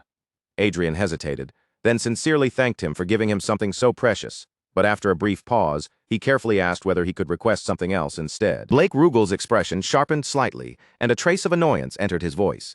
He asked Adrien whether he was rejecting his goodwill, and yet still had the nerve to ask for even more. Adrien immediately grew anxious. He understood that Blake Rugal's kindness came from his fond memories of Manuel Lucas, and he worried that pushing for another favor might be a terrible mistake that ruined the fragile trust between them. But as Adrien held Arcia's hand, a stronger feeling rose inside him. Something deep in his heart told him that he could not let this rare connection end with nothing more than a single gift. Finally gathering his courage, Adrien looked at Blake Rugal with determination in his eyes. Then he made his request, asking Blake Rugal to become the master of his fiancée, Arcia. Arcia was completely stunned by Adrien's words. Her eyes widened in disbelief, and she gasped as she called out to him, unable to believe he had made such a request on her behalf. Adrien knew that his own destiny would eventually lead him to the ninth circle, but Arcia did not share that same path. Because of that, he believed she needed this opportunity more than anyone if she was going to truly grow stronger. Blake Rugal, the dark elf standing before them, fell silent for a moment. He did not answer right away, instead remaining still as he considered Adrien's unexpected request. Then Blake Rugal turned his gaze to Arcia and asked if her current level was Grand Master. He reminded her that she had managed to block his sword during their previous battle, and Arcia quietly nodded in agreement. Blake Rugal then asked what she believed was the greatest difference between a Grand Master and an Aura Master. The question immediately startled Adrien, because he knew Arcia was not exactly skilled at giving clear answers to this kind of thing. But Arcia's eyes shone brightly as she answered with complete sincerity. She said that if an Aura Master felt like the sound of someone running across the ground, then a Grand Master felt like soaring freely through the sky. Adrien nearly cried out from embarrassment the moment he heard her childlike explanation. He could feel his face stiffen, wondering how Blake Rugal would possibly respond to such an innocent answer. Blake Rugal did not stop there. He asked Arcia another question, this time wanting to know what difference she sensed between herself as a Grand Master and him as a Lord Master. Arcia gathered aura into her hand, forming it into the shape of a small fist. Holding it up, she said that this fist represented herself. Then Arcia moved her arm in a wide circular motion, drawing a much larger shape through the air. She explained that the big circle represented Blake Rugal. Watching Arcia express her understanding in such an innocent, straightforward way, Adrien felt unexpectedly moved. To him, that earnest little demonstration made her look incredibly cute. To Adrien's surprise, Blake Rugal said that Arcia's overall understanding was not bad at all. Adrien was completely shocked that Blake Rugal had actually understood what she meant, while Arcia looked so proud that she almost seemed to glow. Blake Rugal then explained that Aura Masters and Grand Masters differed in the way their power appeared and in the scale of that power, while Lord Masters could control the space itself around their heart sword. Hearing this, Adrien finally felt the concept click into place and realized what the difference truly meant. Adrien quickly stepped in before the moment could pass, telling Blake Rugal that Arcia needed a true master now more than ever. Blake Rugal did not deny it. He said that Arcia's power still felt wild and untamed, but if someone properly refined it, she had the potential to become something truly remarkable. The moment Adrien heard that, his eyes brightened with hope, and he eagerly opened his mouth to speak. But Blake Rugal cut him off first, saying that he would accept the original gift as it was, and in return, he would agree to meet Arcia once every 2 days. He added that her talent was far too great to be left undeveloped. Adrien could barely hide his joy. He looked at Arcia first, as if wanting to share the good news with her, then turned back to Blake Rugal and thanked him from the bottom of his heart. Blake Rugal let out a quiet sigh as a thought crossed his mind. Manuel Lucas had once told him that he had found himself a fine successor. But looking at Adrien now, Blake Rugal realized the boy had inherited his teacher's troublesome nature as well. At last, Blake Rugal turned to leave. Adrien watched him go, then looked back at Arcia with a warm smile, and told her that this was wonderful news for her future. The scene then shifted to the grand ballroom, where the victory ceremony of the Reinhardt Kingdom was being held in full splendor. Inside the hall, a young man dressed in an off-white suit glanced around and casually remarked that the castle seemed rather small compared to the ones back in their homeland, the Brigham Empire. This young noble was Count Friedrich, the disciple of Duke Raphael, who stood beside him. Duke Raphael quietly warned his student that when he met Duke Lawrence, he needed to show proper respect, because although Duke Lawrence was younger, his fame and influence across nations had already grown far beyond ordinary rank. But Count Friedrich only answered in a carefree, faintly arrogant tone. He said that he would decide what kind of person Duke Lawrence was after judging him for himself. Then Friedrich laughed loudly, declaring that he never believed anything unless he saw it with his own eyes. Duke Raphael felt both embarrassed and irritated by his student's attitude, and in that moment he wondered if he had spoiled Friedrich far too much. He even began to regret that His Majesty had chosen Friedrich to join the diplomatic delegation. Duke Raphael remembered the day Emperor Brigham had announced that Count Friedrich would attend as a representative, while his master, Duke Raphael, would lead the group. Even back then, the decision had caught him completely off guard. Back in the present, the sound of ceremonial fanfare filled the ballroom, drawing everyone's attention toward the entrance. The announcer's voice rang out, declaring the arrival of the hero of the Reinhardt Kingdom, His Grace, Duke Adrien L. Lawrence. Adrien entered the hall with a calm, composed air, carrying himself with quiet confidence. Duke Raphael approached him with proper courtesy and greeted him respectfully, saying it was an honor to meet him. Adrien answered with equal politeness, saying that the honor was his. When it was Count Friedrich's turn, however, he greeted Adrien far too casually, simply saying it was good to see him. Duke Raphael was so shocked that he silently screamed in his mind, wondering whether his disciple had completely forgotten every rule of diplomacy. Raphael quickly bowed his head and apologized on Friedrich's behalf. He explained that his disciple was still inexperienced when it came to formal manners and noble etiquette. Adrien simply smiled and said there was no need to worry, even calling Friedrich's boldness refreshing for a young noble. But inwardly, Adrien thought that Friedrich was not only 5 years younger than him, but also clearly much less mature in the mind. After leaving them behind, Adrien walked over to a woman with bright yellow hair and greeted her warmly, saying he was glad she had come. She replied that she had no choice but to attend, since the matter was connected to their state interests. Meanwhile, behind them, Duke Raphael was sternly scolding Count Friedrich. He asked whether Friedrich had come all this way just to embarrass himself, then warned him never to make the same mistake again. Friedrich's face flushed red with shame, and he lowered his head as he muttered a quiet apology. Just then, the announcer called out the arrival of Her Grace, Duchess Arcia Klein, along with her mentor, Sir Blake Rugal. The unexpected announcement rippled through the hall, leaving the gathered nobles visibly taken aback. Arcia and Blake Rugal entered together, both dressed in elegant, formal attire that immediately drew the attention of the entire ballroom. But as Blake Rugal stepped inside, his expression suddenly changed. His eyes landed on someone in the crowd, and irritation flickered across his face. The moment Blake Rugal saw Count Friedrich, that irritation sharpened into anger. In the very next instant, Friedrich's body went limp, and he fainted on the spot, collapsing helplessly onto the ballroom floor. Duke Raphael stared down at his fallen disciple in disbelief and frustration. Unable to hold back, he exclaimed angrily, asking what kind of disgraceful behavior this was supposed to be. Arcia silently pointed at the unconscious Friedrich, her expression quietly asking why Blake Rugal had reacted that way. Blake Rugal, still clearly annoyed, muttered that the boy's eyes had looked strange the last time he saw him, bulging out in an odd square-like shape. That last time had been the historic day when the Reinhardt Kingdom officially declared itself an empire before the world. On that unforgettable occasion, Duke Adrien L. Lawrence was honored with the title of Grand Duke as the empire's greatest hero, and he was granted the vast northern territories bordering the lands of the former Crosan Empire. After the ceremony came to an end, Duke Gabriel James approached Adrien with a serious expression and said there was something he wanted to ask him directly. As the Duke of the East, Gabriel James looked slightly tense as he spoke, and Adrien politely told him to ask whatever was on his mind. Duke Gabriel James leaned a little closer to Adrien and quietly asked whether Adrien was actually a dragon. The question instantly made the atmosphere awkward, and everyone nearby seemed unsure how to react. Adrien blinked in surprise and admitted that it was a very unexpected question. Duke Gabriel James nervously explained his reasoning, saying that dragons were known to live for thousands of years and were sometimes said to take human form for amusement. If that were true, Then it would explain how Adrien had already reached the 8th circle at such a young age. Duke Gabriel James added that Adrien's friendship with the Dark Elves from Dragonland only made his suspicions stronger. As he spoke, beads of sweat formed on his forehead, showing just how nervous he was about asking such a strange question. Hearing that explanation, Adrien could not help bursting into laughter.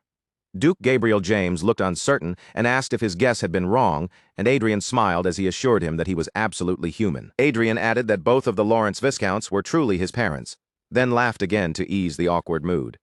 At the same time, his parents were gracefully enjoying themselves on the dance floor, while Arcia sat nearby in clear happiness, eating her favorite snacks.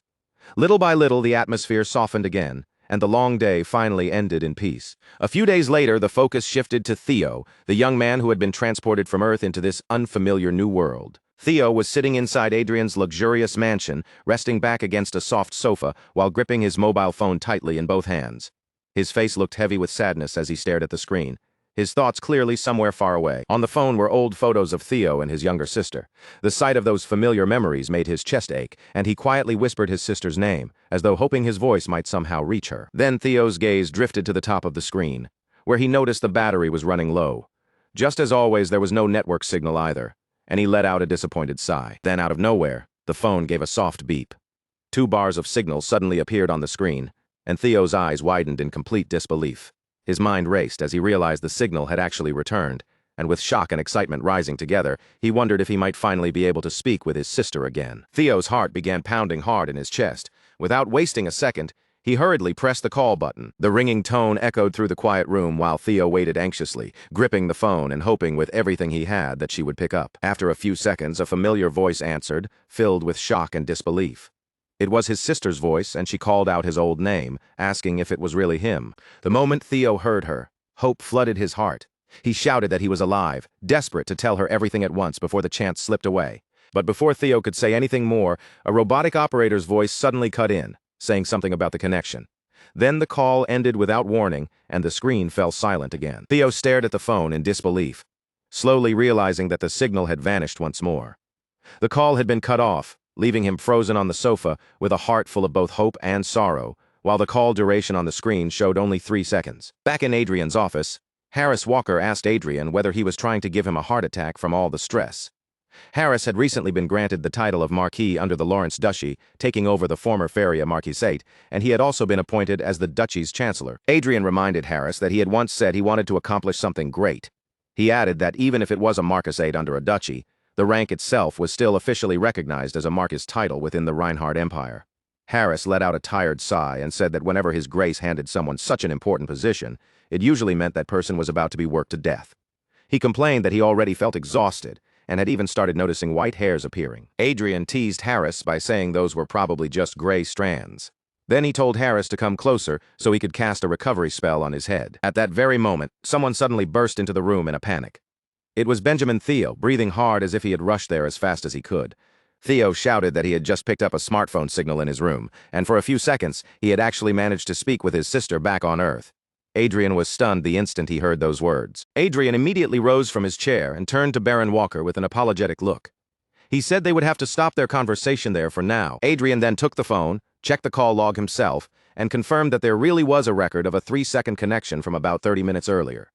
The call had come from Amy's mobile phone at 9 o'clock. 3:36 p.m. Adrien sat frozen in front of the screen, his eyes locked on the impossible message as a cold sweat gathered along his forehead. No matter how many times he thought it over, it simply didn't make sense.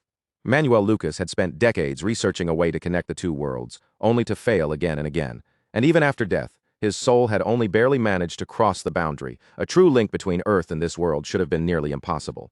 For Benjamin's smartphone to suddenly connect to Earth without warning was far too strange to dismiss. Adrien did not waste even a second.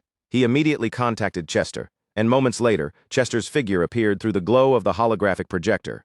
With his usual composed attitude, Chester looked toward Adrien and politely asked what he needed. Adrien quickly explained that roughly 30 minutes earlier, Benjamin's smartphone had somehow connected to Earth for a brief moment, then asked whether Chester had any idea what could have caused it. Chester stroked his beard with a serious expression, closed his eyes as if weighing the timing in his mind, and admitted that he could not say whether it was a simple coincidence. Around the exact same time that strange phone connection happened, Hollywood Control Terminal Number 2 had also come under attack. While Chester continued speaking, A blue screen flickered open in front of Adrien, its surface glowing as a video feed appeared across it. Chester explained that the incident had played out almost the same way as the first attack. Once the situation became impossible to control, the number 2 unit had activated its self-destruct function.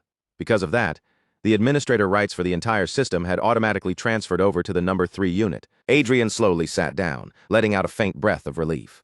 At the very least, he said, it was fortunate that the whole system had not shut down this time. Then his expression tightened again, and he asked whether they had managed to identify the attackers. Chester answered that they still had not. There might be clues left in the wreckage, but they had deliberately avoided approaching the site, worried that the attackers might use that chance to trace their location.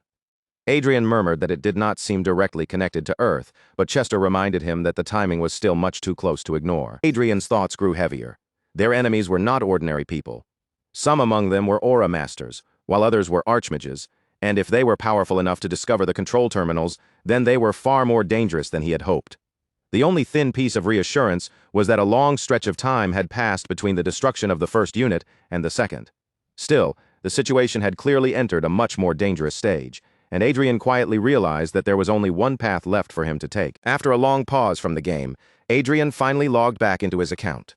He stood before his gathered team, looked over each of them, and asked whether everyone had properly memorized the basic rules of gameplay. Behind Adrien stood Arcia and Virus, while in front of him, a large group of guild members dropped to one knee with complete discipline.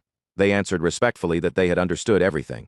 Every one of them was an agent from Blue Moon. Adrien had personally selected 20 capable agents from Blue Moon, choosing people who already knew him and could follow his instructions without hesitation. On top of that, he had adjusted their levels and equipment to the highest settings available. Until now, Adrien had believed that slow progress was acceptable as long as they continued growing safely and steadily.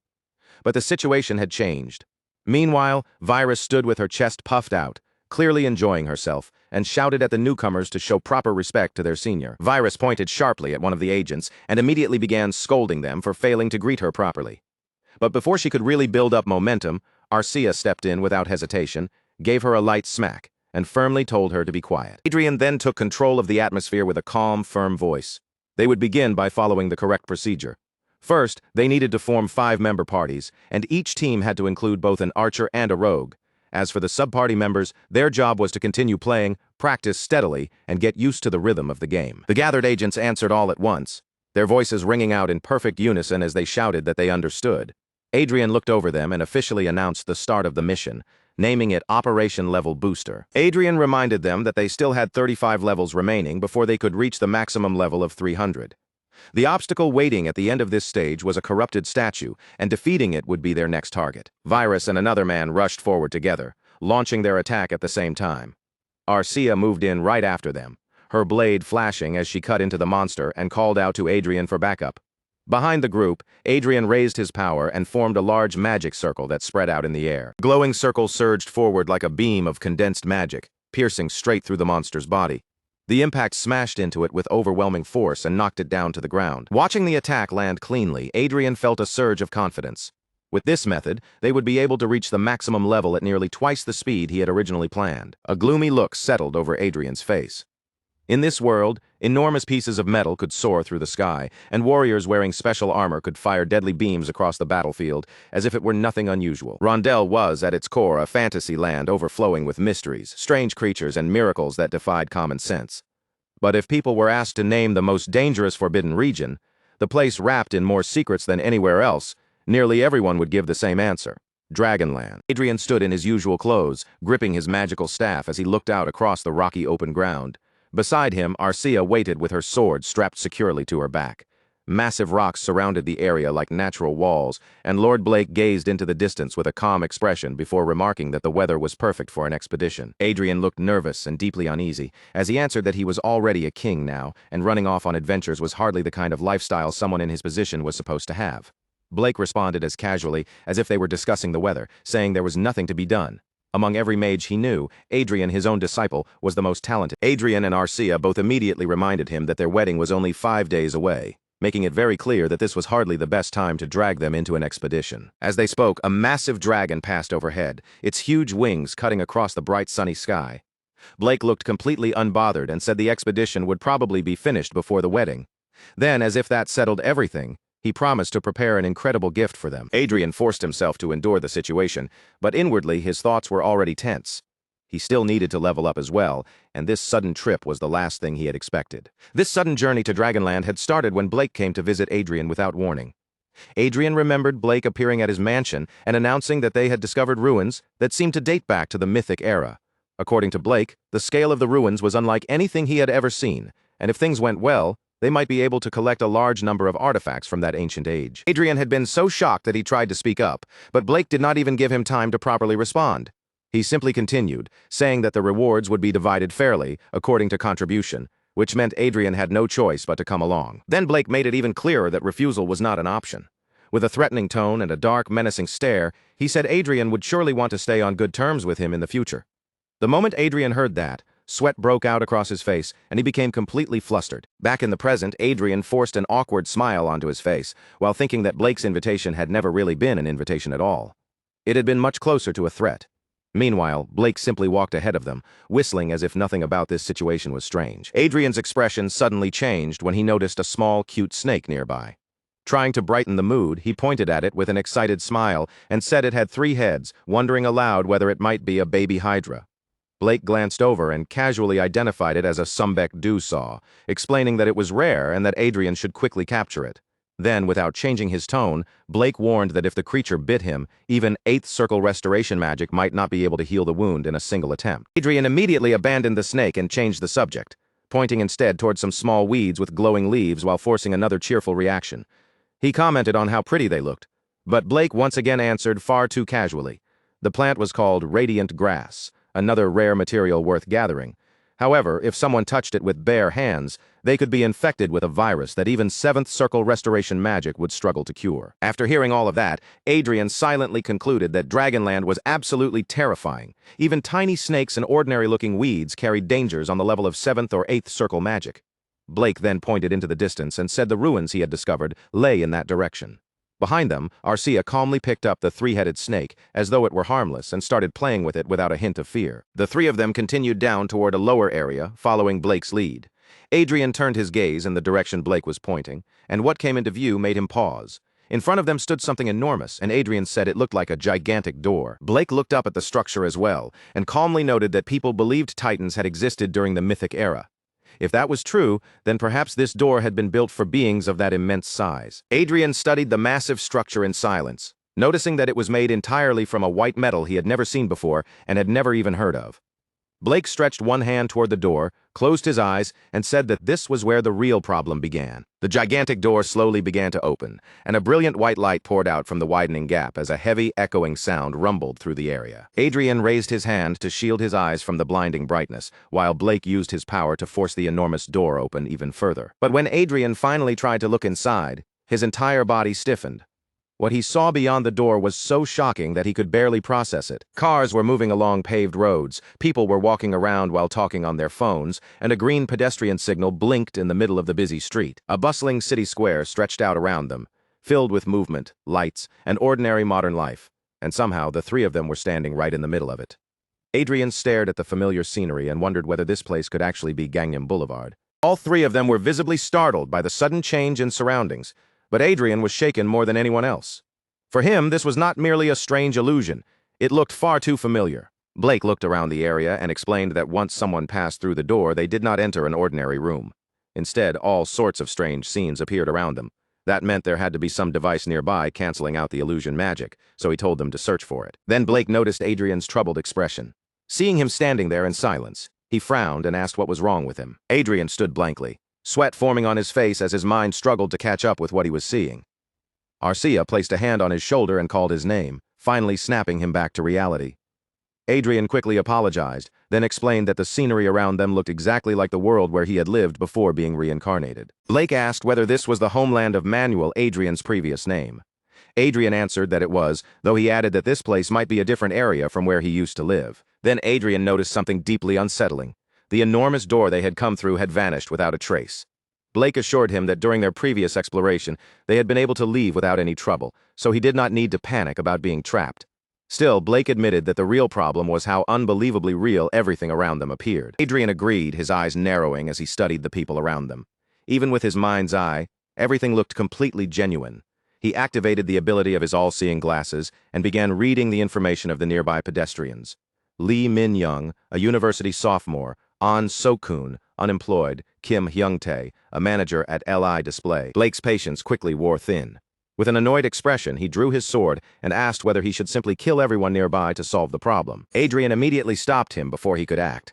Blake turned toward him with an irritated glare, clearly displeased at being held back. Adrien told him that they should keep that option as an absolute last resort. These ruins came from the mythic era, and with something this mysterious, there was no telling what kind of consequences reckless actions might bring. Blake finally lowered his sword and accepted Adrien's warning, admitting that his reasoning did make sense. Adrien closed his eyes for a moment, a faint sweat still clinging to his face. The illusion surrounding them was so unbelievably detailed, so lifelike in every tiny movement and sound, that for one dangerous instant, Adrien had almost allowed Blake to take action without stopping him. After steadying himself, Adrien said they should investigate everything they possibly could, but they needed to do it carefully. Blake looked out over the endless-looking cityscape and asked whether that was even realistic, since the area spread out far beyond what they could easily search. Adrien answered with a confident smile. He lifted one hand, snapped his fingers cleanly, and said that when it came to exploration, this was exactly where he excelled. High above them, something suddenly began to shine in the sky. A sharp sound cut through the air, and in the next instant, Crowy descended from above and landed directly in front of the group. Crowy immediately curled up beside Adrien like a loyal companion returning to his master, and Adrien reached down to gently pat him with a calm, familiar touch. The nearby people noticed Crowy almost at once. Panic spread through the crowd, and they began fleeing in every direction while shouting that a mutant had appeared. Some cried out in fear, asking why a mutant would show up among ordinary creatures when, as far as they knew, mutants were supposed to appear only among bugs. Adrien continued patting Crowy as he watched the terrified people scatter through the street. Their words stayed in his mind, and he wondered whether the mutant they were talking about might be the same kind of monster from the toxic lands that Benjamin had once told him about. Then Adrien turned toward Blake and quietly suggested that they move somewhere calmer for the time being.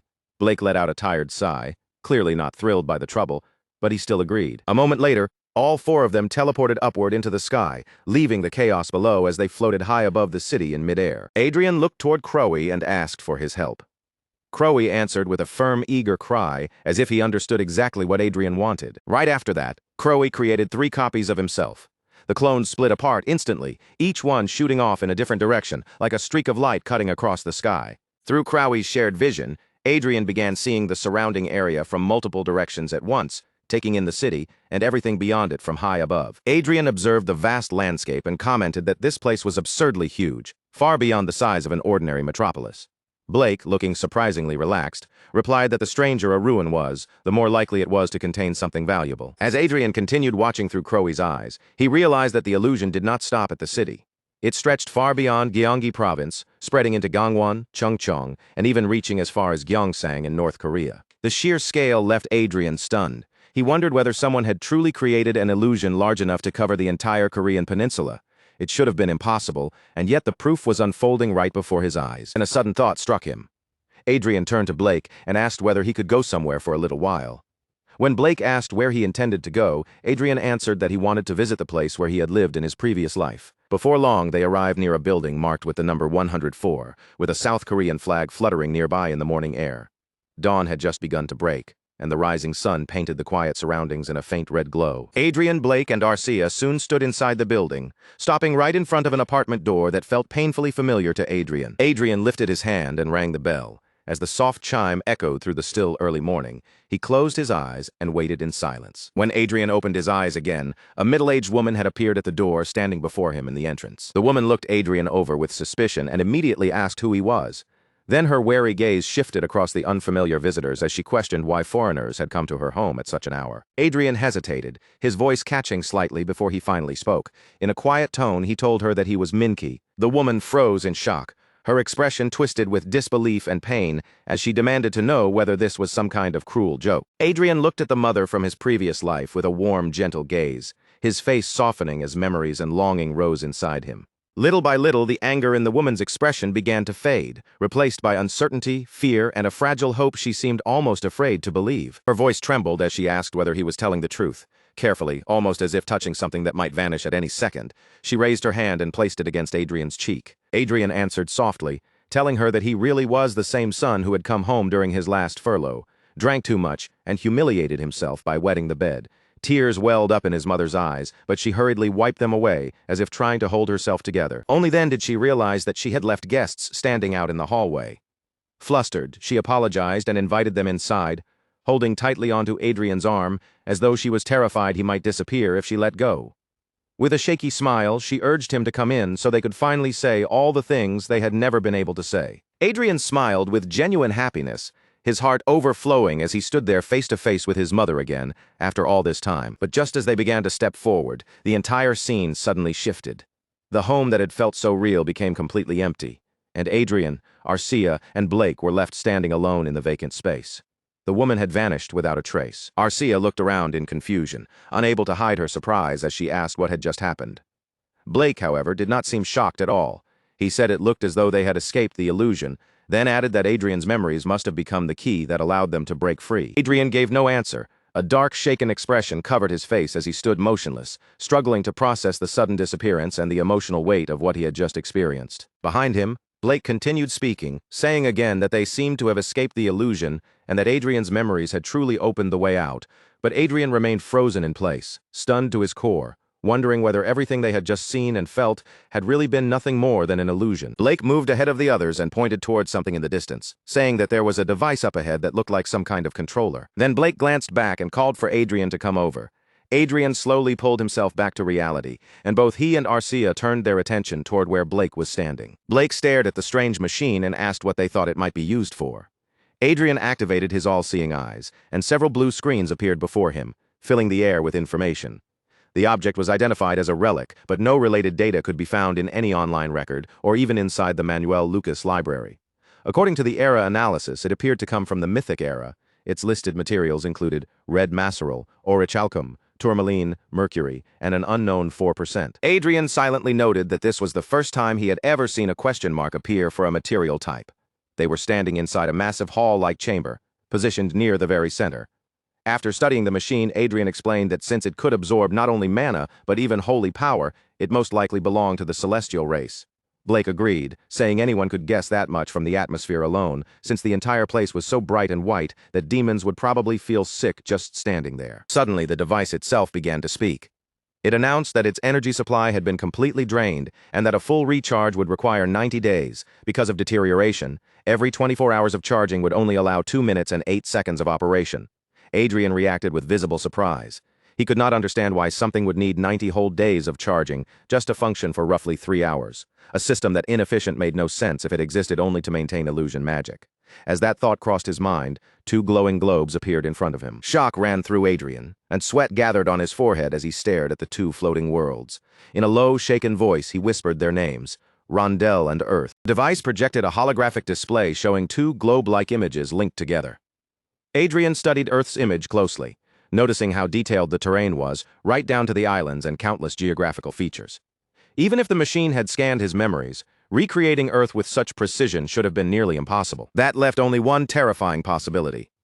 Then the device announced that with the current charge, transfer to Zone 2 would be possible for 2 seconds, and asked whether Adrien wanted to begin. Adrien reached toward the hologram without hesitation and gave the command in a firm voice. Transfer. A star-shaped glow appeared over Earth's map, and the view rapidly zoomed in until it focused on the very building where Adrien had last seen his mother. Inside, Adrien's mother was still sitting on the floor, crying as if the brief reunion had torn open a wound she could not close. Suddenly, she sensed his presence. Her head lifted sharply, and she reached out toward him with confusion in her eyes, calling to him as though she could barely believe he was there. Adrien's figure was already beginning to fade, but before he disappeared, he told her softly that he promised he would return. His mother stretched her hand toward him, desperately trying to stop him as she shouted for him to wait. But before her fingers could reach him, Adrien vanished. In the next moment, Adrien reappeared inside the Great Hall, standing once again before the massive device that had allowed him to cross between the 2 worlds. Blake immediately shouted at him, scolding Adrien for doing something so sudden without warning, and saying that he had genuinely scared him. Adrien, still shaken but certain now, said he was convinced that what he had seen was real. The place they had just visited was not merely an illusion. It was the real Earth. Blake froze on the spot, his eyes widening in disbelief, and the shock hit him so hard that he nearly shouted as he demanded to know exactly what Adrien was talking about. Blake thrust a finger toward the entrance, his expression still tense, and said that if Adrien's guess was right, then they had somehow stepped into Manuel's homeland without even realizing it. What bothered him even more was that, While they were supposedly still on Earth, he had clearly sensed the presence of the gate. Adrien lowered his gaze in thought and reasoned that maybe their physical bodies had remained inside the hall while only their minds had crossed over. After all, some ghost-type monsters had no solid bodies at all, yet they could still disturb the world around them, so something like this was not completely impossible. Blake rubbed his chin slowly, trying to sort through the strange explanation in his head. Beside him, Adrien continued operating the device, and one blue screen after another flickered into view. Adrien explained that when they considered just how much energy the artifact consumed, the entire situation actually started to make sense. Even though the transfer had lasted only 2 short seconds, the amount of power it swallowed was almost equal to everything in his mana pool. A sharp notification suddenly appeared before them, announcing, "Ding! Dimension Transfer Device, Relic." Blake muttered under his breath that it would have been far better if he had found this device much earlier. Adrien quietly thought that even if the artifact could not fully send someone back to Earth, Manuel Lucas would probably have found a way to make incredible use of it.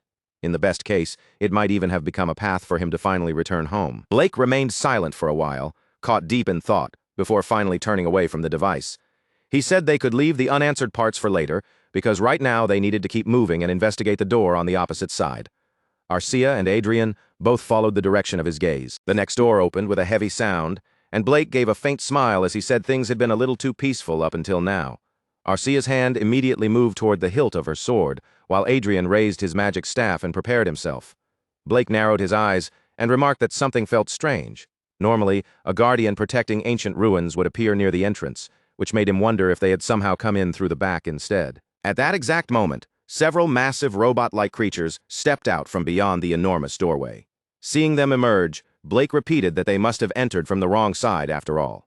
He added that ruins this ancient, even when perfectly preserved, were still tens of thousands of years old, so it would not be surprising if a few systems had stopped working properly over time. The gigantic machines began chanting in cold, mechanical voices, repeating, "Intruder! Intruder! Unauthorized intruders." Then, without any further warning, they charged forward and launched their attack. The moment Adrien saw the machines rushing in, his eyes locked onto the spear, and he shouted that it was his, declaring that he had already called dibs on it. Blake shot back immediately, telling him he could say that only after he actually managed to win. Sometime later, after the noise of battle finally died down, Blake looked over the wreckage and admitted that bringing the two of them along had definitely been the right decision. Standing in the middle of the broken remains of those giant machines, Blake confessed that earlier he had felt annoyed because everything had been far too easy, almost like they were simply picking up treasure without working for it. But now, after that fight, his complaint had disappeared completely. From a lower section of the ruins, surrounded by shattered parts, Adrien called up that dark elves seemed to be especially vulnerable to holy power. Then Adrien's expression shifted into curiosity, and he wondered aloud what this entire facility had truly been built for. Was it really created only as a way to travel to Earth? Blake answered that the mythic era had been a time filled with enormous wars, so constructing something this massive purely for interworld travel did not make much sense, especially not if it required a guardian powerful enough to rival a dragon. Arcia, however, was no longer looking at them. Her attention had fixed on something half-buried beneath the wreckage, and she began studying the ruins with sharper focus than before. After pushing aside a twisted slab of broken metal, she lifted another heavy chunk away, then stopped when a strange marking came into view. In a quiet voice, Arcia said that she thought she finally understood what this structure had been used for. Adrien and Blake both turned toward her at once, their confused expressions clearly demanding an explanation. Adrien glanced at the exposed surface and wondered if the place might have been some kind of diplomatic station. Carved into the newly revealed surface were 2 simple words: exchange station. Blake stared at the words and, after thinking it over, asked if that meant the celestial race had once traded or exchanged something with Earth. Adrien looked back at him and reminded him that, on the Earth he came from, magic existed only in fairy tales, legends, and human imagination.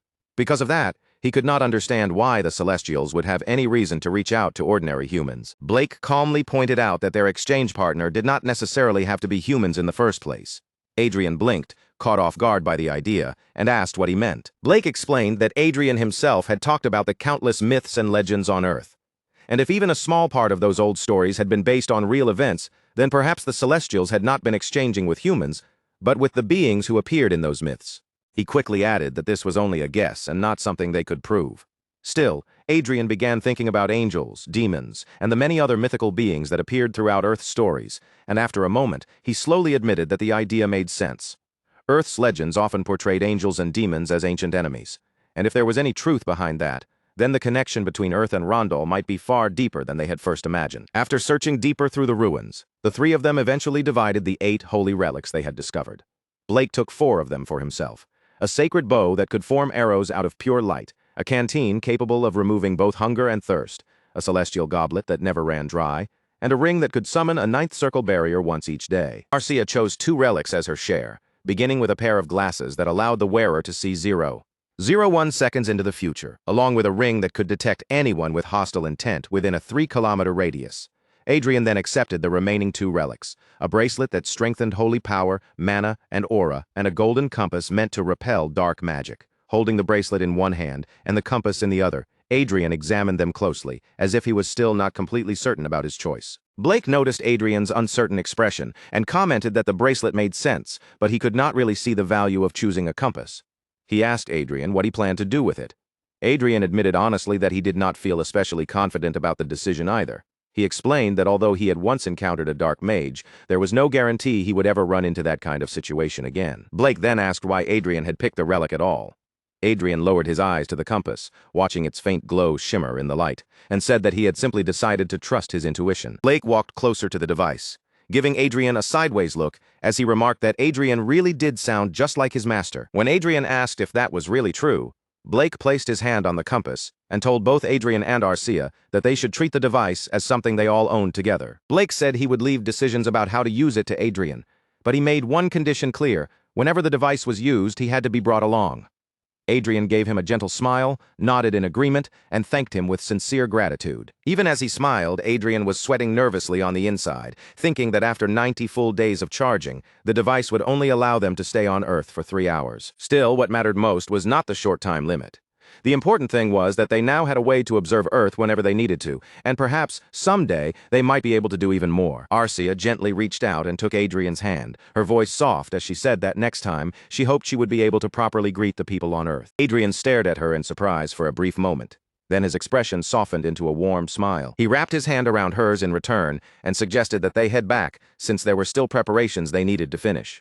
The following day, the ballroom was filled with life, its grand space brightened by flowers and elegant decorations.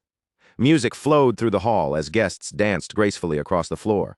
Children darted around with happy laughter, and adults gathered in small groups, chatting and enjoying the festive atmosphere. Off to the side, Elder Iris sat with her ears flapping in irritation, grumbling that she could not understand why she had to congratulate those two on getting married. Love Iris, seated nearby and looking just as annoyed, told her not to sit so close, complaining that their personalities overlapped too much and that it was irritating. Love Iris then asked Iris why she did not go over and greet the important guests who had come from the Alicia Union. Iris looked embarrassed and muttered that she had no idea what kind of face she was supposed to show them. The two of them kept bickering back and forth for a while, until both suddenly fell silent after noticing something completely unexpected. Iris stared ahead in confusion, her voice stumbling as she asked whether she was truly seeing orichalcum. Her gaze was fixed on Adrien and Arcia, who stood together in stunning white wedding attire as they prepared for the ceremony. Love Iris pointed out that it was not only the crown, every accessory on the bride seemed to be made of orichalcum. Iris, caught between frustration and disbelief, demanded to know where in the world they had managed to obtain such a rare material. Love Iris explained that the couple had recently gone exploring in Dragonland. On this joyful day, Adrien's parents and his loyal followers could not hold back their emotions, wiping away tears as they watched the ceremony unfold. Emperor Michael van Reinhardt was also present in the hall, applauding with a proud expression as he looked on. Among the honored guests were Duchess Olivia, the princess of the Eastern Kingdom, and the new leader of the Prius Republic, all gathered to witness the grand celebration. As the ceremony reached its most important moment, Adrien carefully took the ring and gently slipped it onto Arcia's finger. Arcia looked at him with a sincere smile, one that seemed truly genuine for the first time, and said that it really was a magnificent wedding. Adrien smiled back at her with quiet happiness, and said he was glad she felt that way. Then the two leaned closer for their wedding kiss, and the entire hall burst into loud cheers, celebrating the newly married couple with overflowing joy. Adrien and Arcia stayed wrapped in each other's arms, holding on closely as they shared one affectionate kiss after another. Arcia leaned in even closer and pressed a gentle kiss against Adrien's cheek, hugging him tightly as though she had no intention of letting him go anytime soon. Their shamelessly open affection left Chester standing there in visible discomfort, his face tightening with awkward embarrassment. When Chester looked over, he saw Adrien seated right on the ground, while Arcia had settled comfortably on his lap with both arms wrapped around him. The two continued kissing as if no one else existed, completely absorbed in their own little world inside the game. Chester, unable to hide how uncomfortable he felt, remarked that they looked so unbelievably happy together that anyone forced to watch them might start feeling lonely and miserable. Chester's comment stirred up Adrien's memories of the recent past. 3 months earlier, Adrien and Arcia had held their wedding, and around that same time they had returned from Dragonland with the treasures they had gained during their journey. Arcia had been especially happy because the wedding had turned out far more beautiful, grand, and dazzling than anything they had originally planned. Back then, the two of them had been sitting side by side on the sofa, still basking in the joy of the ceremony. Arcia had waved her hands excitedly as she talked about how wonderful everything had been, saying the entire venue had sparkled so brightly that it almost felt magical. Adrien had answered in a calm but warm voice, telling her that he was relieved all of the effort and preparation had truly been worth it. After that, Arcia had looked closely at Adrien, her expression carrying both playfulness and seriousness, before asking if they were going to begin their reproduction activities. The moment Adrien heard those words, his heart nearly leapt out of his chest, his eyes widened in shock, and for a few seconds he could only stare at Arcia in stunned silence. Then, with his face flushed from embarrassment, he timidly asked if that was really all right. Arcia met Adrien's gaze with a completely serious expression, and answered firmly that it was. As soon as Arcia gave him that answer, Adrien moved without hesitation, scooping her up in both arms and rushing straight toward the bedroom. Arcia laughed happily while being carried, pointing the way forward and urging Adrien on with obvious excitement. Once the two of them entered the room, the door closed firmly behind them. That, too, had happened 3 months ago. Ever since the wedding, Adrien had handed most of his official duties over to the government officials, leaving the daily work in their hands. He had spent the majority of his time shut away in his room with Arcia, quietly enjoying their married life and keeping unnecessary distractions far from them. Back in the present, Chester commented that it was honestly a relief to see Adrien still putting time into developing Strategy 15. Just then, a blue status window appeared before them, clearly displaying level 288. Adrien gave a light cough and explained, as if it were perfectly natural, that protecting one's happiness required strength. Chester closed his eyes with a tired expression and told Adrien to stop turning it into a lecture, because there was something important he needed to report. Still seated on the floor, Adrien asked whether there had been another attack on the Hollywood system. Arcia gently patted Chester from behind as Chester confirmed that there had indeed been an attack, but not against the active third console. This time the target had been the seventh console, a facility that had not even been activated yet. Chester explained that this revealed 2 important facts. First, the attackers were not discovering the consoles through hacking or signal tracking because they had struck a facility that was not operating at all. Adrien listened without interrupting, his expression sharpening, then agreed that an attack on an inactive facility clearly supported that conclusion. Then, in the middle of thinking it through, Adrien suddenly realized what the situation implied and stopped himself. Chester, already aware of the same possibility, closed his eyes and confirmed it. The attackers had some kind of inside knowledge about their facilities. However, since the attacks were happening in a random pattern, the information in their hands was probably incomplete. Chester added that they still had no solid clues aside from the system itself, and the only person who had ever known this information in full detail was Manuel Lucas. Adrien lowered his head and pressed a hand against it, saying that this made one thing certain: the group behind the attacks was directly or indirectly connected to Manuel Lucas. Adrien then asked about the second conclusion. Chester explained that the next point concerned the true identity of the attackers. The first clue might still be brushed off as coincidence, but the second could only have been intentional. He revealed that he had secretly installed several devices at each facility in advance, all for the purpose of gathering information about the enemy. Adrien silently thought that this was exactly the sort of preparation he would expect from Chester. A being who carried the memories of Grand Duke Manuel Lucas would never simply sit back and allow repeated attacks without taking action. With his expression turning dangerous and grave, Chester stated that those preparations had allowed him to notice something extremely important. The attackers had carried faint traces of dark magic. The moment Adrien heard that, his thoughts became deadly serious. Dark magic immediately made him think of demons, because that kind of power belonged exclusively to them. In other words, the ones standing behind these attacks were either demons or devils. Adrien then told Chester that the situation was certainly alarming, but it was not entirely bad news. Chester looked at him in confusion and asked what he meant by that. Adrien smiled with quiet confidence and said that it simply meant he was glad he had trusted his intuition after all. The scene then moved to the holy land of Everhill. There, the future Saintess Everil was working without rest, her face set with firm determination as she pushed herself harder than ever. One of the priests assisting Everil remarked that she had been throwing herself into work with unusual intensity ever since King Lawrence's wedding. Another priest quietly wondered whether the emotional shock had truly hit her that hard. Nearby, Everil wiped at her tears, unable to fully hide the pain she was still carrying. The attendants whispered softly among themselves, pitying Everil and calling her a poor saintess. Then, without warning, another priest rushed into the room and announced urgent news in a loud voice, nearly shouting despite his attempt to remain composed. The priest revealed that King Lawrence had formally requested permission to visit the Saintess division. The announcement stunned the two saintesses who had been speaking earlier, and they immediately began whispering in excitement. They wondered if His Majesty would be coming by himself, only to learn that the Queen Consort would be accompanying him as well. One of them sank into despair and muttered that there was no way to prevent the visit now. Sylvester noticed the commotion and asked why everyone was making so much noise. One of the priests nervously explained that King Lawrence had requested a visit. After hearing that, Sylvester closed one eye thoughtfully and recalled the expression Everil had shown earlier. She let out a small sound of understanding, then instructed them to bring His Majesty in, saying that she would meet him herself. The three priests looked at Sylvester with shining eyes, but she only wore a playful, slightly mischievous smile as she remarked that it would be nice to feast her eyes again. The priests had no proper response to that and could only laugh awkwardly. After some time passed, Adrien and Arcia entered the room together. They bowed politely before Sylvester and greeted her with proper respect. Later, Adrien and Arcia sat across from her on the sofa in the meeting room.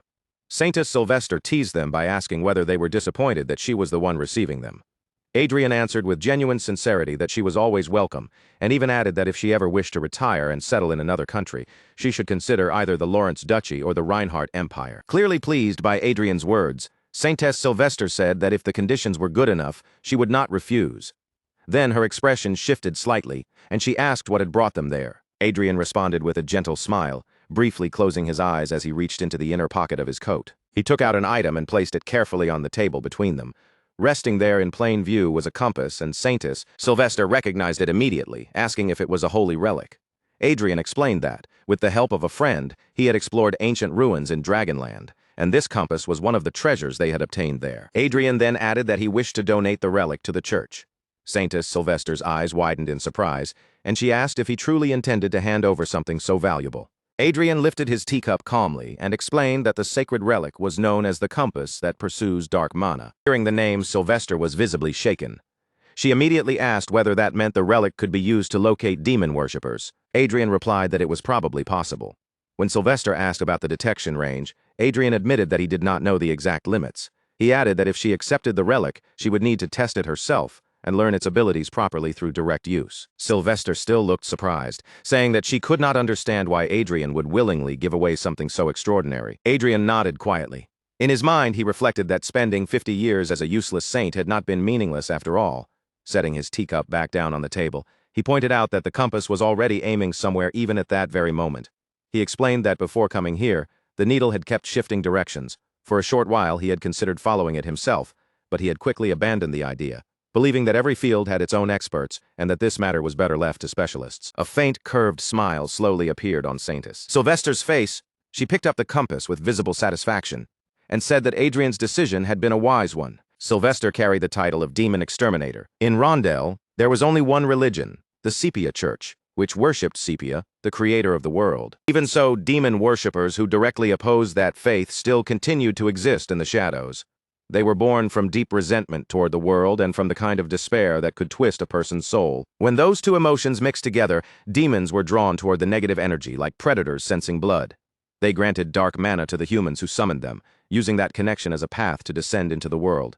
The humans who became demon contractors then helped those demons take form, all for the sake of fulfilling their own selfish desires. A few days later, in the Lawrence Principality, Adrien was out on the training grounds, busily overseeing the soldiers as they went through their drills. While Adrien watched the formation training with a sharp eye, something out of place suddenly caught his attention, and he turned his gaze to the side. Standing there was a mysterious figure wrapped from head to toe in a cloak, quietly observing from a distance. Later, the setting moved to a meeting room, where the cloaked visitor reported that the functionality tests on the relic had finally been completed. The figure then reached up and pulled back her hood, revealing herself to be Sylvester.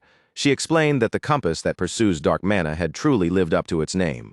Once it had been deployed in the field, it successfully exposed hidden dark mages, as well as secret bases that had been operating beneath the surface. Sylvester went on to say that even the Holy Land had never expected demon worshippers to be rooted so deeply throughout the world.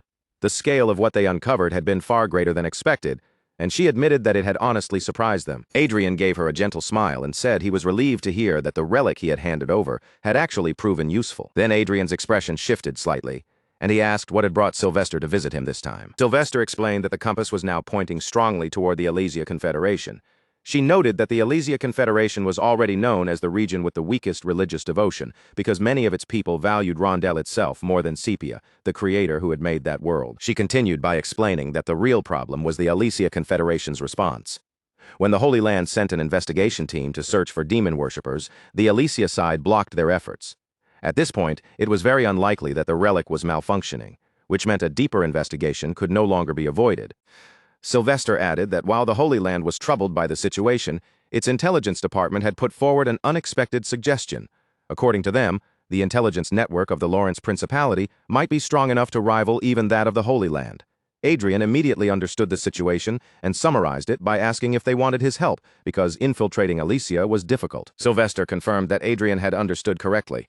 Adrien briefly closed his eyes and thought to himself that there was only one reason he had avoided taking open action until now. He did not want the demon worshippers to realize that he was the one connected to the Hollywood system. But if Adrien moved under the pretext that the Holy Land had officially requested his cooperation, then it would give him the perfect excuse to intervene without drawing unnecessary suspicion. With a calm voice and a soft smile that concealed the darker intentions beneath, Adrien said he understood.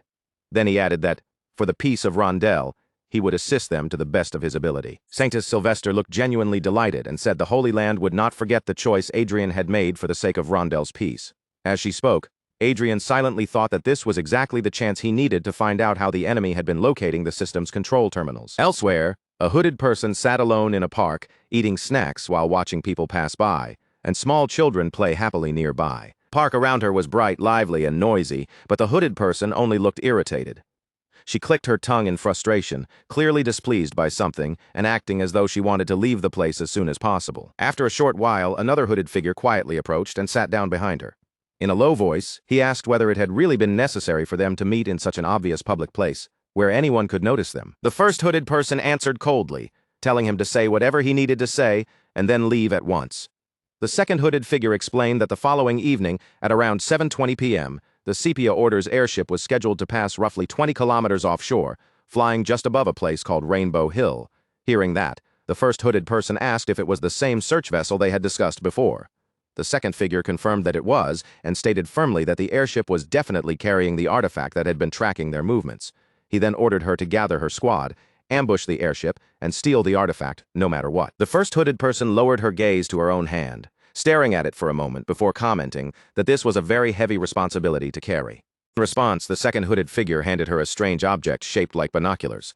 He explained that if the mission had not been so important, there would have been no reason for someone of her level to step in personally. Before rising to leave, the second hooded figure warned her that the mission absolutely could not fail.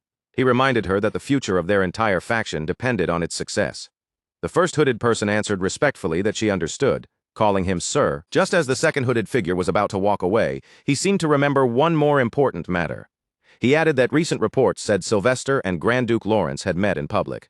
Since Sylvester's own investigation had been moving slowly, it was possible she had entrusted him with the investigation inside the Alliance. The first hooded person reacted with doubt, asking whether such a task had really been handed over to those young people. The second hooded figure replied that regardless of what anyone thought of Grand Duke Lawrence personally, his abilities were undeniably impressive. He warned her to stay cautious, saying that if she exposed herself too openly, she might end up burned to ashes just like the man from the Roberto Kingdom. The first hooded person bristled with pride and asked if he truly thought she looked that pathetic.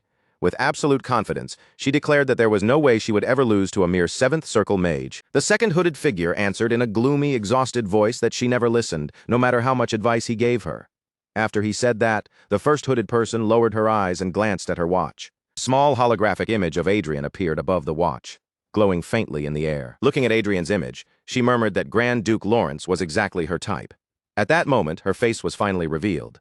She was the red-haired girl known as Black Knight Celine Viola, and a confident smile spread across her lips as she thought about him. The scene then shifted to another location, where Elder Iris was standing at the front of a classroom and teaching a lesson. Elder Iris calmly explained to the students that demons were divided into 3 ranks: lesser demons, high demons, and demon kings. She clarified that only high demons and demon kings possessed the power to form contracts with humans. As Elder Iris spoke, she wrote the 3 categories clearly on the board: lesser demons, high demons, and demon kings. She went on to explain that even if a human formed a contract with a high demon rather than a demon king, that high demon still served under a demon king. In other words, if they followed the trail of demons far enough, it would eventually lead to the descent of a demon king. Adrien then raised his hand politely and asked how powerful demons were when compared to mages. Elder Iris closed her eyes for a moment, considering the question carefully, before answering that, by mage standards, high demons were roughly comparable to 8th or 9th circle mages, while demon kings existed beyond even that level. While Elder Iris continued the lesson, Arcia secretly nibbled on snacks while glancing toward Adrien, trying not to attract attention. Meanwhile, Blake sat beside Adrien with his face covered, already fast asleep as if the lesson had nothing to do with him. Adrien stared at the board in deep thought, wondering if the power of a demon king was not simply at the 9th circle, but far beyond it, something outside ordinary limits, perhaps even close to a godlike existence. Elder Iris continued by explaining that fortunately, demons could not use their full power after descending to Rondell. She added that this restriction did not apply only to demons, but to celestials as well. During the Mythic era, when celestials and demons coexisted in Rondell, their overwhelming strength had nearly caused the world itself to collapse. Elder Iris suggested that the goddess had likely imposed strict restrictions to prevent such devastation from happening again. Hearing that, Adrien remembered something he had once read. Manuel Lucas's book had mentioned a similar idea, explaining that invading other planets required crossing space directly, an act the goddess strictly forbade. Adrien also recalled Marinyang's words and considered that perhaps the goddess had taken such extreme measures after witnessing the terrible chaos caused by celestials and demons during the Mythic era. Still curious, Adrien asked why demons wanted to descend to Rondell in the first place.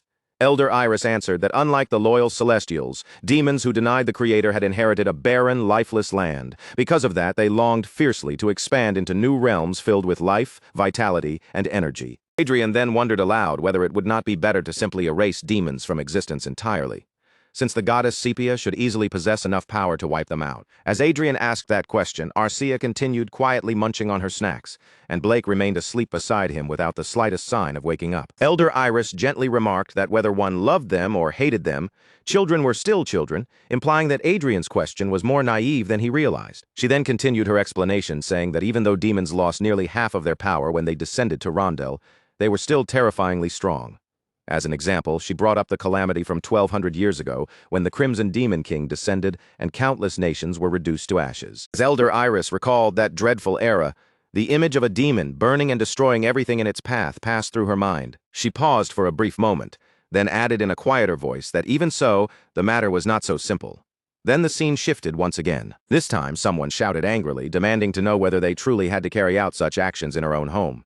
They were inside Sky Castle Mansion, the grand residence owned by Marin Yang of the Elysia Union, and the atmosphere was tense as the argument unfolded. Adrien answered with complete calm, saying there was already an excellent base here in such a quiet and hidden place. He wondered aloud whether they really needed to go through the trouble of finding a new one. Marin Yang, who had only just returned after being away for so long, grew increasingly irritated. In frustration, she grabbed at her own hair and complained that she had finally come back home. Yet because of Adrien, it still felt like she was trapped back in the duchy. To her, it was as though nothing had changed, and she had not truly escaped her old life at all. Adrien merely smiled calmly and remarked that he had heard Sky Islands were treasures that could not be bought even with money. He said the place was truly amazing, and that, as expected of an old noble family, even within the Beastkin nation, they still possessed something so rare and valuable. His tone carried both admiration and quiet confidence. Elder Iris sharply scolded Adrien, reminding him that he had promised to help and asking whether he planned to slack off instead. Adrien walked out onto the balcony and looked toward a tall structure rising in the distance. Staring at the structure, Adrien noted that it had to be the famous Spirit Tower. Then he explained that they were not simply playing around.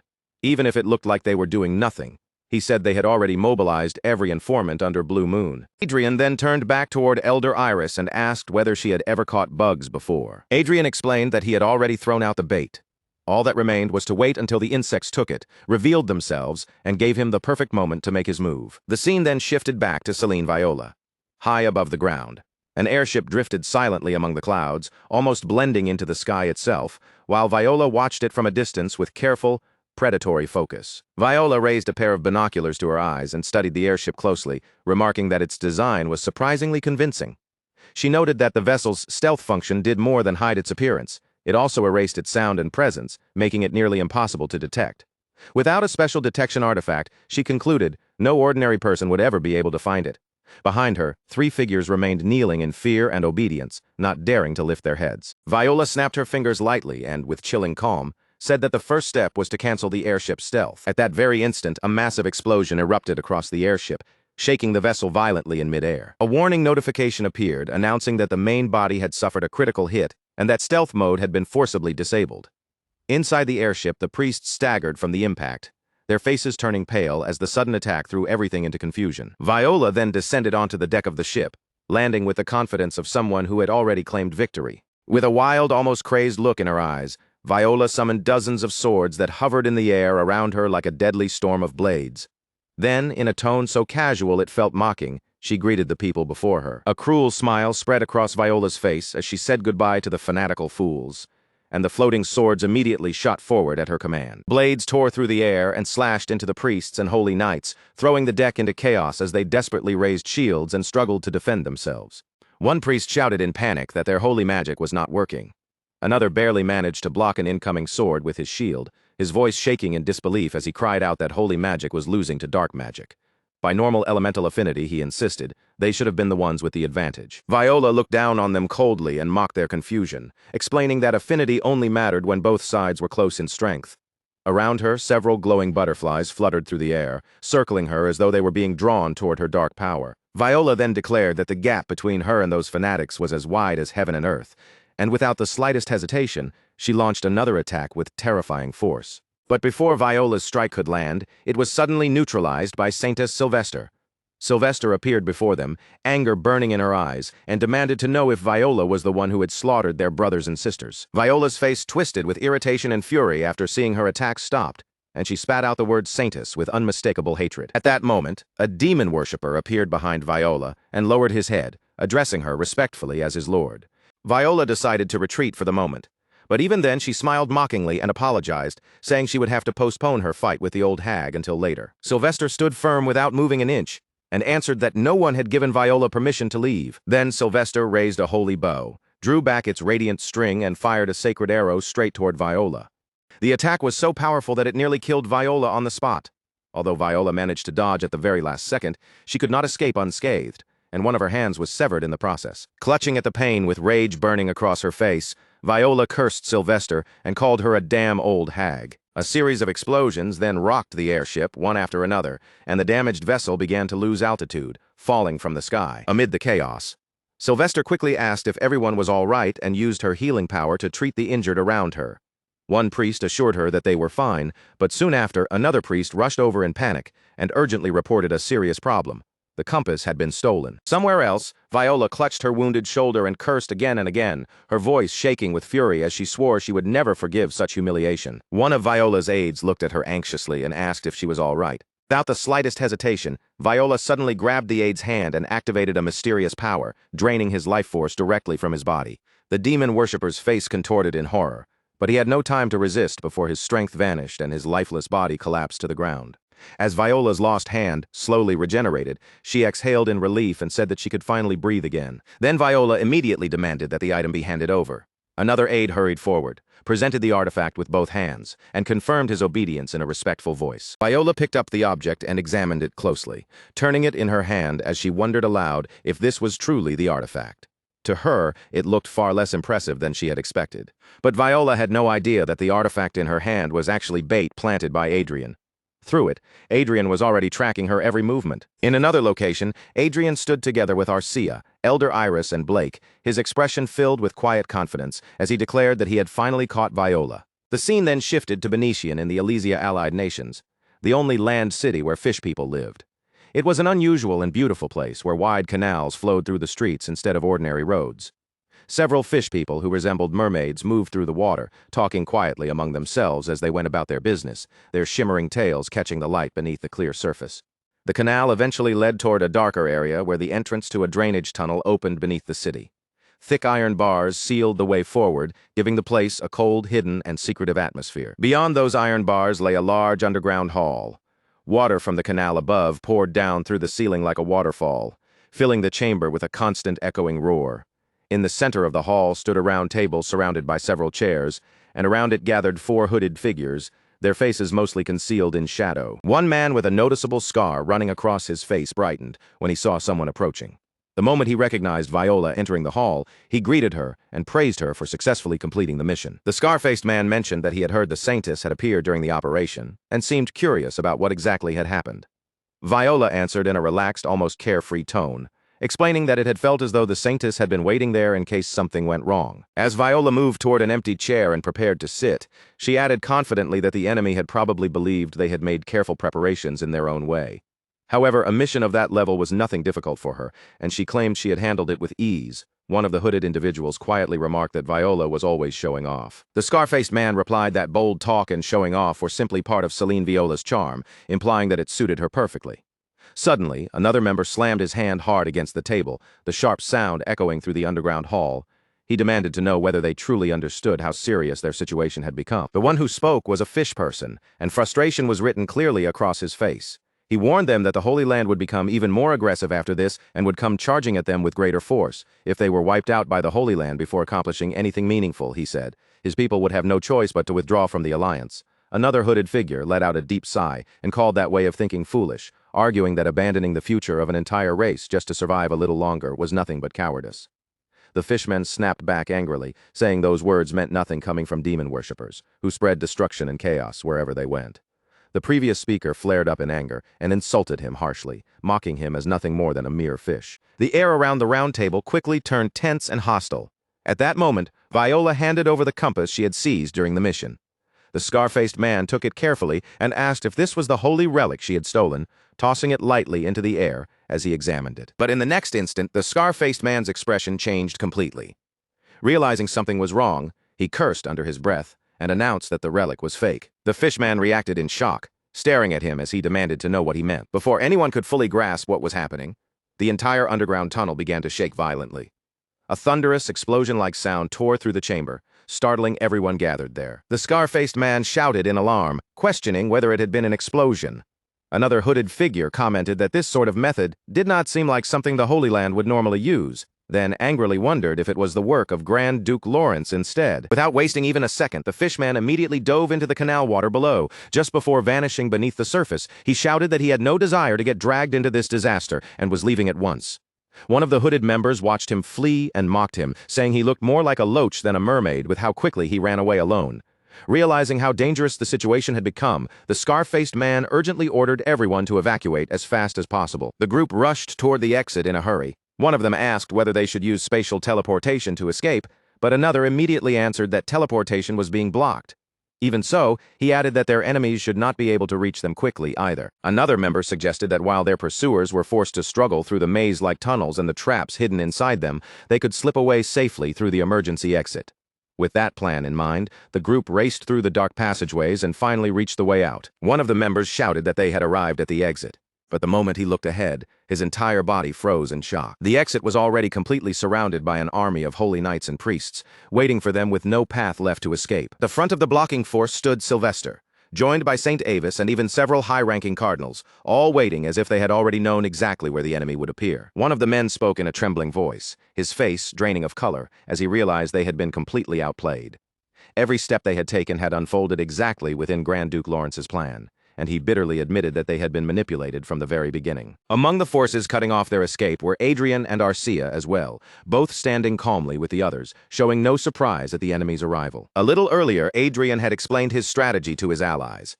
Elder Iris had frowned in confusion and asked what Adrien meant by calling it a roach poison strategy. Adrien had been sitting casually on a window ledge when he explained that there was a kind of insecticide designed to trick bugs into mistaking poison for food. Those insects would carry it back to their nest, share it with the others, and in the end, the entire colony would destroy itself. Adrien then revealed that the compass stolen by the demon worshippers was the same kind of poison. Hearing that comparison, Elder Iris looked deeply displeased and let out an uncomfortable sound. Adrien looked at the information screen floating before him and thought quietly that, although the enemy had taken the bait exactly as he had intended, there was still one serious problem they could not ignore. That problem was Celine Viola, a master whose strength stood far above ordinary fighters. Adrien turned to Blake and asked whether a single person could actually control 100 magic swords at the same time. Blake gave a faint smile at the question. When Adrien asked why he was smiling, Blake answered that anyone capable of something like that would have to be unbelievably clever. Then he clarified that the woman they were watching was not truly using 100 magic swords at once, but only 4. Adrien looked confused and pointed out that, according to the video sent by the Saintess, Viola seemed to be controlling dozens of swords. Blake stepped closer and explained in a calm voice that the method was actually simple once one understood it. The swords were made to fly through magic, while the aura blade technique was applied alternately to different flying swords. Blake demonstrated the principle, showing how switching the technique from blade to blade created the illusion that countless swords were active at the same time. After hearing that, Adrien fell into deep thought. Once Blake explained it, the trick sounded surprisingly simple. But Adrien also understood that Viola was not merely controlling each sword with precision. She was calculating the exact timing needed to activate Aura Blade perfectly on each one. Blake kept studying the video and remarked that Viola's Aura Blade activation speed was frighteningly fast. At that level, he said, fighting her was almost the same as facing someone who truly wielded 100 magic swords at once. Blake then turned toward Adrien with a cruel smile and commented that the ultimate enemy had finally appeared. Adrien smiled back. But beneath that expression, there was a faint trace of concern that he could not completely hide. Adrien then asked Blake if he would like to help contribute to world peace. Blake refused immediately, without even pretending to think it over. Inwardly, Adrien complained that Blake was being petty. But Blake explained that people learned the most when they were forced to stand at the crossroads between life and death. He said he had no intention of stealing away his disciples' chance to grow stronger through real danger. So Blake concluded that Adrien and the others would have to deal with the Dark Sword Mage on their own. Hearing that, Adrien, Arcia, and Iris could only stare at him in silent disbelief. Back in the present, Adrien stood alone on top of a high cliff, looking down over the battlefield spread out below him. The wind blew hard against the cliffside, tugging at Adrien's clothes in the cold air. But his focus did not waver for even a moment. Adrien calmly activated the special power within his glasses, the all-seeing eye, as the magic in the lenses began to work. Shock quietly settled in his chest. He had heard that demon worshippers could grow stronger at terrifying speed, but what he was seeing now went far beyond anything he had expected. Through the power of the glasses, Adrien could clearly read the enemy's statuses and abilities. Gark Idol, known as a Dark Crusader, was revealed to be a Grand Master-level Dark Knight as well as a Dark Priest. Grandal Magnus, also called a Dark Crusader, held the same titles of Grand Master-level Dark Knight and Dark Priest. Celine Viola, the Dark Sword Mage, was a Grand Master-level Dark Knight and a 7th Circle Dark Mage. Romante Harmon was displayed as an 8th Circle Dark Mage and a powerful necromancer. Seeing that much overwhelming strength gathered in one place made Adrien understand just how dangerous the situation truly was. After studying their abilities carefully, Adrien told his companions that even though their side had more people, victory would not come easily. He warned them that the 4 main enemies possessed mixed abilities from different classes, which made each of them especially troublesome, and he urged everyone to stay alert at all times. Sylvester answered that she understood, then began to mention the plan they had already discussed, saying the rest should be left to the person assigned to handle it. But before Sylvester could finish speaking, Viola suddenly cut in. As she summoned her swords into the air around her, she complained that all their talking was noisy, irritating, and far too drawn out. Without waiting another second, Viola sent her swords raining down like a storm of metal and screamed for them to die. The sharp blades tore through the air, rushing straight toward Adrien and Arcia with deadly speed. Adrien reacted instantly and cast a powerful flame spell. Shouting Flamestorm, he released a massive surge of fire that exploded outward, its heat scorching the air as it swallowed Viola's incoming swords and melted them before they could reach their targets. Watching her swords burn away, Viola's eyes widened in shock. She could hardly believe that her blades were melting from a 7th Circle spell alone, and in that instant, she realized Adrien's magic was far more powerful than she had assumed. Before Viola could fully recover from the surprise, a huge fireball came flying toward her and detonated violently, blasting apart the surrounding area with a thunderous explosion. Ground trembled under the impact, and thick smoke rushed through the air, swallowing the battlefield in a haze. At the very last second, Viola managed to throw herself out of the blast's path, barely escaping with her life. She glared at the screen in front of her, clenching her teeth tightly as anger and frustration twisted across her face. Adrien moved closer while calmly analyzing her fighting style.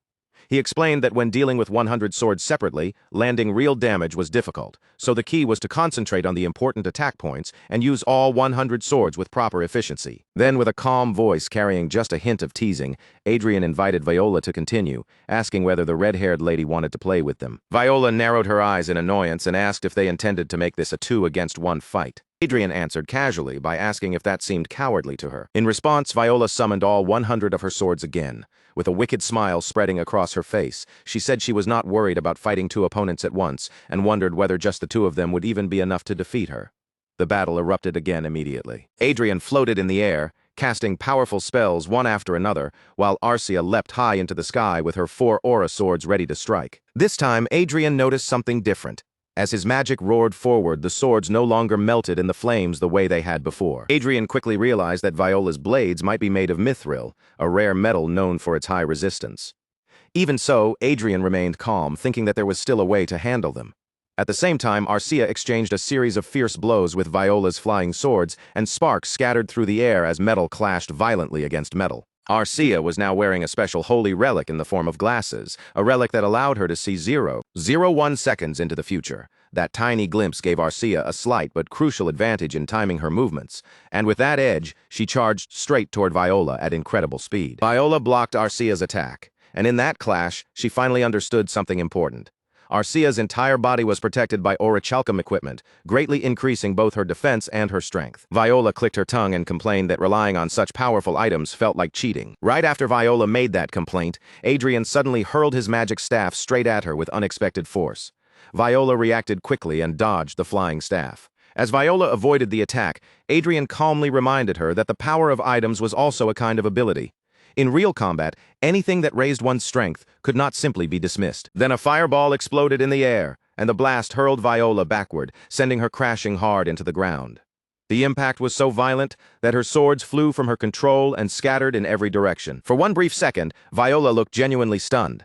Then she saw Arcia rushing straight toward her at high speed, surrounded by a mana shield that served as both protection and a weapon. Viola quickly forced herself to calm down and focused her power into a single sharp counterattack. She struck Arcia's mana shield with tremendous force, and the barrier shattered apart under the impact. The force of the impact sent Arcia skidding backward across the ground, her body sliding through the dirt until she finally came to a stop beside Adrien. Adrien steadied himself and narrowed his eyes, thinking that he had started to understand the pattern of Viola's flying swords. The elemental affinity was still working in their favor, and compared to his first impression, the battle felt like something they could handle, so long as neither of them let their guard drop for even a second. Then Viola threw her head back and began laughing, the sound sharp, wild, and almost unhinged as it echoed across the battlefield. A small mocking noise slipped from Viola's lips as she looked down on them with amusement. She admitted that Adrien and Arcia were impressive, and that their confidence was not completely undeserved. But the look in her eyes changed almost immediately, turning colder and more dangerous as she decided it was time to reveal what she was truly capable of. In the blink of an eye, 100 swords materialized in the air around them. The blades hovered overhead and on every side, gleaming with lethal mana, as if the sky itself had grown fangs. Arcia and Adrien both looked around with tense expressions, their eyes darting from blade to blade as the deadly circle closed around them from every direction. Viola kept laughing as the swords obeyed her every whim, floating and shifting with effortless precision as though they were nothing more than extensions of her own hands. Adrien's face tightened with anger as Blake's words flashed through his mind. He could not help wondering what Blake had possibly meant when he called this nightmare of a battle a chance for growth. As Adrien stared at Viola and felt the pressure of her overwhelming power, one thing became painfully clear. Blake had completely underestimated just how dangerous their enemy really was. Viola's lips curved into a pleased smile, and she remarked that Adrien and Arcia were far more entertaining opponents than she had expected. Far from the center of the battlefield, Blake watched the fight unfold with a grim look on his face. He knew he was the one who had pushed them into this encounter, but even he had not imagined that the situation would spiral into something this deadly. Blake stared in shock, wondering how a demon worshipper could possess such terrifying strength even without the descent of a demon king. Before his eyes, a gigantic tornado formed from Viola's mana churned violently, twisting the air with raw power and making the scale of her threat impossible to ignore. Back on the battlefield, Adrien and Arcia hurriedly raised mana shields around themselves as the storm of blades came crashing down. Adrien looked up at the sky in disbelief, watching swords rain toward them like a deadly downpour. In his mind, he could not help protesting that this was not some comic where enemies could suddenly become stronger for no reason whenever the story demanded it. Then, without warning, one of the descending swords broke through and slashed deep across Adrien's left arm. Blood burst from the wound, and a sharp wave of pain tore through his body. Adrien clenched his teeth so hard his jaw tightened, forcing himself to swallow the scream before it could escape. From a distance, Blake saw Adrien take the hit, and worry immediately crossed his face. At this pace, he realized the two of them would not be able to hold out much longer. Blake let out a heavy sigh and reached for the sword at his side. He could not throw his disciple into a battlefield this dangerous and simply stand back, as though it had nothing to do with him. Just as he prepared to intervene before the situation became irreversible, something on the battlefield caught his attention. Adrien had been badly injured, yet there was no panic in his eyes. Even with blood running down his arm, he did not look broken or shaken. Instead, he was still calmly fighting back. Blake stopped in place, his hand lingering for a moment before he slowly slid his sword back into its sheath. A thought crossed Blake's mind. Adrien could have used Revive to heal himself instantly, yet he had delayed it. Was that hesitation intentional? Was it part of some strategy?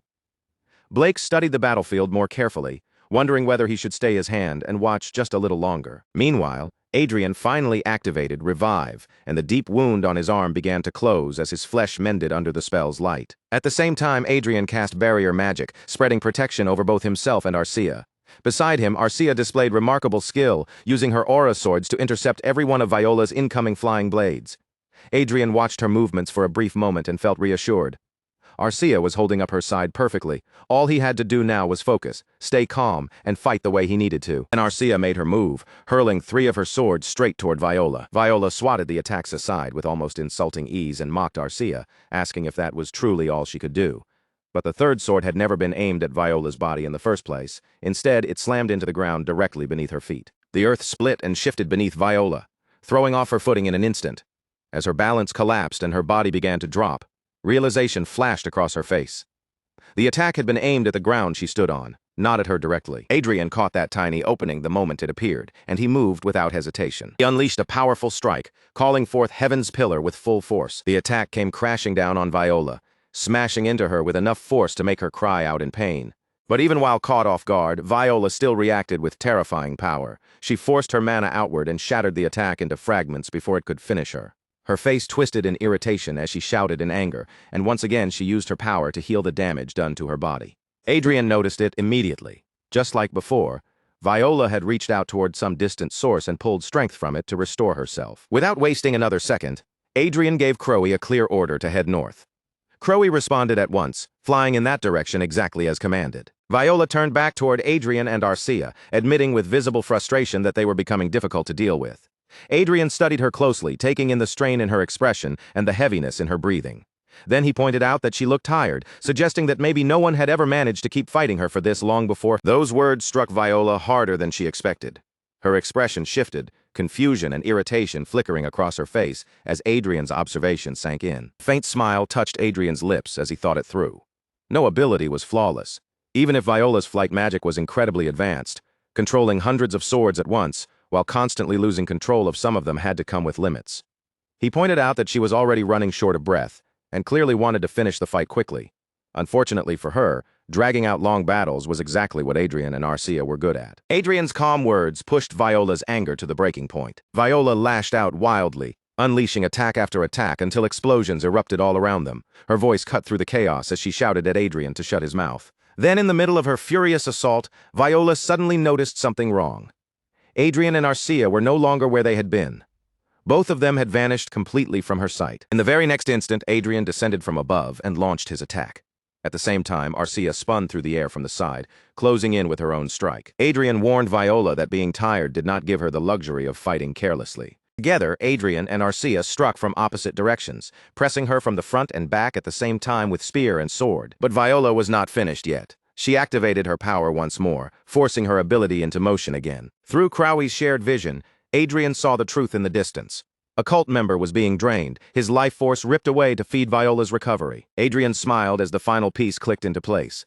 He remarked that he had always thought dark magic did not include proper healing spells. But now he understood. Viola was not healing in the normal sense. She was restoring herself by consuming the lives of others. Viola's annoyance deepened, her expression tightening as Adrien exposed the secret behind her recovery. While continuing to press the attack, Adrien explained that once someone figured out how her healing worked, stopping it became much simpler. The pressure around Viola grew heavier with every passing second. The battle was turning against her, and she realized she needed to restore herself faster if she wanted to regain control. She tried to reach out and drain another cult member's life force, but Adrien was ready.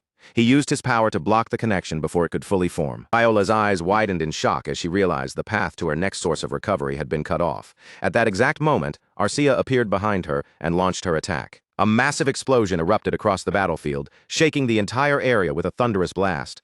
When the smoke finally began to clear, Arcia stood firmly on top of Viola, her posture steady and unshaken while Viola lay defeated beneath her on the ground. Viola let out a faint, weakened sound of pain.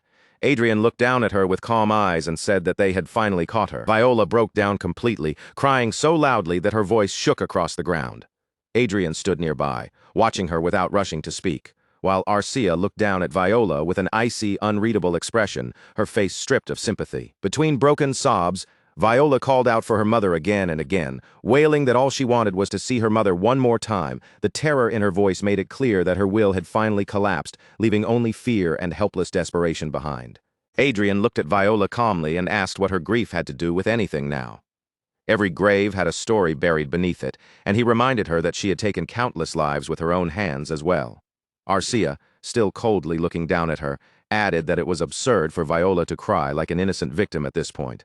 Even then, Viola kept sobbing like a frightened child, screaming that she did not want to die. Adrien then told Viola that if she truly wanted to survive, she needed to offer something valuable in exchange. If she had important information, something he did not already know, then he might consider letting her live a little longer. His gaze stayed steady as he asked what she thought of that bargain. At that exact moment, Arcia lowered her sword and pressed its sharp edge against Viola's neck. Viola froze in terror, her face draining of color, and she quickly promised that she would tell them everything, begging them to ask whatever they wanted to know. Then Adrien raised his voice and called out to Lord Blake. Blake descended from above soon after, landing where they could clearly see him. Adrien immediately realized that Blake must have been watching from nearby this entire time, and for a brief moment, he even wondered whether Blake had heard him cursing earlier during the battle. Adrien told Blake that there was something he wanted to draw out of this woman, so for the time being, he needed Blake to keep her alive and protect her. Blake understood the situation quickly and asked whether Adrien wanted him to secretly take Viola to Dragonland, somewhere beyond the clergy's reach. Adrien thought to himself that he should probably refuse, since the whole idea sounded troublesome from the start. But before he could properly object, Blake agreed to it without hesitation. Adrien blinked in surprise, caught off guard by how smoothly and easily Blake had accepted the request. Blake lifted Viola up and said he would keep her safe for now, adding that Adrien could come retrieve her once he finished handling matters there. Adrien could only admit to himself that he had never expected Blake to agree so readily. When Adrien checked Blake's status, he saw that their relationship was now recognized as an alliance, and Blake's emotional state showed both amazement and interest. Blake simply explained that he had become a little curious, as if that alone was enough reason for him to cooperate. The focus shifted back to the battlefield, where Saintess Sylvester and several priests were still locked in combat against the remaining demon worshippers. One of the demon worshippers shouted for the others to endure just a little longer, insisting that once Celine returned, they would be able to overturn the situation. Sylvester noticed that the thunderous explosions from the area where the Duke and Duchess had been fighting had finally gone silent. She told herself that there was no way Duke Lawrence could have lost, yet she still hoped he was safe. But the moment she turned her head, a demon worshipper charged straight at her, yelling for her to die. Before the attacker could reach Sylvester, a burst of blue magical aura struck him head-on and stopped him in his tracks. Sylvester looked first at the fallen attacker, then toward the one who had saved her, and joy immediately brightened her face. Adrien and Arcia had arrived on the battlefield.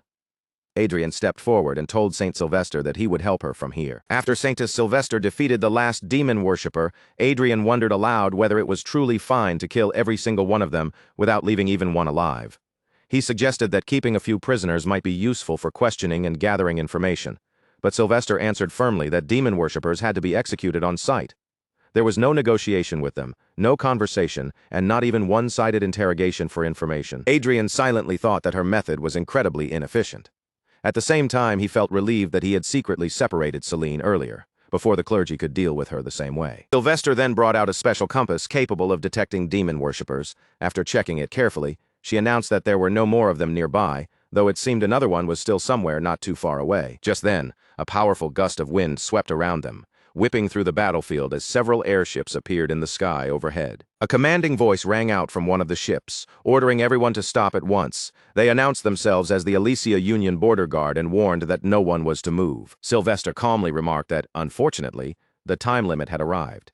The Alicia Union was a nation built from an alliance of 8 different races, and because so many races lived together under one banner, it had developed a unique political structure known as the 8 Kings Council. In that council, every race held equal speaking rights, regardless of military or political strength, and the kings of each race gathered at the same table to make decisions by majority vote. The earlier decision to block the Holy Land's involvement had also been passed through that very council. Later, Adrien and Sylvester sat at a round table, facing the 8 kings who represented the Alicia Union. Among those gathered, Adrien noticed that Elder Iris was present as the representative of the Beastmen. Sylvester turned her attention to the council and asked what they thought of the situation now that everything had come to light. One of the kings lowered his head and offered a sincere apology, admitting that their earlier judgment had been careless. He then declared that from this point forward, They would permit free search operations throughout the Union. Adrien then turned toward Elder Iris and asked about the request he had made earlier. Elder Iris informed him that it had already been approved, and the people involved were being gathered as quickly as possible, so he would receive word soon. Saint Sylvester asked what request Adrien and Elder Iris were talking about. Adrien explained that since demon worshippers had taken such deep root inside the Elysia Union, he believed there was a chance someone in power had supported them. Because of that, he had asked in advance for the key figures of each race to be assembled. Saint Sylvester smiled with visible satisfaction, clearly pleased by Adrien's foresight. A short while later, Elder Iris checked the holographic window glowing on her wrist and announced that everyone had gathered, so it was time for them to move. Inside a large ballroom, people from many different species had assembled in confusion. Some whispered among themselves, wondering why they had been suddenly ordered to gather, while others said they had been told it was to discuss how to respond to the church's unilateral actions. Hidden among the crowd was the fishman who had previously helped a demon worshipper. The fishman nervously bit at his nails, trying to convince himself that everything would be fine. In his mind, he insisted that he had only helped them a little and was not a true demon worshipper. So as long as he stayed quiet and blended into the crowd, no one would catch him. Suddenly, everyone in the ballroom turned their heads toward the same direction. Sanctus Sylvester had entered, and quiet murmurs spread through the crowd as some wondered why those particular people had come there. With the demon worshipper detecting compass in her hand, Sanctus Sylvester walked calmly through the gathered crowd, her step steady and her expression composed. Then, without warning, Sylvester came to a stop. The compass needle pointed directly toward the fishman, and the sight struck him like a bolt of lightning. With a gentle smile on her face, Sanctus Sylvester remarked that he had been hiding in a place like this all along. Fear rushed over the fishman's face. He clicked his tongue in frustration, then immediately turned and tried to run. Adrien reacted in an instant, releasing his magic as two chains shot forward through the air and wrapped themselves around the fleeing fishman. The magical chains tightened around him completely, tangling his body before slamming him hard onto the ballroom floor. Sylvester then cast holy magic over him, binding him so completely that he could no longer move. Once he was restrained, she turned toward the others and explained that the holy relic could detect not only demon worshippers themselves, but also those who had assisted them. She stated that the investigation would now have to be expanded much further. Among the 8 kings, 2 quietly exchanged glances, their silent reaction passing almost unnoticed. After some time, Sylvester announced that a few remnants still remained, but since the Union had promised active cooperation, they would soon be found and dealt with. She then looked at Adrien and said that this was a major achievement, one that would never have been possible without the duchy's cooperation. Adrien gave a light laugh and replied that he had merely done his duty for the peace of Rondell. Sanctus Sylvester then declared that, in recognition of this incident, the Holy Land wished to show its deep trust in the Duke and Duchess by granting them the title of honorary Holy Knights. She once again expressed her gratitude for the duchy's cooperation. Adrien smiled with a slightly sly expression, thinking that if Saint Sylvester ever discovered he had allowed a demon worshipper to escape, she might faint from the shock. Still, he believed there had been no other choice, because there was something he absolutely needed to confirm for himself. The scene then moved to Dragonland, inside Blake's mansion. Blake noted that Adrien had finally arrived. Adrien and Arcia entered together, and Adrien thanked Lord Blake for accepting his request. Nearby, Viola remained on her knees, silent and restrained. Viola lifted her tear-streaked face and realized Adrien and Arcia had arrived. When Adrien checked her status, he saw something completely different from before. Her relationship toward him had changed to submission and obedience, while her current condition was filled with shock and fear. Adrien frowned slightly, unable to understand why Viola's attitude had shifted so drastically. Blake suggested that Viola's first real defeat might have shattered her confidence. After all, there were very few beings with power on her level, and in her organization, Blake assumed she must have been treated almost like royalty, but Adrien was not fully convinced. He noticed Viola's eyes carefully tracking Blake's every reaction as well, and that made him think her second defeat must have struck her just as hard. Arcia stepped forward once more and raised her sword to Viola's throat, the blade stopping right against her neck. Viola immediately gasped, her whole body stiffening with fear. Adrien looked down at Viola and warned her that if she did not want to be punished any further, she should stop overthinking every little thing and just start talking. Then Adrien asked her directly whether her group had been the ones responsible for attacking the Hollywood Systems control terminal. The moment Viola heard that question, her face turned even paler, and the fear in her eyes grew stronger than before. Far to the south of the Defteran continent, the focus shifted to the Balter Kingdom inside the territory ruled by Count Reyes. There, thick snow poured down from the sky, covering the land in white, an impossible sight in a region where snow had never fallen before. On the high border wall, soldiers on guard duty trembled as freezing winds slammed against their armor. Their breath escaped in pale white clouds, vanishing into the cold air almost as soon as they spoke. One soldier wrapped a piece of cloth tightly around himself, trying to block the biting wind as he complained that the cold was unbearable. In all 40 years of his life, he had never once seen snow fall in that place. Another soldier rubbed his hands together and blew warm breath into his palms, answering that there was no better word for this than abnormal weather. A climate like this simply made no sense for their land. Then, without warning, the ground beneath them began to tremble. The shaking grew stronger by the second, and people nearby cried out in panic, wondering if an earthquake had suddenly struck. Before anyone could properly understand what was happening, a brilliant golden light erupted around them, swallowing the area in a dazzling glow. Golden radiance spread at incredible speed, stretching out until the entire city was sealed beneath a shining dome. High above, 3 enormous airships hovered in the sky, their massive shadows falling across the land below. One soldier slowly opened his eyes, still dazed from the blinding flash, and muttered in confusion as he tried to make sense of what he had just seen. Another soldier clutched his aching head and asked what that strange light had been. The first soldier, his voice shaking badly, wondered if it might have been the work of a goddess. The second soldier looked around in shock, his eyes widening as the surroundings failed to make sense, and asked where they were and what had happened to them. Before long, the truth became clear. 3 enormous starships were lifting the entire territory from its place and carrying it away. At that moment, a mechanical voice echoed through the air. The system announced that new terrain and multiple unidentified flying objects had been confirmed in the Yellow Sea, then immediately ordered Alpha Team to begin reconnaissance. Count Reyes's entire territory was now drifting through space, moving steadily toward Earth. Back at Blake's mansion, Adrien repeated his question and asked Viola whether her group had attacked the Hollywood Systems control terminal. Viola stammered nervously, her fear obvious as she begged him not to tell her that Adrien and the others were the people she was thinking of. Arcia pressed the tip of her sword down harder against Viola, and Viola immediately screamed in pain. Adrien's expression did not change as he calmly told Viola not to answer his question with another question. Trembling from head to toe, Viola finally admitted the truth. Their group had indeed been responsible for the attack. Adrien then pressed further, asking why they had targeted the Hollywood system and how they had even known where its control terminal was located. Still kneeling on the ground, Viola said she did not know the details. She and the others had only followed the orders they were given. Adrien watched Viola closely, studying her expression and the way she answered. From what he could tell, she did not seem to be lying. So he changed the question and asked her to explain which demon kings were connected to their organization. Viola explained that their organization had grown by absorbing many demon contractors and the forces connected to them.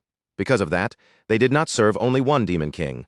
Among all of them, 2 demon kings stood above the rest in power and influence, Arc Scarlet and Lord Exode. The moment Blake heard the name Arc Scarlet, his face stiffened in shock, and his voice trailed off in disbelief. Adrien remembered the Crimson Demon King, the terrifying being who had pushed Rondell to the brink of destruction 1,200 years ago. With that in mind, he said it was an incredible relief that the demon worshippers had been wiped out this time. If the Crimson Demon King had truly returned, defeating him would have been almost impossible.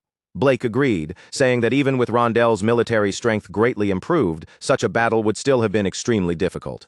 But Viola revealed that their goal this time had not been to burn Rondell. From the very beginning, the true leader behind them had been the Demon King supporting her, Lord Exode. Blake let out a sigh and admitted that he had never even heard of a Demon King with that name.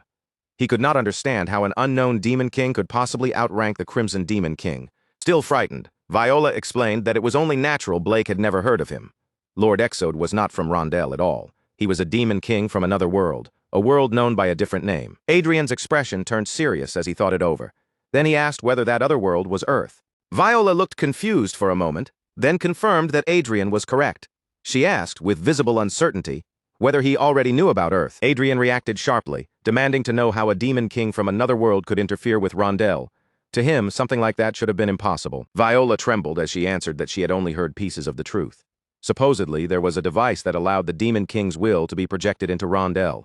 Beyond that, she insisted she knew nothing more. A painful headache began to press against Adrien's temples. He wondered whether everything happening around him could really be brushed off as mere coincidence. Adrien reminded himself that he had originally come from Earth. He had also inherited a great opportunity left behind by an Earthborn archmage, and he had even obtained ancient ruins that allowed him to stay briefly on Earth. And now, after capturing and interrogating a demon worshipper, Adrien had learned that an Earth Demon King might be behind the entire situation. Blake agreed that this was far too tangled and specific to be dismissed as coincidence.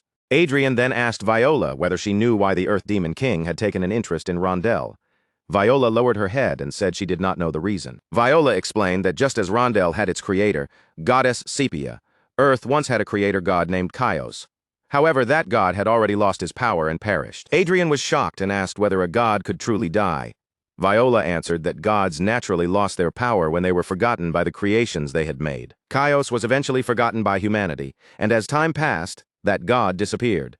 Viola added that goddess Sepia seemed to have taken an interest in Earth after it became a world without a god and began interfering with it. Because of that interference, great chaos was said to be spreading across Earth. Viola then suggested that goddess Sepia might be planning to merge the two worlds. If that happened, not only Earth but Rondell as well would be thrown into massive chaos. Blake suddenly kicked Viola and snapped at her, telling her not to act like some messenger of justice. He reminded her that she and the others had made demon contracts for their own selfish desires. Viola admitted that Blake was right, but still begged them to take what she was saying seriously. Adrien thought to himself that gods could not necessarily be judged by human standards. Even so, the goddess Sepia he had once seen descending did not seem like someone who would endanger her own creations out of simple greed. Blake then suggested that instead of wasting time guessing, they should speak directly with the Demon King residing inside Viola. Adrien immediately asked how something like that would even be possible. Blake explained that if they brought Viola to Earth, they should be able to communicate with the Demon King much more freely from there. Adrien admitted that the idea might work, but he could not ignore the risk and wondered whether it would be dangerous. Blake replied that an incomplete descent could not last for long. On top of that, because of various restrictions, the Demon King's original magical power would be greatly reduced. Even in the worst possible case, Blake believed they would still be able to fight back. After thinking it over for a moment, Adrien made his decision and agreed. They would go to Earth. Blake supported the decision and said they should leave immediately while also dealing with the Dragonhorn at the same time. Viola stayed kneeling in silence nearby, trapped in confusion and fear as the conversation moved beyond anything she could control. On Earth, far out in the Pacific Ocean, an uninhabited island sat beneath a quiet sky, while waves crashed steadily against the empty shore. There, Blake turned his gaze toward Viola and ordered her to call out to the Demon King. Viola was visibly frightened, but with no room left to resist, she lowered her head and obeyed. Somewhere else, a horned figure sat calmly in a chair, his posture relaxed as if nothing in the world could disturb him. Then the horned figure suddenly sensed something unusual. His eyes shifted slightly, and he wondered what was happening. A moment later, Viola, Blake, Adrien, and Arcia appeared before him.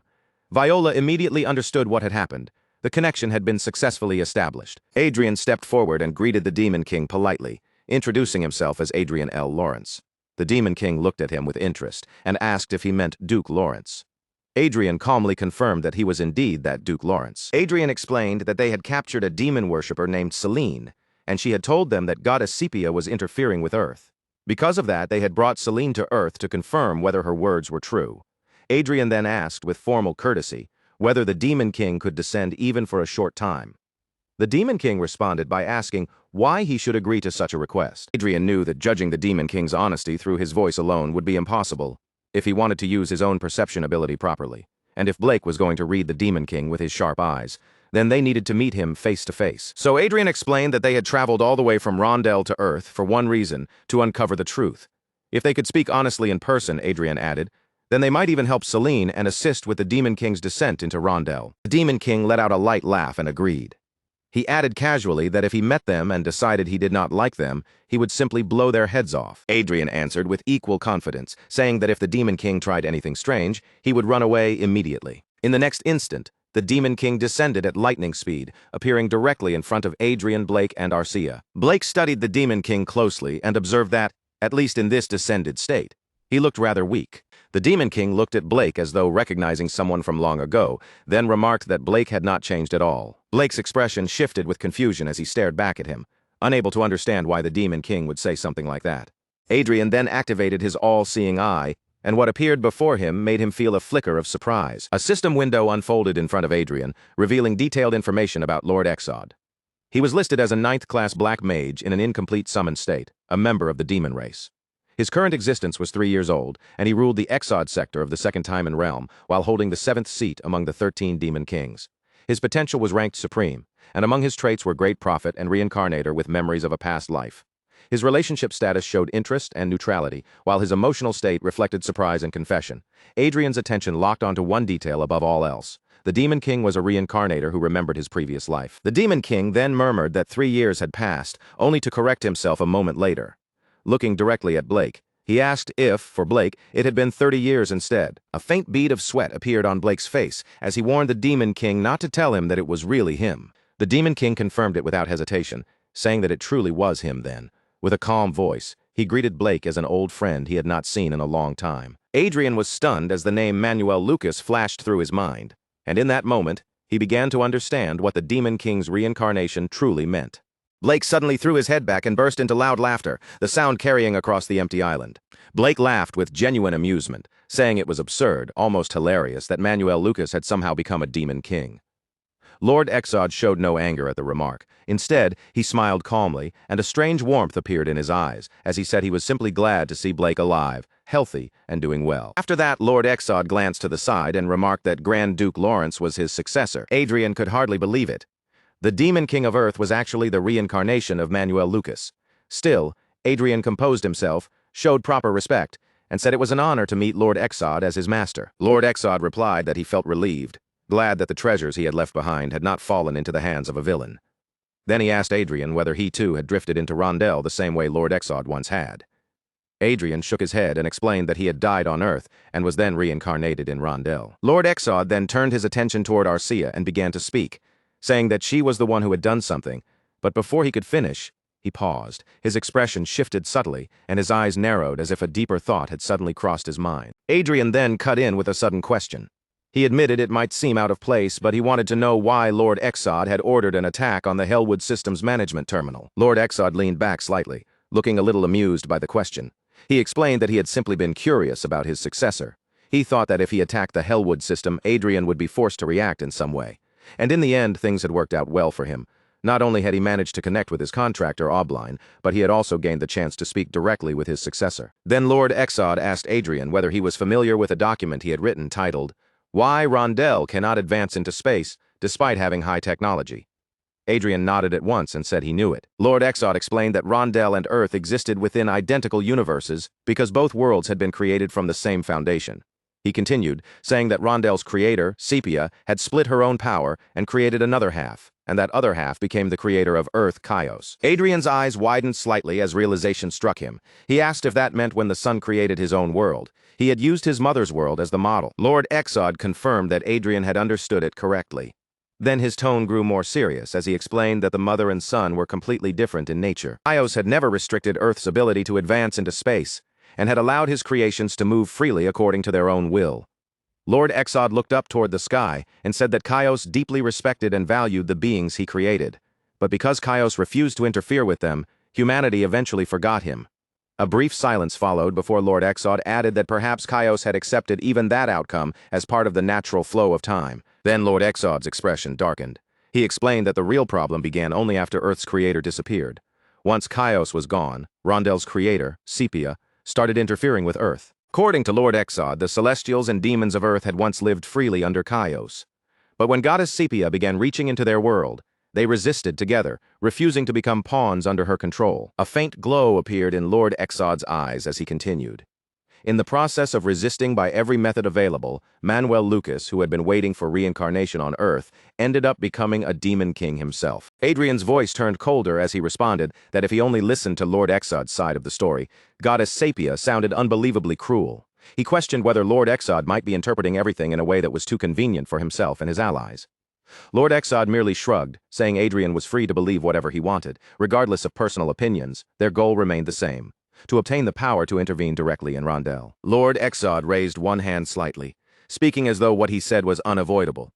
He explained that Earth's celestials and demons were preparing to unite and invade Rondell, with additional support coming from Rondell's own demon world. Both Blake and Adrien went stiff with shock at those words. Adrien said that even if Earth's celestials and demons were powerful, and even if they joined forces with Rondell's demon world, defeating the creator Sepia still seemed impossible. Lord Exod smiled and revealed that they did have a method, a way to inherit the creator's authority and be reborn as a god. Blake's anger exploded immediately. He shouted that Exod must have completely lost his mind if he expected them to accept or understand a plan like that. Lord Exod remained calm and told Blake not to misunderstand.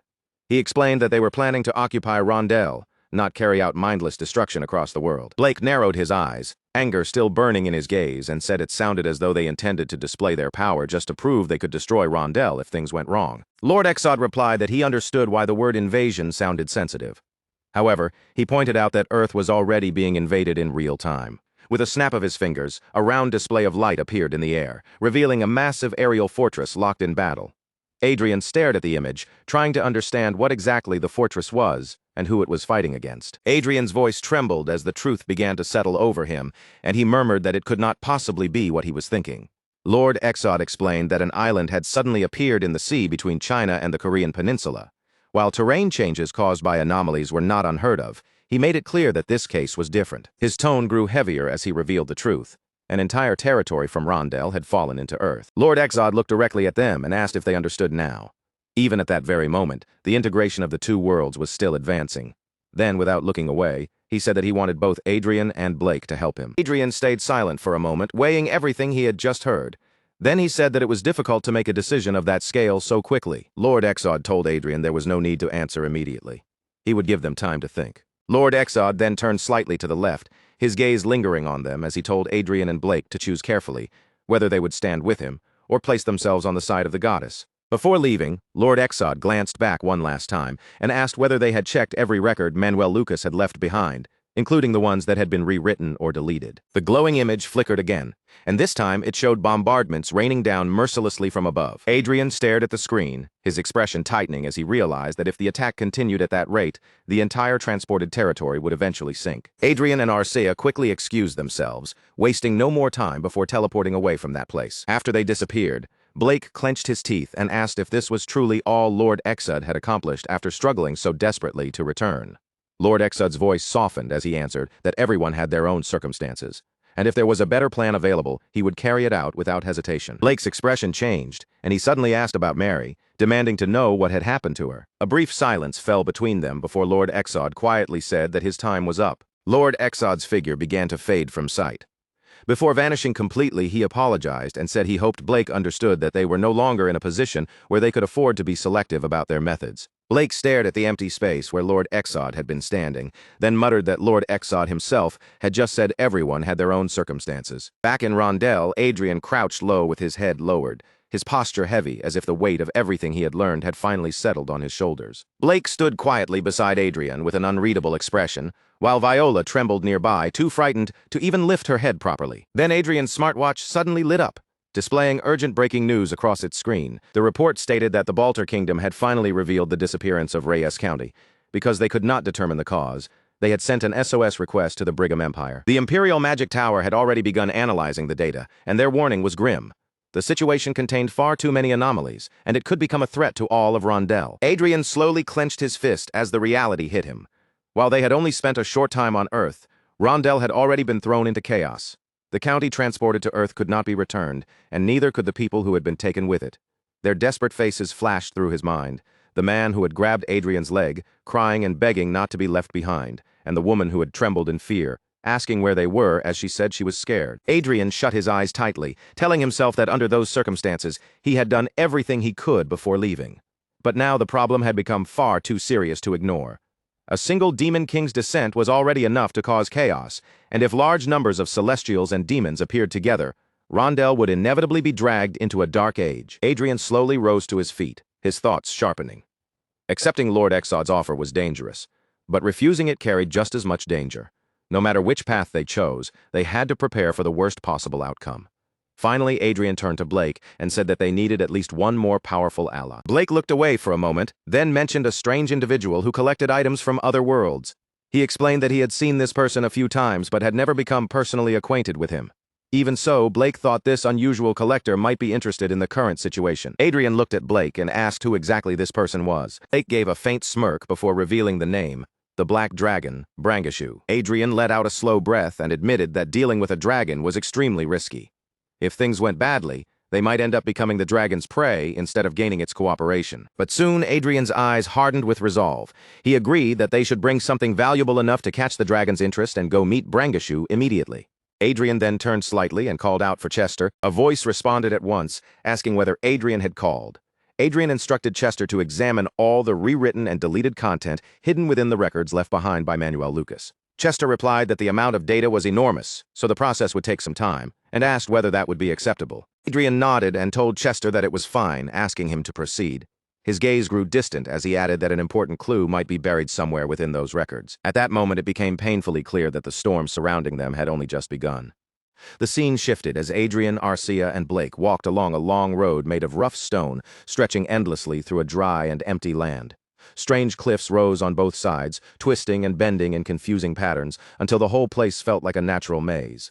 Wind slipped through the narrow paths, carrying soft echoes that made the silence around them feel even more unsettling. Adrien looked around carefully, his eyes sharp as he studied the winding cliffs and countless paths. He said the place was a massive labyrinth, the kind of terrain where anyone could easily lose their way. Blake walked ahead with steady confidence, almost as if he knew the area already, and explained that the last place he had encountered Brangishu was somewhere nearby. Because of that, he believed the dragon's nest might be hidden somewhere within the maze. Suddenly, a powerful wind began howling between the cliffs. Dust and small stones lifted from the ground, swirling violently around them. Arcia quickly raised her arm to shield her face as her hair whipped wildly in the gust, while Blake narrowed his eyes slightly, sensing that something was drawing near. Blake calmly said that, just as he had expected, his guess had been correct. Then a deep, heavy voice echoed from every direction, wrapping around them as though the labyrinth itself had begun to speak. The voice asked who had dared to step into its resting place, then recognized Blake as the swordsman. The dragon questioned whether Blake had come to start a war, sounding almost amused that he had brought only 2 humans with him. A massive shadow fell over them from above, and the sheer pressure of the presence made the air feel heavy, suffocating, and difficult to breathe. Even under that overwhelming pressure, Adrien stepped forward calmly and bowed with respect.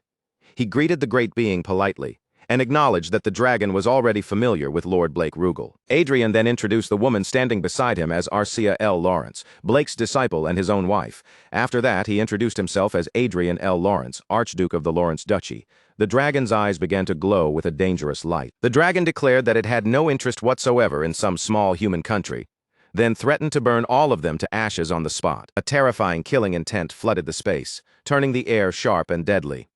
Arcia immediately stepped forward without hesitation, placing herself between Adrien and the dragon, fully prepared to protect him no matter what happened. Blake clicked his tongue in slight annoyance and casually told the dragon that since they had come all the way from that small country, it should at least hear them out until the end. The dragon shifted its gaze toward Blake, its attention drawn away from Adrien for the moment. Adrien gently moved Arcia aside, signaling that he would handle the situation himself. Then Adrien slowly raised one hand and revealed a small object resting in his palm.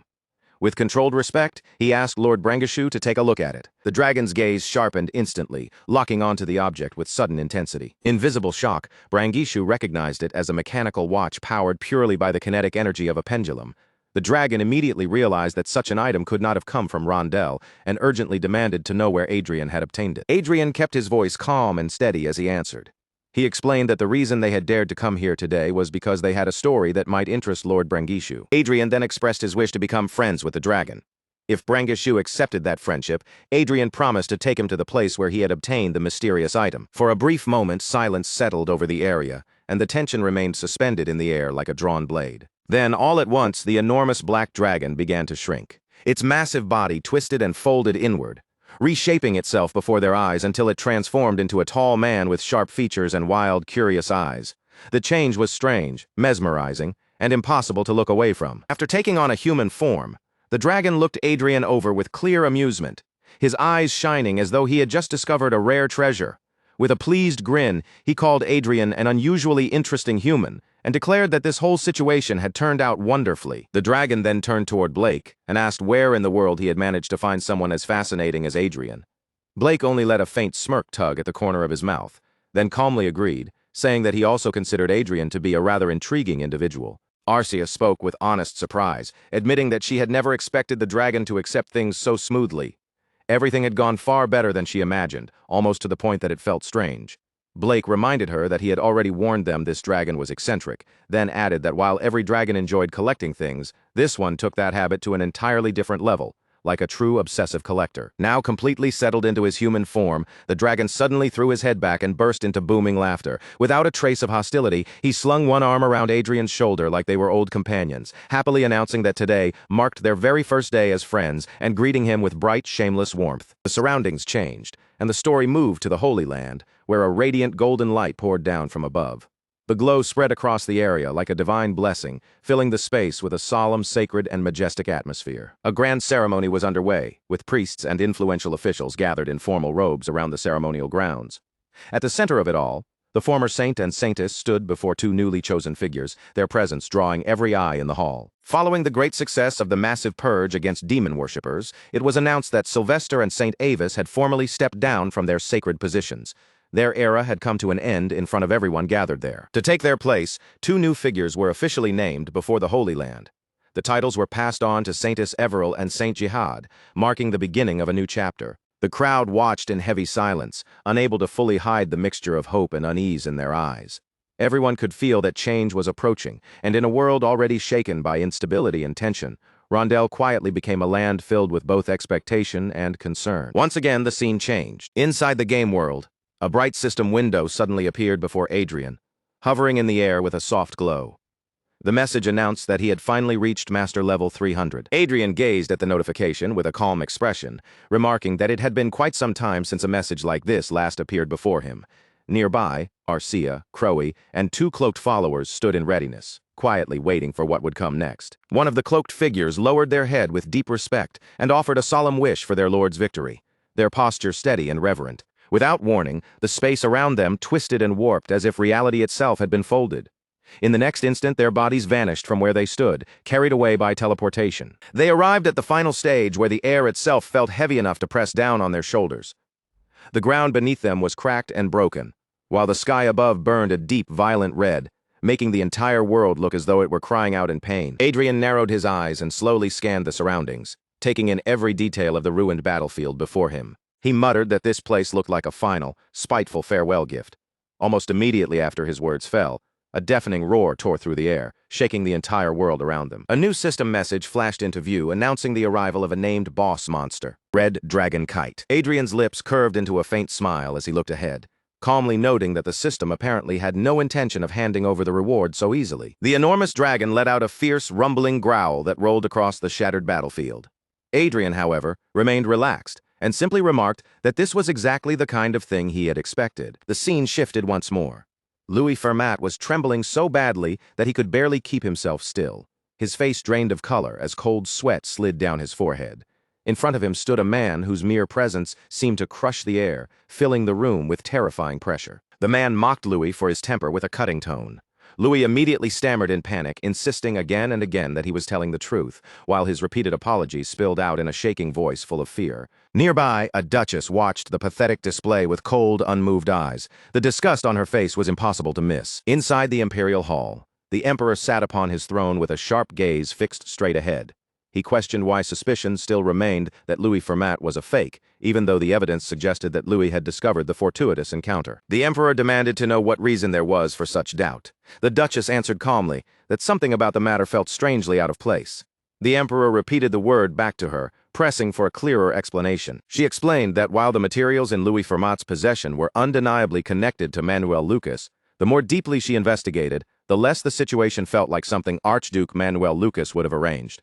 To her, it lacked the careful planning and deliberate thought that should have been there. She went on to say that if she had been in his position, she would have secretly prepared a training ground or hidden base somewhere, a place where she could quietly grow stronger without drawing attention. The emperor leaned forward slightly, his expression tightening as he asked whether she was implying that the person in their hands was only a fake, while the true heir was secretly controlling events from behind the scenes. A heavy silence settled over the hall as the meaning of that possibility sank in. At last, the Duchess stated that if anyone possessed enough skill to deceive the Brigham Empire, then only two individuals truly fit that possibility. Those two were Archduke Adrien L. Lawrence of the Lawrence Duchy and Duchess Olivia Riverdale of the Lucius Kingdom. With that conclusion, she made it clear that the investigation had to focus on them. The scene returned to the game world. Red Dragon Kite opened its massive jaws, and a huge fireball gathered inside its mouth, packed with destructive energy before it came blasting forward. Arcia reacted at once, raising her shield and planting herself firmly in front of Adrien without the slightest hesitation. The attack slammed into her defense, and the explosion violently shook the battlefield, sending shockwaves rippling through the cracked ground. Behind the protection of the shield, Adrien stayed composed and quickly assessed the situation. They had already been fighting for 2 full hours, yet they had only managed to reduce around 6% of the dragon's MP. With a firm voice, he ordered everyone to endure, and someone immediately answered in acknowledgement.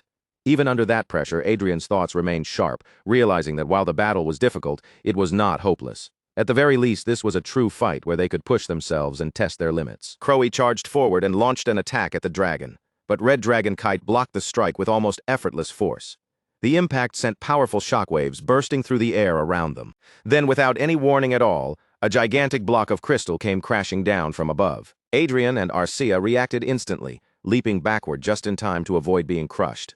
The impact threw dust across the battlefield, swallowing the area in a thick, choking cloud. As the dust slowly thinned and drifted away, Adrien stared forward and saw that Red Dragon Kite was still completely unharmed. Not even a single scratch marked its body. Even so, Adrien calmly said that it did not matter. Red Dragon Kite rose into the sky, spreading its enormous wings wide as it prepared to unleash another attack. Adrien stepped forward and lifted his hand, gathering power as he prepared to cast a spell. His eyes burned with unwavering determination as he declared that no matter how long the battle dragged on, they would keep enduring again and again until they finally wore down the dragon's MP. The scene shifted to the Lucius Kingdom, inside the Riverdale Duchy. Duchess Olivia's brother shouted in disbelief, asking whether it was really true that the Brigham Empire had reopened its investigation into the successor of the Hidden Gems, and whether the targets were truly them and the Archduke of Lawrence. His voice rang out loudly, filled with shock, as though he could not accept how serious the situation had suddenly become. Beside him, a black-haired man with a calmer, yet visibly tense expression pointed out that the Empire had already attacked the Republic once before. While using the Hidden Gems as an excuse, with obvious suspicion in his tone, he wondered if this was merely another pretext for expanding their territory. Olivia answered in a composed voice, saying that was not the case. Most likely, the Empire had begun to realize the truth. Their instincts, she added, seemed sharper than she had expected. Her expression remained steady, but the seriousness in her eyes made it clear that she understood exactly how dangerous this had become. The black-haired man looked at her in confusion and asked what she meant. Olivia explained that after reaching the 8th circle, the truth had become clear to her in a way it never had been before. She revealed that Archduke Lawrence had no real connection to her father. As she spoke, she raised a hand and formed a beautiful, intricate magic circle in the air, its soft glow spreading through the room as complex patterns unfolded within it. She continued by saying that even the materials Adrien provided looked completely authentic, and if she had not reached the 8th circle, she likely would have been deceived forever. Olivia then added that the reason Adrien was hiding his true origins was still unclear, her words trailing slightly as though she was still weighing the possibilities. The black-haired man reacted with visible shock, beginning to question her before stopping himself halfway, then asking who the successor in the Prius Republic actually was. Olivia answered without the slightest hesitation, saying that the person in the Prius Republic was obviously a fake created by Archduke Lawrence. Both men froze at her words, their expressions stiffening as the weight of the revelation settled over them. For a moment, neither of them seemed able to fully process what Olivia had just said. Olivia then said that for the time being it would be better for them to act in a loud and obvious way, deliberately drawing attention onto themselves. Her brother understood her intention at once and asked whether that was because they were not the real ones anyway. Olivia confirmed it calmly, telling him that he was exactly right. The black-haired man still looked uneasy, pointing out that even if they made themselves as visible as possible, it would only delay things for a few days at best. Then his expression tightened as he questioned whether the real successor, assuming that person truly existed, could actually withstand the consequences of standing against the Brigham Empire. Olivia answered with a bright, almost carefree smile, saying that she believed Adrien could handle it. She then added that the forces gathering around Archduke Lawrence were far from ordinary, and every faction supporting him possessed enough strength that no one should treat them lightly. Olivia described herself as a realist, not someone who acted on blind faith, and said she had already weighed the chances carefully. From her calculations, success was entirely within reach. In fact, she believed they should take advantage of this moment to strengthen the forces backing Archduke Lawrence even further. Her brother could only shake his head with a helpless look, turning to the black-haired man and telling him to give up, because once Olivia became like this, there was no stopping her. Then Olivia suddenly shifted the conversation, as if another thought had just come to her. She mentioned Everil, and suggested that their first move should be to meet the Saintess, since Everil was already known as one of Archduke Lawrence's most devoted supporters. The scene returned to the game world, where Adrien and Arcia were still locked in battle against the Red Dragon. Both Adrien and Arcia were breathing hard, their bodies clearly worn down after the long, brutal fight. Every breath showed just how much strength the battle had taken from them. After one final clash, the Red Dragon's massive body finally gave out. With a heavy crash, it collapsed onto the ground, bringing the fierce battle to an end. A system notification appeared, announcing that Red Dragon Kite had been defeated. It also confirmed that Stage 9 of the Hidden Gem quest had officially been cleared. Arcia let out a relieved breath and respectfully told Adrien that he had worked hard. Adrien, just as exhausted, answered in a tired but sincere voice that she had also done incredibly well. Another system notification appeared right after that, stating that the requirements to unlock the next floor of the Mage Tower had now been fulfilled. The message went on to announce that the 10th floor, the final floor of Manuel Lucas's Magic Tower, was now open. It then asked Adrien whether he wished to proceed. At that moment, Chester appeared, unable to hide his amazement as he said he could hardly believe Adrien had cleared the final trial on his very first attempt. Adrien called out to Chester, his voice heavy with fatigue, and admitted that he felt like he was about to die from exhaustion. Chester answered that Adrien's reaction made perfect sense, explaining that he had just spent several days fighting a dragon without any real break. Chester then added that, according to the data, Red Dragon Kite's combat ability was far beyond that of an actual dragon in the real world, based on his estimate. Defeating a monster of that level should have taken more than a year. Adrien could only think in disbelief, wondering how a monster that absurd had ever been chosen as the final trial. Chester then explained that the final reward was stored inside a huge crystal. As if responding to his words, a massive crystal appeared above them, floating in the air while radiating an overwhelming glow. A system notification flashed before Adrien, declaring that he had become the administrator of the Hollywood system. The message continued, announcing that Adrien had acquired 1,000 trillion loot and that an allied bank account had been registered directly to his device. More rewards appeared one after another, including the summonable Sky Fortress Icarus, 3 summonable Sky Fortresses Aegis, and the summonable Sky City Gigant. The rewards continued with 5 Aura Master-level autonomous vanguards, the magical staff known as Kite Rod, the Dragon Heart, and ownership of the Red Dragon Kite Slayer. Adrien thought that the money alone was already unbelievable, but when he looked at everything together, the entire reward list felt overwhelming, especially for the final stage. Even so, Adrien quickly realized that the most important reward was something else entirely. Another system notification appeared before him, announcing that the 9th circle was now beginning to generate. The moment the process began, Adrien suddenly coughed up blood and dropped to his knees with a painful groan. His body trembled as it struggled to endure the transformation, and Arcia immediately cried out to him in alarm, calling him Lord Adrien. The system announced that completing the circle generation would require 72 hours. Adrien forced himself to think through the pain, telling himself that this suffering was a small price to pay for reaching the 9th circle, though he also admitted that perhaps he should have rested before beginning the process. Adrien then looked to Arcia and told her that for the next 72 hours he would be completely defenseless. Until the process was finished, he asked her to protect his body. Arcia answered without the slightest hesitation, her voice firm and loyal, telling Adrien that he could leave everything to her. Back in the real world, Arcia opened her eyes and woke up. After gathering herself, she left the room. Several servants waiting outside immediately called out to her with deep respect, addressing her as Your Grace. Arcia looked at them and asked what they were doing there, her tone making it clear that their presence had caught her attention. A maid explained that they insisted they had urgent news for the Archduke, but she had stopped them from entering and disturbing him. Arcia answered that the Archduke was currently busy crossing a critical threshold and could not be interrupted. She then suggested that they discuss the matter somewhere else instead. Inside Adrien's office, a woman reported that a summons had arrived for Archduke Adrien L. Lawrence under the name of the Brigham Emperor. Arcia's gaze sharpened as she asked what the summons was about. The woman explained that Adrien was being called to comply with an investigation meant to verify whether he was the true successor of Manuel Lucas. She added that the summons had arrived 2 days earlier, with a deadline of 3 days from receipt, which meant Adrien was ordered to appear by the next day. As Arcia looked over the documents, her expression darkened with obvious displeasure. A servant carefully asked how they should respond. Arcia folded the paper in anger and instructed them to first inform the Empire that the Archduke would be unable to move for the next 3 days. The servant pointed out that the Empire would most likely demand an explanation. Arcia replied firmly that they were under no obligation to answer every petty question. She questioned whether they were nothing more than a province of the Brigham Empire, adding that if the request had been made with proper courtesy, the situation might have been different. But as things stood, Arcia emphasized that there was no reason to obey such a blunt and disrespectful order. Her eyes hardened as she declared that if anyone tried to harm her husband, she would never simply stand aside and watch. At the Brigham Empire's duchy office, an official response was delivered, stating that Archduke Adrien L. Lawrence was currently unable to travel for 3 days due to research activities inside the Magic Tower. The response also sharply criticized the Empire's rude attitude, making it clear that summoning the ruler of another nation at will was completely unreasonable. The Duchess looked troubled as she admitted that she had not expected Archduke Lawrence to obey easily. Even so, the situation had become far more complicated than she had anticipated. Another person reported that protest letters were flooding in from nations all across Rondell, including the Principality, the Reinhardt Empire, the Prius Republic, the Roberto Kingdom, the Elysia Union, and even the Holy Land. The Duchess said this was exactly why she had wanted to avoid provoking Archduke Lawrence if at all possible. Someone asked why so many other countries were involving themselves, especially nations outside the Lucius Kingdom and the Reinhardt Empire. The Duchess explained that every one of those countries owed Archduke Lawrence a debt in some form, Another person reacted in surprise and asked whether that even included the Elysia Union. Duchess confirmed that it did, adding that the Elysia Union appeared to have a guilty conscience about something. She then rose from her chair and said that, for now, they should concentrate their investigation on Duchess Olivia Riverdale while handling Archduke Lawrence with far more caution.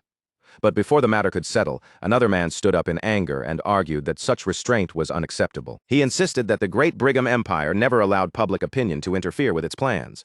To him, Archduke Lawrence's defiant attitude only made him look even more suspicious, and he declared that the Archduke had to be held accountable for insulting the Empire. At that exact moment, a mysterious figure appeared behind him and spoke in a low, threatening voice. Instead of merely discussing accountability, the figure suggested he could give them something real to answer for, even threatening to bite the man's head off. Everyone in the room jolted in shock at the sudden intrusion. The figure was none other than the black dragon Adrien had befriended. With a cold, irritated expression, the dragon said he had listened to more than enough of their nonsense. The man immediately went pale with fear and demanded to know who the intruder was, questioning how he dared to walk into the room so boldly. In a panic, he shouted for the guards, confused and terrified that no one had stopped the stranger from entering. The dragon casually cleaned one ear as if the entire room meant nothing to him, then introduced himself as Brangish, a friend of Archduke Adrien L. Lawrence. Brangish then looked over the gathered officials and confirmed that this was the Brigham Empire's task force searching for Manuel Lucas's successor, adding that they should already understand exactly why he had come. Brangish's presence became terrifying, his form radiating the overwhelming pressure of a true dragon, while a cruel smile spread across his face. Everyone there began trembling uncontrollably, their minds filled with only one thought. A real dragon was standing before them. In the very next moment, they all dropped to their knees, lowered their heads, and shouted their greetings to the great being with the highest respect. Brangish gave a calm sound of approval, quietly accepting their submission. The man who had been shouting just moments earlier stared in complete disbelief, his face frozen as though the entire world had lost its mind. He could not understand how Adrien had somehow become friends with an actual dragon, or when such an impossible relationship had even formed. The Duchess reacted faster than anyone else, bowing her head even lower as she admitted that they had acted foolishly and promised that, from that moment forward, they would stop targeting Archduke Lawrence. Brangish curled his lips into a faint smirk and remarked that at least one human in the room seemed to have a working brain. But then, without giving anyone time to relax, he suddenly reached out and seized the hand of the man who had been speaking so rudely. The man instantly cried out in terror. Brangish grabbed the man by the collar and lifted him up as effortlessly as if he were nothing more than a rag doll. In a cold, casual tone, Brangish explained that if he merely left them with a verbal warning, none of them would truly take it seriously. So he had decided to take this human away with him. The captured man panicked completely, shouting in fear as his feet dangled helplessly above the floor. The others in the room also cried out in desperation, begging the great being to wait, but the man's terrified screams only grew louder as Brangish carried him away. The Duchess stood there in shock, her voice trembling as she stammered that Brangish had taken the vice commander with him. After that shocking incident, Blake came bursting into the room, throwing the door open with a forceful slam. His voice rang out sharply as he demanded that the person in charge step forward immediately. The scene then shifted to the Lawrence estate, where Adrien was still in the middle of his transformation. For a brief moment, Adrien remained completely still, his eyes closed as if his consciousness were buried deep within himself. Then, slowly, Adrien's eyelids lifted, and his gaze finally returned. Arcia was standing close by, watching over him without moving from his side. The instant she saw Adrien awaken, relief and joy flooded her face, and she called out to him warmly as Lord Adrien. Adrien could feel an immense surge of energy flowing through every corner of his body, spreading through him so completely that it felt impossible to contain. In his mind, he realized that power was overflowing within him, almost as if a small universe had opened inside his very being. At that moment, Adrien understood exactly what had happened. He had reached the 9th circle. Adrien then looked at the people gathered around him and thanked them from the bottom of his heart. He said that because he could sense Arcia and the others protecting him, he had been able to steady himself and control the enormous energy inside him safely. Blake and Brangish both awkwardly turned their gazes away, as if neither of them wanted to meet Adrien's eyes directly. Brangish gave a proud cough and claimed that protecting Adrien was only the natural thing to do. Adrien looked at the two of them with confusion, wondering why Blake and Brangish were suddenly acting so awkward. He also could not help noticing the strange smile on Brangish's face, which made the whole situation feel even more suspicious. Arcia then began explaining what had happened while Adrien was unconscious. She said that the Brigham Empire had attempted to investigate both Adrien and Duchess Olivia Riverdale because they believed the two of them were highly likely to be the chosen ones. During that investigation, Brigham had even sent a forceful summons order, and someone had stepped in to help deal with the problem. Adrien narrowed his eyes slightly, realizing that the Brigham Empire had discovered their identities much faster than he had expected. Then Adrien asked what any of that had to do with Blake and Brangish avoiding his gaze. Brangish coughed awkwardly again, his earlier confidence fading a little, and admitted that there was still more to explain. Brangish crossed his arms and said that when he first heard from Arcia about Brigham's behavior, he had been furious. Adrien had rightfully earned Manuel Lucas's great opportunity, yet the Brigham Empire had tried to seize it by force. Because of that anger, Brangish had gone personally to warn the Empire. Blake quietly raised one hand and muttered that he had gone as well. Arcia let out a deep sigh, clearly troubled, before continuing and explaining that 3 separate problems had occurred during the process. Adrien frowned as soon as he heard that, repeating in disbelief that there were 3 problems. Arcia explained that the first problem was their lack of proper coordination. Because of that mistake, they had ended up kidnapping not only the captain of the investigation team, but also the vice-captain. Adrien's eyes widened in shock as he repeated the word kidnapping, clearly unable to accept what he had just heard. Arcia, looking a little nervous, continued on to the second problem. Instead of being intimidated by both a dragon and a swordmaster, the Emperor had become enraged and mobilized the army. At the time, the Emperor had shouted in fury that those fools dared to look down on the Empire. Arcia then lowered her voice and revealed the third issue. Through this incident, they had witnessed just how terrifying Brigham's hidden power truly was. The Emperor had then ordered the tactical magic weapon Gungnir to be activated immediately, declaring that the ignorant duchy would witness the true power of the Brigham Empire. Arcia asked Adrien to look at a projection, and a large image appeared in front of him. Adrien stared at the scene on display, his expression turning serious as he asked what that enormous hole was. Arcia answered in a grave voice that the place shown in the projection had once been Mount Yak. Adrien was left stunned by her words. He stared at the crater in silence for a moment before asking where the mountain had gone, and why nothing remained there except a massive hollow in the earth. Arcia replied that Mount Yak had been destroyed by Brigham's tactical magic weapon, Gungnir. She continued by explaining that this was not the only problem. Brigham's forces were currently stationed along the border between the Lucius Kingdom and the sea facing the Lawrence Duchy. Adrien noticed something enormous in the image and asked what that giant vanguard-like object was. Arcia answered that the massive weapon was Brigham's new armament Titan, and it was said to be equipped with 5 force engines. Adrien quietly repeated the name Titan under his breath. Then a memory surfaced, and he recalled having briefly seen references to it in Archduke Manuel Lucas's research. Adrien remarked that Brigham had truly been hiding a weapon of that scale, just as expected from the strongest nation in the world. Blake then added that if they interfered carelessly now, Brigham would gain an excuse to use strategic magic, which meant they could no longer step in so openly. Blake lowered his head and apologized, admitting that everything had escalated because of what he and Brangish had done. Adrien, however, shook his head immediately. Adrien told Blake that he did not blame them, because he understood that they had acted entirely for his sake. Then, after a brief pause, he added that the situation might have actually turned out in their favor. Everyone around Adrien looked at him in confusion, unable to understand what he meant by that. Adrien gave a slight smile and said that since the other side had already made the situation this enormous, then they should respond properly on their side as well. Back in the Brigham Empire, a retainer rushed in and shouted that Archduke Lawrence had announced a public press conference and sent official notices to media outlets in every nation.